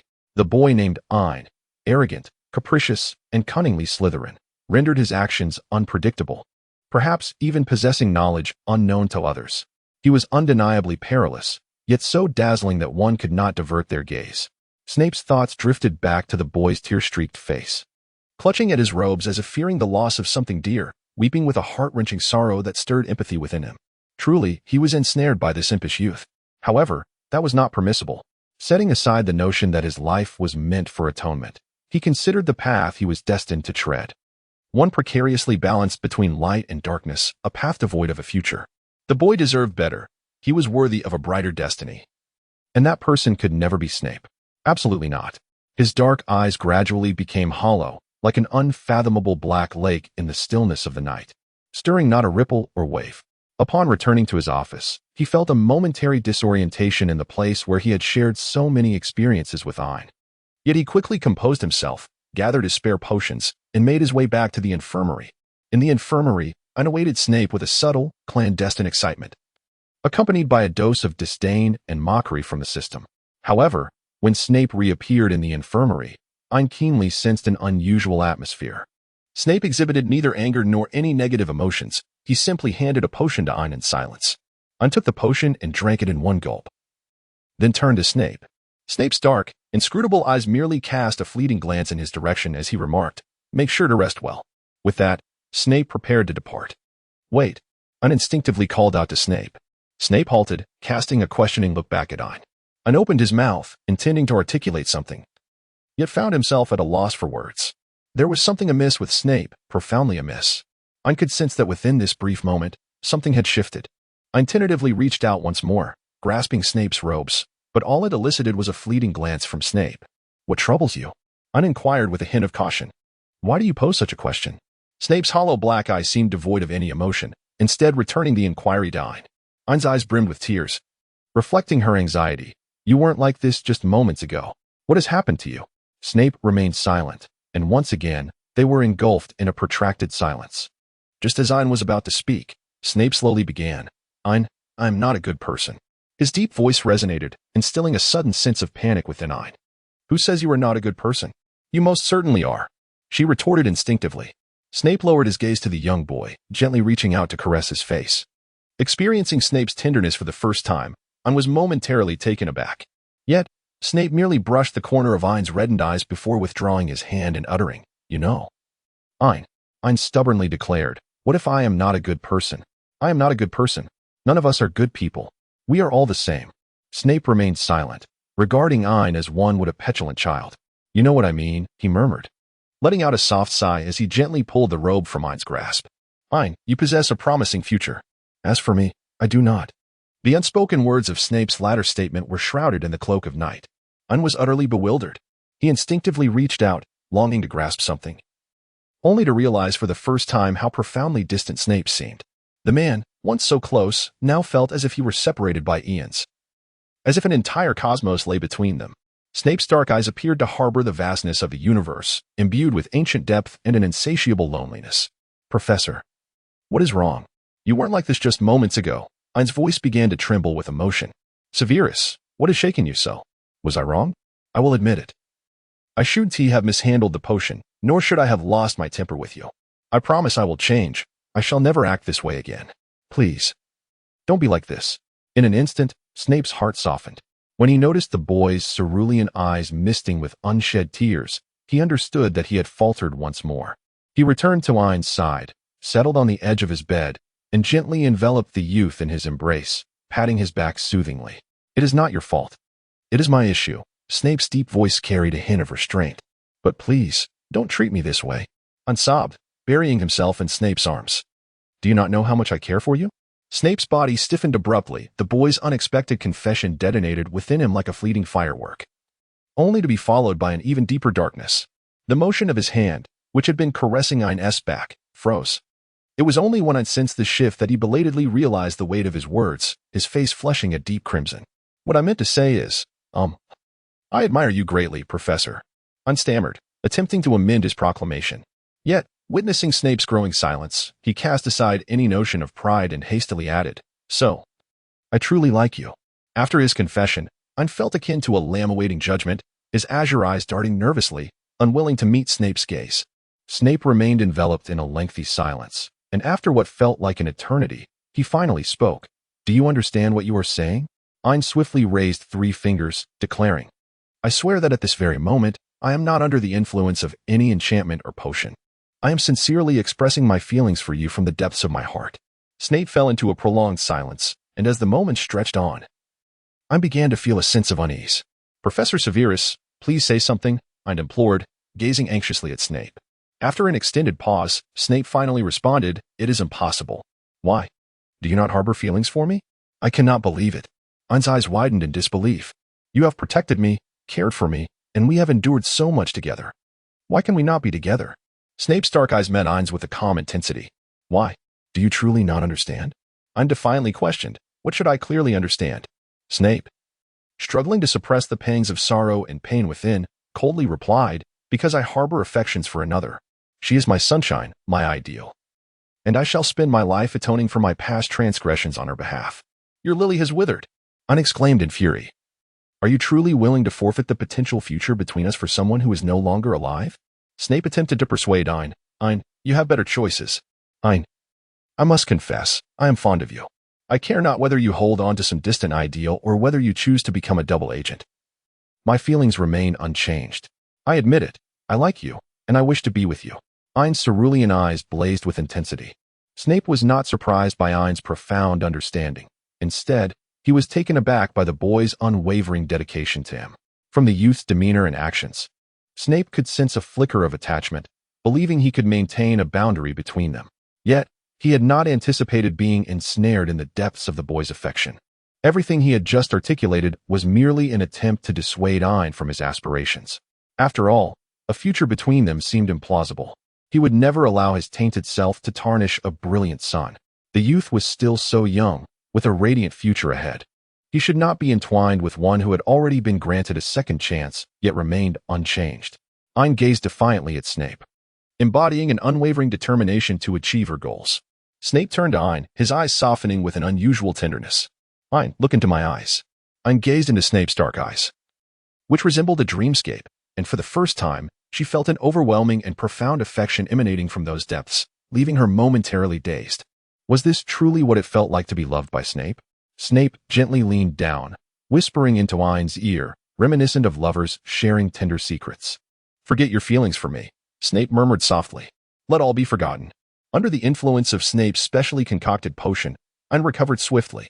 By the following morning, Madame Pomfrey conducted a thorough examination and expressed her satisfaction, declaring that in a few days, Ain would be able to leave the hospital. Ain nodded gently and offered a flawless smile to Madame Pomfrey. Thank you, Madame. Madame Pomfrey affectionately reached out to stroke Ain's head, only to be subtly evaded by Ain. Unperturbed, Madame Pomfrey attributed this to Ain's desire to be regarded as more mature, and simply returned a warm smile in response. Ain naturally responded with a courteous smile characteristic of Slytherin. Although he still needed to remain in the infirmary for a few more days, friends were allowed to visit. The first to visit Ain was Draco. Upon entering, Draco's expression was initially one of concern. However, upon seeing that Ain appeared to be in reasonably good spirits, his demeanor softened. Ain, you are not in any distress, are you? Draco inquired, still harboring a hint of worry for Ain's well-being. Ain sat upon the bed, gradually lifting a water cup resting on the bedside.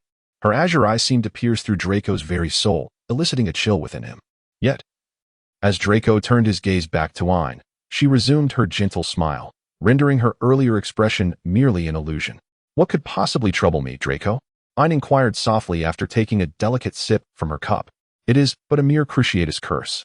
Draco felt a slight relief and remarked, indeed, Professor Snape's antidote must be remarkably effective. However, a peculiar tension lingered in the air, prompting Draco to scrutinize Ain further. She maintained her serene demeanor, devoid of any signs of distress. Perhaps it had merely been his imagination. Yet, concealed from Draco's view, Ain's fingers tightened around the cup, turning pale from the exertion. In an instant, she regained her composure, nonchalantly tossing the blanket aside and casually stating, indeed, Professor Snape's potions are undoubtedly the most effective. Draco sensed an underlying discord but could not articulate it. Instead, he shifted the subject. By the way, Ain, he leaned closer, did you hear?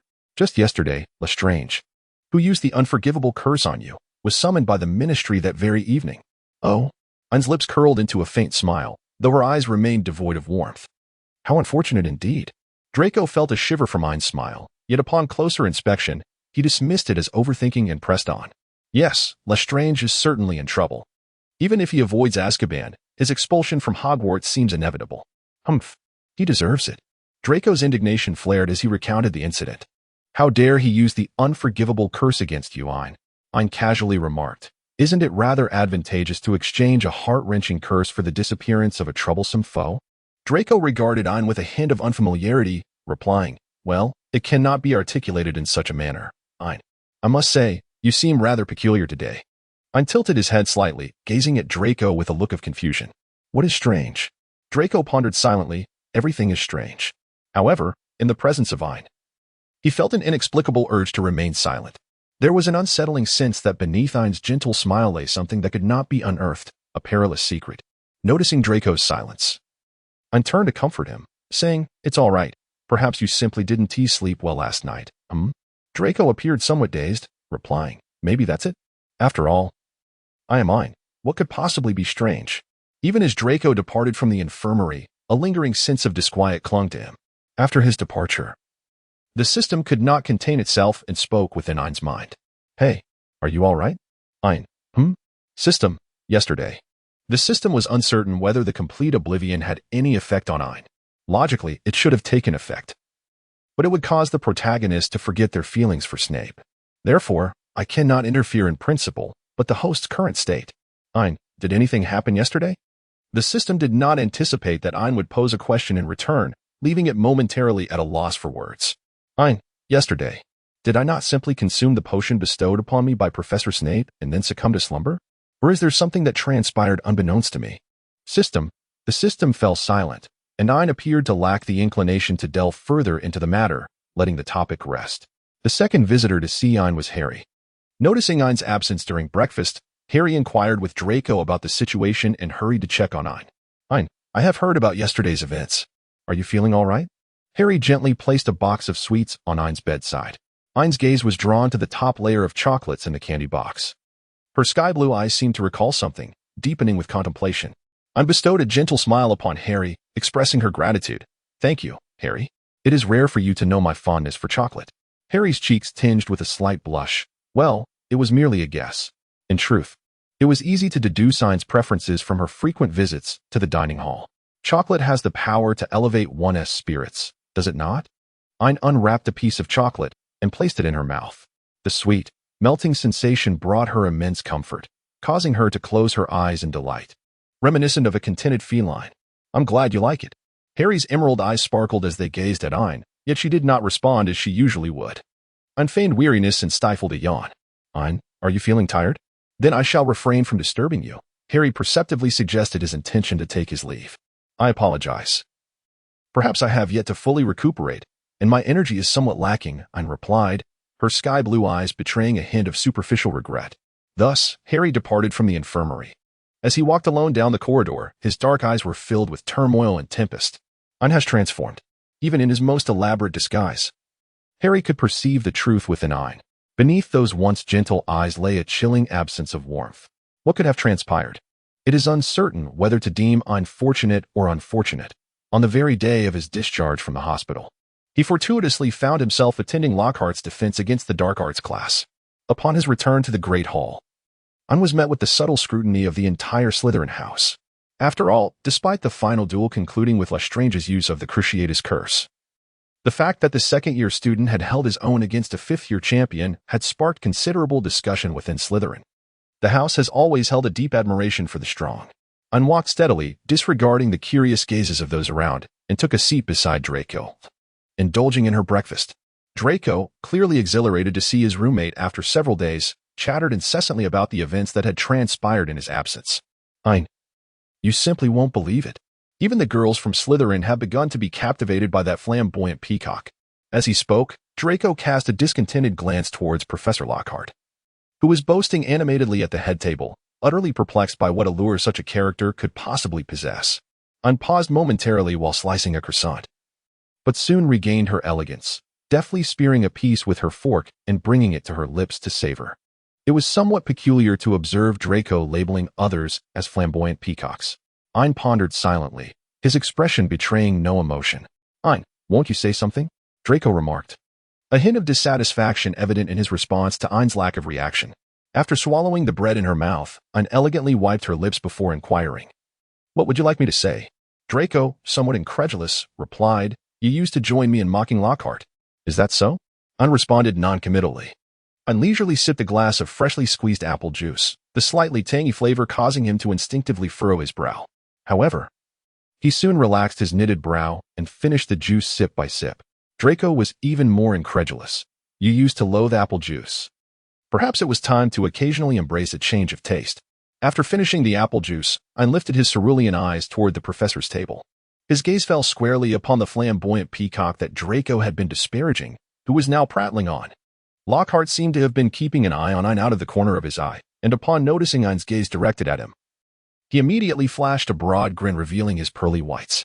Meanwhile, Snape, whose face was already a thunderous shade of black, darkened even further upon witnessing Lockhart displaying his dazzling smile to Ain, his expression now ominously stormy. Ain, however, did not spare even a fleeting glance for the man in the black robe.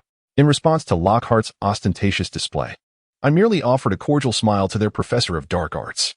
Lockhart's grin widened even further. Snape rose abruptly from his seat. Oh, Professor Snape? Lockhart seemed to have just noticed Snape's presence beside him. Have you already finished your breakfast? You must understand that breakfast is of utmost importance. Only by dining well can one maintain a radiant complexion, much like mine.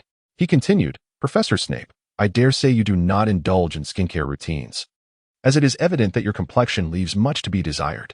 Such neglect can age one prematurely. With a sardonic sneer, Snape retorted venomously.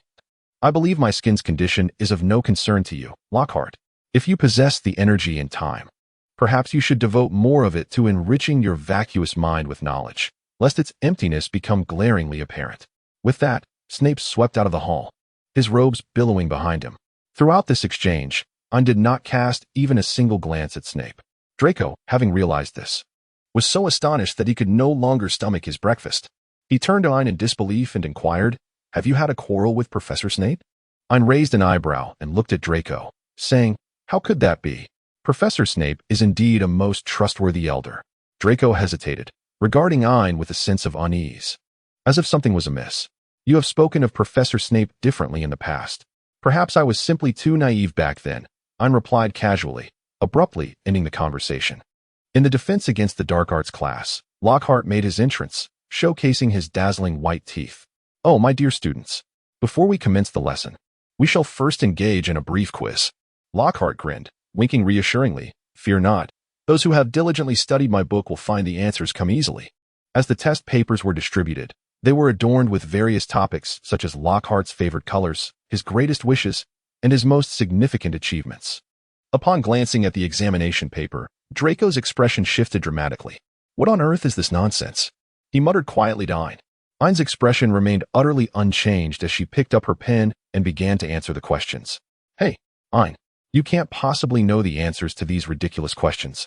Can you?" Draco stared in astonishment as Ain swiftly scribbled down her responses. "Who knows?"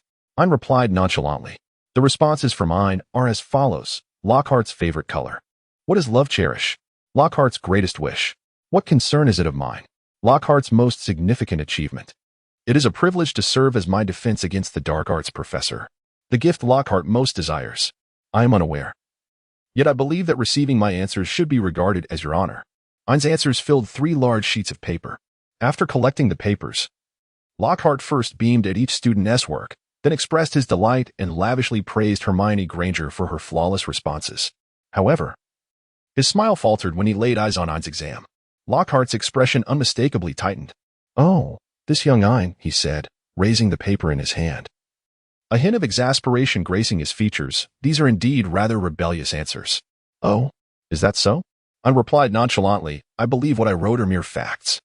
If the timing had been right, perhaps Lockhart would have answered this question with a complete blank, which is his specialty. Ain, with a malevolent glint in her eyes, contemplated darkly. Lowart cleared his throat awkwardly a couple of times, determined to proceed to the next segment. He retrieved a cage shrouded in black fabric from beneath the table, speaking in an almost mystical tone. "Next, you shall witness the most wicked and vile creature in existence." Ain cast a sidelong glance, eagerly anticipating the emergence of another Lockhart from the cage. "However, fret not, maintain your composure. With my presence, you need not harbor any concerns." As Lockhart spoke, he drew back the black cloth that concealed the contents. Revealed beneath the drapery was a cage filled with Cornish pixies, their vibrant blue hues gleaming. With pointed chins, large ears, and a pair of wings, they stood over 8 feet tall, chattering excitedly within the confines of the cage. I noticed the collective change in expression on Harry and Ron's faces, forced by Hermione to sit in the front row. Several small house elves near the edge of the cage were still attempting to stretch their hands out to grasp something. Indeed, these wicked and malicious Cornish house elves. Let me observe how you intend to deal with them. As Lockhart spoke, he opened the cage. Instantly, the classroom descended into chaos, with the house elves scattering in all directions. A few, when gathered together, could lift a person into the air only to drop them again. Others engaged individually, tugging at the ears of the students.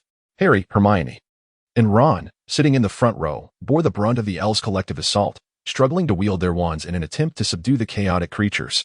Ain had long been prepared, pulling Draco towards the classroom door. Along the way, a few mischievous sprites encountered them, but Ain effortlessly repelled them with a few well-placed spells. Upon reaching the entrance, Ain shouted to the students inside the classroom, urging them to flee. As soon as the command to run was uttered, some quick-witted students began dashing towards the exit, soon followed by others who realized the urgency of the situation. Ultimately, all the students surged towards the doorway in a collective rush. Ain stood at the entrance, permitting students to pass while repelling mischievous house elves with a mere flick of her wand. "Oh, everyone, please don't leave just yet. This is for your own good," Lockhart observed as students rushed outside, attempting to follow them, only to find himself ensnared by an unforeseen force, his feet glued to the ground, rendering him immobile amidst the ensuing chaos. Seizing the moment, The house elves surged toward him, tugging at his hair, pinching his ears, and yanking at his garments. Ouch! Stop! Please cease! Lockhart exclaimed, struggling to wield his wand, yet his efforts proved futile. In desperation, he called out for assistance from the nearby trio of Gryffindors. You three. Hurry and help me. Harry cast a fleeting glance at Lockhart before resolutely stepping toward the exit, while Hermione hesitated, rooted in uncertainty. Ron glanced between Harry's retreating figure and Hermione, who appeared torn between the urge to assist and her skepticism regarding Lockhart's competence. He swiftly grasped Hermione's arm. Stop dawdling. Let us leave, he urged. Yet, Hermione lingered, eyeing Lockhart as he grimaced under the elves' relentless torment. Isn't he supposed to be quite capable? How could he falter against a few house elves? Suddenly, Ron's insight struck him, revealing a blind spot. Unless he is nothing but a fraud, then he hardly merits our aid. Taking Ron's words to heart, Hermione reluctantly followed him out the door. By this time, the classroom had emptied, leaving Lockhart as the sole target of the house elves' mischief. His cries echoing in despair. Though Hermione had nearly reached the threshold, her innate kindness compelled her to glance back, yearning to rescue Lockhart. In that moment, her gaze locked with a pair of cerulean blue eyes, smiling yet imbued with a chilling detachment.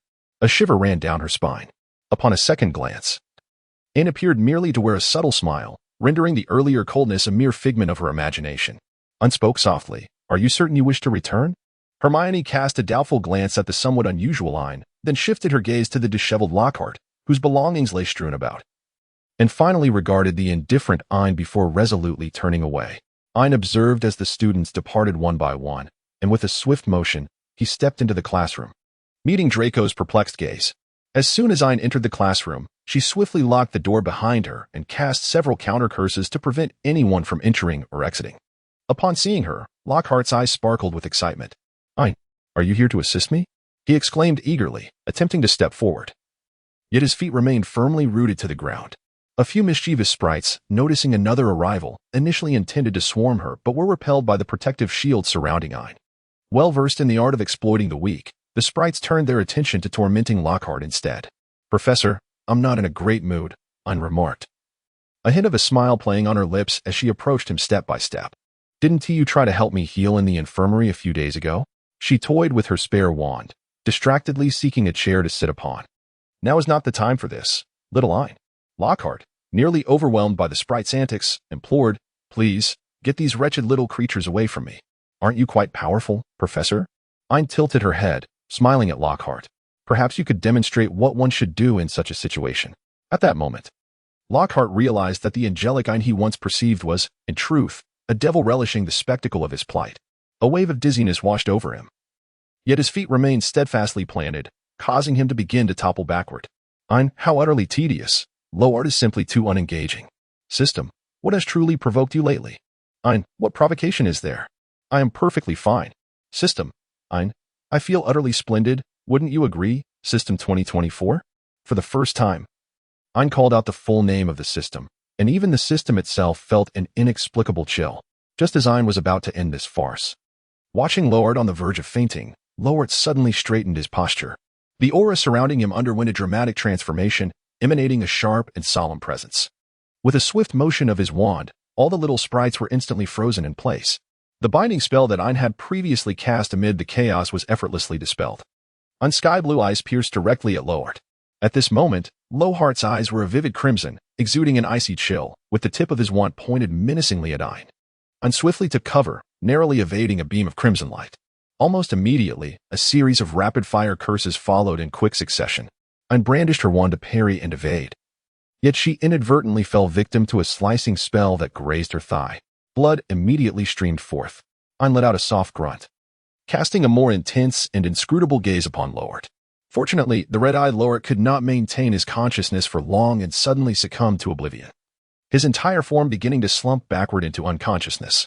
In an instant, the classroom fell into a profound silence, broken only by the resounding thud of Lowart hitting the ground. Ain, suppressing the pain, approached Lowart with a cautious gait. Lowhart's earlier demeanor was unmistakably peculiar, particularly those crimson eyes. Ain let out a cold snort, strikingly reminiscent of a certain man concealed within the depths of number 12 Grimmauld Place. It appears that Lockhart has indeed acquired a particular Horcrux. As Ain took a few steps forward, the surrounding sprites, having lost their restraint, began to chatter and squawk once more, obstructing Ain's progress. Ain silently cursed under his breath, brandishing his wand to deal with the house elf. Yet, it was precisely this moment of delay that allowed the door to the defense against the dark arts classroom to be abruptly flung open. It turned out that Draco, unable to quell his concern for Ain, could not resist the urge to summon Snape. Upon hearing Draco's description, Snape's expression shifted dramatically, and without a moment's hesitation, he made his way to the defense against the dark arts classroom. As he stepped inside, he was met with a scene before him. Ain, dragging a leg that was bleeding profusely, assisted Lockhart in managing the chaotic swarm of mischievous pixies, while Lockhart lay unconscious upon the ground. The atmospheric pressure around Snape suddenly diminished. With a flick of his wand, he immediately froze all the pixies in their tracks. With a rough gesture, his wand forcefully shoved each pixie back into their cage, ultimately securing it with a lock. Curse it, could you not make things a tad easier? Snape instinctively moved closer to Ain, intending to lift him, only to be evaded by Ain. Ain's evasive movement once again tugged at the wound on his thigh, causing fresh blood to flow forth. At this moment, Snape's countenance could only be described as ink black. What do you truly desire? Snape's voice lowered, laced with barely concealed anger as he addressed Ain. Shouldn't that question be directed at you, Professor Snape? Ain's cold gaze met Snape's dark eyes. Devoid of the usual pretense of innocence, he appeared as though he had torn away the facade of obedience. Professor Snape, it seems we are not particularly acquainted. Ain looked at Snape, his sky-blue eyes betraying no emotion. Snape paused momentarily before responding. However, you are currently a member of Slytherin House, and as its head, I have a duty to ensure your well-being. Ain coldly rejected Snape's offer, saying, No need, Professor Snape. I can manage to go to the infirmary on my own. I am capable of handling a simple blood-replenishing charm myself. Snape's brow furrowed with such intensity that it seemed he could crush a mosquito. Yet he found himself utterly helpless against Ain's stubbornness. I shall escort you to the infirmary, Snape stated dryly. Ain, disregarding Snape, simply cast a healing charm and, albeit limping, rose to her feet. I believe Professor Lockhart would benefit more from your assistance, Professor Snape. Ain approached Snape, yet merely brushed past him, exiting the door. Thank you for your concern, Professor Snape. He nodded politely before leaving the defense against the dark arts classroom. Snape suddenly began to question the correctness of his decision. Initially, he had intended to distance the boy from darkness by compelling him to forget his feelings towards himself. But where had it all gone awry? The boy's actions were entirely beyond Snape's expectations. He had anticipated that the boy would become more cheerful. Yet Snape's gaze darkened as he observed the stubborn figure of the boy limping away, resembling a solitary ray of sunlight descending into darkness. The moment Ain vanished from Snape's sight, he could no longer restrain himself, collapsing to the ground in agony. The wound on his thigh, exacerbated by Ain's reckless actions, reopened and began to bleed, while waves of intense pain surged into his mind, overwhelming his thoughts. The agony intertwined with the depths of those dark eyes, leaving Ain's spirit in disarray. Had Snape's oblivion truly taken effect? Certainly not. Ain reminisced about the events of that evening. Snape whispered softly in her ear, uttering the despairing incantation, Obliviate. Ironically, it was the very birthday gift she had received from this man that obstructed its effect. Ain's hand delved into his pocket, touching the cufflink that had not yet been adorned by him, shattered by a spell of oblivion that had overwhelmed him. Ain's memories drifted back to the day they returned from the cavern to Spinner's End. The evening air enveloped Spinner's End in a serene stillness, as the temperature in London fluctuated dramatically between day and night. Snape deftly kindled the flames in the fireplace, and a comforting warmth coaxed Ain to gently close her eyes. Professor, Ain exclaimed, scampering a few steps to Snape's side and tugging at his sleeve. Snape raised an eyebrow, poised to unleash his sardonic retorts, but was taken aback when Ain pouted and declared, Even Grindelwald gifted me a present for my birthday. What about yours, Professor? I assume you are aware that the meager birthday gift from your pitiful potions master would likely be lost amidst the myriad of presents you have received, Snape quipped, his tone laced with irony. Ain, unimpressed, pouted and expressed her discontent, stating, I have no desire for such insincere gifts. Ain grasped Severus Snape's sleeve, her cerulean eyes sparkling with anticipation. You must have prepared a gift for me to personally deliver, right? Snape fell silent, slightly irked as he recalled his state while procuring the present. He could not comprehend what had possessed him, inexplicably, while selecting a gift. He had thought of the cufflinks that the impish Zabini had once given to Ain. How ridiculous. Cufflinks were not trifling gifts. Yet, by the time realization dawned upon him, he had already emerged from the boutique with a pair of azure cufflinks in hand. He had merely intended to offer the young girl some protective adornments. Thus, he consoled himself regarding his inexplicable actions, casting various protective charms upon the cufflinks. However, on the day of Ain's birthday, he still found himself inexplicably withholding them. At that moment, confronted by the eager glimmer in her eyes, he, for reasons unknown, inexplicably retrieved the poorly wrapped cufflinks from his pocket. "Take your gift and hurry to bed," Snape uttered dryly, his tone tinged with an air of hasty retreat as he swiftly departed. Ain, clutching her gift, was as elated as if she had savored a fully sweetened tiramisu. Her beautiful eyes narrowed in delight, reluctantly gazing at the cufflinks once more before finally wrapping them in a piece of velvet and tucking them close to her heart within her pocket. He. A birthday gift from the professor. I joyfully rolled around on her bed all night long, reveling in her happiness. Returning to the present, Ain pressed her hand against the wound on her leg, attempting to slow the flow of blood, while her other hand wielded her wand, casting a few more blood-stopping spells. Yet, the pain in her leg paled in comparison to the anguish brought forth by the shattered cufflink. No one could fathom that. In the moment the cufflink fractured in her embrace, something profound within her also lay in ruins. Severus Snape.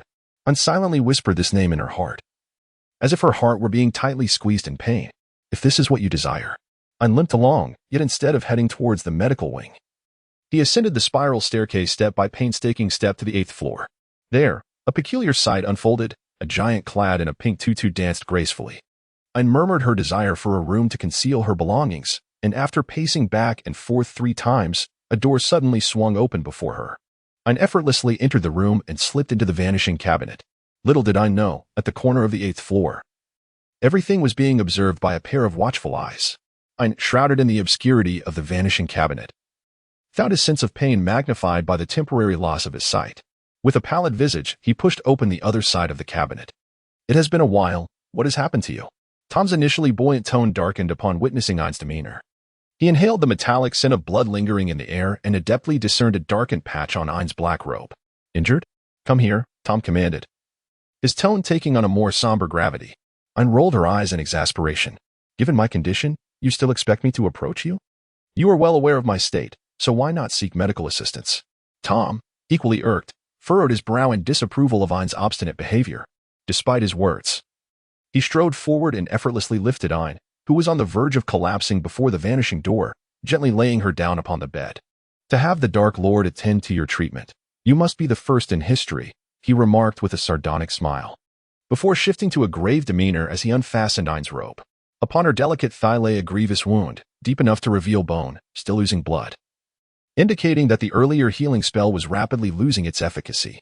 Tom's brow knitted in concern as he wielded the wand Ain had procured for him, executing a series of intricate maneuvers. Suddenly, Ain perceived that her leg seemed to be enveloped by a thin layer of black mist, which not only dulled the pain, but also rendered her sense of touch utterly absent. Ain looked at Tom with a mix of suspicion and disbelief. "Surely you cannot be on the same level as Lockhart in terms of treatment?" Tom raised an eyebrow in confusion. "What do you mean, on the same level as Lockhart?" "I have temporarily sealed the sensation at the site of your wound with dark magic. This seal also prevents any blood from flowing out. Thus, during the normal healing process, you will feel no pain, it will not interfere with your regular activities, and there will be no bleeding. Once you fully recover, all will be well." Aimere did not anticipate that the Dark Lord would employ such sharp and cunning maneuvers when addressing matters of healing, yet it strangely seemed devoid of any issues. Ain gracefully descended from the bed, experiencing a momentary stumble, yet, to her surprise, she felt no sensation. The wound had ceased to bleed. "I shall refrain from expressing my gratitude, for this injury was indeed of your own making," Ain remarked with a hint of pride, tilting her chin toward Tom. "Is that so?" Tom replied ambiguously, eliciting a question. "Have you found a new Horcrux?" "Not entirely certain, but it seems highly probable," Ain reflected on Lockhart's unusual demeanor. His crimson eyes were undeniably distinctive. If it were not a Horcrux, it might suggest that Lockhart possessed a dual personality, yet there appeared to be no signs of such. "I wonder which Horcrux it could be," Ain mused aloud. Tom elegantly retrieved his notebook, beginning to jot down some observations. Ain, filled with curiosity, leaned in to observe. "What are you doing? Are you tattooing your own essence?" Tom replied, "It is merely an ordinary notebook." "I know." Tom raised an eyebrow, gazing at Ain with a mix of amusement and exasperation. "Why do you appear somewhat disappointed, I wonder?" Ain immediately straightened up, adopting a serious demeanor. "Is that so? Perhaps you are simply overthinking it," he replied, Tom's crimson eyes fixed upon Ain's earnest expression, and for reasons unknown. He sensed a subtle shift in the boy that seemed to differ from his former self, despite Ain's fervent attempts to disguise this change. Striving to demonstrate that he remained unchanged, Tom abruptly spoke, his voice laced with an alluring undertone. "There is something quite amiss about you today." Ain immediately retorted, "What is amiss?" "It is merely your illusion." Tom narrowed his crimson eyes. Indeed, it was incorrect. The swift denial seemed rather like a cover for something concealed. Tom's ruby-like gaze pierced directly into Ain's somewhat murky sky-blue eyes. Ain directly sensed an unsettling presence. "Tom Riddle, if you dare to use legitimacy against me, I shall never acknowledge you again." Ain's azure eyes brimmed with fury as they awaited Tom's response. Tom stared at Ain for a moment before bursting into laughter. "Very well. I shall heed your wishes." Ain gazed at Tom with skepticism, yet could discern no thoughts within his seemingly calm red eyes. Ain inwardly curled her lips in disdain. The Dark Lord was indeed a troublesome figure, utterly oblivious to the sinister thoughts concealed within his terrifying bald head. Although Tom appeared at this moment as the handsome young man he was, Ain inexplicably found herself recalling that noseless, egg-like head, which instantaneously shifted her perception of Tom, rendering it somewhat peculiar. Ain remained silent for a while, yet his curiosity ultimately overpowered the potential danger that lurked beneath. His eyes darted about as he could no longer contain his inquiry. "If the number of soul artifacts you have fused increases, will you revert to that original, unsightly appearance resembling a boiled egg?" Tom's demeanor shifted abruptly. An aura of formidable pressure enveloped him. His crimson eyes bore down on Ain with the scrutiny of a superior, and he menacingly posed a single question. "Do you find me unattractive?" Ain swallowed hard. "Do you not find being bald and lacking nostrils truly unattractive?" Tom fell into an unsettling silence, and after a while, he subdued his imposing demeanor and replied to Ain, "One's appearance ought not to change." Ain exhaled deeply, expressing relief. Tom fell into an even stranger silence. After what felt like an eternity, he finally spoke again. "In that case, let us discuss your matters. I respect your thoughts and will not intrude upon your mind, but I require your honesty in return." Tom's crimson gaze fixed intently upon Ain. Ain immediately turned her head away, exclaiming, "Absolutely not. It simply isn't true." Tom remained silent, his indifferent gaze fixed upon Ain, observing her until she felt a twinge of awkwardness. "What are you doing, Tom?" Ain shot him a couple of furtive glances, but Tom remained unmoved. After a while, Ain hesitantly spoke up. "Actually, it's just, Tom raised an eyebrow. "Tom, could you teach me how to duel?" Ain's cerulean eyes shone with determination as she looked directly at Tom. "I'm black," Tom scoffed. "Do you truly comprehend what you are asking?" "Of course I do." With her resolve unwavering, Ain continued, "I wish for you, Tom Riddle, to instruct me in the art of dueling, including but not limited to various forms of dark magic." "Tom Riddle," he murmured, the name rolling off his tongue with a hint of amusement, yet his crimson eyes reflected a chilling indifference. "You are now requesting that he teach you dark magic. Do you grasp the implications of this, Ain Black?" "I am fully aware. And that is precisely why I am earnest." Ain exhibited no fear in the face of Tom's imposing presence, steadfast in her convictions. Suddenly, Tom laughed, his melodious chuckle resonating within the confines of the modest room, instinctively evoking a sense of danger within Ain. He stepped closer, narrowing the distance between them, leaning slightly forward until their faces were nearly touching. The frigid aura emanating from his proximity made Ain instinctively shrink back. His voice, rich and magnetic, lingered in her ear. "What makes you think I would ever teach you?" After pausing, he chuckled softly again, continuing, "And why would I wish to impart the skill of dueling to a mere child? What benefit would that bring me? Am I to invite a potential rival into my future?" Ain was momentarily taken aback by the words. He had not anticipated this layer of complexity. Perhaps it was due to Tom's previous affability that he often forgot that even with merely 2 soul fragments, the man before him was undeniably the greatest villain of all time, Voldemort. At this very moment, this realization was strikingly clear, for the owner of the voice, Voldemort, stood right before him, mere inches away, his dangerous red eyes fixated on Ain, accompanied by a hint of perilous amusement. Ain instinctively recoiled slightly, only to elicit another soft chuckle from Tom. Had she never contemplated such matters before? Tom gently created a bit of distance, his previously imposing aura softening just a tad. Should one call her endearing or merely naïve? Tom reached out and caressed the soft crown of Ain's hair. Ain, however, grasped Tom's wrist tightly. The frigid temperature sent a shiver through Ain, yet he did not relinquish his hold. Ain gazed back at Tom with his crimson eyes, articulating each word with deliberate precision.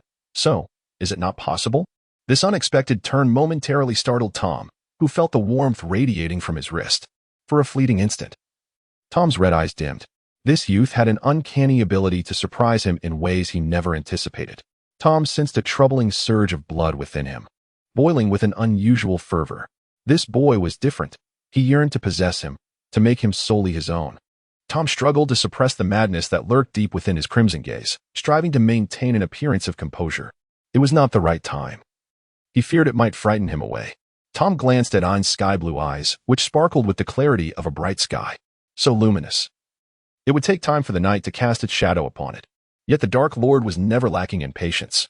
With a graceful smile, Tom released Ain's hand, rising to tower over the stubborn youth and speaking with elegance. Of course, it is not impossible. Tom's refined voice illuminated Ain's face. As long as you can offer me a price that satisfies. However, the latter part of Tom's statement vexed Ain. So I won't be restricted from being the Dark Lord anymore? Ain tentatively inquired, blinking innocently at Tom. Tom merely arched an eyebrow. I have no interest in reliving a life I have already experienced. Then I won't restrict you from killing anymore? Ain scratched his head, struggling to articulate his thoughts. Do you truly believe that an unbreakable vow could impose any significant limitation on me? Tom's arrogance and self-assured demeanor made Ain want to retaliate. Yet he had to concede that Tom was indeed correct. Tom possessed ample means to circumvent any unbreakable vow and achieve his desires. Then what do you propose we do? Ain, feeling despondent, pouted as he questioned Tom. Tom observed the rare and endearing sight of the boy pouting, and for a fleeting moment, his red eyes darkened again. I want you. Tom's ruby-like gaze fixated intently on Ain's eyes. Ain gazed at Tom with a hint of confusion.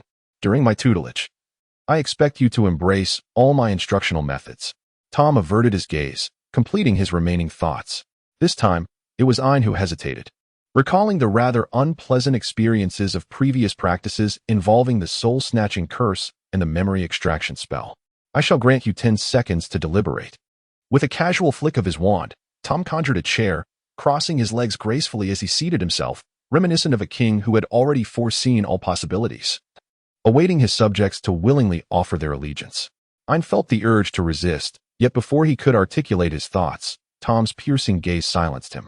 Tom's eyes conveyed a clear message to Ain. No one could negotiate with him. 10, 9, 8, 7. Tom commenced the countdown without a moment's pause. Wait. 10 seconds is insufficient. I need to argue my case a bit more. Ain protested, furrowing his brow in defiance. 6, 5, 4, 3. Tom continued, showing no sign of hesitation, utterly disregarding Ain's protests. 2, 1. As the countdown reached its conclusion and Tom prepared to speak, Ain hastily interjected. All right. I concede. Under the pressure of the countdown, Ain ultimately yielded. Excellent. Now, as your mentor, I require you to answer my first question. Tom directed his emotionless crimson gaze towards Ain.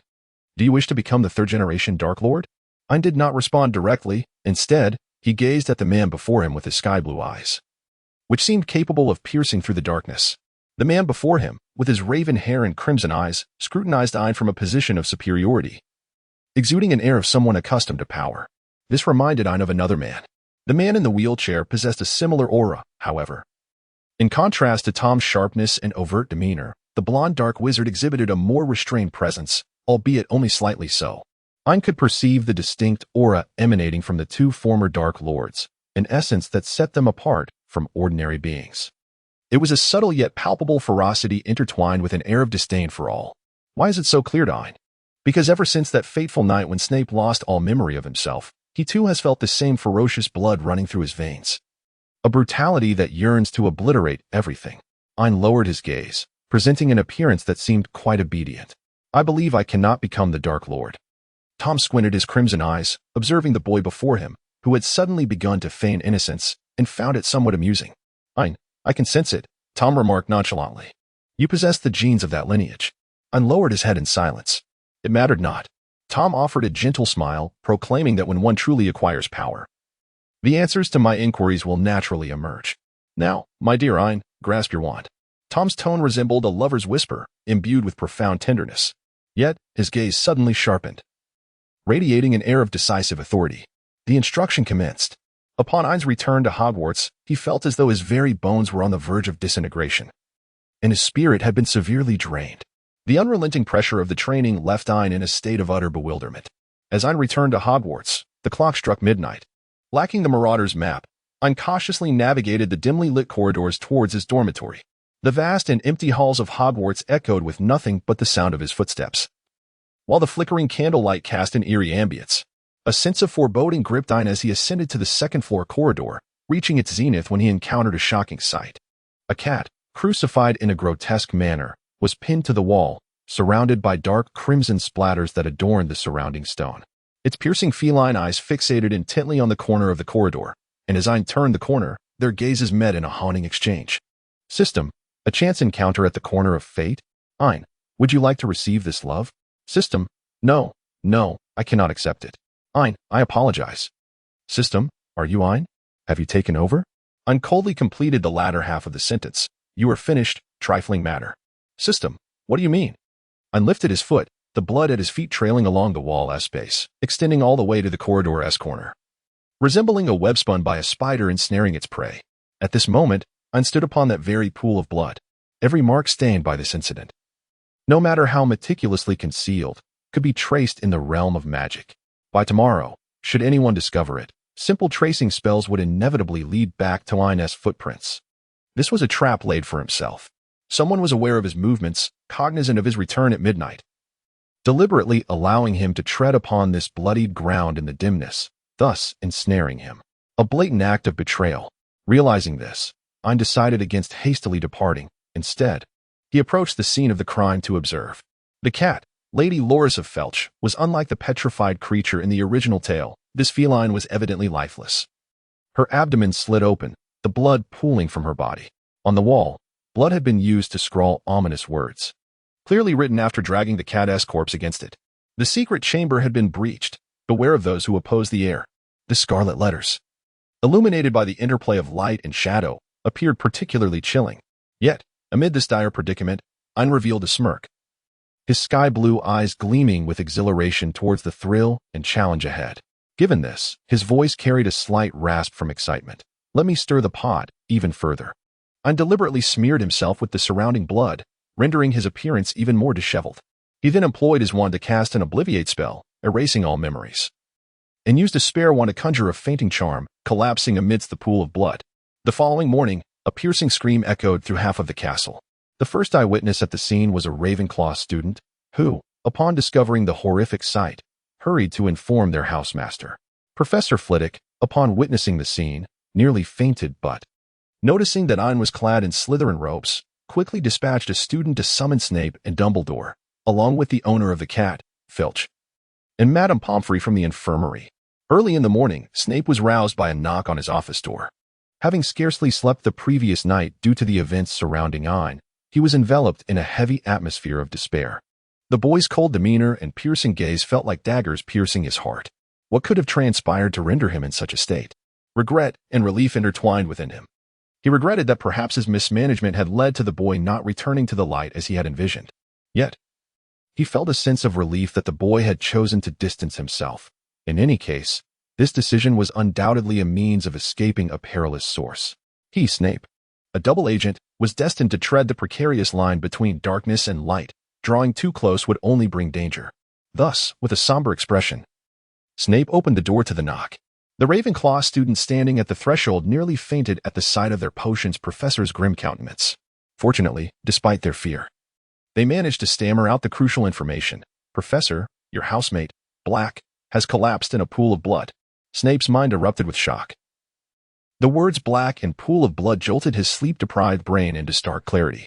Where? He demanded, his dark eyes piercing into the Ravenclaw student, leaving no room for superfluous conversation.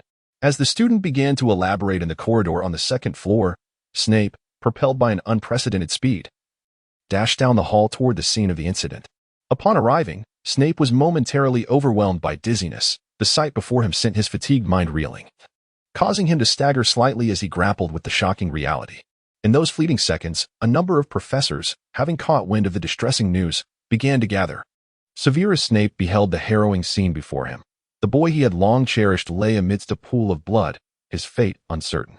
Beside him was a cat, gruesomely disemboweled.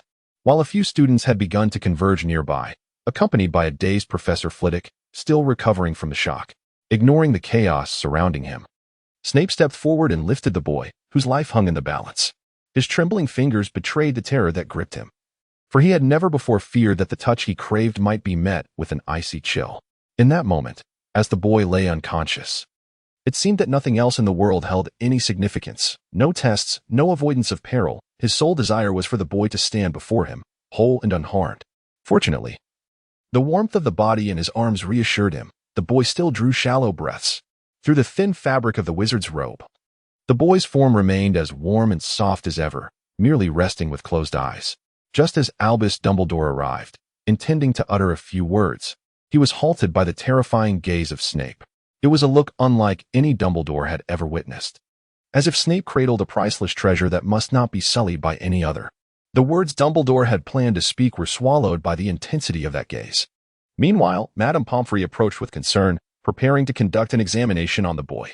Throughout the rigorous checks, Snape continued to hold the boy, indifferent to the blood that stained his own robes. "Poppy, what is the situation?" Snape's voice emerged, low and husky, instantly drawing the attention of nearly everyone present. The reason was simple. This was a side of Snape that no one had ever seen before. The piercing gaze seemed as if it could slay, intent on obliterating everything in its path, yet it softened unexpectedly when directed towards the person cradled within. It was akin to a formidable bastion that had cracked open from within, revealing a tender core, a tenderness that belonged solely to one individual. Dumbledore observed Snape in this state, and though no words were exchanged, a profound contemplation flickered across his cerulean eyes. Severus was no longer under restraint. Dumbledore's gaze then shifted to the youth in Snape's arms, pondering what this boy had done to evoke such concern from a powerful double agent. He hoped that this youth would not prove to be an uncontrollable variable. A myriad of thoughts flashed through Dumbledore's mind, ultimately coalescing into a sigh as he met Snape's gaze. If not for a greater good, how he wished for these children to attain their desires. Albeit at times Madame Pomfrey conducted a cursory examination of Ain, merely stating that he had fainted and that the wound on his leg bore marks of dark magic.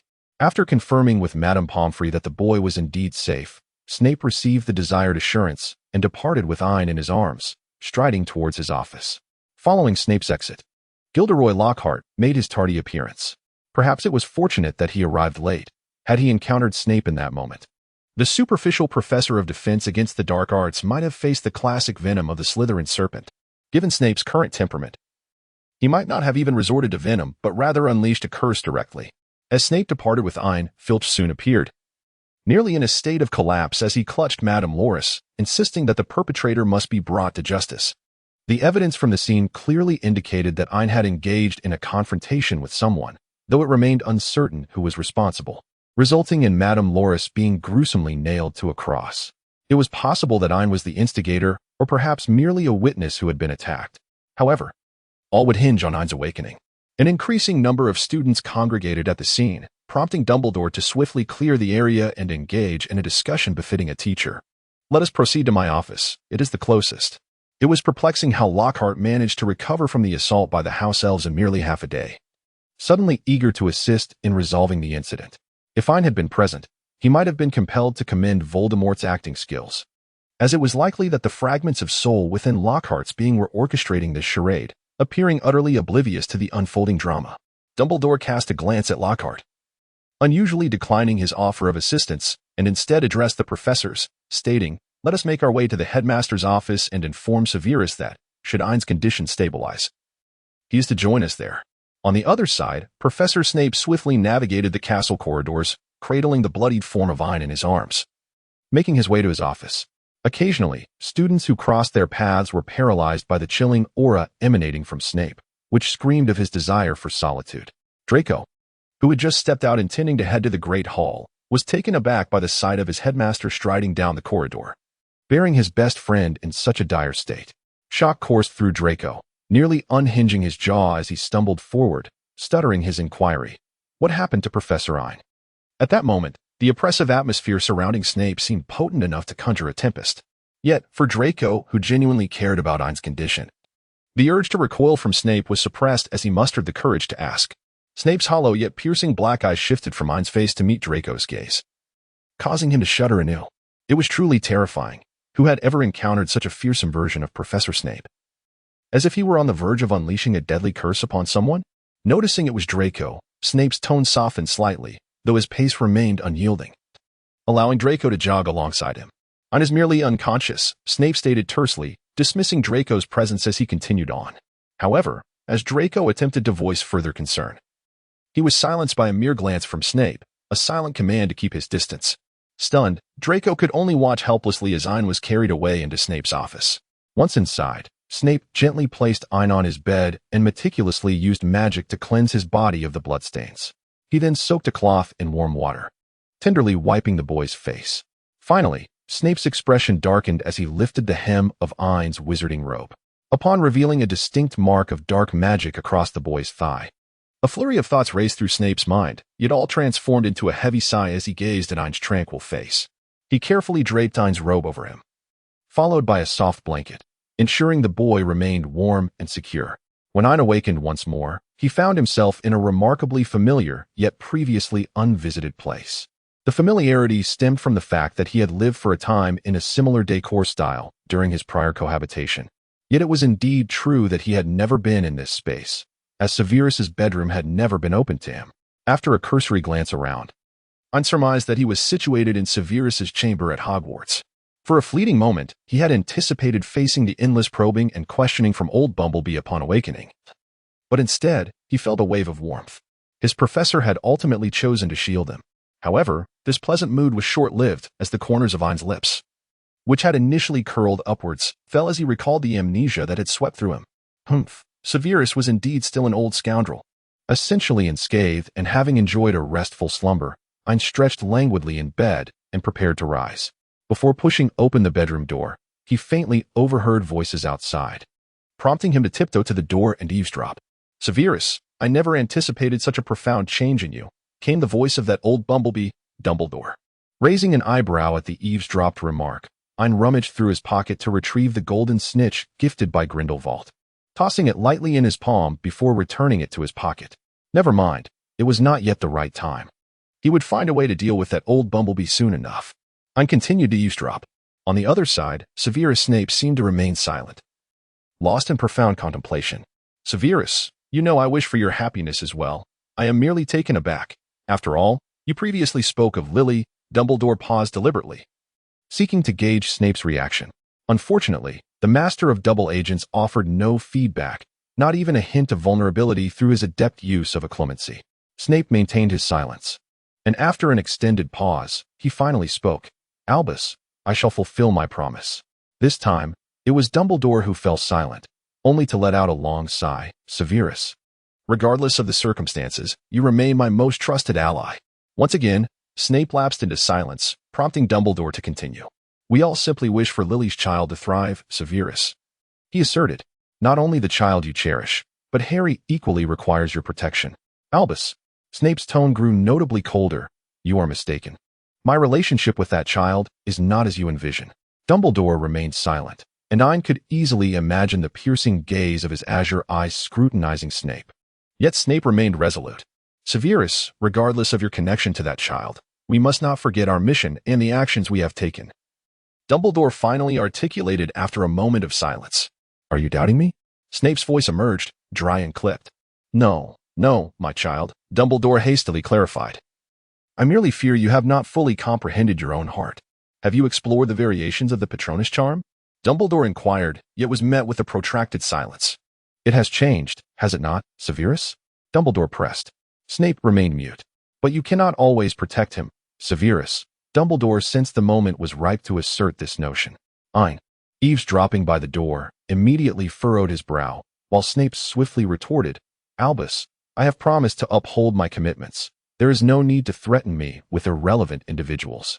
"This is not a threat," Dumbledore softened his tone. "I am merely stating a fact. From your perspective, that child can never be an outsider. Let it be directed at me, Albus." Familiar with Snape, Ain recognized that Snape's voice was beginning to suppress its underlying fury. Dumbledore remained silent, only letting out a sigh. "Severus, awaken that child. We have questions that need addressing. He is still unconscious." Snape's voice seemed to brim with anger. "But it is merely a stupefying charm, is it not?" Dumbledore spoke. "Severus, you are overly concerned about that child." "I have not," Snape insisted. forcing himself to suppress his anger as he emphasized his denial. Do not be so quick to refute. Severus, Dumbledore continued to provoke the man. It is not entirely detrimental to acknowledge that one cannot single-handedly protect another, is it? At the very least, it allows one to find the right allies for oneself. After a prolonged silence, Snape finally spoke. Albus Dumbledore. I shall fulfill your desires as you wish. I could no longer bear to listen. This old bee was evidently using that child as leverage against Snape, implying that he alone could not protect the child. It was imperative for him to rely on Dumbledore, to serve Dumbledore diligently. For only then could Dumbledore ensure the child's safety. There was even a hint of menace in the air. I could not ascertain the identity of the child. Thus he pushed open the bedroom door, interrupting Snape's words. Ain emerged while yawning and rubbing his eyes, surprised to see the two individuals in the office. Oh, Headmaster Dumbledore, are you in conversation with Professor Snape? Ain blinked in astonishment. Should I take my leave then? Dumbledore, smiling warmly, beckoned to Ain. Not at all, my child. Come here. Ain approached the two with a gentle demeanor, casting a furtive glance of concern towards Snape. Yet, she found herself unable to discern any emotion from the expressionless face of the master of occlumency, with a silent sigh echoing in her heart. Ain lifted a feigned smile and approached Dumbledore. Dumbledore tenderly ruffled Ain's hair and spoke gently. Ain, my child, is there anything else troubling your health? In her heart, Ain silently scoffed, thinking everyone is your child. Yet, on the surface, she blinked innocently and replied, not at all. I feel quite refreshed after a good nap. Perfect. We have a few inquiries to make. Would you be so kind as to oblige us? Dumbledore's tone remained gentle, his smile warm and inviting. If it doesn't trouble you, why not join me in my office for a cup of soothing honey water? After Dumbledore's suggestion, he playfully winked, causing a wave of nausea to wash over Ain, though she maintained a facade of composure and agreed. Thus, Ain and Snape silently followed Dumbledore through the fireplace to the headmaster's office. Inside, the professors were still present, particularly Lockhart, whose eyes sparkled upon seeing Ain. Ain, I had said I should be the one to assist you. This way, you could have awakened much sooner without having to lie there for so long. Ain raised an eyebrow as she regarded Lockhart, whose broad smile revealed a set of gleaming white teeth. Internally, she scoffed, yet outwardly, she maintained a facade of charming innocence. Trust me, I am a recipient of the Merlin Order of Knights, and I am well versed in at least 100 methods to cure you instantly. Ain's seemingly innocent smile appeared to embolden Lockhart, who then launched into a lengthy monologue, boasting of his own achievements. The surrounding professors collectively furrowed their brows. Very well. Professor Lockhart, let us inquire with Ain about what transpired last night, Dumbledore interjected, redirecting the conversation. Instantly, the gaze of the assembled professors shifted to Ain. Ain pondered for a moment, slightly lowering her head, and with a tone tinged with frustration, she said, I apologize, Professor, but may I inquire what transpired last night? Ain's remarks caused all present to furrow their brows. Meg was the first to break the silence, seeking confirmation from Ain. Do you have no recollection of the events that transpired last night? Ain blinked, revealing an expression of regret and acknowledgement of wrongdoing. I apologize, Professor McGonagall. But all I recall is going out for a nocturnal adventure last night, and then my memories become a blank slate. An encompassing silence enveloped the gathering, which was first pierced by Professor Flitwick. Perhaps we should examine Ain's wand. It may yield some insights. Dumbledore inquired of Ain, would you mind if we inspected your wand? Although it was phrased as a question, Ain understood there was no room for refusal. Of course, Headmaster, Ain replied without hesitation, handing over his wand, as he had been using a spare for practicing dark magic and felt no trepidation about the examination.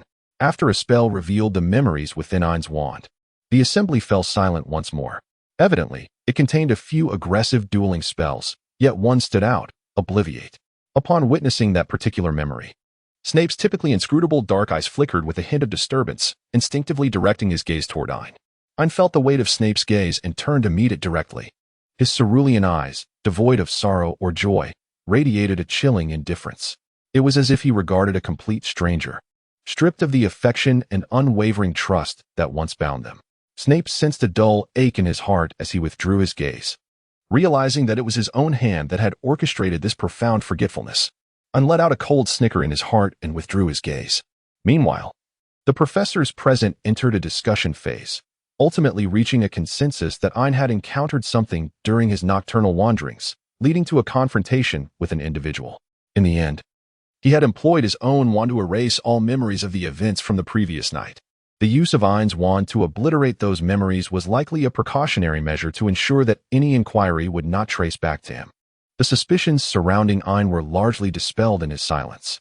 Only Snape's penetrating gaze lingered upon Ain, given his understanding of the youth. Snape was convinced that this was not the complete truth. At the very least, it was not such a straightforward reality. Snape's indifferent eyes scanned the room before ultimately resting on Dumbledore. Yet, he refrained from uttering a single word. It was impossible for him to speak of Ain in the presence of these individuals. Such a pity. The one who spoke was Lockhart, declaring that had he been present yesterday, that individual would have certainly escaped unscathed. I possess countless spells capable of subduing a person in an instant. Ain smirked inwardly, pondering if it was indeed Lockhart who had been present at the scene the previous night. Well, Professor Lockhart is truly remarkable. Ain gazed at Lockhart with starry-eyed admiration, causing the latter to feel a rush of elation. Indeed, if I had been there, I would have ensured that you suffered no harm, I can assure you. Even your recent fainting spell should have been entrusted to me. Had I arrived a moment sooner, I would have undoubtedly cured you before Professor Snape's arrival. I possess considerable skill in treating fainting spells, as I once demonstrated at the Anastanston ruins, Lockhart continued, growing increasingly animated. Ain timely interjected. It seems that Professor Lockhart is quite aware of my physical condition at that time. Ain's words drew the scrutinizing gazes of all the professors towards Lockhart. It was well known that Lockhart arrived after Snape had carried Ain away. If Lockhart was truly aware of Ain's condition, he must have encountered Ain beforehand. However, Lockhart appeared utterly oblivious to the probing stares surrounding him, continuing to boast extravagantly under Ain's encouragement. With his objective achieved, Ain refrained from further comments, simply offering a polite smile to Lockhart. It seemed that a definitive conclusion to the matter would not be reached at this time. Dumbledore spoke up, suggesting that they intensify their nighttime patrols to prevent similar incidents from reoccurring. His words temporarily quelled the suspicions of the gathering, and Lockhart's demeanor further dampened any lingering doubts. After all, he hardly resembled a person capable of orchestrating such a meticulously planned event. Yet Ain had accomplished his goal. He initially sought to redirect the attention of the crowd towards Lockhart, ensuring that the actions of that soul fragment would be less convenient at certain times. In a sense, this would serve to restrict some of the fragment's behaviors, ultimately benefiting Ain himself. After politely bidding farewell to the professors, Ain exited the headmaster's office. Due to the unusual circumstances, Hogwarts had declared a day off, and as soon as Ain appeared, he was surrounded by the trio from Gryffindor and Draco, who had rushed over upon hearing the news.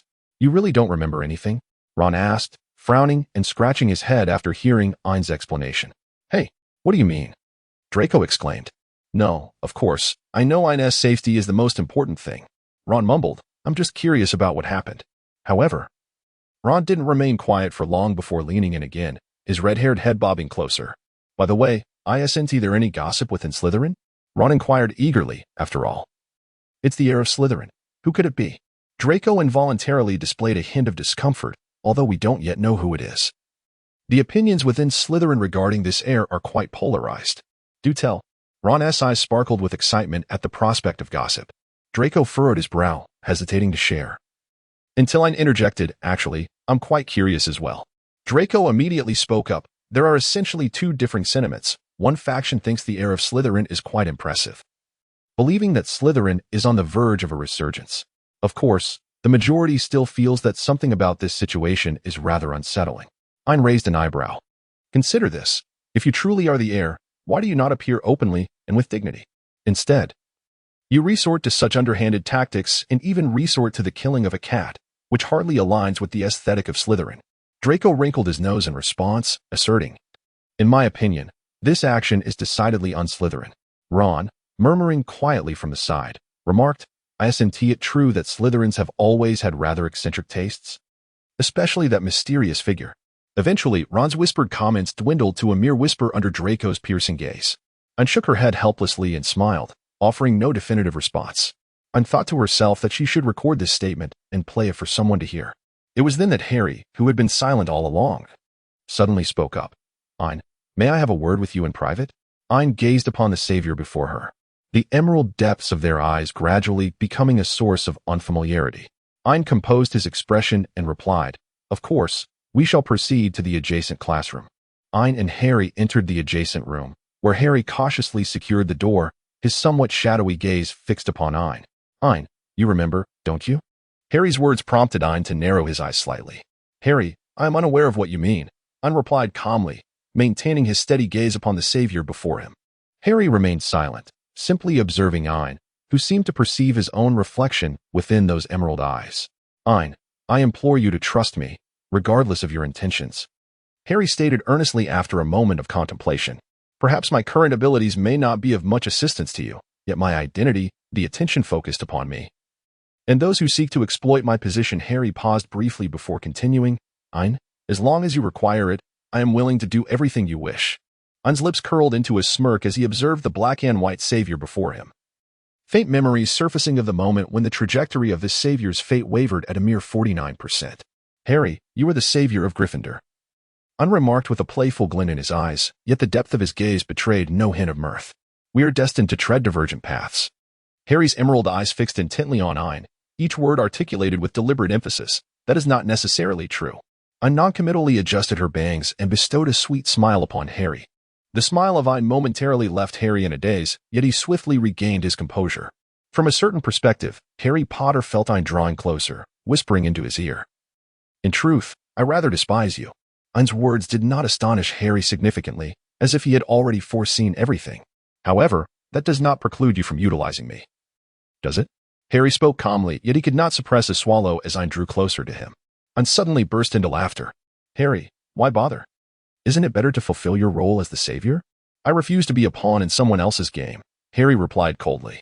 Ain curled his lips in a teasing smile. Are you willing to become my pawn? Harry gazed calmly at Ain's smiling visage, the youth's exquisite face adorned with a faint, elusive smile, reminiscent of that unexpected afternoon.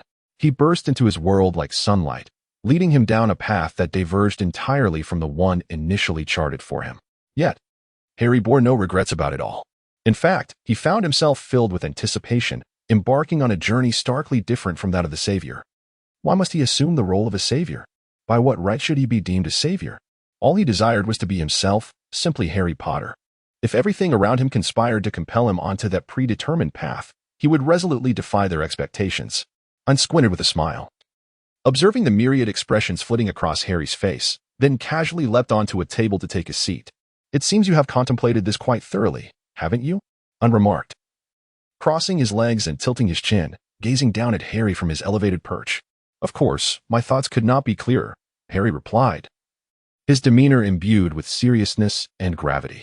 I refuse to be merely a pawn in your game. I am determined to forge my own path. Come here, Harry. Ain beckoned with a gesture. Harry complied, approaching with a willingness that belied his earlier resolve, raising his gaze to meet Ain's. You have spent time in the Muggle world.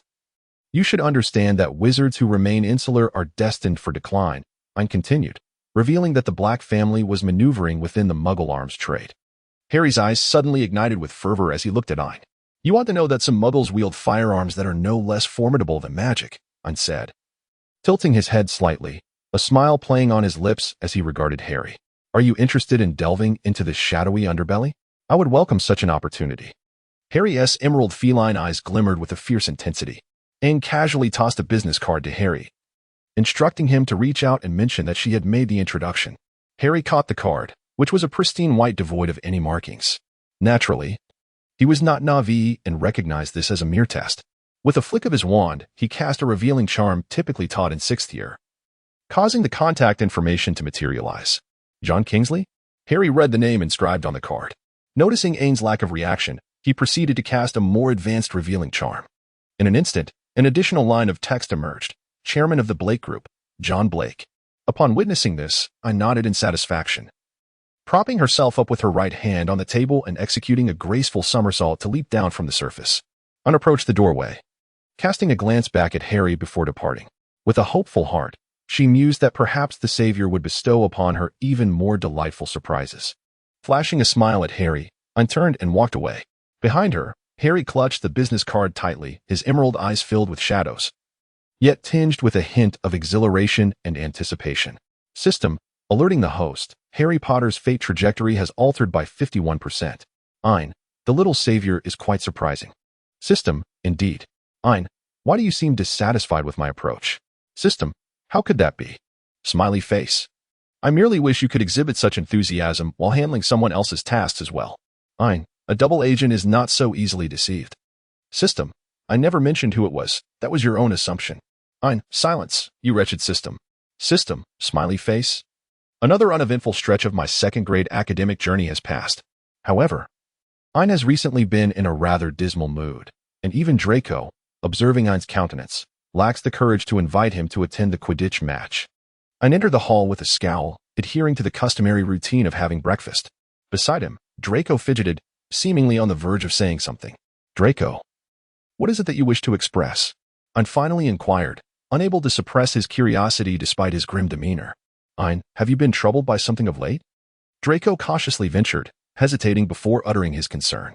Ain's complexion darkened further as her thoughts drifted back to number 12, Grimoire Square, just a few days prior. Ain collapsed breathlessly onto the ground, his body nearly overwhelmed by the agonizing effects of the curses. Before him stood Tom, who gazed down with cold, crimson eyes, regarding Ain's fallen form with disdain. You are too weak. Rise, he commanded. With a flick of his wand, a spark erupted from its tip, prompting a frown from Tom. Ain, racked with pain, lay on the ground, his cold sweat nearly saturating his entire being. The reason for his suffering was clear. The Dark Lord before him was exceedingly adept, wielding curses that inflicted the utmost torment, leaving Ain to writhe helplessly on the ground, often caught off guard or unable to defend himself adequately. Ain found himself in a state of utter disarray. At this level, do you still wish to contend with my true form or my soul fragment? Tom's instruction was devoid of compassion, marked by a chilling detachment and sharpness. Ain struggled to rise unsteadily, preparing once more for battle. Her cerulean eyes slightly reddened from the pain. Tom's crimson gaze dimmed momentarily as he sheathed his wand. Let us conclude for today, he stated. Ain, gasping for breath, attempted to voice her thoughts, but was interrupted by Tom. Have you forgotten your promise? Accept my every method.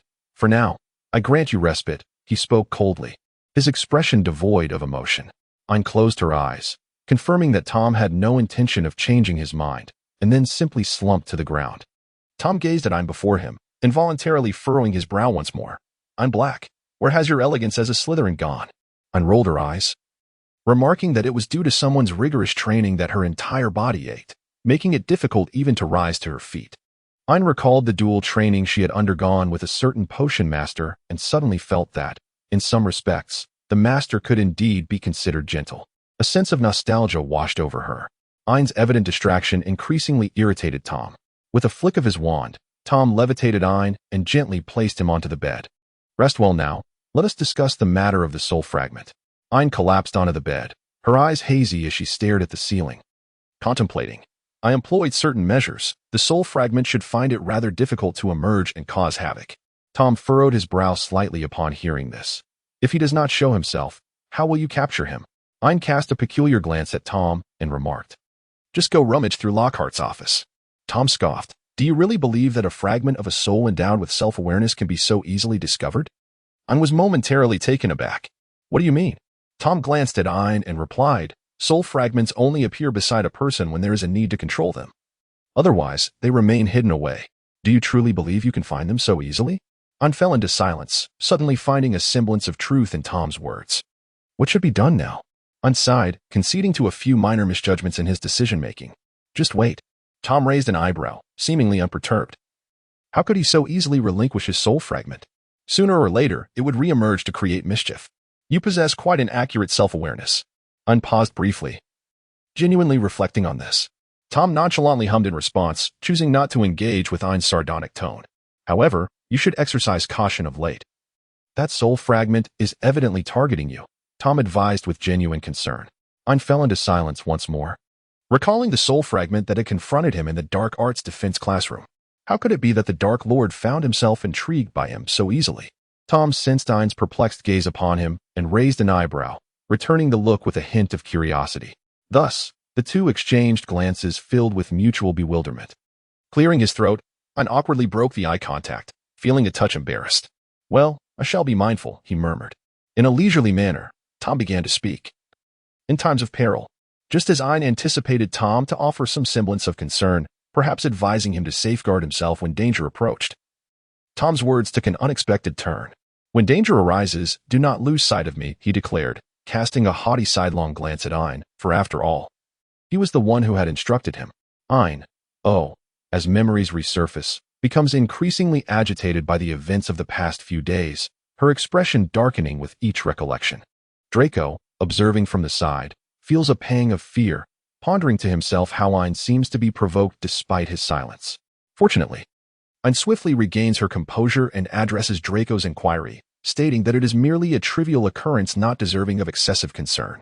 Ain took a hearty sip of the warm, sweet pumpkin juice, which glided down her esophagus and into her stomach, lifting her spirits just a fraction. Following Draco's lead, she inquired, "Well, do you have something you wish to share with me?"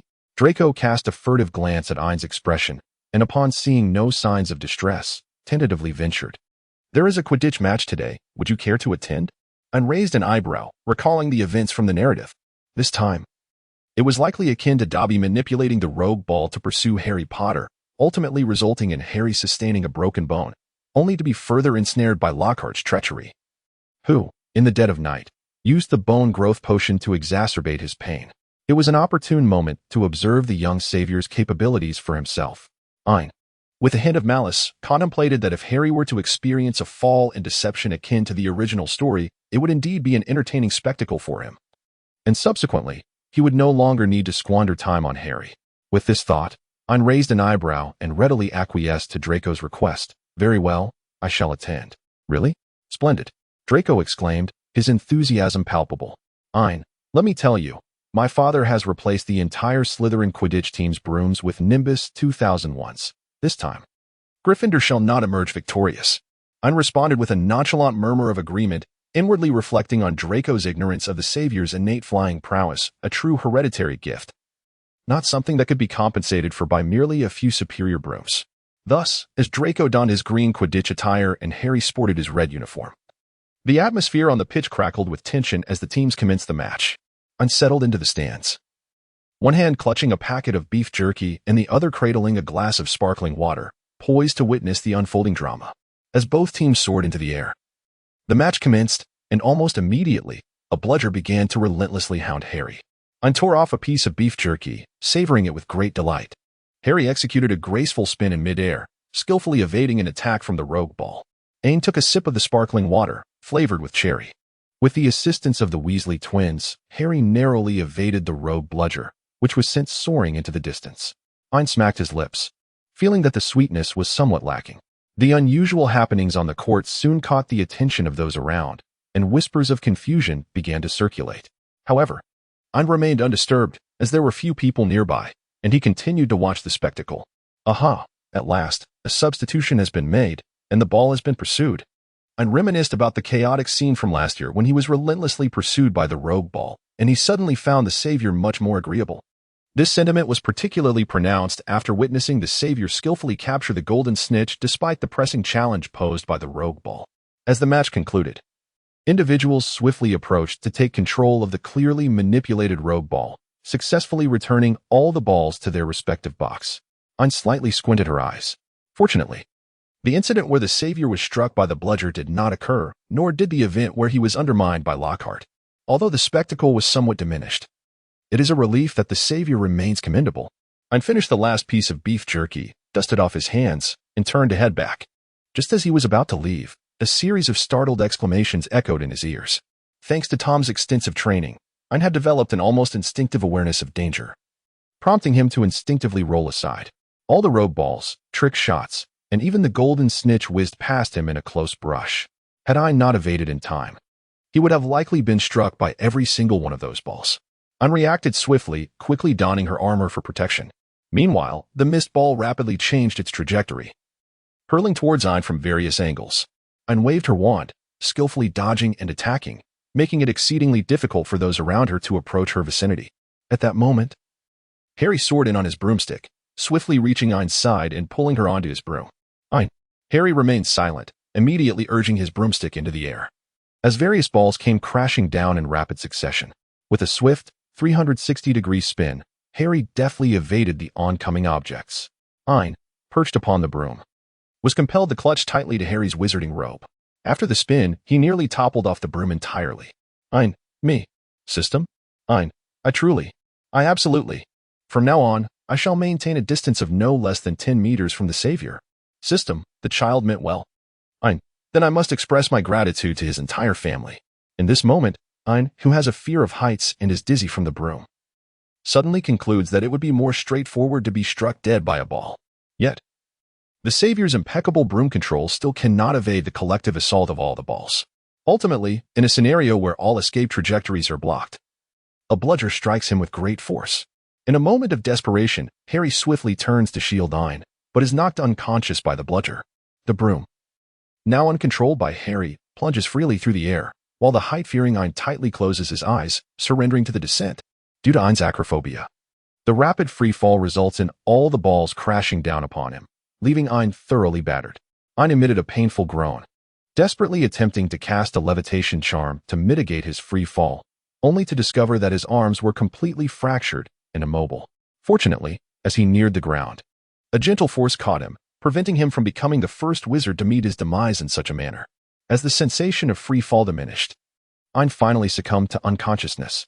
In the midst of the chaos, Snape, who rushed to the scene, caught Ain as he slowly descended through the air, simultaneously casting a levitation charm on the unconscious Harry. Without a moment's hesitation, Snape intended to dash toward the hospital wing with Ain in his arms, but was obstructed by Lockhart.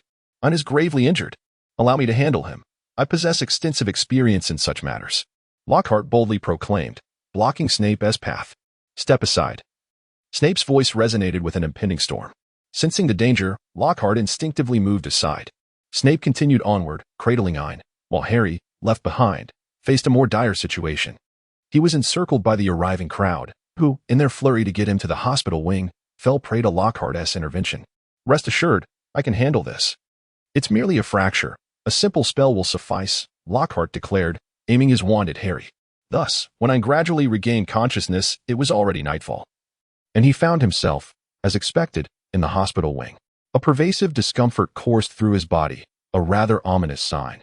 However, upon assessing his condition, he surmised that his internal organs had likely sustained no damage.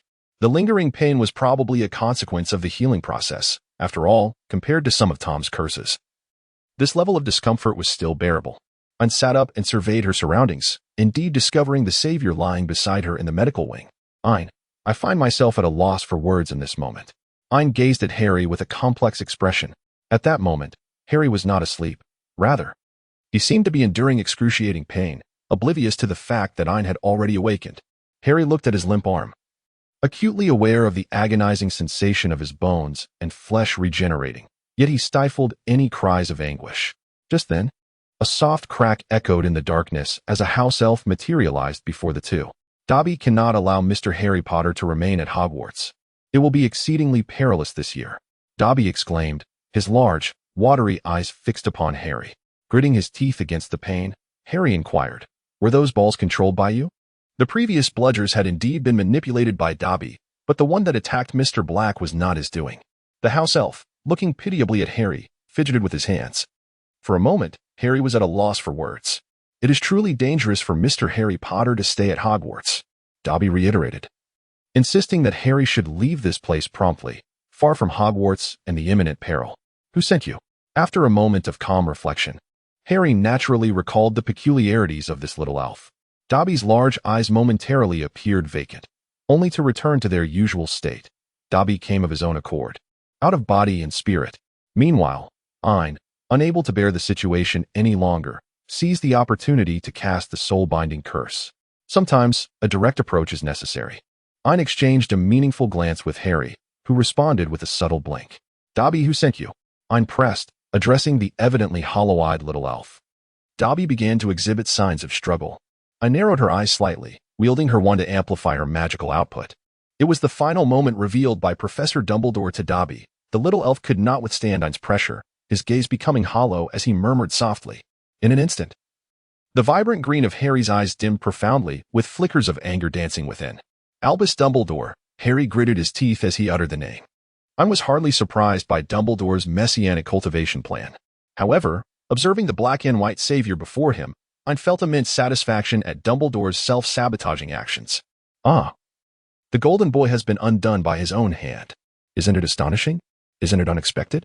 Ain waved his hand with satisfaction, and the controlled Dobby immediately vanished before the two. However, who would be the one manipulating those orbs thereafter? Upon noticing Ain's lucidity, Harry decided to broach the subject directly. Could it possibly be the heir of Slytherin? It seemed highly likely. Ain's gaze turned cold as the visage of Lockhart flashed through his mind. Once again, an opportunity to obtain a soul fragment slipped away. Ain cast a resentful glance at the instigator, Harry Potter. Sensing Ain's unusual gaze, Harry paused for a moment. And after a while, he quietly inquired, "Have I perhaps overstepped today?" Ain, displaying no hesitation, spoke candidly. "Had you not previously conveyed your genuine thoughts to me, I would have regarded you as a component of my adversarial strategy." Harry replied, "I apologize. In the heat of the moment, I did not consider the implications." Ain cast a lingering gaze of resentment towards Harry. "Next time, kindly keep yourself and your broomstick at least 10 meters away from me." Harry replied. The two did not linger long in the infirmary.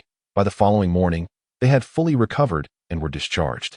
Shortly after they exited the infirmary, they stumbled upon a large crowd gathered at the corridor's corner. Ain and Harry exchanged a glance, swiftly making their way into the throng. "The Dueling Club. Do you aspire to become a master duelist?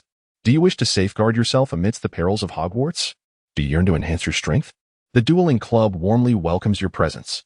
Seasoned dueling experts will impart their skills directly, teaching you unparalleled techniques in the art of dueling. Join us for our inaugural gathering next Saturday at 8 o'clock, and we eagerly anticipate the participation of all dueling enthusiasts." Upon seeing the announcement, Harry's eyes brightened noticeably, while Ain, aware of the underlying truth, hesitated to remind him. Nevertheless, the allure of the Dueling Club was undeniable. A few evenings later, Ain knocked on Lockhart's office door.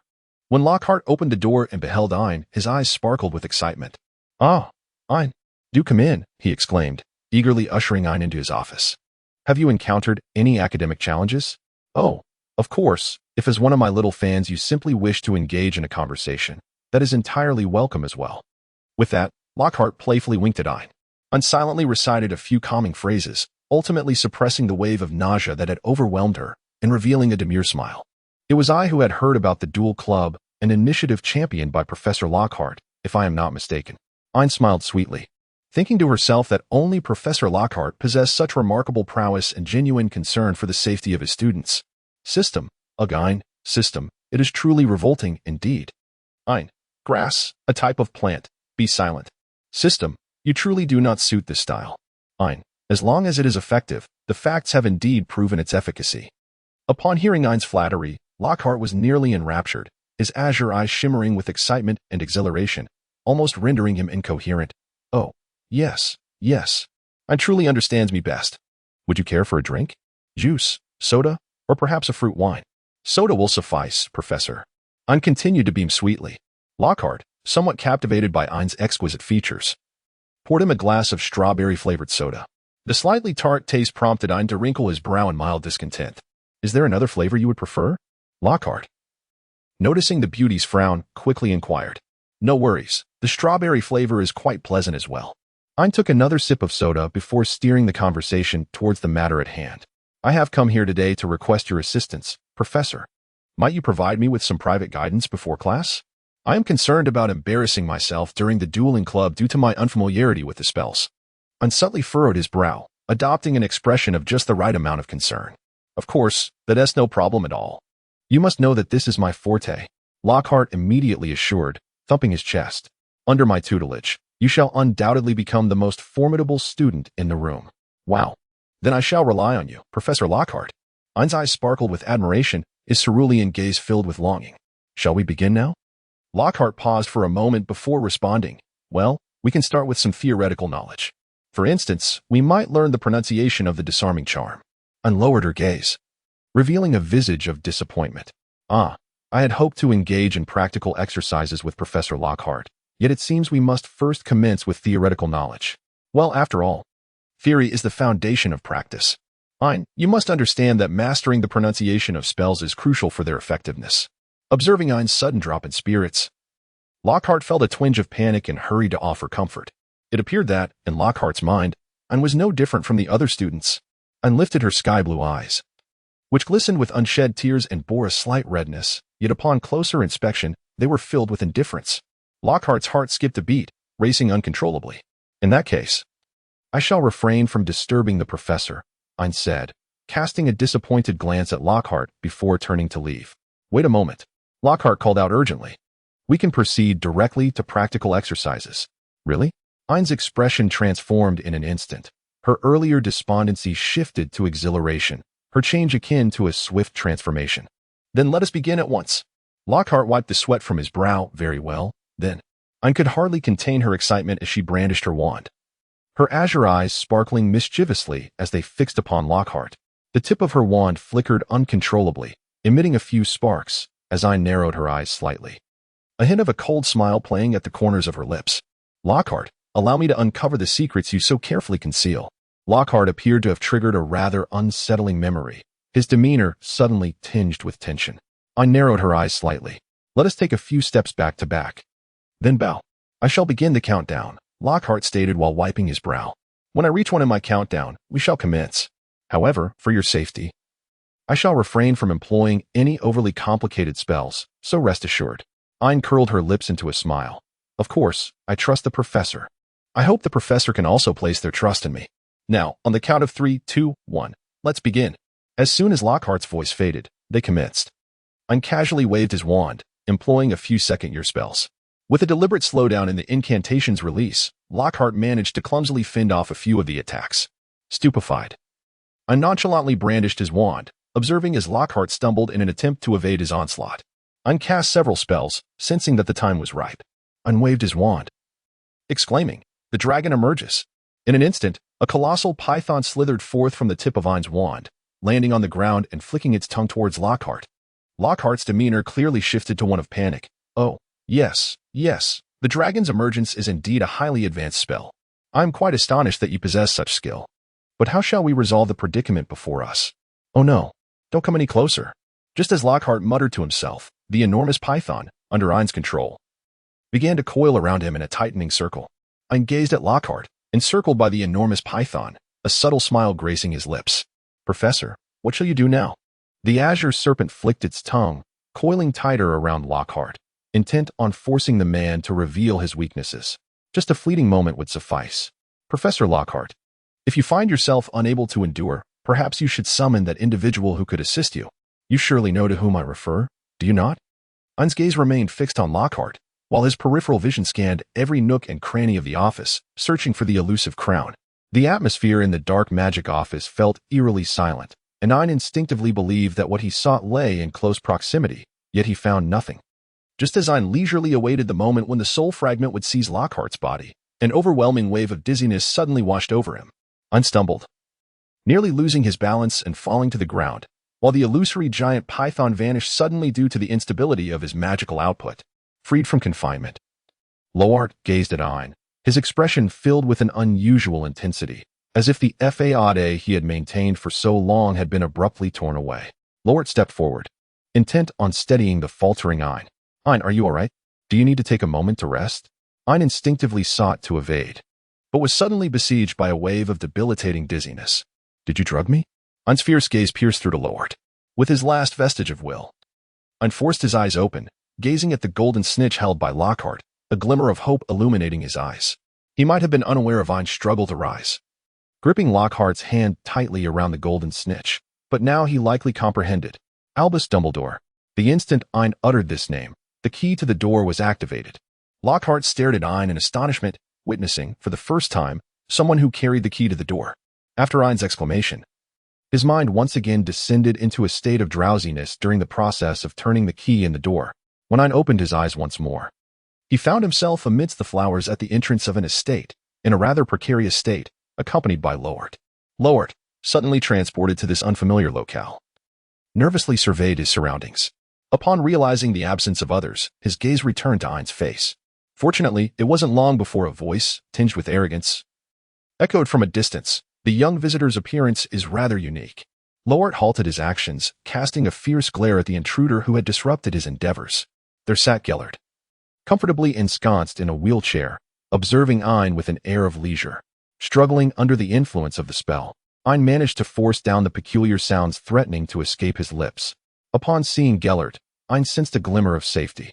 Thus, he allowed his mind to descend further into a hazy stupor. Do not be anxious, young one, Gellert remarked, flashing a charming smile as he glanced at his watch. The expected guest should arrive shortly.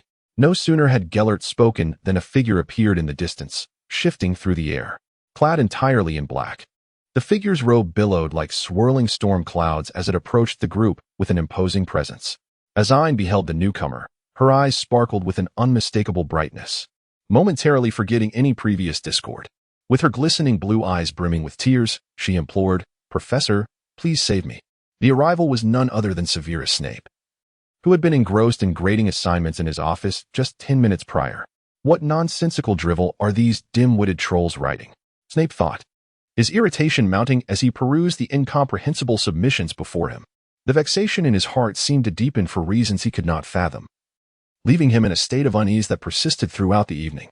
After marking 3 assignments with a substantial pin frustration, Snape resolved to liberate himself from the burdens of grading, if only for a moment.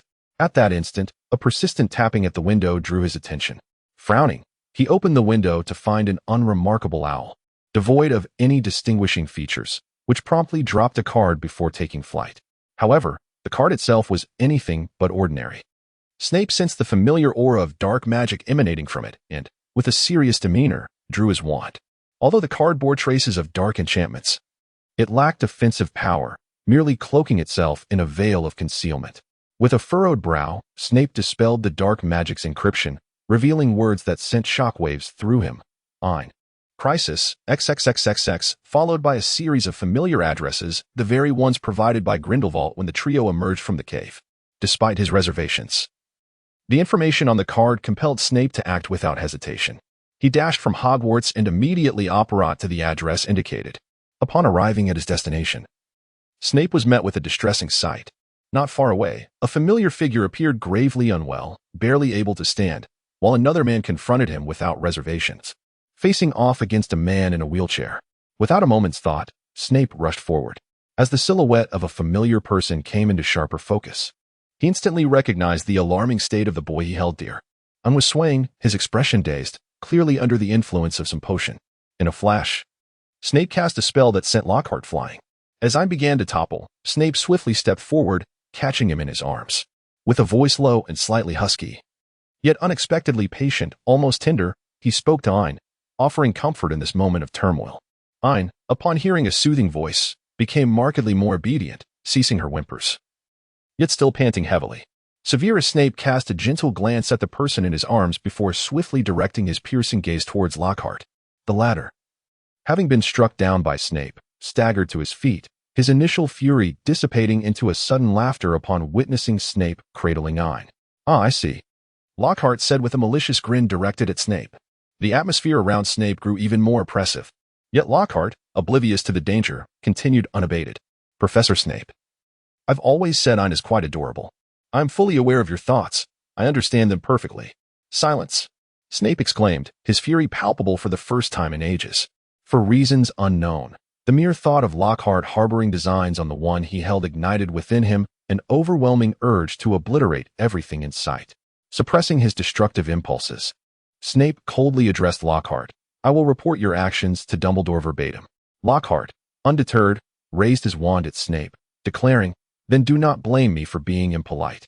Witnessing this, Snape could no longer restrain himself, casting a spell that sent Lockhart crashing to the ground like a heap of flesh. At this sight, Gellert, who had been observing from the sidelines, frowned. "Did you kill him?" Snape scoffed. "No, merely taught him a lesson and erased all his memories of Ain." Gellert, upon hearing this, relaxed his furrowed brow. "That's good. I wouldn't want this abode sullied by such filth." Snape noncommittally retracted his wand, gently cradling Ain in his arms, the tenderness of his actions contrasting sharply with his earlier demeanor. "Thank you." Snape nodded in acknowledgement to Gellert. "Not at all. I merely noticed a child in distress and thought to inform you." Gellert shrugged indifferently, gesturing towards the heap that was Lockhart. "It's fortunate you didn't kill him. Otherwise, Albus would be quite troubled." Snape cast a disdainful glance at Lockhart. "However, it's not entirely without remedy," Gellert mused, a glimmer of regret in his eyes as he regarded the fallen figure. Snape, uninterested in delving into the mind of the Dark Lord at that moment, replied, "Enough. This matter does not require your involvement." Gellert raised an eyebrow, amused as he observed the two. "You should take the child and leave." Snape nodded in agreement, executing a disapparition that whisked them away from the scene. Recognizing that returning to Hogwarts at this juncture was inappropriate, Snape brought Ain to Spinner's End. The familiar surroundings allowed Ain to relax further, though this relaxation resulted in an increasingly muddled state of mind. How do you always manage to land in trouble? Snape rasped, his gaze fiercely fixed upon Ain. Yet, at that moment, Ain could evidently no longer be comprehended through conventional reasoning. I shall prepare the antidote. Snape's voice, laden with restraint, resounded deeply. Ain clung to Snape's arm like a drowning person grasping a piece of driftwood, his blue eyes glistening with tears as he accused, Severus, do you dislike me so much that you wish to erase my memories? Snape was taken aback, you remember? Yet, in that moment, Ain could not absorb Snape's words, consumed instead by his own tears and childish pleading. I don't care. I like Severus.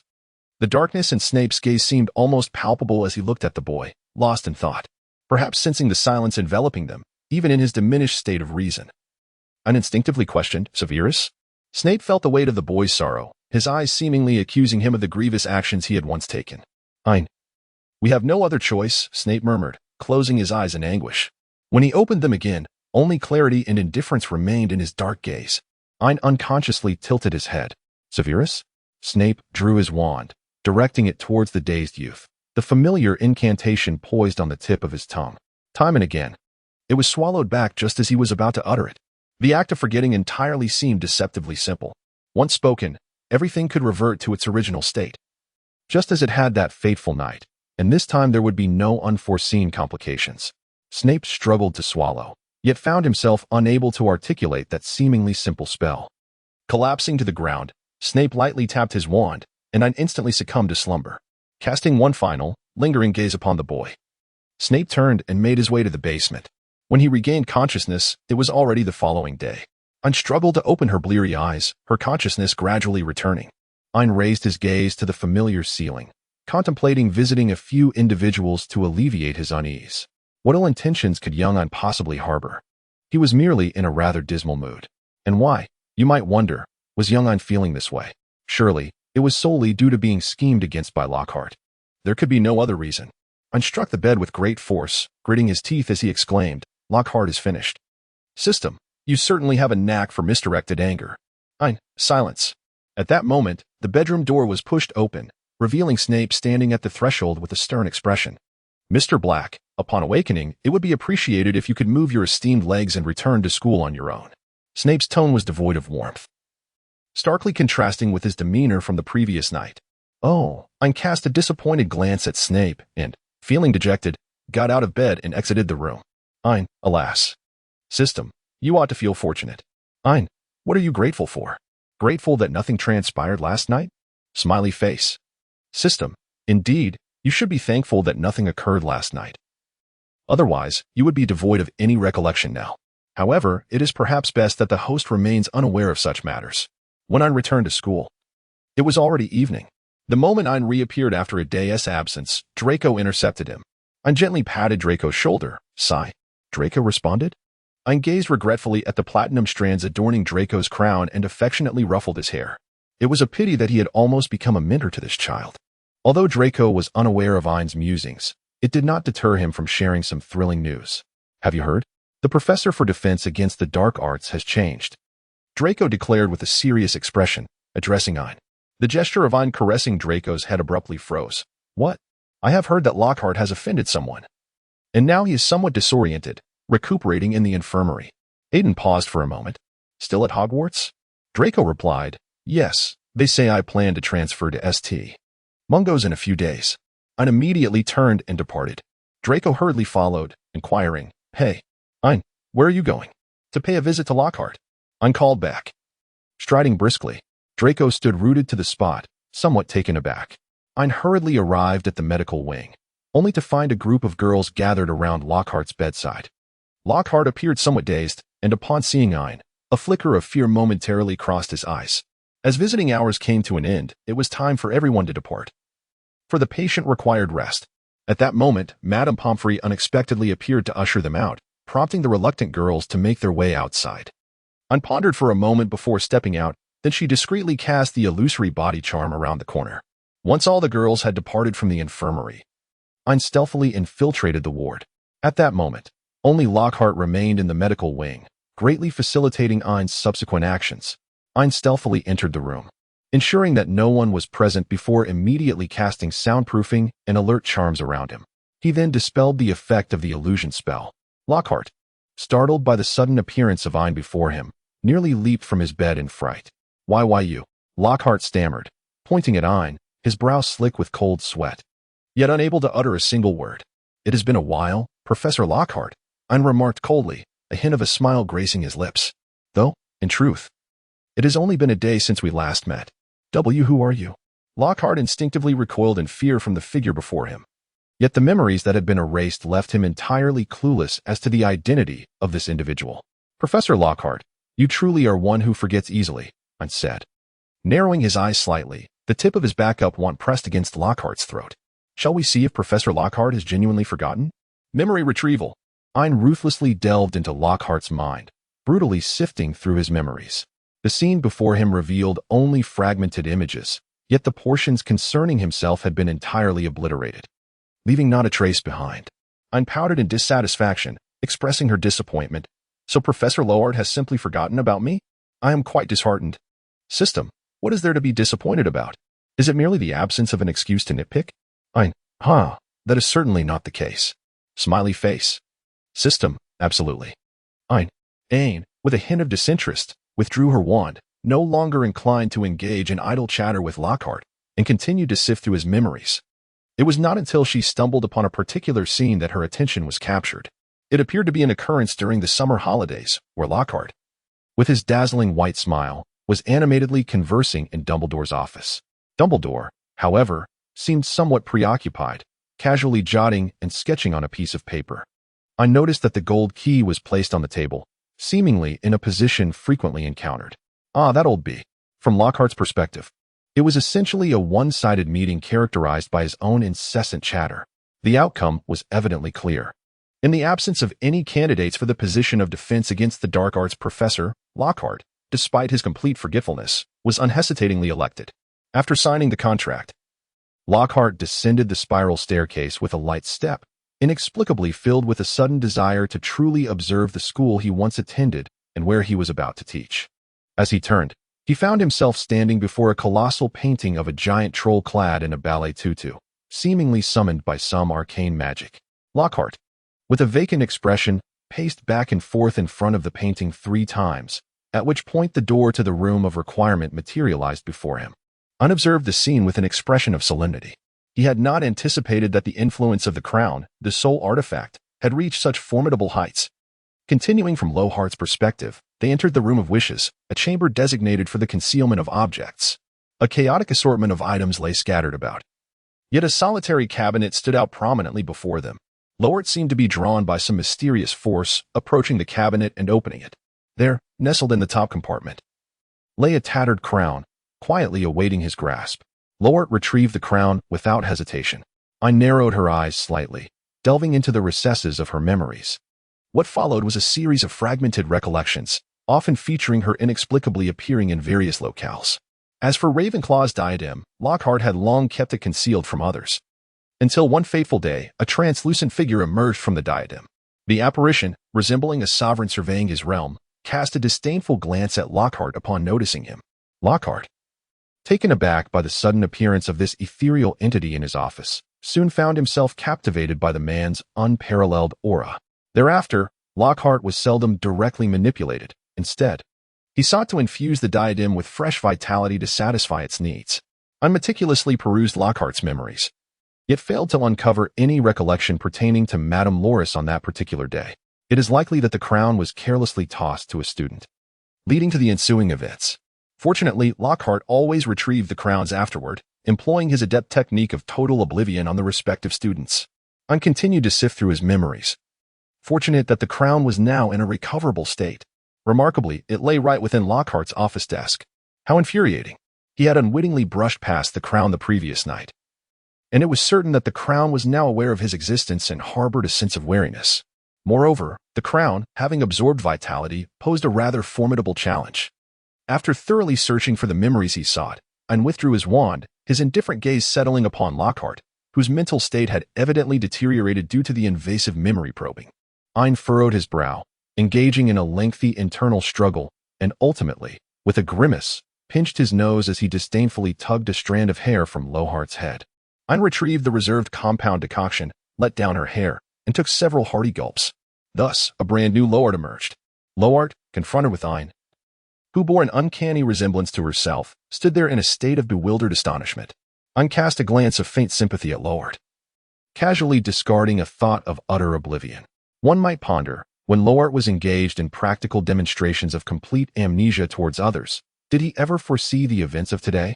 Ain, in the guise of Lockhart, swiftly exited the medical wing, making his way towards the office of the Defense Against the Dark Arts class. Effortlessly recalling the incantation from memory, Ain gained easy access to the office. Mere moments after he entered, a translucent figure emerged hauntingly from the drawer of the desk. What is the meaning of this? Did I not caution you against getting too close to that boy? What benevolent deeds did you perform yesterday? The young version of Tom Riddle, the visage of Voldemort, suddenly materialized before Lockhart, exuding a menacing presence, with his crimson eyes piercing directly at Lockhart. Ain followed the response of Memory Locket with an expression of sincere trepidation. My master, please temper your anger. The crown-wearing Voldemort's cold gaze bore no trace of warmth. And Ain had no doubt that if Voldemort possessed a wand at that moment, he would undoubtedly hurl it with merciless intent, aiming to inflict excruciating pain. Ain's face was etched with awe, and inwardly, he let out a silent click of his tongue. The formidable Voldemort, exuding an air of menace, cast a disdainful glance in his direction once more and commanded, "Speak of the events that transpired after yesterday." Ain pondered for a moment and began to weave the tale. Yesterday, that little imp suddenly produced a key to a door, and we were transported to a Muggle street. Continue, Voldemort instructed, narrowing his eyes and speaking in a chilling tone. Ain cautiously lifted her gaze to observe Voldemort's expression, continuing her discourse. Then, I found it increasingly difficult to proceed, and Ain shrank back in trepidation. Ultimately, I discarded the little wretch and fled. Worthless creature. Voldemort snorted disdainfully, yet surprisingly felt a slight uplift in spirits due to Lockhart's failure. I had long warned you not to lay a hand on that wretched soul. I apologize, master. I was wrong, Ain murmured timidly, her eyes filled with apprehension as she regarded Voldemort. As Ain spoke, he silently noted the name of a certain individual with the surname Riddle. Never mind, has a new prey been selected? The diadem of Voldemort now appeared somewhat weakened due to its lack of physical form. It has been chosen, rest assured, Ain replied, his eyes gleaming with fervor as he immediately lifted his gaze. I shall lead you there at once. Humph, barely of any use. Voldemort's diadem responded arrogantly before drifting back into the diadem. You will soon discern its utility or lack thereof, Ain thought, as his chilling gaze settled upon the drawer. Ain, adorned with the shell of Rohart and clutching the diadem, made his way towards the room of requirement. Fortunately, Hogwarts had succumbed to the night, and he encountered no one along the path, thus avoiding potential complications. It was only when the diadem was brought to number 12, Grimmauld Place, that Ain sensed something amiss. Tom, who had been engrossed in a book within the room, instinctively set it down at the first hint of disturbance from the vanishing cabinet. However, upon seeing the newcomer, the smile that had adorned his face transformed into a chilling sneer, his crimson eyes narrowing with intrigue. A stranger indeed. In the Ain version, Lohart's eyes flickered in their sockets as he began to orchestrate his own performance. You, Lohart, Ain exclaimed in astonishment, pointing at Tom. Who are you? Tom regarded the newcomer with an air of indifference, his expression akin to that of someone gazing upon a talking corpse. Master, there is someone who bears an uncanny resemblance to you, Ain proclaimed, retrieving the diadem of Voldemort from his pocket and placing it upon the nearby table. Why not have a duel? Whoever emerges victorious shall be my master, Ain suggested, a mischievous glint in his eye. Almost instantaneously, a shadow emerged from the diadem, revealing Voldemort himself. Which Horcrux are you? Are you the primary soul? Voldemort's crimson eyes flashed with malice. Given the physical manifestation, it could only be the primary soul. Yet, something felt amiss. Tom glanced at his own diadem Horcrux, which had been crafted after the pendant box, leaving him somewhat uncertain about its nature. But that was inconsequential.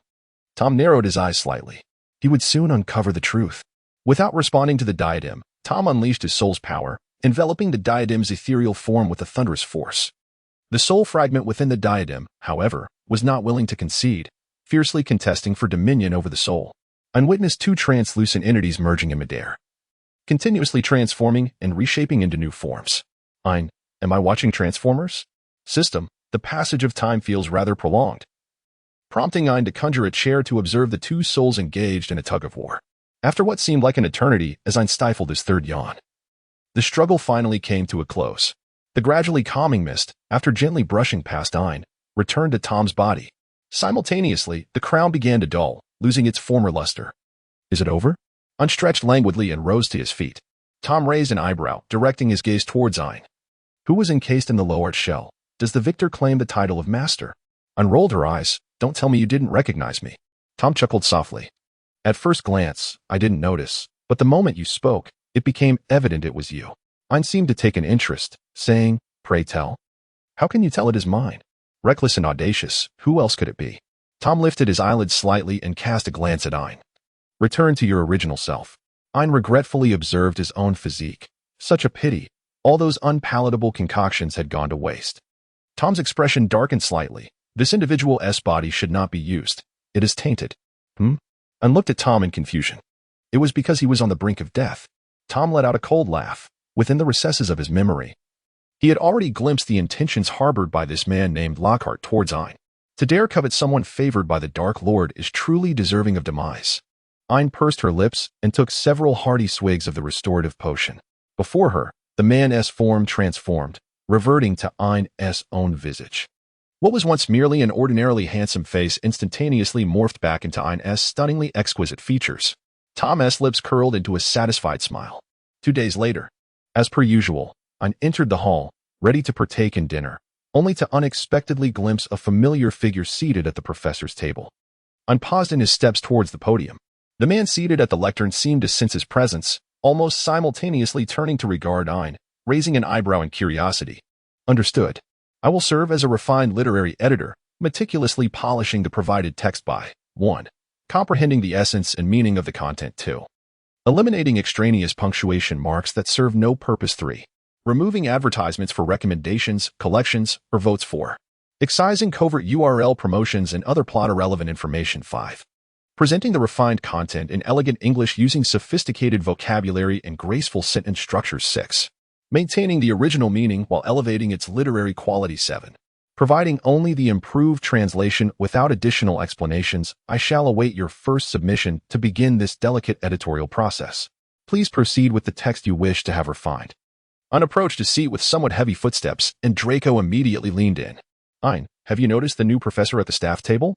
Draco nudged Ein with his elbow. I heard he graduated from Durmstrang and is adept in various forms of dark arts defense. Oh, is that so? Ein replied with an impassive expression as he picked up his knife and fork to prepare a croissant, while a tempest of thoughts churned tumultuously within him. Not only was he aware of the professor's mastery in dark arts defense, but he also knew of his proficiency in various dark arts. Furthermore, he was cognizant of the fact that this man was a notorious Dark Lord.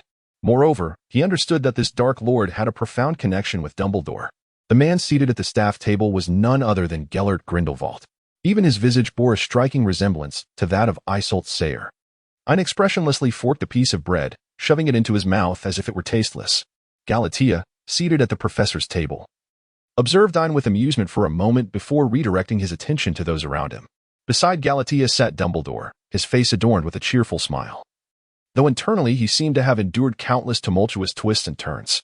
As the gathering of individuals reached completion, Dumbledore suddenly rose to his feet. Everyone, please quiet down. I now wish to introduce a new professor, he announced to the students. Yet the astute could discern that the old fox's smile was not as composed as he portrayed. Mr. Isherlon Vado will henceforth be your defense against the dark arts professor. Galatea waved to the crowd from his seat, eliciting a wave of enthusiastic applause, mingled with whispers from some young ladies, likely remarking that if Professor Onvado were 20 years younger, he would undoubtedly be a handsome man. I could not help but scoff internally. 20 years old? Surely, you are unaware that this man, who appears to be in his 40s, is in reality 150 years old, and is nearly the same age as the old white-bearded bee beside him. Ein once again swallowed a piece of dry bread with an expressionless face. Among the professors seated at the table, one person shared Dumbledore's unease, Severus Snape. Upon encountering Gellert in the hall today, Snape's pupils nearly contracted in surprise. However, the years spent as a double agent quickly restored his composure, maintaining his customary stoic demeanor. He strode towards his seat, his robes billowing behind him. Yet, his peripheral vision remained fixated on the man throughout the evening. Gellert, for his part, seemed disinterested in engaging Snape, opting instead to converse solely with Dumbledore. Professor Onvato, are you finding life in England to your liking? Dumbledore's cerulean eyes pierced through his spectacles, directed at Gellert. Dumbledore was acutely aware of this man's true identity and could scarcely articulate the shock he felt when Gellert appeared before him, seeking the position of defense against the dark arts professor. Alongside his astonishment, a complex array of emotions stirred within him. That day marked the second since Lockhart's madness had been confirmed. Dumbledore found himself grappling with the board's inquiries regarding the defense against the dark arts course. Feeling somewhat helpless, who could have anticipated that such a whimsical professor would be unable to last even until Christmas? At that moment, Fawkes approached Dumbledore, carrying a letter. Good boy, do we have new correspondence? Dumbledore gently caressed Fawkes's feathers as he took the letter. It was an application for the position of defense against the dark arts professor, an almost immediate solution to Dumbledore's pressing dilemma, yet his blue eyes deepened with contemplation. He certainly did not believe in mere coincidence. Someone had come prepared. A meeting seemed inevitable. Thus, the arrangement for that day's encounter was made. Knock, knock. Knock, the door to the headmaster's office was rapped upon. Dumbledore's demeanor sharpened. Enter. A man in a wheelchair appeared before him. The moment his deep blue eyes met Dumbledore's azure gaze, Dumbledore found himself momentarily rooted in place. Gellert chuckled softly. Headmaster Dumbledore, a pleasure to meet you. Dumbledore, as if jolted from a reverie, paused briefly before responding. Good day to you, Mr. Onvato. Gellert gazed at the man he had not seen for nearly half a century, and his golden eyes softened instinctively as he offered a wry smile. Aren't you going to offer me a cup of tea? Dumbledore regarded Gellert thoughtfully. Perhaps some of the newly released honey tea from Duke Honeycomb would suffice? Gellert shrugged, presenting an innocuous smile. I assumed you would be familiar with Ceylon black tea. Thank you. That was Gellert Grindelwald's favorite type of tea. Dumbledore said nothing further, skillfully waving his hand to prepare the desired black tea for his guest. 1 part milk, half a spoonful of sugar. The familiar taste of black tea melted in Gellert's mouth, transforming into a hint of bittersweet delight. Why come to Hogwarts to apply for the position of defense against the dark arts professor?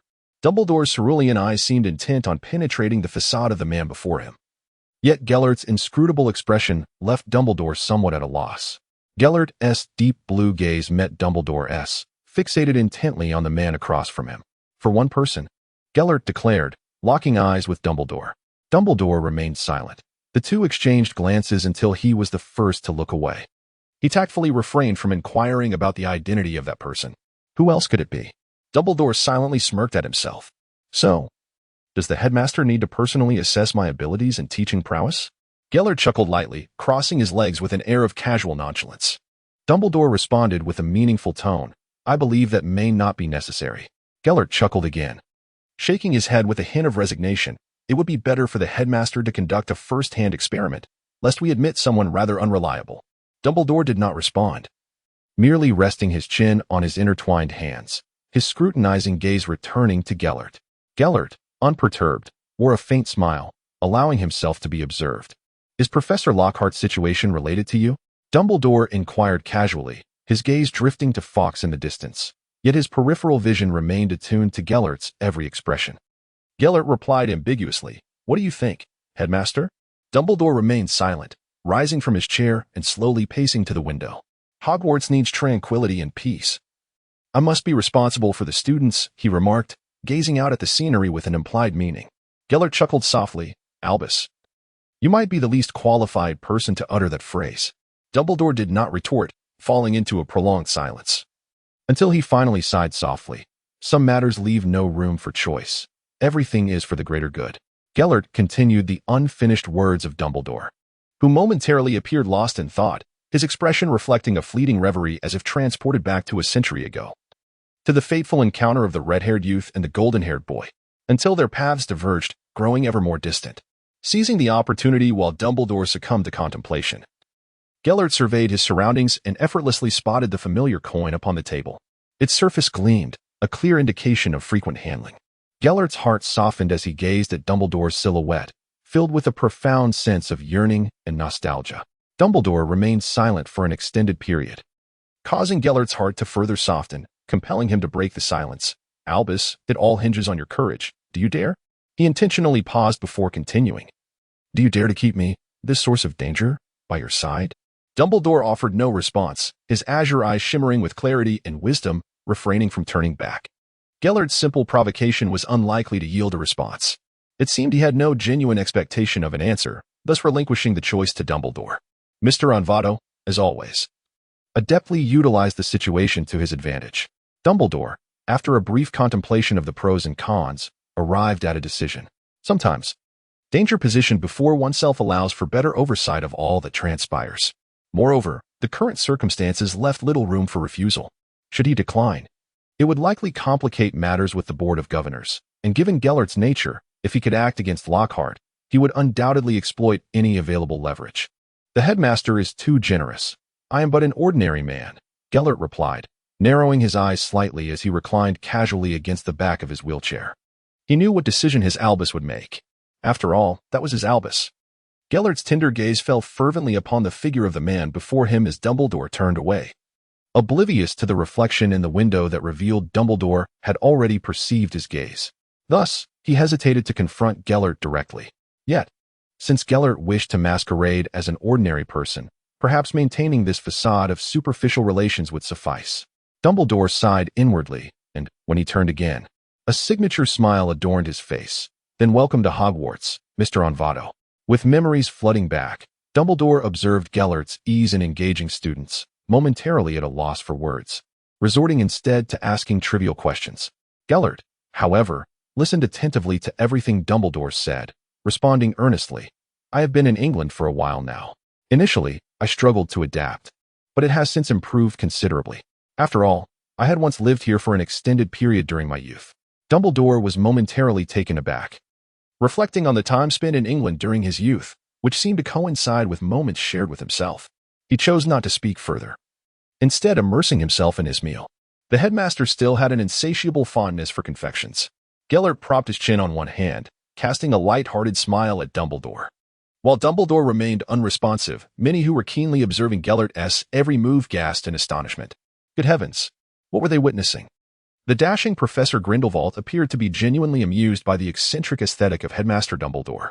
The crowd, oblivious to the underlying truth, lamented the irony of such an admirable person harboring peculiar tastes. After his laughter subsided, Gellert diverted his gaze. Patience was essential. The moment was not yet ripe. He contemplated this silently, his attention inadvertently drawn to the most striking youth at the Slytherin table. However, he mused that he could not afford to wait indefinitely. Perhaps a bit of influence could be advantageous. With this thought, Gellert lifted his glass of red wine, elegantly swirling its contents.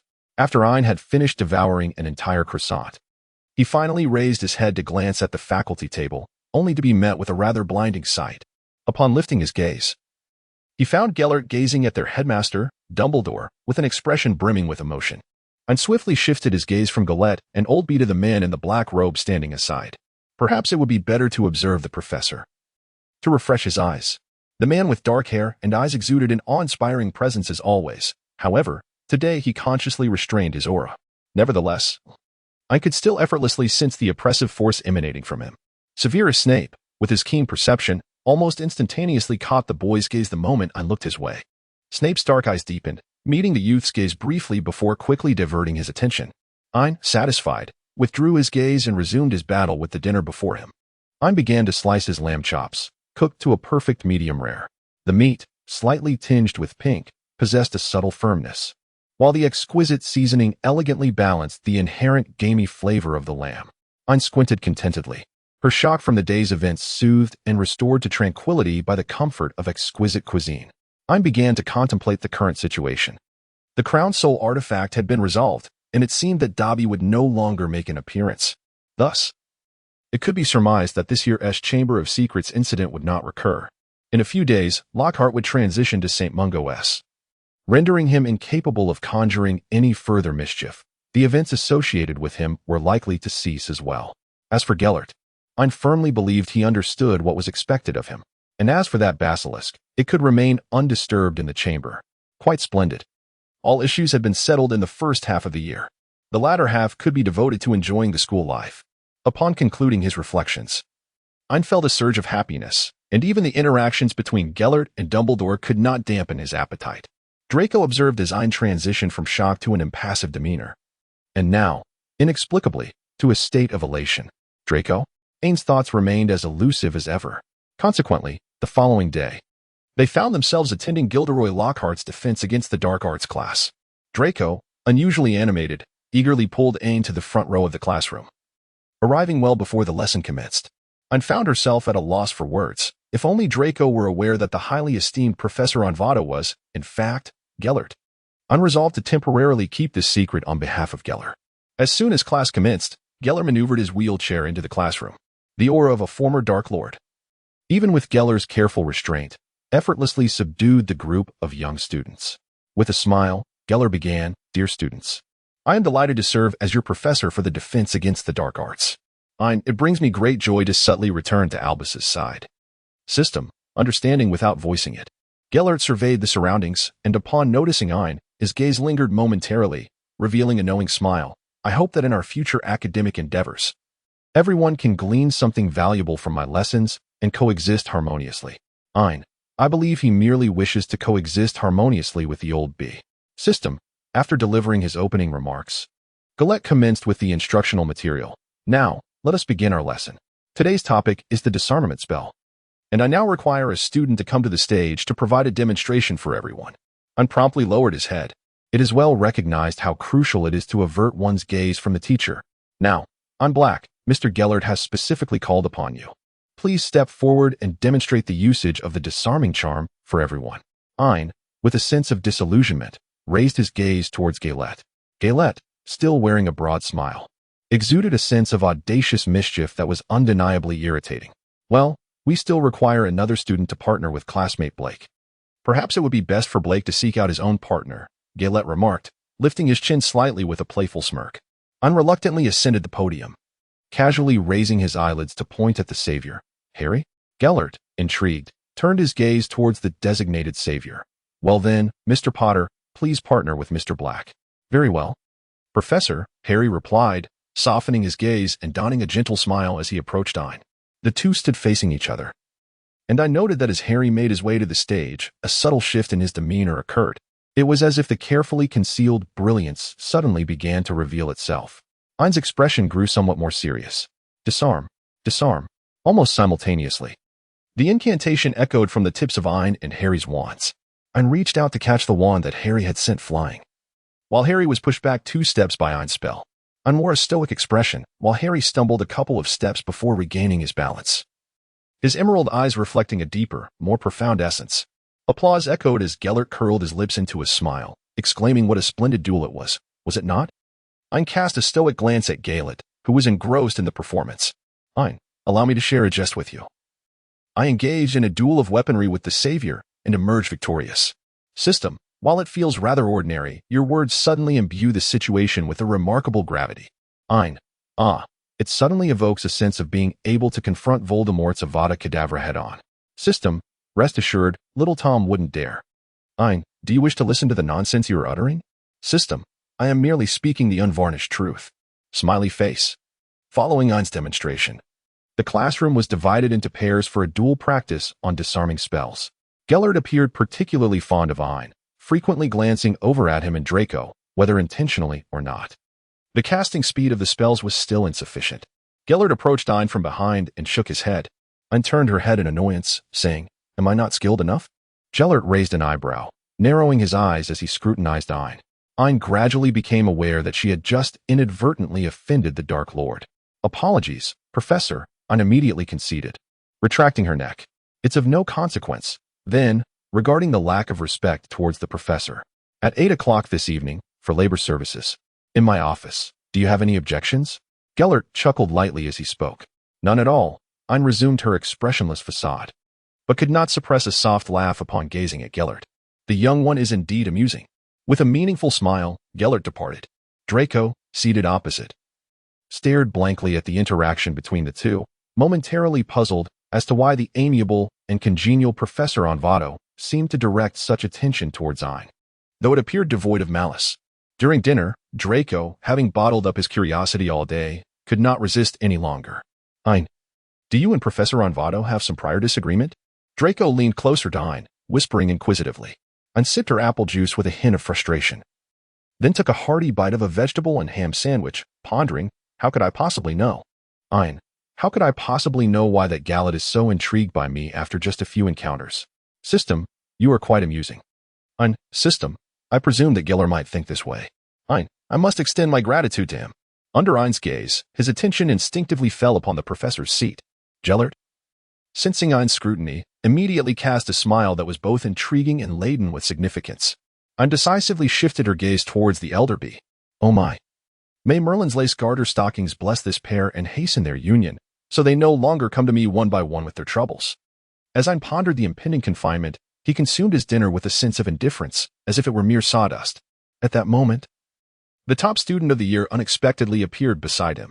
Ain Black, announced a boy clad in the customary robes of Slytherin. The headmaster requests your presence in his office at 8 o'clock this evening. Ain was momentarily taken aback and instinctively replied, but I have Professor Giller on Vado's labor service tonight.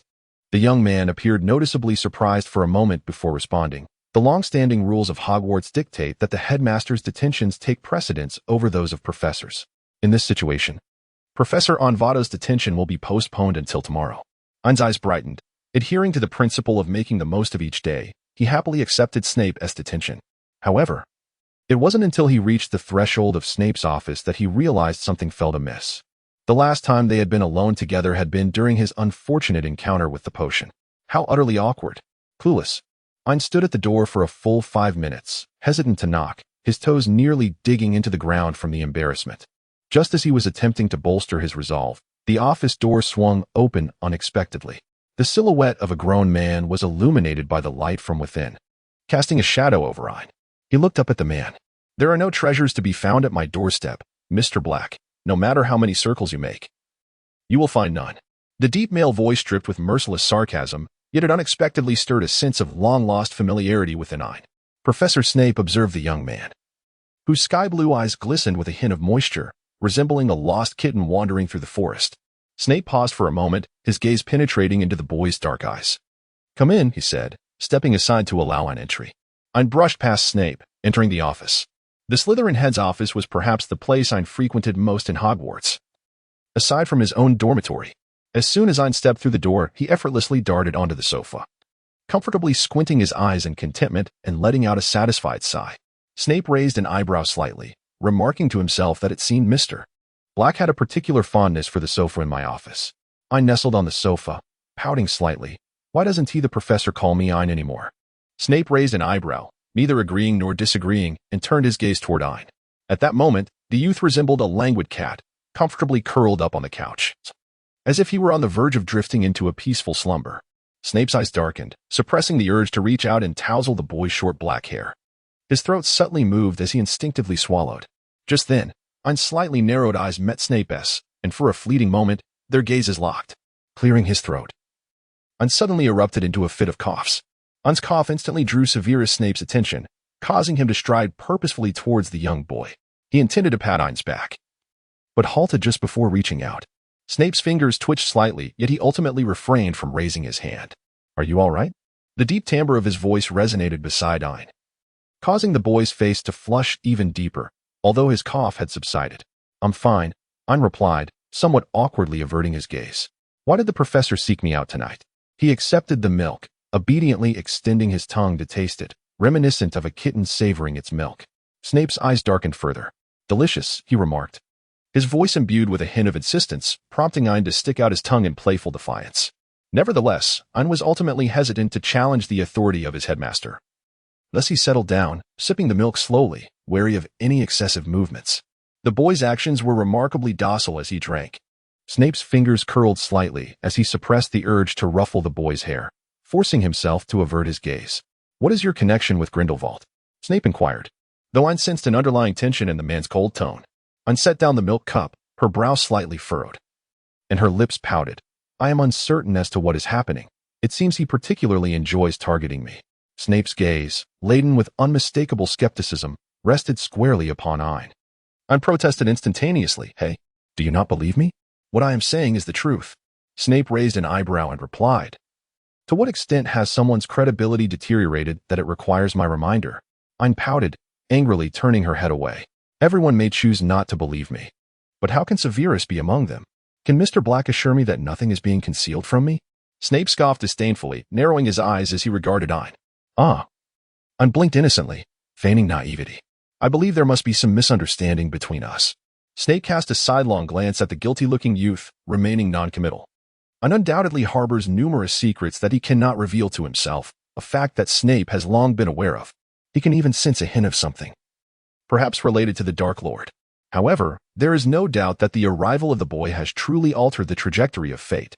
Grindelwald, who had never left Germany, suddenly appeared in England, even taking on the role of Professor of Defense against the Dark Arts at Hogwarts.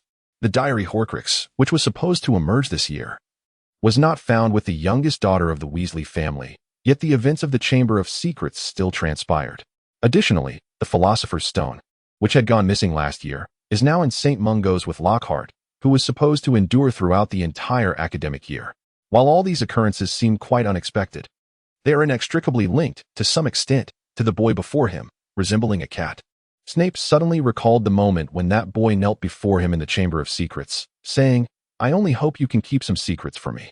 I assure you, I will nip your worries in the bud, and I will protect everything you hold dear intact.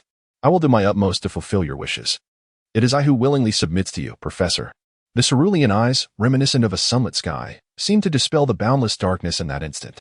Snape glanced once more at the seemingly innocent boy, whose demeanor was strikingly languid at that moment, and softly uttered, Little trickster.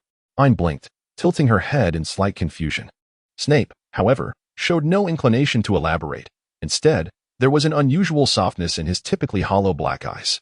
No matter what you wish to pursue, your foremost priority must be your own safety, Snape addressed Ain, his tone surprisingly gentle, yet his words remained as stern as ever. Otherwise, I shall no longer tolerate your reckless behavior. Ain's azure eyes twirled playfully for a moment, and then a mischievous smile revealed itself. In a moment of unexpected boldness, Ain leaped up while Snape was momentarily caught off guard, clinging to his neck with the intent to kiss him. Just in the nick of time. Snape slightly raised his head, causing Ain to plant a kiss on Snape's chin instead. Ain, although somewhat disappointed, Ain, who successfully stole a kiss, felt an overwhelming sense of joy.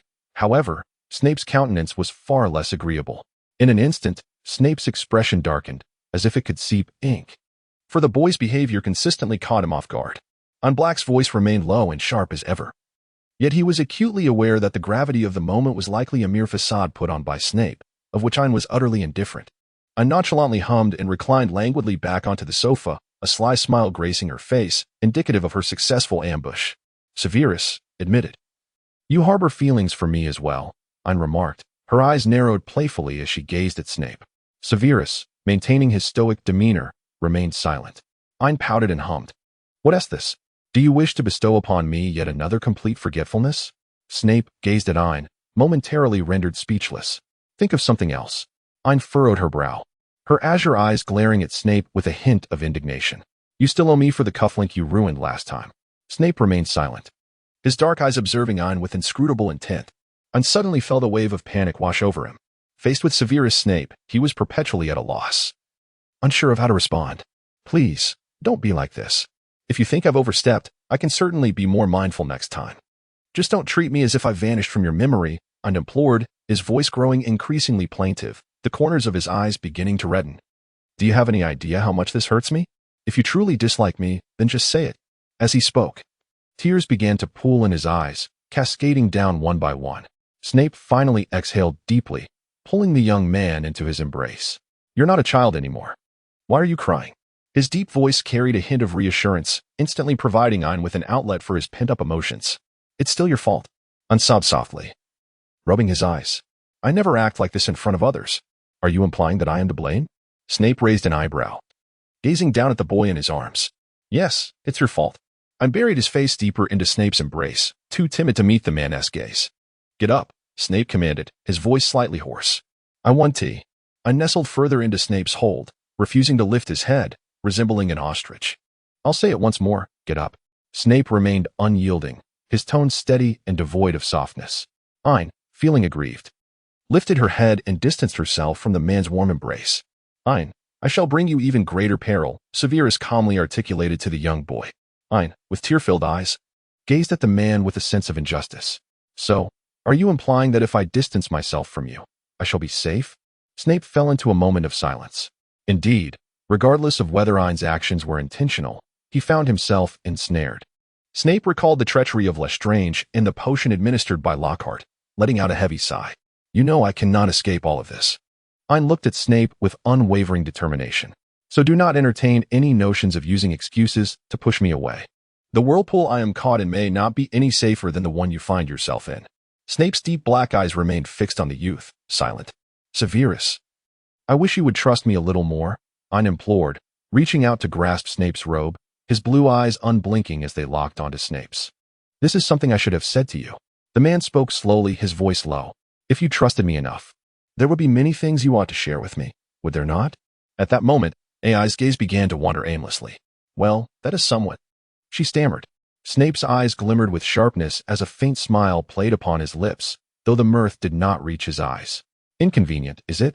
Ain hesitated to meet Snape's gaze, yet the man's piercing eyes seemed to weigh heavily upon him, making Ain feel as though he were seated upon a bed of nails. I do not wish to impose upon you, Ain, Snape remarked, his gaze softening slightly as he regarded the youth. I merely desire for you to prioritize your own safety. Yes, I will, Ain replied earnestly, fixing his gaze upon the man. System, I will. Smiley face. Ain, grass, a type of plant. Silence. System, oh. I will indeed.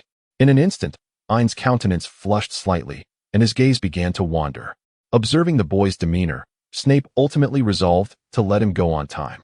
After all, was it not evident from the outset? A little charlatan, full of deceit.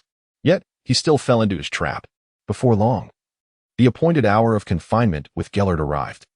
Ain could hardly entertain the notion that Gellert would genuinely confine him to a period of detention or engage him in some form of labor. Standing at the threshold of the defense against the dark arts professor's office, Ain exhaled a sigh and rapped gently on the door. Ain, come in, came the invitation. As the door swung open of its own accord, the layout and decor of the office took Ain by surprise. As the space had been expanded magnificently by an extension charm, exuding an air of understated opulence, it felt as though he had stepped into a palace imbued with a hint of vintage allure. The walls were adorned with numerous oil paintings, and even the candelabras were crafted from pure gold. A whole wall was dedicated to an array of collectibles, clearly exclusive editions. Gellert sat gracefully upon the sofa in the reception area, resembling a sovereign at rest in his own regal abode. The astonishment on Ain's face was unmistakably evident, which greatly amused the original Dark Lord. A few personal favorite trinkets. Gellert gracefully sipped his red tea, gesturing for Ain to take a seat. After expressing his exclamation, Ain directly found a seat on the sofa opposite Gellert. Speak up, what do you need me for? Ain inquired, resting one hand on his chin while his fingers lightly tapped his cheek, his gaze furtively assessing Gellert's expression. I am quite intrigued by the industry the young ones have recently ventured into, Gellert remarked with a hint of implication. In what aspect? Ain raised an eyebrow, noting that the Blake family is involved in numerous enterprises. Gellert lifted his gaze to meet Ain's sly demeanor and chuckled softly, the muggle side of things. Arms? Ain queried. Indeed, Gellert replied with a non-committal hum, falling silent as he awaited Ain's response. Ain's gaze swept over the teacup held by Gellert, and she pouted slightly in discontent. Does Professor Onvato not offer me a cup of tea? Gellert, with his deep blue eyes glimmering with a hint of amusement, replied.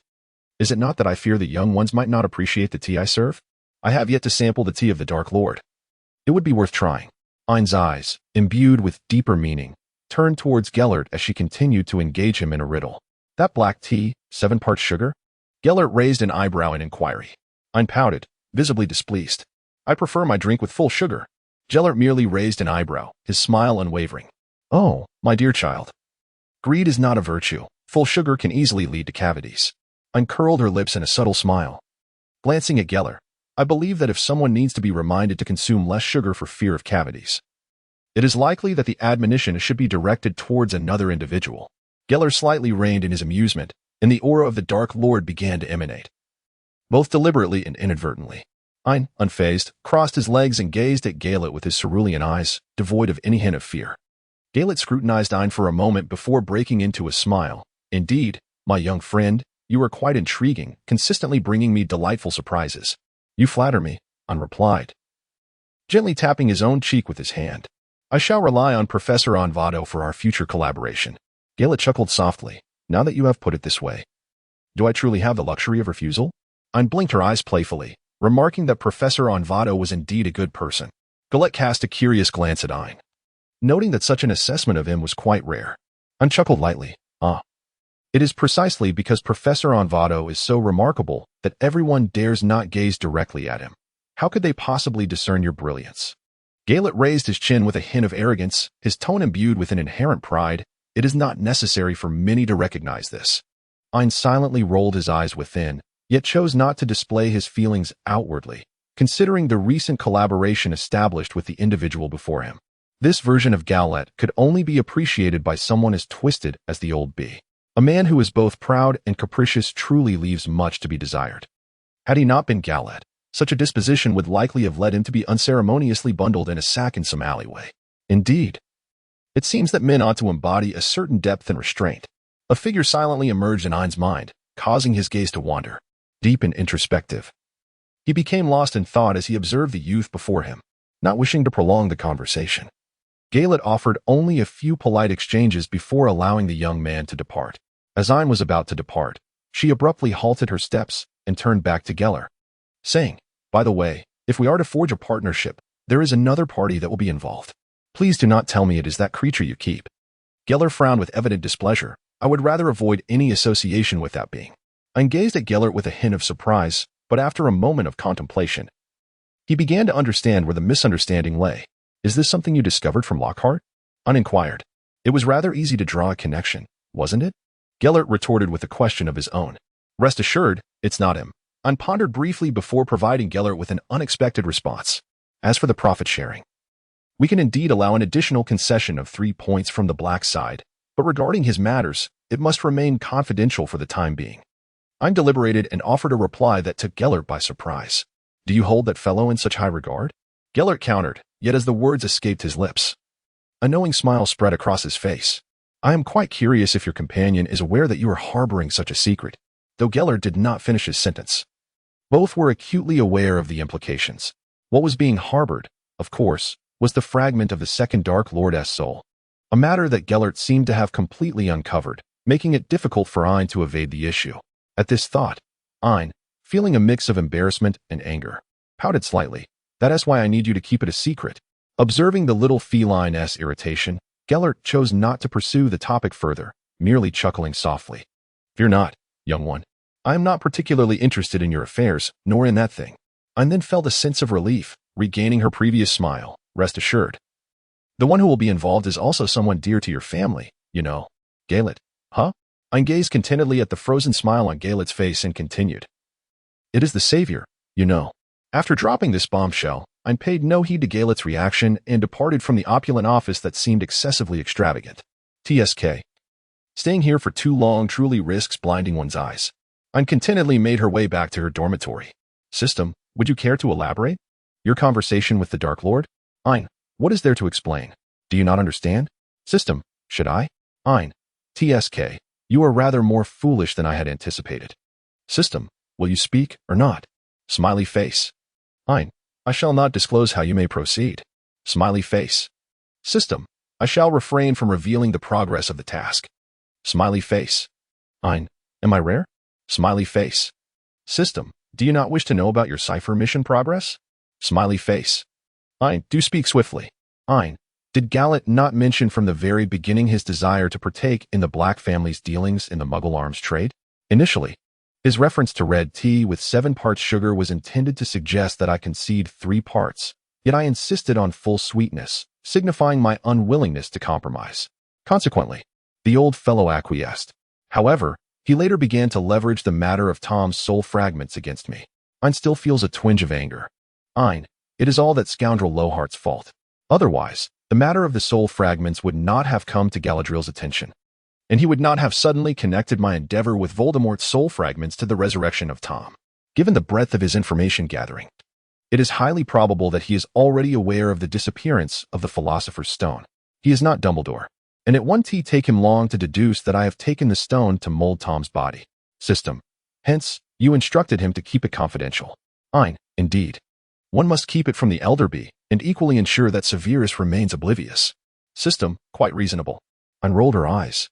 "Ain, reasonable, my foot. I sacrificed a full 3 points for this.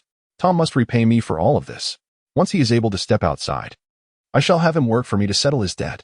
Ain walked along, grumbling under her breath, while contemplating how to compel Tom to work tirelessly for her.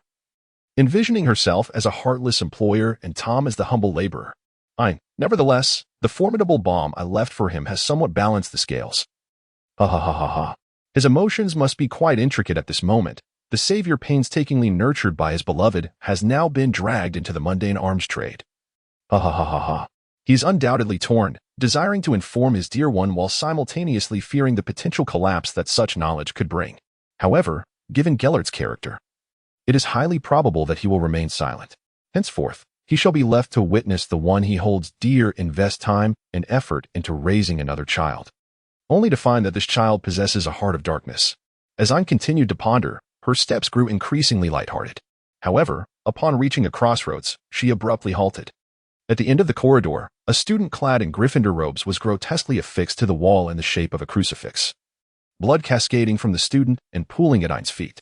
The student's head hung low, long hair cascading down to obscure her face, rendering her unrecognizable. Though it was apparent that she was a girl, and her condition teetered precariously between life and death. At that moment, after merely a few seconds of stunned silence, a piercing scream echoed from a short distance away. A Hufflepuff student gazed in horror at the scene before her, then cast a terrified glance at the bloodstains at Ain's feet. Ain sighed, exasperated, and spread his hands in resignation.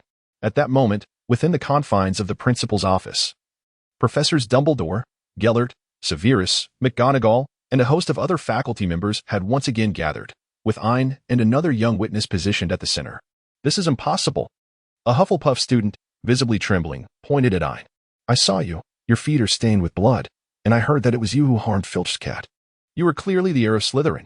It appeared that the surrounding professors had emboldened the Hufflepuff, who dared to confront the alleged heir of Slytherin. Professor McGonagall furrowed her brow upon hearing this. Accusations of harming a fellow student are serious, Mr. Legis. You must take responsibility for your claims. The Hufflepuff student, upon hearing this, seemed to retract slightly, hesitating to continue. Dumbledore pondered for a moment before speaking. According to Mr. Ain, shortly after leaving Professor Enwato's office, he arrived on the second floor, where Ms. Ruth was already pinned to the wall. Indeed, that is correct, and I share your concern for Ms. Ruth's condition. I nodded. Her situation is dire. She has been petrified, with penetrating injuries to her collarbone and wrist, and has been transferred to St. Mungo's for treatment. Dumbledore rubbed his forehead, appearing somewhat at a loss. Gellert, who had been observing with elegant detachment, furrowed his brow slightly upon witnessing Dumbledore's demeanor. Just as Gellert was about to speak, Ain interrupted. Professor Dumbledore, if you are willing to trust me, I shall endeavor to uncover the true culprit. Does Mr. Black, in his arrogance, consider himself a savior? Severus, who had remained silent until now, scoffed at Ain's words. Yet it is evident that both incidents were clearly directed at me, were they not? Ain's sky-blue eyes bore into Severus's dark ones, his expression earnest. Thus, it is certain he will strike again, whether by continuing to frame me or by directly attacking me. Nonsense, Severus retorted coldly. Perhaps you ought to place a bit more faith in me. Ain smiled slightly, glancing at Severus before turning to Dumbledore. Well then, Professor Dumbledore, if you find yourself without leads and my innocence can be established, why not allow me, the individual in question, to draw out the one lurking in the shadows? Dumbledore silently scrutinized Ain, his azure gaze seeking to pierce through Ain's faade. However, the Ain before him was no longer the Na'vi newcomer to Hogwarts. His mastery of mental occlusion rendered Dumbledore utterly unaware of any thoughts he harbored. Ain turned to Dumbledore, revealing a radiant smile. Do not push yourself too hard, my child. Dumbledore eventually spoke. Remember, in times of need, you have companions you can trust. Ain cast a glance at Dumbledore and spoke with a hint of indifference, of course. Draco and Harry are both very good friends of mine. Dumbledore turned his gaze towards Ain, remaining silent. The two locked eyes, with Ain exhibiting no sign of trepidation. What had changed? Dumbledore observed the radiant youth before him, sensing that something was gradually slipping beyond his control. Instinctively, he glanced at Gellert, who merely bowed his head, lost in thought. There were too many matters at hand, too many that diverged from his previous expectations. It was uncertain in which direction the unraveling chaos would continue to unfold. With a deep sigh, Dumbledore placed a reassuring hand on Ain's shoulder, saying, should you require anything, do not hesitate to seek the assistance of the professors. Ain wore a faint smile, assuring, rest assured, Professor Severus Snape will surely assist me, and so will Professor Onvato. Right? Snape turned his head aside with a cold huff, while Gellert raised an eyebrow at the audacious youth.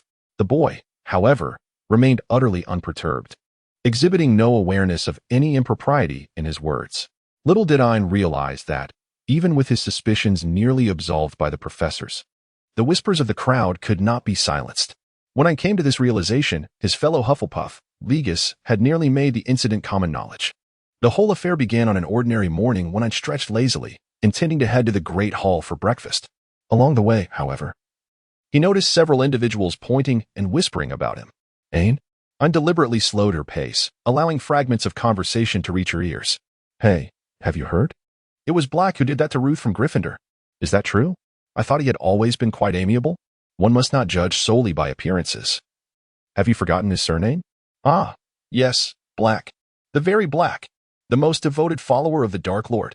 Indeed, you cannot fathom how tragic Ruth's fate was. Her scapula and wrist were completely pierced, and she was left petrified against the wall, blood pooling around her. Goodness, that is truly horrifying. It is said that at that moment, Black wielded nails and a hammer, drenched in blood, like a demon. Heavens, how can such a person still remain at school? I don't know. It's rumored that the Black family has bribed the school administration to suppress the matter. How could this happen? It's utterly terrifying. I must inform my father. What good would that do? Behind Black stands not only the Black family, but also Malfoy, who is always at his side. It's possible he is involved as well. What shall we do then? There is nothing we can do but keep our distance. Doesn't Professor Dumbledore take action?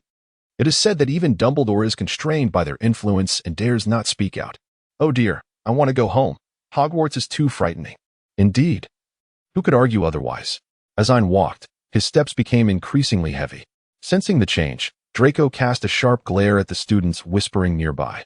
The moment they caught Draco's gaze, the whisperers fell silent and hastily departed. Draco, Ain said calmly, addressing him directly. Do not take it to heart. Those students are merely bored and spreading idle gossip. Noticing Ain's distress, Draco hurriedly attempted to console him. Yet Ain continued, Draco, for the time being, please keep your distance from me. Draco, in a state of panic, grasped Ain's sleeve. Why, Ain? We are friends. You can't possibly let our friendship falter because of the prattling of others. Ain, with a hint of exasperation, paused to explain. It's not like that, Draco. The current situation is quite evident. Someone wishes to ensnare me in a realm of public scorn. He must be dreaming. Draco's icy blue eyes sparkled with indignation. No matter what transpires, we shall remain the best of friends. Ain was momentarily taken aback. Before her stood Draco, who in many instances had merely been regarded as an ordinary friend. Yet, at this very moment, this charming platinum peacock resolutely stood by her side. Ain's azure eyes softened momentarily as he reached out to gently caress Draco's platinum locks. Draco, I am genuinely pleased, Ain's tender voice whispered in Draco's ear, causing a faint blush to creep over Draco's cheeks. I truly appreciate that, despite everything, you still choose to stand by my side, Ain continued, though I must say, your hair gel is rather excessive. Scoundrel, return my earlier emotions. Draco retorted, his expression darkening suddenly. Though this mood did not linger for long as Ain naturally withdrew his hand. However, Draco, Ain smirked, a confident smile gracing his lips.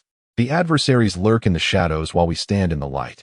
If we do not play into their hands, how can they afford to reveal their weaknesses? Draco, furrowing his brow, seemed poised to respond, but Ain swiftly interrupted, trust me, Draco. Draco glanced up at Ain, the striking youth before him radiating like a brilliant sun, so dazzling that it was difficult to avert one's gaze. He instinctively swallowed hard, truly baffled by the notion that anyone would choose to stand against Ain. Yet, no matter how perplexed Draco might be, it could not alter the reality of the situation. By the way, Draco, when you encounter Harry and the others, please convey my message. Tell them not to seek me out during this time, and to keep their distance, Ain instructed solemnly. Draco nodded, his face still clouded with concern. Subsequently, without waiting for Draco, Ain strode forward with a light step, unfazed by the peculiar gazes of those around him, making his way to the Great Hall. System, I can't shake the feeling that you seem rather pleased. Ain, sob, there's nothing. I am nearly overwhelmed with sorrow. The despondent Ain occupies one corner of the long table, with 2 or 3 seats around her left unoccupied. Consequently, the entirety of the food on that section of the table is almost entirely hers. Ein casually seized a piece of lamb leg and began to gnaw on it. The system remarked, "Feeling so despondent that you resort to gnawing on lamb leg first thing in the morning?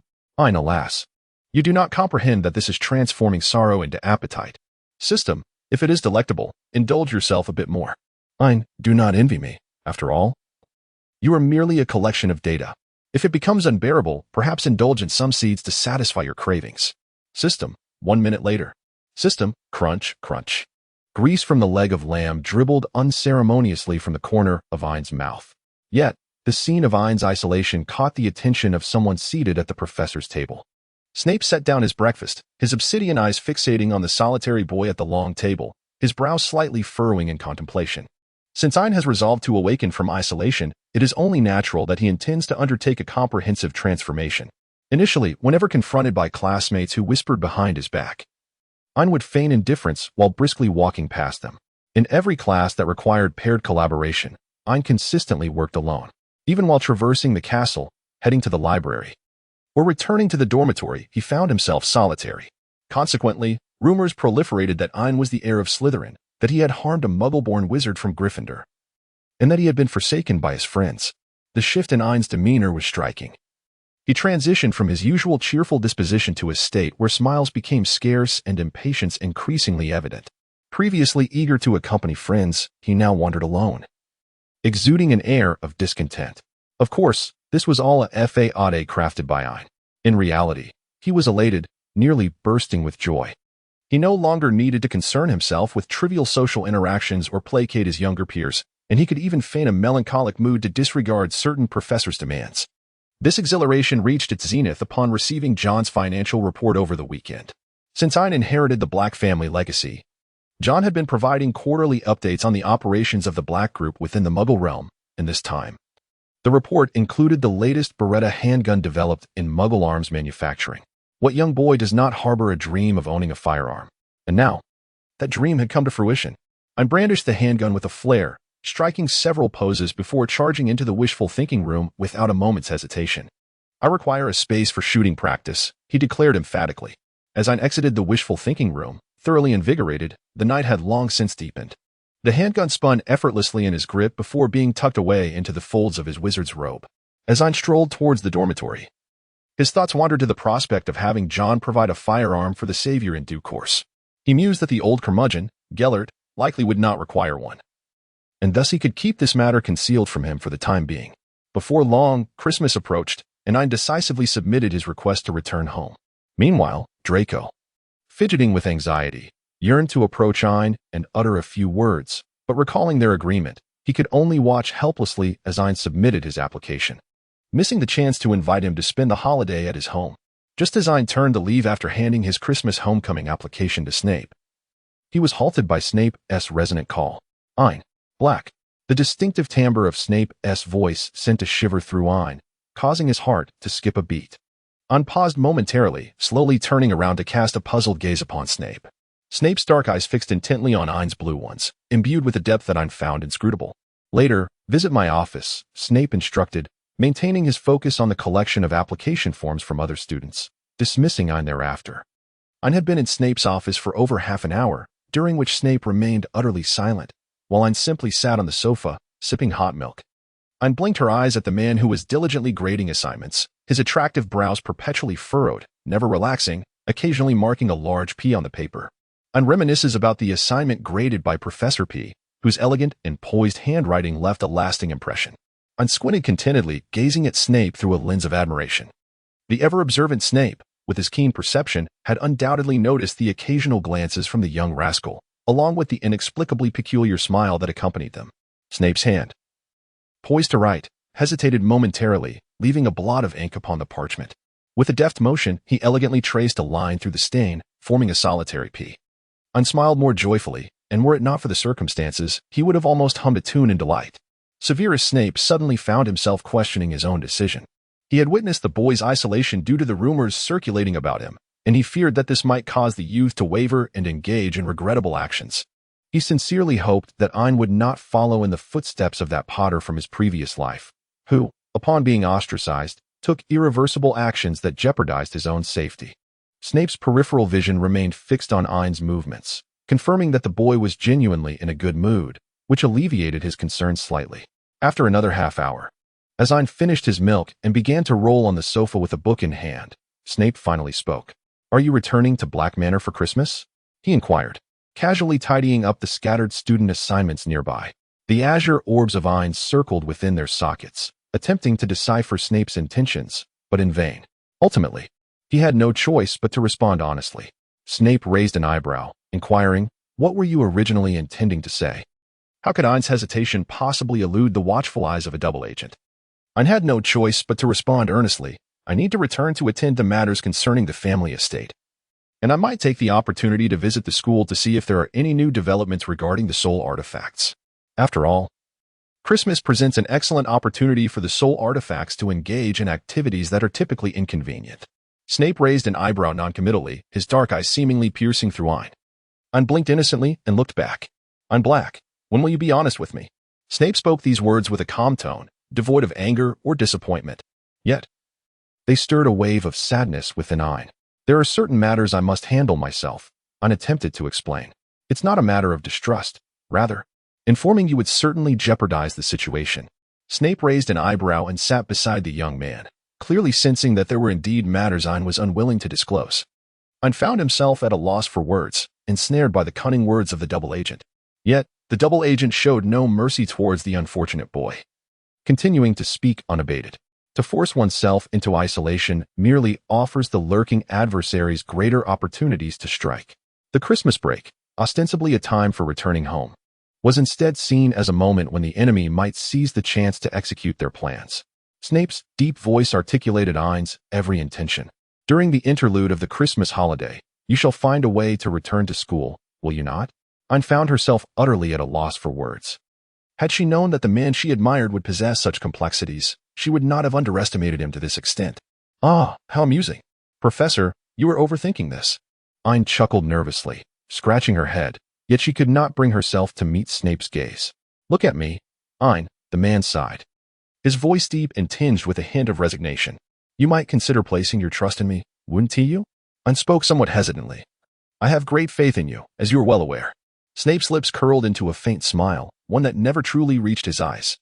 "If that is all there is to it." Snape's words trailed off, and Ain immediately grasped the underlying implication.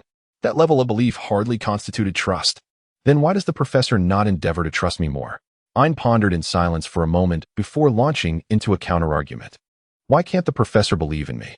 I possess the capability to resolve everything." Snape regarded Ain in silence. "I am equipped to handle all that has transpired around me, or that which is yet to unfold.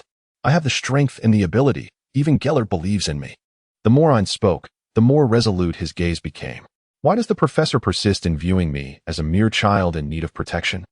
Snape found himself momentarily rendered speechless by the youth's fervor. Indeed, the young man before him was remarkably astute, exhibiting an unexpected rate of growth. Whether in the flourishing Muggle industries or the ascending status within the wizarding world, or even his adept handling of the Philosopher's Stone, not to mention his fearless demeanor in the presence of the Dark Lord, these were all noteworthy. Snape was not entirely aware of the extent of Ain's actions regarding the Horcruxes. Yet his intuition suggested that the boy had been quite active in that regard, though he was unwilling to disclose it. "You are correct. I'm Black," Snape said slowly, his deep gaze fixed upon the boy. "There exists a palpable lack of trust between us."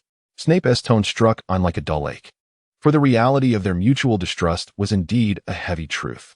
Ain lowered his head in sorrow, tears beginning to well up in his eyes involuntarily. "Why must you say such things?" Ain's voice trembled with the weight of his impending tears. At that moment, Severus softened. "How could it be that this tactic of crying could sway me?" Severus sighed deeply and returned to sit beside the young boy. "How is it that tears compel my concession? I am weak. I am a coward. There, is that enough?" Ain sniffled, burying his face in his hands. The term coward caused Severus to pause slightly, stirring up some unpleasant memories, yet it quickly faded. Indeed, let bygone matters remain in the past. Severus remained by the boy's side until he had fully calmed down. Ain, weary from weeping, rubbed her eyes and cast a somewhat bashful glance at Snape. "I apologize," she murmured. Snape raised an eyebrow slightly, replying, "I believed I should have grown accustomed to all of this." Ain lowered her head, feeling a touch of embarrassment. "There is but one thing. Should you return to Hogwarts during the holidays, you must inform me, Snape spoke slowly. Christmas approached swiftly. After weeks of restraint, Draco finally slipped into the compartment where Ain was seated, taking advantage of the absence of onlookers. Ain, I have been absolutely suffocated during this time, Draco exclaimed. Once he confirmed their solitude, you cannot fathom the torment I've endured.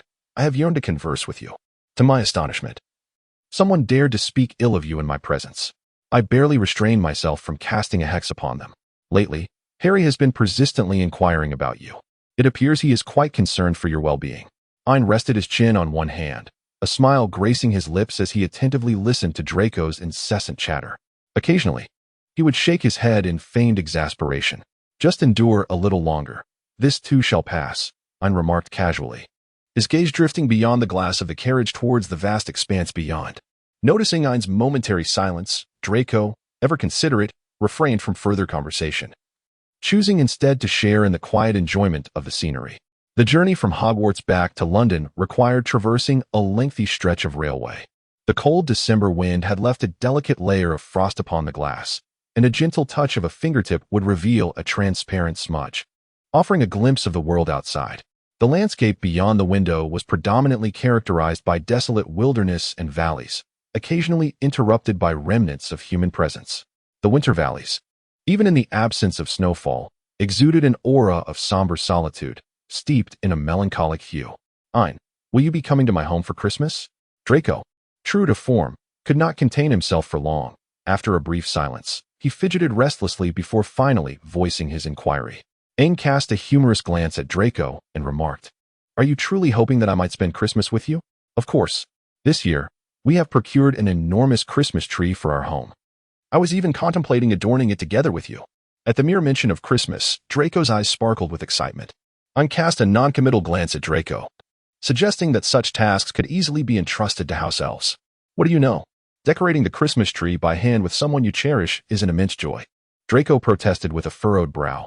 Ain, you truly do not grasp the essence of Christmas. Ah, yes, Ain replied dismissively. Yet her mind uncontrollably wandered to thoughts of the holiday season. She imagined if it were she and Snape adorning the Christmas tree together. Would he wear a cold expression, disdainfully placing a little star atop the tree, only to later critique her crookedly hung snowflakes? Perhaps he would even reach out to adjust the misaligned decorations. And would he use magic to make the Christmas tree shimmer, or even to have it sing Twinkle, Twinkle, Little Star? Ain, lost in thought, shook her head, realizing that the man was likely indifferent to such childish antics. After a moment of hesitation, Draco couldn't resist speaking up. Ain, perhaps you should rein in your imagination? Ain, puzzled, lifted her gaze towards Draco. Your expression just now was rather lecherous, Draco remarked, his handsome face contorted in an unappealing manner, appearing distinctly sleazy. Ain, moreover. Draco pointed to the drawing that Ain had just unconsciously etched onto the glass. The window was adorned with a simplistic depiction of a Christmas tree, flanked by two little figures holding hands, one with short hair and the other with hair cascading to their shoulders. Ain, Draco squinted, meticulously examining the artwork for a considerable time before finally nodding with profound understanding, casting a knowing glance at Ain. Ain, have you fallen in love? I have not. Don't say such things. Ain retorted instantaneously, yet the moment the words escaped, a wave of warmth surged to his cheeks. Draco scrutinized Ain's expression for a moment, clearly skeptical of his denial. If you are in a relationship, what is there to be ashamed of? After Draco's remark, he glanced back at Ain's painting. It appears to depict a short-haired woman slightly taller than you. Is she in 7th grade? Stop guessing. Ain, flustered and irritated, hastily wiped the glass where the painting was, revealing a transparent pane that allowed a view of the outside scene. Oh, come now, don't be shy. We're practically family. Do share with me. Draco's inquisitive nature was in full bloom, his gray-blue eyes sparkling with unprecedented brightness as he fixated on Ain. I said no. There is nothing to discuss. Ain resolutely turned his head away, gazing out the window and ignoring Draco's prying. Come on, spill the beans. Dream on. Don't be bashful. Absolutely not. Could it be someone I know? Ah, no way do I really know them. Enough with the guessing, just say it. Ah, little Ain is quite flustered, haha. Draco Malfoy. Fine. I won't ask any more. Just put your wand away. In that moment, the vehicle was filled with the sound of their playful banter. Through the car window, amidst the desolate forest, a slender shadow darted past near a cave not far away, unnoticed by anyone within the vehicle. Upon Ain's return to Black Manor, Sunny was almost beside herself with excitement, dancing with joy. The young master is home. With tears of joy welling in her big eyes, she exclaimed, "How wonderful! What would the young master like for dinner? Perhaps some lamb chops with pumpkin juice would suffice, or creamy green mussels and clams would be delightful as well. The young master also has a fondness for tomato meat sauce pasta. Should we freshly squeeze some berries, perhaps adding a touch more sugar?" Anne smiled gently, her eyes curving with delight. "Sunny truly understands me. Let us have one of everything, and do add a brownie cake as well." "Certainly, my dear master. Please hold on for a moment." With a snap of her fingers, Sunny vanished from sight. Anne lingered in place for a moment before returning to the study, where she meticulously composed letters to several significant individuals. After completing her correspondence, she reclined on the sofa, remaining motionless. It is December now. Soon after Christmas will come the birthday of that special person. Ain lay sprawled on the sofa in a most unrefined manner, his shoes planted carelessly on the meticulously maintained armrests, utterly devoid of Slytherin's characteristic elegance. Were there anyone present at that moment, they would likely furrow their brows and mock Ain, perhaps even pointing a finger at him and suggesting he ought to be confined for a week. Amused by this thought, Ain chuckled softly, trampling even more recklessly on the sofa, leaving behind dark imprints of his shoes. Yet, ultimately, no one appeared to chastise Ain for his indiscretions. Ain reclined in his own estate, resting upon the sofa in his study, where no one would come to cast blame upon him. Ain suddenly felt a sense of monotony. How peculiar it is to experience Christmas alone.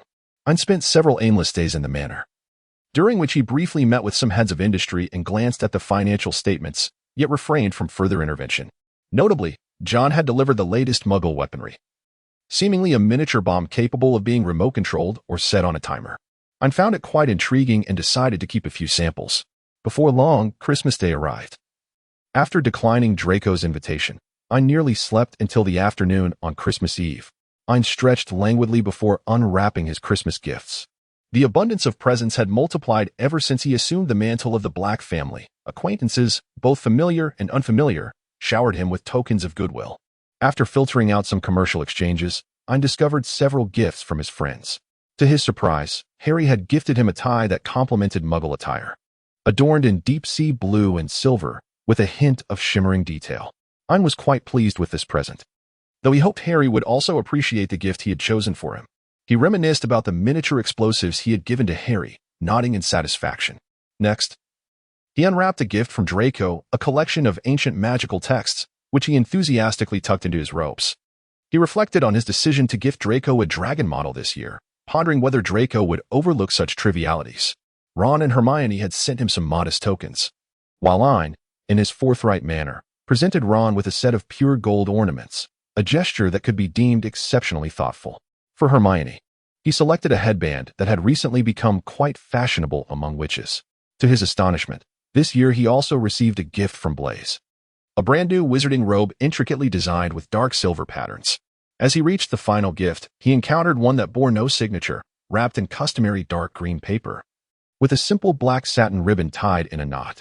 Ain let out a soft hum, yet an involuntary smile graced his face. He reached out to the packaging box and proceeded to unwrap it. Inside lay a pair of pristine cufflinks, adorned with celestial blue gemstones, embellished with delicate tiny diamonds, reminiscent of stars scattered across the night sky. Ain gazed at the gift, his eyes gradually softening. He retrieved the pair of shattered cufflinks he had long concealed within his pocket. Ain smiled softly, discarding the shattered cufflinks and carefully concealing the new ones within his bosom. Meanwhile, Severus hastily unwrapped the few gifts he had received. With a look of disdain, he tossed aside the fruit-flavored candies gifted by Dumbledore and, frowning, picked up a corner of the book presented by Lucius on how to please a partner younger than oneself. Casting a glance at the cover, he scoffed and casually tossed it under the bed, for such a tome was destined to gather dust in obscurity. After enduring the tedium of unwrapping the customary potions and dark magic books, Severus finally came to Ain's gift. He could not deny that, upon seeing the present, his heart quickened momentarily. It was a modified two-way mirror that allowed simple written communication when one side was not connected. At that moment, it bore the inscription, "Merry Christmas, Severus. I plan to visit Hogwarts on January 9th. May I borrow your fireplace? Yours, Ain." Severus furrowed his brow and tapped the mirror. The person on the other side seemed taken aback by the sudden connection, fumbling slightly before establishing communication. The young man appeared to have just emerged from a shower, his hair still damp, clad in loose pajamas while seated at the edge of his bed. Ah, Severus. No, I mean, Professor, Ein said, scratching his head. Seemingly self-conscious about his hairstyle and hurriedly attempting to tidy himself up. How sudden, Ein murmured, his gaze drifting, unable to meet the dark eyes reflected in the mirror. January 9th? Came the deep voice through the mirror, those black eyes seeming to pierce through the boy before him. Oh right. Ein's face flushed slightly. His eyes still sneaking glances at Severus. It is indeed January 9th. Reason? The man fell silent for a moment before inquiring about the rationale. What reason? It was a spur-of-the-moment decision, Ein replied, lowering his head, torn between wanting to close the mirror and feeling reluctant to do so. Severus remained silent for a while longer before finally stating, January 9th, come to Spinner's End. Ein's eyes sparkled with excitement. All right, it's settled then. Ein joyfully shook his legs. With both feet dangling and swaying at the edge of the bed, Snape cast a sidelong glance at the boy, reminding him to dry his hair before sleep. Ein chuckled foolishly while scratching his head, saying, all right. Snape then terminated the communication. Ein cradled the mirror, gazing at her reflection from various angles, ensuring that only her own captivating visage, which stirred both admiration and envy, graced the surface. Reluctantly, she concealed the mirror back beneath her pillow. Ein lay upon the bed, her mind consumed by the visage of the man reflected in the mirror, his deep, obsidian eyes haunting her thoughts. The resonance of his low, sonorous voice lingered in her ears as she drifted into a state of drowsiness. Just as Ein prepared to surrender to slumber, a sudden, insistent knocking echoed from outside her window. The image of the man in her mind shattered in an instant, and Ein, filled with indignation, sprang to her feet and flung open the window. There, majestically perched upon her windowsill, stood a golden eagle, its proud demeanor accentuated by a letter bound at its feet. With an air of arrogance, it extended its leg, as if to say, your master had better truly be in a predicament. Ein narrowed her eyes, her tone laced with menace. Otherwise, I might just have to sample the 10 different culinary styles of eagle flesh. Ein reached out to accept the letter. The golden eagle, sensing that the person before it was not easily provoked, slightly tempered its haughty demeanor, nuzzling Ein's hand with a hint of deference. Ein cast a sidelong glance at the golden eagle, letting out a cold snort as he unfolded the letter. The paper and the envelope exuded an air of vintage opulence, adorned with a wax seal featuring a logo in German. Ein received the letter and could roughly guess its sender. As expected, it was from Gellert, writing to him late at night, truly remarkable. Ein pursed her lips as she unfurled the letter, but her expression shifted from disdain to gravity upon reading its contents. After perusing it repeatedly 5 or 6 times, she finally, with a somber demeanor, waved her wand and set the letter ablaze. The message was succinct, consisting of only a few terse words. An escape from Azkaban had occurred. The British Ministry of Magic was attempting to conceal the truth. Some Dementors had gone rogue. And among the escaped were Sirius Black, Bellatrix Lestrange, and other Death Eaters. Is this truly your intention? Gellert inquired, sipping his red tea as he regarded the young man who had sought him out so early in the day. The youth appeared rather haggard, likely having spent a sleepless night compounded by an early rise, his tousled hair betraying his lack of rest. Yet, despite this, it did nothing to diminish his beauty. Gellert sincerely remarked, fortunately, you are a remarkably powerful wizard. Ein raised an eyebrow as he gazed at Gellert, who, however, refrained from uttering the latter part of his sentence. Yet, both parties were undoubtedly aware of the unspoken understanding between them. Ein's beauty was a rare gem within the entire wizarding realm. Had it not been for the current era of peace and Ein's own formidable prowess as a wizard, countless admirers, akin to Lockhart, would have coveted his exquisite appearance. Sometimes, beauty may not always be a blessing. Yet, it seems that this era of tranquility is on the brink of disruption. Ein rolled her eyes, dismissing the elderly man's remarks regarding her appearance. So, what do you intend to do? Gellert inquired, steering the conversation back to the matter at hand, his hands casually resting on his lap. This situation is rather complicated. Those imbeciles at the Ministry of Magic are undoubtedly intent on whitewashing the truth. If we expend our efforts on persuading the Ministry, it will inevitably lead to a waste of precious energy. Ein propped her chin on her hand, contemplating the fact that the escape of these Death Eaters must undoubtedly be linked to Voldemort. Gellert raised an eyebrow. Are you certain it is that Voldemort? Ein paused for a moment, then quickly comprehended Gellert's implication and spoke. It cannot be Tom. His true form remains in Grimer. Ein's words and actions came to an abrupt halt. Gellert looked at the young boy with a puzzled expression. Ein paused for a moment before speaking. It seems that no. 12. Grimmauld Place is the ancestral home of the Black family. So, Galette inquired, raising an eyebrow. Ain, on the verge of tears, lamented, I forgot to transfer Tom out. Surely he hasn't encountered Sirius or Bellatrix, has he? Gellert calmly sipped his tea, but the next moment, he couldn't suppress a chuckle. What are you laughing at? Ain fumed, pounding the sofa in frustration. Why didn't you move your little pet to a safe place sooner? Gellert remarked with a sidelong glance at Ain, unabashedly voicing his thoughts. How was I to know? I nearly broke down. I thought I had at least until next year. Gellert raised an eyebrow at Ain, who clearly had no intention of providing an explanation, and stood up, prepared to leave. Nevertheless, let us hold our ground for now. There is no need to expend energy in negotiations with the Ministry of Magic. We should allow them to proceed as they wish, Ain stated while preparing to exit. The Ministry may serve to confound Voldemort, making him believe his adversary is a fool. I nodded in agreement. Gellert, however, raised an eyebrow. And then all the blame will be directed at Albus? Very well. I know you are protective. Ain scowled and waved his hand dismissively. What did I say about using Severus as a double agent? Gellert took another sip of tea, remaining silent. We shall counter every move. Voldemort is unlikely to storm Hogwarts and cast an Avada Kedavra on your old acquaintance. Your old acquaintance is no pushover either, Ain rambled, but Gellert's expression grew increasingly somber. Ain, Black. Gellert spoke coldly to Ain. Albus's actions are not without reason. Ah, yes, Ain replied dismissively, for the greater good, I understand. Gellert remained silent. His demeanor icy, yet just before Ain departed, he could not restrain himself. Hey, I don't care about your greater good, but I only want the ones I care for to be safe. Ain's sky-blue eyes pierced through Gellert, resolute and unwavering. Gellert met Ain's gaze and solemnly replied, I understand. I will counsel Albus.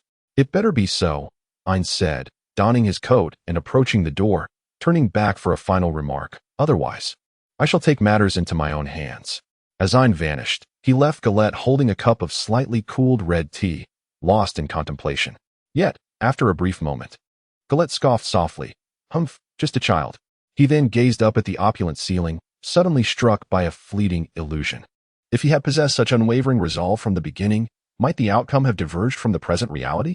Meanwhile, the moment Ain departed from Galette's abode, he employed a disillusionment charm to arrive at Grimer Square, number 12. Exercising caution, Ain had donned a large hood that concealed his entire face. Upon pushing open the grand door of number 12, he acutely sensed the lingering traces of a visitor, an outsider, not Tom. After all, Tom should still be unable to leave that room. Ain drew his wand, and as he passed by a room, a large dog suddenly charged out, attempting to bite him. With a swift protective charm, Ain deflected the dog. The creature landed gracefully after a clever spin, baring its teeth and growling menacingly at Ain, its hostility unmistakable. At that moment, a flurry of thoughts raced through Ain's mind, contemplating whether to expose the true identity of Sirius Black and whether to integrate him into his own faction. However, upon reflection, he realized that some matters would be exceedingly complicated to elucidate. It would be simpler to. Creature, Ain exclaimed, summoning an aged house elf who appeared before him. Esteemed master, how may Creature be of service to you? Although my master is a filthy half-blood, old Creature remains devoted to him. Oh, look at what old Creature has discovered. Not just a filthy half-blood, but also the ungrateful son who has shattered the old lady's heart. The traitor of the Black family has returned to the ancestral home. Oh dear, the scoundrel, who ought to be in Azkaban, has appeared here. Poor old Creature is truly unfortunate. Ain's lips curled into a faint smile, for the first time acknowledging the utility of Creature. With his wand pointed at the gaunt, black dog, Ain narrowed his eyes. Sirius Black? Ain inquired. The large dog appeared taken aback, as if it had not anticipated that its true identity would be unveiled by a mere house elf. Momentarily stunned, it then resumed baring its teeth, attempting to pass itself off as an ordinary canine. Sirius Black, Ain called out again, this time with an unmistakable tone of certainty. The dog paused briefly, an eerie stillness enveloping the moment, before it continued to snarl softly, seemingly intent on feigning ignorance of human speech. Ain let out a cold laugh, his wand twitching slightly. Sirius Black, or perhaps you prefer the name Regulus Black. I wonder which appellation you favor. The tip of Ain's wand sparked with a flicker of flame, leaving one to ponder whether you believe your canine form possesses greater offensive capability against a wizard, or if you're wagering that I am unable to counter the Animagus spell. The large black dog continued to bristle with fury, yet no longer bared its teeth at Ain. Excellent. A satisfied smirk curled upon Ain's lips as he seized the opportunity to cast a binding spell while the dog was distracted, caught off guard. The large black dog fell victim to the binding incantation, struggling upon the ground and howling incessantly, its eyes filled with hatred as they bore into Ain. Ain shrugged and said, "Do not look at me in such a manner. It is you who has unexpectedly appeared in my home, confronted by an uninvited guest. I merely employed a binding spell. Is there truly any issue with that?" The large black dog bared its teeth, growling softly while struggling. Ain sighed in exasperation, pressing his forehead with his hand. Has years of life in Azkaban rendered you incapable of engaging in a proper conversation with others? Ain gazed at the gaunt figure before him, a flicker of compassion evident in his eyes. Very well, let us converse properly. With a deft incantation of the reverse animagus spell, the large black dog gradually morphed into human form, transforming into a man whose emaciated frame resembled little more than a collection of bones encased in skin. The man's excessive thinness rendered his face almost unrecognizable, akin to a mere husk of a corpse. Coupled with the palpable hatred that filled his eyes, he appeared as a cadaver driven solely by vengeance. Ain wrinkled her brow in disdain. The man continued to struggle, yet his strength waned, and he gradually began to gasp for breath, though the hatred in his eyes remained undiminished. "Now, I pose a question to you," Ain said, crouching down to gaze at the man sprawled on the ground before her. "What is the source of your animosity towards me? Is it an inherent loathing for Slytherin, or is it rooted in your hatred for black?" At the moment Ain posed the question, Sirius was evidently engulfed in confusion, his pair of gray eyes gazing at Ain with a look of bewilderment and emptiness. Ain let out a long sigh. "I understand that your escape from Azkaban was fueled solely by hatred, but at this moment, you are relatively safe. Therefore, could you not return to a semblance of normalcy and engage in meaningful conversation?" Ain gazed at Sirius, his sky-blue eyes filled with tranquility, tinged with a hint of compassion. Sirius fell into silence, yet it was evident that he had become profoundly subdued. When Sirius finally spoke, he realized that after so many years of silence, he was on the brink of losing his ability to articulate, and his throat felt unbearably hoarse. Ain let out a sigh, waved his wand, and conjured 2 sofas along with a glass of water. "Please, have a seat." Ain was the first to settle onto one of the sofas, casting a glance at Sirius. Staggering slightly, Sirius rose to his feet and wobbled toward the other sofa, nearly losing his balance in the process. Fortunately, he managed to sit down without incident. He hesitated for a moment before accepting the glass of water that floated before him, contemplating whether to drink it or not. After all, one could never be too cautious of the cunning Slytherin and the potential potions he might have slipped inside. Ain shrugged nonchalantly. Ultimately, Sirius chose not to drink the water, opting instead to sit quietly across from Ain. "Well, since you cannot speak, you might as well listen to me." Ain crossed his legs, his discerning gaze sweeping over the disheveled man before him. "First and foremost, you require a location free from the scrutiny of the Ministry of Magic. Given your current predicament, encountering a Dementor could result in a rather fatal kiss." Propping his chin on one hand, Ain continued to observe the man's reactions as he spoke. After Ain uttered these words, the man across from him exhibited no reaction, seemingly indifferent to his own mortality. "So, you seek vengeance, do you?" As soon as Ain's words fell, the flames of hatred reignited in Sirius's eyes. Ain lightly touched his own cheek, contemplating the notion that he was now sustained solely by the energy of his own hatred, a rather dismal state, indeed. "And what of your godson, Harry Potter?" Upon hearing this, Sirius immediately lifted his head, a rare glimmer of light flickering in his gray eyes. "Harry, godson?" Sirius's hoarse voice managed to articulate complete words for the first time. "You care for him, do you not?" Ain narrowed his eyes slightly. "Yet it was you who abandoned him first." "I am atoning." Sirius suddenly clutched his hair in anguish, his already disheveled locks becoming even more chaotic. "Perhaps you would like to hear a tale about Harry? We are quite good friends, after all." Ain smirked with a hint of mischief, his voice laced with temptation. "Since you have delivered yourself to me, do not blame me for taking one of your key subordinates, Dumbledore. How is Harry?" Sirius's gray eyes sparkled with rare intensity as he anxiously inquired. "Ah." Ain reclined casually against the back of the sofa, glancing upwards as if lost in reminiscence. "He had a difficult childhood, you know. He was without family, forced to live with his muggle aunt and uncle. Being a little wizard, he was treated like a monster. Abused and scorned. Impossible. Dumbledore. Dumbledore." Sirius's pupils widened in shock, struggling to articulate his thoughts but failing to form coherent sentences. Ain let out a cold laugh. "Ah. You speak of Dumbledore. This is likely the vision he yearned to witness, is it not?" To have the savior bullied from a tender age, only to arrive at Hogwarts at 11, where a mere sprinkle of affection from Gryffindor would suffice for him to naturally evolve into the champion Dumbledore envisioned. This is inconceivable. Sirius lamented in agony, pounding the sofa in despair. How could this be? If not for this reason, then pray tell.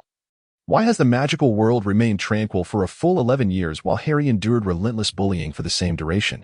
Surely, countless families would have been eager to adopt a savior under the most favorable circumstances. So why did Dumbledore specifically choose a Muggle family that harbored disdain for wizards? Of course, he would assert it was for the sake of blood protection, yet we all understand that such protection need only persist for a year. And for a mere week at that. There was absolutely no necessity to subject a child to such an environment for his entire formative years, an entire 11 years of childhood. As Ain spoke, his gaze transformed, revealing compassion and sympathy. With each word, Sirius Black's anguish and guilt deepened, relentlessly pressing upon him until he felt utterly crushed. Why? Why is this happening? Sirius finally could no longer restrain himself and burst into tears, his hoarse voice resembling the harsh rasp of sandpaper against one's ears, evoking a sense of irritation. Yet, at this moment, Ain chose to endure the discomfort. Sensing the moment was ripe, he stoked the flames one final time. In fact, Harry has been secretly involved in some of the Black family's dealings under Dumbledore's guidance, Ain disclosed. Sirius gradually ceased his weeping, casting a puzzled look towards Ain. We all know that Dumbledore's objective is to prepare Harry to become a worthy savior, ultimately to be sacrificed at the right moment for the impending war. Sirius abruptly lifted his head, disbelief evident in his gray eyes as he stared at Ain. He is still a child. Ain turned her head away, refusing to look at Sirius. Indeed, he is but a child, yet he can be so easily manipulated and exploited by Dumbledore, even to the point of expressing gratitude towards him. How dare he? Sirius exclaimed, rising to his feet in a fit of anger. Ain let out a cold laugh, questioning. How dare he? Have you not yet comprehended how you, along with James Potter and Lily Potter, were manipulated into enduring 11 years in Azkaban? He continued, in Severus. Sirius found himself momentarily speechless, unsure of how to respond. It is indeed a remarkable feat to amass a group of individuals willing to serve one's interests through the simplest means and at the lowest cost. I must admit, Dumbledore excels as a manager far beyond my capabilities. Ain reclined, crossing his legs and raising his chin as he spoke. However, such a form of feigned loyalty is beneath Slytherin's disdain. Sirius, feeling despondent, sank back into the sofa, remaining silent for a considerable time before finally voicing. As for Harry, to some extent, he is indeed serving the Black group. Yet, concurrently, I shall bestow upon him sufficient strength and guidance, allowing him to choose his own destiny, rather than being fated to bear the mantle of a savior.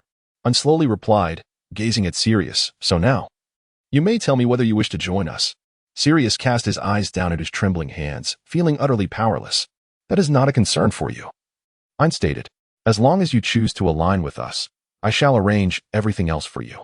Standing tall, Ain looked down at the despondent man before him, his voice laced with persuasion. You will return to Harry, openly and proudly, under the identity of Sirius Black, able to protect him closely. Furthermore, I can facilitate the execution of the very individual you long to see punished. Sirius clenched his trembling hands tightly, and after a prolonged silence, he hoarsely uttered, What are the terms? Ain extended her hand towards Sirius, her enchanting visage adorned with a gentle smile. Let us forge an unbreakable vow, she proposed. Creature. Ain called once more, and the house elf appeared before them, grumbling. With a soul-stirring intensity, Ain, undeterred by Sirius's astonished gaze, wielded the soul-binding curse, brandishing her wand to solidify the unbreakable oath between herself and Sirius Black. What? Are you suddenly realizing that I am not a virtuous being, contemplating a withdrawal? Ain scoffed coldly. Certainly not, Sirius replied, gazing deeply into Ain's eyes as he took her hand. Sirius Black, do you vow to irrevocably relinquish your claim to the Black family inheritance, regardless of the circumstances that may arise in the future? I do, Sirius affirmed almost without hesitation. Sirius Black, do you vow to steadfastly align yourself with me and Harry, irrespective of any conflicts with other factions, and to serve our cause? I do, he agreed, still without a moment's contemplation. Ain smiled softly, the corners of her lips curving upward. Sirius Black, are you willing, under favorable conditions, to treat yourself with greater kindness and to ensure that you diligently restore your physical health? Sirius appeared momentarily taken aback, glancing at Ain, who maintained a semblance of a smile, her gaze averted from him. I am willing. With a heart laden with complexity, Sirius and Ain forged an unbreakable vow. The contract was sealed. This place is no longer safe. Bellatrix has escaped from prison. Remaining here makes it easy for her to find you. After signing the contract, Ain immediately addressed Sirius. You have two options. You may either seek refuge in the Muggle world for a time, or hide at my estate until I resolve everything. After which you can reappear openly. Sirius lifted his gaze to Ain. The second option. The second option, Ain mused, rising and gracefully pacing to Sirius's side. Leaning close to his ear, she whispered, you will always be able to see Harry, and you can participate in the process of revenge at any time. I choose the second option. Sirius lifted his head, his gray eyes reflecting an unwavering determination. I fear no danger. Excellent. Ain straightened, her slender waist accentuating an alluring curve from the side. From now on, you shall be my pet for the new semester. Sirius gazed deeply at Ain, then transformed into his animagus form, settling down on the ground in a remarkably obedient manner. Ain could not resist the urge to gently stroke the head of the small Sirius. Take good care of yourself during the remainder of the winter break. Ain said with a cheerful smile, the Black family does not harbor such an unsightly dog. Sonny, Ain called out, and a charming house elf suddenly appeared. Upon her arrival at number 12, Grimmauld Place, Sonny was clearly taken aback by the overly dim surroundings, the large black dog, and the visibly disturbed state of creature. Sonny, you are a good child, aren't you? Ain said warmly to her house elf. Sonny obediently listened to all of her master's commands, blinking her large eyes as she replied dutifully. Then please take this large black dog back to the manor and care for him properly, if you would. Ain refrained from providing further explanations, and Sonny, being compliant, did not inquire further, taking Sirius away. No sooner had Sirius departed than Ain swiftly ascended the stairs towards Tom's room. Christmas soon passed, and Ain spent it alone. With time quickly passing until the day he had arranged to return to school with Snape arrived, Ain wore a grave expression. Having risen early from Black Manor at the break of dawn, Ain descended the stairs with somewhat heavy footsteps, and to no surprise, she found Sirius enjoying his breakfast. Ain cast a fleeting glance at Sirius, casually greeting him before preparing to depart from the manor. Ain Black? Sirius inquired tentatively, after being meticulously cared for by the house elf. Sonny, for several days, Sirius had made a remarkable recovery. His previously disheveled appearance had now transformed into that of a mature and composed gentleman. The deep contours of his face, complemented by his gray eyes, which bore the weight of countless stories, significantly enhanced his allure. Ain raised an eyebrow as she glanced at Sirius, unable to suppress a click of her tongue. Indeed, he was once the school's heartthrob. He possesses an undeniable charm. Sirius, feeling slightly awkward, scratched his head, a faint blush igniting his handsome features. Ahem, it's not really like that, so please don't say such things. Ain raised an eyebrow and let out a soft huff, asserting, I meant no flattery, so do not overthink it, you big dog. Sirius, undeterred, calmly inquired of Ain. Is there something planned for today? I can accompany you to ensure your safety, and I promise not to be a hindrance. Ain pondered for a moment, envisioning herself accompanied by Sirius, the large black dog, and Black as they visited the professor's home, where the three of them would coexist in harmonious bliss. Ain shuddered involuntarily. Swiftly shaking her head, it was utterly terrifying, even more so than witnessing Merlin and a giant engage in an intimate dance together. Ain promptly declined Sirius's invitation, stating, No. Please take care of yourself. It's not convenient for you to join today. Upon hearing Ain's words, Sirius did not insist further, but merely nodded, indicating his understanding. By the way, there is something else. Sirius seemed to recall something, setting aside his breakfast. The day you suddenly went to number 12 Grimmauld Place. You must have had something important to attend to, right? I remember that when you returned that day, your expression seemed rather troubled. Did something happen? Upon hearing this, Ain's expression immediately soured, reverting to the weighty demeanor she had upon awakening that morning. The reason was simple. Her long journey to Hogwarts today was solely to investigate another Horcrux within the school. However, upon her visit to Tom's chamber, she was met with nothing but an empty, desolate room. No crown, no locket, no diary, nor the Philosopher's Stone remained. Even the significant figure of Tom was nowhere to be found. What, then, was the purpose of her search for the Horcruxes? As Ain, the elusive phantom, arrived at Spider's Tail Alley, the hour was still quite early. However, Professor Snape had already risen from his slumber. The young student stood demurely before him, her cerulean eyes blinking innocently. Snape arched an eyebrow. I presume you can enlighten your unfortunate potions professor about the primary objective of your return to school today? Eileen gazed at Snape with her innocent, wide eyes and said, "It's to prepare a surprise for the professor's birthday." Snape scoffed derisively. "Is that the kind of surprise you mean? Like suddenly conjuring a dark mark at school?" Ain's expression twisted momentarily, and then he glanced at Snape with a hesitant demeanor. "Professor, may I suggest that we refrain from making any proclamations?" Snape ultimately guided the young lad through the Floo network to his own office at Hogwarts. With a flourish of his wand, Snape conjured a line of text in the air, revealing the time, 8:47 in the morning.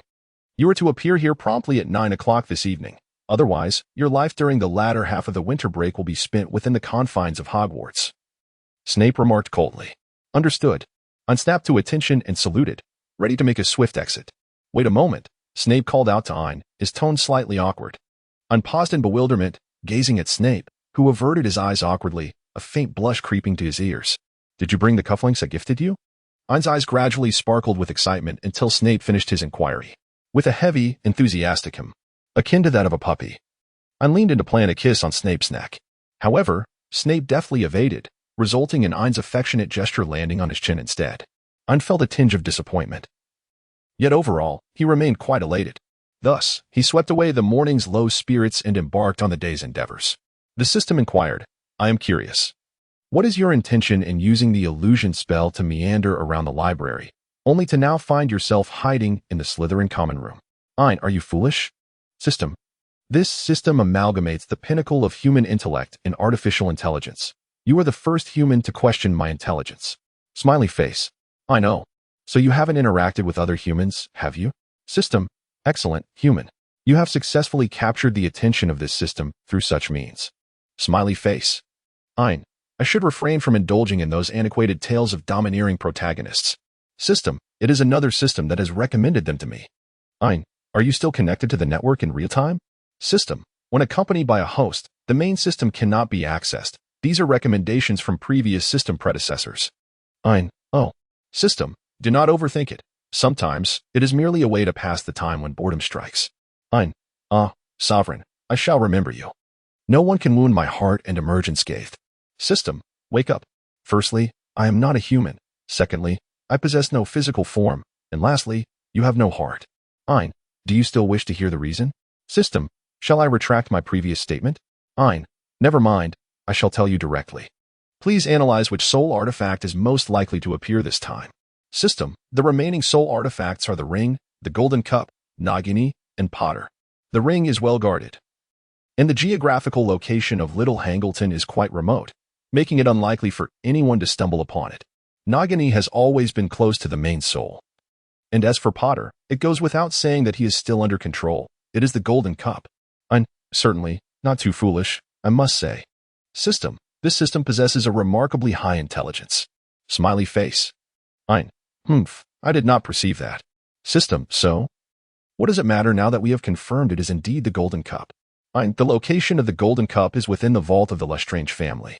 Recently, there have been no reports of thefts at Gringotts, thus it can only be presumed that a member of the Lestrange household has taken it themselves. System, however. Lestrange has already been expelled. Ain. Indeed, thus Lestrange would opt to entrust the trophy to those with whom he has a favorable rapport.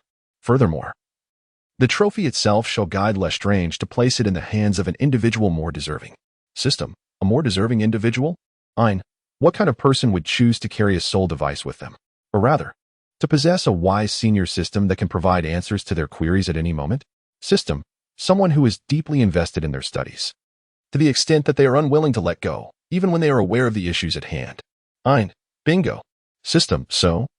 You are seeking individuals who are still diligently studying during the Christmas holiday? Ain. Indeed.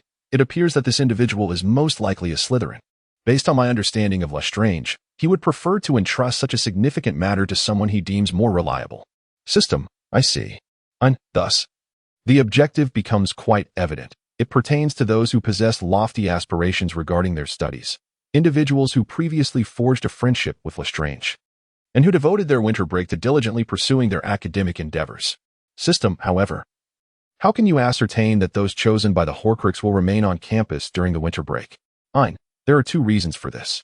Firstly, if I were a soul vessel, I would undoubtedly seize the opportunity presented by such a small school population to engage in some activities. Although I remain uncertain whether the soul vessel has indeed initiated any actions, Secondly, individuals who are typically chosen for such roles tend to have troubled familial relationships and are likely to possess a relatively reclusive disposition, which would make it less likely for them to be exposed. Consequently, such individuals are more inclined to remain on campus during the winter break. System: Ain, what troubles you?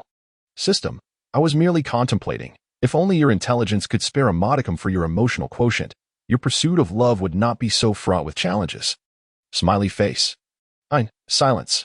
After a morning of meticulous observation, Ain had effectively pinpointed an individual, an acquaintance from his past, Eric Boguster, who had been a source of trouble since the first grade. Lacking any moral constraints, Ain felt no hesitation. Seizing the opportunity while Boguster was engrossed in a book in the lounge, Ain stealthily slipped into Boguster's dormitory and conducted a thorough search. Although he did not uncover the Horcrux itself, he did detect a faint trace of dark magic, indicating he was on the right track. Ain stealthily returned to the communal lounge using a phantom spell, only to find that Boguster was the sole occupant of the room.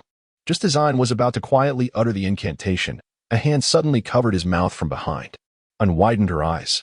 Hush, do not make a sound. Follow me. The familiar voice urged, causing Ain to feel an increased tension rather than a sense of ease.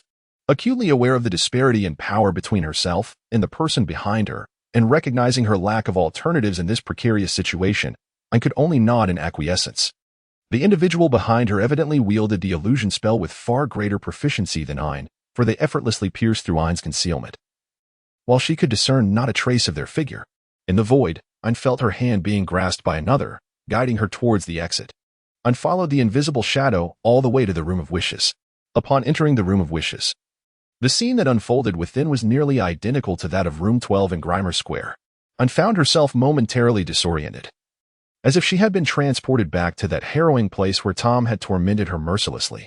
However, as she took in the familiar surroundings, she gradually eased into the moment and tentatively inquired, Tom?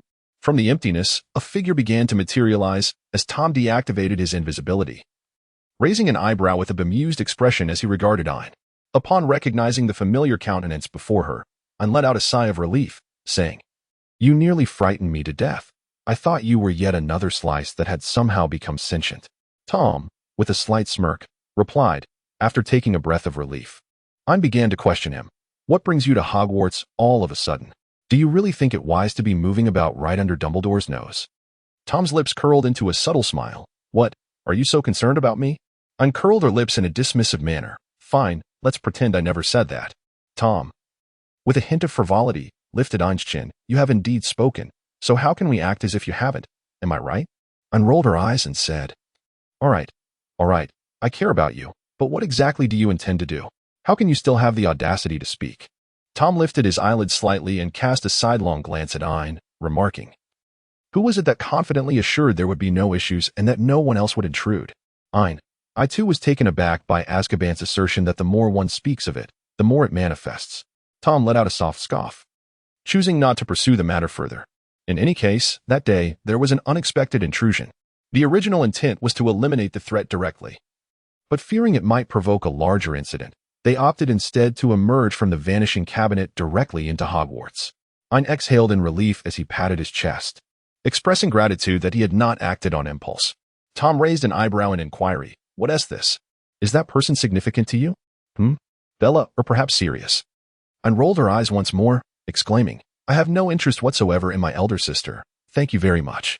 Tom let out a scoff, remarking, That must be Sirius. Ain, what are you being so awkward about? Tom cast a sideways glance at Ain. Indeed, there is a master potion maker ahead in the queue. Ain, you seem off today. Tom did not pursue this topic further, but seamlessly transitioned to discussing the events of the day. The Golden Cup is problematic. It is not wise to act rashly. Tom stated directly. What does that mean? Ain queried, looking at Tom with confusion. The previous two incidents of entrapment in the secret chamber should have been orchestrated by the Golden Cup. Tom explained, I don't know what you've done, but you have become a thorn in the side of the Golden Cup, more prominent than even the Savior. Ain shrugged helplessly. Who knows? Perhaps I have taken on the script of the protagonist. Ain retorted to Tom with a probing question. I believe you should engage in some self-reflection regarding why every aspect of me seems to displease you. Tom gazed at Ain with a knowing look, suggesting, Perhaps it is not that I find you disagreeable, but rather I am merely intrigued by you. Ain, I sincerely apologize for my lack of insight. Tom narrowed his gaze. A couple of days ago, I visited the secret chamber and discovered that it had not been opened at all. Anne suddenly perked up her ears. What? What is the matter with the petrification? Isn't that the serpent monster's eye? Tom raised an eyebrow. There are numerous methods that can lead to prolonged petrification, including curses, potions, and even certain alchemical products. As you ought to know. Upon hearing this, I was somewhat taken aback. Tom spoke calmly, suggesting that the Golden Cup may not actually be located within Hogwarts. Rather, the items within Hogwarts are highly likely to have been deliberately arranged to lure out the serpent. Anne widened her eyes in astonishment. Tom sighed, gently stroking Ain's head, his usually indifferent crimson eyes revealing a rare glimpse of affection. It's nothing, he reassured her. Just refrain from acting impulsively for the time being. Ain, what do you intend to do next? Tom pondered for a moment before turning to Ain. Have you changed the location of the disappearance cabinet? Ain, with a somewhat dazed expression, shook his head. Not yet. Tom nodded. There's no need to act for now. I still have some tasks to accomplish using the vanishing cabinet. Ain tilted her head and looked at Tom. Are you about to start building your own influence? Tom raised an eyebrow. What? Are you not confident in me? Ain pouted. It's not like that. I'm just showing concern for you. Tom playfully flicked Ain's forehead with 2 fingers and replied, Silly. Do you really think that John alone could have built the Blake family's business to such great heights? Ain covered the spot on her head where Tom had hit her, tears welling up in her eyes. What are you doing? Can't we communicate properly? Tom glanced at Ain and replied, In truth, I have been orchestrating things for quite some time. A portion of the Blake family's enterprises bears the mark of my influence. Consider it a token of my appreciation for you. Ain, in a daze, uttered a soft "oh," while Tom felt an irresistible urge to play once more. Ain seemed to have sensed the intentions of the person before her, cautiously taking a step back and covering her forehead. Tom inquired, What do you think the current situation of the Golden Cup is, Ain? She pouted and asked, Why not attempt to analyze it? Tom raised an eyebrow as he looked at Ain. Ain fell silent for a moment, yet continued to ponder aloud. The first possibility is that they had previously been at Hogwarts, but had since been relocated to some hidden place outside the school through a student's intervention. The second possibility is that they have remained at Hogwarts all along, albeit not in the guise we perceive. Excellent. Tom nodded in satisfaction, gesturing for Ain to proceed. Ain's expression grew serious. Thus, the third possibility, which I currently deem the most plausible, he stated. Tom glanced at Ain, noting that the Golden Cup had always resided in the vault. Everything unfolding now appeared to be a mere smokescreen orchestrated by someone. As Ain spoke, his brow furrowed increasingly. Tom cast an approving look at Ain, acknowledging his insightful analysis. Ain gazed at Tom with earnestness and said, Let us presume that the most plausible scenario unfolds. The mastermind orchestrating all of this is the Dark Soul. Ain and Tom spoke in near unison, a sense of foreboding enveloping them. Ain furrowed his brow, instinctively nibbling on his fingernail. The plot was unraveling, devoid of any prophetic advantage, which was quite exasperating. Moreover, why did the Dark Soul possess such intellect? Shouldn't it be foolishly scheming over the Goblet of Fire instead? And wasn't its target supposed to be Harry Potter? How did it become fixated on itself? Just as Ain was lost in thought while gnawing on his nail, a hand grasped his. Spare your nails.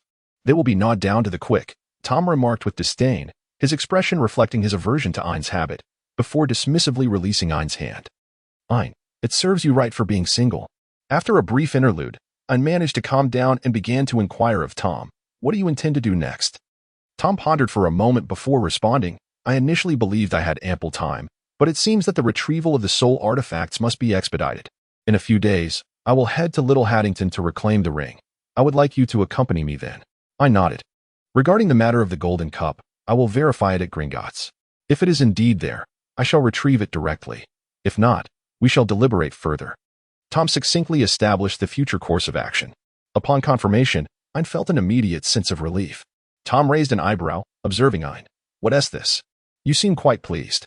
Indeed, having a dependable companion is immensely convenient. Ain stretched languidly, a smile gracing his features as he looked at Tom. Shall I take my leave now? In a hurry for what? Tom raised an eyebrow, slightly displeased. In a hurry to pursue romance, Ain cheekily grimaced at Tom before turning on his heel and dashing away. Behind him, Tom watched the retreating figure of the youth, his crimson eyes narrowing slightly. As the clock approached 9, Severus Snape sat alone in his office, his dark eyes fixated on a distant point in the void, lost in thought. Throughout the day, Snape had immersed himself in his books. Even the potions that usually captivated him had lost their allure. It was unclear when his attitude towards the boy had begun to approach an infinite tolerance. After all, he was merely a little trickster who was reluctant to disclose anything to him. Snape's fingers unconsciously traced the armrest of his chair, feeling the uneven serpent-like carvings beneath his palm. Suddenly, as if recalling something, his expression darkened. Surely, that little imp wouldn't dare venture into the Chamber of Secrets today. Would he? Snape abruptly stood, but halted at the office door. He should trust him a bit more. Besides, this little rascal couldn't speak Parseltongue and would undoubtedly be unable to unlock the chamber.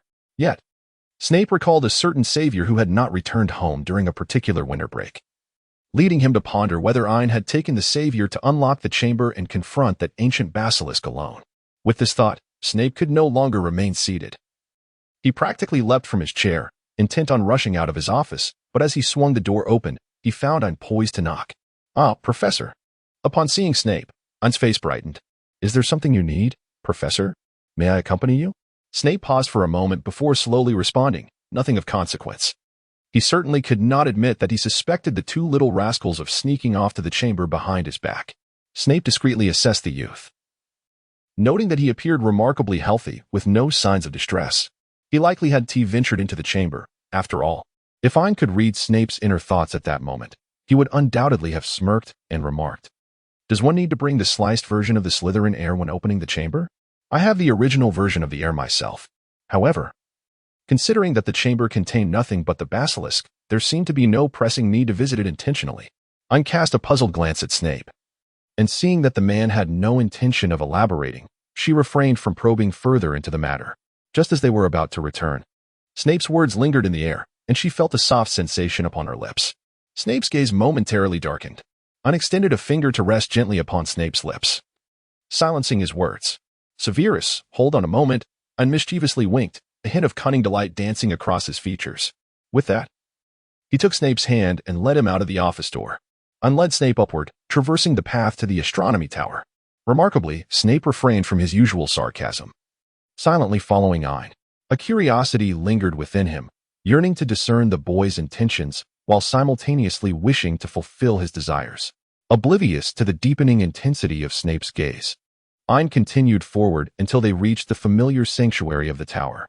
This was a place steeped in Snape's memories, where he had gazed into the distant night countless times, departing before dawn from this realm that never truly belonged to him. As night descended, the familiar moonlight spilled through the window, casting elongated shadows of the boy before him. The youth paused at the window, his eyes sparkling like the azure sky, radiating warmth as he smiled directly at Snape. "Severus, happy birthday." Ain's gentle voice pierced the stillness of the night. Simultaneously, brilliant fireworks erupted outside, illuminating the dark sky with fleeting bursts of beauty. Each ephemeral explosion painted the heavens with fleeting splendor, momentarily transforming the night into a fleeting day. The dazzling pyrotechnics reflected within the boy's eyes, and in that instant, the man felt as though he beheld the first light of dawn, sunlight that was uniquely his own. One firework after another blossomed, drawing the boy's attention irresistibly, while Snape's gaze remained steadfastly fixed upon the youth's eyes.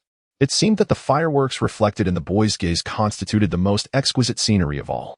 Ain's azure eyes sparkled like resplendent gems against the backdrop of fireworks, and as the spectacle drew to a close, those precious stones gradually became entwined with the night's embrace. It was as though sunlight-kissed gems were inexorably dragged into the shadows. Yet from that moment on, they belonged solely to one person, Severus. I pondered for a long time about the perfect birthday gift for you, but nothing seemed quite right.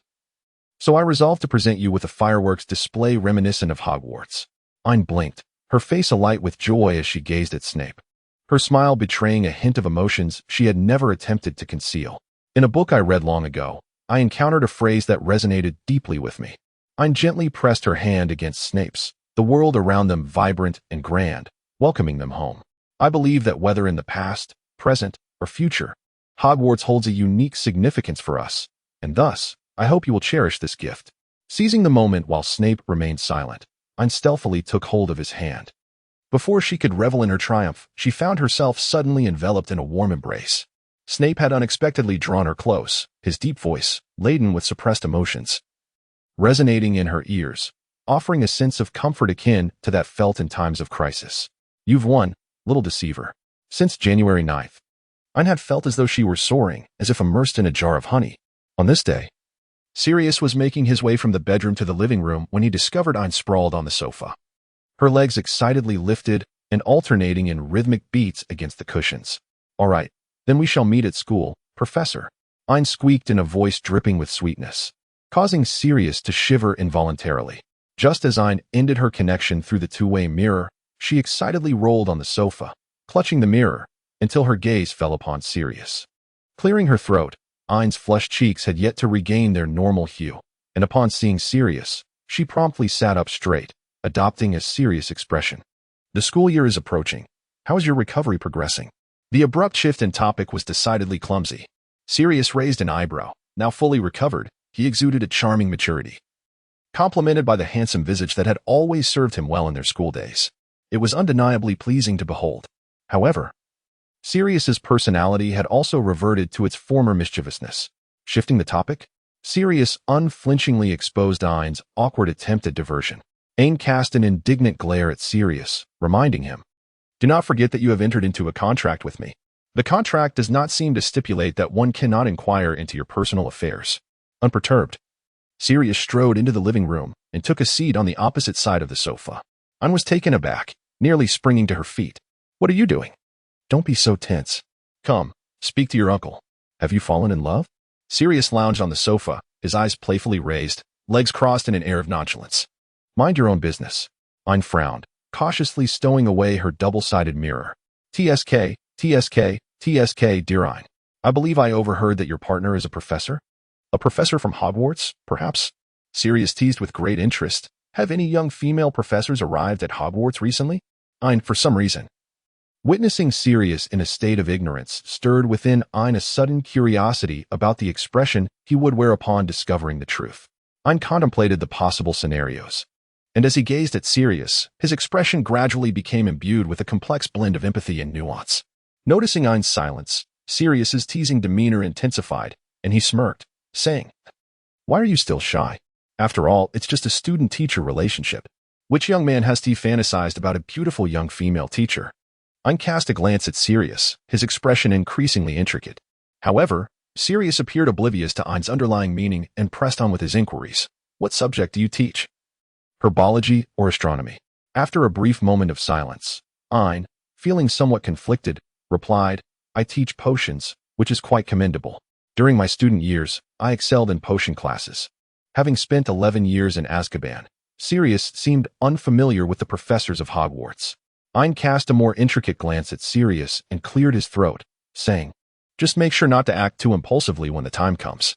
"What is the big deal?" Sirius raised an eyebrow and laughed heartily. "I am a perfectly competent elder and can fully comprehend the thoughts of you young ones." Ain's complex gaze was tinged with a hint of sympathy. "Well, that's good." As the school year approached, Ain seized the opportunity to return to Grimmauld Place number 12, utilizing the vanishing cabinet to make her way back to Hogwarts. Upon stepping out of the cabinet, she was momentarily disoriented. The other side had been relocated by Tom to his own abode, and the familiar decor almost led her to believe the vanishing cabinet had malfunctioned. After a brief moment of bewilderment, Ain spotted Tom in the room, who had just set down his book to look in her direction. Ain furrowed her beautifully shaped brows and pouted in complaint. "Why have you adorned the wish fulfillment room to resemble the very same house at number 12 Grimmauld Place?" Tom raised an eyebrow and gazed at Ain. "Is that not permissible?" Ain pursed her lips and glanced around, expressing her assumption that he would appreciate the opulent, Slytherin-style decor. The house at number 12, Grimmauld Place, always appeared somewhat ordinary. Tom remained noncommittal, choosing not to respond, his deep ruby eyes reflecting an enigmatic meaning that Ain could not decipher. Yet, this was the place where our paths converged. Tom's melodious voice carried a hint of seduction, but Ain, recently ensnared in the whirlwind of Snape's affections, remained utterly oblivious to his allure. Ain chuckled foolishly, exclaiming, "Haha, you still remember that time you played the role of my foolish son?" Tom responded, "System, LOL. Ain, it is rather amusing. The expression that follows should not be this one. System, however, I possess no emoticons. Only this smile. Ain, you may also express your amusement with HHHHHH. System, understood. I have learned it. HHHHHH. Ain, the grass, a peculiar plant, has become even stranger. Smiley face. System, shall I reverse it then? Ain, there is no need for you to inquire. What is it that brings you amusement? System, Ha ha ha ha, laughing at Tom. Ein, the journey of emotions is fraught with obstacles, truly lamentable. Ein, what nonsense are you uttering?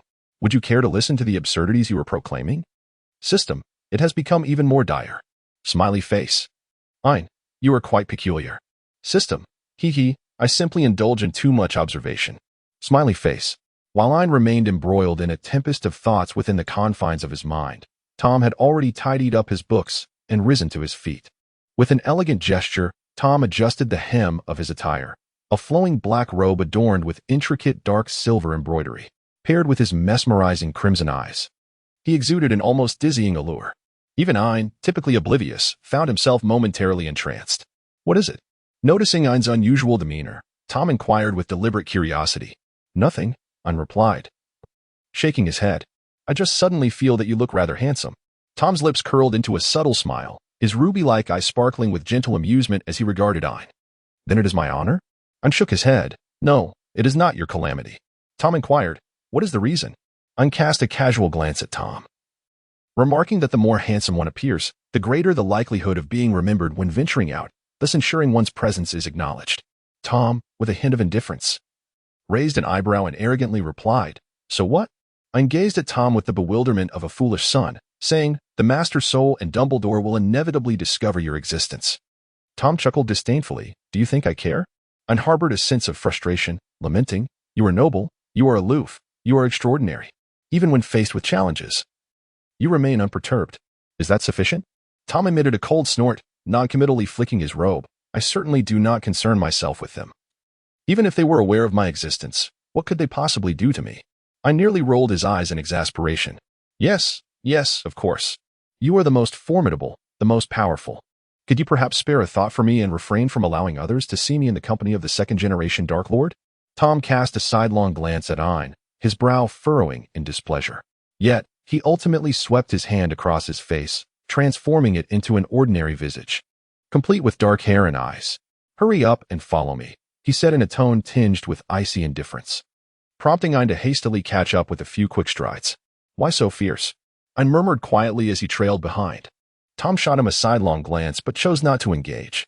As Tom navigated the castle with Ein in tow, it felt as though they were traversing an uninhabited realm, leaving Ein both anxious and apprehensive. Can't we just exit through the vanishing cabinet? Ein glanced around nervously, wary of encountering anyone. We're just stopping by to collect something, Tom replied casually. After adeptly maneuvering through several flights of stairs, Tom brought Ein to the entrance of the girls' restroom. Wait, you can't be serious, Ein exclaimed, his eyes widening in disbelief as he watched Tom stride confidently into the girls' lavatory. Who are you? A ghost emerged from the toilet, its startled expression shifting to one of terror at the sight of the two boys, ready to scream. However, in an instant, Tom waved his wand, rendering the ghost motionless. You did not see anything today, Tom's voice rang coldly, and the ghost, its eyes devoid of life, nodded vacantly before drifting back into its toilet. Ein followed closely behind Tom, secretly nodding in agreement. Ein, indeed, I have acquired knowledge. System, were you not already proficient in the soul-snatching spell? Ein, I have learned the ways to deal with women. System, Ein, with regard to women, reason cannot be employed, one must issue direct commands. System, indeed. You truly deserve it. Ein, the system, deserving to be oppressed for a lifetime. Ein, grass, a type of plant. Labor is one. System, ha. Tom, indifferent Ein, twisted each faucet until he reached one that yielded no water. Tom uttered a phrase in serpent tongue. Tom, open. The faucet before him suddenly warped, transforming into a black void that led deep into the unknown. Tom turned to gaze at Ein. Ein glanced at Tom and hissed. Tom inquired, what are you doing? Ein bashfully scratched his head and mentioned his desire to learn the language of snakes. Tom cast a bemused glance at Ein, who innocently blinked back at him, seemingly eager for Tom's evaluation of his progress. However, Tom decisively sidestepped the topic and asked Ein if he needed protection as he descended. Having just been invigorated by the system, Ein felt an overwhelming urge to demonstrate his prowess as a formidable individual. Without a moment's hesitation, he declined Tom's offer. No, I can manage on my own. I am capable. I am incredibly impressive. With a spirited demeanor, Ein strode confidently to the entrance of the cave, peering down for a moment before taking a small step back. Ein mustered his courage and cast another glance at the entrance, then took a significant step back. Tom raised an eyebrow and scoffed softly. Clearing his throat to dispel the awkward silence, Ain stammered, "I can do this. I just need a moment to prepare." Tom remained silent, merely arching his brow and crossing his arms, observing Ain's movements with an expression that suggested he was merely an amused spectator. Thus, Ain took a tentative step forward. "Well, I suppose I shall jump," he declared, hesitantly inching closer and glancing up at Tom. Tom continued to observe with a cool, raised eyebrow. Ain began to utter something more, when suddenly, a flurry of hurried footsteps approached, striding decisively toward the washroom. Tom's demeanor shifted, his crimson eyes glinting with a dangerous light. In an instant, he encircled Ain's waist and leaped forward. The abrupt sensation of weightlessness caused Ain to gasp, only to have a large hand cover his mouth. "Silence, you're being unbearable," Tom chided in a melodious tone, albeit with unkind words, as he effectively silenced Ain. In the fleeting moment before the light vanished completely, Ain vaguely perceived a corner of a black robe at the entrance. Tom emitted a hiss, and the opening above Ain's head sealed shut. The continuous sensation of descending further disoriented Ain. The enveloping darkness paired with the accelerating weightlessness made the embrace around his waist and the hand over his lips acutely palpable. Just as Ain felt the speed nearing free fall, the descent finally began to slow, a dim light emerging from the far side of the opening. At the instant he slipped out, Ain sensed a gentle enchantment guiding his descent.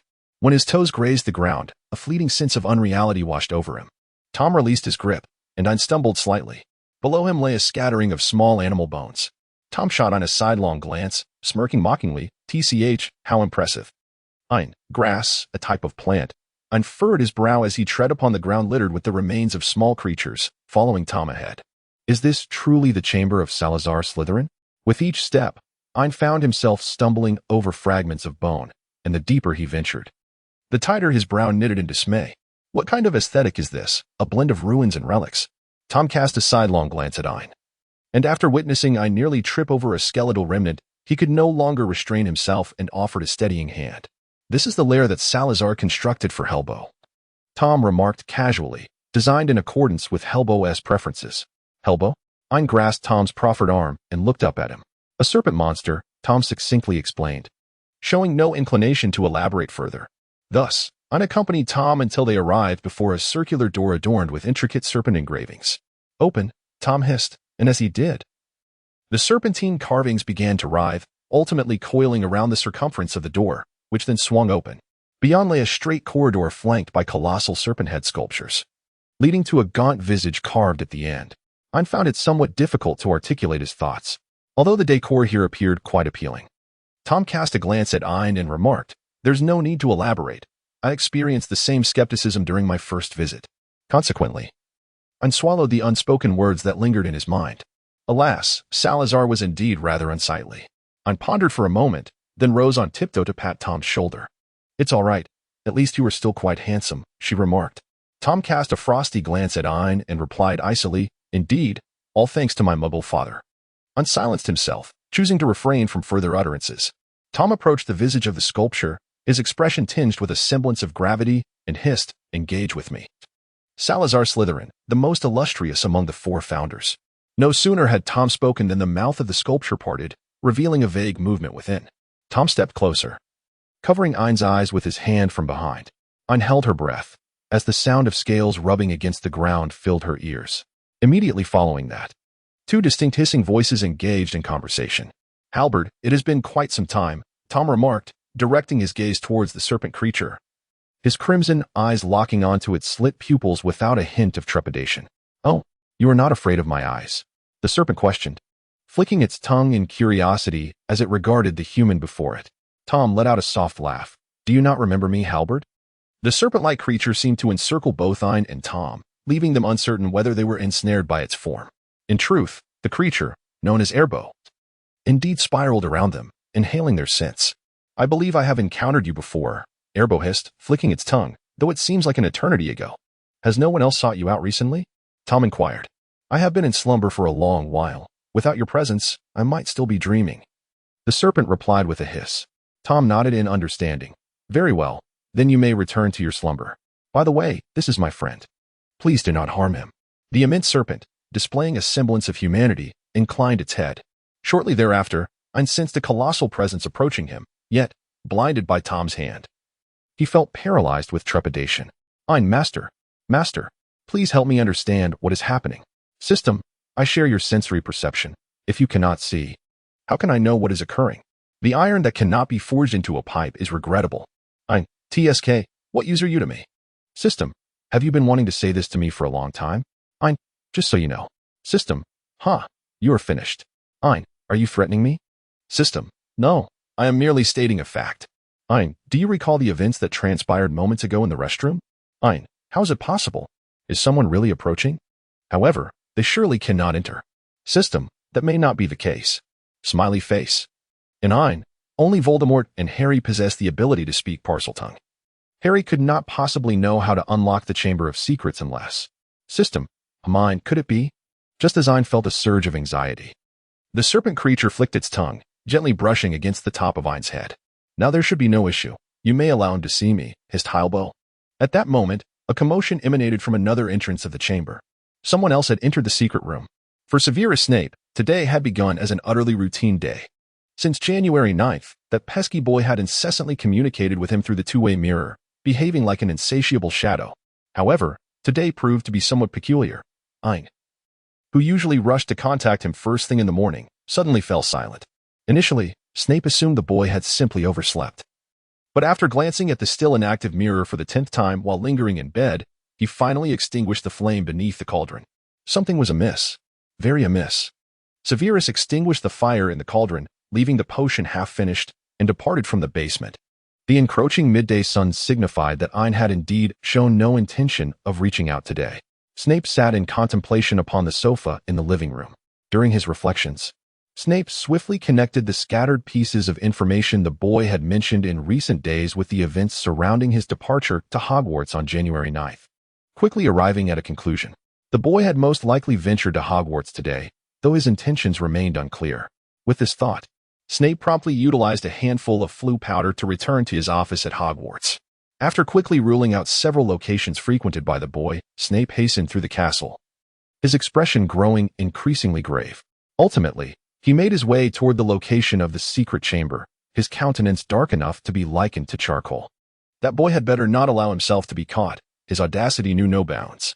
As Snape stepped into the washroom, he found it devoid of any presence. The washroom was eerily silent, without a trace of anyone's voice or presence. Yet, the shrewd intuition of the double agent soon detected the dissonance. He sought out the resident ghost of the washroom, Myrtle. Myrtle's ethereal visage bore the unmistakable signs of the aftermath of a soul-sucking curse. Her condition left Snape with little doubt that someone had indeed ventured into the secret chamber. His expression turned serious, combined with Ein's continued silence. Snape was compelled to prepare for the worst. Would Ein venture into the Chamber of Secrets, and how did he manage to unlock it? He lacks the ability to speak Parseltongue. Could it be that he was under the control of a soul fragment? Contemplating this, Snape swiftly turned towards Gryffindor Tower. Upon his return to the girls' lavatory, Snape brought along an unexpected ally. His countenance was decidedly grim, while Harry's expression was even darker. When Harry beheld Snape leading him to the girls' lavatory, his face contorted with displeasure. "Snape," Harry said with composure, having completely stripped away his gentle facade, his emerald eyes glinting with menace. "If you wish for my assistance, you ought to at least enlighten me about the circumstances." "Silence," Snape retorted coldly, dragging Harry to the peculiar tap, commanding him in Parseltongue to open it. Harry, maintaining a stoic demeanor, refused to utter a word. Snape narrowed his eyes, his impatience growing palpable. He even withdrew his wand. "Harry Potter, do as I say." Snape's wand tip flickered menacingly. Harry, undeterred, produced a handgun from his cloak, deftly chambering around and aiming it at Snape. "You're no stranger to this, are you, Snape?" Harry's grip was steady, his gaze cold and piercing. Snape scoffed, dismissing the young savior as inconsequential. "Do as I say, and afterward return to your dormitory without mentioning this to anyone." Harry's eyes narrowed as he and Snape faced off. "I said, if you need my help, you must at least provide me with the details." Snape's brow furrowed in irritation. He had not anticipated that the savior would become such a formidable child. After swiftly weighing the pros and cons, Snape reluctantly retracted his wand and coldly informed Harry, "It matters not if I tell you. I may have been abducted into the Slytherin chamber, which can only be accessed through Parseltongue. If you wish to rescue Ein, assist me in opening the door, and then return home without further ado." Harry's gaze softened slightly, and he lowered his firearm. "I understand, but I insist on accompanying you." Snape clicked his tongue in annoyance. "Harry Potter, Do you not wish to safeguard your own life? Harry stood his ground, his green eyes locking onto Snape's dark ones. Can you guarantee that there will be no further need for Parseltongue? What if there are other areas within the chamber requiring it? Snape fell into a brief silence. Indeed, he had never actually entered the chamber in his previous life, all knowledge of it derived from hearsay. As for the specifics of the chamber's interior, Snape could not provide any assurances. However, despite being an option born of necessity, Snape found himself ensnared in a web of moral conflict as he contemplated putting Lily's son in jeopardy. At that moment, Harry tempered his earlier bravado, reverting to a demeanor of gentleness. With his gaze lowered, he spoke in a calm tone. Professor Snape, please allow me to accompany you. I can safeguard myself, and I assure you I will not cause any trouble. Snape regarded Harry intently, giving a slight nod in response. Taking a deep breath, Harry envisioned the serpentine engravings on the faucet writhing before him. Open, he hissed, producing a sound that resonated from his throat, and instantly, the lavatory revealed a dark abyss. Harry glanced at Snape, who, with a grave expression, instructed, I will descend first. You will follow closely behind. Very well, Professor Snape, Harry acquiesced, refraining from any reckless bravado as he leaped into the opening after Snape. As they emerged from the chasm, Snape had cast protective spells upon them. Yet the sensation of bones beneath their feet still elicited a frown from him. With his wand held aloft, Snape ventured forth, and Harry dutifully trailed behind, his hand already gripping a loaded firearm. Soon, they discovered another serpentine door, and apart from this, there were no other exits. Snape narrowed his eyes, directing his gaze towards Harry, who, displaying a commendable understanding, uttered, open to the door. The circular portal began to creak open. In that instant, Snape's pupils dilated with alarm. Before him stood a man strikingly similar to Tom Riddle, restraining Ain, blindfolded, and steering him towards the gaping maw of a colossal serpent. Avada Kedavra! Without a moment's hesitation, Snape unleashed a killing curse at Tom. As Tom prepared to release his grip on Ain, he noticed two figures, one large and one small, emerging at the entrance. In that very moment, the man unleashed a killing curse directed at him. Tom's ruby-red eyes narrowed slightly, and, with Ain in tow, he evaded the deadly green light. Ain, upon hearing a familiar voice, hastily tugged at Tom's hand, eager to see.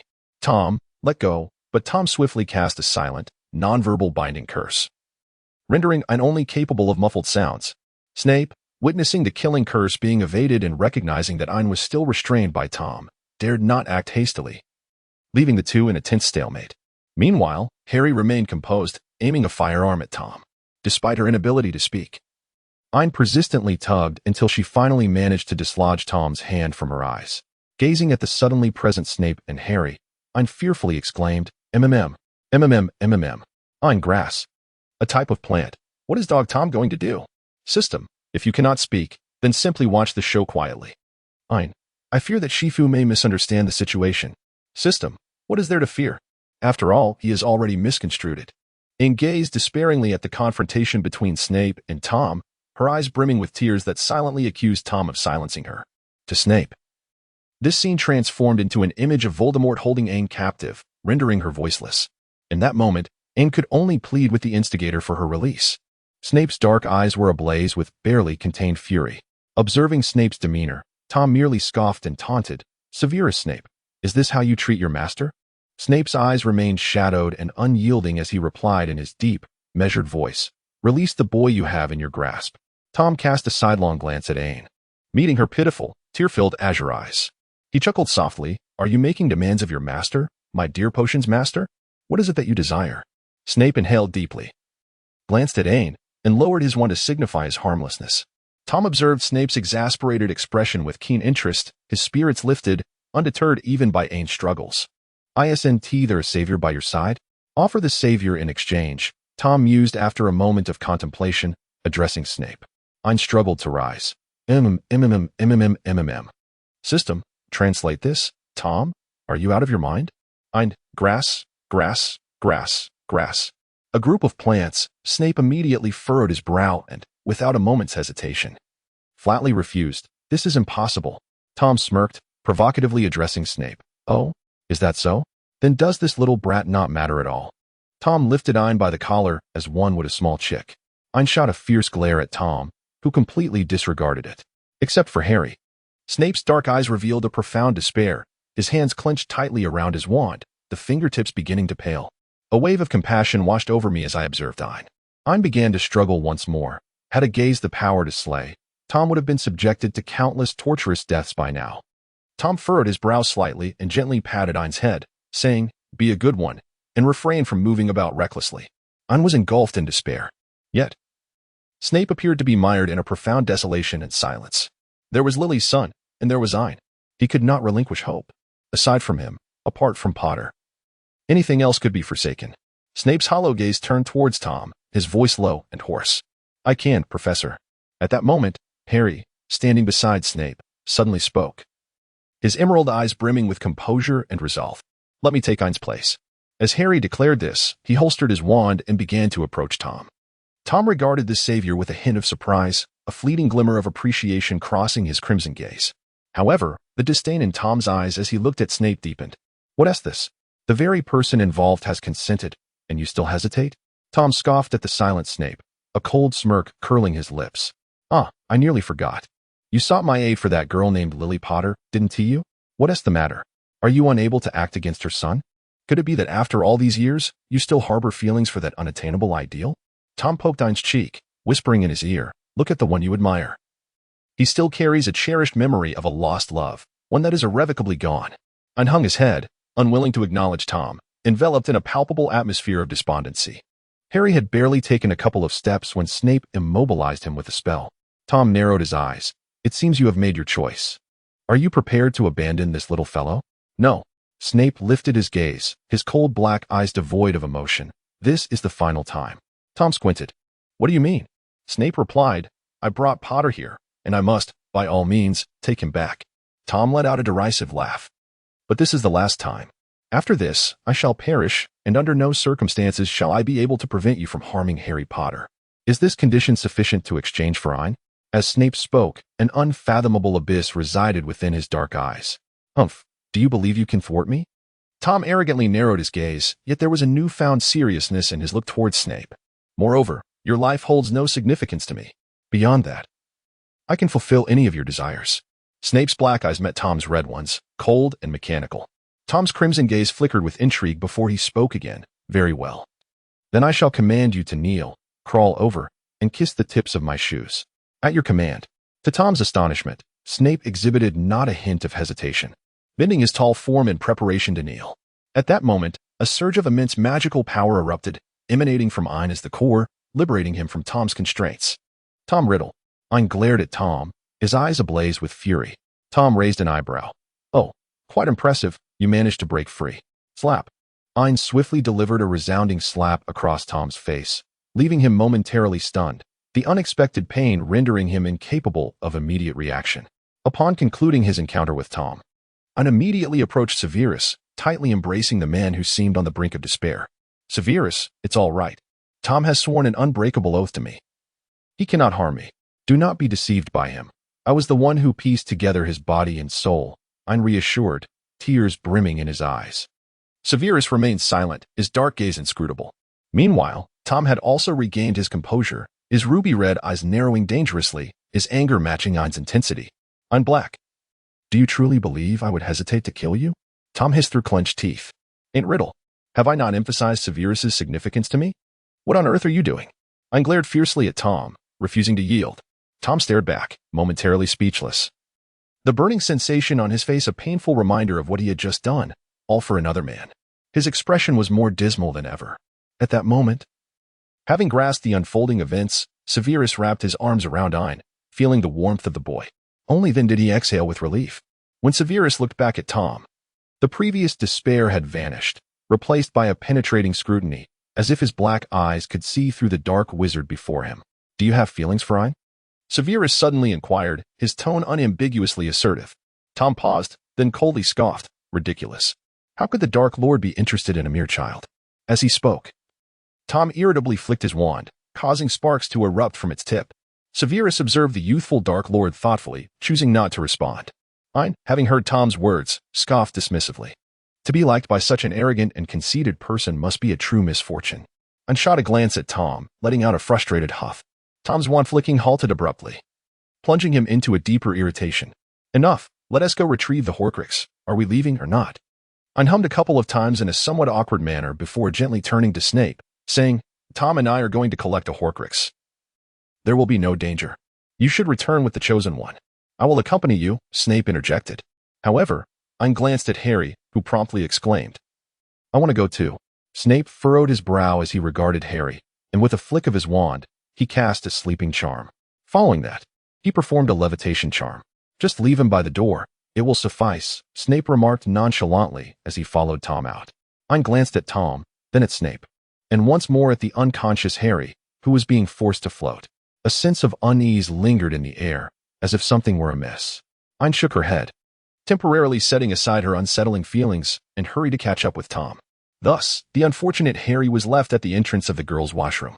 Tom, Ain, and Snape proceeded towards the gates of Hogwarts. Throughout their journey, Ain fervently prayed to avoid any encounters with others, and perhaps her prayers were indeed heard. The number of students remaining at school during the winter break was scant, and they encountered no one along the way. Upon exiting Hogwarts, Tom cast a cold glance at Ain, followed by a disdainful snort, and extended his hand toward her. Reluctantly, Ain took Snape's hand with one and Tom's with the other. In a whirlwind of choices, they soon found themselves in Little Hangleton. The village was desolate. The two households that had once resided there had perished at Tom's hands over half a century ago. One belonged to a father, the other to a mother. Both silenced forever. Tom strode indifferently towards the barren Little Hangleton, effortlessly locating the dilapidated house of the Gaunts. As they approached the house, Tom furrowed his brow. What was wrong? Could he not undo his own curse? Ain, still irked, spoke without restraint, ready to retort at any moment. Tom glanced at Ain's childlike temper with indifference. There was a change. Upon hearing this, Ain's expression turned serious. What could it mean? Could it be that another Horcrux, or the main soul had been here? The truth remained unclear. It was possible that the Horcrux here had simply fled. Tom remarked nonchalantly, Can't you pay some heed to your own fragments? Ain muttered in response. Humph, the soul that was split away is merely a source of power, Tom replied coldly.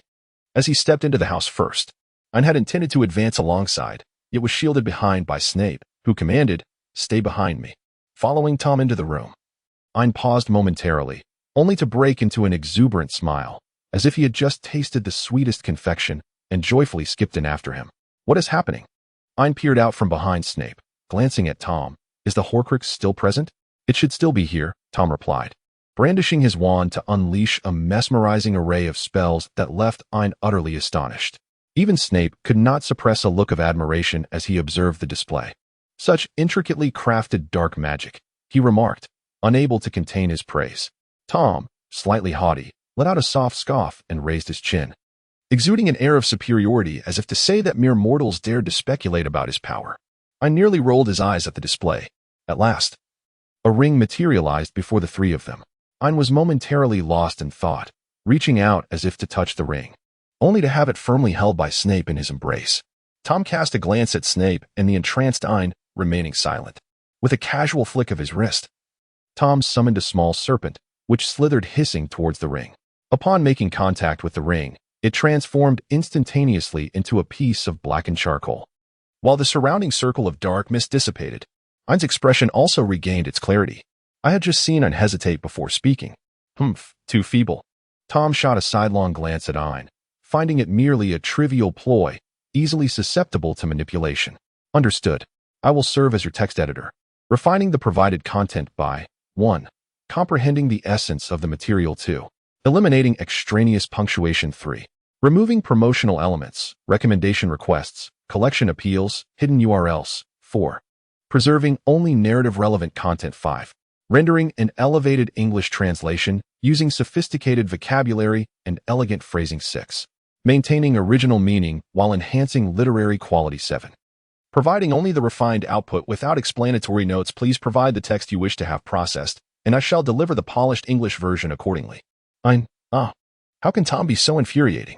System, you are not without your faults either. Just when I thought Tom was about to pick up the ring, his expression suddenly turned serious. In an unusually grave tone, he addressed the two of them, saying, Listen carefully.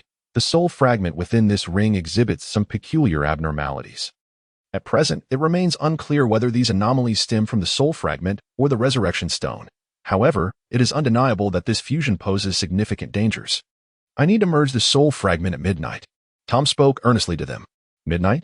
I perked up, curiously inquiring, why at midnight? Because midnight is when my soul's power is at its zenith, Tom replied, casting a bemused glance at Ain. Ain expressed a peculiar sensation as if the tides of fortune were shifting. Severus Snape, maintaining his composure, inquired calmly, what is it that we should do? Tom cast a glance at Snape, paused in contemplation, and then spoke. I cannot ascertain what may transpire. Should I lose control? It would be prudent for you to intervene swiftly. Ain, peering curiously with a tilted head, posed a question. Tom, with a disdainful scoff, regarded Ain and replied, if I were to lose control, you all must flee at once. Ain retracted his head and whispered, does that mean I no longer need to concern myself with you? Tom let out a cold snort. Losing control will only be temporary. You must ensure your own survival. Before long, midnight arrived. Tom rose to his feet, approached the ring, and extended his hand. Remember this. If I exhibit any abnormalities, you must flee immediately. Of course, my ability to perform the disapparition is quite refined. Ain responded readily. Showing no signs of psychological burden, Tom cast a sidelong glance at Ain before shifting his gaze to Snape. Snape nodded slightly, prompting Tom to reach out and touch the ring. In an instant, Tom seemed to dissolve into a cloud of black mist, merging with the ring. The mist began to contort and transform, gradually fusing together. As the integration progressed, the black mist intermittently released errant wisps that were unruly. The human form slowly coalesced into solidity, ultimately revealing Tom's shape. Tom, Ain ventured tentatively. Initially, Tom remained silent, but soon after, he unveiled a captivating smile. His ruby-red eyes subtly veiled in black mist. Ain, I am unharmed, Tom spoke gently, beckoning him closer. Just as Ain was about to stride confidently forward to take a closer look, he was halted by Snape from behind. Ain, Snape's deep voice resonated with palpable alertness. Something is amiss. Ain blinked and turned her gaze back to Tom. At this moment, Tom narrowed his eyes in displeasure, unabashedly emanating a murderous intent directed at Severus Snape. Severus Snape, step aside. Tom's voice was cold and detached. In the next heartbeat, a silent spell was cast without a wand. Snape, encircling Ain's waist, chose to evade the attack. Ain, come here. Do not make me repeat myself a third time. The darkness in Tom's eyes deepened, regarding Snape as if he were already dead, while his possessiveness over Ain reached an apex. Ain tucked his head slightly and discreetly tugged at Snape's cloak, suggesting, shall we make our escape? Ain was preparing to flee, entirely oblivious to the potential consequences of abandoning a strategic ally alone in the desolate wilderness. Snape's gaze darkened slightly. There is no time left. Ain looked at Snape in confusion, only to hear Tom suddenly laugh aloud. Little Ain, you cannot escape. Tom's alluring voice echoed as he approached Ain step by step, while Snape stood resolutely in front of Ain, blocking Tom's advance. I cast the anti-disapparition jinx at the very first moment, my little Ain. Tom gazed at Ain, his ruby eyes brimming with suppressed excitement, as if he were eyeing a treasure within his grasp. Snape took a step forward, obstructing Tom's line of sight. Tom narrowed his eyes dangerously. Step aside if you wish to live, he coldly addressed Snape. Snape remained silent, drawing his wand to confront Tom in stoic defiance. Do you think you can impede me? Tom lifted his chin, addressing Severus. Who granted you the audacity to be insolent before me? With that, Tom unleashed a silent and wandless cruciatus curse. Snape could have evaded it, but at such a close range, if he dodged, Ain would surely fall victim to the curse. Thus, he braced himself and endured the full force of the spell, only letting out a muted grunt and slightly swaying. Severus! Ain hurriedly stepped forward to support Snape, hastily retrieving an item from his pocket and throwing it. Tom's eyes narrowed as he sidestepped, unaware that Ain had thrown a potion vial. The vial shattered upon hitting the ground, releasing a plume of smoke. Seizing the opportunity, Ain produced a key from his pocket, not even pausing to ascertain which door it belonged to, and activated it with Snape by his side. A whirlwind of sensations engulfed them, reminiscent of a prolonged disorientation. Ain instinctively sensed that he had taken hold of a key that perhaps should not have been touched. As the two landed, the ominous feeling materialized into reality. In her moment of panic, Ain retrieved the door key, which was the focal point of her earlier visit to the cave. Snape. Ain fidgeted with his fingers, casting a somewhat guilty glance towards Snape. Professor, please allow me to explain, he stammered. Did you not mention that this well would trigger something at a specific time? I merely acted on impulse. His voice dwindled to a whisper, and his eyes darted around nervously, betraying his unease as he looked at Snape. Snape, having endured a piercing curse, appeared somewhat pale, yet his deep voice remained steady and composed. So, you simply fashioned a key? Ain lowered her head, nodding with a sense of guilt. Are there other keys that can be used for transportation? Snape inquired after a moment of silence. Indeed, there are. Ain replied eagerly, beginning to rummage through her pockets.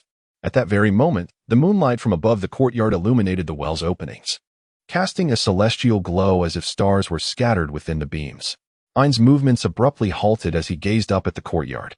At that moment, the surface of the well began to shimmer with glistening waves, rippling without the slightest breath of wind. As Ain beheld the well's mouth, it was as if she had fallen under a spell, advancing step by step. Ain. Snape furrowed his brow, attempting to reach out and grasp her, only to discover an impenetrable transparent barrier seemingly separating them. Ain. Snape called out her name loudly, striving to rouse her from the enchantment that had ensnared her. Yet, at that moment, Ain appeared utterly oblivious to any sound, her vacant gaze fixated on the mouth of the well. At the moment when Ain was bathed in the silvery glow of the moonlight, she suddenly soared into the air, hovering directly above the mouth of the well. Ain closed his eyes, resembling a devout believer offered as a sacrifice, and under the moonlight, his figure gradually approached transparency. Snape, nearly beside himself with rage, pounded frantically against the transparent barrier. At that moment, Ain seemed to sense something. He opened his cerulean eyes and gazed at Snape. It was a gaze Snape had never encountered before, one that mirrored the indifference of a deity, looking down upon his own disheveled state with an air of superiority. This was not the Ain he knew. The cerulean depths brimmed with compassion for the mortal realm, as if he were on the brink of transcending into a true god, forever entwined with the universe. Snape, almost hysterical, struck the transparent barrier with a fist, shouting, Ain. In that instant, a ripple seemed to stir in Ain's azure eyes, as divinity was briefly drawn into the mortal coil. At that very moment, the transparent barrier flickered and vanished, allowing Snape to surge forward, grasping Ain's hand.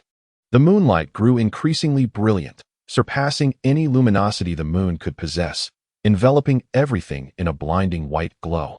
Yet, Snape clung desperately to Ain's hand. A powerful force of levitation surged forth, and Snape felt as though he too were soaring, flying toward an unknown realm amidst the blinding whiteness. When consciousness returned, Snape found himself in a peculiar environment. Before him lay a dilapidated room, with a wooden floor marred by mildew, creaking underfoot. The dim light barely seeped through a small window, rendering the daytime eerily shadowy. The air was thick with the mingled scent of stale smoke and alcohol. In a darkened corner of the room, curled up, was a child of no more than 4 or 5 years. Snape approached with a furrowed brow, and through the dim light, he could see the child was fast asleep, clad in tattered, soiled short sleeves that were several sizes too large. The exposed skin bore mottled bruises and scars from cigarette burns. Snape's frown deepened, for the child's facial features bore a resemblance to Ain.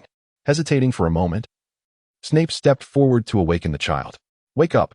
The man's deep voice, unexpectedly laced with tenderness, evoked a flicker of compassion within Severus Snape as he faced the child. Bruised and battered, resembling the very essence of innocence, the boy gradually stirred from his slumber, his eyes, akin to black gemstones, radiating purity and vulnerability. He blinked, gazing at the unfamiliar man who had suddenly appeared before him. Uncle, who are you? The boy's soft, timid voice quivered slightly with trepidation. Snape's brow furrowed even more tightly. He endeavored to soften his tone to avoid frightening the fragile child, who seemed as though he could be broken by a mere touch. Are you Ain? Snape inquired with uncertainty. The small Ain murmured in response, but upon noticing Snape's frowning expression, he instinctively shrank back in fear. Do not be afraid. I shall not harm you. Snape spoke patiently, a rare display of kindness towards the boy. His gaze inevitably fell upon the child's arms, which bore not only mottled bruises clearly inflicted by someone but also marks from cigarette burns. A surge of fury welled up within Snape as he beheld the injured Ain. Who did this to you? His low voice concealed a simmering anger, causing the little Ain to tremble. Do not be frightened. I am not angry with you. The boy's reaction completely extinguished Snape's ire. Ain blinked his wide eyes at the somewhat unfamiliar man, yet an unusual sense of familiarity began to blossom within him. At that moment, the wooden floor creaked ominously, a sign of someone's approach. Snape's demeanor shifted sharply, and he swiftly drew his wand in readiness. Suddenly, a drunken man kicked open the door to the room. Snape pointed his wand directly at the intruder, but the man appeared oblivious to Snape's presence, striding towards little Ain. Get lost, you little brat. You annoy me. The man, cursing vehemently, aimed a kick at little Ain. In a seemingly practiced manner, little Ain instinctively curled his arms around his abdomen, bracing for the impending domestic violence. Snape, witnessing the man's approach, hastily drew his wand and cast a spell. Yet, the incantation merely passed through the man's body, dissipating into the unknown void. Realizing his inability to halt the man, Snape rushed forward, only to find himself phasing through the man's form, as if he were non-existent in this realm. As Snape stood helplessly, the man's foot connected with Little Ain, who stifled a cry, enduring the pain in silence. The man, however, escalated his assault, relentlessly kicking Little Ain as if he were a mere object. Snape's eyes reddened with rage, yearning to strike the man down and rescue Little Ain, yet he was powerless to intervene, forced to watch helplessly.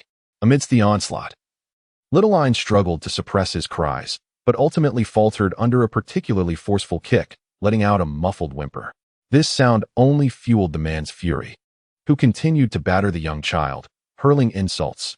"You little bastard, born to be worthless, a burden I have to endure. How can you be so despicable?" Little Ain, eyes tightly shut, wrapped his frail arms around himself, striving to shrink away from the torrent of abuse and vitriol.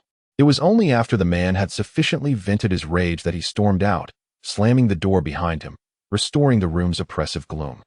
Snape gazed with a somber intensity, barely restraining his murderous intent, unwilling to frighten Little Ain, thus tempering his demeanor.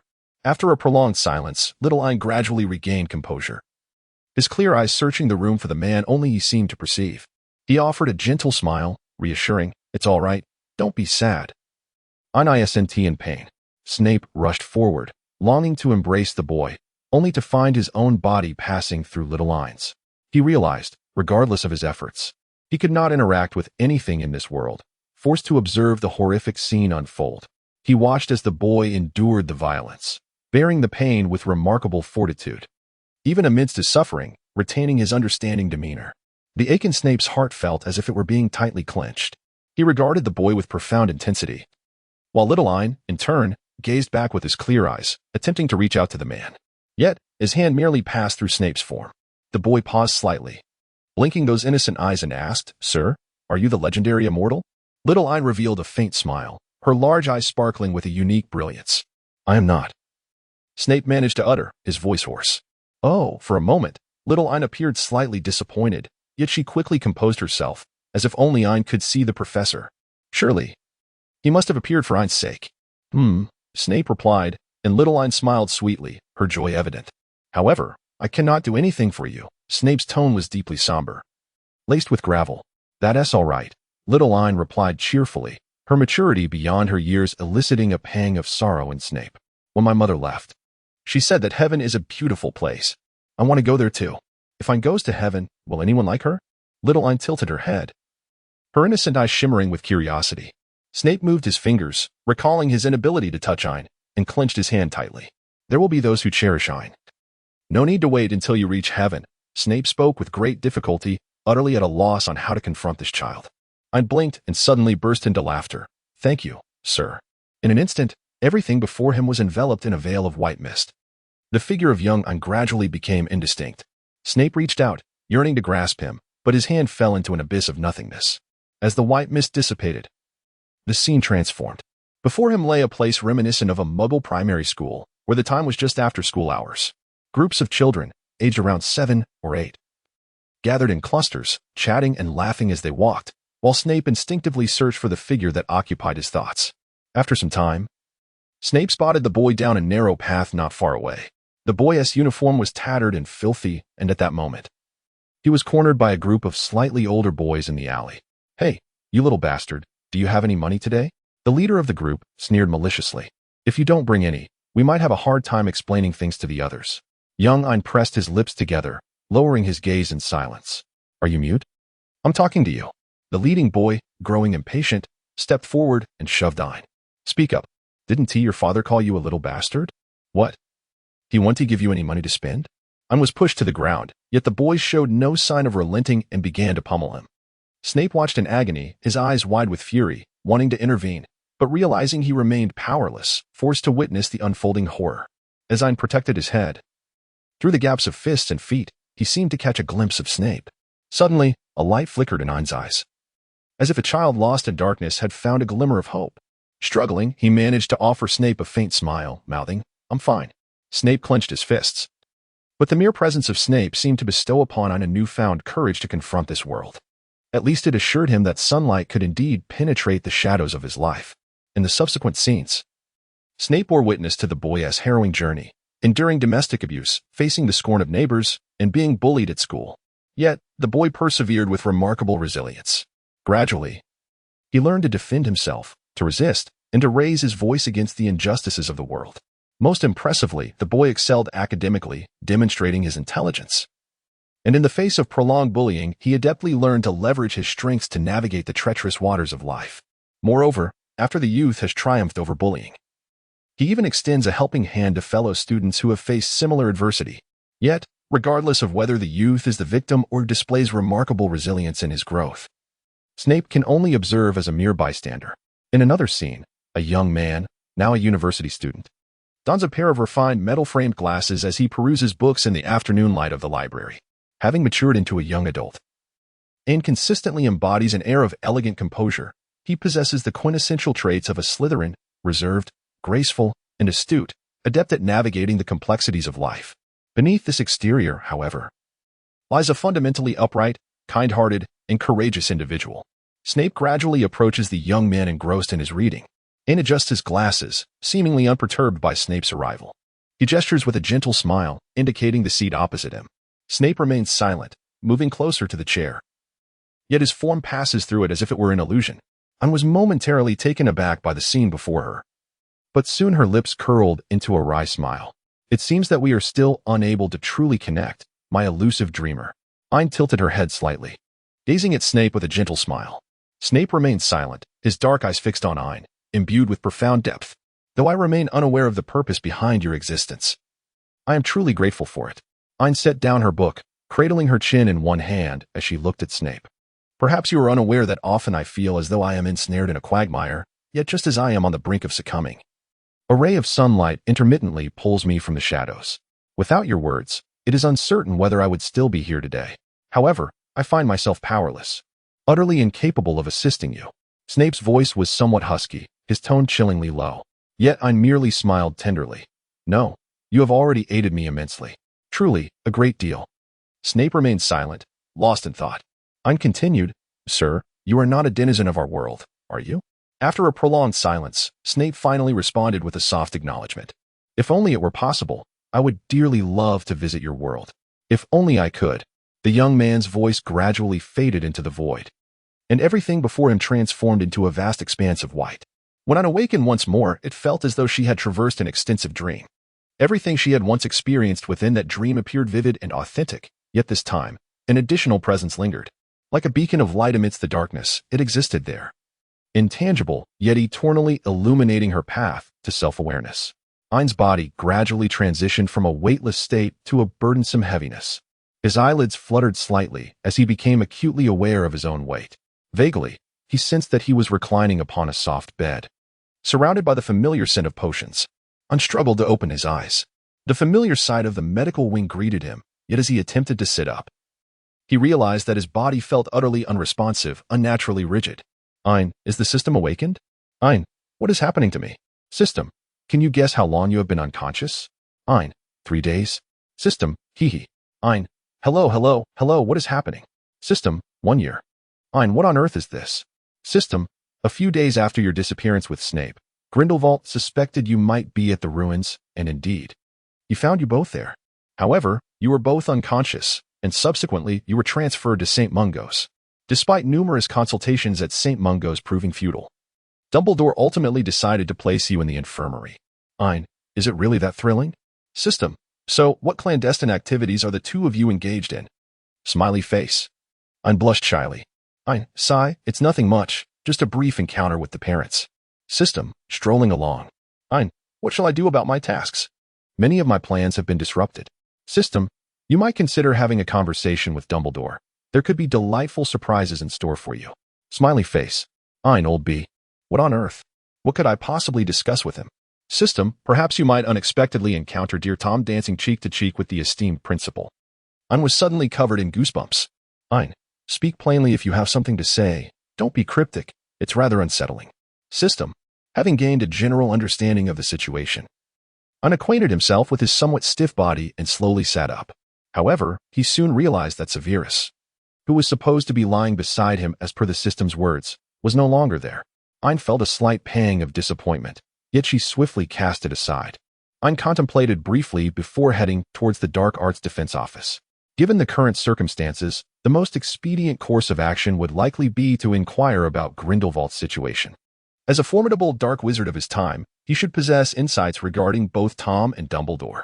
Ain approached the Office of Dark Arts Defense with a somewhat stiff gait. "Come in," said Gellert, slightly taken aback by the sound of knocking. He raised an eyebrow and set down his cup of red tea. Ain peered into the office with a small head. "Oh, the little one has finally decided to awaken?" Gellert, taken slightly by surprise upon seeing Ain, nodded subtly, inviting him to take a seat. Ain once again marveled at the extravagant standards that Gellert maintained for his abode, before awkwardly settling onto the sofa opposite him. Gellert raised an eyebrow slightly, a hint of amusement in his eyes, patiently awaiting Ain to speak first. "Dear friends, I have returned.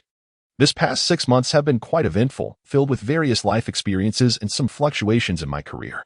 However, on the whole, I feel I have undergone significant personal growth. I will soon resume the narrative of Ain and Snape's story, while also beginning to develop some new works. I hope for your continued support. Thank you for your unwavering loyalty. I will remain committed to completing this novel and providing a satisfying conclusion for everyone."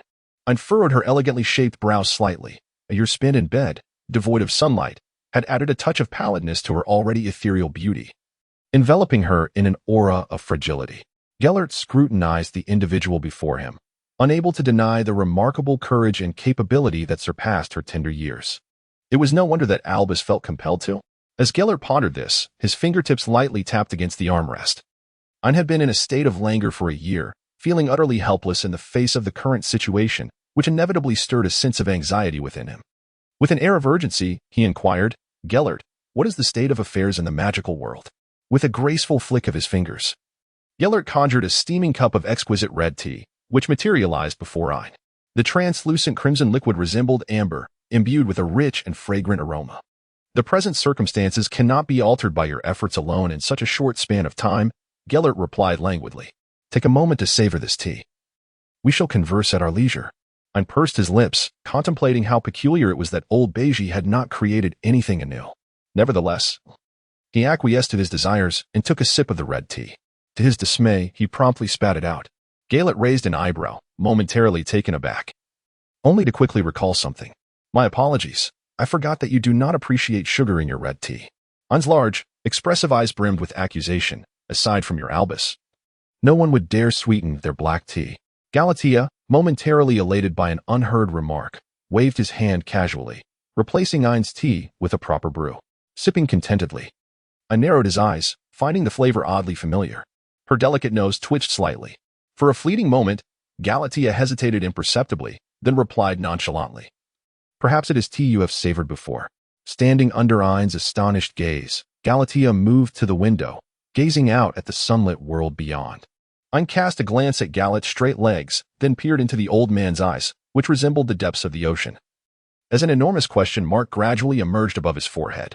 "Ain, why does it feel like Galet has changed?" "System, it would be concerning if there were no changes after a year apart." "Ain, alas, one cannot articulate it that way. After all, you remain true to your original intentions, don't you?" "System, thank you for the invitation, though I am not particularly pleased." Smiley face. "Ain, you must admit, it is quite evident that old guy is no longer as conspicuous as he was a year ago. Could it be that he has found love?" "System, I do not possess the ability to foresee, so how could I possibly know?" "Ain, alas, are you not the most adept at analyzing these matters? Please, offer your insights. Does it not resemble a man in love?" "System, are you referring to yourself? How amusingly bitter." Smiley face. "Ain." Just as Ain and the system were exchanging banter, Galet finally spoke up. He had returned. Ain was momentarily taken aback, tilting his head in a dazed manner. "Ah, he has returned. That individual has returned." "Who?" "Voldemort." Ain was momentarily taken aback, but soon regained her composure, however. The hand holding the cup of red tea trembled slightly. "Ain, goodness gracious, how did the plot advance to this point?" "System, indeed. If the roots of the problem are not eradicated, the spring breeze will only nurture their resurgence." "Ain, I shall confront Tom shortly." "System, indeed." It is high time to address the matter appropriately. Ain. System. What I mean is, serve him some water, pour a basin of soup over Tom's face, and inquire earnestly about his whereabouts. Your soul has been lost for so long. Why has he not sought you out? Ain. Why does it sound so strange? System. If you think of it that way, there's nothing I can do about it. Smiley face. Ain. What have you included in the recent patch you released? System. She is merely my sister. Do not overthink it. Ain. The system. He and I share merely a platonic friendship, one that has endured for many years. Ain. Please refrain from doing so. It will exhaust me. Ain. That is sufficient. System. Then I shall acknowledge my mistake. Ain. System. Shut down. System. Nonsense. At that moment, Gallet had just dropped a bombshell, and Ain's already pale complexion grew even more fragile, eliciting a pang of sympathy from those who beheld him. Gallet, too, experienced a fleeting moment of concern for the child before him. However, Ain remained silent for merely a few seconds before swiftly regaining his composure. When did this occur? Gallet inquired, fixing his gaze upon Ain's cerulean eyes. Upon confirming that he detected no trace of fear within them, he allowed a slight smile to curve his lips. 3 months ago, Voldemort made a brazen incursion into the High Council of the English and French Magical Alliance, publicly declaring the return of the Dark Lord to the wizarding world. Ain nodded in agreement, remarking on his handsomeness. Gallet observed the fearless Ain before him. Chuckling softly, he has summoned all the Death Eaters, and now tranquility has fled from all of Britain. Ain regarded Gallet with a raised eyebrow, observing his composed demeanor. So, do you have any plans at present? The sunlight streaming through the window illuminated Gallet's eyes, yet it appeared to be consumed by the depths of the ocean, reflecting not a glimmer of light, leaving only an aura of chill. I am waiting for him to request my assistance in person. Gallet spoke softly. You seem remarkably patient. Are you not concerned that it may all backfire? Ain shifted his body slightly, eager to eavesdrop on the unfolding intrigue. Gallet turned his gaze towards Ain, his icy eyes exuding the condescension of one in a position of power. He wishes to resolve this in his own manner, and I shall certainly assist him. The saint is merely his final trump card. His manner? Ain looked at Gallet, an instinctive sense of foreboding causing the hairs on his neck to stand on end. Ain suddenly rose to his feet, only to be beset by a wave of dizziness that enveloped his mind. Gareth, you. Ain grasped the sofa with one hand, while the other pressed against his head, striving to maintain his consciousness. Gareth regarded Ain's faltering struggle with an air of indifference, his fingers gliding effortlessly through the void. It is 3 o'clock in the afternoon. Perhaps you should take a rest, little Ain. As darkness encroached upon his vision, Ain ultimately succumbed to the effects of the medication, drifting into unconsciousness. The last sight before the veil of oblivion descended upon him was Gareth's eyes, filled with an unsettling compassion. As Ain gradually regained consciousness, he found himself once again in the infirmary of Hogwarts. The atmosphere was eerily silent, devoid of any light or presence of others. Outside, the night had fully descended. Casting a dim and foreboding aura, the stars flickered faintly against the darkened sky, and a slender crescent moon peeked through the clouds, its gentle luminescence spilling into the room through the glass. He could hardly fathom that a once great Dark Lord would resort to such treachery as to lace his tea. It was indeed his own oversight that led to this predicament. The sweetness of the previous cup of tea had tantalized his taste buds, and as a consequence, he had failed to detect the alterations in the subsequent spiced brew. Ain propped himself up from the bed, his aching body protesting against the movement.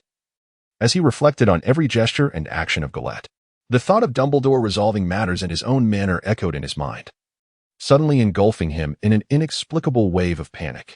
Ain struggled to rise from the bed, her pale toes faltering at the moment they touched the ground. This misstep led her to collide with the bedside cabinet, causing the potion bottles upon it to clink together, producing a jarring sound.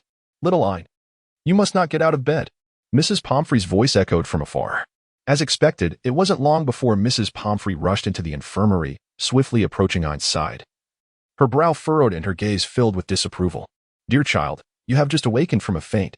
You must remain in bed and rest properly. Ain silently made a note in her heart regarding Gellert, determined to hold him accountable one day, attributing it all to Dumbledore. Madame Pomfrey, with a fleeting glimmer in her eye, feigned an appearance of delicate vulnerability. Her sky-blue gaze brimmed with emotion, the corners slightly reddened, which, combined with her exquisite visage, stirred a pang of sympathy within Madame Pomfrey. Ain, these potions hold no effect on me. I merely seek Professor Snape's assistance in concocting some special elixirs, Ain murmured, slightly bowing her head to reveal her charming cowlick. Madame Pomfrey, evidently overwhelmed by maternal instinct, could no longer resist gently stroking Ain's hair. Do not worry. These potions are indeed specially prepared by your Professor Snape. He was called away by Albus as soon as he awoke. But he still made time to return and deliver these potions. Upon hearing that Snape had deliberately sent her potions, Ain's mind was once again filled with thoughts of the man who had filled the void of her dark childhood. He was like a small window, piercing through the darkness with rays of sunlight. From that moment on, her once monochromatic memories were vividly painted with passionate hues, intruding upon her heart. Ain's heart was suddenly filled with a tender warmth. Summoned away by Dumbledore? Almost immediately as he paid attention to Madame Pomfrey's words, alarm bells began to ring in Ain's mind. It was indeed Headmaster Dumbledore. Madame Pomfrey cast a disapproving glance at Ain, noting that ever since that individual returned, the entire Hogwarts relied solely on Headmaster Dumbledore's support. Yes, it was Headmaster Dumbledore. Ain forced a smile that was insincerely exaggerated.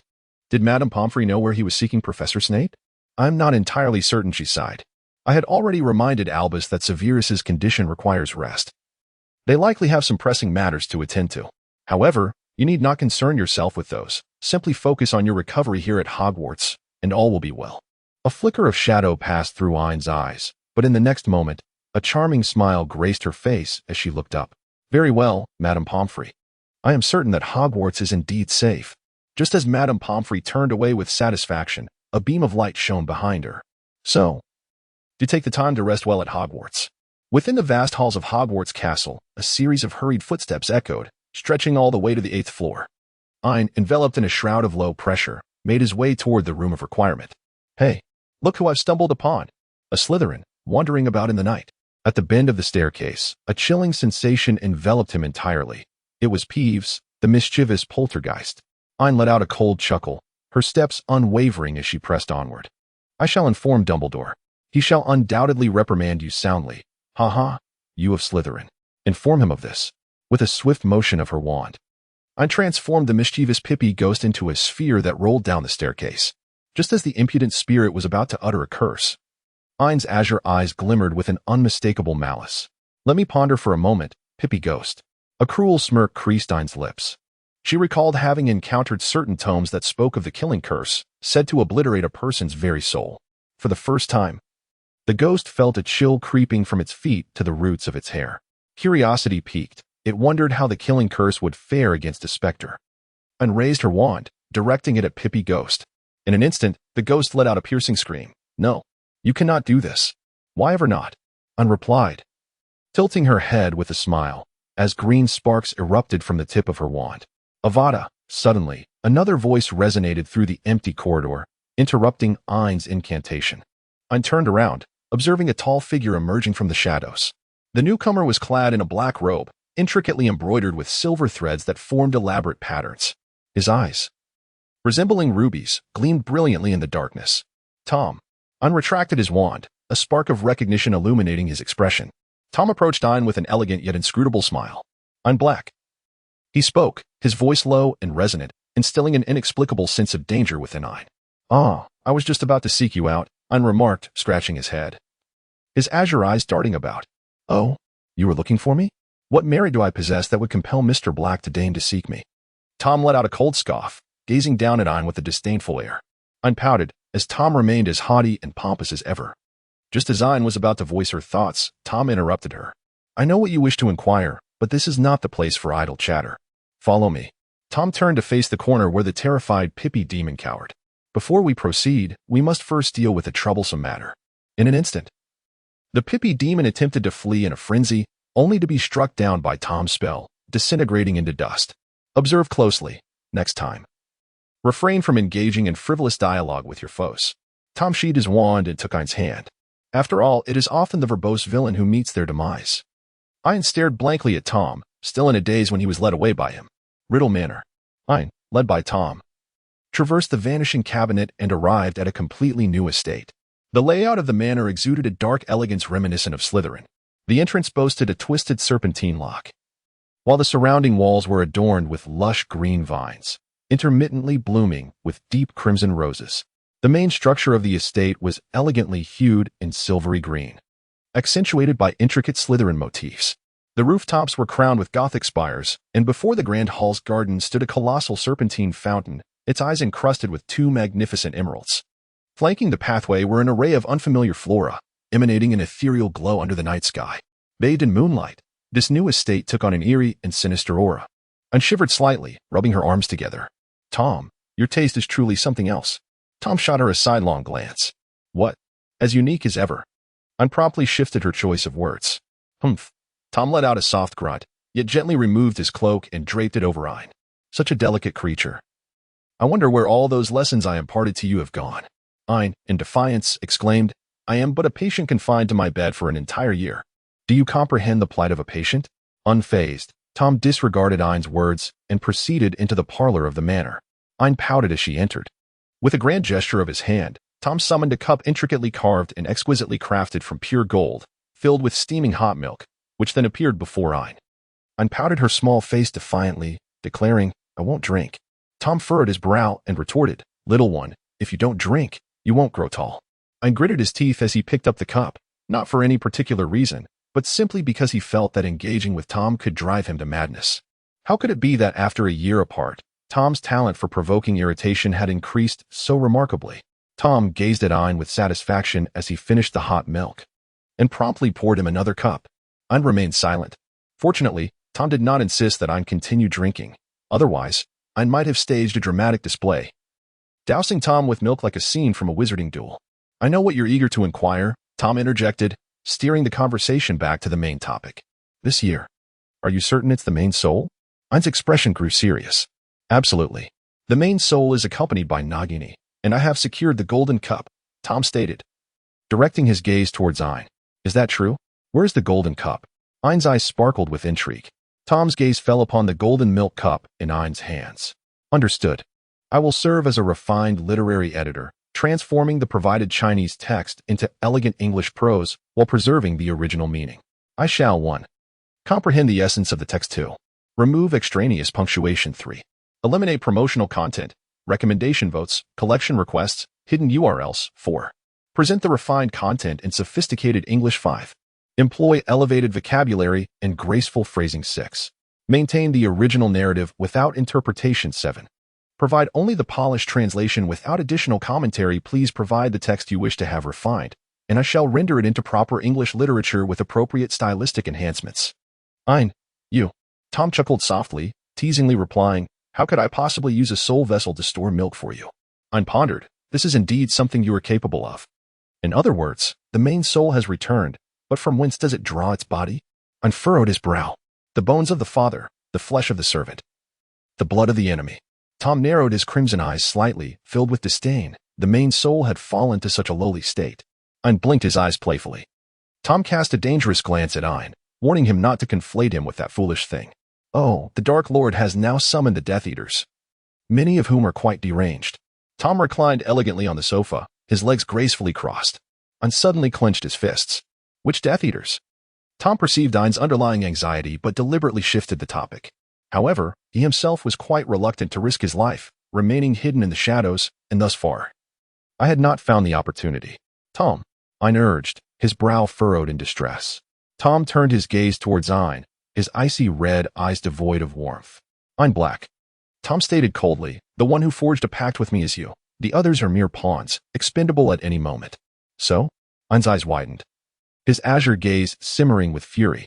The potion's master you so fervently desire has, as of 3 o'clock this afternoon, returned to the ranks of the Death Eaters. Ain shattered the golden cup in frustration. Ever since his tumultuous parting with Tom, Ain had secluded himself in Black Manor for several days. Although he understood that it was Dumbledore's ill-conceived idea and Gellert's indulgence that had led to this predicament, and that Tom was merely a scapegoat for his ire, he remained despondent. After his 10th unsuccessful attempt to reach Severus, he hurled the two-way mirror onto the bed and collapsed, utterly defeated. Severus, Ain murmured, his eyes glistening with unshed tears. Why? Why must it be this way? I have done so much. He lamented, feeling powerless to prevent Severus from becoming a spy. Master, please eat something. Sunny dutifully presented a lavish feast, yet Ain could muster no appetite, simply gesturing for her to leave, with tears brimming in her large eyes. Sunny trembled as she softly uttered, It is my fault, master, for not preparing a meal to your liking. and let out a long sigh, realizing that he could not unjustly vent his frustration on the innocent house elf. Just leave it there for now. I shall eat it shortly, and waved his hand dismissively, turning his attention away from Sonny. In an instant, Sonny's spirits lifted once more. Very well, master. Should you require anything, please do not hesitate to summon me. With a soft clap, the room once again fell into a serene silence. Ain grasped the wand in his hand, inch by inch. This wand, which had accompanied him through numerous experiences, had been relentlessly battered by Snape's rigorous training, leaving it in a state of disrepair. If this is the case, and I cannot rescue you from the shadows, then let me step into the darkness alongside you. As Ain pondered these thoughts, the sudden rustle of sounds from the hall below jolted him from his reverie. He leapt from his bed, barefooted, and hurried downstairs. Sirius, Ain's voice, initially filled with excitement, shifted dramatically upon seeing the visitor. Before him stood a young Sirius Black, transformed over a year of recovery into a dashing young man. Yet, the untamed stubble on his face lent him an air of rebellious charm. Ain cast a glance at him and dejectedly sank back into the sofa. What is it, Ain? Sirius inquired, scratching his head, somewhat bewildered. What has transpired? Would you care to share with your uncle? Ain lazily raised her eyes and squinted at Sirius.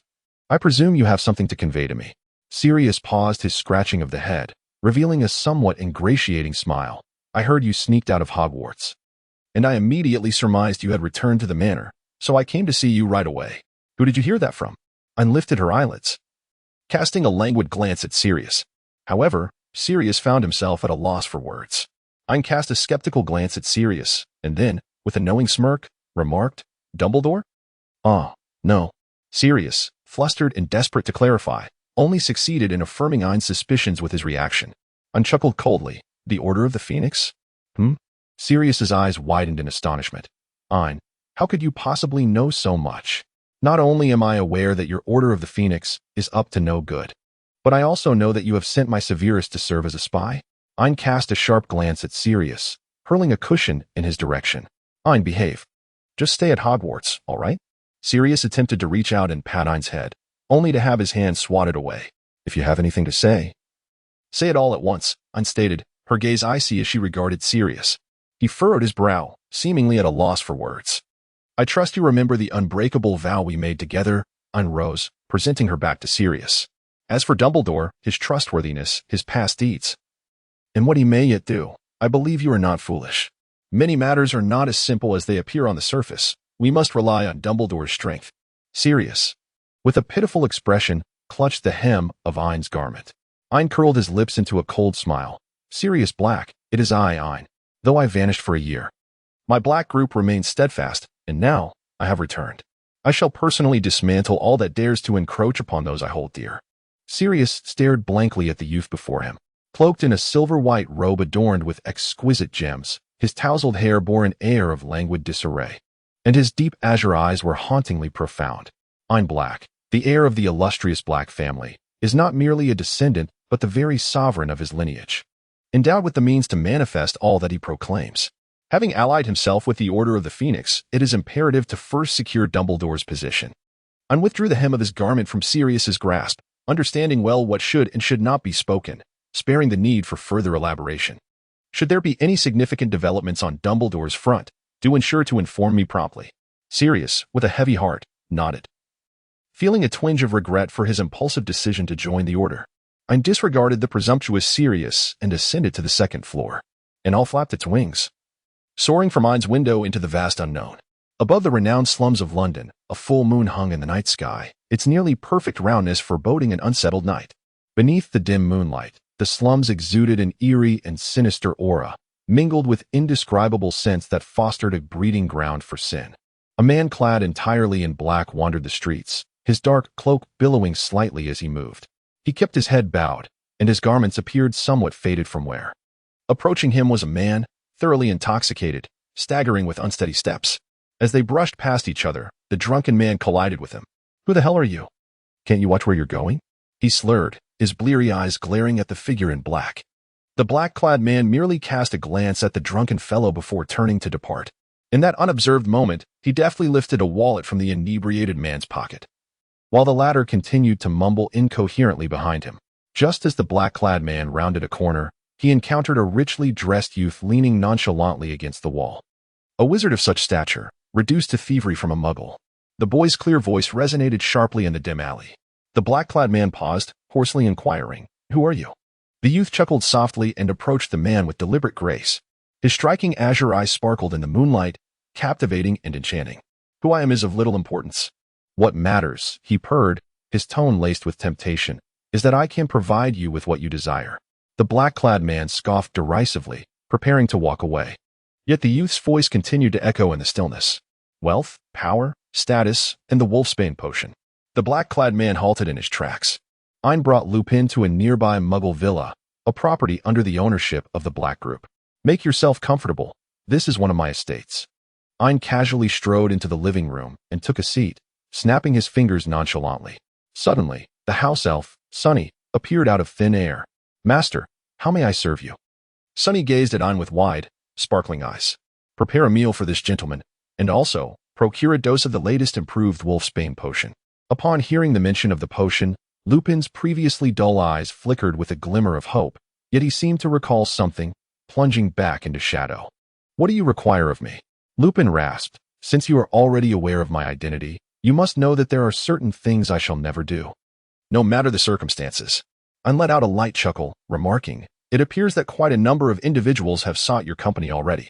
Ain's beautiful eyes turned towards Lupin. "Let me take a guess. Is it Greyback on Voldemort's side?" Lupin's expression darkened. He is not an easy werewolf to deal with.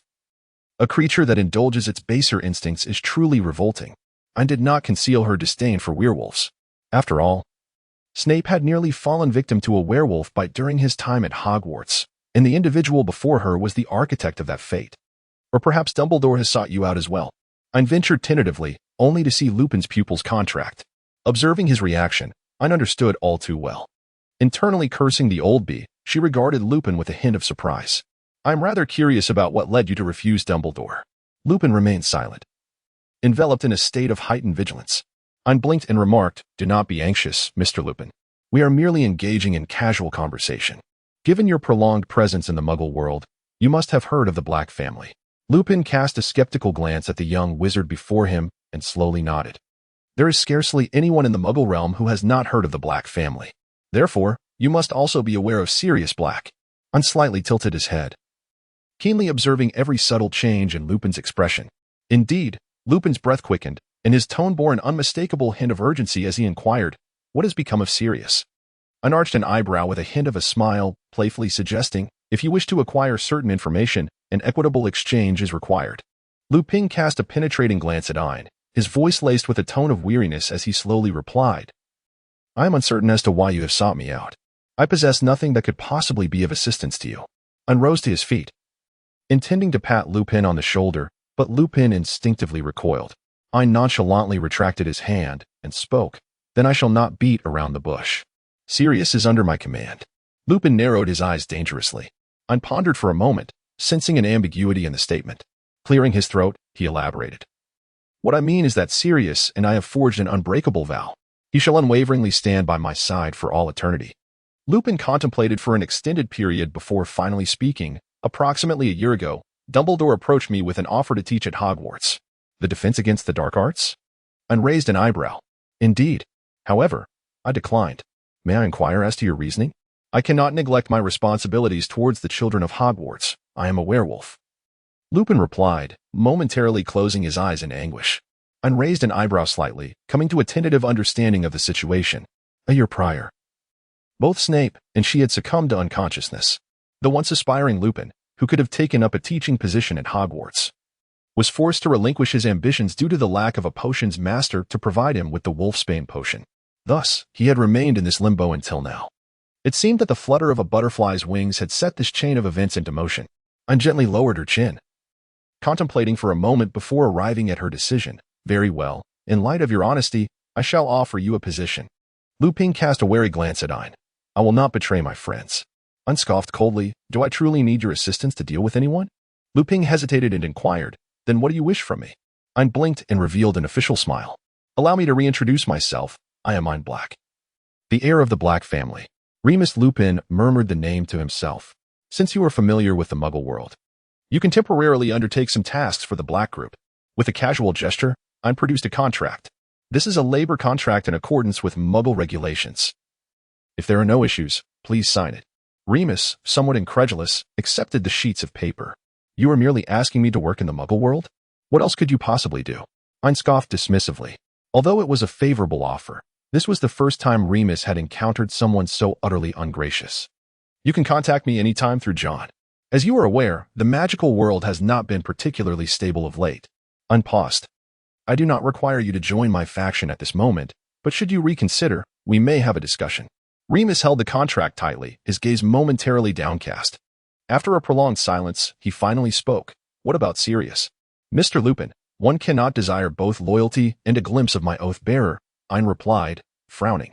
Do you not think it rather greedy to seek both without offering your allegiance? Remus tightened his grip on the contract, causing it to wrinkle slightly. During your contemplation, this villa can be lent to you as support, and the Wolfsbane potion will be provided regularly each month. As Remus raised his gaze to Ain, genuine gratitude flickered in his eyes for the first time. Thank you. Ain's sweet smile. No need to thank me. It will all be deducted from your salary. Lu Ping. Ain hummed a little tune as she prepared to leave. Just before her departure, a thought struck her, and she abruptly turned to say, next time we meet, do remember to spritz on some perfume to mask your natural scent. Lu Ping furrowed his brow, instinctively questioning himself. Despite having lived in a slum for an extended period, he believed he had always maintained a certain cleanliness and should not possess any noticeable odor. Ain wrinkled his nose and waved his hand, saying, the stench of your poverty is overwhelming me. Lu Ping. Ain returned to Hogwarts, embarking on his 4th year. The school year had barely commenced for less than a week, and Ain's return created quite a stir. Ain, do you know? I have endured torment for an entire academic year, Draco exclaimed, his eyes sparkling upon seeing Ain. As inquiries about his return seemed to arise incessantly. Yes, I'm back, Ain replied dismissively. It is truly wonderful that you have returned. However, well, at least you are back. Draco appeared to have more to say, yet ultimately swallowed his words. Ain cast a puzzled glance at Draco amidst his indifference. When had this child learned to speak in half measures? Yet, it did not take long for Ain to discern what the other half of Draco's words entailed. As Ain and Draco entered the Hogwarts dining hall, they were immediately met with several malevolent gazes. Some emanated from Slytherin, yet the majority were cast by Gryffindor. Draco whispered conspiratorially into Ain's ear, remarking that ever since that individual returned, the foolish lions of Gryffindor had harbored an especially strong animosity towards Slytherin. Ain softly spoke, those Slytherins. Draco rolled his eyes. They are merely the mindless diehards of that individual. Many of the old noble families within Slytherin have yet to clarify their stance. Thus this group harbors ill intentions towards us, particularly that Toby Davis. Draco directed his gaze towards the boy occupying the Slytherin head seat, continuing, their family was among the first to rally behind that individual upon his return, and as a result, he ascended to the position of Slytherin head. Now, no one dares to provoke him. Ain curled the corners of her lips, quite intriguing. Ain strode purposefully towards the seat of the Slytherin head. Draco, taken aback, hurried to follow. Ain stood before Toby Davis, a 7th grader. Davis looked up, his shadowy eyes fixated on the two uninvited guests. What do you want? He asked, remaining seated, his gaze still cloaked in mystery. Oh, nothing much. I simply find your position rather appealing and would like to take a seat, Ain replied gracefully, raising his right hand. Startled, Davis mistakenly believed Ain was about to draw his wand, prompting him to leap to his feet, brandishing his wand toward Ain. The volume of their conversation was not discreet, and this sudden commotion immediately captured the attention of everyone in the auditorium. Ain's movements were fluid, and with an elegant gesture, he lifted his right hand to adjust his sleeve. Davis narrowed his eyes, just in time to meet Ain's sardonic smile. What is it, Mr. Davis? Are you feeling a bit anxious? Afraid of what I might do to you? In Countrywise Mermaid Experiment Base, within Laboratory 319, at the very heart of the facility, there lay a vast, azure, transparent pool, approximately 3 meters high and 5 meters in length and width, covered by a heavy iron lid. Above the pool, a metallic plaque read, Subject, 319 Codename, Ain Species, Mermaid. Additional information. Temporarily undisclosed. Suspended in the pool was a youthful black-haired merman, his eyes firmly shut. He was a male mermaid, appearing quite diminutive, smaller than the average human male. Yet, his features were strikingly beautiful and exquisitely refined. His tail, a gradient of pale blue to sky blue, faintly radiated a lustrous sheen, captivating the gaze of all who beheld him. Beside his pearlescent ears were delicate blue fins, each exuding a unique brilliance. At that moment, however, the young merman kept his eyes closed, his complexion flushed, and his small body trembled slightly. This fragile, delicate demeanor evoked an inexplicable sense of heartbreak in those who witnessed it. If he were to open his eyes, those cerulean orbs would serve as the most potent tools for ensnaring souls. Mermaids have long been regarded as perilous beings, the most treacherous entities lurking in the unknown depths of the sea. They possess an unparalleled beauty, coupled with intellect rivaling that of humans, if they so desired. Upon reaching the shore, their stunning tails could transform into legs, heralding the apocalypse for humanity. Surrounding the pool were an array of sophisticated instruments, yet at that moment, the once precise machinery began to emit a series of alarm beeps. Inside the laboratory, several scientists clad in white coats were moving about, frowning in concern. In the center stood a man with shoulder-length black hair, his chiseled features lending him an air of intensity. His pure black eyes were currently filled with a murderous intent. Professor Snape, the condition of Subject 319 is deteriorating. Should we consider abandoning the experiment? Cautiously suggested an older scientist in a white coat, wary of incurring the displeasure of this young yet eminent master in the field of mermaid research. A cold glance from Snape silenced the man immediately. Prepare the marine serum. Purify the water, Snape commanded in a deep voice. Another scientist hesitantly interjected, Professor Snape, it is futile. The dosage of the suppressant administered is aimed directly at eliminating the subject, and the concentration has already exceeded lethal levels. The young merman is likely. I presume your hearing is not compromised by age spots like the previous gentleman's, rendering you incapable of understanding my instructions, Snape interjected sharply. With a piercing gaze, Snape silenced any further discourse. As the mermaid was introduced into the pool, her previously furrowed brow relaxed, yet her eyes remained shut, her complexion flushed, and her breathing became increasingly rapid. Prepare for extraction and injection, Snape commanded, donning white gloves before proceeding to the nearby workstation to concoct a solution. The others, silenced by his authority, hastily activated the machinery to retrieve the mermaid. Though Snape felt a twinge of agitation, his hands remained steady as he swiftly prepared a syringe. Upon turning back, he witnessed the others ensnaring the mermaid with the machine, extracting her from the water and unceremoniously casting her onto the ground. Snape's brow furrowed in discontent. He swiftly approached, gently lifting the mermaid from the floor. In his embrace, her flushed face and labored breaths indicated her distress. Her neck craned upwards without any strength to struggle. The delicate skin of her arms bore marks from the fishing net, evoking a sense of pity. The mermaid instinctively nuzzled against the tall figure of the man, burying her crimson face into the folds of his white coat, leaving a damp patch in her wake. Snape's expression darkened, yet he remained resolute in his duties. He injected the serum into her arm, and with the puncture, she emitted a soft whimper, her fragile voice stirring the hearts of all present, particularly that of Professor Snape. As the potion took effect, the mermaid's tightly shut eyes slowly opened, revealing iridescent blue orbs that shimmered with vibrant hues reminiscent of stars illuminating the night sky. She blinked slowly, momentarily dazed, and upon parting her lips, released a bubble toward Snape. His grip on her nearly faltered.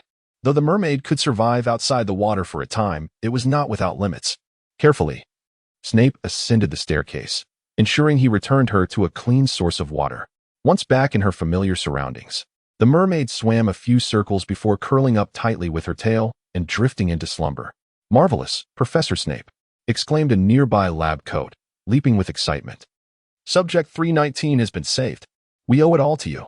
Snape observed as the mermaid's breathing gradually lengthened before slowly diverting his gaze.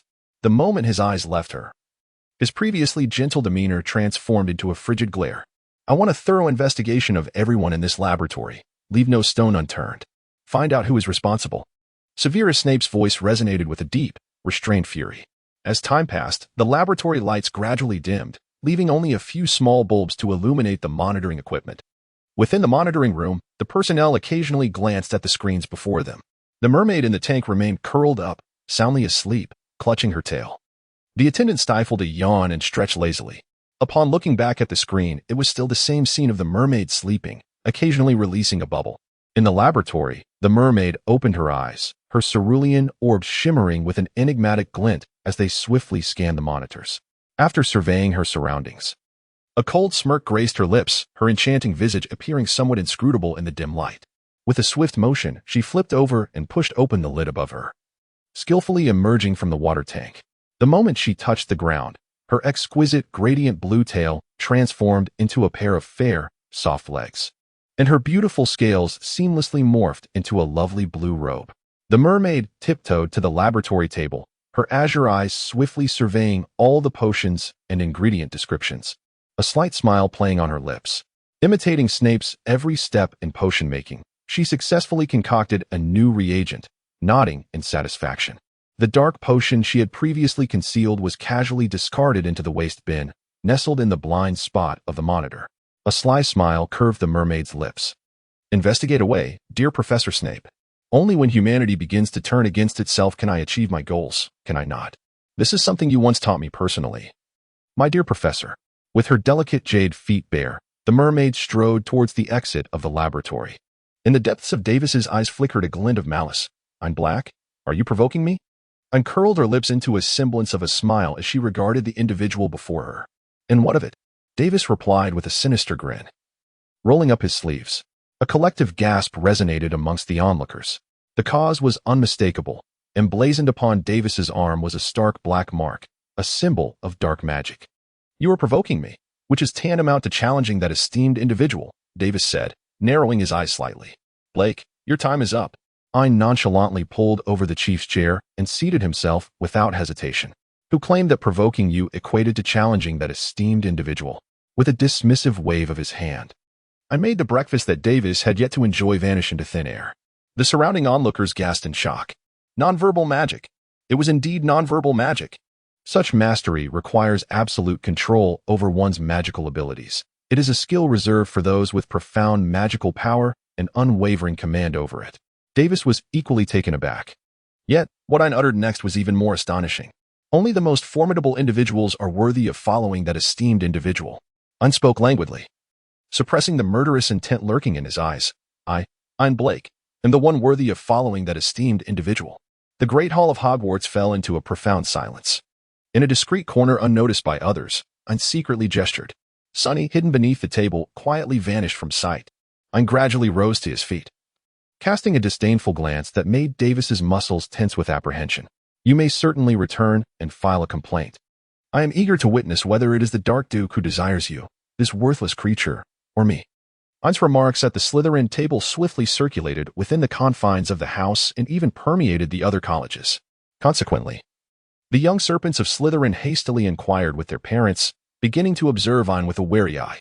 Meanwhile, the other houses harbored a deeper animosity towards Ain, perceiving him as a mere pawn of Voldemort. One day after class, Draco cautiously approached Ain, accompanying him through the bustling throng. Merely by being near Ain, Draco felt the weight of numerous malevolent gazes, not to mention the intense scrutiny directed at Ain himself. Yet, Ain seemed utterly unfazed, navigating the corridor with a cheerful stride. When did you learn nonverbal magic? Draco whispered as he edged closer to Ain. Nonverbal magic? I haven't learned that, Ain replied innocently, blinking his eyes and revealing a knowing smile. System. While you may not have mastered magic, you have certainly learned the art of deception. Ain, do you comprehend the essence of this? It is a judicious utilization of resources. System. Employing domesticated sprites beneath the table to assist you? Ain, how wonderful. System. What exactly do you intend to do? Ain, did I not arrive here solely to fulfill my mission? System. Current trajectory of character fate. Ain, hush. I wish to remain uninformed. System. Ain, in any case, everything will soon be upended. What did you mean by those words you said earlier? Draco continued to ask anxiously. A faint smile graced Ain's lips as she remarked, I am waiting for someone to seek me out. Draco, utterly perplexed, inquired, waiting for someone? Who could it possibly be? Ain gazed at Draco's bewildered expression and kindly reached out to gently stroke his platinum blonde head. Alas, his hand was met with a sticky residue of hairspray. Following this, Ain patted Draco's shoulder, assuring him, just wait, it won't be long now. Draco stood there, even more perplexed, while Ain did not linger and moved ahead on his own. As the crowd began to thin, just as Ain turned a corner, he was suddenly yanked into a shadowy alcove with considerable force. Ain instinctively drew out his wand, but upon seeing the figure before him, he silently retracted it. The youth standing there, adorned with black-framed spectacles, possessed a pair of emerald eyes tinged with a hint of crimson. It was Harry Potter. What brings you here? Ain inquired with an air of indifference, his sky blue gaze devoid of any emotion. Harry's voice emerged hoarse and subdued, as if burdened by unspoken thoughts. Ain, why would you utter such words? I have my reasons, Ain replied, frowning. The verdant depths of Harry's eyes shimmered with a scarlet hue. But, system, goodness gracious. I can hardly contain my astonishment. Ain, release it quickly. System, the destiny trajectory of the Savior has been successfully altered. Ain. System, it has utterly transformed into a heartless little turnip. A hint of mischief danced in her eyes as a genuine smile blossomed upon her lips. In that fleeting moment, the enchanting smile of the handsome figure melted away the remnants of winter, leaving Harry momentarily dazed. The anger and sorrow that had just consumed him seemed to evaporate into thin air. System, oh dear, it seems I've suddenly reverted to level 90. Ain's expression instantly turned frigid. Have all the tasks assigned by John been completed? Harry was momentarily taken aback. There haven't been any new tasks recently. Ain, have you mastered the mobile firearms? Harry, there has been some progress. Ain, what was your ranking in the final exam last semester? Harry, over 20. Ain, humph. Which subject has been lagging behind? Harry, potions. Ain, what score did you achieve? Harry, I barely passed. Ain furrowed her brow, saying, I have painstakingly nurtured you to this age, merely to witness you achieve a passing grade in potions class. Harry, Ain, without further ado, will I be able to secure an E in potions this semester? Harry murmured, I will do my utmost, provided that the potions professor this term is not Snape. Harry darkly contemplated that shadowy old bat. Ain sighed softly, gently caressing the youth's dark locks, tousling his hair into a nest akin to that of a drunken bird. Focus on your studies. Let not other matters distract you. Upon finishing her words, Ain intended to turn away, only to be grasped by Harry's hand at the edge of her garment. Ain, are we not together? The boy's voice trembled with vulnerability. I know that Voldemort is your father's murderer. Ain paused, unable to resist the pull of her heart as she gazed at Harry. At this moment, I cannot say much, but I shall never be your enemy. Harry's emerald eyes glimmered slightly. Ain, do you mean? Be a worthy savior of Gryffindor. There will come a time when I will need your assistance. A faint smile graced Ain's lips as she waved her hand dismissively and turned to leave. Behind her, the boy silently observed Ain's departure, and after a long while, he finally released his tightly clenched fists. Within his palm lay a small vial filled with a pearlescent pink potion. It is not yet time, Harry murmured softly to himself, concealing the potion back into his sleeve. For an entire week, Ain had been unable to contact Snape. Today marked the last day of the week, a day that should have been designated for potions class. At this moment, Draco had already completed his morning routine, radiating vitality. Ain, it's time to get up, he called out. Surprisingly, Ain showed no signs of lingering in bed this time. With a swift motion, she sat upright. Draco cast a surprised glance at Ain and then stiffened, turning away. Goodness! How terrifying! At that moment, Ai's gaze was as if it could kill. Woe is me! Where art thou, my godfather? Although Ain exuded an unmistakable aura of despondency, he refrained from directing his ire towards Draco. Within the hallowed halls of Hogwarts, for reasons unbeknownst to all, Davis had chosen to take a leave of absence following the discord that had transpired between him and Ain. Ain, with a gait reflective of the oppressive atmosphere, confidently strode towards the position of the Slytherin head. Ain instinctively glanced at the professor's seat. As expected, she did not see the familiar figure she had grown accustomed to. The atmospheric pressure around Ain has dropped another degree. Although there are still many malevolent gazes surrounding him, no one dares to provoke Ain in these uncertain times. After all, they are all clever little serpents. However, the situation across the other houses is not quite the same. Slytherin should not become a pawn for that individual. Suddenly, a loud exclamation echoed through the great hall, drawing the attention of everyone towards the Hufflepuff table. It was somewhat surprising. Had a Gryffindor stood up, it would not have elicited such astonishment. But a mere Hufflepuff?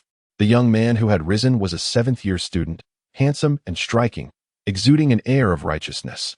Yet, Ain seemed unaffected as he continued to enjoy his breakfast. The boy appeared to relish the attention and, emboldened, made his way to the Slytherin table. The Slytherins, known for their cunning, did not dare confront the newcomer at that moment. Many cast furtive glances at Ain, curious to see how the newly appointed head would respond. The Hufflepuff boy approached Ain directly. Hello, you must be the new head of Slytherin, he remarked, his tone laced with a hint of haughty restraint as he regarded Ain. Ain did not spare him even a glance, continuing to eat breakfast with an air of indifference. However, Draco, well acquainted with Ain, silently broke into a cold sweat, wishing fervently to slip away unnoticed. Oh dear. Someone save me. The current state of Ain is dire. Is anyone there? The Hufflepuff, noticing Ain's lack of response, furrowed his brow and introduced himself. I am Cedric Diggory. I believe that Slytherin at Hogwarts should also be a part of us all. Many in Slytherin currently idolize the Dark Lord, which is fundamentally misguided. I hope we can unite. Silence. Ain shot a fierce glance at the loquacious boy. For a fleeting moment, Cedric was taken aback by Ain's formidable presence, but he quickly regained his composure. I understand that it may be difficult for you to accept my proposal at this moment, so I wish to extend a challenge to you, Cedric declared. Ain did not respond, leaving Cedric with no choice but to continue. I propose a duel. If I emerge victorious, I wish for the Slytherin students to temporarily heed my command. At the Slytherin table, numerous scions of noble lineage gazed at Cedric with derision. Unity of purpose? Confronting the Dark Lord? Did he truly comprehend the implications of his words? Setting aside whether these noble heirs genuinely subscribed to the Dark Lord's ideologies, the intricate web of their aristocratic ties made it evident that they could not easily determine their allegiance. Consequently, many of the younger Slytherins secretly yearned to witness Ain crush this audacious challenger into the ground. If Ain were to lose, how delightful that would be. A growing intrigue enveloped the onlookers as they observed the standoff between the two. Yet, unexpectedly, Ain did not even lift his gaze, casually stating, I decline. Cedric was taken aback. He found himself in a quandary. Logically, this should not have been the case, from what he understood. Ain Black was quite the attention seeker and would undoubtedly rise to the occasion, compelled to accept the duel in response to such provocation. Moreover, once he accepted, Cedric recalled the strategy he had previously devised with Filch. By merely enticing Ain to wield his wand within the castle, Cedric could have him confined. With Dumbledore absent from the school, once Ain was imprisoned, he could be tormented into submission. A shadow flickered in Cedric's eyes as this thought crossed his mind. What is it, Mr. Black? Are you too afraid to accept my challenge? He believed firmly in the effectiveness of provocation when it came to Ain Black. Indeed. He felt victorious in his ploy, and rose to his feet, his cerulean eyes gazing at Cedric as if he were a specter. A duel? Here and now? Ain drew forth his wand. Cedric, upon witnessing Ain brandish his wand, felt a flicker of delight within his gaze. He had taken the bait. Yet, it appeared that Hogwarts forbade the use of magic to attack one's peers. Ain waved his wand, a smirk playing upon his lips. A flicker of frustration crossed Cedric's eyes. The bait had not taken. He decided to devise another strategy later. Nevertheless, it mattered not. Ain spoke in a low tone, imbued with a hint of the uncanny. We need not rely solely on magic for our duel, do we? Cedric paused, bewildered. What do you intend to do? To duel with the senior, of course, Ain replied, lifting his wand to gently tilt the handsome man's chin, a glimmer of danger concealed within his gaze. Ain's tone subtly lifted at the end, seemingly issuing a fierce ultimatum. Yet it resembled the tender whispers exchanged between lovers. Draco's complexion turned pale, and his voice trembled as he spoke. Indeed, Draco was acutely aware that Ain was, at this very moment, seething with rage. Ain cast a fleeting glance at Draco before lowering her wand, which had been poised beneath Cedric's chin. Thus, 3, 2, 1, Senior. I look forward to your guidance. As soon as Ain's voice fell, he swiftly seized Cedric by the neck and forcefully pinned him against the table. Ah! Cedric let out a piercing scream.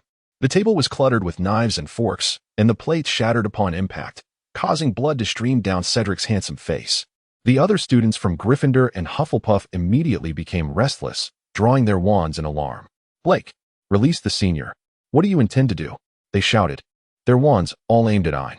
With a gentle lift of her gaze, she surveyed the determined students of Hogwarts. A soft smile graced her lips as she suddenly bent down, whispering into Cedric's ear, it seems they are quite concerned about you. The affectionate voice of Ain, at that moment, whispered in Cedric's ear like the seductive murmur of a demon. How terrifying it was. Why had he chosen to provoke such a person? Yet, despite this thought, Cedric found himself enduring excruciating pain, gasping as he spoke. Blake, please release me. The smile on Ain's face grew even broader. A visage so enchanting, combined with such a malevolent grin, unexpectedly evoked a shiver of aesthetic beauty. Ain continued to whisper softly, I wonder, Senior, why would you choose to leave now that you have arrived? Is it truly your handsome visage that captivates their attention? If I were to mar your charming face, would they still hold you in such high regard? I am quite curious to find out. Ain appeared to be deep in thought, her cerulean eyes swirling contemplatively. Cedric, believing that Ain had decided to spare him, attempted to struggle to his feet. Ain's gaze turned icy as he forcefully pressed Cedric's head down onto the disheveled banquet table. Ah! Cedric let out another agonized scream. At that moment, his face was nearly drenched in a mixture of blood and tears. Regret washed over him, deep, profound regret. Cedric's cries only intensified the fury of those surrounding him. Release Cedric. Yes, let him go at once. Indeed, such malevolence from Slytherin. A senior, genuinely concerned for your well-being. And yet you behave in such a manner. A few seventh-year Gryffindors had already drawn their wands and were gradually advancing toward the Slytherin side. Draco, initially seated at a distance, sensed the impending trouble and swiftly brandished his wand at the approaching Gryffindors. Halt! Everyone, do not move. Draco's commanding voice echoed as he sought to deter the intruders. Several supporters of the Malfoy family also rose, brandishing their wands. Slytherin and Gryffindor stood poised for conflict. The tension palpable. Just then, an unexpected turn of events unfolded. Lower your wands at once. A deep, furious voice resonated from the entrance of the Great Hall. Ain abruptly raised his head, directing his gaze towards the entrance of the hall. After many days apart, Severus Snape now stood at the threshold, clad in his customary black robes. An aura of palpable tension enveloped him as he surveyed the students locked in confrontation. Put it down. Snape's deep voice resonated, instantly silencing the assembly within the hall. Draco was the first to comply, promptly stowing away his wand. Following suit, several Slytherin students also sheathed their wands and stood obediently. It was no jest. Who would dare to confront the formidable king of the dungeon? Yet a handful of Gryffindor students seemed oblivious to the shift in atmosphere. Glaring at Snape with hostility, their expressions akin to those directed at a Death Eater. Snape, however, chose not to engage in further dialogue. With a flick of his wand, he effortlessly severed the wands of several Gryffindors in twain. Chaos erupted once more. Meanwhile, Ain stood transfixed at the sight of Snape, his heart fluttering with exhilaration. As he became increasingly agitated, his grip tightened. Cedric, caught in a mix of indignation and restraint, could only fume silently. Snape, having quickly assessed the situation, was well aware of the source of the disturbance. Ain was once again at the center of it all. With the discord quelled, Snape advanced toward the instigator. He looked down upon Ain from his elevated stance, his dark eyes devoid of any glimmer. Ain was taken aback. Immediately, Snape's gaze shifted from Ain's face to his hands, where he was pressing down on Cedric's head. Ain promptly released his grip, and after doing so, he wiped his hands on the back of Cedric's robe. Professor, please don't misunderstand. There is nothing between us, truly. We are merely good friends, aren't we, Senior? Cedric, his face already marred, raised his head unsteadily.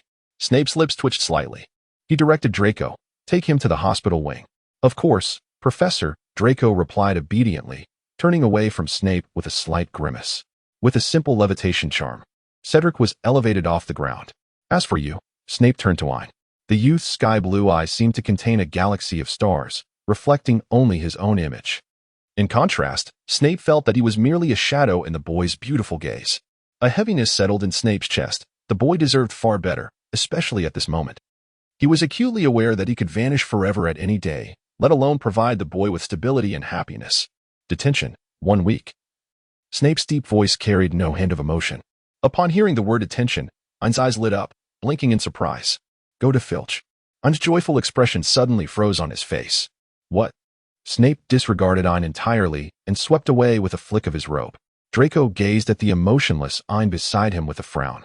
Ever since they exited the Great Hall, Ain had maintained a stoic demeanor, not uttering a single word, all the way to potions class. Upon entering the potions classroom, Ain promptly took a seat in the front row, compelling Draco to follow suit, albeit with considerable reluctance. However, since Snape's arrival, he had not bestowed a single glance upon Ain, seemingly intent on disregarding his presence entirely. At that moment, Ain was diligently focused on stirring the contents of his cauldron. Draco, with a furtive motion, discreetly drew forth his wand. As anticipated, mere moments later, a resounding explosion echoed through the room as Ain's cauldron erupted. Prepared for such an eventuality, Draco swiftly conjured a protective shield. The cacophony instantly captured the attention of every individual in the classroom, yet Snape remained utterly indifferent, not even casting a fleeting glance in their direction. Ain gazed expressionlessly at the chaos before him, remaining still for an extended moment. Draco, too apprehensive to take any initiative, could only sigh and continue his potion-making. Ain remained motionless for a full 10 minutes. After a considerable pause, He slowly withdrew his wand and lightly tapped the potion before him, restoring it to pristine condition. The incantation uttered by Ain flowed with unwavering clarity, persisting until the conclusion of the potion class. Throughout the entire lesson, only Ain's cauldron erupted repeatedly, with Ain diligently remaking the concoction after each explosion. Ain's bewildering antics initially captivated the attention of the students in the class, but subsequent attempts failed to garner any further interest. Meanwhile, Snape did not cast even a fleeting glance in that direction throughout the entire ordeal. By the time the class concluded, Snape simply gathered his books and exited the classroom. Ain promptly pursued him with a cold demeanor. Snape moved swiftly, his strides long and purposeful. Ain had to jog to keep pace until he reached his office. Just as Snape turned to slam the door shut, Ain swiftly extended his hand to prevent it from closing. A resounding thud echoed, a harsh collision between his fingers and the door. The forceful impact even elicited the ominous sound of bones cracking. Ain's hand visibly swelled almost instantly. Yet, Ain appeared oblivious to the pain, fixating intently on Snape, scrutinizing every nuance of his expression. In contrast, Snape's eyes remained hollow and dark throughout, only betraying the slightest reaction as he pressed his lips together upon noticing Ain's hand. "I'm black," Snape uttered with a frigid tone. "What is it that you desire?" His indifferent words echoed in Ain's ears. Ain, in a fit of fury, forced a smile. "Severus Snape, you inquire about my troubles? All day long. You have chosen to disregard my presence, creating an insurmountable distance between us. What is amiss? Have you grown weary of me, or have you found a new affection? Or perhaps you are once again longing for that alabaster radiance." Snape pressed his lips together, his countenance remaining unyielding. "If there is nothing of importance, you may return to your dormitory. Do not forget, you are still subject to Filch's detention this evening." He spoke with unwavering indifference. Ain sneered and remarked, "Snape, what on earth are you up to this time? Must you always conceal matters and resolve them on your own?" Snape ignored Ain and attempted to close the door once more. Ain did not afford him the opportunity to close the door. Instead, he swiftly raised his foot and forcefully kicked it open. The serpentine doorknob emitted a cacophony of hisses, yet the two individuals present could not comprehend its utterances. "Severus Snape, what exactly do you mean?" Ain's eyes widened, the cerulean hue tinged with a furious crimson, yet the faint blush at the corners elicited an inexplicable sense of sympathy. In stark contrast, Snape's gaze remained hollow, his jet-black eyes devoid of emotion, his voice as frigid as ice, resembling that of an unfeeling automaton. "Black. I am merely your potions professor. Please be mindful of your station and the manner in which you address me," Snape intoned in a deep, resonant voice. Ain's eyes instantaneously brimmed with tears, yet she stubbornly refrained from allowing them to cascade down her cheeks. Was it because of Dumbledore? Did he compel you to act as a spy? If so, we could deliberate together. We could face this united, Black. Severus Snape unrelentingly interrupted Ain. "I shall reiterate, Mr. Black, I am merely your potions professor, and at most, I serve as your head of house. You ought to extend me a modicum of respect." Snape's words pierced Ain's heart like icy daggers, each syllable a cruel incision.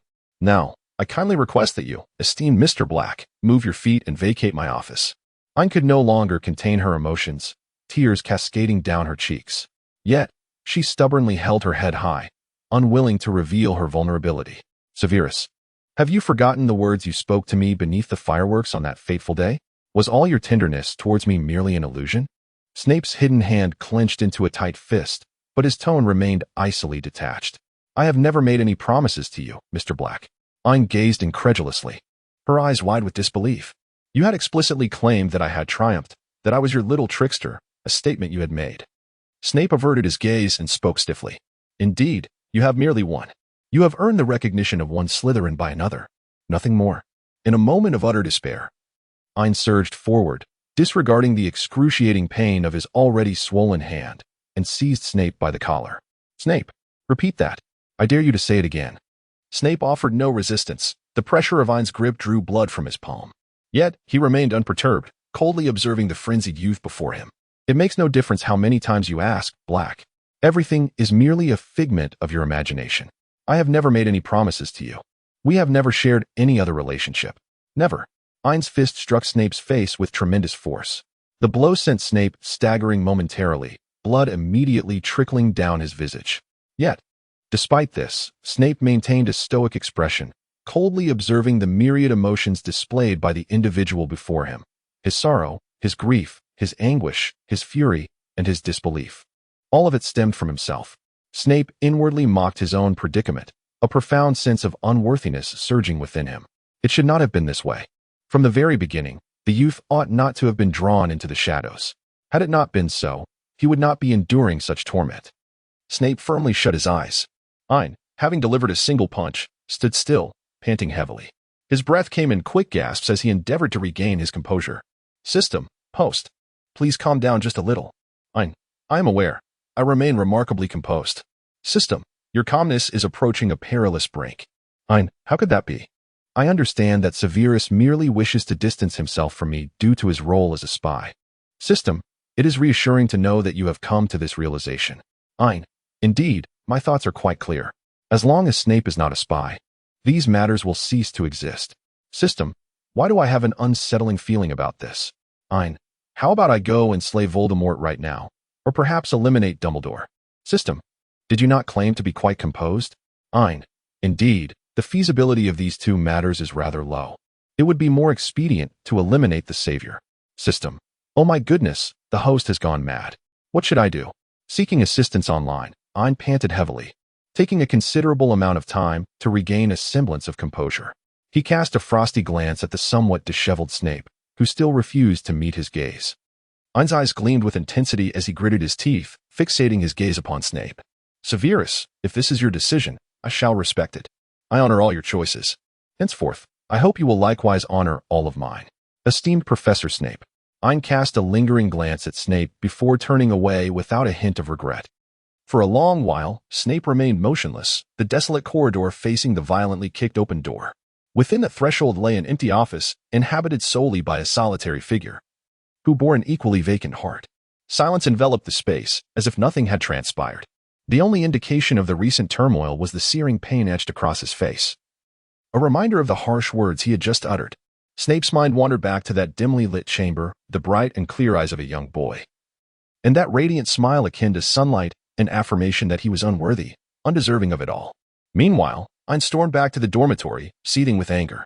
Upon seeing Ain, Draco immediately straightened up, becoming as quiet as a quail. Goodness, Ain is truly terrifying right now. What on earth happened, Godfather? Draco soon noticed Ain's swollen hand, tinged with a purplish hue, already beginning to distort. Good heavens. Ain, your hand. Draco gasped in shock, but quickly silenced himself under Ain's piercing gaze. Ain composed himself, directing his gaze towards Draco. Draco was stealthily concealing something behind him, which appeared to be an envelope. Ain raised an eyebrow slightly. Draco, noticing that Ain had seen him, awkwardly cleared his throat. That is a letter sent by my father. He glanced at Ain and, seeing that his mood seemed stable, continued, it was addressed to you. But I noticed you appeared to be in less than favorable spirits, so I hesitated to present it to you. Ain let out a soft chuckle. You have arrived just in time. Ain extended his unblemished hand to receive the gilded letter. The envelope bore a subtle fragrance, perfectly in line with the long-standing traditions of the Malfoy family. Ain clutched the envelope between her teeth and deftly extracted a letter with one hand. With a casual flick, a luxurious cream-colored sheet of paper unfolded before her eyes. Ain swiftly perused the letter and casually placed the parchment beside the flickering candle, igniting it in flames. For a moment, silence enveloped them both. Just as Ain was poised to depart for Felix's quarters to face confinement, Draco abruptly called out to him. Ain. Ain paused, glancing back at Draco. Draco appeared to be struggling internally, yet ultimately spoke with unwavering resolve. Were you and my father discussing that individual? Ain lowered her gaze, saying, Draco, this is not something you need to know. I can do something too. Draco exclaimed, his eyes wide with determination. It's very dangerous. Ain replied coolly, intending to depart. Then why are you going? Draco, undeterred, grasped the hem of Ain's robe. If you can do it, so can I. Ain let out a derisive laugh, her sky-blue eyes reflecting a sense of indifference, laced with a hint of anger. Draco, you must not. Why must I not? Before Draco could finish his sentence, he widened his eyes in astonishment as he observed Ain approaching him. Ain exuded a palpable aura of oppression, radiating an overwhelming force of magical energy. As Ain drew nearer, the once lustrous azure eyes grew cold and devoid of warmth, resembling the frigid ice of winter. Ain deftly yanked Draco's collar, revealing the thin fabric beneath. Before Draco could comprehend the situation, Ain swiftly pushed him down onto the bed, leaning over him with an assertive presence.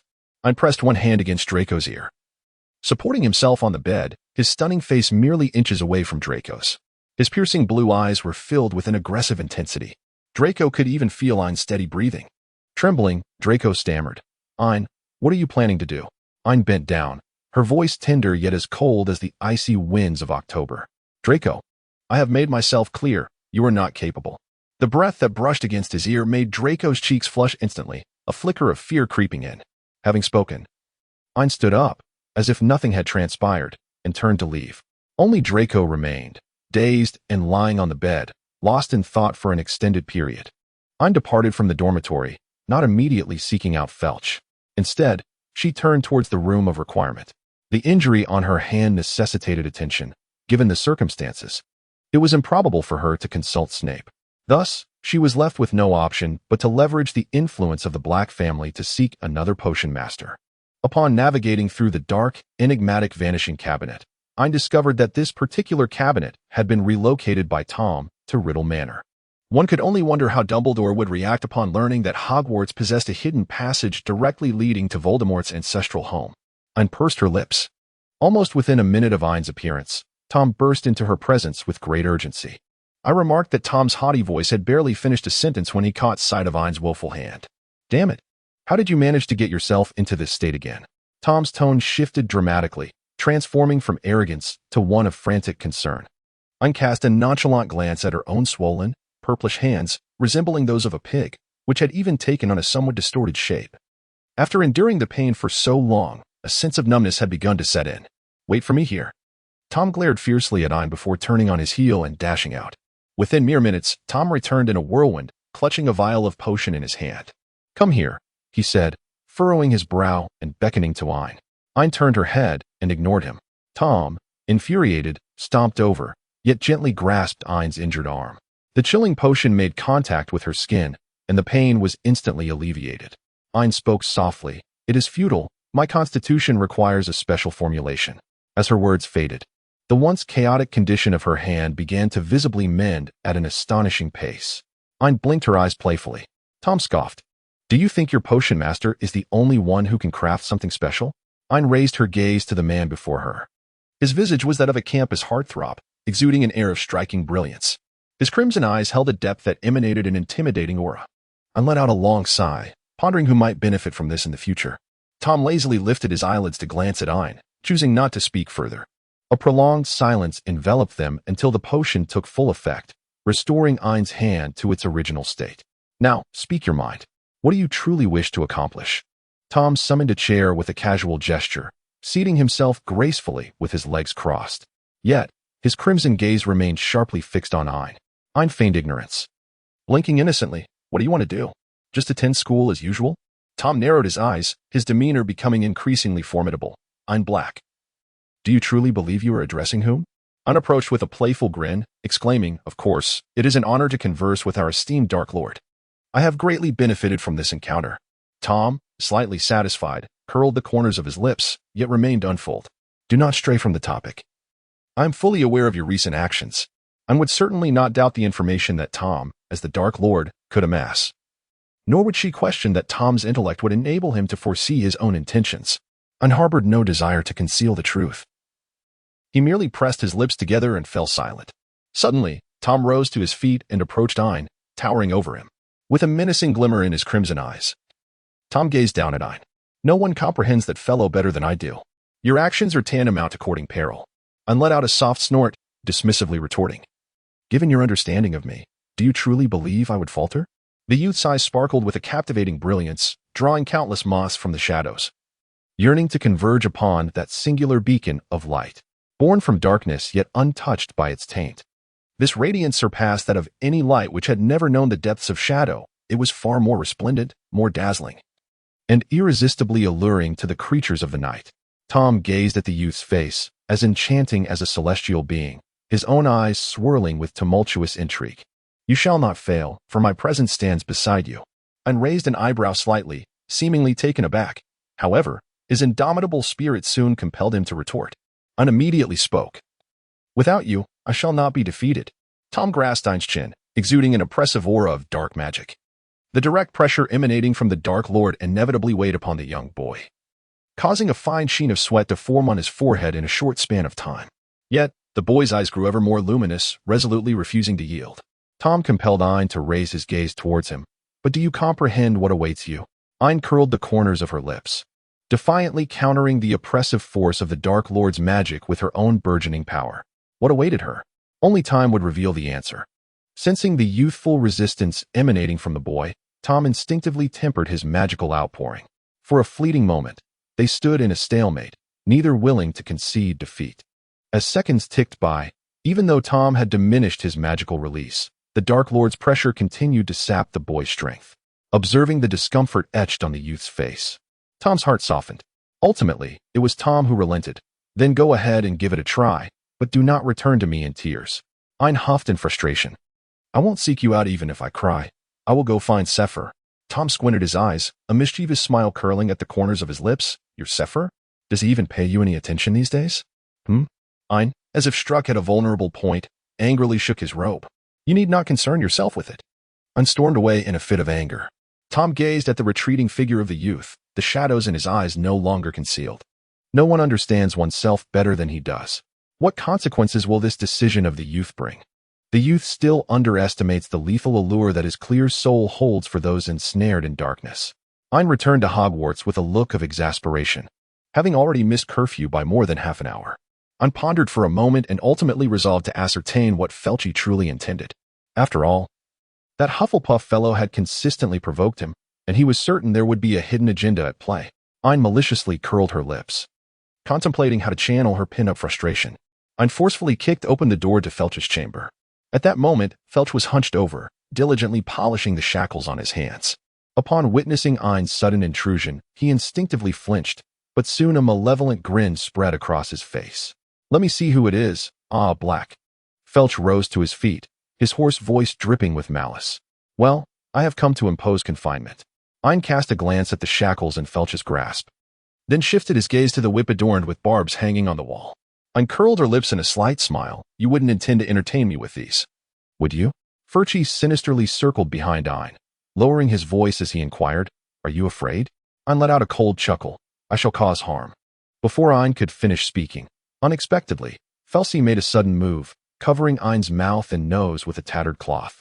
Ain immediately held his breath, pivoted, and delivered a swift kick that sent Furky sprawling to the ground. However, it was too late. Ain had still inhaled a trace of the enigmatic gas. Ain immediately sensed a swift depletion of his magical energy. Filch let out a sinister laugh. Blake, now you are just like me, ha ha ha. How does it feel to lose your magic? The rapid loss of magical power was accompanied by a draining of his physical strength, causing Ain's vision to darken as he staggered and grasped the nearby table for support. Filch, how dare you do such a thing to a student at Hogwarts? Ain's furious gaze seemed capable of piercing through flesh.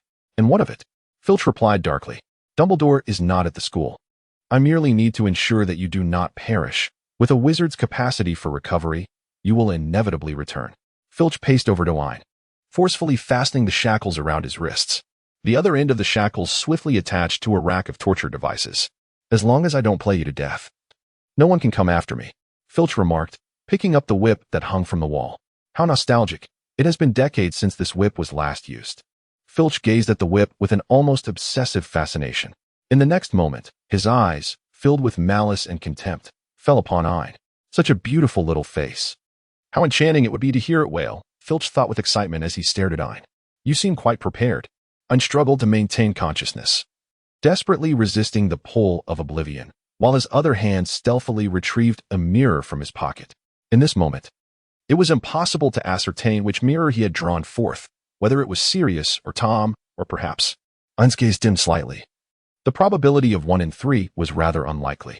Upon activating the two-way mirror, Ain began to bide his time. Cedric prompted you to do this, didn't he? Ain spoke, though his breath was somewhat feeble. Yet, the weaker Ain became, the more exhilarated Filch grew. Ha ha ha, you're quite astute, Filch remarked, but in the next moment, his expression abruptly sharpened. Crack! A whip struck Ain with considerable force.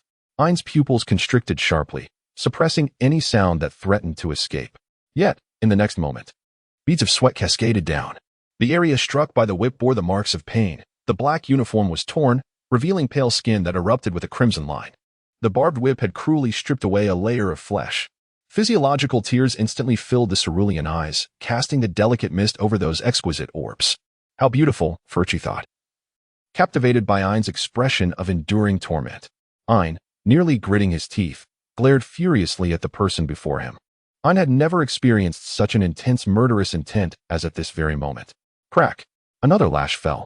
The tip of the whip grazed Ain's cheek, leaving a gruesome trail of blood that stretched from the left side of his face to his right armpit. Truly exquisite. Absolutely exquisite. Filch was nearly driven to madness, and just as he raised his hand to strike the third blow, an unexpected change occurred. A swift spell surged through the doorway. Filch was suddenly propelled backward by a powerful enchantment, crashing forcefully to the ground. Ain gasped as he glanced toward the doorway. It was Snape. Ain chuckled self-deprecatingly, lowering his head. Damn it, to be seen in such a disheveled state right after their quarrel, with a 1 in 3 chance. His taut nerves suddenly relaxed upon the sight of Snape. As Ain's vision darkened, his body slipped uncontrollably downward. In the moment before he fell, he felt a familiar embrace. Snape stepped forward, catching Ain in his arms, carefully unshackling his hands while avoiding his numerous wounds. The depths of his obsidian eyes revealed a raw tenderness and affection. However, when he turned to face Filch, a chilling coldness replaced his warmth.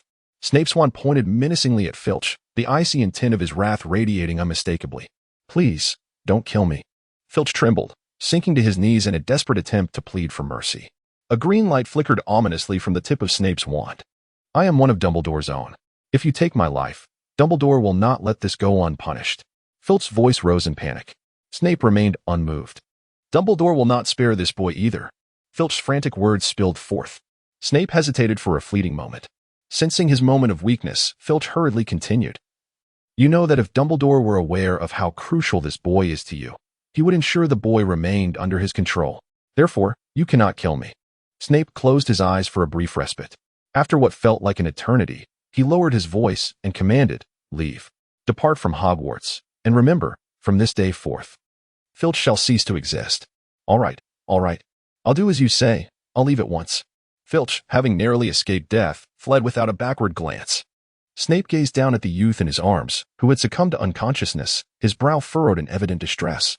There was no time for sorrow. Snape swiftly carried Ain back to his office. With utmost care, he laid the boy upon the bed and adeptly retrieved potions from the cabinet. The bloodstains on Ain had begun to congeal, adhering to his tattered robes. Severus Snape meticulously tore away the fabric that clung to the wound. The sharp pang of pain elicited a soft groan from Ain, making Snape's heart twinge with sympathy. After carefully managing the clothing, he applied the potion, and the wounds on Ain's body healed at a visibly accelerated rate, just as Snape instinctively reached to tend to the injury on Ain's hand. He was taken aback to discover that the hand had already returned to its pristine state. Snape's gaze darkened, and his brow furrowed. His grip on the potion bottle tightened. But then, as if recalling something, he merely pressed his lips together and gazed at the now peacefully slumbering youth, the very boy he had pushed away himself. What right did he have? Severus's deep, black eyes concealed all extraneous emotions as he rose and exited the room. Shortly after Snape departed, the boy who had been sound asleep suddenly opened his eyes. His cerulean gaze shimmered with unusual clarity in the darkness, yet his expression held an intriguing depth. He lifted his smooth, slender arm, the flawless skin glistening like white jade in the moonlight, observing his own hand. He curled his lips into a smile that radiated an undeniable sense of triumph. Draco swore the last time he had seen Ain this joyful was during their previous encounter. Ain walked towards the auditorium with a smile adorning her face, occasionally greeting her fellow classmates. Yet, it appeared that those around her were somewhat reluctant to return her salutation. Nonetheless, this did not dampen Ain's spirits in the slightest. Today was the weekend, and Draco had requested to return home, unexpectedly discovering that Ain intended to accompany him. Ain, what prompted you to suddenly wish to return with me? Draco inquired, his curiosity piqued.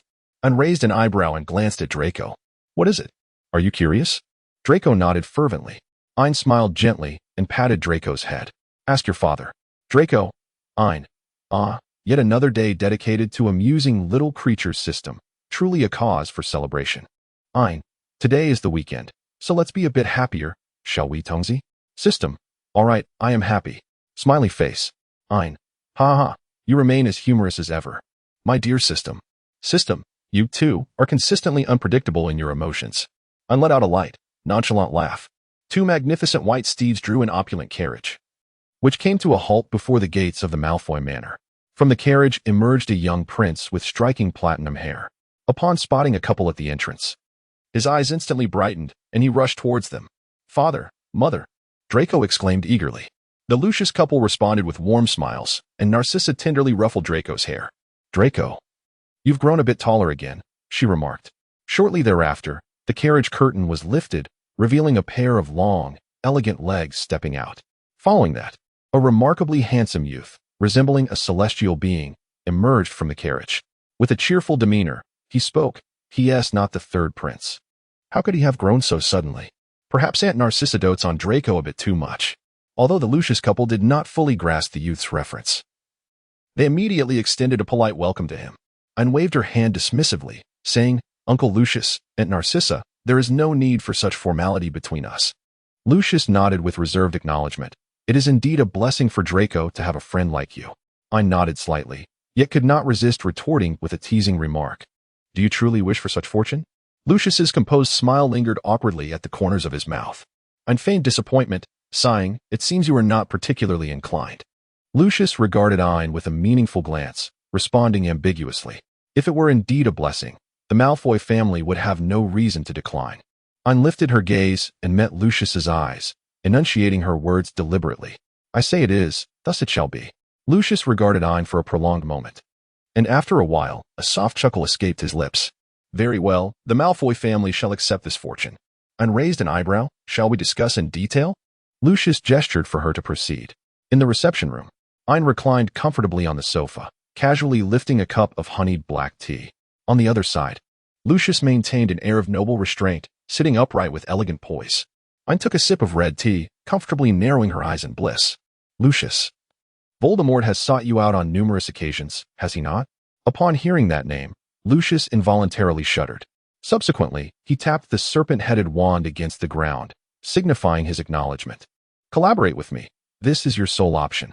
Ain spoke candidly, his words seemingly casual, yet imbued with undeniable conviction.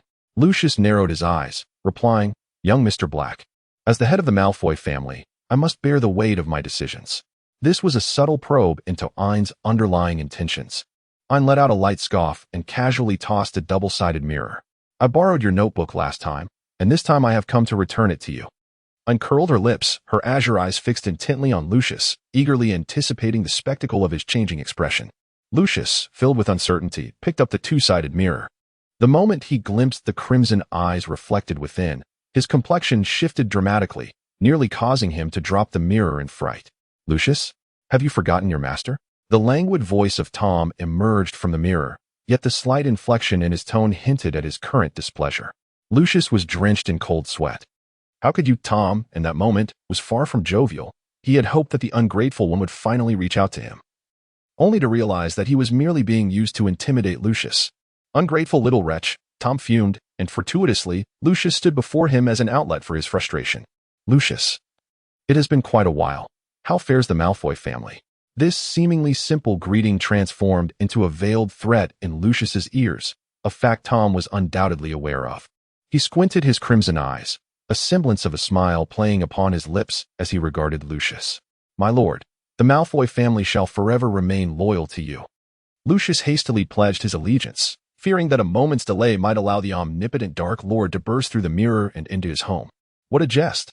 Had it been the mindless, noseless Dark Lord of the present, Lucius might have dared to engage in a bit of Tai Chi yet. This Dark Lord was unmistakably the Tom Riddle of his prime, the genuine Dark Lord. "Tom, do not frighten Lucius." Ain, with a sense of satisfaction, admired Lucius's dramatic transformation and, in a moment of mercy, decided to spare this unfortunate middle-aged man. "Humph, such an ungrateful wretch." Tom spoke with a hint of arrogance, yet the affection woven into his tone sent a chill down Lucius's spine. Trembling, Lucius carefully cradled the double-faced mirror and presented it to Ain. Ain casually reached for the double-sided mirror. Turning back, he casually remarked, "I'll talk to you later," after dismissing Tom with a nonchalant gesture. Ain slipped the mirror into his pocket. Lucius gazed at Ain with a mixture of awe and trepidation. He dared to maintain a communication with the Dark Lord. "Now, Lucius, may we proceed to discuss the matters at hand?" Ain inquired, narrowing his eyes slightly, a subtle smile gracing his lips. sitting upright with utmost respect. Lucius addressed Ain with great deference. Of course, whatever plans you have in mind, the Malfoy family will offer our full support. Ain curled her lips into a subtle smile, rising to her feet before leaning close to Lucius's ear. I need you to. Lucius, initially taken aback, met Ain's unwavering gaze and solemnly nodded in agreement, while inwardly lamenting the plight of a certain eternally single friend. At this moment, the Lestrange Manor, despite being bathed in daylight, exuded an eerie and foreboding atmosphere. There were no signs of life within the estate. Even the flora had ceased to thrive, withering away in silence. A shroud of ominous black mist enveloped the entire manor, obscuring the distinction between day and night for those within its confines. Beneath this manor lay a clandestine basement, lavishly adorned, revealing the meticulous effort invested in its design. At the center of the basement stood a throne, intricately fashioned from silver serpents entwined around one another, embellished with verdant gemstones. The surrounding walls exuded an unsettling chill, and while the layout was opulent, it unmistakably conveyed a spine-chilling aura. Seated upon the throne was a man with a serpentine visage, devoid of a nose and hair. A massive python coiled lazily beside him, yet the serpent-faced man appeared to be somewhat feeble. At that moment, two men cloaked in black entered the basement, escorting a young boy clad in Hogwarts robes. Upon sighting the serpentine man, the boy trembled in fear. Yet he mustered the courage to approach and kiss the hem of the man's robes. "Lord," he uttered, addressing the serpentine figure, who was none other than Voldemort. The Dark Lord. A sinister smile crept across Voldemort's features, intensifying the creepiness of his demeanor. "I recall that you are the current head of Slytherin," he hissed, his voice laced with a serpentine sibilance. If Ain were present, he would undoubtedly feel a shiver run down his spine. However, at that moment, all those gathered experienced a profound sense of dread rising from deep within their hearts. "Yes, my lord," the trembling voice of a boy quavered. "I was originally. But it's all that Black's fault." "Black?" Voldemort's eyes narrowed. Those already small eyes now resembled mere slits. He recalled a time, several years prior, when he could only inhabit the bodies of others, and there seemed to be such a person. A strikingly beautiful youth with azure eyes, radiant like sunlight, who always seemed to inadvertently thwart his endeavors. "Indeed, my lord." Davis spat in fury, momentarily suppressing the terror that welled up within him. He recounted Ain's actions and words in the Great Hall, embellishing them for effect. He expected Voldemort to erupt in anger and deal with that young scoundrel, Black. Yet, Voldemort appeared lost in contemplation. "He dares claim he is the only one worthy of following me?" Voldemort's voice, a hissing whisper, once again stirred Davis's fear. Bowing his head, Davis stammered, Yes, he brazenly declared that, my lord. You must show him a lesson." Voldemort's mind conjured the image of the youth once more. The previously vague outline now became somewhat clearer. The bright, sunlit boy dazzled when he smiled. How delightful it would be if he could kneel at Voldemort's feet. His azure eyes filled only with adoration for him. The thought was rather appealing. Suddenly, Voldemort let out a low chuckle. The soft cackle echoed in the somewhat desolate basement, prompting the nearby serpent to writhe in response. What would have been a mundane scene took on an air of terror when combined with Voldemort's voice and expression. Davis, head bowed, quivered and inquired, "Now, Lord?" Voldemort gazed down at the boy at his feet, suddenly feeling a twinge of annoyance. Excruciating. The boy writhed in agony upon the ground, and the sounds of his suffering greatly pleased Voldemort. He squinted his eyes in satisfaction. "Do not attempt to fathom my thoughts. This is merely a lesson." After the torment, Davis lay unconscious, frothing at the mouth. The two robed figures who had brought him in lifted him out once more. Truly, he had entered upright and exited horizontally. Malfoy Manor. After bidding farewell to Ain, Lucius remained alone in his study for an extended period. However, he did not attend to any affairs nor read. He simply stared blankly into space, reflecting on Ain's words. Just then, a knock sounded at the door. Lucius snapped back to reality and called, "Enter." Draco opened the door, revealing a gleaming platinum head peeking through the crack. With a hint of concern, Draco gazed at Lucius. "Father, you have been in the study all night. Is there something troubling you?" Lucius looked at Draco, his own son whom he had watched grow from childhood. Although Draco could be somewhat headstrong at times, exhibiting a touch of the spoiled heir's temperament, he remained fundamentally a rather innocent child. Yet now, perhaps for Draco's future, it was time for him to make a decision. After a moment of contemplation, Lucius inquired, "Draco, you have spent considerable time with Ain. What are your thoughts on him?" Draco's eyes immediately brightened with unwavering determination. "Ain is exceptional, truly exceptional." Lucius was somewhat taken aback. It was the first time he had heard his son speak so highly of someone. Though he may sometimes act impulsively, he has always been sincere with his friends. To befriend Ain is indeed a stroke of fortune. As Draco spoke of Ain, his eyes sparkled with resolute light. Lucius nodded. If that is the case, then I understand. Lucius rose and gazed out at the darkened sky. The Malfoy family, as pure-blood aristocrats, ought to bear certain responsibilities for the family and for Draco. A week later, all Death Eaters received a direct summons marked by the Dark Mark. Voldemort had summoned all his followers. When Snape received the call of the Dark Mark, he was in the midst of teaching a potions class to the fourth-year students. It was peculiar. He had expected Ain, who usually entangled him in conversations, to simply take a leave of absence. Or perhaps it was Draco who had requested it on his behalf. An unsettling premonition began to take root in Snape's mind. As the searing call of the Dark Mark pierced him, that ominous feeling intensified. Thus, the fourth-year students witnessed the following scene. Damn it! Has your intellect finally merged with that of the Mandrake, rendering you incapable of applying heat even to your own kind? Gryffindor lost 10 points for inappropriate sympathy. Snape spat venom, startling Neville to the brink of an explosion with his cauldron. Our illustrious savior has grown so confident that he no longer requires the guidance of a potions master to concoct new brews. How delightful. Perhaps our savior would like to test his new invention himself? Gryffindor lost another 10 points for unauthorized experimentation in potions class. Snape materialized silently behind Harry, causing him to nearly add an extra half-spoon of Mundu powder. Harry's expression darkened, yet he suppressed his fury. Snape snorted dismissively and departed. What do I see? A Slytherin? It is astonishing that one could make the same blunders as the foolish lions. At 8 o'clock this evening, there will be confinement and labor service. Snape could not see Ain, and his fury escalated sharply. Draco sighed quietly to himself. In the midst of this sigh, he inadvertently stirred the potion for 8 weeks instead of the requisite 7.5. The solution, which should have manifested a sky-blue hue, appeared slightly darker than intended. Draco silently prayed that his godfather would overlook this minor oversight. Draco Malfoy. The deep voice resonated behind him. It was over. Draco's hair bristled in an instant. I hope your mind can function normally, at the very least to discern the difference between 7.5 and 8. Snape's sharp retort was abruptly cut off. He instinctively covered his left forearm, his expression darkening in an instant. Professor? Draco inquired, lifting his gaze. Upon witnessing Snape's involuntary gesture, Draco's countenance also shifted. As the heir of the Slytherin nobility, he was well aware that this position corresponded with the Dark Mark. Everyone, cease your activities. Extinguish the cauldrons. Self-study. With this command, Snape hurriedly exited the classroom. Draco watched his retreating figure with a sense of unease, inexplicably thinking of Ain. What is Ain doing? He has not been seen for an entire day. Meanwhile, Ain, who has been on Draco's mind, is currently at Black Manor. Ain hummed a tune.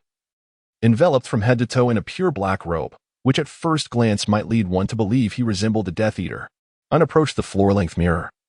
Glancing left and right, the cheerful hum of her song abruptly ceased. Ain curled her lip in disdain. How unsightly. She hesitated for a mere moment. Ain decisively adhered to her own aesthetic, donning a flowing robe of moonlight white. Delicate silver threads intricately wove patterns upon the moonlit fabric, rendering Ain as though she were an ethereal sprite illuminated by the soft glow of the moon. Ain stood before the mirror, contentedly twirling around several times. Ain, perfect. Time to head out. System, one might think you were off to a rendezvous. Ain, well, it's almost like a date. System, just strolling along. Ain, it seems that today there will be an abundance of light bulbs. System, as long as you are happy. The system has begun to indulge Ain completely, for this narrative has veered significantly from its original course, fundamentally altering the trajectory of its central characters. Yet, the process is rather difficult to commend. In the basement of the Lestrange Manor, Voldemort reclines upon his throne, surrounded by a woman who kneels, offering her left arm to him. Bella, how many do you suppose will return this time? Voldemort's raspy voice inquires. The woman beside him gazes at Voldemort with fervent enthusiasm. My master, you are the sovereign of the entire realm of darkness. All should bow before you.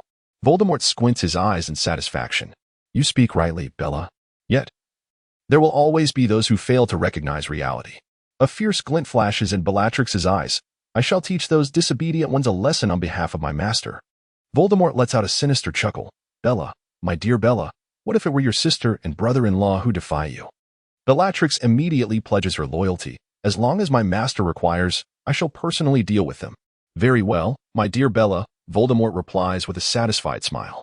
However, for the time being, there is no need for you to intervene.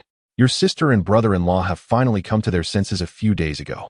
Though it took them some time, I have heard they are preparing a surprise for me, which I eagerly anticipate. A flicker of jealousy passes through Bellatrix's eyes. Malfoy's? What kind of surprise could they possibly prepare for our master? Voldemort's lips curl into a smile. It is a surprise I am very much looking forward to. During their conversation, one by one, individuals cloaked in black entered the underground chamber. Upon their arrival, they quietly knelt on one knee, awaiting the commands of the man seated upon the throne. When Severus Snape arrived, he too was shrouded in a dark hood, obscuring his features from view. He entered late, positioning himself towards the rear of the gathering. Yet, as he scanned the surroundings with furtive glances, he swiftly discerned a familiar figure among the crowd. A frown creased Snape's brow. What was Lucius doing here? Lucius's platinum blonde hair, partially visible beneath his hood, rendered him somewhat conspicuous amidst the assembly. As the majority gathered, the serpent-faced man on the throne finally spoke. I am pleased to behold so many familiar faces. Voldemort's voice rasped, a sound that, if not listened to closely, could easily be mistaken for that of a serpent. During this time, I have summoned some of you. His tone was deep and his speech measured. Some have responded to my call, while others have yet to do so. Naturally, there were also those whose silence had become a source of irritation. Suddenly, Voldemort's voice took on a dangerous edge. Why is it that some, once unresponsive, have now chosen to respond? Lucius instinctively stiffened. I am curious as to the reason, Lucius. Voldemort elongated his words, causing a chill of sweat to break out among the kneeling Death Eaters. What is the reason, Lucius? Voldemort's piercing scarlet gaze fixed directly upon him. Lucius hurriedly stepped forward, kneeling in the center. My lord, I beg your pardon for my rudeness. I have been diligently recruiting new members on your behalf. His voice trembled. The ingrained fear coursing through him was not easily suppressed. New recruits, you say? Voldemort's lips curled into an unsettling smile as he pointed his wand at Lucius.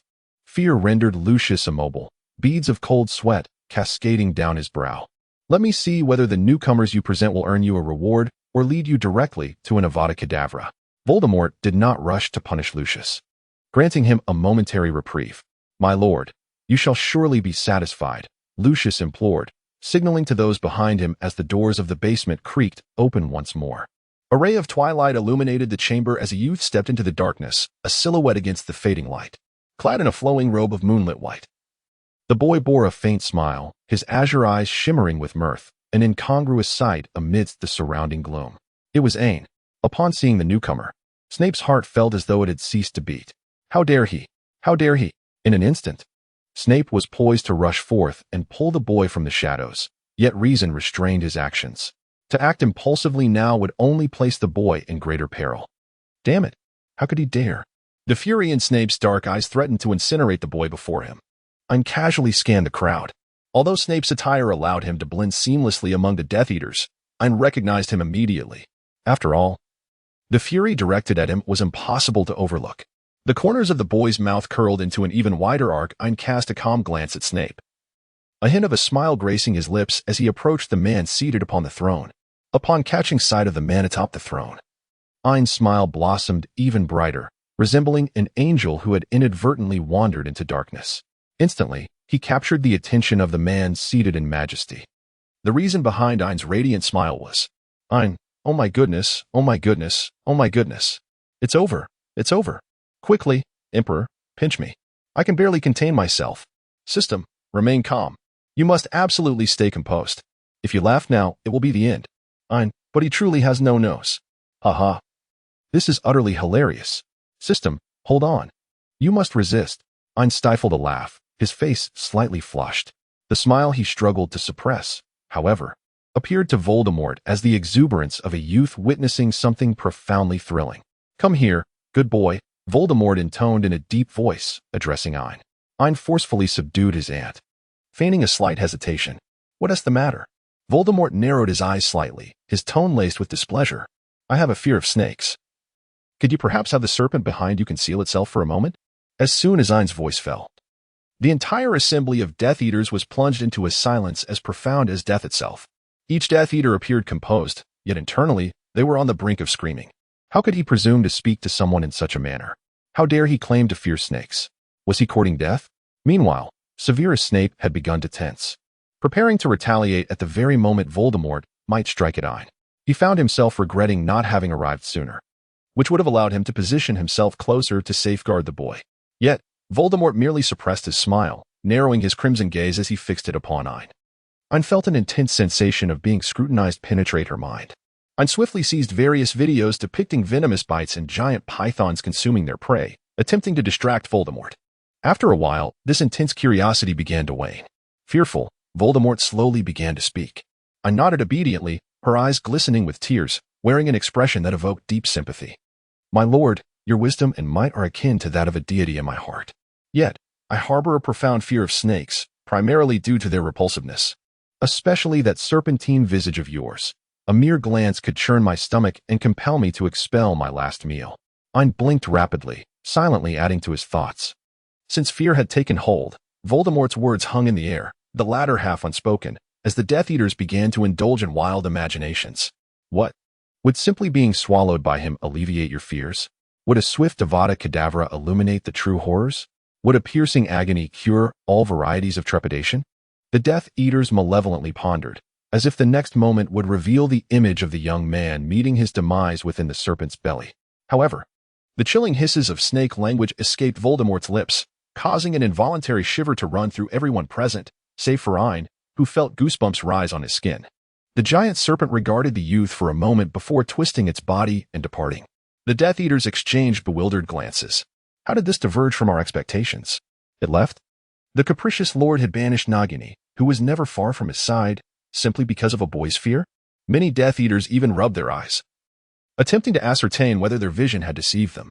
Yet, their furtive actions were swiftly caught by Voldemort's keen gaze. Some indeed displayed quite a few movements. He narrowed his eyes. A piercing agony. Voldemort selected a fortunate Death Eater at random, bestowing upon him a package of the Cruciatus curse. With this example set before them, the others dared not move an inch further. Indeed, he was still the same lord as ever. Ain's eyes sparkled with a playful glimmer as she beamed at Voldemort. Thank you, Lord, she said, her youthful exuberance delighting him immensely. In high spirits, Voldemort beckoned the young one closer, declaring, I shall bestow upon you the dark mark. No sooner had the words left his lips than a wave of trepidation swept through those present. Lucius averted his gaze, concealing the intricate emotion swirling within him. The dark mark, even for an undercover agent, was an indelible mark that could never be erased. The other Death Eaters were engulfed in shock and envy, for all had endured grueling trials to earn the privilege of being marked. Yet this youth, without a single endeavor, had captured the Lord's favor and was to receive the dark mark. Bellatrix's jealousy burned fiercely, threatening to erupt like a tangible flame. Severus, hidden beneath his dark robes, clenched his hand so tightly that blood flowed freely. Yet, the pain in his hand paled in comparison to the agony in his heart. Had he not pushed the boy away, would he have sought revenge in such a manner? Had he not returned as an undercover agent? Would he not be standing here now? Severus, you are truly worthless. You cannot protect anyone. His misguided notion of guardianship had merely thrust the one he cherished into the depths of despair. Severus, the same mistake. You have made it twice. With his head bowed, Severus widened his eyes in despair, nearly bursting with anguish. Never before had he felt as powerless as he did in that moment. Yet, amidst the tumult of others' thoughts, Ain remained untouched and unaffected. Ain's eyes darted around, and in an atmosphere so hushed that one could hear a pin drop, she spoke with unwavering conviction. No. This simple word reverberated like a stone cast into a placid lake, stirring a tempest of curiosity among the Death Eaters. Many of them looked up in astonishment, their intrigue about this valiant figure eclipsing their fear of the Dark Lord. They were eager to discover who this audacious individual was. She had uttered 3 sentences, 2 of which defiantly challenged Voldemort. Snape, momentarily pulled from his self-loathing, felt his muscles tense again, primed for combat. Voldemort narrowed his eyes dangerously. What did you say? Ain blinked repeatedly, reiterating her stance. I refuse. I do not desire the dark mark. A faint sound of collective gasps could be heard around her. Snape had tightened his grip on his wand. Lucius cast a furtive glance at Ain, his expression laced with concern. Voldemort tapped his fingers upon the armrest of his throne, yet he refrained from unleashing his fury. The reason remained unspoken. Ain pouted, expressing, they all bear the dark mark. If I were to possess it as well, wouldn't I be just like them? Voldemort, somewhat taken aback by the youth's reasoning, found it challenging to fully quell his irritation towards the boy's defiance. "Why do you hesitate to be like them?" Voldemort inquired, his voice remaining raspy and somber. Ain, with unwavering determination in his gaze, declared, "If I am to become a Death Eater, I shall be the foremost among them." Ain, I am utterly exasperated. I feel like I might be sick. System, what seems to be the problem? Ain, at this moment, I feel as though I am cradling a toilet. Declaring that in this lifetime, even if I must be excrement, I shall reside within your embrace, striving to be the foremost figure of waste in your existence. System, you. Enough said. Ain, the Phoenix Society owes me an Oscar. System, ah, indeed, the entire wizarding world owes you a little golden statuette. Ain, I shall seek to claim compensation for my emotional distress from Dumbledore. System, what concern is it of his? Ain, had he not enticed Voldemort to peruse the tomes concerning Horcruxes, Voldemort would not have fragmented his soul. Were he not to have divided his essence, he would not have transformed into a colossal fool. If Voldemort were not a monumental fool, he would not have wreaked havoc upon the wizarding world. Were it not for Voldemort's devastation of the wizarding realm, this war would not have ensued. System, spare us your words. The archetype of the saintly figure has fallen out of favor recently.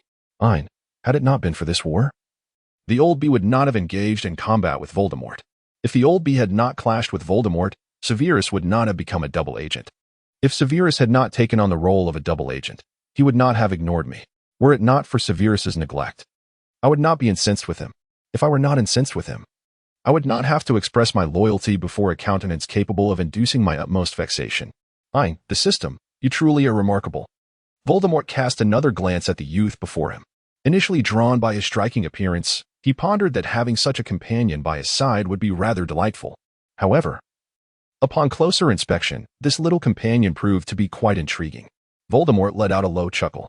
As he did, the expressions of the Death Eaters shifted from shock to utter admiration as they gazed at Ain. What a celestial being this is. To have elicited laughter from the notoriously capricious Lord. Oh my goodness. They are beside themselves. The Lord has actually been amused by him. What in the world? This is unprecedented. Yet, among the Death Eaters, there was one exception. While everyone else was in awe, there stood one individual untouched by the wonder. Bellatrix Lestrange.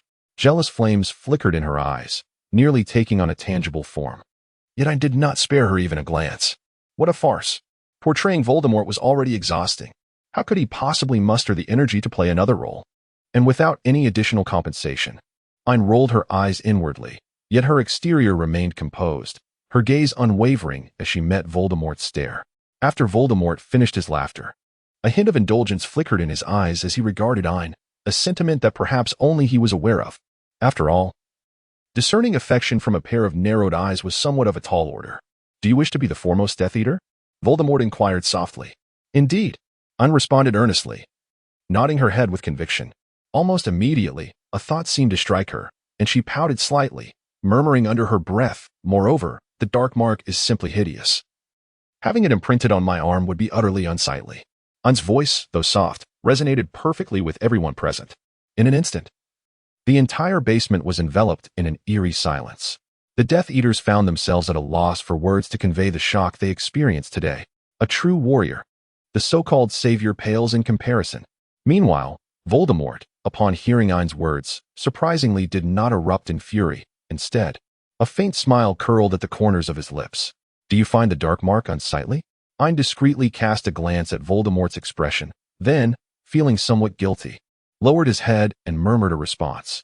Voldemort's crimson eyes fixed upon Ain, revealing an unabashed curiosity. Very well, if that is the case, so be it. The Death Eaters. The word shock has long been obliterated from my lexicon. Snape, with his head bowed, silently exhaled a sigh of relief.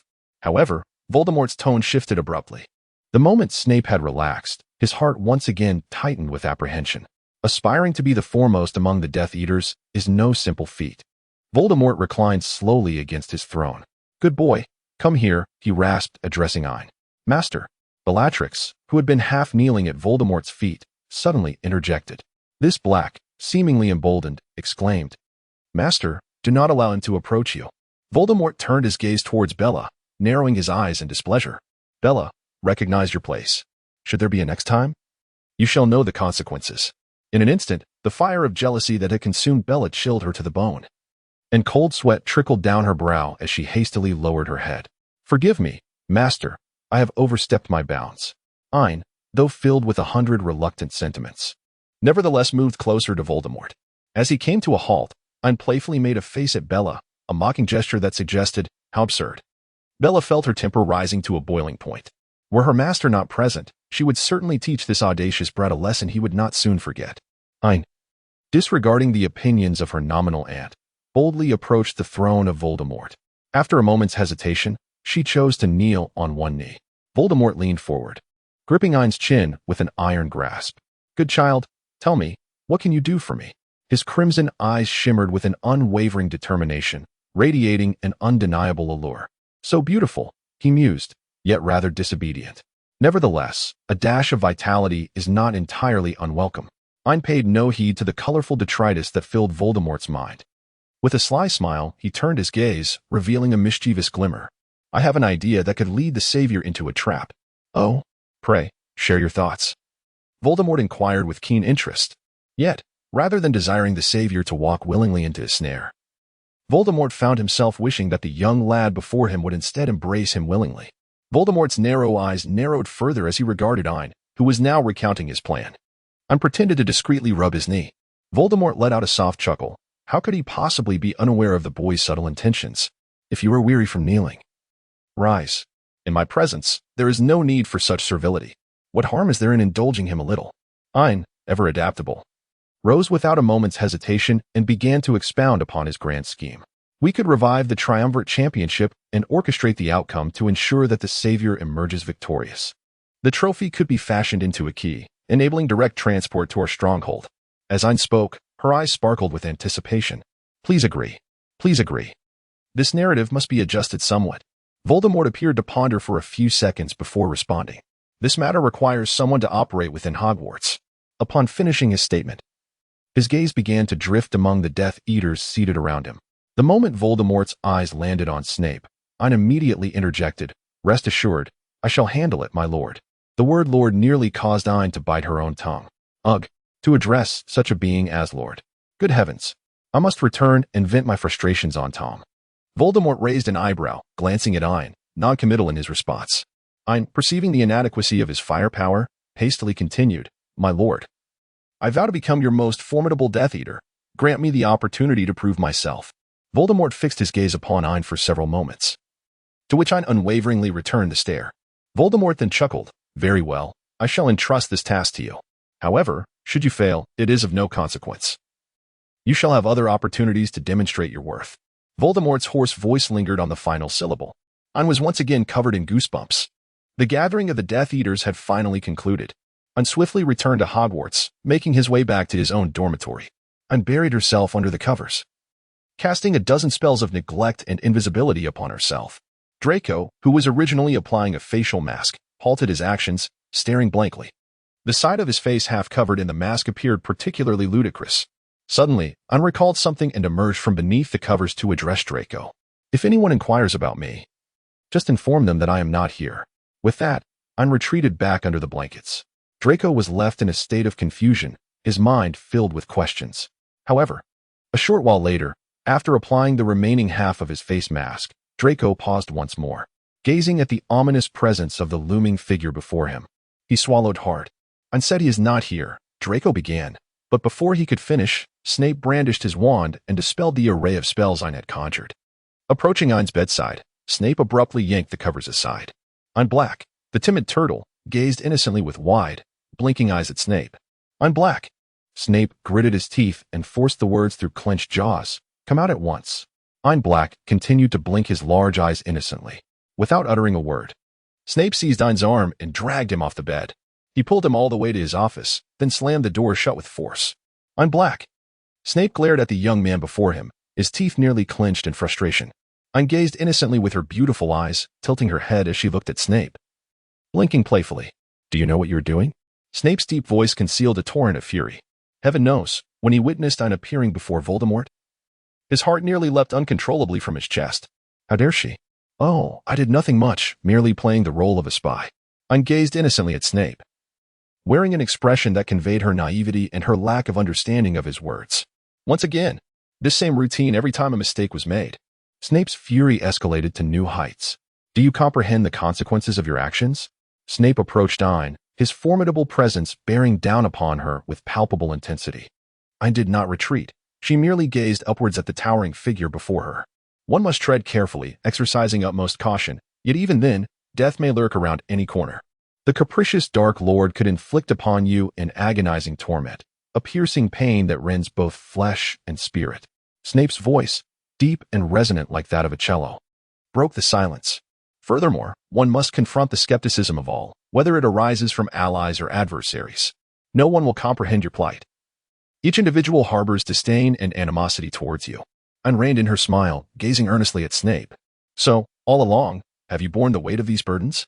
Has your world, the scrutiny you have endured, and all that you have experienced truly been this way, Severus? Snape stood momentarily stunned. Ain's heart ached to the point of overflowing from his eyes. He embraced Snape's broad waist tightly. Severus, it's all right. I shall remain with you through all of this. Soon, it will come to an end. Everything you fear will not come to pass, for I am here. A tumultuous blend of compassion and fury surged within Snape. He clenched his eyes shut. From tomorrow onwards, you shall stay here and not venture anywhere. Ain's eyes widened in shock as she abruptly released Severus Snape. After all the effort it took to deceive Voldemort, how could she abandon her resolve now? This matter was non-negotiable. Snape spoke coldly. Severus Snape. Ain retorted, her temper flaring. I have the right to pursue my own desires. I never objected to your role as a double agent. Why can't I do the same? Snape's fury became increasingly difficult to contain. When I say it is not permissible, it is simply not permissible. Ain let out a light scoff, asserting, in any case, you cannot control me. At that moment, Snape's fury surged to a critical point, his anger seemingly intertwined with something more profound, spilling forth uncontrollably. You think I cannot control you? Snape's rage twisted into a sardonic smile, revealing that you remain oblivious to the consequences that await you. Voldemort's gaze upon Ain was laden with comprehension. How could he not understand? Snape's eyes darkened, and as he regarded the youth, an edge of aggression crept into his expression. How could I be unaware of what I am to face? Whatever you confront, I shall confront as well. What justification allows you to defy what I cannot? Ain defiantly retorted, her cerulean eyes brimming with obstinacy. Very well, Ain, Severus Snape responded, his gaze shadowed, a tumult of fury and other emotions intertwining, overwhelming his reason. Then I shall show you what you are to confront. With that, Snape seized Ain by the collar and dragged her toward the bedroom. Ain was taken aback. And before he could resist, he was forcefully yanked by the collar and thrown onto the bed in the bedroom. Sever, what do you intend to do? At this very moment, AI felt a twinge of panic, yearning to slip out of bed. However, Snape swiftly tore off his cloak and casually waved his wand. Instantly, robust vines sprouted from either side of the headboard, ensnaring the boy's wrists and firmly anchoring him to the bed. Snape, release me at once. Ain struggled desperately, her legs thrashing, yet the vines around her wrist tightened with every movement. Snape scoffed. Are you not capable of bearing the cost of being a spy? I am merely assisting you in a preliminary practice for what you are about to endure. You scoundrel. A faint blush of crimson tinged Ain's azure eyes, rendering her utterly endearing. Ain, in a fit of rage, lifted her foot with the intention of kicking Snape, only to have her ankle firmly grasped by a large hand. Snape, equally enraged, found that his fury was tinged with a myriad of other emotions. Ain, somewhat flustered, spoke up. Severus, could you please calm down? I believe we can. However, Snape turned over and silenced Ain's words with his lips. It was not until the following dawn that Ain gradually succumbed to slumber amidst the haze of exhaustion. When he awoke once more, it was already midday. Ain, feeling somewhat disoriented, stifled a yawn. Just as she was about to stretch, her entire body seized up. Every bone felt as if it had been shattered and then hastily reassembled, leaving her in a state of profound discomfort. A particular spot throbbed with an intense, indescribable ache. Goodness! Ain widened her eyes, realizing that she was in Snape's bedroom. At the same time, she became aware of the events that transpired the previous night. What on earth? System. Humph. You got it wrong. Ain. What? System. Humph. Just know it. If it could roll its eyes, they would surely be turned skyward at this moment. Yesterday was infuriating. I was utterly unprepared when I was unexpectedly kicked into the harmonious abode. Ain supported her waist. Limping down from the bed, her feet trembled as they touched the ground. She inwardly cursed Snape, branding him a beast. Yet, Upon recalling the man's disheveled expression from the previous night, her cheeks involuntarily flushed with warmth. Ain gingerly supported her waist as she stepped out of the room. Just as she crossed the threshold, the office door swung open. Severus Snape, holding a vial of potion, raised an eyebrow as he regarded Ain. "You can still rise from your bed?" His deep voice instantly flushed Ain's cheeks with embarrassment. The involuntary recollection of the mortifying whispers he had shared with her the previous night flooded her mind. Observing Ain's rare display of flustered emotion, Snape let out a soft, amused chuckle. He extended the potion towards her. "Drink this, and you shall feel somewhat better." Ain, with a mixture of skepticism and curiosity, accepted the potion and took a sip. "Ah, it has a delightful strawberry flavor." Ain joyfully finished her drink, and after doing so, she squinted her eyes in contentment and let out a small burp. Upon witnessing this, Snape's mood lifted even further. He stepped forward, gently taking Princess Ain into his embrace, and carried her into the bedroom. Ain subtly sensed a hint of impending danger. This feeling intensified to its peak when Snape cradled him in bed. Peril, a threat to his very core. Ain's eyes widened in surprise as she abruptly sat up. Suddenly, it dawned on me that I had yet to complete my potion's homework. I must hasten to finish it. Snape let out a low chuckle. "What are you thinking?" "Relax. This week's potions assignment is entirely waived." "Yes?" Ain let out a long sigh. Yet, her sky-blue eyes began to twirl mischievously. Even without using legilimency, Snape could sense that this little creature was up to no good. As expected, Ain, with a hint of grievance, spoke up, "But I still have assignments for the charms class, herbology, transfiguration, defense against the dark arts, astronomy, ancient runes, divination, and history of magic." Snape suddenly felt overwhelmed. Ain, feeling utterly aggrieved, lowered her head. "It's all right, Severus, I can write it myself," she asserted, attempting to rise, only to inadvertently collapse weakly back onto the bed. Snape, rubbing his forehead, replied, "You should rest. I shall complete it for you." Ain's expression of grievance vanished in an instant as he grinned mischievously at Snape. "Thank you, Severus. I always knew you were the best."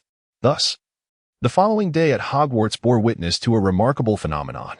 Almost all the professors, upon encountering assignments signed by Ain Black, adorned with the exquisite handwriting of a familiar colleague, fell into a prolonged silence. After a moment of hesitation, they reluctantly awarded an O. Through Ain's efforts, the Goblet of Fire finally arrived at Hogwarts. In the Great Hall, all eyes were fervently fixed upon the goblet, filled with eager anticipation. At that moment, students from Beauxbatons and Durmstrang finally made their grand entrance into Hogwarts. A colossal carriage descended from the sky, led by a robust woman, none other than Madame Maxime, the headmistress of Beauxbatons. It is noteworthy that the long-absent Dumbledore finally appeared in the hall, though his countenance bore unmistakable signs of fatigue.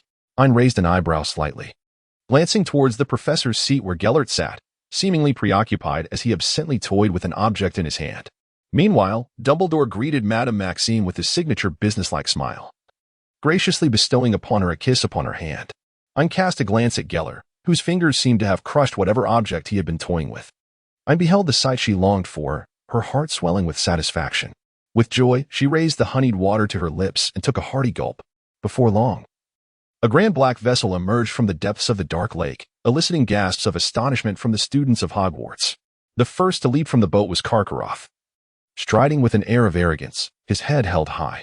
As Dumbledore approached to greet him, Karkaroff merely inclined his head in acknowledgement, exuding an air of superiority.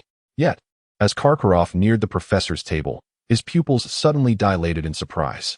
"Ain, oh dear." Karkaroff beheld Gellert. Although Gellert's appearance was somewhat altered at this moment, as a former saint and now a Death Eater, Karkaroff instantly recognized his former master. Dumbledore smiled warmly, patting Karkaroff on the shoulder. "Mr. Karkaroff, please take a seat." Trembling, Karkaroff pointed at Gellert, his face a mask of terror. Dumbledore, with a twinkle in his eye, grinned like a cunning old fox. "This gentleman is the professor of defense against the dark arts at Hogwarts. Have you two met before?" Gellert raised an eyebrow, casting a slightly indulgent yet exasperated glance at his albus. His albus still delighted in mischief, it seemed. Gellert graciously stood, offering a slight nod to Karkaroff. "It is a pleasure to meet you, Mr. Karkaroff. I am Isel Antois." Karkaroff was nearly in tears, yet under the circumstances, he could only muster a rather ghastly forced smile as he took his seat at the professor's table. At the table, Snape audibly scoffed with disdain. After observing the professor's commotion, Ein shifted his focus to the students. One must admit, the girls from Beauxbatons are truly stunning. Ein gazed appreciatively at the most exquisite fleur among them. Truly, she embodied the enchanting lineage of the Vila, deserving of the title captivating beauty. Much like Ein, many boys at Hogwarts found themselves entranced by this enchanting young lady. Just as Ein began to lose his focus, he suddenly sensed a powerful gaze directed at him. Alarmed, his body instinctively detected the impending threat, prompting Ein to swiftly withdraw his stare from Fleur. He turned to follow the source of the intense scrutiny that had settled upon him. Ein raised an eyebrow slightly. Initially, she thought it was the jealousy of a certain potions professor, but to her surprise, it turned out to be something else entirely. Ein followed his gaze and noticed a handsome, tall young man gazing intently at him. Ein curled her lips into a gentle smile directed at the boy. Instantly, his gaze ignited with fervor as he strode confidently towards her. "Hello, my name is Victor Krum. I am a 7th-year student at Durmstrang." The boy's eyes sparkled with intensity, and his slightly halting English lent him an endearing charm. Ein let out a light chuckle. "Greetings, I am Ein Blake. You may call me Ein." At that moment, Draco, seated nearby, suddenly perked up, as an inexplicable intuition activated his invisible radar. Instinctively, Draco glanced towards the professor's table. As anticipated, Snape, who had previously been engrossed in Karkaroff, suddenly turned his gaze. Meanwhile, I continued to engage in an intriguing conversation with Krum. The weather in London is quite variable. It seems one must adapt thoroughly during this period. Ein gazed at Krum with her cerulean eyes, sparkling with mirth. Krum felt a sudden flutter in his heart. This boy from Germany possessed an unexpectedly innocent charm. Without hesitation, Krum spoke directly. "Ein, you are stunningly beautiful, and I am fond of you." Ein was taken aback. It was his first encounter with someone so unabashedly candid.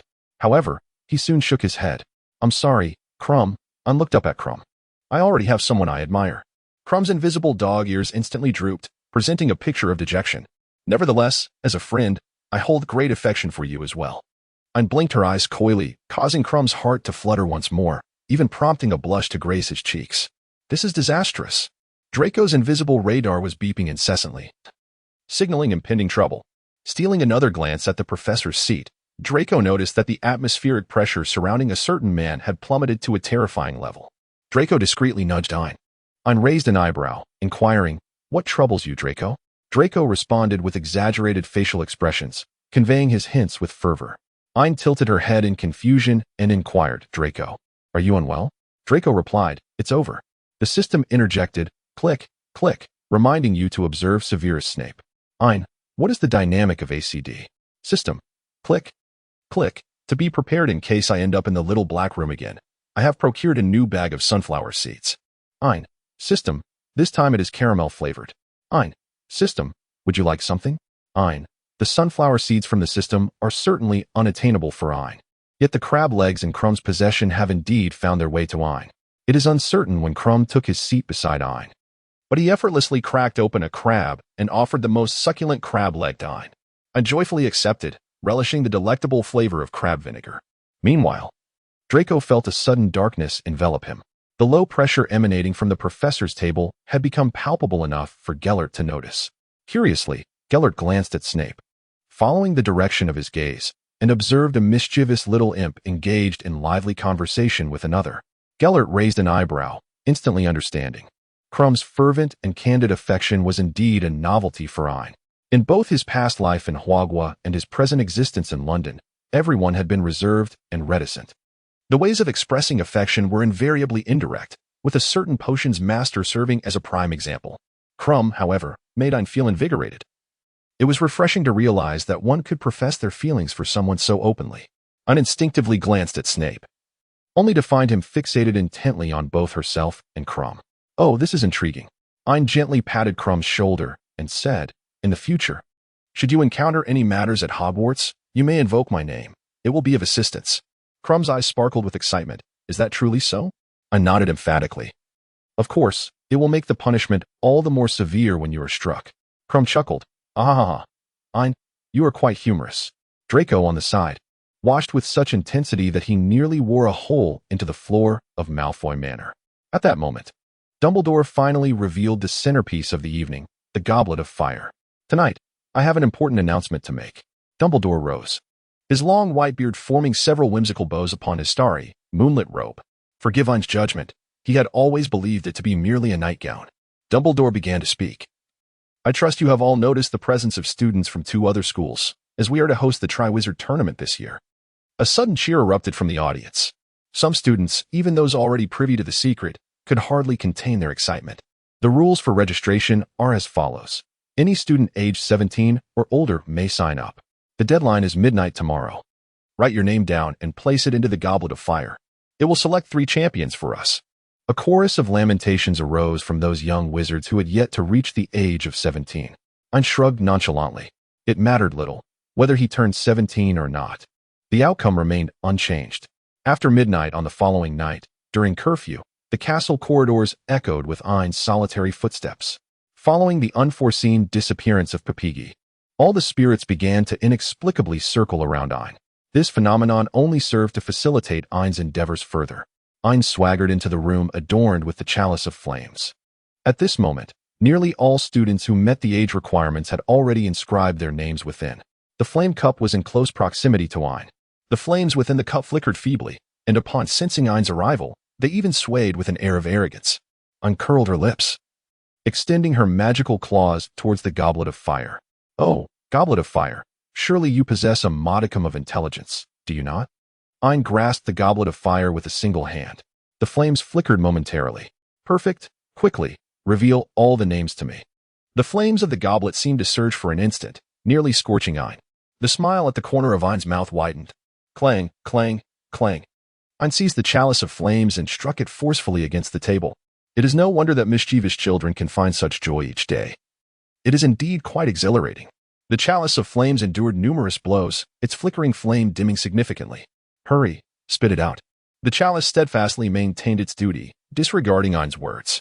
Ain placed the Chalice of Flames back upon the table. Just when the chalice believed it had narrowly evaded disaster, Ain unexpectedly produced a chainsaw from seemingly nowhere. The chainsaw emitted a menacing buzz.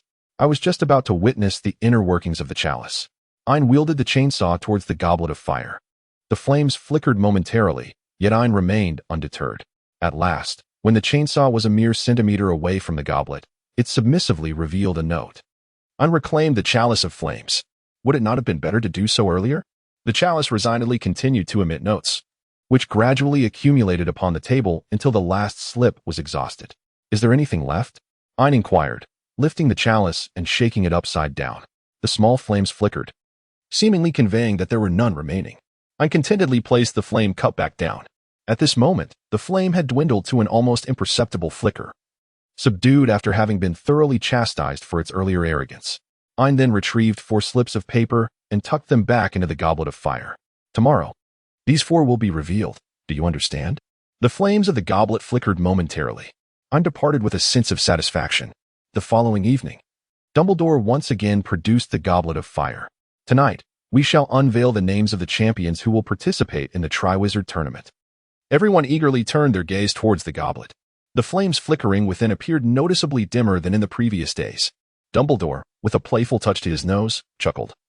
It seems that the students' enthusiasm over the past few days has left our goblet rather weary. The Goblet of Fire, revitalized, proclaimed, now. Let us reveal the 3 champions who will partake. The goblet, shaking off its fatigue, prepared to commence its task, knowing that once this work was complete, it could indulge in a century-long slumber. By that time, the little brat would surely be long gone. How infuriating for the goblet. Perhaps it was venting its frustrations. For a flame shot skyward, nearly singeing Dumbledore's beard. Ain nodded in satisfaction, deciding that when he transformed the Goblet of Fire into a key, he would do so with a touch more gentleness, just a tad. Our first champion is. Before Dumbledore could finish his sentence, the Goblet of Fire erupted with a series of loud thuds, promptly ejecting 4 slips of parchment. It seemed to exude an eagerness to conclude matters swiftly. Dumbledore absent-mindedly touched his nose. Meanwhile, Gellert, standing beside him, reassuringly patted Dumbledore's hand. Dumbledore stiffened momentarily before regaining his composure. It appeared that our champions had indeed emerged, albeit with a minor complication resulting in 4 contestants. Dumbledore picked up the first slip of paper. The champion of Durmstrang, Victor Krum. A wave of cheers erupted. The champion of Beauxbatons, Fleur Delacour. The applause intensified, surpassing the previous cheer. The champion of Hogwarts, Ain Black. There was no cheer. Only a few scattered claps from a handful of Slytherin students. And Hogwarts has another champion, Harry Potter. A profound silence enveloped the hall, which was soon followed by a fervent debate. Why were there 4 champions? Had Hogwarts resorted to cheating? Indeed, it was peculiar, and especially that it was Harry Potter. What was happening? After announcing the names, Dumbledore's piercing cerulean eyes, magnified by his glasses, fixed intently on Ain. Astute as he was, he knew precisely who had meddled. It seemed necessary to have a serious discussion with him. Meanwhile, the 4 champions proceeded to enter a small chamber for wand checks and individual interviews. Ain yawned languidly. In the small compartment, Rita Skeeter's quill was busily scribbling away. It is said that as a Slytherin, you have long aspired to follow the Dark Lord, have you not? Without waiting for Ain's response, the quill commenced its automatic writing. The youth before her was fervently infatuated with the Dark Lord, even hoping to win the Triwizard Tournament to capture his attention. The very individual Ain pointed to, the quill. Rita Skeeter did not lift her gaze. It matters not, disregard that. Let us proceed to the next question. What is your view on your classmates' lack of faith in your participation in the Triwizard Tournament? The quill began to write once more. Ain curled her lips in a slight smile, her hands delicately clasping her chin. I am afraid, Rita, that you have misunderstood a crucial matter. Rita Skeeter finally mustered the courage to lift her gaze. However, upon encountering the boy before her, a chilling dread washed over her. Do you comprehend the significance of the surname Black, Miss Beadle? Rita Skeeter's eyes widened in astonishment. Moments later, Ain emerged humming a cheerful tune. Harry Potter approached with a bright smile. Ain was truly delighted. We could compete together. Harry, with his sparkling green eyes brimming with joy, radiated happiness. Ain curled her lips in a subtle smile. You need not ponder too much. When the moment is ripe, I shall guide you on what to do. Harry obediently nodded, concealing the depth of his contemplation. By the way, does Beretta carry it with her? After a while, Harry emerged with a faint smile adorning his face. It was later reported that Rita Skeeter had taken an extended leave of absence due to illness. Ain did not intervene in Harry's progression through the tournament. It is expected that he will devise his own methods. Time swiftly passed, and soon it was the eve of the next competition. Recently, Ain has been somewhat lacking in vigor. Recently, John conveyed the news that the development of the miniature bomb has encountered a minor setback. Ain has recently been contemplating whom to enlist to resolve this issue. While attending the potions class, Ain found his mind wandering. Draco, seated beside him, couldn't help but smirk. It seemed only Ain had the audacity to daydream so openly during potions without incurring the professor's wrath. Ain began to idly twirl a quill. After Professor Snape meticulously inscribed the detailed instructions on the blackboard, he turned around to find a certain boy in the front row, brazenly lost in thought. Now, take out your materials and commence the creation. Snape's deep voice jolted all the young creatures present, prompting them to swiftly gather their supplies and begin their preparations. Ain languidly stifled a yawn, resting her head upon the table, feeling somewhat drowsy. Suddenly, a colossal shadow eclipsed the sunlight that bathed Ain. Ain lazily lifted his eyelids and beheld Professor Snape standing before him, his expression inscrutable, arms crossed. Surrounding him, a few small creatures had already begun to gasp in shock. Sleeping during class, dangerous. Being discovered by the professor while dozing off, extremely perilous. Being caught sleeping by the potions master, catastrophically risky. Only Draco, standing nearby, discreetly smirked. He wagered 10 vials of hair potion that the professor would not reprimand Ain at all. As anticipated, Ain merely rubbed his eyes. His voice thick with nasal tones and a hint of petulance. What is the matter, Professor? Snape gazed at the oblivious boy before him, his eyes darkening. In a deep voice, he spoke with an unprecedented gentleness. If you are tired, you may return to your dormitory to rest. Tomorrow, the Triwizard Tournament awaits. At that moment, the potions classroom descended into a profound silence. Every student who had been preparing their materials halted in astonishment. What a disaster. Was that gentle Snape merely a figment of their imagination? However, as Snape lifted his gaze, the warmth in his dark eyes instantly turned frosty. What? Have you all learned to brew a healing potion through sheer instinct after being squeezed by a troll? He barked. What are you still dawdling for? The small creatures immediately jolted into action, resuming their tasks. Alas, it seemed that the true Professor Snape had indeed returned. Ain languidly stretched, boredom evident in his demeanor. A potion for replenishing vitality? I'm quite eager to learn about it. Snape observed the glimmer in the boy's eyes, a warmth blossoming within him. Leaning closer, he whispered softly into Ain's ear, his voice imbued with a unique tenderness. You need not concern yourself with the study of potions. Ain blinked, tilting her head in confusion. The cabinet on the left side of the office holds any potion I have crafted, available for your selection. Ain revealed a radiant smile. Ain, system. Can you hear me? System. I am numbered 2024, not born in 2024, and certainly not a little dragon. Ain, that is none other than Snape. All the potions crafted by the youngest master potion maker of our time, available for my use. System, what is this foul stench? It is almost ruining my motherboard. Ain's heart was aflame with unceasing excitement. Ain, I intend to sell everything. Just imagine how many gold galleons that would amount to. System, are you certain he is aware of your intentions, Snape? Smiley face. Ain, just think about it. This incident led to Ain. Every time he passed by the potions cabinet in Snape's office, to unconsciously glance at it a couple more times. It even made Snape momentarily suspect that Ain was up to some mischief once again. Ain ultimately stayed until the conclusion of the potions class before departing with the larger group. However, scarcely had Ain taken a few steps when he was intercepted by Harry. At that moment, Harry was without his glasses, and his emerald green eyes radiated a captivating brilliance. It is undeniable that Harry inherited his father's striking good looks and his mother's mesmerizing green eyes, making him quite the sight to behold. Upon encountering the enchanting beauty, Ain felt a surge of joy and paused with a delightful heart. What is it, Harry? He inquired. Harry's gaze faltered, revealing an unmistakable sense of unease. Well, Ain, he began, I wish to discuss the impending tri-championship tomorrow. Ain was somewhat taken aback. According to the usual course of events, Harry should have already been aware of the first match's details and adequately prepared his flying broomstick. Could it be that something unforeseen had occurred?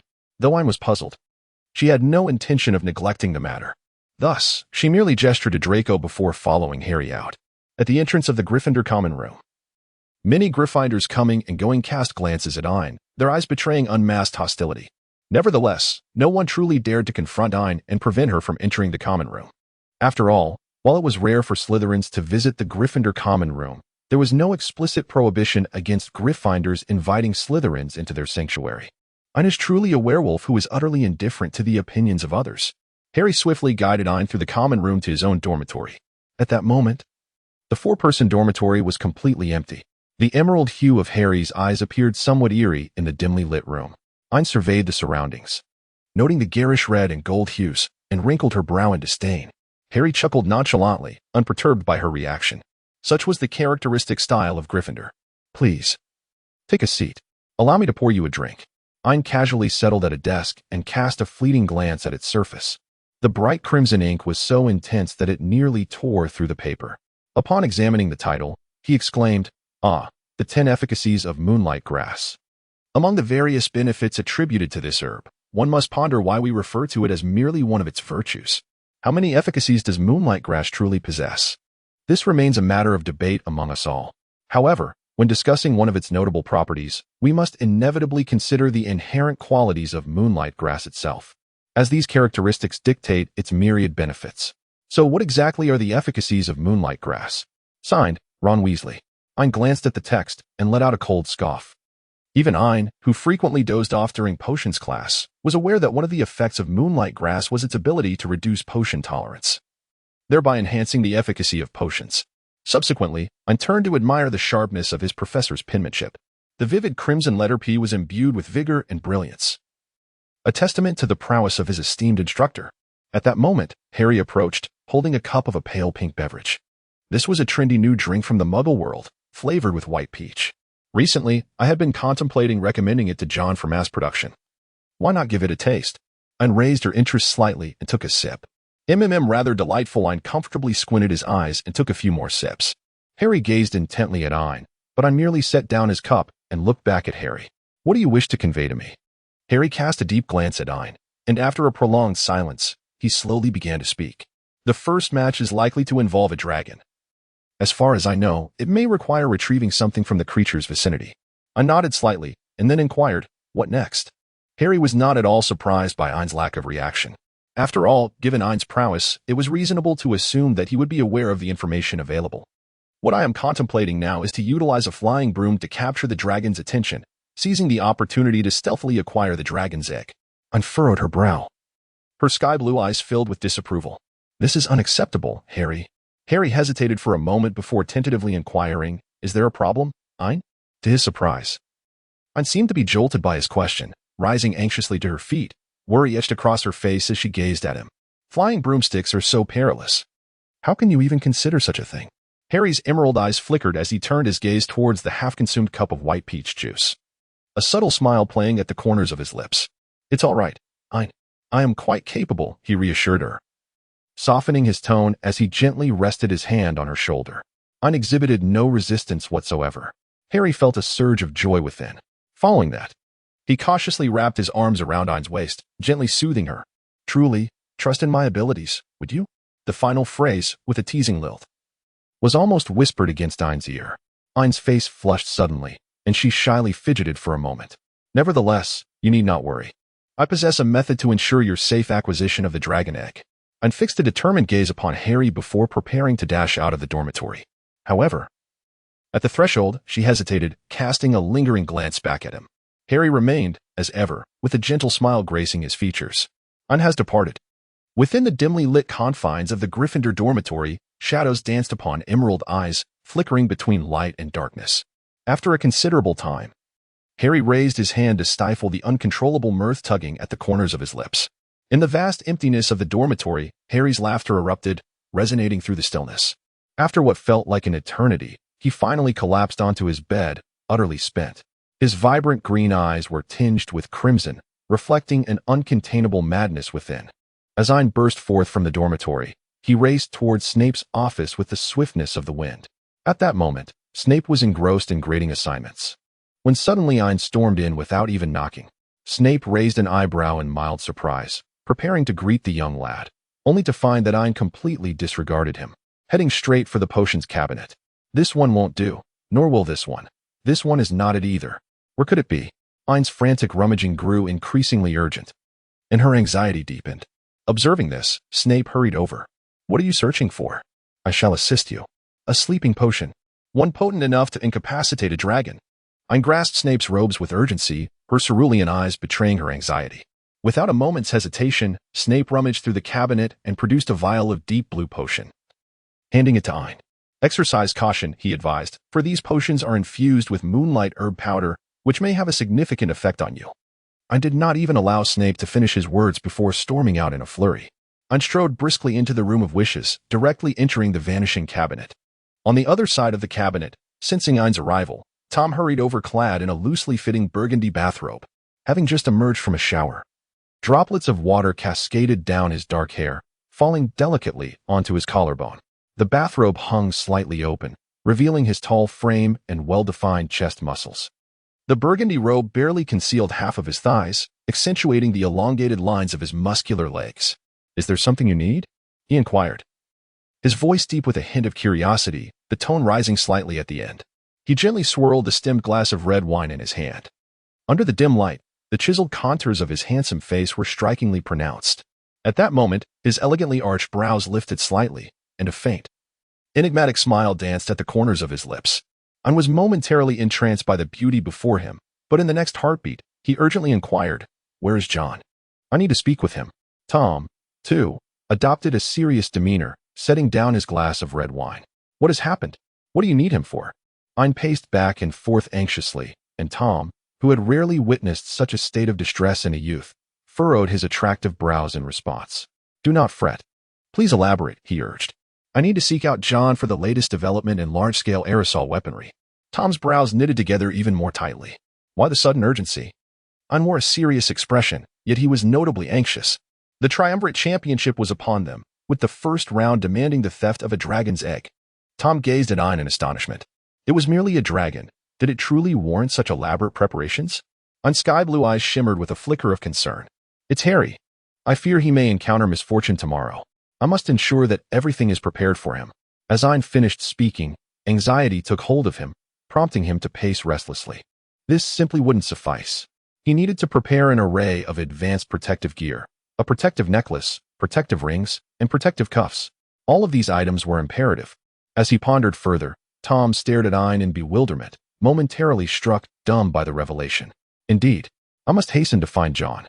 As soon as Ain's words fell, he dashed out of Riddle Manor like a bolt of lightning, leaving Tom standing alone, his expression shifting repeatedly. Eventually, He could no longer contain himself and muttered a curse under his breath. Useless. Can't even keep his own wife in check. Meanwhile, Ain, in a frenzied rush, found John to procure weapons and immediately returned to Hogwarts. However, by this time, curfew had already been enforced. Ain stood eagerly at the entrance of the Gryffindor dormitory, observing for quite some time, while the diligent fat lady, stifling a yawn, showed no inclination to grant Ain entry. Ain returned to his dormitory, crestfallen. Meanwhile, in the office of the potions master, Severus Snape was feeling perturbed by Ain's unusual behavior. As he graded assignments, a series of crimson marks reflected his discontent. Suddenly, a disturbance at the door sent chills down his spine and beads of cold sweat trickling down his brow. Hissus, snake language. Snape instinctively drew his wand, ready for confrontation. Moments later, the second uninvited intruder of the day entered his office, Tom, frowning and casting a cold, hostile gaze at Snape. The tension in the air escalated sharply. Snape, lower your wand. Is this how you treat your master? Tom looked down at Snape with an air of arrogance, his robe exuding an effortless nobility. In stark contrast, Snape's dark robes were meticulously buttoned, embodying a sense of austere restraint. Had Ain been present, he would have found the scene amusing. But this was not the Ain of the moment. Although Snape did not lower his wand, he felt a slight easing of his vigilance upon recognizing Tom. After all, the current Tom posed no real threat to him. Despite the acknowledgement that Ain was the reason for this shift, Snape's tone remained frosty. What brings you here? He inquired, making no effort to conceal his disdain for the visitor. Tom let out a derisive snort, pointedly ignoring the rudeness of his former servant. He chose a seat, crossing his legs. Have you seen Ain today? Tom asked bluntly. I have. He procured some potions for me, Snape replied. Tom frowned, his displeasure mounting. Did you notice anything unusual about him? Snape reflected on Ain's demeanor from breakfast in the Great Hall to his arrival in Snape's office. Indeed, Ain had seemed peculiar. But Snape had attributed it to anxiety about the upcoming tournament. Tom scoffed, disdain etched across his features. He just came to me, requesting John to prepare a large-scale spray weapon for that golden boy, Dumbledore. Snape's pupils dilated in shock. Tom smirked maliciously at Snape. What? Is your little Ain going to be taken from you? Aren't you worried? Suppressing his inner fury, Snape replied coldly, that seems of little concern to the Dark Lord. Tom rose, casting a sidelong glance at Snape. Listen well, Snape. I will assist you this once. Should there be a next time? I will stop at nothing to keep Ain tethered to me. Tom unabashedly unleashed his dark magical pressure. If you cannot take care of him, I shall intervene personally. There will be no second chances. Snape spoke coldly, unwilling to back down as he simultaneously released his own magical pressure. You had better, Tom scoffed, turning away. After Tom departed, Snape struck the table fiercely. That blasted Potter.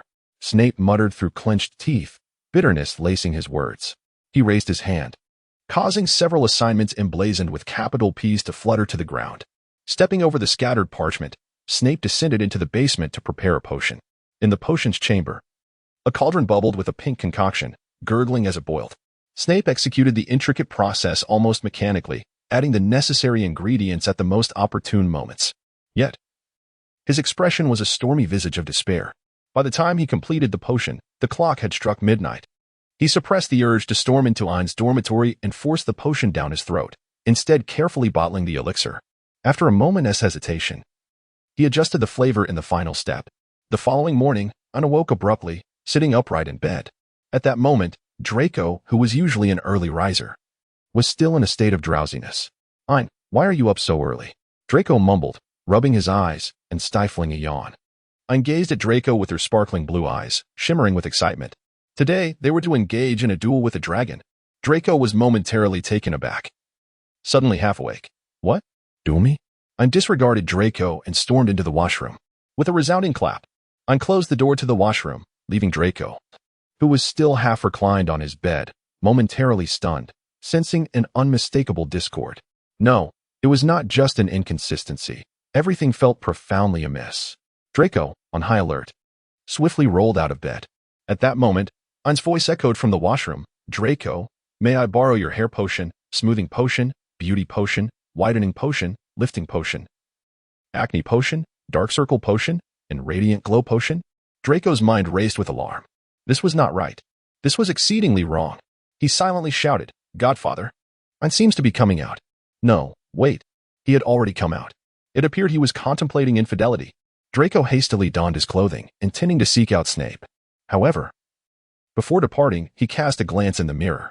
His platinum hair was somewhat disheveled, his complexion slightly duller than the previous day. And there were even hints of dark circles beneath his eyes. Draco hesitated, his family's code forbidding him from venturing out in such a state. Perhaps he should wait a moment longer. A brief pause would not make a significant difference. Consequently, it was this very hesitation that led to Snape arriving at their dormitory at the usual hour Ain would awaken, only to find the room deserted. Snape's grip on the potions tightened, his expression darkening in a way he had never experienced before. Meanwhile, Ain, having energetically utilized Draco's array of potions, emerged from the washroom. His face glowing radiantly, even having taken the liberty to spritz himself with Draco's perfume. As Ain made his way to the Gryffindor common room, he passed by the herbology classroom and casually plucked a few blossoms that appeared particularly splendid. Consequently, when Harry stepped outside, he was greeted by the sight of Ain's eyes shimmering with excitement. Harry's emerald green gaze softened instantly. Ain, have you been waiting long? Next time, do let me know in advance. Ain shook her head, her eyes sparkling like those of a puppy. It has not been long since I arrived. Ain flashed a toothy grin. The originally silly expression, coupled with Ain's unparalleled beauty, still left onlookers momentarily dazzled. Ain joyfully extended the flowers to Harry. As he accepted them, Harry lowered his gaze, concealing the fervor that simmered beneath. In that moment, he resembled an ardent gambler, fully aware of the consequences that awaited him once the intoxicating allure dissipated, yet he plunged headlong into the depths without a backward glance. Harry inhaled the fragrance of the blossoms and lifted his eyes to the radiant youth, as bright as the sun. Even if it lasted but a fleeting moment, it was worth it. Such sunshine shone brilliantly for him alone. A medley of flowers intertwined, their scent somewhat peculiar, yet Harry remained entranced, unable to extricate himself from their enchantment. Ain's eyes sparkled with delight upon noticing Harry's fondness for the flowers she had gifted him. Harry, you truly adore flowers. In that case, I shall purchase the land beside Black Manor solely to cultivate blooms for you. Harry pressed his lips together, parting them slightly as he replied. No need for that, Ain. I only cherish the flowers you give me. Ain's joy intensified, causing her eyes to narrow into slits of delight. Without hesitation, she took Harry's hand and declared, Come, let me lead you to the arena of the championship. Ain held Harry's hand as they meandered through the corridors of Hogwarts, drawing the attention of many onlookers. Some astute Slytherins seemed to sense an unusual aura and promptly contacted their parents. Yet, oblivious to the enchantment of the potion, Ain remained unaware that today's events would soon bring her considerable distress in the days to come. Ain, filled with exuberance, led Hallie to the arena of the championship. At that moment, the other two competitors had yet to arrive. Ain retrieved a miniature weapon resembling a flamethrower from his pocket. When the time comes, simply aim it at this, cast an enlargement spell, and unleash a torrent of flames upon the dragon. Rest assured, it will undoubtedly be effective. Ain rummaged through his pocket once more. This is a protective necklace, this is a protective bracelet, this is a protective ring, and this is a protective cuff. Ain meticulously adorned Harry with a complete set of armor, finally nodding in satisfaction. Throughout the process, however, Harry remained silent, tenderly gazing at Ain as if he wished to etch every detail into his memory. Once he sensed Ain's contentment, Harry finally spoke, inquiring, And what about you, Ain? Ain's lips curled into a smile as the young man stood against the light, his exquisite visage radiating an indomitable spirit. Me? Ain declared, reaching for his wand. I shall slay the dragon. Soon after, two competitors from Beauxbatons and Durmstrang arrived, as anticipated, well prepared for the challenge. During the dragon selection, Fleur's expression was notably tense, but she visibly relaxed upon drawing the relatively less lethal Welsh green. When it was Victor's turn, he drew the Chinese fireball, while Ain received the Swedish short snout. And as expected, Harry drew the most ferocious of them all, the Hungarian horntail. Ain frowned discontentedly, taking the dragon model from Harry's hands in exchange. Take this. The Swedish short snout is considerably more docile than the Hungarian horntail. Harry pressed his lips together and looked at Ain. It's all right. I can. Ain interrupted him with a furrowed brow. Remember, use the spray gun directly when the time comes. If it proves difficult, don't hesitate to come find me. And I shall assist you. Harry smiled gently, a hint of affection glimmering in his eyes. Thank you, Ain.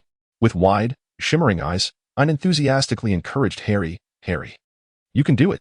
Harry, after casting a solemn glance at Ain, nodded in acknowledgement. The competition commenced. Harry mounted the Swedish short snout, becoming the first to take the stage. Upon his entrance, a wave of cheers erupted from the crowd, accompanied by Bagman's various introductions, heralding him as the youngest contender, among other accolades. After a flurry of commendations, it was finally Harry's turn. He shyly waved to the audience, eliciting another round of applause. Meanwhile, the dragon before him seemed somewhat irked by the raucous cheers. Releasing a plume of fire, Harry, feeling the reassuring weight of his wand in his pocket, hesitated momentarily before summoning his flying broomstick. Amidst the cheers, he mounted the broom and began to maneuver around the dragon. In a flawless dive, he successfully retrieved the dragon egg. The judges, unsurprisingly, awarded him high scores of 7 and 8, with Dumbledore granting a perfect 10. Even Karkaroff, who had appeared somewhat distracted, offered a commendably fair score of 8. Next to compete was Fleur, the enchanting girl with Vila heritage, who chose to hypnotize the green dragon.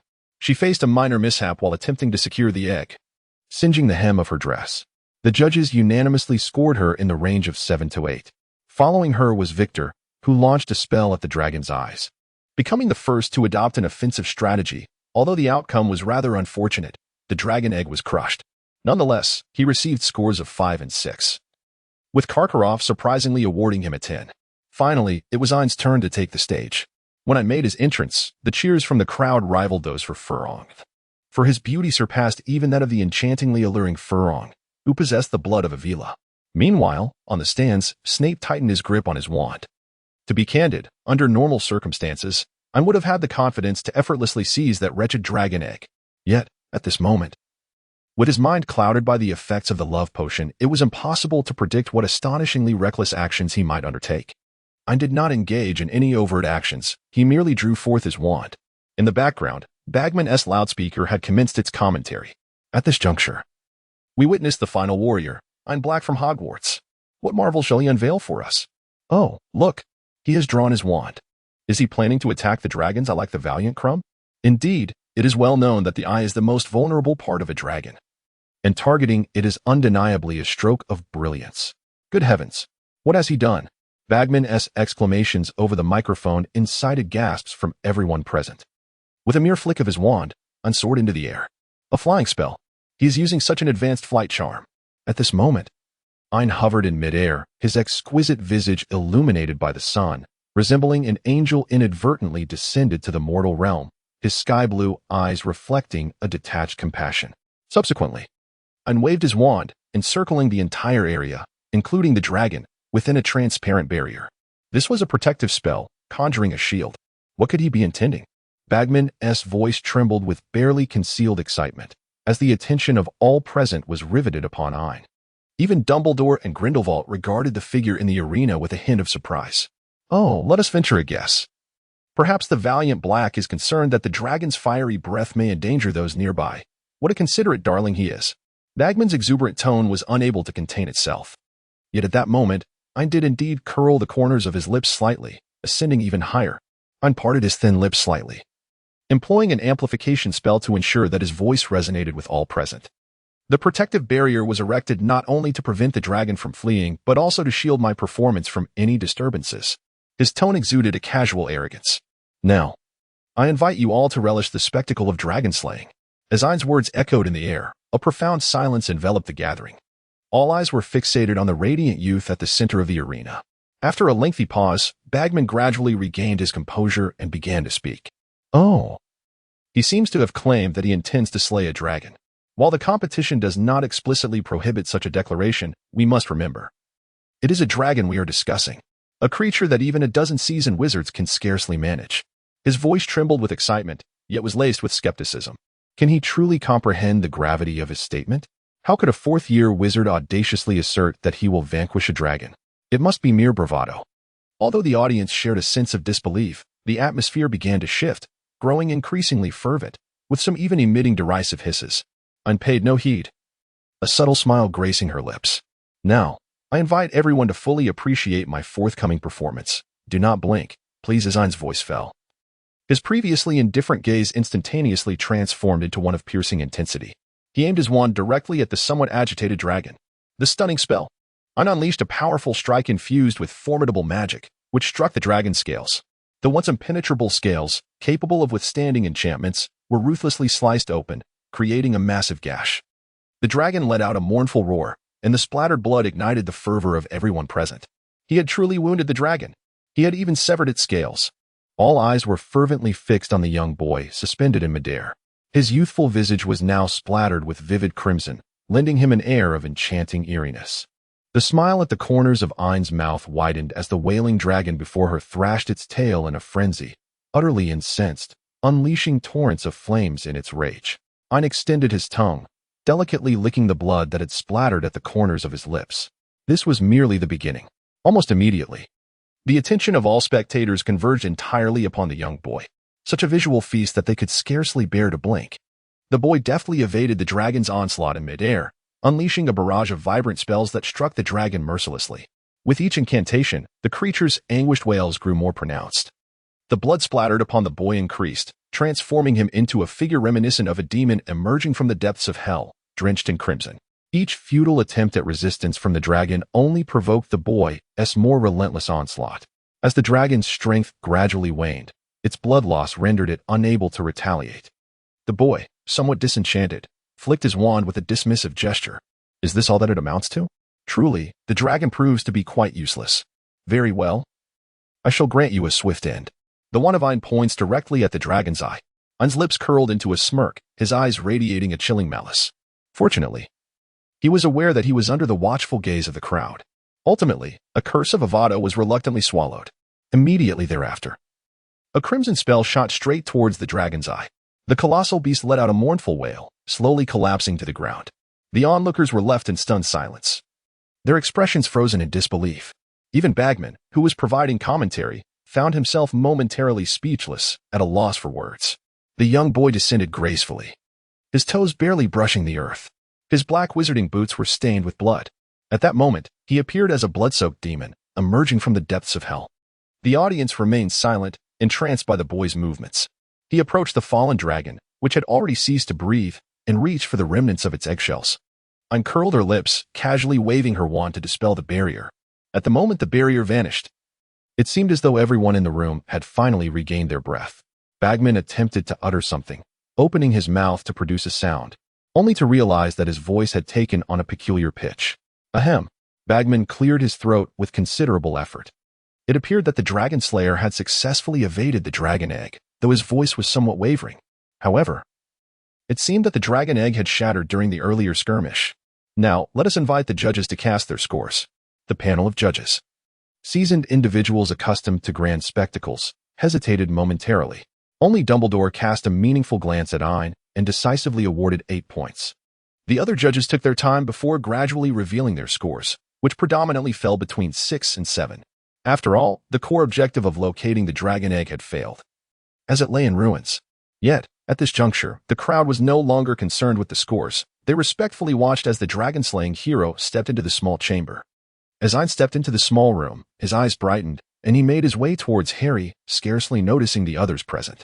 However, as Ain approached Harry, a tall figure obstructed his path. Ain furrowed his brow, gazing at the man before him. A good dog does not obstruct the way. At this moment, Snape's countenance could be described as dark enough to stain ink. The magical pressure he instinctively unleashed caused the temperature in the vicinity to plummet by 10 degrees. Harry involuntarily shivered. Through the gap concealed by the man, Ain glimpsed her own heart quiver with a chill, instantly unleashing an aura of coldness even more frigid than that of Snape. Get lost. Ain glared at Snape, her cerulean eyes brimming with unmasked hostility. Snape was taken aback. It was the first time he had encountered such a fierce expression from Ain. Her icy blue gaze bore no trace of emotion, as if she were regarding an inanimate object. Snape's heart seemed to constrict painfully for a moment. Yet, he merely maintained a stoic facade as he handed her a vial of potion. Drink it, he commanded, his deep voice laced with suppressed anger and a hint of barely perceptible sorrow. Ain gazed intently at Snape, the wand slipping from his sleeve. In the next moment, the wand was pointed directly at Snape. I said, leave, Ain declared. Snape had no doubt that in the following instant, Ain would unleash a malevolent curse upon him. Suppressing his anger with great effort, Snape endeavored to soften his tone, speaking with a conciliatory demeanor. You have been enchanted by Potter's love potion. This is the antidote. Drink it first. Ain curled her lips in a mocking smile, her beautiful eyes radiating unabashed sarcasm. Snape, what do you think you are? Do you really believe you can sow discord between Harry and me? The wand in Ain's hand glided upwards, directly pointing at Snape's prominent nose. I shall say this one last time. Leave. Do not attempt to test my patience, for you cannot bear the consequences of such a challenge. Snape's breaths grew increasingly labored as he struggled to rein in his emotions. Ultimately, he left behind a potion vial and turned away. As he departed, he cast a glance at Harry, his dark eyes reflecting an unfathomable abyss of gloom. Unwatched as Snape departed, a pang of discomfort inexplicably tugging at his heart. Forcing himself to dismiss this sensation, approached Harry. Harry, are you all right? Harry had yet to recover from the haunting gaze Snape had cast upon him, leaving him in a state of disarray. Noticing Ain's concerned expression, Harry managed to muster a gentle smile. I'm fine, Ain. Observing the startled demeanor of young Harry only fueled Ain's indignation. Harry, just wait. The next time I encounter Snape, I shall ensure he pays for this. I will avenge you. Harry lowered his gaze, concealing a shadow that flickered across his emerald eyes, and softly replied, Yes, thank you, Ain. Upon hearing the heartfelt gratitude from her beloved, Ain's heart blossomed with joy. Harry then lifted his head, adorned with a radiant smile. Ain, your dragon egg has been shattered. This dragon egg shall be bestowed upon you. Ain graciously waved his hand and said, No need. You may keep it for your own enjoyment. Ain, having just spoken, seemed to recall something and added, By the way, if you require a private restroom, I will contact Lucius directly to arrange for the student council president's restroom to be exclusively reserved for your use in his capacity as a trustee. Ain spoke arrogantly, yet his demeanor resembled that of a newly affluent individual. Harry slightly arched his brows and replied, Ain, you truly are delightful. Ain's face flushed slightly as she scratched her head. Under the veil of night, Ain strolled confidently through the halls of Hogwarts Castle, humming a cheerful tune as she walked. Me so fa me 11 la, so me so fa me so do system. Click, click, it has escaped, it is rising fa. Ain, humph, system. Who would have thought, in this lifetime, I would witness a fanfiction featuring Snape with a scenario of a passionate pursuit reminiscent of a funeral pyre. Ain, you haven't said anything. System, I haven't revealed anything. Spoilers will lead to severe consequences. May I inquire what you are consuming? System, oh, I am indulging in some sunflower seeds. Crunch crunch. Ain, system, the flavor is reminiscent of cream. Ain, wasn't it caramel flavored last time? System, someone mentioned that the cream flavor is delightful. So I decided to change the flavor. Ain, system, crunch crunch. Indeed, it is delectable. Ain, TSK system. Oh, I must say, have you truly forgotten? Ain, what have I forgotten? System, your heart's deepest yearning. Ain, how could I possibly forget? System, I see now, you were intentionally provoking Snape. Ain, what about Snape? System, Ain, hasn't my heart always belonged to Harry? System, Ain, TKO. You seem rather peculiar today. System, grass, I've made a blunder. Ain, what is this? System, have you been affected? I'm sorry, but I cannot assist with that. Ain paused in her tracks, perplexed, and gently tapped her head. Ain, are you expecting? System, you are the one expecting. And it's Snape's. Ain, grass. A type of plant. Must you be so repugnant? System, never mind. The keywords cannot be disclosed. You are on your own. Ain, what on earth is going on? Please clarify your words. System, just make sure you don't cry when the time comes. Ain curled her lips in disdain, choosing to disregard the inexplicably deranged System. Ain continued to stroll towards the forbidden forest. It is said that within the depths of the forest lies a rare luminescent herb known as starshine grass, which only emits its radiant glow at midnight. To preserve its shimmering state, one must harvest it during this enchanting hour. Ain intends to pluck a few handfuls for Harry to play with. Ain smiled with a hint of mischief at the corners of her lips, eagerly conversing with the System. Ain, oh dear, let me tell you, a person like me, who is exceptionally bold, must possess the awareness to pamper their beloved wife. System, hee. Ain, hello? What are you laughing at? I am truly exceptional, wealthy, handsome, and devoted to my wife. System, haha. Ain, envious, are you? You have none. System, first, I am not called Hey. My name is 2024. Second, I advise you against being so self-assured. Third, who says I have none? Ain's eyes sparkled, as if she had caught a whiff of intrigue. Ain, it is spacious here, and the signal is excellent. Please elaborate. System, humph. Ain, come on, do share. Are you also the overseer of the HP World crossover line? System, humph. Ain, forget it. It's obvious you're pretending. System, who is pretending? Humph. Even I have a wife. Ain, alas. System, he is in the adjacent project team, responsible for the infinite flow. Ain, alas, how tragic, long-distance love. System, having completed this phase with you, I too may transition to an infinite flow. Ain, oh, congratulations. System, it is indeed true. Ain, I advise you not to be so self-righteous. System, just wait. I shall revel in your tears. Ain, if I could cry, I would stand on my head to shell sunflower seeds for you. System, I have archived it. Ain hummed softly twice as he ventured into the forbidden forest. The nocturnal shadows of the forest brimmed with peril, yet for Ain, it felt akin to a leisurely stroll through a garden. After all, a wizard capable of slaying dragons with bare hands would send any creature of reasonable intellect within the forest scurrying away. Ain leisurely strolled to the shores of a tranquil lake, where fireflies danced in the air, and a few unicorns could be seen in the distance. Sipping water by the lake's edge, Ain leisurely stretched, intending to rest for a while before seeking the starlight grass. At that moment, a sudden rustling sound emerged from beside her. Ain's gaze sharpened, and the wand slipped from his grasp, pointing directly at the source of the sound. Who goes there? Step forth. From the shadows of the grass, a man hesitated for a moment, yet slowly emerged. Under the moonlight, Severus Snape's black robes melded seamlessly with the night. The handsome contours of his face softened considerably in the moon's glow. His pitch-black cloak remained fastened tightly at the very top, presenting an appearance both refined and ascetic. Ain was suddenly seized by an untimely impulse, longing to tear away the bothersome black robe and its vexing buttons. However, he quickly shook his head, casting aside those inexplicable thoughts. How could he entertain such notions? He was a paragon of virtue, destined to remain devoted to Harry's wife. With this realization, Ain's gaze towards Professor Snape grew even colder. How fortuitous, indeed. Ain did not retract his wand. Instead, he scrutinized Snape intently. Snape's pitch-black eyes appeared hollow, his expression devoid of any emotion as he gazed back at Ain. For reasons unknown, Ain felt an inexplicable irritation at the sight of Snape's demeanor. Consequently, his words became even more cutting. Professor Snape truly excelled as a double agent, never forgetting the art of mental occlusion, it seems. Are you afraid I might report your master? Ain maliciously curled the corners of her lips. Snape remained unfazed, his mental shields firmly in place. What brings Professor Snape to the Forbidden Forest, one wonders. Surely it cannot be a mere coincidence with my presence here. After a moment's hesitation, Snape slowly spoke. I fear for your safety. Ain appeared to have heard an extraordinary joke, laughing mockingly without any attempt to conceal it. Me? In danger? Ain approached Snape, and within his sky-blue eyes lay a malice and coldness that Snape had never witnessed before. Snape neither recoiled nor evaded, standing his ground until Ain came to stand directly before him.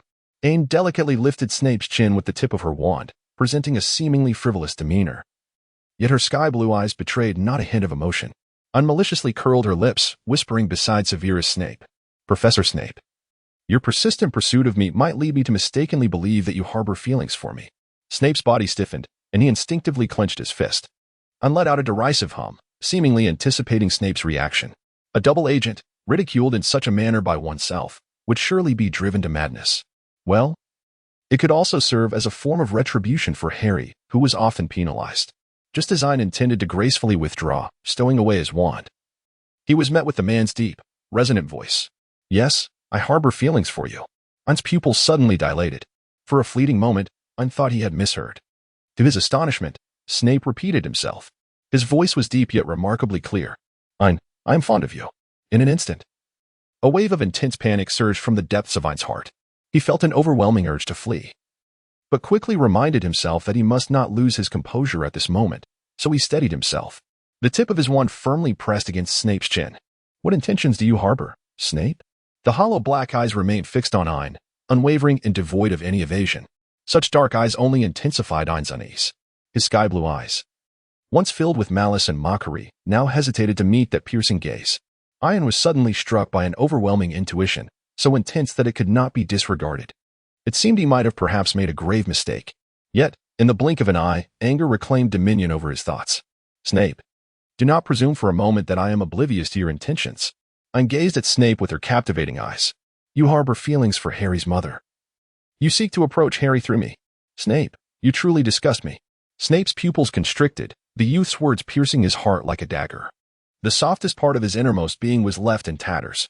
Snape briefly shut his eyes, and when he opened them again, the depths of his dark gaze were no longer hollow. Ain was momentarily taken aback.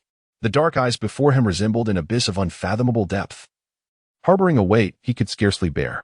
You may choose not to believe me, Yet at this moment, you must return with me, Severus spoke in a gravelly tone. I instinctively remained on guard. On what basis? Snape began to elucidate. Not long ago, Karkaroff ventured into the Forbidden Forest alone, and it is highly probable that perilous entities lie in wait for you here. Ain squinted, filled with skepticism. Karkaroff had no reason to target me. Snape cast a meaningful glance at Ain. From the moment you appeared before that individual, countless Death Eaters have sought to bring about your demise. Ain continues to refuse. That is my affair. It is none of your concern. Obey me and return with me. Snape stepped forward, attempting to seize Ain. Ain instinctively took a step back, raising the wand she had previously set down. Snape, you claim that other Death Eaters will target me, but what about you? On what grounds am I to place my trust in you? Ain cast a piercing gaze at Snape, the wand positioned between them resembling an insurmountable chasm, rendering Snape unable to advance even a single step. After a prolonged silence, Snape finally spoke. In this world, anyone could betray you, except for me. Ain spoke without hesitation. Nonsense, I do not believe it.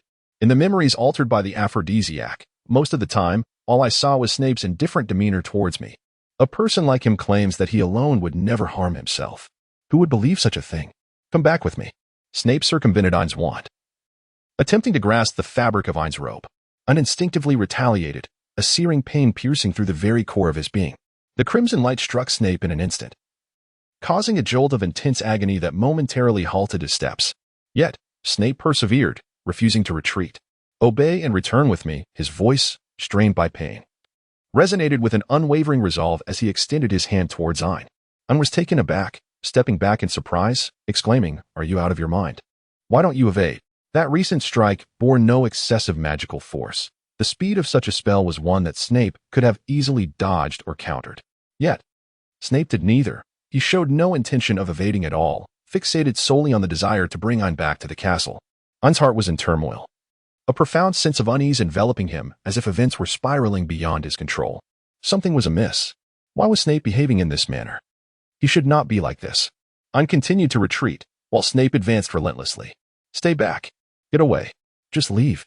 Ain's bluster did not deter Snape's advance. Step by step, Snape approached Ain, ultimately cutting off all avenues of retreat for him. Behind Ain stands a tree. Come back with me. Snape extended his hand towards Ain, with gritted teeth. Ain cast another curse. Cruciatus. The excruciating pain surged through Snape, causing his steps to falter and his face to turn ashen. Yet, his dark eyes remained fixed on Ain, unwavering and resolute. Cruciatus. Cruciatus. Cruciatus. The relentless barrage of unforgivable curses took a toll even on Ain, the source of the magical onslaught.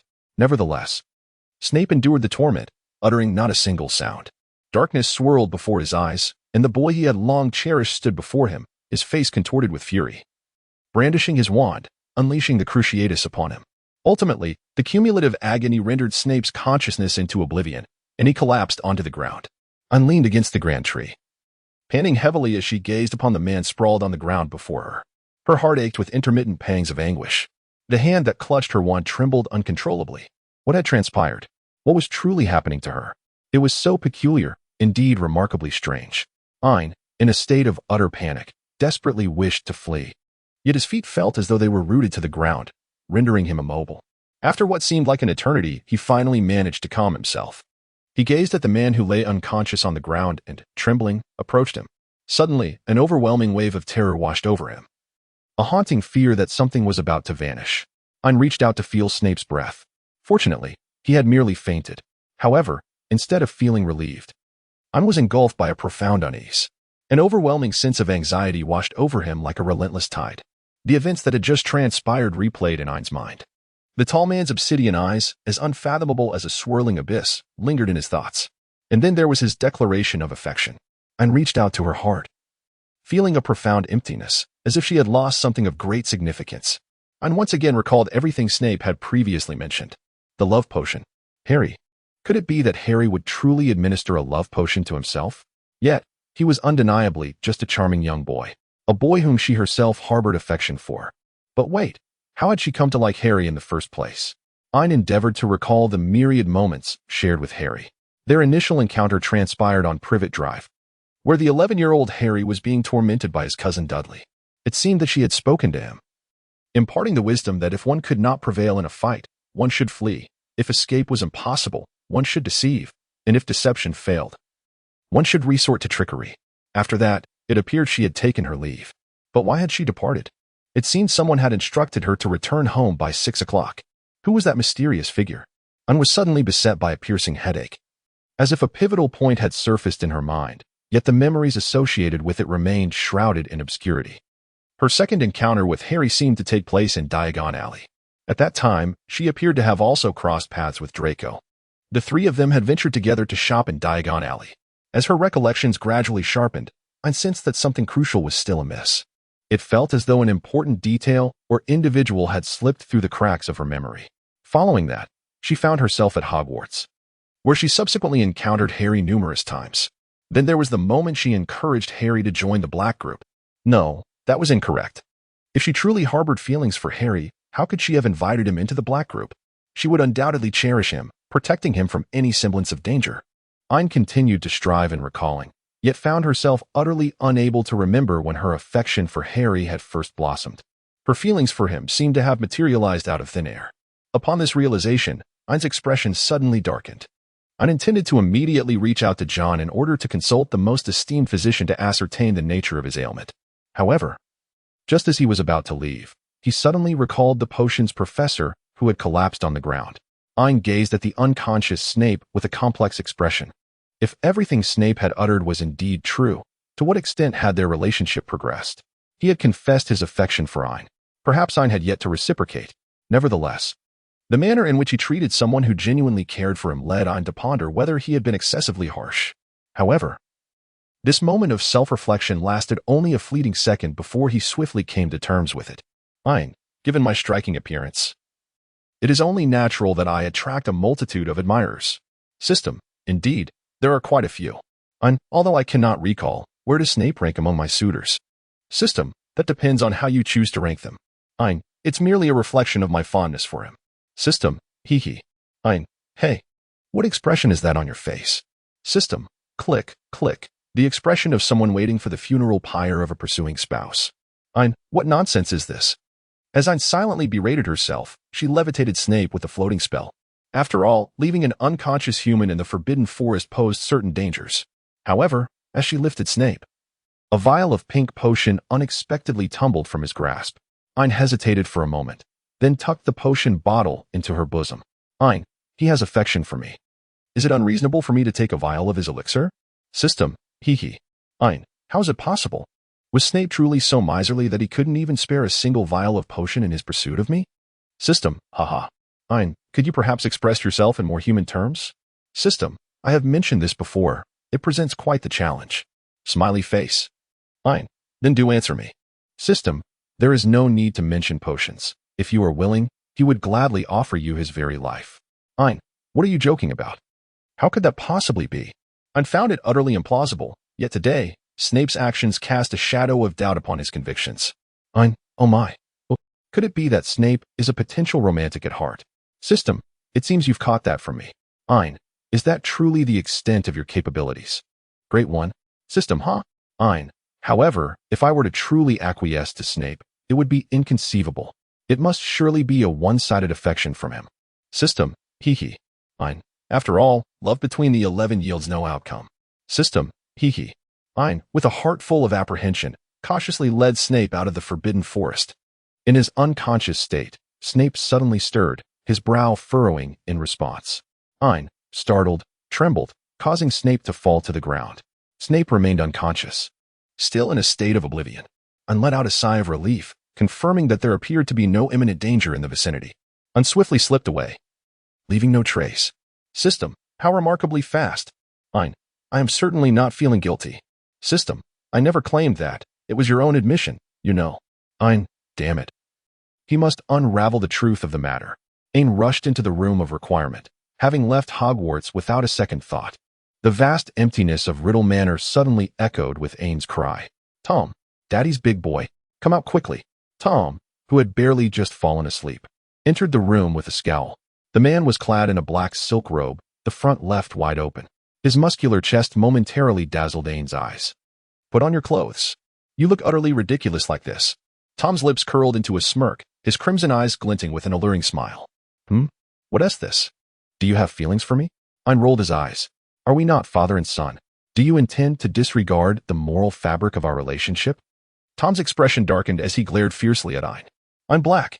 Have you grown restless? Ain nervously touched his nose. Oh dear, let us not discuss this any further. Something significant has occurred.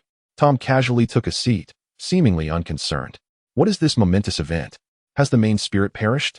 Ain rarely found himself in a predicament. However, it was not of great significance. Tom let out a scoff, his face betraying a hint of mockery. I must tell you, it feels as though I've been ensnared by some sort of aphrodisiac. My memories have been manipulated. Upon hearing Ain's words, Tom remained unfazed. Ain stared at Tom for a moment, astonished. How can you show no reaction at all? Tom let out a cold scoff. You're only just realizing it? Is Snape truly this ineffectual? Ain hesitantly inquired. How do you know I was drugged with a love potion? Surely, you didn't administer it to me, did you?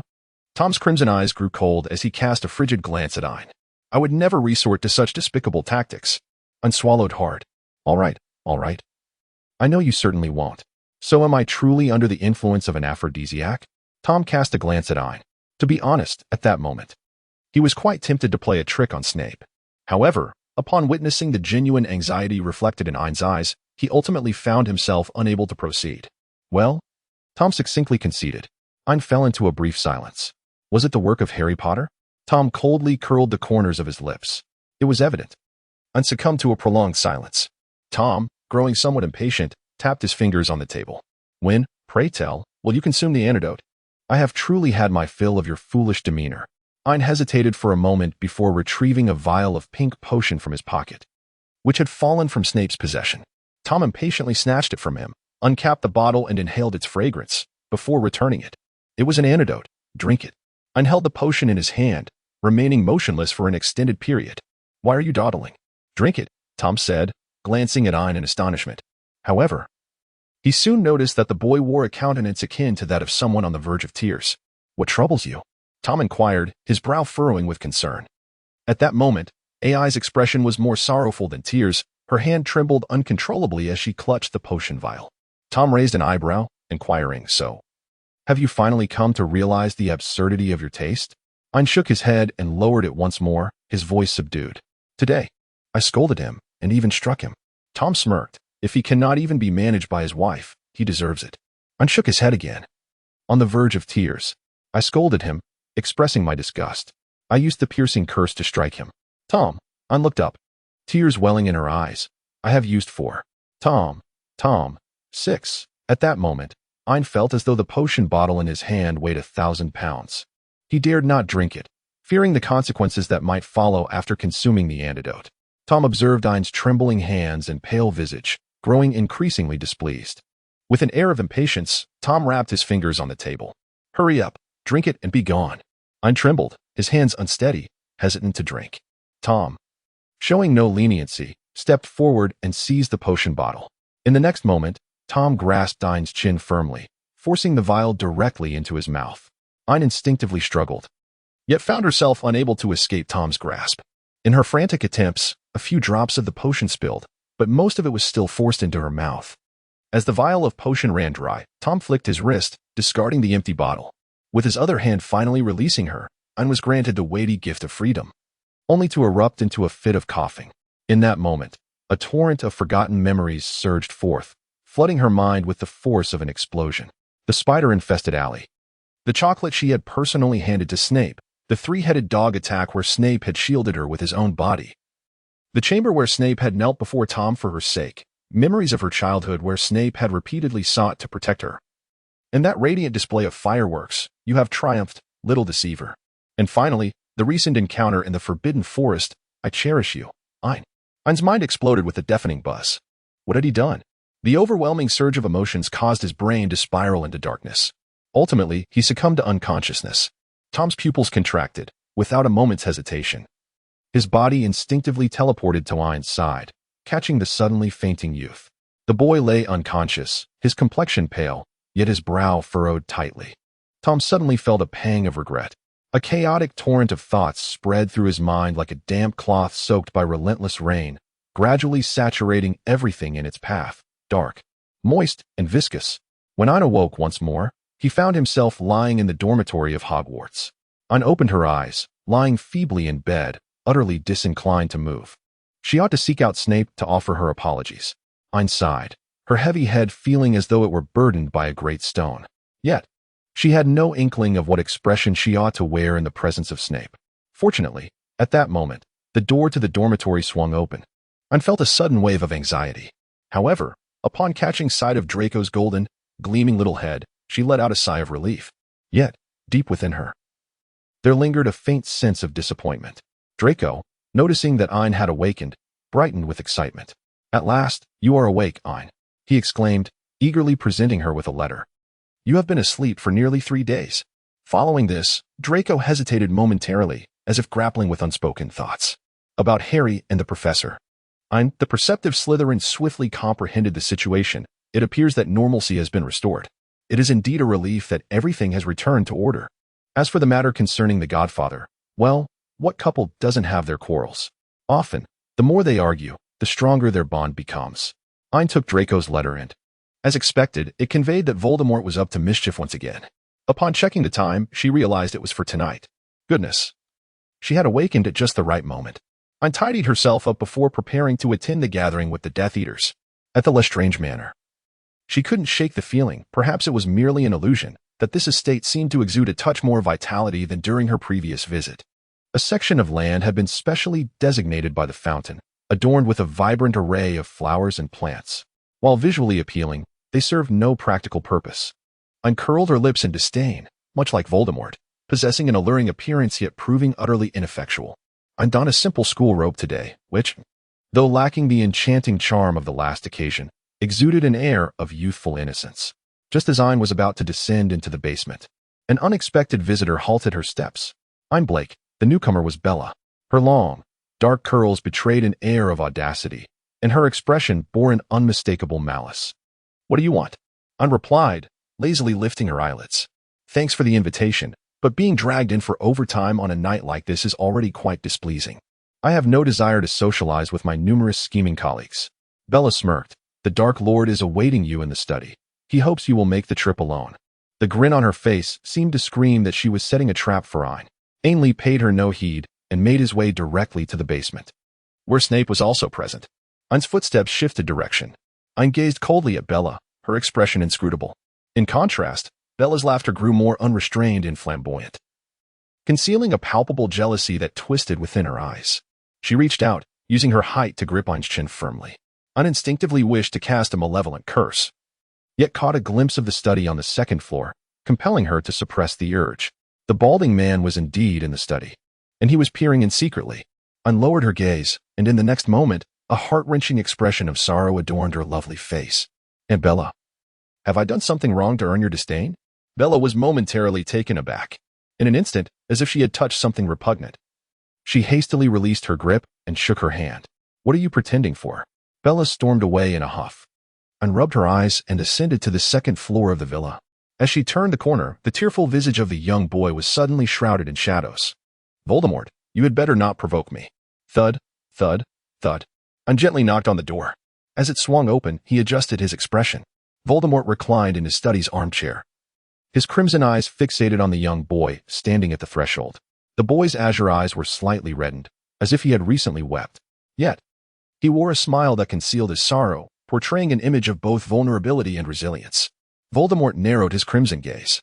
"Ain, what has transpired?" His hoarse voice was akin to nails scraping against a chalkboard. Ain grimaced in discomfort as he ground his teeth. Yet, in the very next moment, he beheld the man before him, kneeling on one knee, his head bowed in deference. It was Snape. Ain lowered his head, as if attempting to conceal the grievances he had previously endured. Only Ain was aware of the tumultuous emotions simmering within him, suppressed beneath an overwhelming pressure. Ain lowered his voice. "My lord, I can resolve this myself. I will ensure that you all descend into the depths of hell." Voldemort gazed at the youth, feeling an unusual moment of tenderness. "If you ever find yourself in need, do not hesitate to seek me out. After all, you are the one I hold in the highest regard." Voldemort's words trailed off, yet he cast a meaningful glance at Ain. Suddenly, the atmosphere around Voldemort shifted, his formidable presence radiating mercilessly toward the two individuals present. Snape, kneeling on one knee, trembled slightly. I could only taste a coppery sweetness in her throat, forcibly suppressing a surge of fresh blood. Ain looked up in confusion, gazing into Voldemort's eyes without a hint of avoidance. Upon witnessing this, Voldemort's lips curled into a faint, satisfied smile. It seemed the young man harbored no secrets from him. Thus, what of the rumor? Ain suppressed the anger swelling within her and raised a radiant, vibrant smile. My lord, what brings you to seek me? The beauty, with her luminous eyes and pearly smile, greatly pleased the Dark Lord. Voldemort retracted his magical pressure, casually reclining in his chair, his eyes narrowing slightly. I have recently come across some rumors concerning you, my dearest child, he said, gazing at Ain, who tilted her head in confusion. It is said that a certain Slytherin prince has some unspeakable connection with the head of Slytherin house.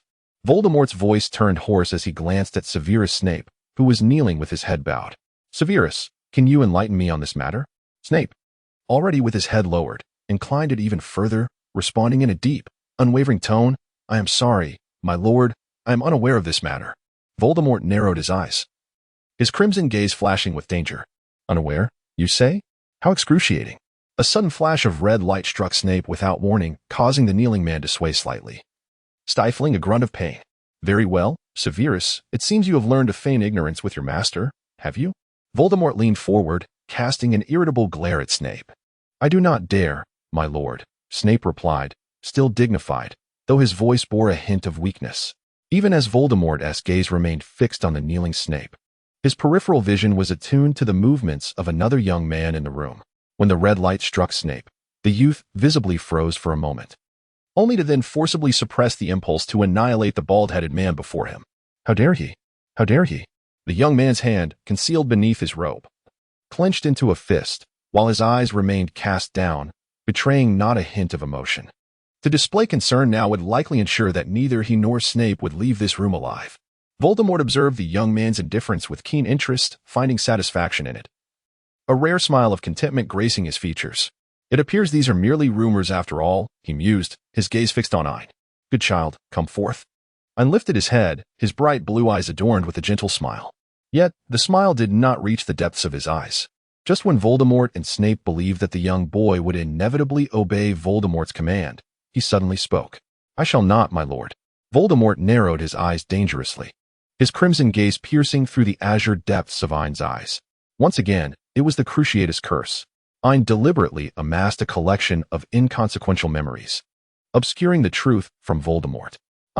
The true mastery of mental concealment does not lie in rendering one impervious to scrutiny, but rather in presenting illusions that mislead the observer. Such a complete barricade of one's intellect is akin to a vault reinforced with adamantium. Although the passcode remains unknown, it nonetheless conveys the notion that secrets dwell within.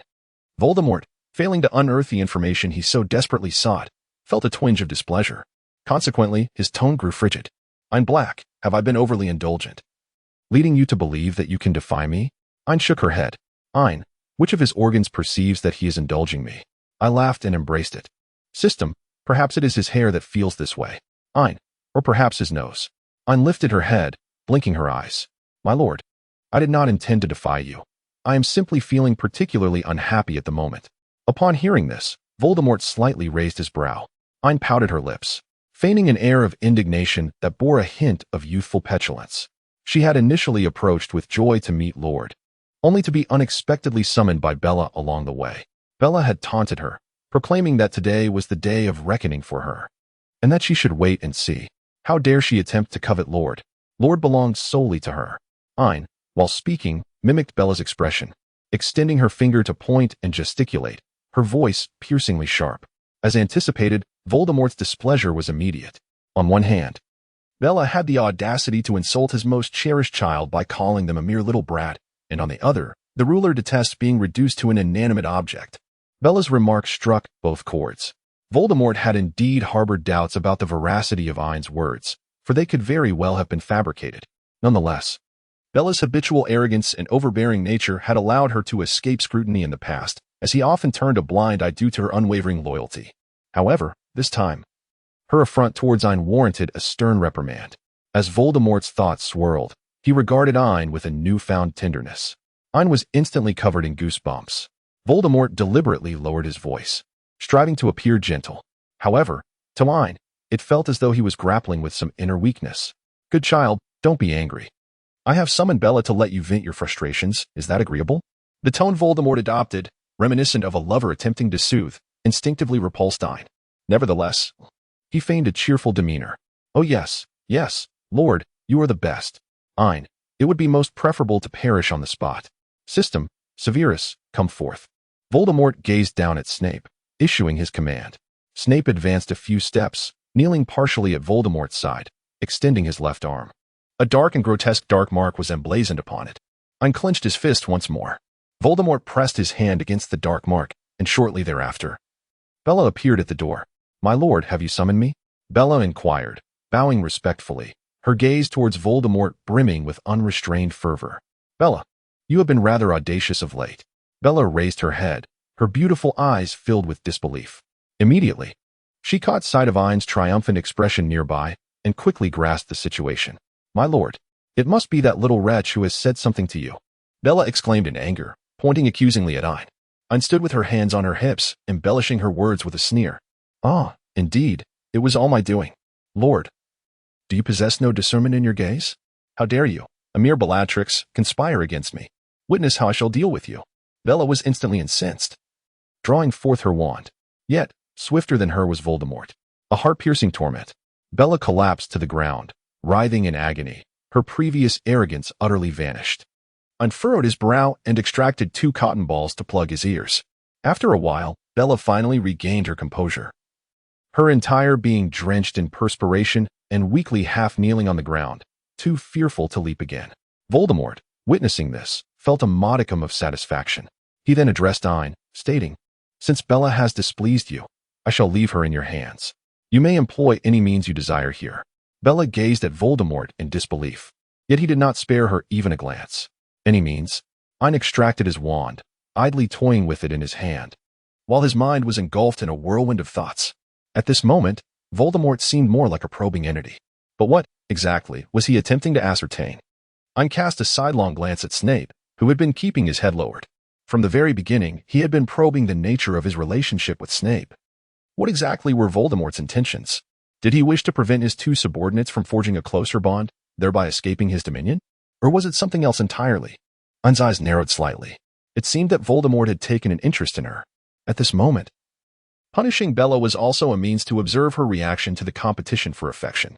If she were to be harsh with Bella, Voldemort might perceive her as vying for his favor as well. Ain curled his lips into a cold smile. Voldemort, rather unattractive in appearance, harbored quite beautiful aspirations. A spark ignited at the fingertips of Ain's magical battle. Flocks of birds, a swarm of avian creatures flapped their wings and soared towards Bella. Everyone present was momentarily taken aback, including Bella, who was bracing herself for excruciating pain. At that moment, upon witnessing the seemingly harmless flock, she even forgot to shield herself, allowing the birds to peck and ruffle her hair at will. Ain knelt before Voldemort after casting the spell. My lord, I have punished Bella, he declared. Voldemort remained silent for a moment, gazing intently at Ain with a significant expression. Truly an astonishing punishment, he remarked. Ain lifted her head, a faint smile gracing her lips. Lord, being excessively harsh towards one's loyal subordinates can indeed be disheartening. System, disheartening, true disheartening, is not marked by loud quarrels, but rather by Ain, silence. System. Click, click. Ain, Voldemort, with his eyes narrowed and a slight smile playing on his lips, reassured, Dear child, you need not worry about this. As long as you remain obedient, I assure you I shall not be overly harsh with you. Ain smiled gently, remaining silent. Internally, she couldn't help but express her disdain. Perhaps you should consider what you have put your ex-wife Bella through. At that moment, Bella cast a deep glance at Ain, wisely choosing not to speak further. Shortly thereafter, Voldemort began to address another matter. Regarding that Harry Potter, when do you intend to bring him before me? Ain nodded slightly. In the 3rd phase of the Triwizard Tournament, I shall await him at the end of the labyrinth. I wonder where Lord wishes to meet him. Voldemort rapped the table, his voice hoarse. Little Hangleton. Ain thought to herself, as expected. She then lowered her head and said, As you wish, my lord. The matter had ostensibly concluded, and under normal circumstances, Voldemort would have allowed everyone to depart. However, he remained silent, causing the 3 others present to refrain from speaking as well. After a prolonged silence, Voldemort finally spoke. Ain, of late, I have been plagued by an unsettling feeling, as if there are certain matters slipping from my grasp. Ain's heart skipped a beat, yet she maintained an air of nonchalance on the surface. Ain raised his head and offered a slight smile. Please, do not overthink it. If that is how you perceive it, there is little I can do. Snape felt a wave of dizziness wash over him. This little rascal. Does he even realize whom he is addressing? As expected, Voldemort narrowed his eyes dangerously, casting a more piercing gaze upon Ain. Yet, in the next moment, Ain's eyes shifted, revealing an expression of feigned innocence. His delicate features wore a heart-wrenching look of grievance, and his sky-blue eyes glistened with unshed tears. My lord, you just said you would not be too harsh with me. I merely made a small jest. And you are so fierce. Voldemort stared at Ain for a moment, then suddenly burst into laughter. Ain, you are quite amusing. Ain raised an eyebrow. But in the next moment, his expression froze on his face.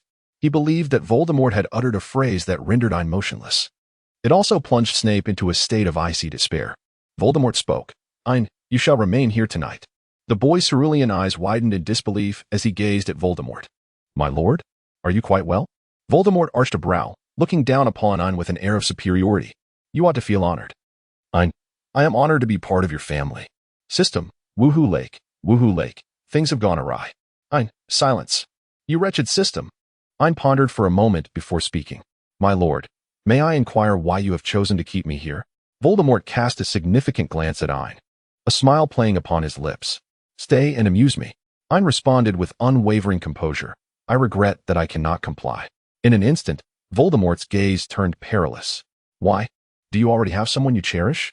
Ain continued, I can be your dagger, your sword, and the wand in your hand. Yet, I refuse to be a mere plaything. Voldemort, agitated, drummed his fingers on the table and spoke in a hoarse voice.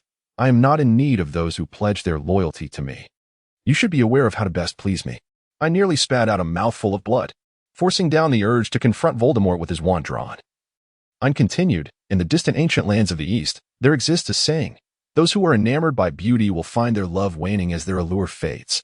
My loyalty to you is, of course, for my own future. I kindly request, my lord, that you refrain from imposing undue burdens upon me. Voldemort felt an overwhelming surge of irritation. The remnants of his earlier intrigue evaporated in the face of Ain's earnest response. Without a moment's hesitation, he drew his wand and cast a piercing curse upon Ain. The searing pain struck, and Ain, lacking Snape's formidable resilience, staggered and collapsed to the ground. Yet, he resolutely bit his lip, suppressing any sound of distress. As the agony gradually subsided, Ain lay on the ground, drenched in sweat and unable to rise. Voldemort regarded the struggling youth with a cold, cruel smile. Ain Black, today you shall learn the consequences of defying me. He turned his gaze toward Bella. Bella, take Black to the chamber and secure him. No one is to enter or exit without my command. In that moment, Snape's eyes darkened with lethal intent. Yet he forcibly restrained his expression and movements, casting a sidelong glance at Ain. At that moment, Ain lay pale upon the ground, sweat beading on his forehead. Yet he managed to offer Snape a faint, reassuring smile that was barely perceptible. In a perspective unseen by Voldemort and Bellatrix, Ain silently mouthed the words. It's all right, trust me. Snape clenched his fists tightly. Following Voldemort's command, Bellatrix cast a significant glance at Ain before levitating him with a floating charm. She exhibited no mercy, jostling him roughly until they reached the bedroom, where she unceremoniously flung Ain onto the bed and swiftly locked the door behind her. The instant the door clicked shut, Ain sprang upright with the agility of a fish leaping from water, brandishing his wand to scrutinize the magical traces within the room, including but not limited to any surveillance enchantments. Upon confirming that Voldemort had not descended to the depths of placing surveillance in the bedroom, Ain hastily cast several locking spells on the door, working against the clock to rummage through his belongings. He carried a few keys with him, but he realized that fleeing at this moment would likely jeopardize his entire plan. Thus, he turned his attention to several alchemical artifacts inscribed with ancient runes. As he contemplated a few of his less significant practice pieces, a plan began to form in Ain's mind. Very well, Voldemort. Ain coldly curled the corners of his lips. Should you harbor any improper thoughts towards me, I shall ensure your lineage is severed, leaving you devoid of future concerns. In the bedroom of the Lestrange Manor. On the second floor, layers of silver-green curtains intertwined, faintly revealing the reflection of a youthful figure upon the bed drapery. A gentle mist wafted through the room, carrying with it a subtle, enchanting fragrance. As Voldemort entered, this was the scene that unfolded before him. His crimson eyes narrowed instantaneously, fixating aggressively on the figure upon the bed. The shadow of the youth appeared to be lying sideways, the smooth curves of his form devoid of any trace of clothing. The slender waist was accentuated exquisitely in this posture. Voldemort strode forward, oblivious to the faint crimson glow emanating from the carpet beneath his feet. He drew back the bed curtains, ascended the bed, and the drapes fell once more into place. Moments later, his wizarding robe, which had adorned his form, was cast aside from between the curtains. A husky sigh escaped from the figure on the bed. At that moment, the door to the chamber swung open, propelled by the wind, revealing Ain, who stood impeccably dressed, arms crossed, observing coldly. Noticing that the time had come, Ain ruthlessly pulled back the bed curtain. Oh, what a sight! The once graceful figure had vanished, leaving Voldemort alone, exposed upon the bed. He furrowed his brow, drenched in sweat. Seemingly ensnared in a nightmare, or perhaps a delightful dream, Ain disdainfully picked up the clothes from the ground and tossed them onto Voldemort. Hey, my lord, wake up. Ain reached out and gently patted Voldemort's head, but there was no response. Voldemort? A gentle tap again, yet still no reaction. Egghead? Another pat, but once more. There was no reply. Ain nodded in satisfaction. Ain took out the double-sided mirror and addressed the other side. Hurry up, don't let it slip. Without waiting for a response from the other side of the mirror, he unilaterally severed the connection. As Ain stepped out of the bedroom, two Death Eaters clad in black robes immediately approached at the threshold. Ain deliberately tugged at her collar, leaving several crimson imprints at the neckline, and tousled her hair slightly. Adopting an air of arrogance, I am utterly fatigued today, thus I shall preside over tonight's meeting of the Death Eaters. The two Death Eaters immediately hesitated. Ain spoke sharply. What? Are you truly going to confirm with the Lord yourselves? The two Death Eaters exchanged hesitant glances towards the bedroom. Ultimately, they dared not approach the Lord directly. Instead, they flanked Ain and led him to the basement. At that moment, the basement was densely populated with Death Eaters in black robes, all kneeling on the ground. Ain cast aside his wizard's robe and took his seat upon the throne. Please rise, my family, and do not stand on ceremony. As soon as Ain's voice fell, several audacious Death Eaters rose to their feet, unabashedly voicing their skepticism. What are you, Lord? Ain stifled a yawn, her collar slightly lowered, deliberately revealing several fresh red marks she had just inflicted upon herself. Lord, having exerted himself to the point of exhaustion today, has entrusted me with presiding over the Death Eater assembly. The Death Eater, as anticipated, let out a derisive snort. What are you to dare sit there? Uncurled the corners of her lips, her sky-blue eyes piercing directly at the Death Eater. You inquire of me? Then what manner of being are you? The Death Eater pointed at Ain and exclaimed, You are the true abomination. Ain let out a cold sneer. Ah, indeed, I am a mere object, while you are nothing of the sort. The Death Eater, finally incensed, drew forth his wand and aimed it at Ain. Ain, undaunted, boldly extended her hands. Come, strike me with the killing curse. Although the Death Eater was seething with rage, he remained composed enough to retain his sanity. It is evident that Ain is a servant of the Lord. Although merely a pawn in the grand scheme, he is not devoid of agency. The fact that the Death Eater hesitates to act does not imply that Ain lacks the courage to do so. Ain stepped forward and approached the Death Eater. Bogus? Ain meticulously scrutinized the features of the Death Eater, swiftly matching the visage with the names on the list. To his astonishment, it was Boguster, indeed. What a twist of fate. What is it? Boguster scoffed, casting a disdainful glance at Ain. It's nothing, merely a question of whether you have ever heard a certain saying. Ain circled around Bogust, each step seemingly treading upon the hearts of everyone present. What words? Bogust vaguely sensed that something was amiss. Yet he steeled himself and began to speak. Ain paused beside Boguster, leaning in to whisper in his ear. Child, debt, father, repayment. Not even Boguster, let alone Merlin, would have heard such words before. However, this posed no significant issue. Ain let out a light chuckle. In the next moment, she suddenly exclaimed, Ah, what do you intend to do to me? I am a person of Lord. Boguster was momentarily taken aback, only to witness Ain's robe being torn open at the collar, revealing an alluring crimson mark.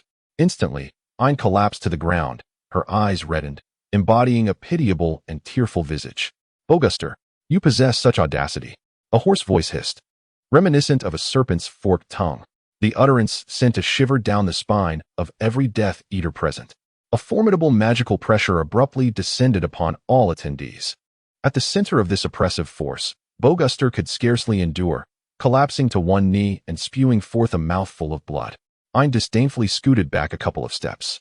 At the entrance of the basement, the familiar bald figure appeared. "Lord, he is bullying me," Ain exclaimed, her eyes glistening with unshed tears as she reached out to Voldemort. Instantly, Voldemort's expression darkened, his crimson gaze suppressing the tumultuous desires within. He stepped forward and lifted Ain into a princess carry, his hands audaciously exploring her waist. Ain's expression shifted dramatically, yet constrained by her persona, she found herself unable to voice her thoughts. Instead, she cast a fierce glare at Voldemort. In response, the crimson depths of Voldemort's eyes glimmered with amusement as he lowered his head and spoke in a tone audible only to the two of them. "If you wish for my assistance, surely you must allow me to collect some interest. How can you even utter such words? Is this not a predicament of your own making?" Ain suppressed his voice to utter a curse. Yet, to the eyes of the Death Eaters, the two seemed to be engaged in a playful banter. Many of the Death Eaters wore expressions of feigned ignorance, except for one man in a black robe who clenched his fists tightly. Beside him, a platinum head concealed beneath the robe cast a worried glance at his companion. Voldemort then spoke. "I have some pressing matters to attend to. Should you require anything, contact me through Ain." The Death Eaters whispered amongst themselves, seemingly discontent with their lord's decree. However, in the next moment, the hissing sound of Parseltongue silenced them all. Voldemort uttered a command in snake language, and a colossal figure materialized in the basement. It was Nagini. "Go, bite that bogus." "Oh, Tom, how delightful. You mean to bite Bogus?" "Yes, indeed." Nagini hissed with delight and instantly darted toward Bogus. Bogus' eyes widened in shock. In the next instant, a searing pain surged from his neck. Nagini's venom coursed through him, and soon his eyes lost their luster. Ain stood by, observing with a detached gaze. Yet at the moment Nagini sank her fangs, he clenched his fist tightly. The person beside him sensed the shift in Ain's emotions, and, from a perspective unnoticed by all, gently grasped Ain's hand. Voldemort leaned in close, whispering into Ain's ear. "What troubles you?" Ain regained his composure, closing his eyes and shaking his head. He realized he had been overly impulsive. Witnessing Nagini's act of biting inevitably reminded him of Severus. Upon this thought, Ain's gaze sharpened with resolve. He would never permit such a thing to transpire. Soon, the well-trained Death Eaters carried away the lifeless body of Bogus, who had failed to find peace. Ain struggled momentarily before leaping from Voldemort's embrace. "My lord, please focus on your tasks. I shall diligently compile the significant portions of the Death Eaters' daily reports to present to you." Ain, with a throaty voice, vividly portrayed the enchanting visage of a seductress. Voldemort, ever compliant, adeptly assumed the role of a besotted sovereign, blinded by her allure. "Do not overexert yourself. It would grieve me." Ain blinked her eyes playfully and flashed a sweet smile. "It's all right. I have a butler to assist me, so you need not worry." Voldemort nodded and continued issuing his commands. "You shall proceed with the tasks I previously assigned, reporting your progress to Ain every 3 days." The Death Eaters exchanged glances, but under Voldemort's long-standing pressure, none dared to speak. Thus, they tacitly accepted the arrangement. After all, if anything were to go awry, they had the infamous Enchantress to shield them from blame. As the meeting neared its conclusion, Voldemort narrowed his crimson eyes slightly. "Ain, that will be all for today. Come, let us return." Ain was taken aback, casting a puzzled glance at Voldemort. Clearly, to portray Voldemort convincingly, it had to be the true Voldemort himself. This incarnation of Voldemort was none other than Tom, whom Ain had summoned moments ago with the two-way mirror to temporarily assume the role of the Dark Lord. However, they had previously agreed that after performing their little act, Ain would extract the necessary information while Tom would discreetly withdraw. There was no intention for him to follow through with this performance. Yet, constrained by the constraints of his character, Ain reluctantly acquiesced to Tom's whim. Ain followed Tom to a secluded garden at the Lestrange Manor. As Tom came to a halt and turned around once more, his handsome visage had returned. Ain raised an eyebrow. "What is the matter? Weren't you quite fond of the egghead style before?" Tom's expression darkened instantly. "Shut up." Ain emitted a couple of soft grunts, suddenly summoning me over with an air of inquiry. At this moment, the moon had ascended into the firmament, its silvery glow flickering through the wisps of clouds. Tom's initially sharp visage appeared softened under the nocturnal embrace. "Why engage in espionage?" he inquired, his deep voice resonating like a crystalline spring beneath the moonlight, melodious yet tinged with an icy detachment. Ain tilted his head, contemplating the course of action. Tom's scarlet eyes glimmered with a hint of peril under the moonlight. "You ought to be aware that we possess countless methods to confront the primary soul. Yet you have chosen the most treacherous path. Tom took a step forward, closing the distance between them to the point where they could hear each other's breath. His imposing figure loomed over Ain, whose azure gaze met the crimson glare.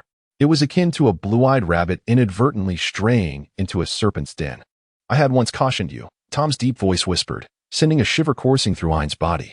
Ain instinctively wished to take a step back to create some distance, but was swiftly embraced by Tom, who wrapped his arm around her waist. Ain found himself momentarily paralyzed, trapped in an insurmountable dilemma. The Master Soul would not grant you mercy. Your allure to the Master Soul is perilous. Tom extended his other hand, gently caressing Ain's lips. Do you not believe? The man's voice, tantalizingly close, instinctively urged the youth to flee. Yet, the man's other hand firmly restrained the boy's waist, leaving him with no avenue of escape. In Ain's azure eyes, a rare flurry of confusion flickered. It was not the Tom I had anticipated. I never expected it to unfold this way. Tom's lips curled slightly, revealing a faint, elusive smile. The hand that had once gently brushed against Ain's lips now began to move incessantly. The youth's lips were exquisitely moist, radiating a captivating luster. Like a blooming poppy, they attracted every passerby, tempting them to savor their allure. A shadow crossed Tom's gaze as his crimson eyes swirled with long-suppressed desires. At this moment, Ain was truly engulfed in a sense of panic. Tom's long-standing indulgence towards her, coupled with that unbreakable vow, had led Ain to believe that Tom would never act against her interests. Yet, the Tom before her now felt exceedingly unfamiliar, an unsettling strangeness that filled her with dread. Ain exerted a firm resistance against Tom. However, the boy's strength was utterly insignificant in the presence of the Dark Lord. Tom's Adam's apple bobbed, his voice taking on a gravelly tone. Behave yourself and refrain from moving about. Ain fell silent immediately. Tom, please remain calm. We are allies. And you cannot take my life. Ain dared not move, yet his lips continued to chatter incessantly. Tom was nearly driven to laughter by his irritation. He slid his fingers down Ain's lips and pinched his chin, compelling Ain to lift his head and meet his gaze. Ain, I can no longer endure this. If I do not reveal the truth to you, given your intellect, you may never grasp it in this lifetime. Ain's eyes widened, instinctively warning him. Absolutely not. He must not allow Tom to continue. It felt as though if Tom were to utter another word, everything would irrevocably change. Tom slowly began to speak. Ain not. Tom. Ain instinctively interrupted Tom with a loud exclamation. Tom halted, his gaze fixated silently on Ain. The boy's cerulean eyes shimmered like rippling waters, brimming with unshed tears as if he had been grievously wronged. The formerly vibrant gaze was now overshadowed by unease and trepidation. He was frightened. In an instant, the once menacing aura surrounding Tom dissipated. The grip on the boy's arm loosened. Reluctance washed over him, ultimately. He could not bear to see the anxiety etched on the boy's face. Tom gently closed his eyes, sensing that Tom seemed to return to his former self. Ain finally exhaled in relief. Ain stepped back with a hint of trepidation. However, upon witnessing Tom's eyes closed in repose, a flicker of compassion stirred within her. How did it come to this so suddenly? The two fell into a profound silence, neither willing to break it. After what felt like an eternity, Ain finally spoke softly. Tom, you recently inquired as to why I chose the path of a spy. In truth, it is my own selfish desires that compel me. I yearn to experience all that he has endured, so that I might draw closer to him. Tom opened his eyes and gazed at the youth before him. The boy's gaze was fixed upon the distant void, yet it radiated a gentle and unwavering resolve. In that fleeting moment, Tom understood. Some truths, whether spoken or unspoken, remain unchanged in their essence. Taking advantage of Voldemort's pretext, Ain swiftly grasped the movements of the Death Eaters. In collaboration with Tom, they orchestrated a suppression of these dark followers. In an instant, the Death Eaters, bewildered and unaware of the underlying cause, sensed that their adversaries had suddenly become more astute. Meanwhile, after indulging in a prolonged reverie for over half a month, Voldemort finally roused from his slumber. At the moment of awakening, his crimson eyes brimmed with a bloodthirsty intent. However, upon beholding the beauty at his bedside, his demeanor softened somewhat. Ain. Voldemort's hoarse voice carried an almost imperceptible hint of tenderness. Ain, however, suppressed the goosebumps that almost erupted upon her skin. Ain blinked, casting a seductive glance at Voldemort. My lord, it has been quite exhausting for me lately, busy orchestrating obstacles for the Death Eaters. May I return to school now? It has been far too long since I last saw Severus, and I miss him dearly. Meanwhile, in a dream, Voldemort's expression shifted upon realizing that for the past half-month, he had been entangled with Ain. However, he was suddenly taken aback to discover that while his heart surged with fervor, his body remained utterly unresponsive. Ein observed the change in Voldemort's complexion and couldn't help but let out a silent sneer. Produced by Ein, it is undoubtedly a masterpiece. What should one do if Lord is disobedient? It is likely that the sterilization was not performed adequately. A specially crafted alchemical item from Ein, requiring merely half a month, will enable you to effortlessly distance yourself from worries. Ein blinked her eyes innocently, gazing up at Voldemort with a look of endearing compliance. Voldemort's expression darkened slightly as he acquiesced to Ein's request. After all, there were pressing matters at hand. Could it be that these past 2 weeks had been somewhat excessive? That seemed unlikely. When Ein returned to school, it was already near Christmas. Upon arriving at school, he encountered Victor head-on. Victor's eyes lit up upon seeing Ein, and with his somewhat halting English, he hurried to catch up with him. At last, I have found you. Ein casually brushed off the conversation, his footsteps unwavering as he made his way towards the cellar. Victor, undeterred, pursued Ein, continuing to speak. Do you have any idea how I've searched for you everywhere over the past fortnight? A warrior is needed to perform a lively dance at the Christmas gala. And suddenly came to a halt. Victor's eyes brightened. I believe that the two of us, as valiant warriors, can join forces. Ein leaped with excitement, clapping his hands. Victor assumed that Ein had agreed, and his spirits lifted. However, I merely patted Victor's shoulder enthusiastically. Thanks. I now know how to enjoy the Christmas party. Victor was left in bewilderment. Ein continued to pat his shoulder. When the time comes, I shall treat you to a wedding feast. Victor? Ein continued. Rest assured. I do not require your share of the funds. Victor, bewildered, responded with a puzzled expression. In the next moment, Ein dashed into Snape's office with great urgency, leaving Victor alone and bewildered in the wind.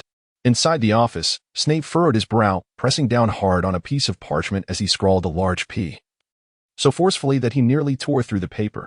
At that moment, he instinctively lifted his gaze towards the door. Suddenly, with a loud bang, the door swung open. Severus!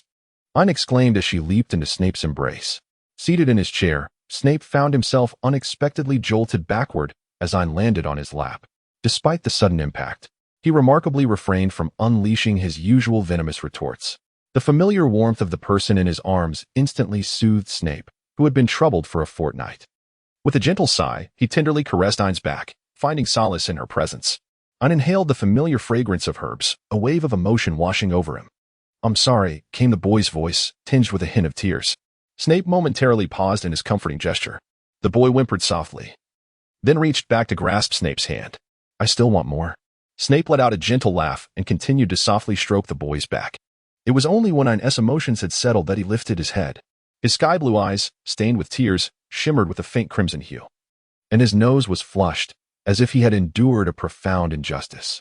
Snape sighed, his deep voice resonating with warmth and charm. It is not your fault. I failed to protect you.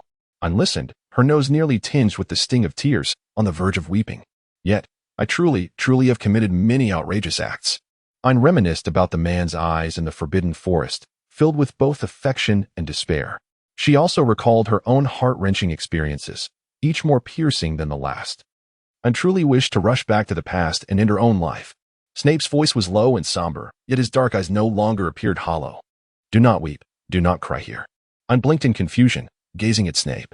With a soft chuckle, Snape leaned closer to Ein's ear and whispered, I merely wish to witness you weep under certain circumstances. Ein's ears instantly flushed crimson as she struggled to break free, yet the man held her firmly in his embrace. Snape's breath once again filled her senses, momentarily leaving Ein in a state of bewilderment.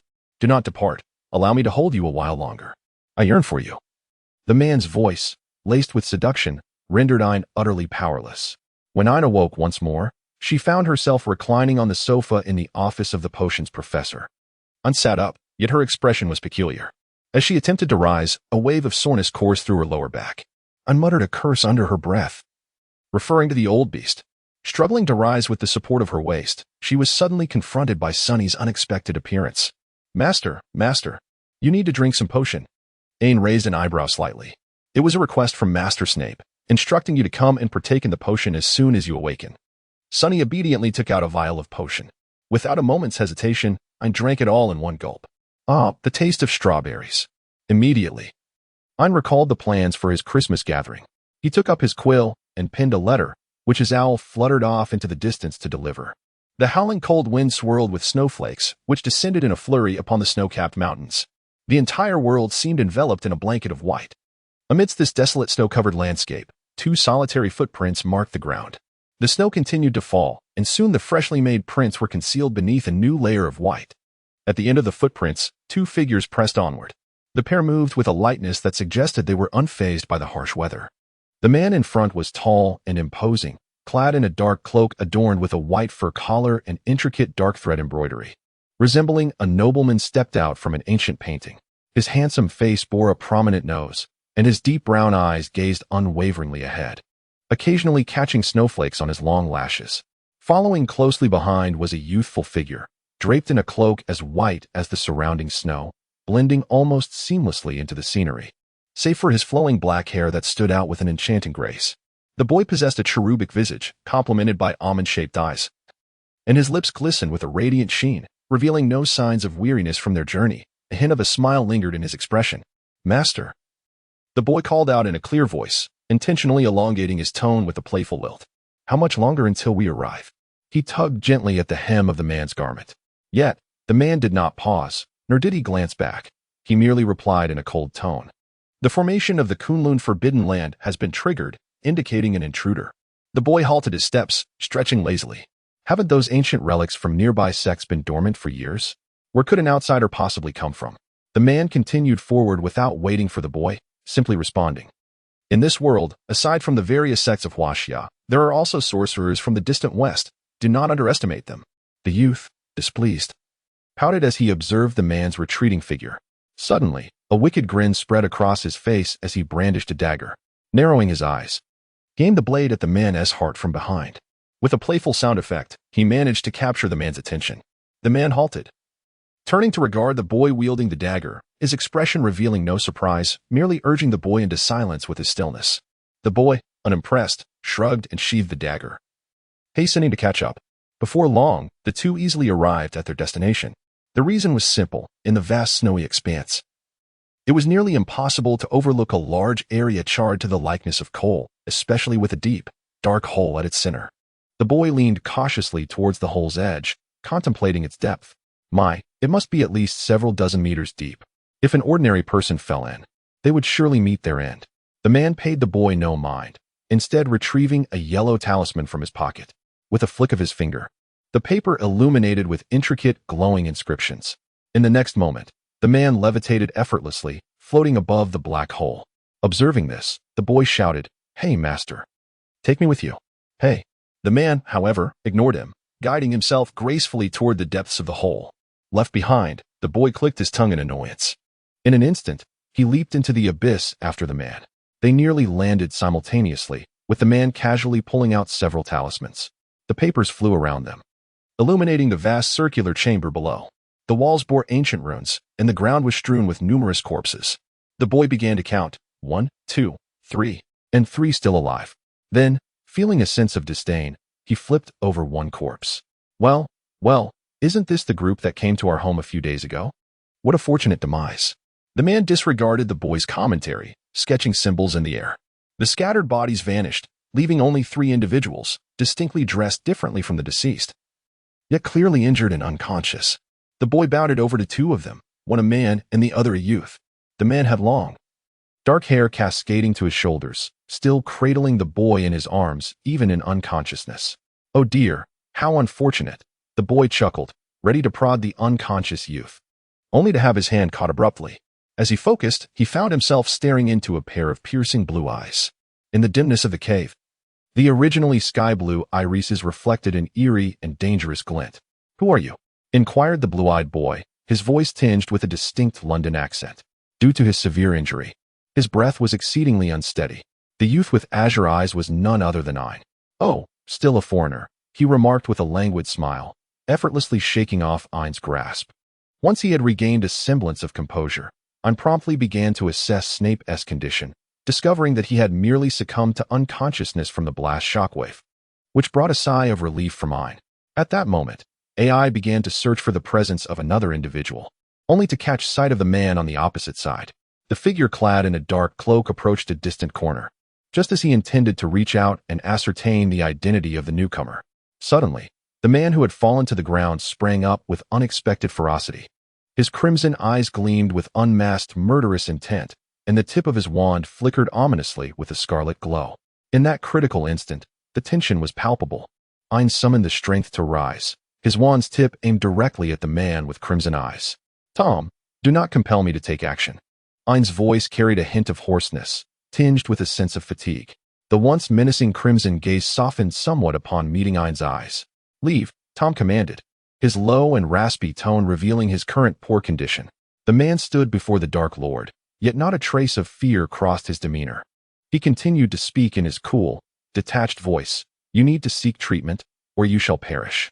Tom scoffed arrogantly, utterly hypocritical. The man retrieved another charm from his pocket, tapping it lightly with his fingers. As he casually spoke, "Do not overthink it. I merely fear your demise would result in one less testimony." No sooner had he finished speaking than a flash of golden light enveloped the scene, causing everyone present to vanish in an instant. Time rewound to a day prior. Having reconciled with Snape, Ain hummed a cheerful tune as he set out to find Tom. Riddle Manor had never taken precautions against Ain, allowing him to easily enter the estate. He methodically searched through each room until he arrived at Tom's study. "Tom?" Ain pushed open the door, revealing an empty room. Just as she was about to search for the next chamber, her attention was drawn to an open spellbook sprawled across the desk. What secret endeavor is she clandestinely engaged in now?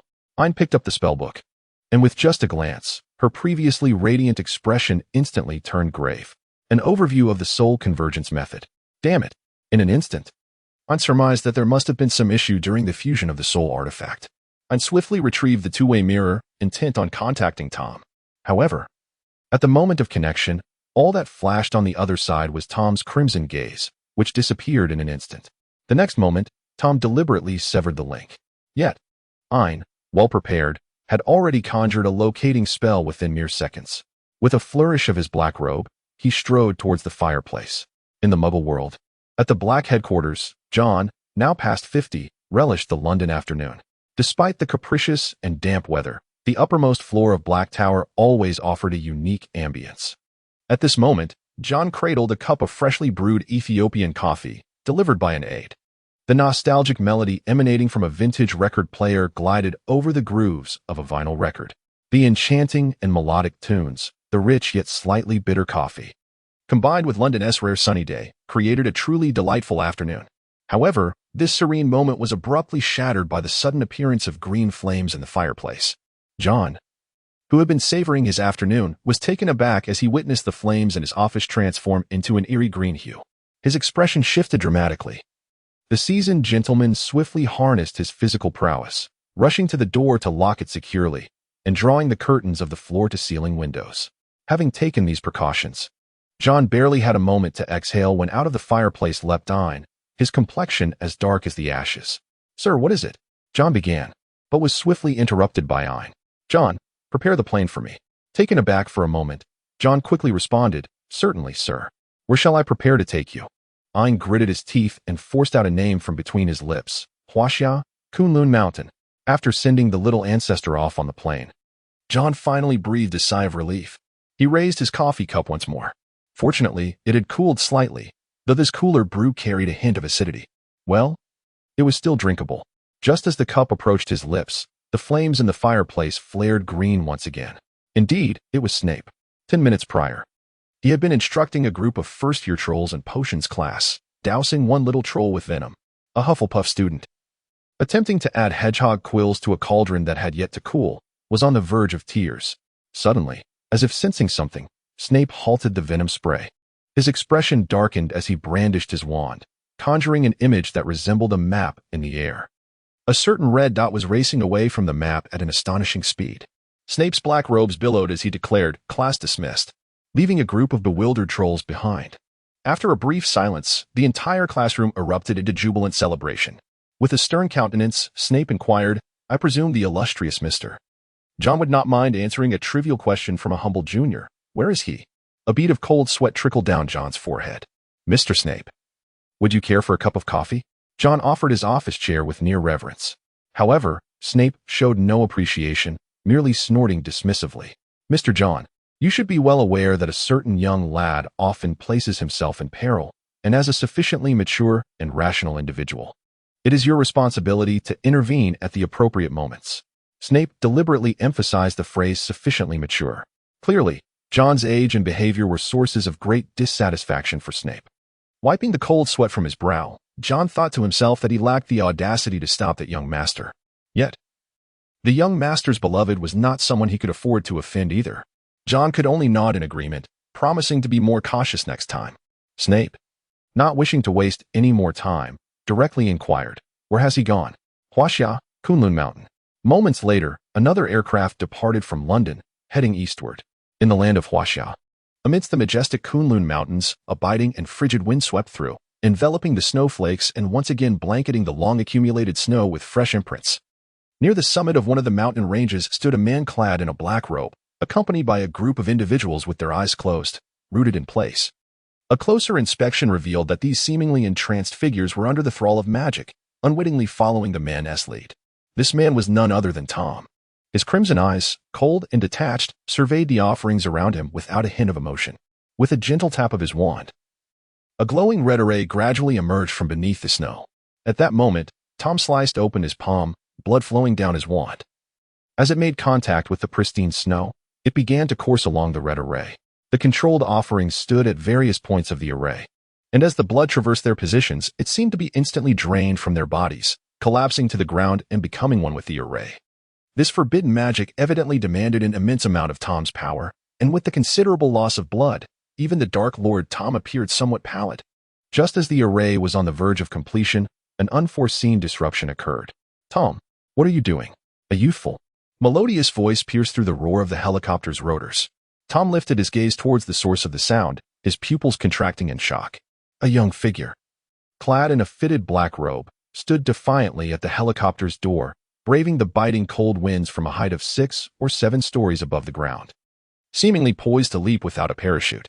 In that instant, Tom felt his heart stop and leapt down directly.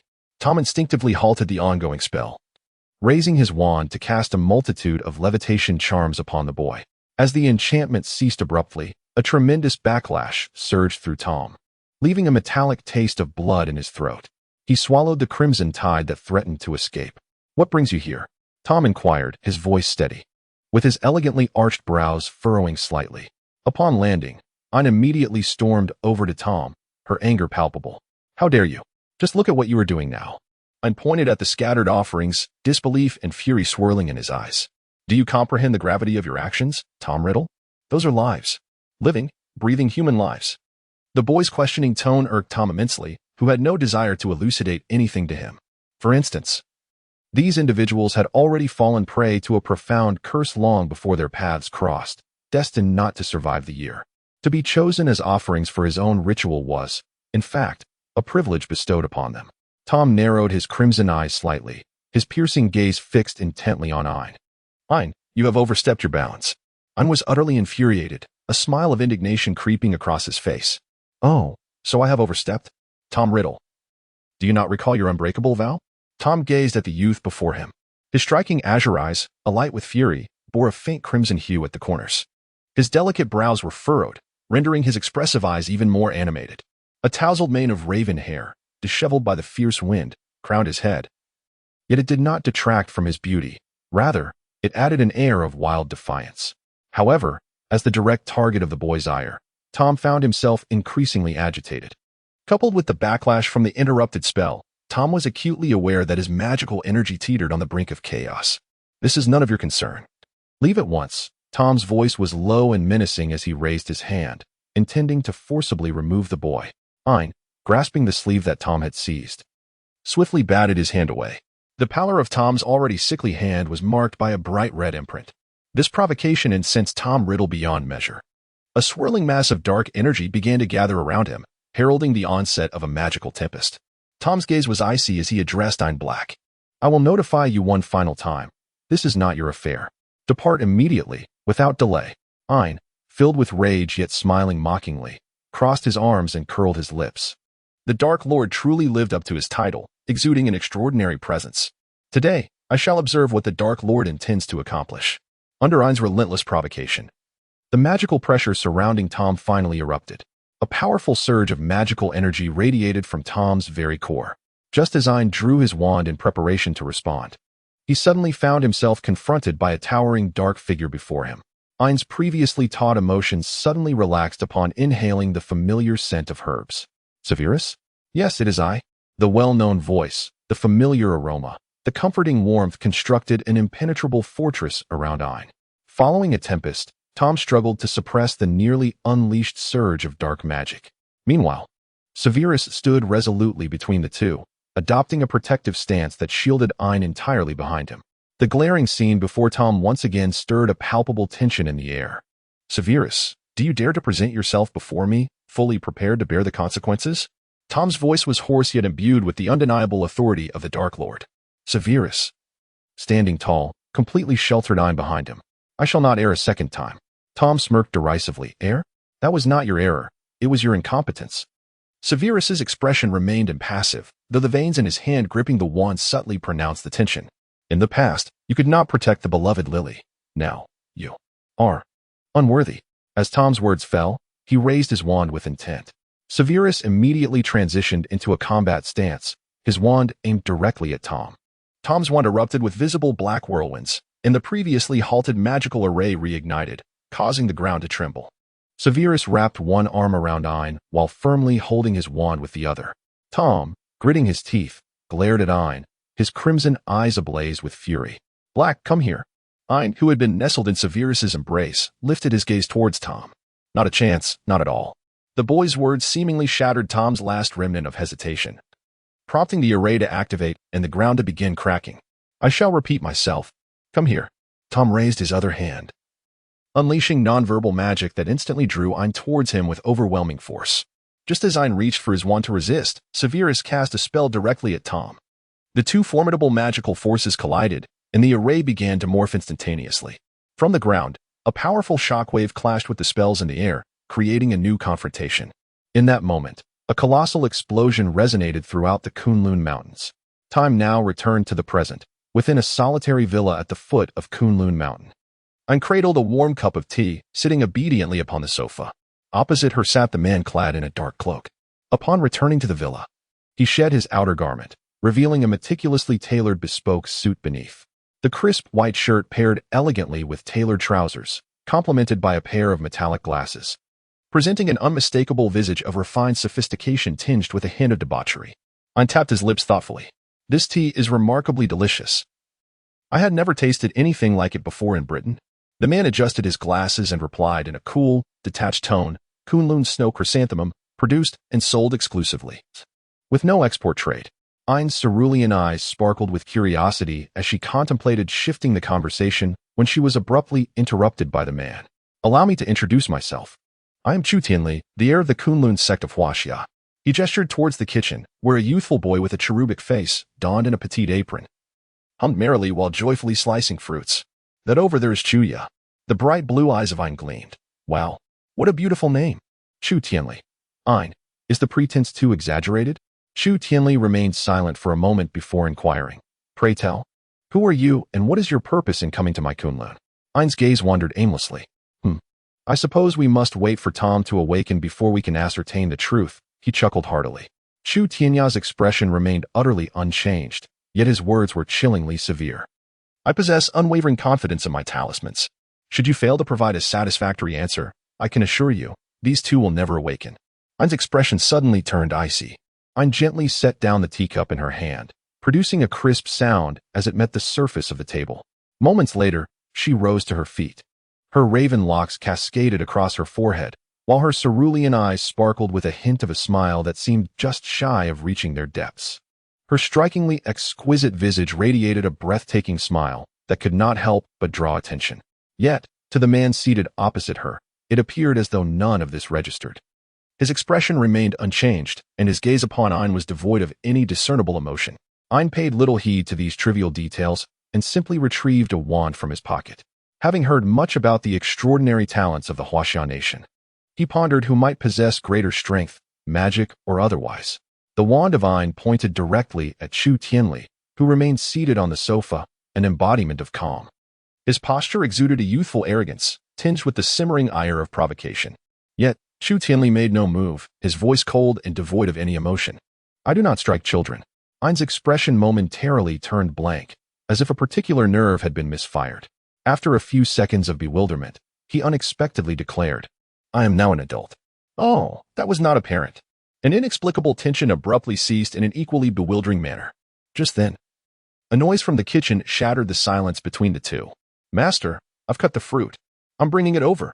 Chuya, with his cherubic face and an innocent smile, approached the coffee table, holding the fruit. The little bunny apron he wore seemed tailor-made for him, gentle and obedient. He had been dutifully slicing the fruit in the kitchen and now bounded over with delight. However, at the very moment he set down the fruit platter, Chuya suddenly lunged towards Chu Tianli. Clang. The sound of a dagger clattering to the ground resonated. The sudden turn of events left Ain blinking in astonishment. Meanwhile, Chia merely clicked his tongue, rubbed his wrist, and squinted at Chu Tianli. What flaw had he detected this time? Chu Tianli remained utterly impassive, even too indifferent to acknowledge Chuya. Despite his failed assassination attempt, Chuya seemed unperturbed, effortlessly donning his cheerful, childlike demeanor once more.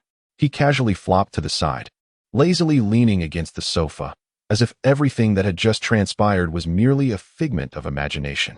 At that moment, Chu Tianli finally furrowed his brow. His posture was lacking in decorum. Chia sat with his legs crossed. "Be quiet. I do as I please." Witnessing the peculiar interaction between the master and disciple, Ain found himself at a loss for an appropriate expression. This was beyond the scope of his understanding. Blinking rapidly, he eventually recalled the matter at hand. Subsequently, he furrowed his well-defined brows and addressed Chu Tianli. "I do not wish to be your adversary, but I must take them away now." Chu Tianli, with his hands clasped and leaning forward, inquired, "What is the reason?" Ain felt somewhat perplexed. "Of course, one is my husband and the other is my dearest friend." Chu Tian replied, "I meant the reason for your presence here." After a moment of contemplation, Ain finally spoke. "The specific reason may be related to the secret art of soul fusion. I arrived here accompanied by Tom, the one with the crimson eyes." Chu Tianli slightly lowered his eyelids, seemingly lost in thought. At that moment, a sudden commotion erupted from one of the bedroom doors. In the next instant, the entire door was forcefully shattered from within. Tom, with his scarlet gaze, was filled with a murderous intent directed straight at Chu Tianli. For the first time, a hint of surprise crossed Chu Tianli's expression. Even more astonished was Chuya. "My goodness! Someone managed to break through the talisman of Dogly in such a short time. Quickly, teach me. Teach me." Chuya exclaimed joyfully, leaping with excitement. Meanwhile, Tom continued to glare at Chu Tianli with an intensity filled with lethal energy. Ain possessed a profound understanding of the perilous state in which Tom currently found himself. The oppressive aura emanating from Tom, a manifestation of the Dark Lord's malevolence, cast a palpable sense of dread over all present. At that moment, Chu Tianli spoke. "You are about to meet your demise." Tom narrowed his eyes slightly, retorting, "You too shall soon face death." Chu Tianli continued, unwavering in his gaze. "I refer to your soul." Tom regarded Chu Tianli for a considerable time, yet the latter exhibited no sign of trepidation, maintaining their stare. Ultimately, Tom relinquished his oppressive aura, moving to sit beside Ain, directly across from Chu Tianli. In a composed tone, Tom demanded, "Speak of what you know." Chu Tianli, equally forthright, inquired, "Were those individuals you killed?" Tom arrogantly lifted his chin, responding, "Just a swarm of ants." Chu Tianli nodded in acknowledgement. "On that note, I must extend my gratitude. The curses they bore were a backlash from the previous incursion into Kunlun, and they were destined to perish this year. However, should they have succumbed to the backlash, the weight of causality would have fallen upon them. Your actions in slaying them have, in a sense, resolved an outstanding karmic debt." Tom remained silent, yet Ain, sitting a mere fist's distance away, sensed Tom's discontent. Fortunately, Chu Tianli continued, "Your soul is incomplete, scarcely comprising even a fragment, and it appears exceedingly fragmented." As though hastily assembled, Tom said nothing, seemingly acquiescent. "Kunlun possesses secret arts capable of mending the soul, but this requires the soul fragments to be intact. What of the remainder of your soul?" After a prolonged contemplation, Tom finally replied, "I shall find a way to obtain it." Chu Tianli refrained from comment. "Humanity's greatest adversary shall forever be itself." Tom did not respond but countered with a question. "What, then, is the price you seek?" At that moment, it was the first time one could observe a serious demeanor on Chu Tianli's face. "I desire the method to split your soul." No sooner had Chu Tianli spoken these words than Tom displayed little reaction, while it was Chuya, who had previously appeared docile, that reacted most dramatically. Chuya's expression shifted in an instant. The once cheerful visage turned dark and foreboding, as if the prior demeanor had been a mere facade. Indeed, it seemed to be the case. Shu Ya's voice deepened. Chu Tianli, I recall having advised you against meddling in affairs that do not concern you. Unfazed, Chu Tianli replied. It is none of your business. The next moment, as if provoked, Chu Ya lunged, pinning Chu Tianli against the sofa. Chu Tianli found himself forced against the cushions, while Chu Ya knelt on either side, his elbows pressing firmly against Chu Tianli's throat. The eyes that had once sparkled with mirth now resembled a profound vortex. Dark and unfathomable. None of my business? Chu Ya, in a fit of rage, ironically smiled. Would you care to listen to what you're saying, Shishianli? The man, trapped between the sofa and the youth, did not appear flustered. His expression remained as indifferent as ever. Shishianli extended a hand in an attempt to push away Chu Ya's arm, only to find it pressed down with even greater force. When I call you master, it is merely an act of courtesy on my part. You, a mere human, truly believe yourself to be of significance? Shishianli gazed steadily at Chu Ya, as if witnessing such raw and intense emotion for the first time. Chu Ya was furious, exceedingly so. And Shishianli perceptively sensed this turmoil. He lowered his gaze slightly, momentarily relinquishing his resistance, and attempted to reason with Chu Ya. Within you reside an excess of fragmented souls. If left unaddressed, they will inevitably lead to calamity. Chu Ya and Shishianli locked eyes, neither willing to yield in that moment. Ain and Tom shared a tacit understanding and remained silent.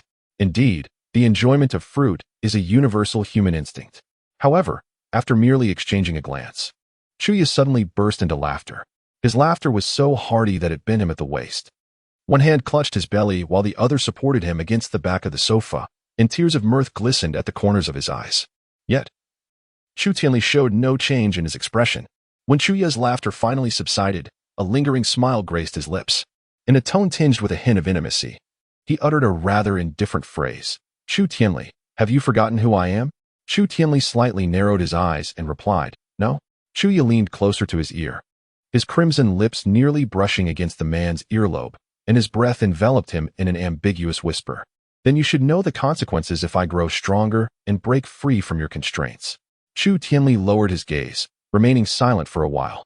Seemingly satisfied with Chu Tianli's awareness, Chu Ya smirked slightly and returned to his seat on the sofa. However, after a brief moment, Chu Tianli spoke up unexpectedly. I know, but it matters not. Chu Ya froze for an instant, seemingly taken aback, unsure of how to respond to such an unexpected remark. After a brief change of expression, he could only leave with a stoic remark about recklessness, retreating in haste as if fleeing from a dire situation. Chu Tianli made no attempt to pursue him, instead continuing his conversation with Tom about the subject of soul division. Tom's crimson eyes momentarily suppressed any excess emotion, for he recognized this as a collaboration he desired. He produced his wand and waved it through the air, conjuring a tome on dark magic decryption that materialized in his hand. Meanwhile, Chu Tianli retrieved a talisman, which ignited spontaneously in his grasp. After the blue flames consumed it entirely, a text on the Kunlun sect's formations appeared in his hands. Chu Tianli casually tossed the tome to Tom, who caught it and chuckled. You are quite generous. It is said that the disciples of the mysterious ancient nation of Huaxia seldom share their arcane arts. Chu Tianli appeared indifferent as he replied. The art is meant to be utilized. Tom, somewhat surprised, regarded Chu Tianli with renewed interest. Chu Tianli continued nonchalantly. The formations are contained within the book. Some materials may be relatively rare, but for your capabilities, they should not be difficult to procure. The most crucial element for integration is the complete shard. As I listened, she rested her chin on her hand, lost in contemplation. Today, only the primary soul, Nagini, and Harry remained of the soul vessels. Gathering them was not particularly challenging. The primary concern lay with Harry. Unthought for a moment before speaking, if some fragments of the soul are present in others, would the process of merging and separating cause harm to the host? Chu Tian replied, logically speaking, it should not. I promptly seized upon the flaw with keen insight. According to reason, Chu Tian pondered for a moment before speaking. There exists a certain probability that during the fusion process, a portion of the vessel's memories may be returned to the original entity. However, the impact should be minimal. At worst, it would simply mean the vessel's secrets are laid bare. It should be fine, shouldn't it? Ain stirred his little head, sensing that there was likely nothing amiss, and contentedly returned to his room in search of Seve. Tom, not one to hold back, tossed the book revealing the secrets of advanced dark magic toward him. Chu Tianli reached out to receive it. Just as he was about to delve into its pages, he heard Tom's voice softly utter a chilling revelation. The method of splitting one's soul is murder. Chu Tianli's hand froze mid-turning of the pages. Tom continued to speak, each word striking like a nail, binding Chu Tianli firmly in place. I know what you wish to accomplish. You desire to preserve his soul's freedom while shunning the taint of darkness. Yet, in this world, how often do we find a path that satisfies both desires? To seek freedom is to inevitably embrace darkness. The moment a soul is stained with blood, there is no turning back. The ultimate choices made by Chu Tianli and Chu Yu remain unknown for now. Meanwhile, the three individuals had already boarded their flight back to London, while Tom, with a grim expression, observed Ain and the recently awakened Snape. Ain gazed at Snape, whose complexion still bore a pallid hue, with a look of deep concern. Her delicate, alabaster fingers gently caressed his cheek. Are you still in discomfort? Have you improved? Snape shook his head and grasped Ain's hand. His voice, low and somewhat weakened, carried a hint of raspiness. Do not let me worry any further. Next time, whatever it may be, you must inform me in advance. Ain's eyes sparkled brightly as she nodded earnestly. Tom, who stood nearby, let out a derisive snort. Do you truly believe him? It would be wiser to trust your tracking magic. Ain, visibly displeased, cast an exasperated glance at Tom, resolutely deciding to ignore the man afflicted with conjunctivitis for the remainder of their journey. Meanwhile, Tom merely smirked and nonchalantly turned his attention to the tome on formations. Before long, the restless Ain found herself inching closer to Tom, requesting, May I take a look as well? The moment Ain beheld the tome of formations, her gaze became momentarily ensnared. Tom, with his ruby-like eyes, absorbed the text while his peripheral vision drifted toward the fluffy head that had nestled close to him. It appeared so soft, evoking a desire to caress it. Tom's slender fingertips delicately grazed the edge of a page, yet his attention lingered upon the crown of Ain's head. Subsequently, he turned a page, prompting the fluffy head before him to rise in discontent. Ain wore a displeased expression, her beautiful brows furrowed together. I haven't finished reading yet. Tom cast a deep glance into Ain's ruby-red eyes, suppressing the flutter of emotions within him. With a swift motion, he closed the book with a single hand. Ain, perplexed, tilted her head in confusion as she gazed at Tom. In response, Tom abruptly smacked the book onto Ain's head and proceeded to examine it himself. Ain let out a soft hiss, rubbing his head, yet his mind remained irresistibly drawn to that book. The enigmatic formations of ancient China resembled a profound vortex, exerting a fatal allure on all who dared to approach. Those unwittingly ensnared for a lifetime became the sacrificial offerings to its mystique. From that moment on, the essence of mystery was shrouded in a veil of bloodshed. Ain first gazed upon the soul convergence array, but soon he began to peruse other materials. It was not until he turned to a particular page that his attention was fully captured. Suddenly, a spark of realization ignited within Ain. It had been only a few days since their journey to the Kunlun Mountains, and Hogwarts was already enveloped in the festive spirit of Christmas. With the approach of the holiday season, the atmosphere in every classroom was charged with the anticipation of the upcoming Christmas ball and the subsequent break. The young trolls chattered excitedly, their minds completely disengaged from their lessons. Even in history of magic, a subject typically prone to inducing drowsiness, the students fidgeted restlessly. Indeed, following the afternoon's class, the much-anticipated Christmas ball awaited them. In stark contrast to the jubilant students, Harry's expression was one of deep gloom, particularly as the final class before the ball was taught by Snape. Ever since the incident involving the love potion, Snape, who had previously relished targeting Harry, had entered a mode of blatant disregard. It was as if nothing Harry did mattered in the eyes of Snape, a haughty demeanor that was infuriating. Harry clenched his holly wand beneath the desk, but ultimately released it in resignation, turning instead to chop the daisy roots on his table. Out of the corner of his eye, he glanced at Ron, who, with his bright red hair, was attempting to toss an entire piece of moonstone, meant to be ground into powder, into his cauldron. How vexing. Potions class was a nuisance, and Snape was no less so. The thought of the companions Dumbledore had assigned to him only heightened his annoyance. Harry couldn't even muster the energy to intervene in Ron's foolish endeavor, choosing to feign ignorance instead. Moments later, a loud explosion erupted from Ron's cauldron, causing the red-haired troll to scream in fright. Harry expertly assumed a facade of concern and rushed to Ron's side. Are you all right, Ron? He inquired, inwardly hoping for an injury so he could escort Ron to the infirmary and avoid witnessing the scowl of his rival in this dreary potions class. However, fate was not on his side. Despite Ron's lack of common sense, fortune smiled upon him.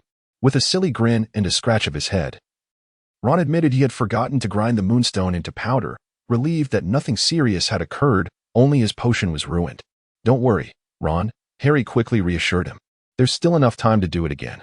It's not like I was the one making it, anyway.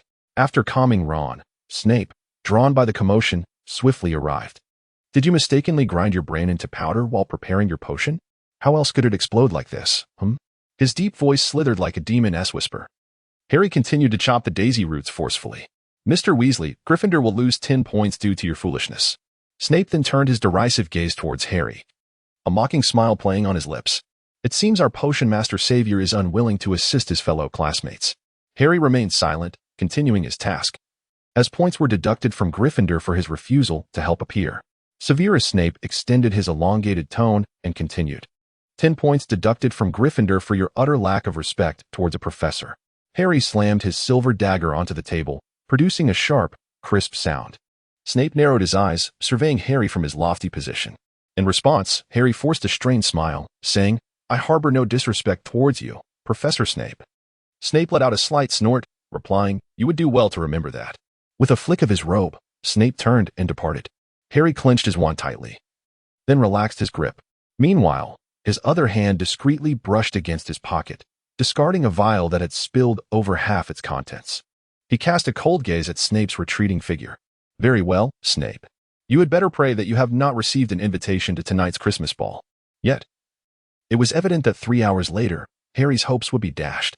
After the banquet, as everyone gathered in the great hall, the lights suddenly dimmed. Guests filled the air as the center of the hall gradually illuminated, revealing a dance floor. Simultaneously, soft music began to play, and several beautiful fairies, each wielding different instruments, flitted around the dance area, weaving a magnificent symphony. At the head table, Dumbledore waved his wand, and the dance floor was instantly awash with a gentle yet vibrant glow. Surrounding him were a few tiny fairies holding lanterns, casting a warm light for Dumbledore's address. As the music swelled, the familiar voice of Dumbledore resonated, Dear children, the moment you have all been eagerly awaiting has arrived, the Christmas ball. Please, indulge in the splendor of this evening. The crowd erupted in cheers. Dumbledore, with a twinkle in his eye, stroked his beard, and then raised his hand to signal for silence. Now, let us welcome our brave ones to the floor for the opening dance. As the crowd erupted in cheers, Victor Crumb made his grand entrance. The 17-year-old boy, tall and athletic from years of playing Quidditch, commanded attention. After failing to invite Ain, Crumb extended an invitation to another boy, who appeared somewhat diminutive, likely a fifth-year student from Hogwarts. However, clad in classical noble equestrian attire, the boy exuded an air reminiscent of a young prince.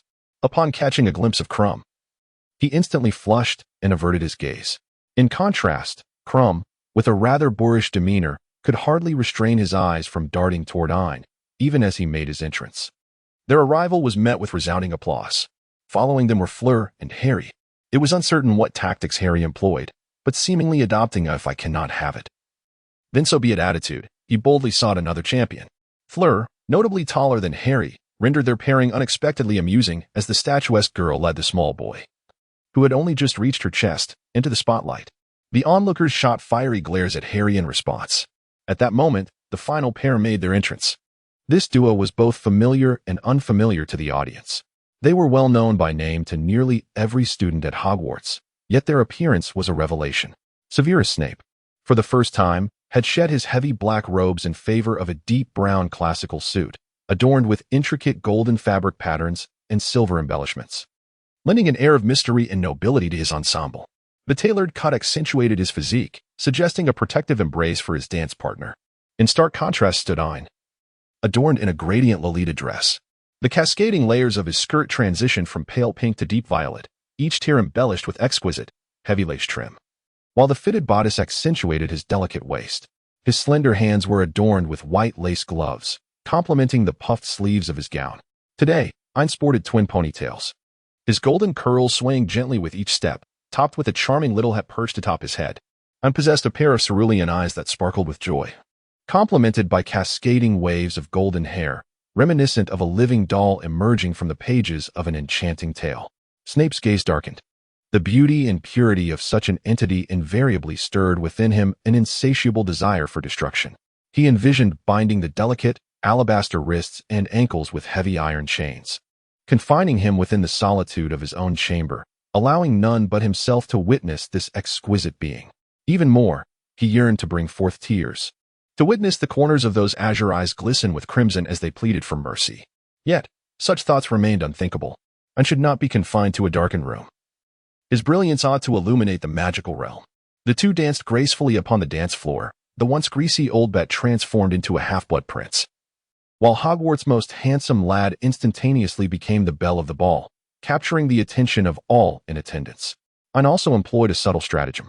Upon observing a formation within the Huaxiao array, known as the step-by-step lotus formation, which is typically positioned at entry points to monitor the movements of individuals, it became evident that with each step taken upon the formation, a luminous shadow resembling a blossoming lotus would emerge.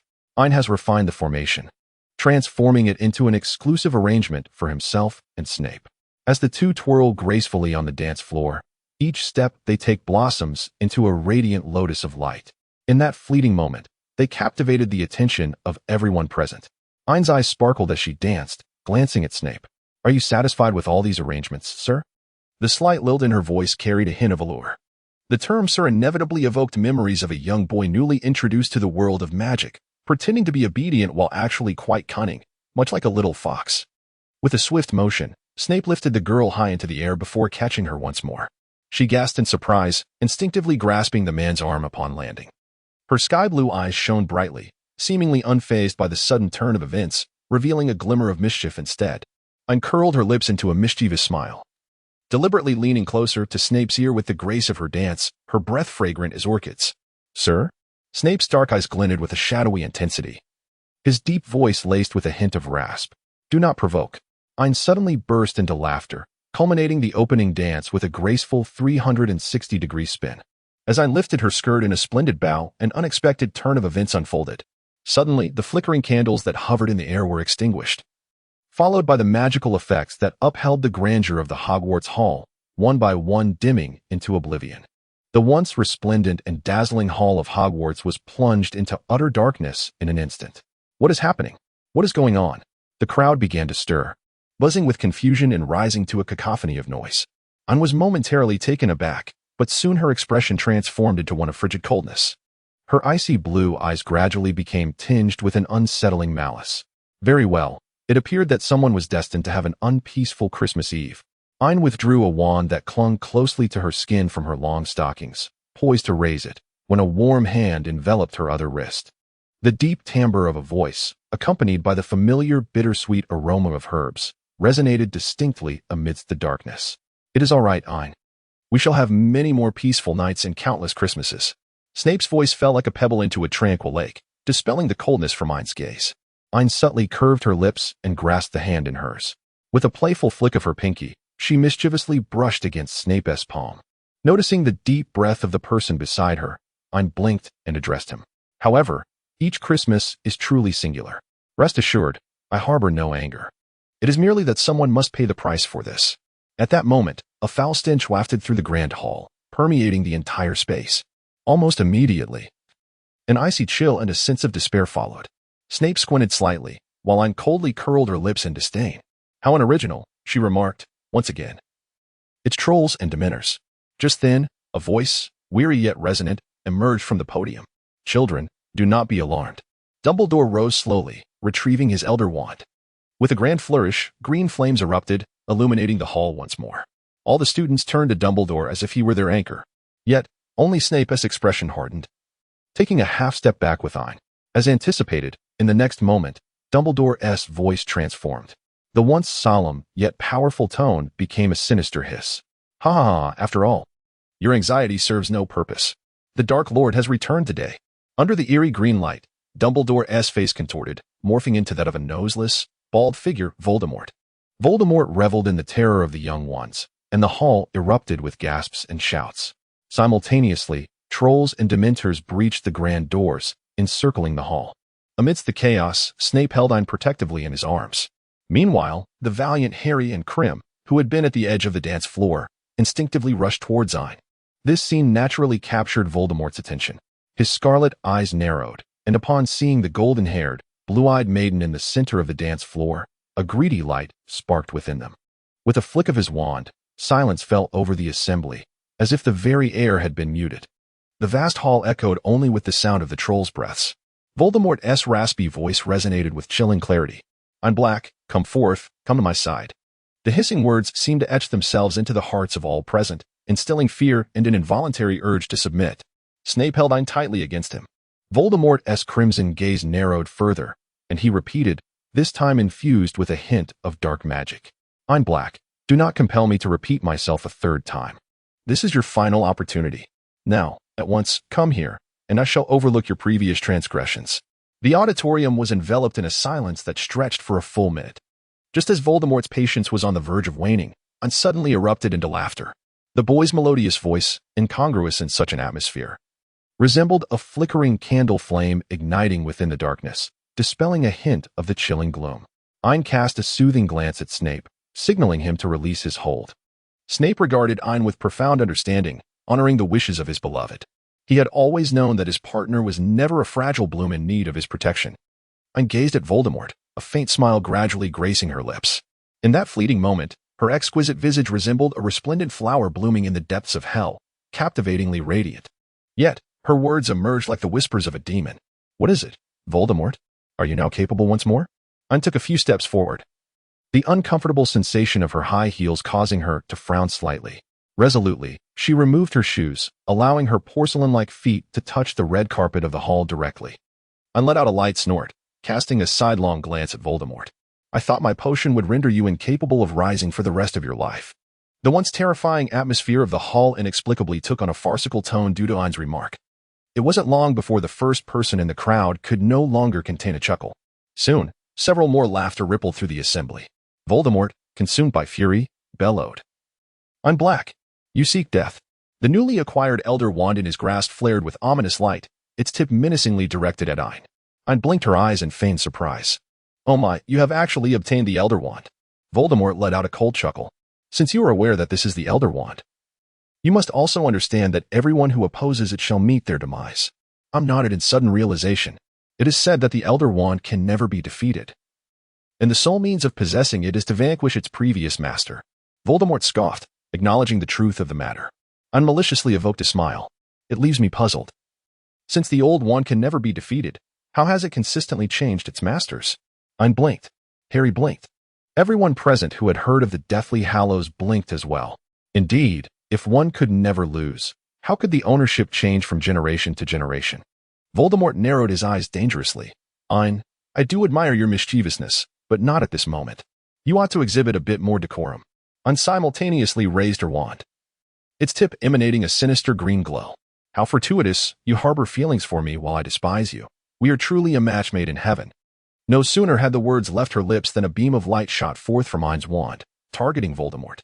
His scarlet eyes narrowed as he let out a derisive snort, his voice raspy and laced with mockery. "Little Ain, perhaps you ought to take a cue from those around you. At the very least, grasp the notion of whom you cannot provoke." With a disdainful flick of his wand, he countered with a beam of light. The two spells collided in a violent explosion, sending shockwaves hurtling toward Ain. "Armor." Snape swiftly pivoted, enveloping Ain in his embrace while casting a protective spell to shield them from the oncoming force. It seemed Voldemort had only now taken notice of Snape's presence, his elongated gaze turning dangerously toward him. "Snape, my master of potions, are you contemplating betrayal?" Snape pursed his lips, remaining silent as he instinctively engaged his mental shielding. His hollow, dark eyes met Voldemort's, inciting a twisted smile from the Dark Lord. "Ah, my most trusted potion master, you dare to betray me and covet my own? Voldemort's tone shifted slightly, and an overwhelming magical pressure surged throughout the hall, causing some younger students to faint under the strain. At the epicenter of this magical force, Snape found it particularly unbearable, beads of sweat trickling down his brow. Yet, he uttered not a word, resolutely maintaining his protective stance over Ain. Ain gazed upon the man before her, a wave of bittersweet emotion swelling within her heart. The shadows of a tumultuous childhood had forged in him an unrelenting pursuit of power. Yet, in his quest for strength, he had unwittingly descended into an irretrievable abyss at the age of 20, extinguishing all the light in his world. Thus, he spent over a decade seeking atonement, wrestling with his conscience, and navigating the precarious boundary between light and darkness. His gray existence, much like the dark mark of the sorcery upon his hand, was indelibly etched into the depths of his soul, inescapable. But now, things had changed. Ain gently tugged at Snape's sleeve, her face illuminated by a radiant smile. Severus. Trust me, won't you? The youth's voice resonated like a beam of light, unexpectedly piercing through the drabness of existence, leaving no shadow untouched. Snape was momentarily taken aback, and in that fleeting moment of astonishment, Ain's gaze sharpened, and a smile played upon her lips. Voldemort, do accept this splendid Christmas gift. With a flourish of his wand, Ain illuminated the 8 corners of the grand hall with radiant blue beams of light. The epicenter of this display was precisely where the explosive incantation cast by Ain had just detonated. The focal point erupted with immense energy, surging directly towards Voldemort's spell. Instinctively, Voldemort conjured a counterspell, only to find Ain smirking slightly. The youth's melodious voice carried a hint of mirth. Ah, you've fallen for it. In that fleeting moment as Voldemort unleashed his spell, the beam that was initially directed at him expanded into a web-like pattern, enveloping him entirely. At that instant, Ain swiftly retrieved a talisman and began reciting incantations in Mandarin with practiced ease. Heavenly Gang, swiftly manifest, assist my divine might. The bright star shines high, banishing all evils. Heavenly Gang's power, subdue the demon lord. Urgently, as the decree commands. In an instant, the blue beams transformed into a resplendent golden light, converging towards Voldemort. Ensnaring him firmly within the web of illumination, Voldemort let out a pained growl, his scarlet eyes burning with hatred as he glared at Ain, rasping, "What have you done?" The charm held delicately between Ain's 2 fingers erupted with an unprecedented golden radiance. Ain gazed in astonishment. "Oh dear, Voldemort. You have indeed committed quite a number of misdeeds." Ain gazed cheerfully at the tormented and struggling Voldemort. The sorcery from the enigmatic ancient eastern lands, it is said, grows more potent with each wicked deed committed. Voldemort writhed frantically, yet the web constricted tighter. The moment the web made contact with him, it was unmistakably evident that his flesh was being eroded away. Voldemort struggled and roared, "I shall not perish. I still have." Ain cleared his ears and casually retrieved the Slytherin pendant box, the resurrection stone ring, and the Ravenclaw crown from his pocket. What else did you say?" Voldemort let out a heart-wrenching roar of fury. Ain curled the corners of her lips. "Hey, what are you waiting for? It's time to get to work." Ain called out to his surroundings, and immediately the auditorium was illuminated. Dumbledore, Gellert, and Tom suddenly materialized around him. In the center of the formation, Voldemort's crimson eyes widened in astonishment, followed by a sudden burst of laughter. "Ah, I see now, I see," he exclaimed, his gaze turning sharply towards Ain. "So, all of this was merely a ruse to lure me here." Ain smiled mischievously. "Indeed, you have finally realized it." However, in an instant, her smile vanished, and her icy blue eyes regarded Voldemort as if he were a mere lifeless object. "You should have paid the price for all that you have done." Voldemort fell silent for a moment before erupting into a chilling laughter. His hoarse voice echoed ominously throughout the entire hall. "I'm black. Do you truly believe that by destroying my Horcrux, I would meet my ultimate demise?" Ain tilted his head, questioning, "Is it not so?" Voldemort's crimson gaze turned towards Tom. "By allowing him to live, you are essentially granting me life as well." Ain let out a cold scoff. "Tom is nothing like you." Tom narrowed his crimson eyes, gazing inscrutably at the struggling Voldemort on the ground. After a lengthy silence, Tom chuckled softly. "Indeed, I am different from you." Voldemort sneered, gasping for breath as he fought for his voice. "No one understands what you desire more than I do, Tom Riddle." Tom's eyes narrowed dangerously. Voldemort continued to struggle, speaking, "You are me, and I am you. I am well aware that in due time, you will become just like me." Tom remained silent, his expression indifferent as he regarded the wretched figure of another self before him, as if it were of no concern to him. Voldemort turned his gaze back to Ain, managing a cold smile through his struggles. "Ain, your gravest error lies in your believing in me." Ain cast a cold glance at him. "I have never placed my trust in you. Tom is not you. Moreover, we share an unbreakable pact. He shall never betray me." The smile at Voldemort's lips continued to widen, even as his body lay in a grotesque state of disarray, yet he persisted in his words. "Let us wait and see. I shall watch you eternally from the depths of hell." Ain, for reasons unknown, felt a sense of irritation and shouted at Gellert, "Enough already. How long do you intend to listen to his final words?" Gellert raised an eyebrow, glancing at Ain and then at Tom, a subtle smirk appearing on his lips. In the next moment, Gellert gestured towards Voldemort, and the Elder Wand flew back to his hand from Voldemort's side. The wand traced a graceful parabola through the air, landing precisely in Gellert's grasp. Upon witnessing this, Voldemort erupted into laughter once more. "Very well, Very well. Even the Elder Wand is merely a ruse. Ain gradually spoke. Only by vanquishing the former master of the Elder Wand can one truly possess its power. Voldemort, you have never genuinely triumphed. Voldemort's scarlet eyes erupted with an astonishing hatred. I shall observe you all from the depths of hell as you slaughter one another. With a casual flick of his wand, Gellert sent a spell hurtling toward Voldemort. However, before the incantation could reach its target, Voldemort suddenly unleashed an unprecedented magical pressure, accompanied by fierce flames that blazed around him. The ground trembled violently. Fortunately, the ancient magic of Hogwarts' Great Hall prevented its collapse. As the tremors subsided, Voldemort had already been reduced to ashes at the center of the formation. In that moment, the hall fell into a profound silence, with no one able to fathom that the shadow that had loomed over the entire wizarding world of London for half a century had been reduced to mere dust. At that moment, a figure abruptly burst through the door. It was a gravely injured Bellatrix. Close behind her were several robed followers, seemingly the very ones originally tasked with restraining her. As they charged into the hall, preparing to subdue Bellatrix, Gellert waved his hand, and the followers exchanged glances before taking a step back. Bellatrix appeared oblivious to her surroundings, fixated solely on the pile of ashes at the center, dragging her battered body.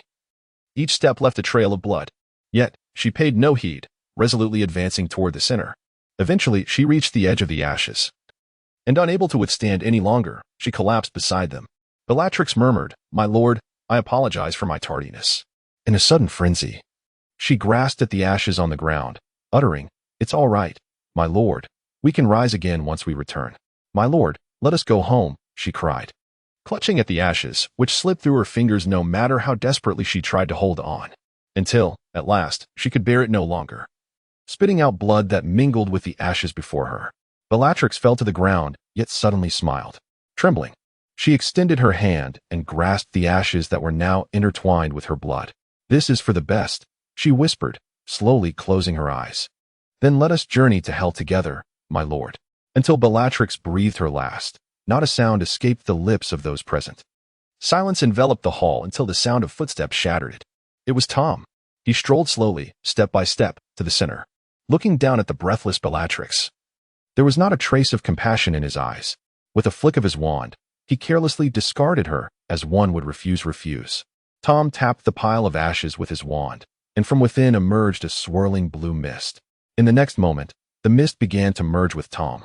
Dumbledore shouted fiercely, "Tom, what are you doing?" Tom ignored him and continued to merge the final fragment of Voldemort's soul. Gellert raised his wand, his voice frigid.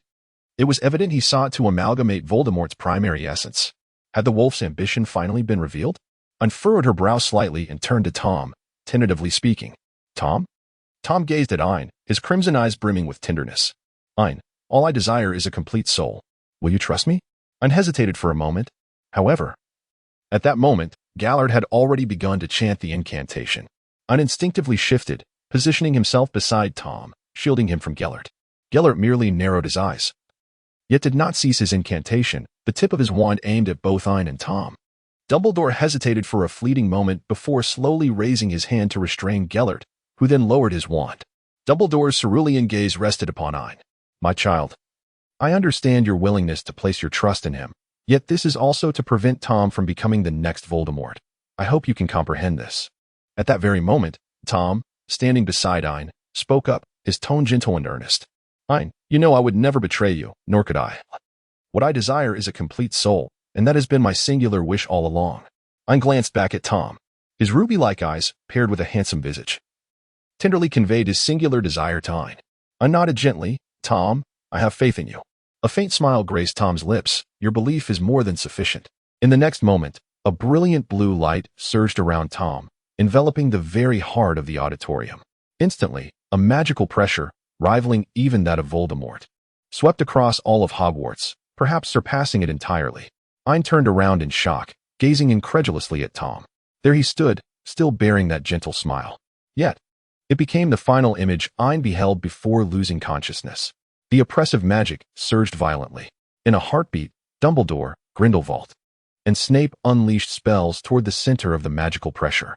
However, every incantation was instantly repelled by the encroaching force. Tom, at the epicenter of the magical maelstrom, reached out to cradle the unconscious Ain, his crimson eyes surveying the surroundings. Eventually, his gaze settled upon Snape. A subtle smirk graced Tom's lips as he regarded Severus with disdain. You cannot protect the ones you love, Severus. It was so 15 years ago, and it remains so today. With his words hanging in the air, Tom flicked his cloak and vanished with Ain. Snape tightened his grip on his wand. His eyes ablaze with fury as he watched the direction in which they had disappeared. Beneath the opulent, overlapping silver-green drapes in the grandest chamber of a Baroque manor, a sleeping beauty lay in slumber.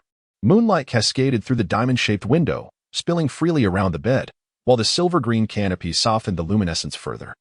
Ain remains adorned in her charming Lolita dress, yet her golden twin tails have transformed back into soft, short black locks. Ain gradually awakened. Her sky-blue eyes momentarily clouded with confusion, only to be swiftly followed by the recollection of everything. Ain Ming leaped up suddenly, only to discover that both his left foot and left hand were shackled to the bedpost by iron chains. Ain's azure eyes glimmered with intensity as she concentrated her magical energy, attempting to break free. With a forceful push of her foot and a determined tug of her hand, she awaited a response. Yet, none came. Ain, undeterred by misfortune, continued to channel her magical energy, only to discover that it felt as though her entire being was ensnared by a black mire, rendering her incapable of breaking free. At that moment, 3 polite knocks echoed through the air. Knock, knock, knock. Each strike resonated slowly yet exuded an air of irresistible authority.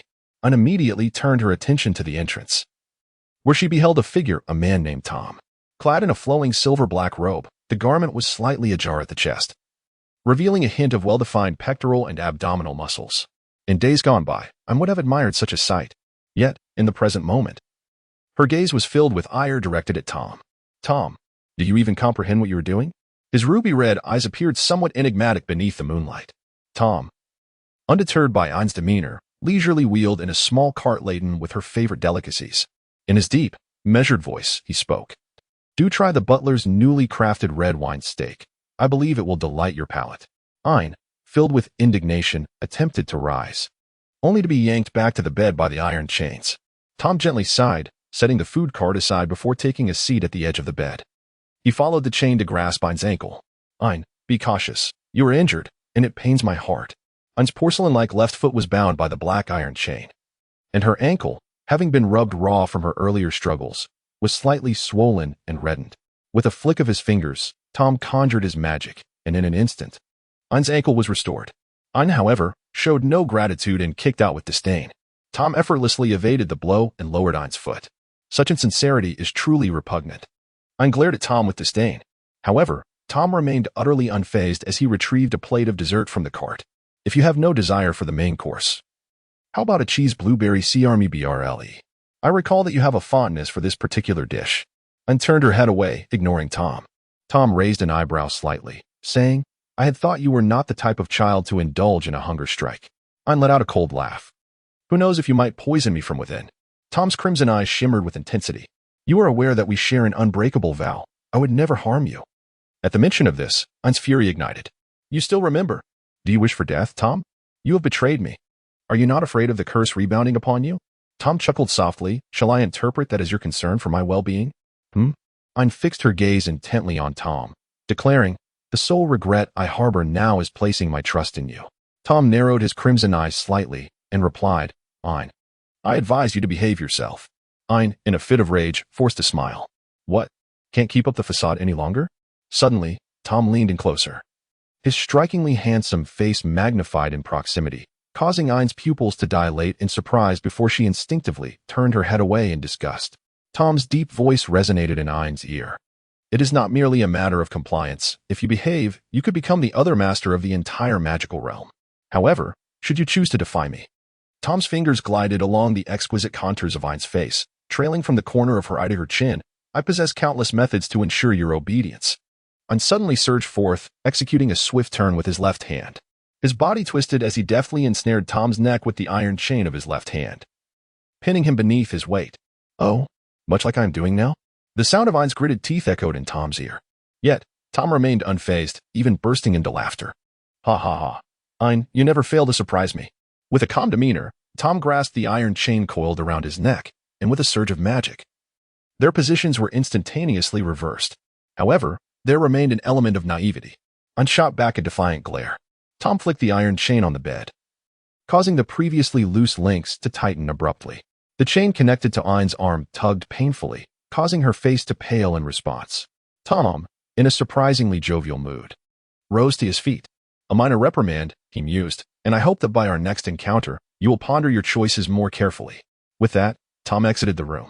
Ain reclined back onto the bed, his mind swirling with the current circumstances, desperately seeking a breakthrough. Yet, in the end, nothing materialized. Everything came to a standstill.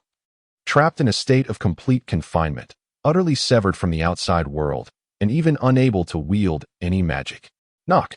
Ain struck his pillow with his fist, only to feel a jolt of pain as he tugged on the iron chain. Cunning Tom Riddle. The night deepened, and sleep eluded him.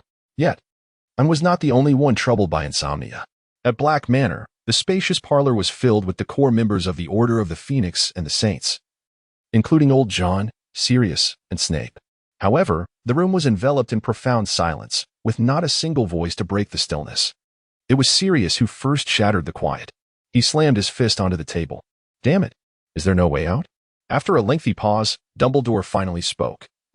Ain has misplaced his trust in the wrong person. Sirius pounded the table twice more, casting an accusatory glance at Snape, as if seeking a target for his fury. He sprang to his feet, striding over to Snape and seizing his collar. And what about you? He loves you fiercely. When trouble arises, can't you protect him? What are you doing? Snape's gaze was vacant. For the first time, he did not retaliate against Sirius's words. You knew he had ill intentions all along. Why didn't you resolve this sooner? Can you not safeguard your own beloved? Enough. Sirius. Lupin swiftly intervened, grasping Sirius's arm. Severus is already in distress. Please refrain from further accusations. Sirius shot Snape an angry glare before returning to his seat. Yet, moments later, he could no longer contain himself, springing up to shout. I don't care about any of you. I am going to save that child. He's the last scion of the Black family. Sirius. Lupin called out, come back.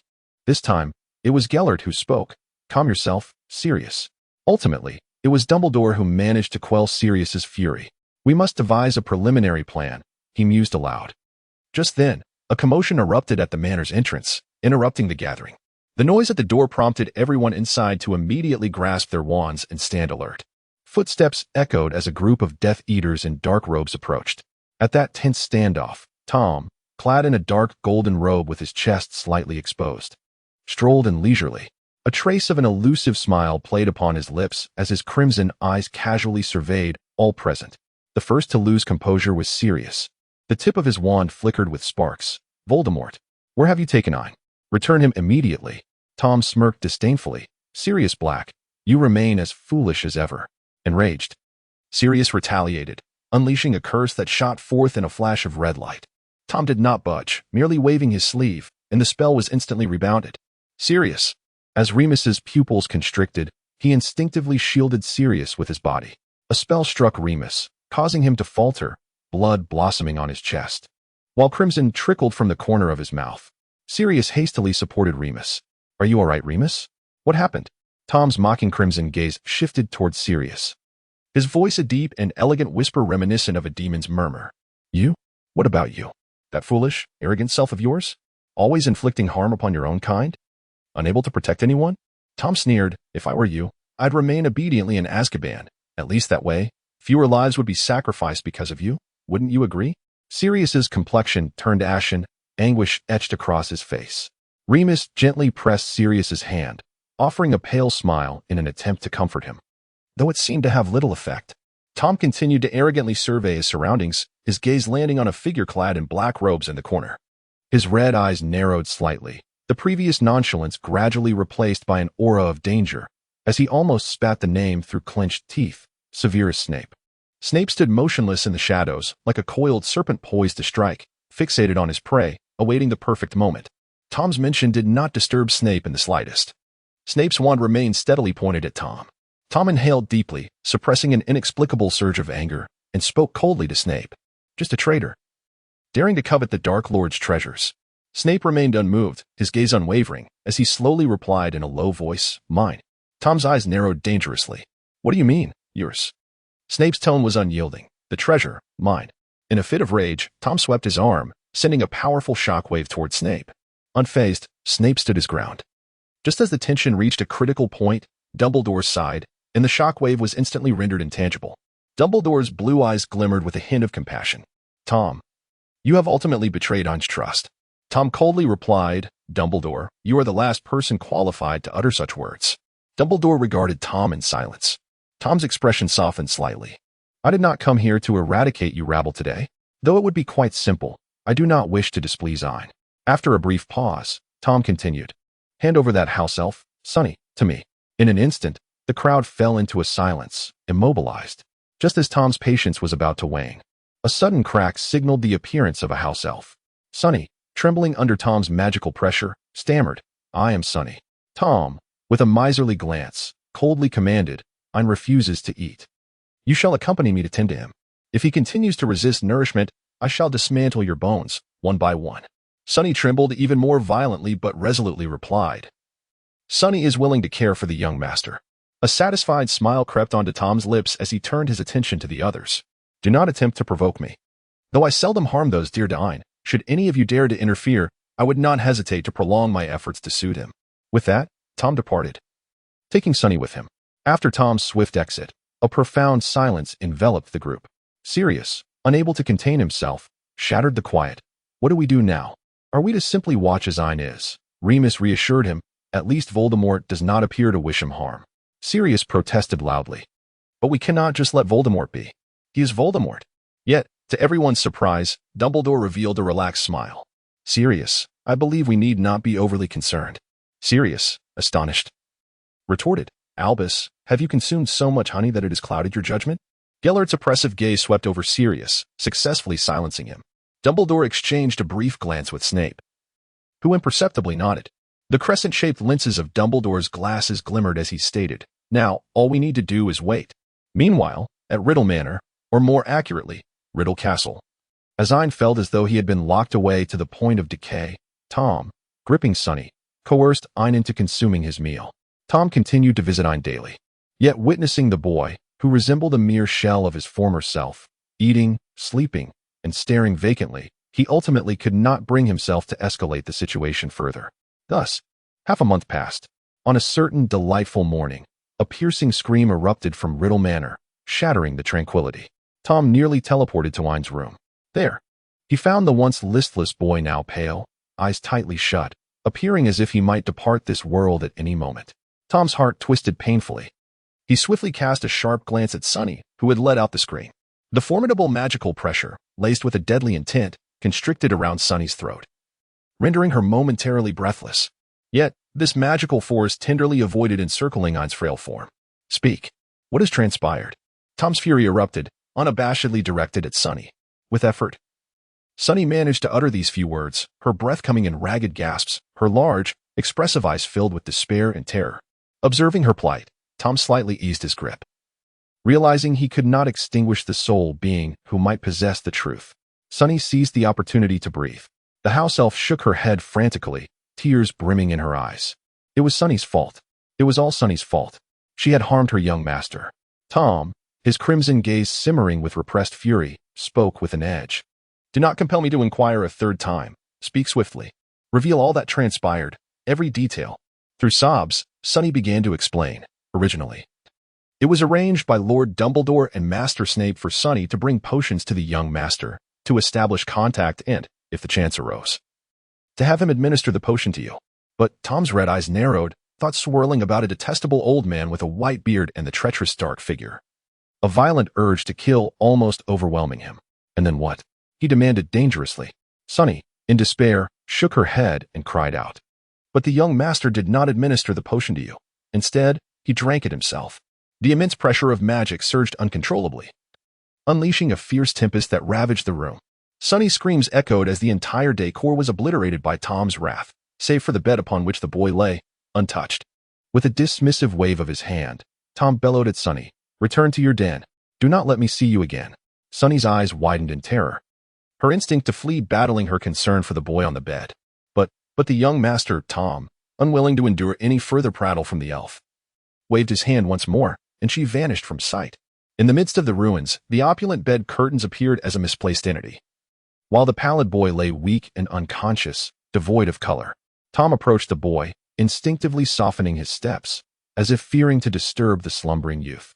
He lifted the delicate veil at the bedside, cautiously leaning down to grasp the boy's slender wrist. Compared to more than half a month ago, the wrist felt even more fragile. The handcuffs, once perfectly fitted, now hung loosely. With a deft pinch, Tom crushed the handcuffs with ease. He lowered his head and cradled the boy in his arms, lifting him in a princess carry as he exited the room. Just as Tom stepped through the doorway, several black-robed Death Eaters appeared, kneeling on one knee to block his path. The oppressive atmosphere radiating from Tom sent shivers through the gathered figures, who exchanged anxious glances until one, summoning courage, spoke up. "My lord, just moments ago, the Order of the Phoenix launched a full-scale assault against us." At this moment, Tom bestowed not even a fleeting glance upon them, merely speaking with casual indifference. "An attack? Must I instruct you on what to do?" Pathetic. The leader of the Death Eaters hesitated, glancing at the boy cradled in Tom's arms, words lingering unspoken on his lips. Due to the boy's presence, their lord had always exercised restraint towards the Order of the Phoenix. Though their factions stood in opposition, it was not a matter of life and death. Yet, with the lord's sudden demeanor, one could only wonder if he would reconsider when the boy awoke, potentially unleashing his wrath upon the Death Eaters. However, Tom paid no heed to the convoluted thoughts of his followers. His entire focus remained solely on the individual he held close. After all, it was merely a potion. And Severus Snape was a master of potions. Surely, the Dark Lord himself could manage it as well. Ain can belong to no one but herself. Even in death, she can only perish in her own embrace. Tom, cradling Ain in his arms, made his way toward the castle's basement. The jostling in Tom's arms caused Ain, her complexion pale as death, to unconsciously furrow her brow. The youthful features of the boy took on a tinge of morbid frailty. Ain struggled to open his eyes, the overwhelming fatigue rendering even the act of lifting his eyelids a monumental effort. He discerned the man before him, yet his weakness rendered his voice nearly inaudible. Nevertheless, Tom keenly captured the nuances in Ain's demeanor. The corners of his eyes were tinged with a hint of red, leaving Tom uncertain whether it was a natural hue or something else entirely. Tom's voice, though hoarse and laced with severity, remained composed. "Silence. Look at what you have done." In stark contrast to his stern words, his fingertips trembled slightly. Ain's azure eyes gazed upon Tom, even from this deathly perspective, cradled in his arms. The Dark Lord's beauty remained undeniably evident. Ain slowly regarded Tom, seemingly lost in thought, before closing his eyes once more. Tom, in turn, did not disturb Ain. He simply cradled him and carried him down to the basement. During this time, several anxious Death Eaters attempted to voice their concerns but were swiftly deterred by Tom's oppressive demeanor. Upon entering the basement, Ain was immediately met with a floor covered in an array of unidentifiable dark magical sigils. However, Tom exhibited no remorse. With a mere flick of his robe, he cleared a space. The painstakingly crafted dark magic symbols vanished without a trace. Gently, Tom laid Ain upon the sole bed in the room, whispering, "It may hurt a bit, just bear with it." Ain lifted her eyelids and beheld Tom standing beside her, holding a syringe. Ain mockingly curled the corners of his lips and spoke weakly. "What are you pretending for, Voldemort?" Tom firmly closed his eyes, and the syringe accurately pierced Ain's vein. As a small vial of blood was extracted, Tom could no longer bear to meet Ain's gaze and turned away to the nearby laboratory table. The basement rendered the passage of time imperceptible. Yet, periodically, before Ain could feel hunger, Tom would conjure food from thin air and personally bring it to his own lips. Ain initially merely turned his head, refusing any food offered by Tom. However, Tom showed no signs of indulgence. When Ain first attempted to fast, he unhesitatingly employed the soul-snatching spell.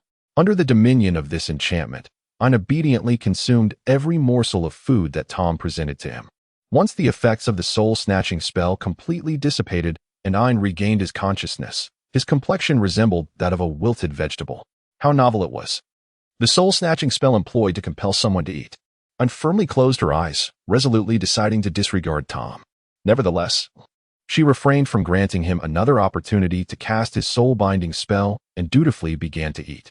After approximately a day or two, Ain observed that Tom remained engrossed at the laboratory bench, showing no sign whatsoever of needing a respite.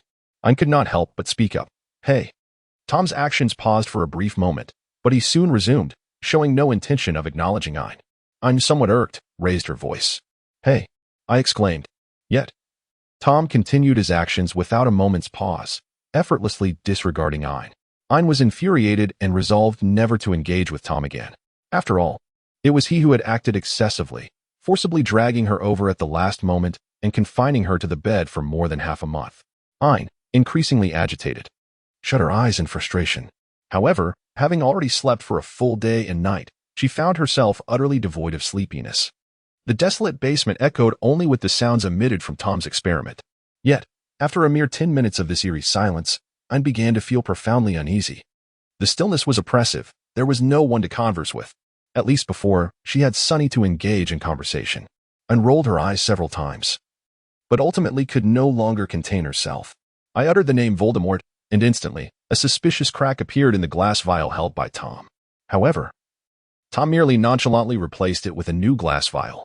Ain pouted and let out a couple of discontented hums before softly calling out, "Tom." At last, Tom responded. Synopsis. Ain has bound herself to a peculiar system that requires her to reverse the fate of core characters. Harry Potter. This is simple. The abused little wretch ultimately transforms into the great villain, Albus Dumbledore. Ain, let us package him off to Gellert Grindelwald. Tom Riddle. It is our solemn duty to rescue wayward youth. Severus Snape. Shall I find him a wife? How about a morally ambiguous savior?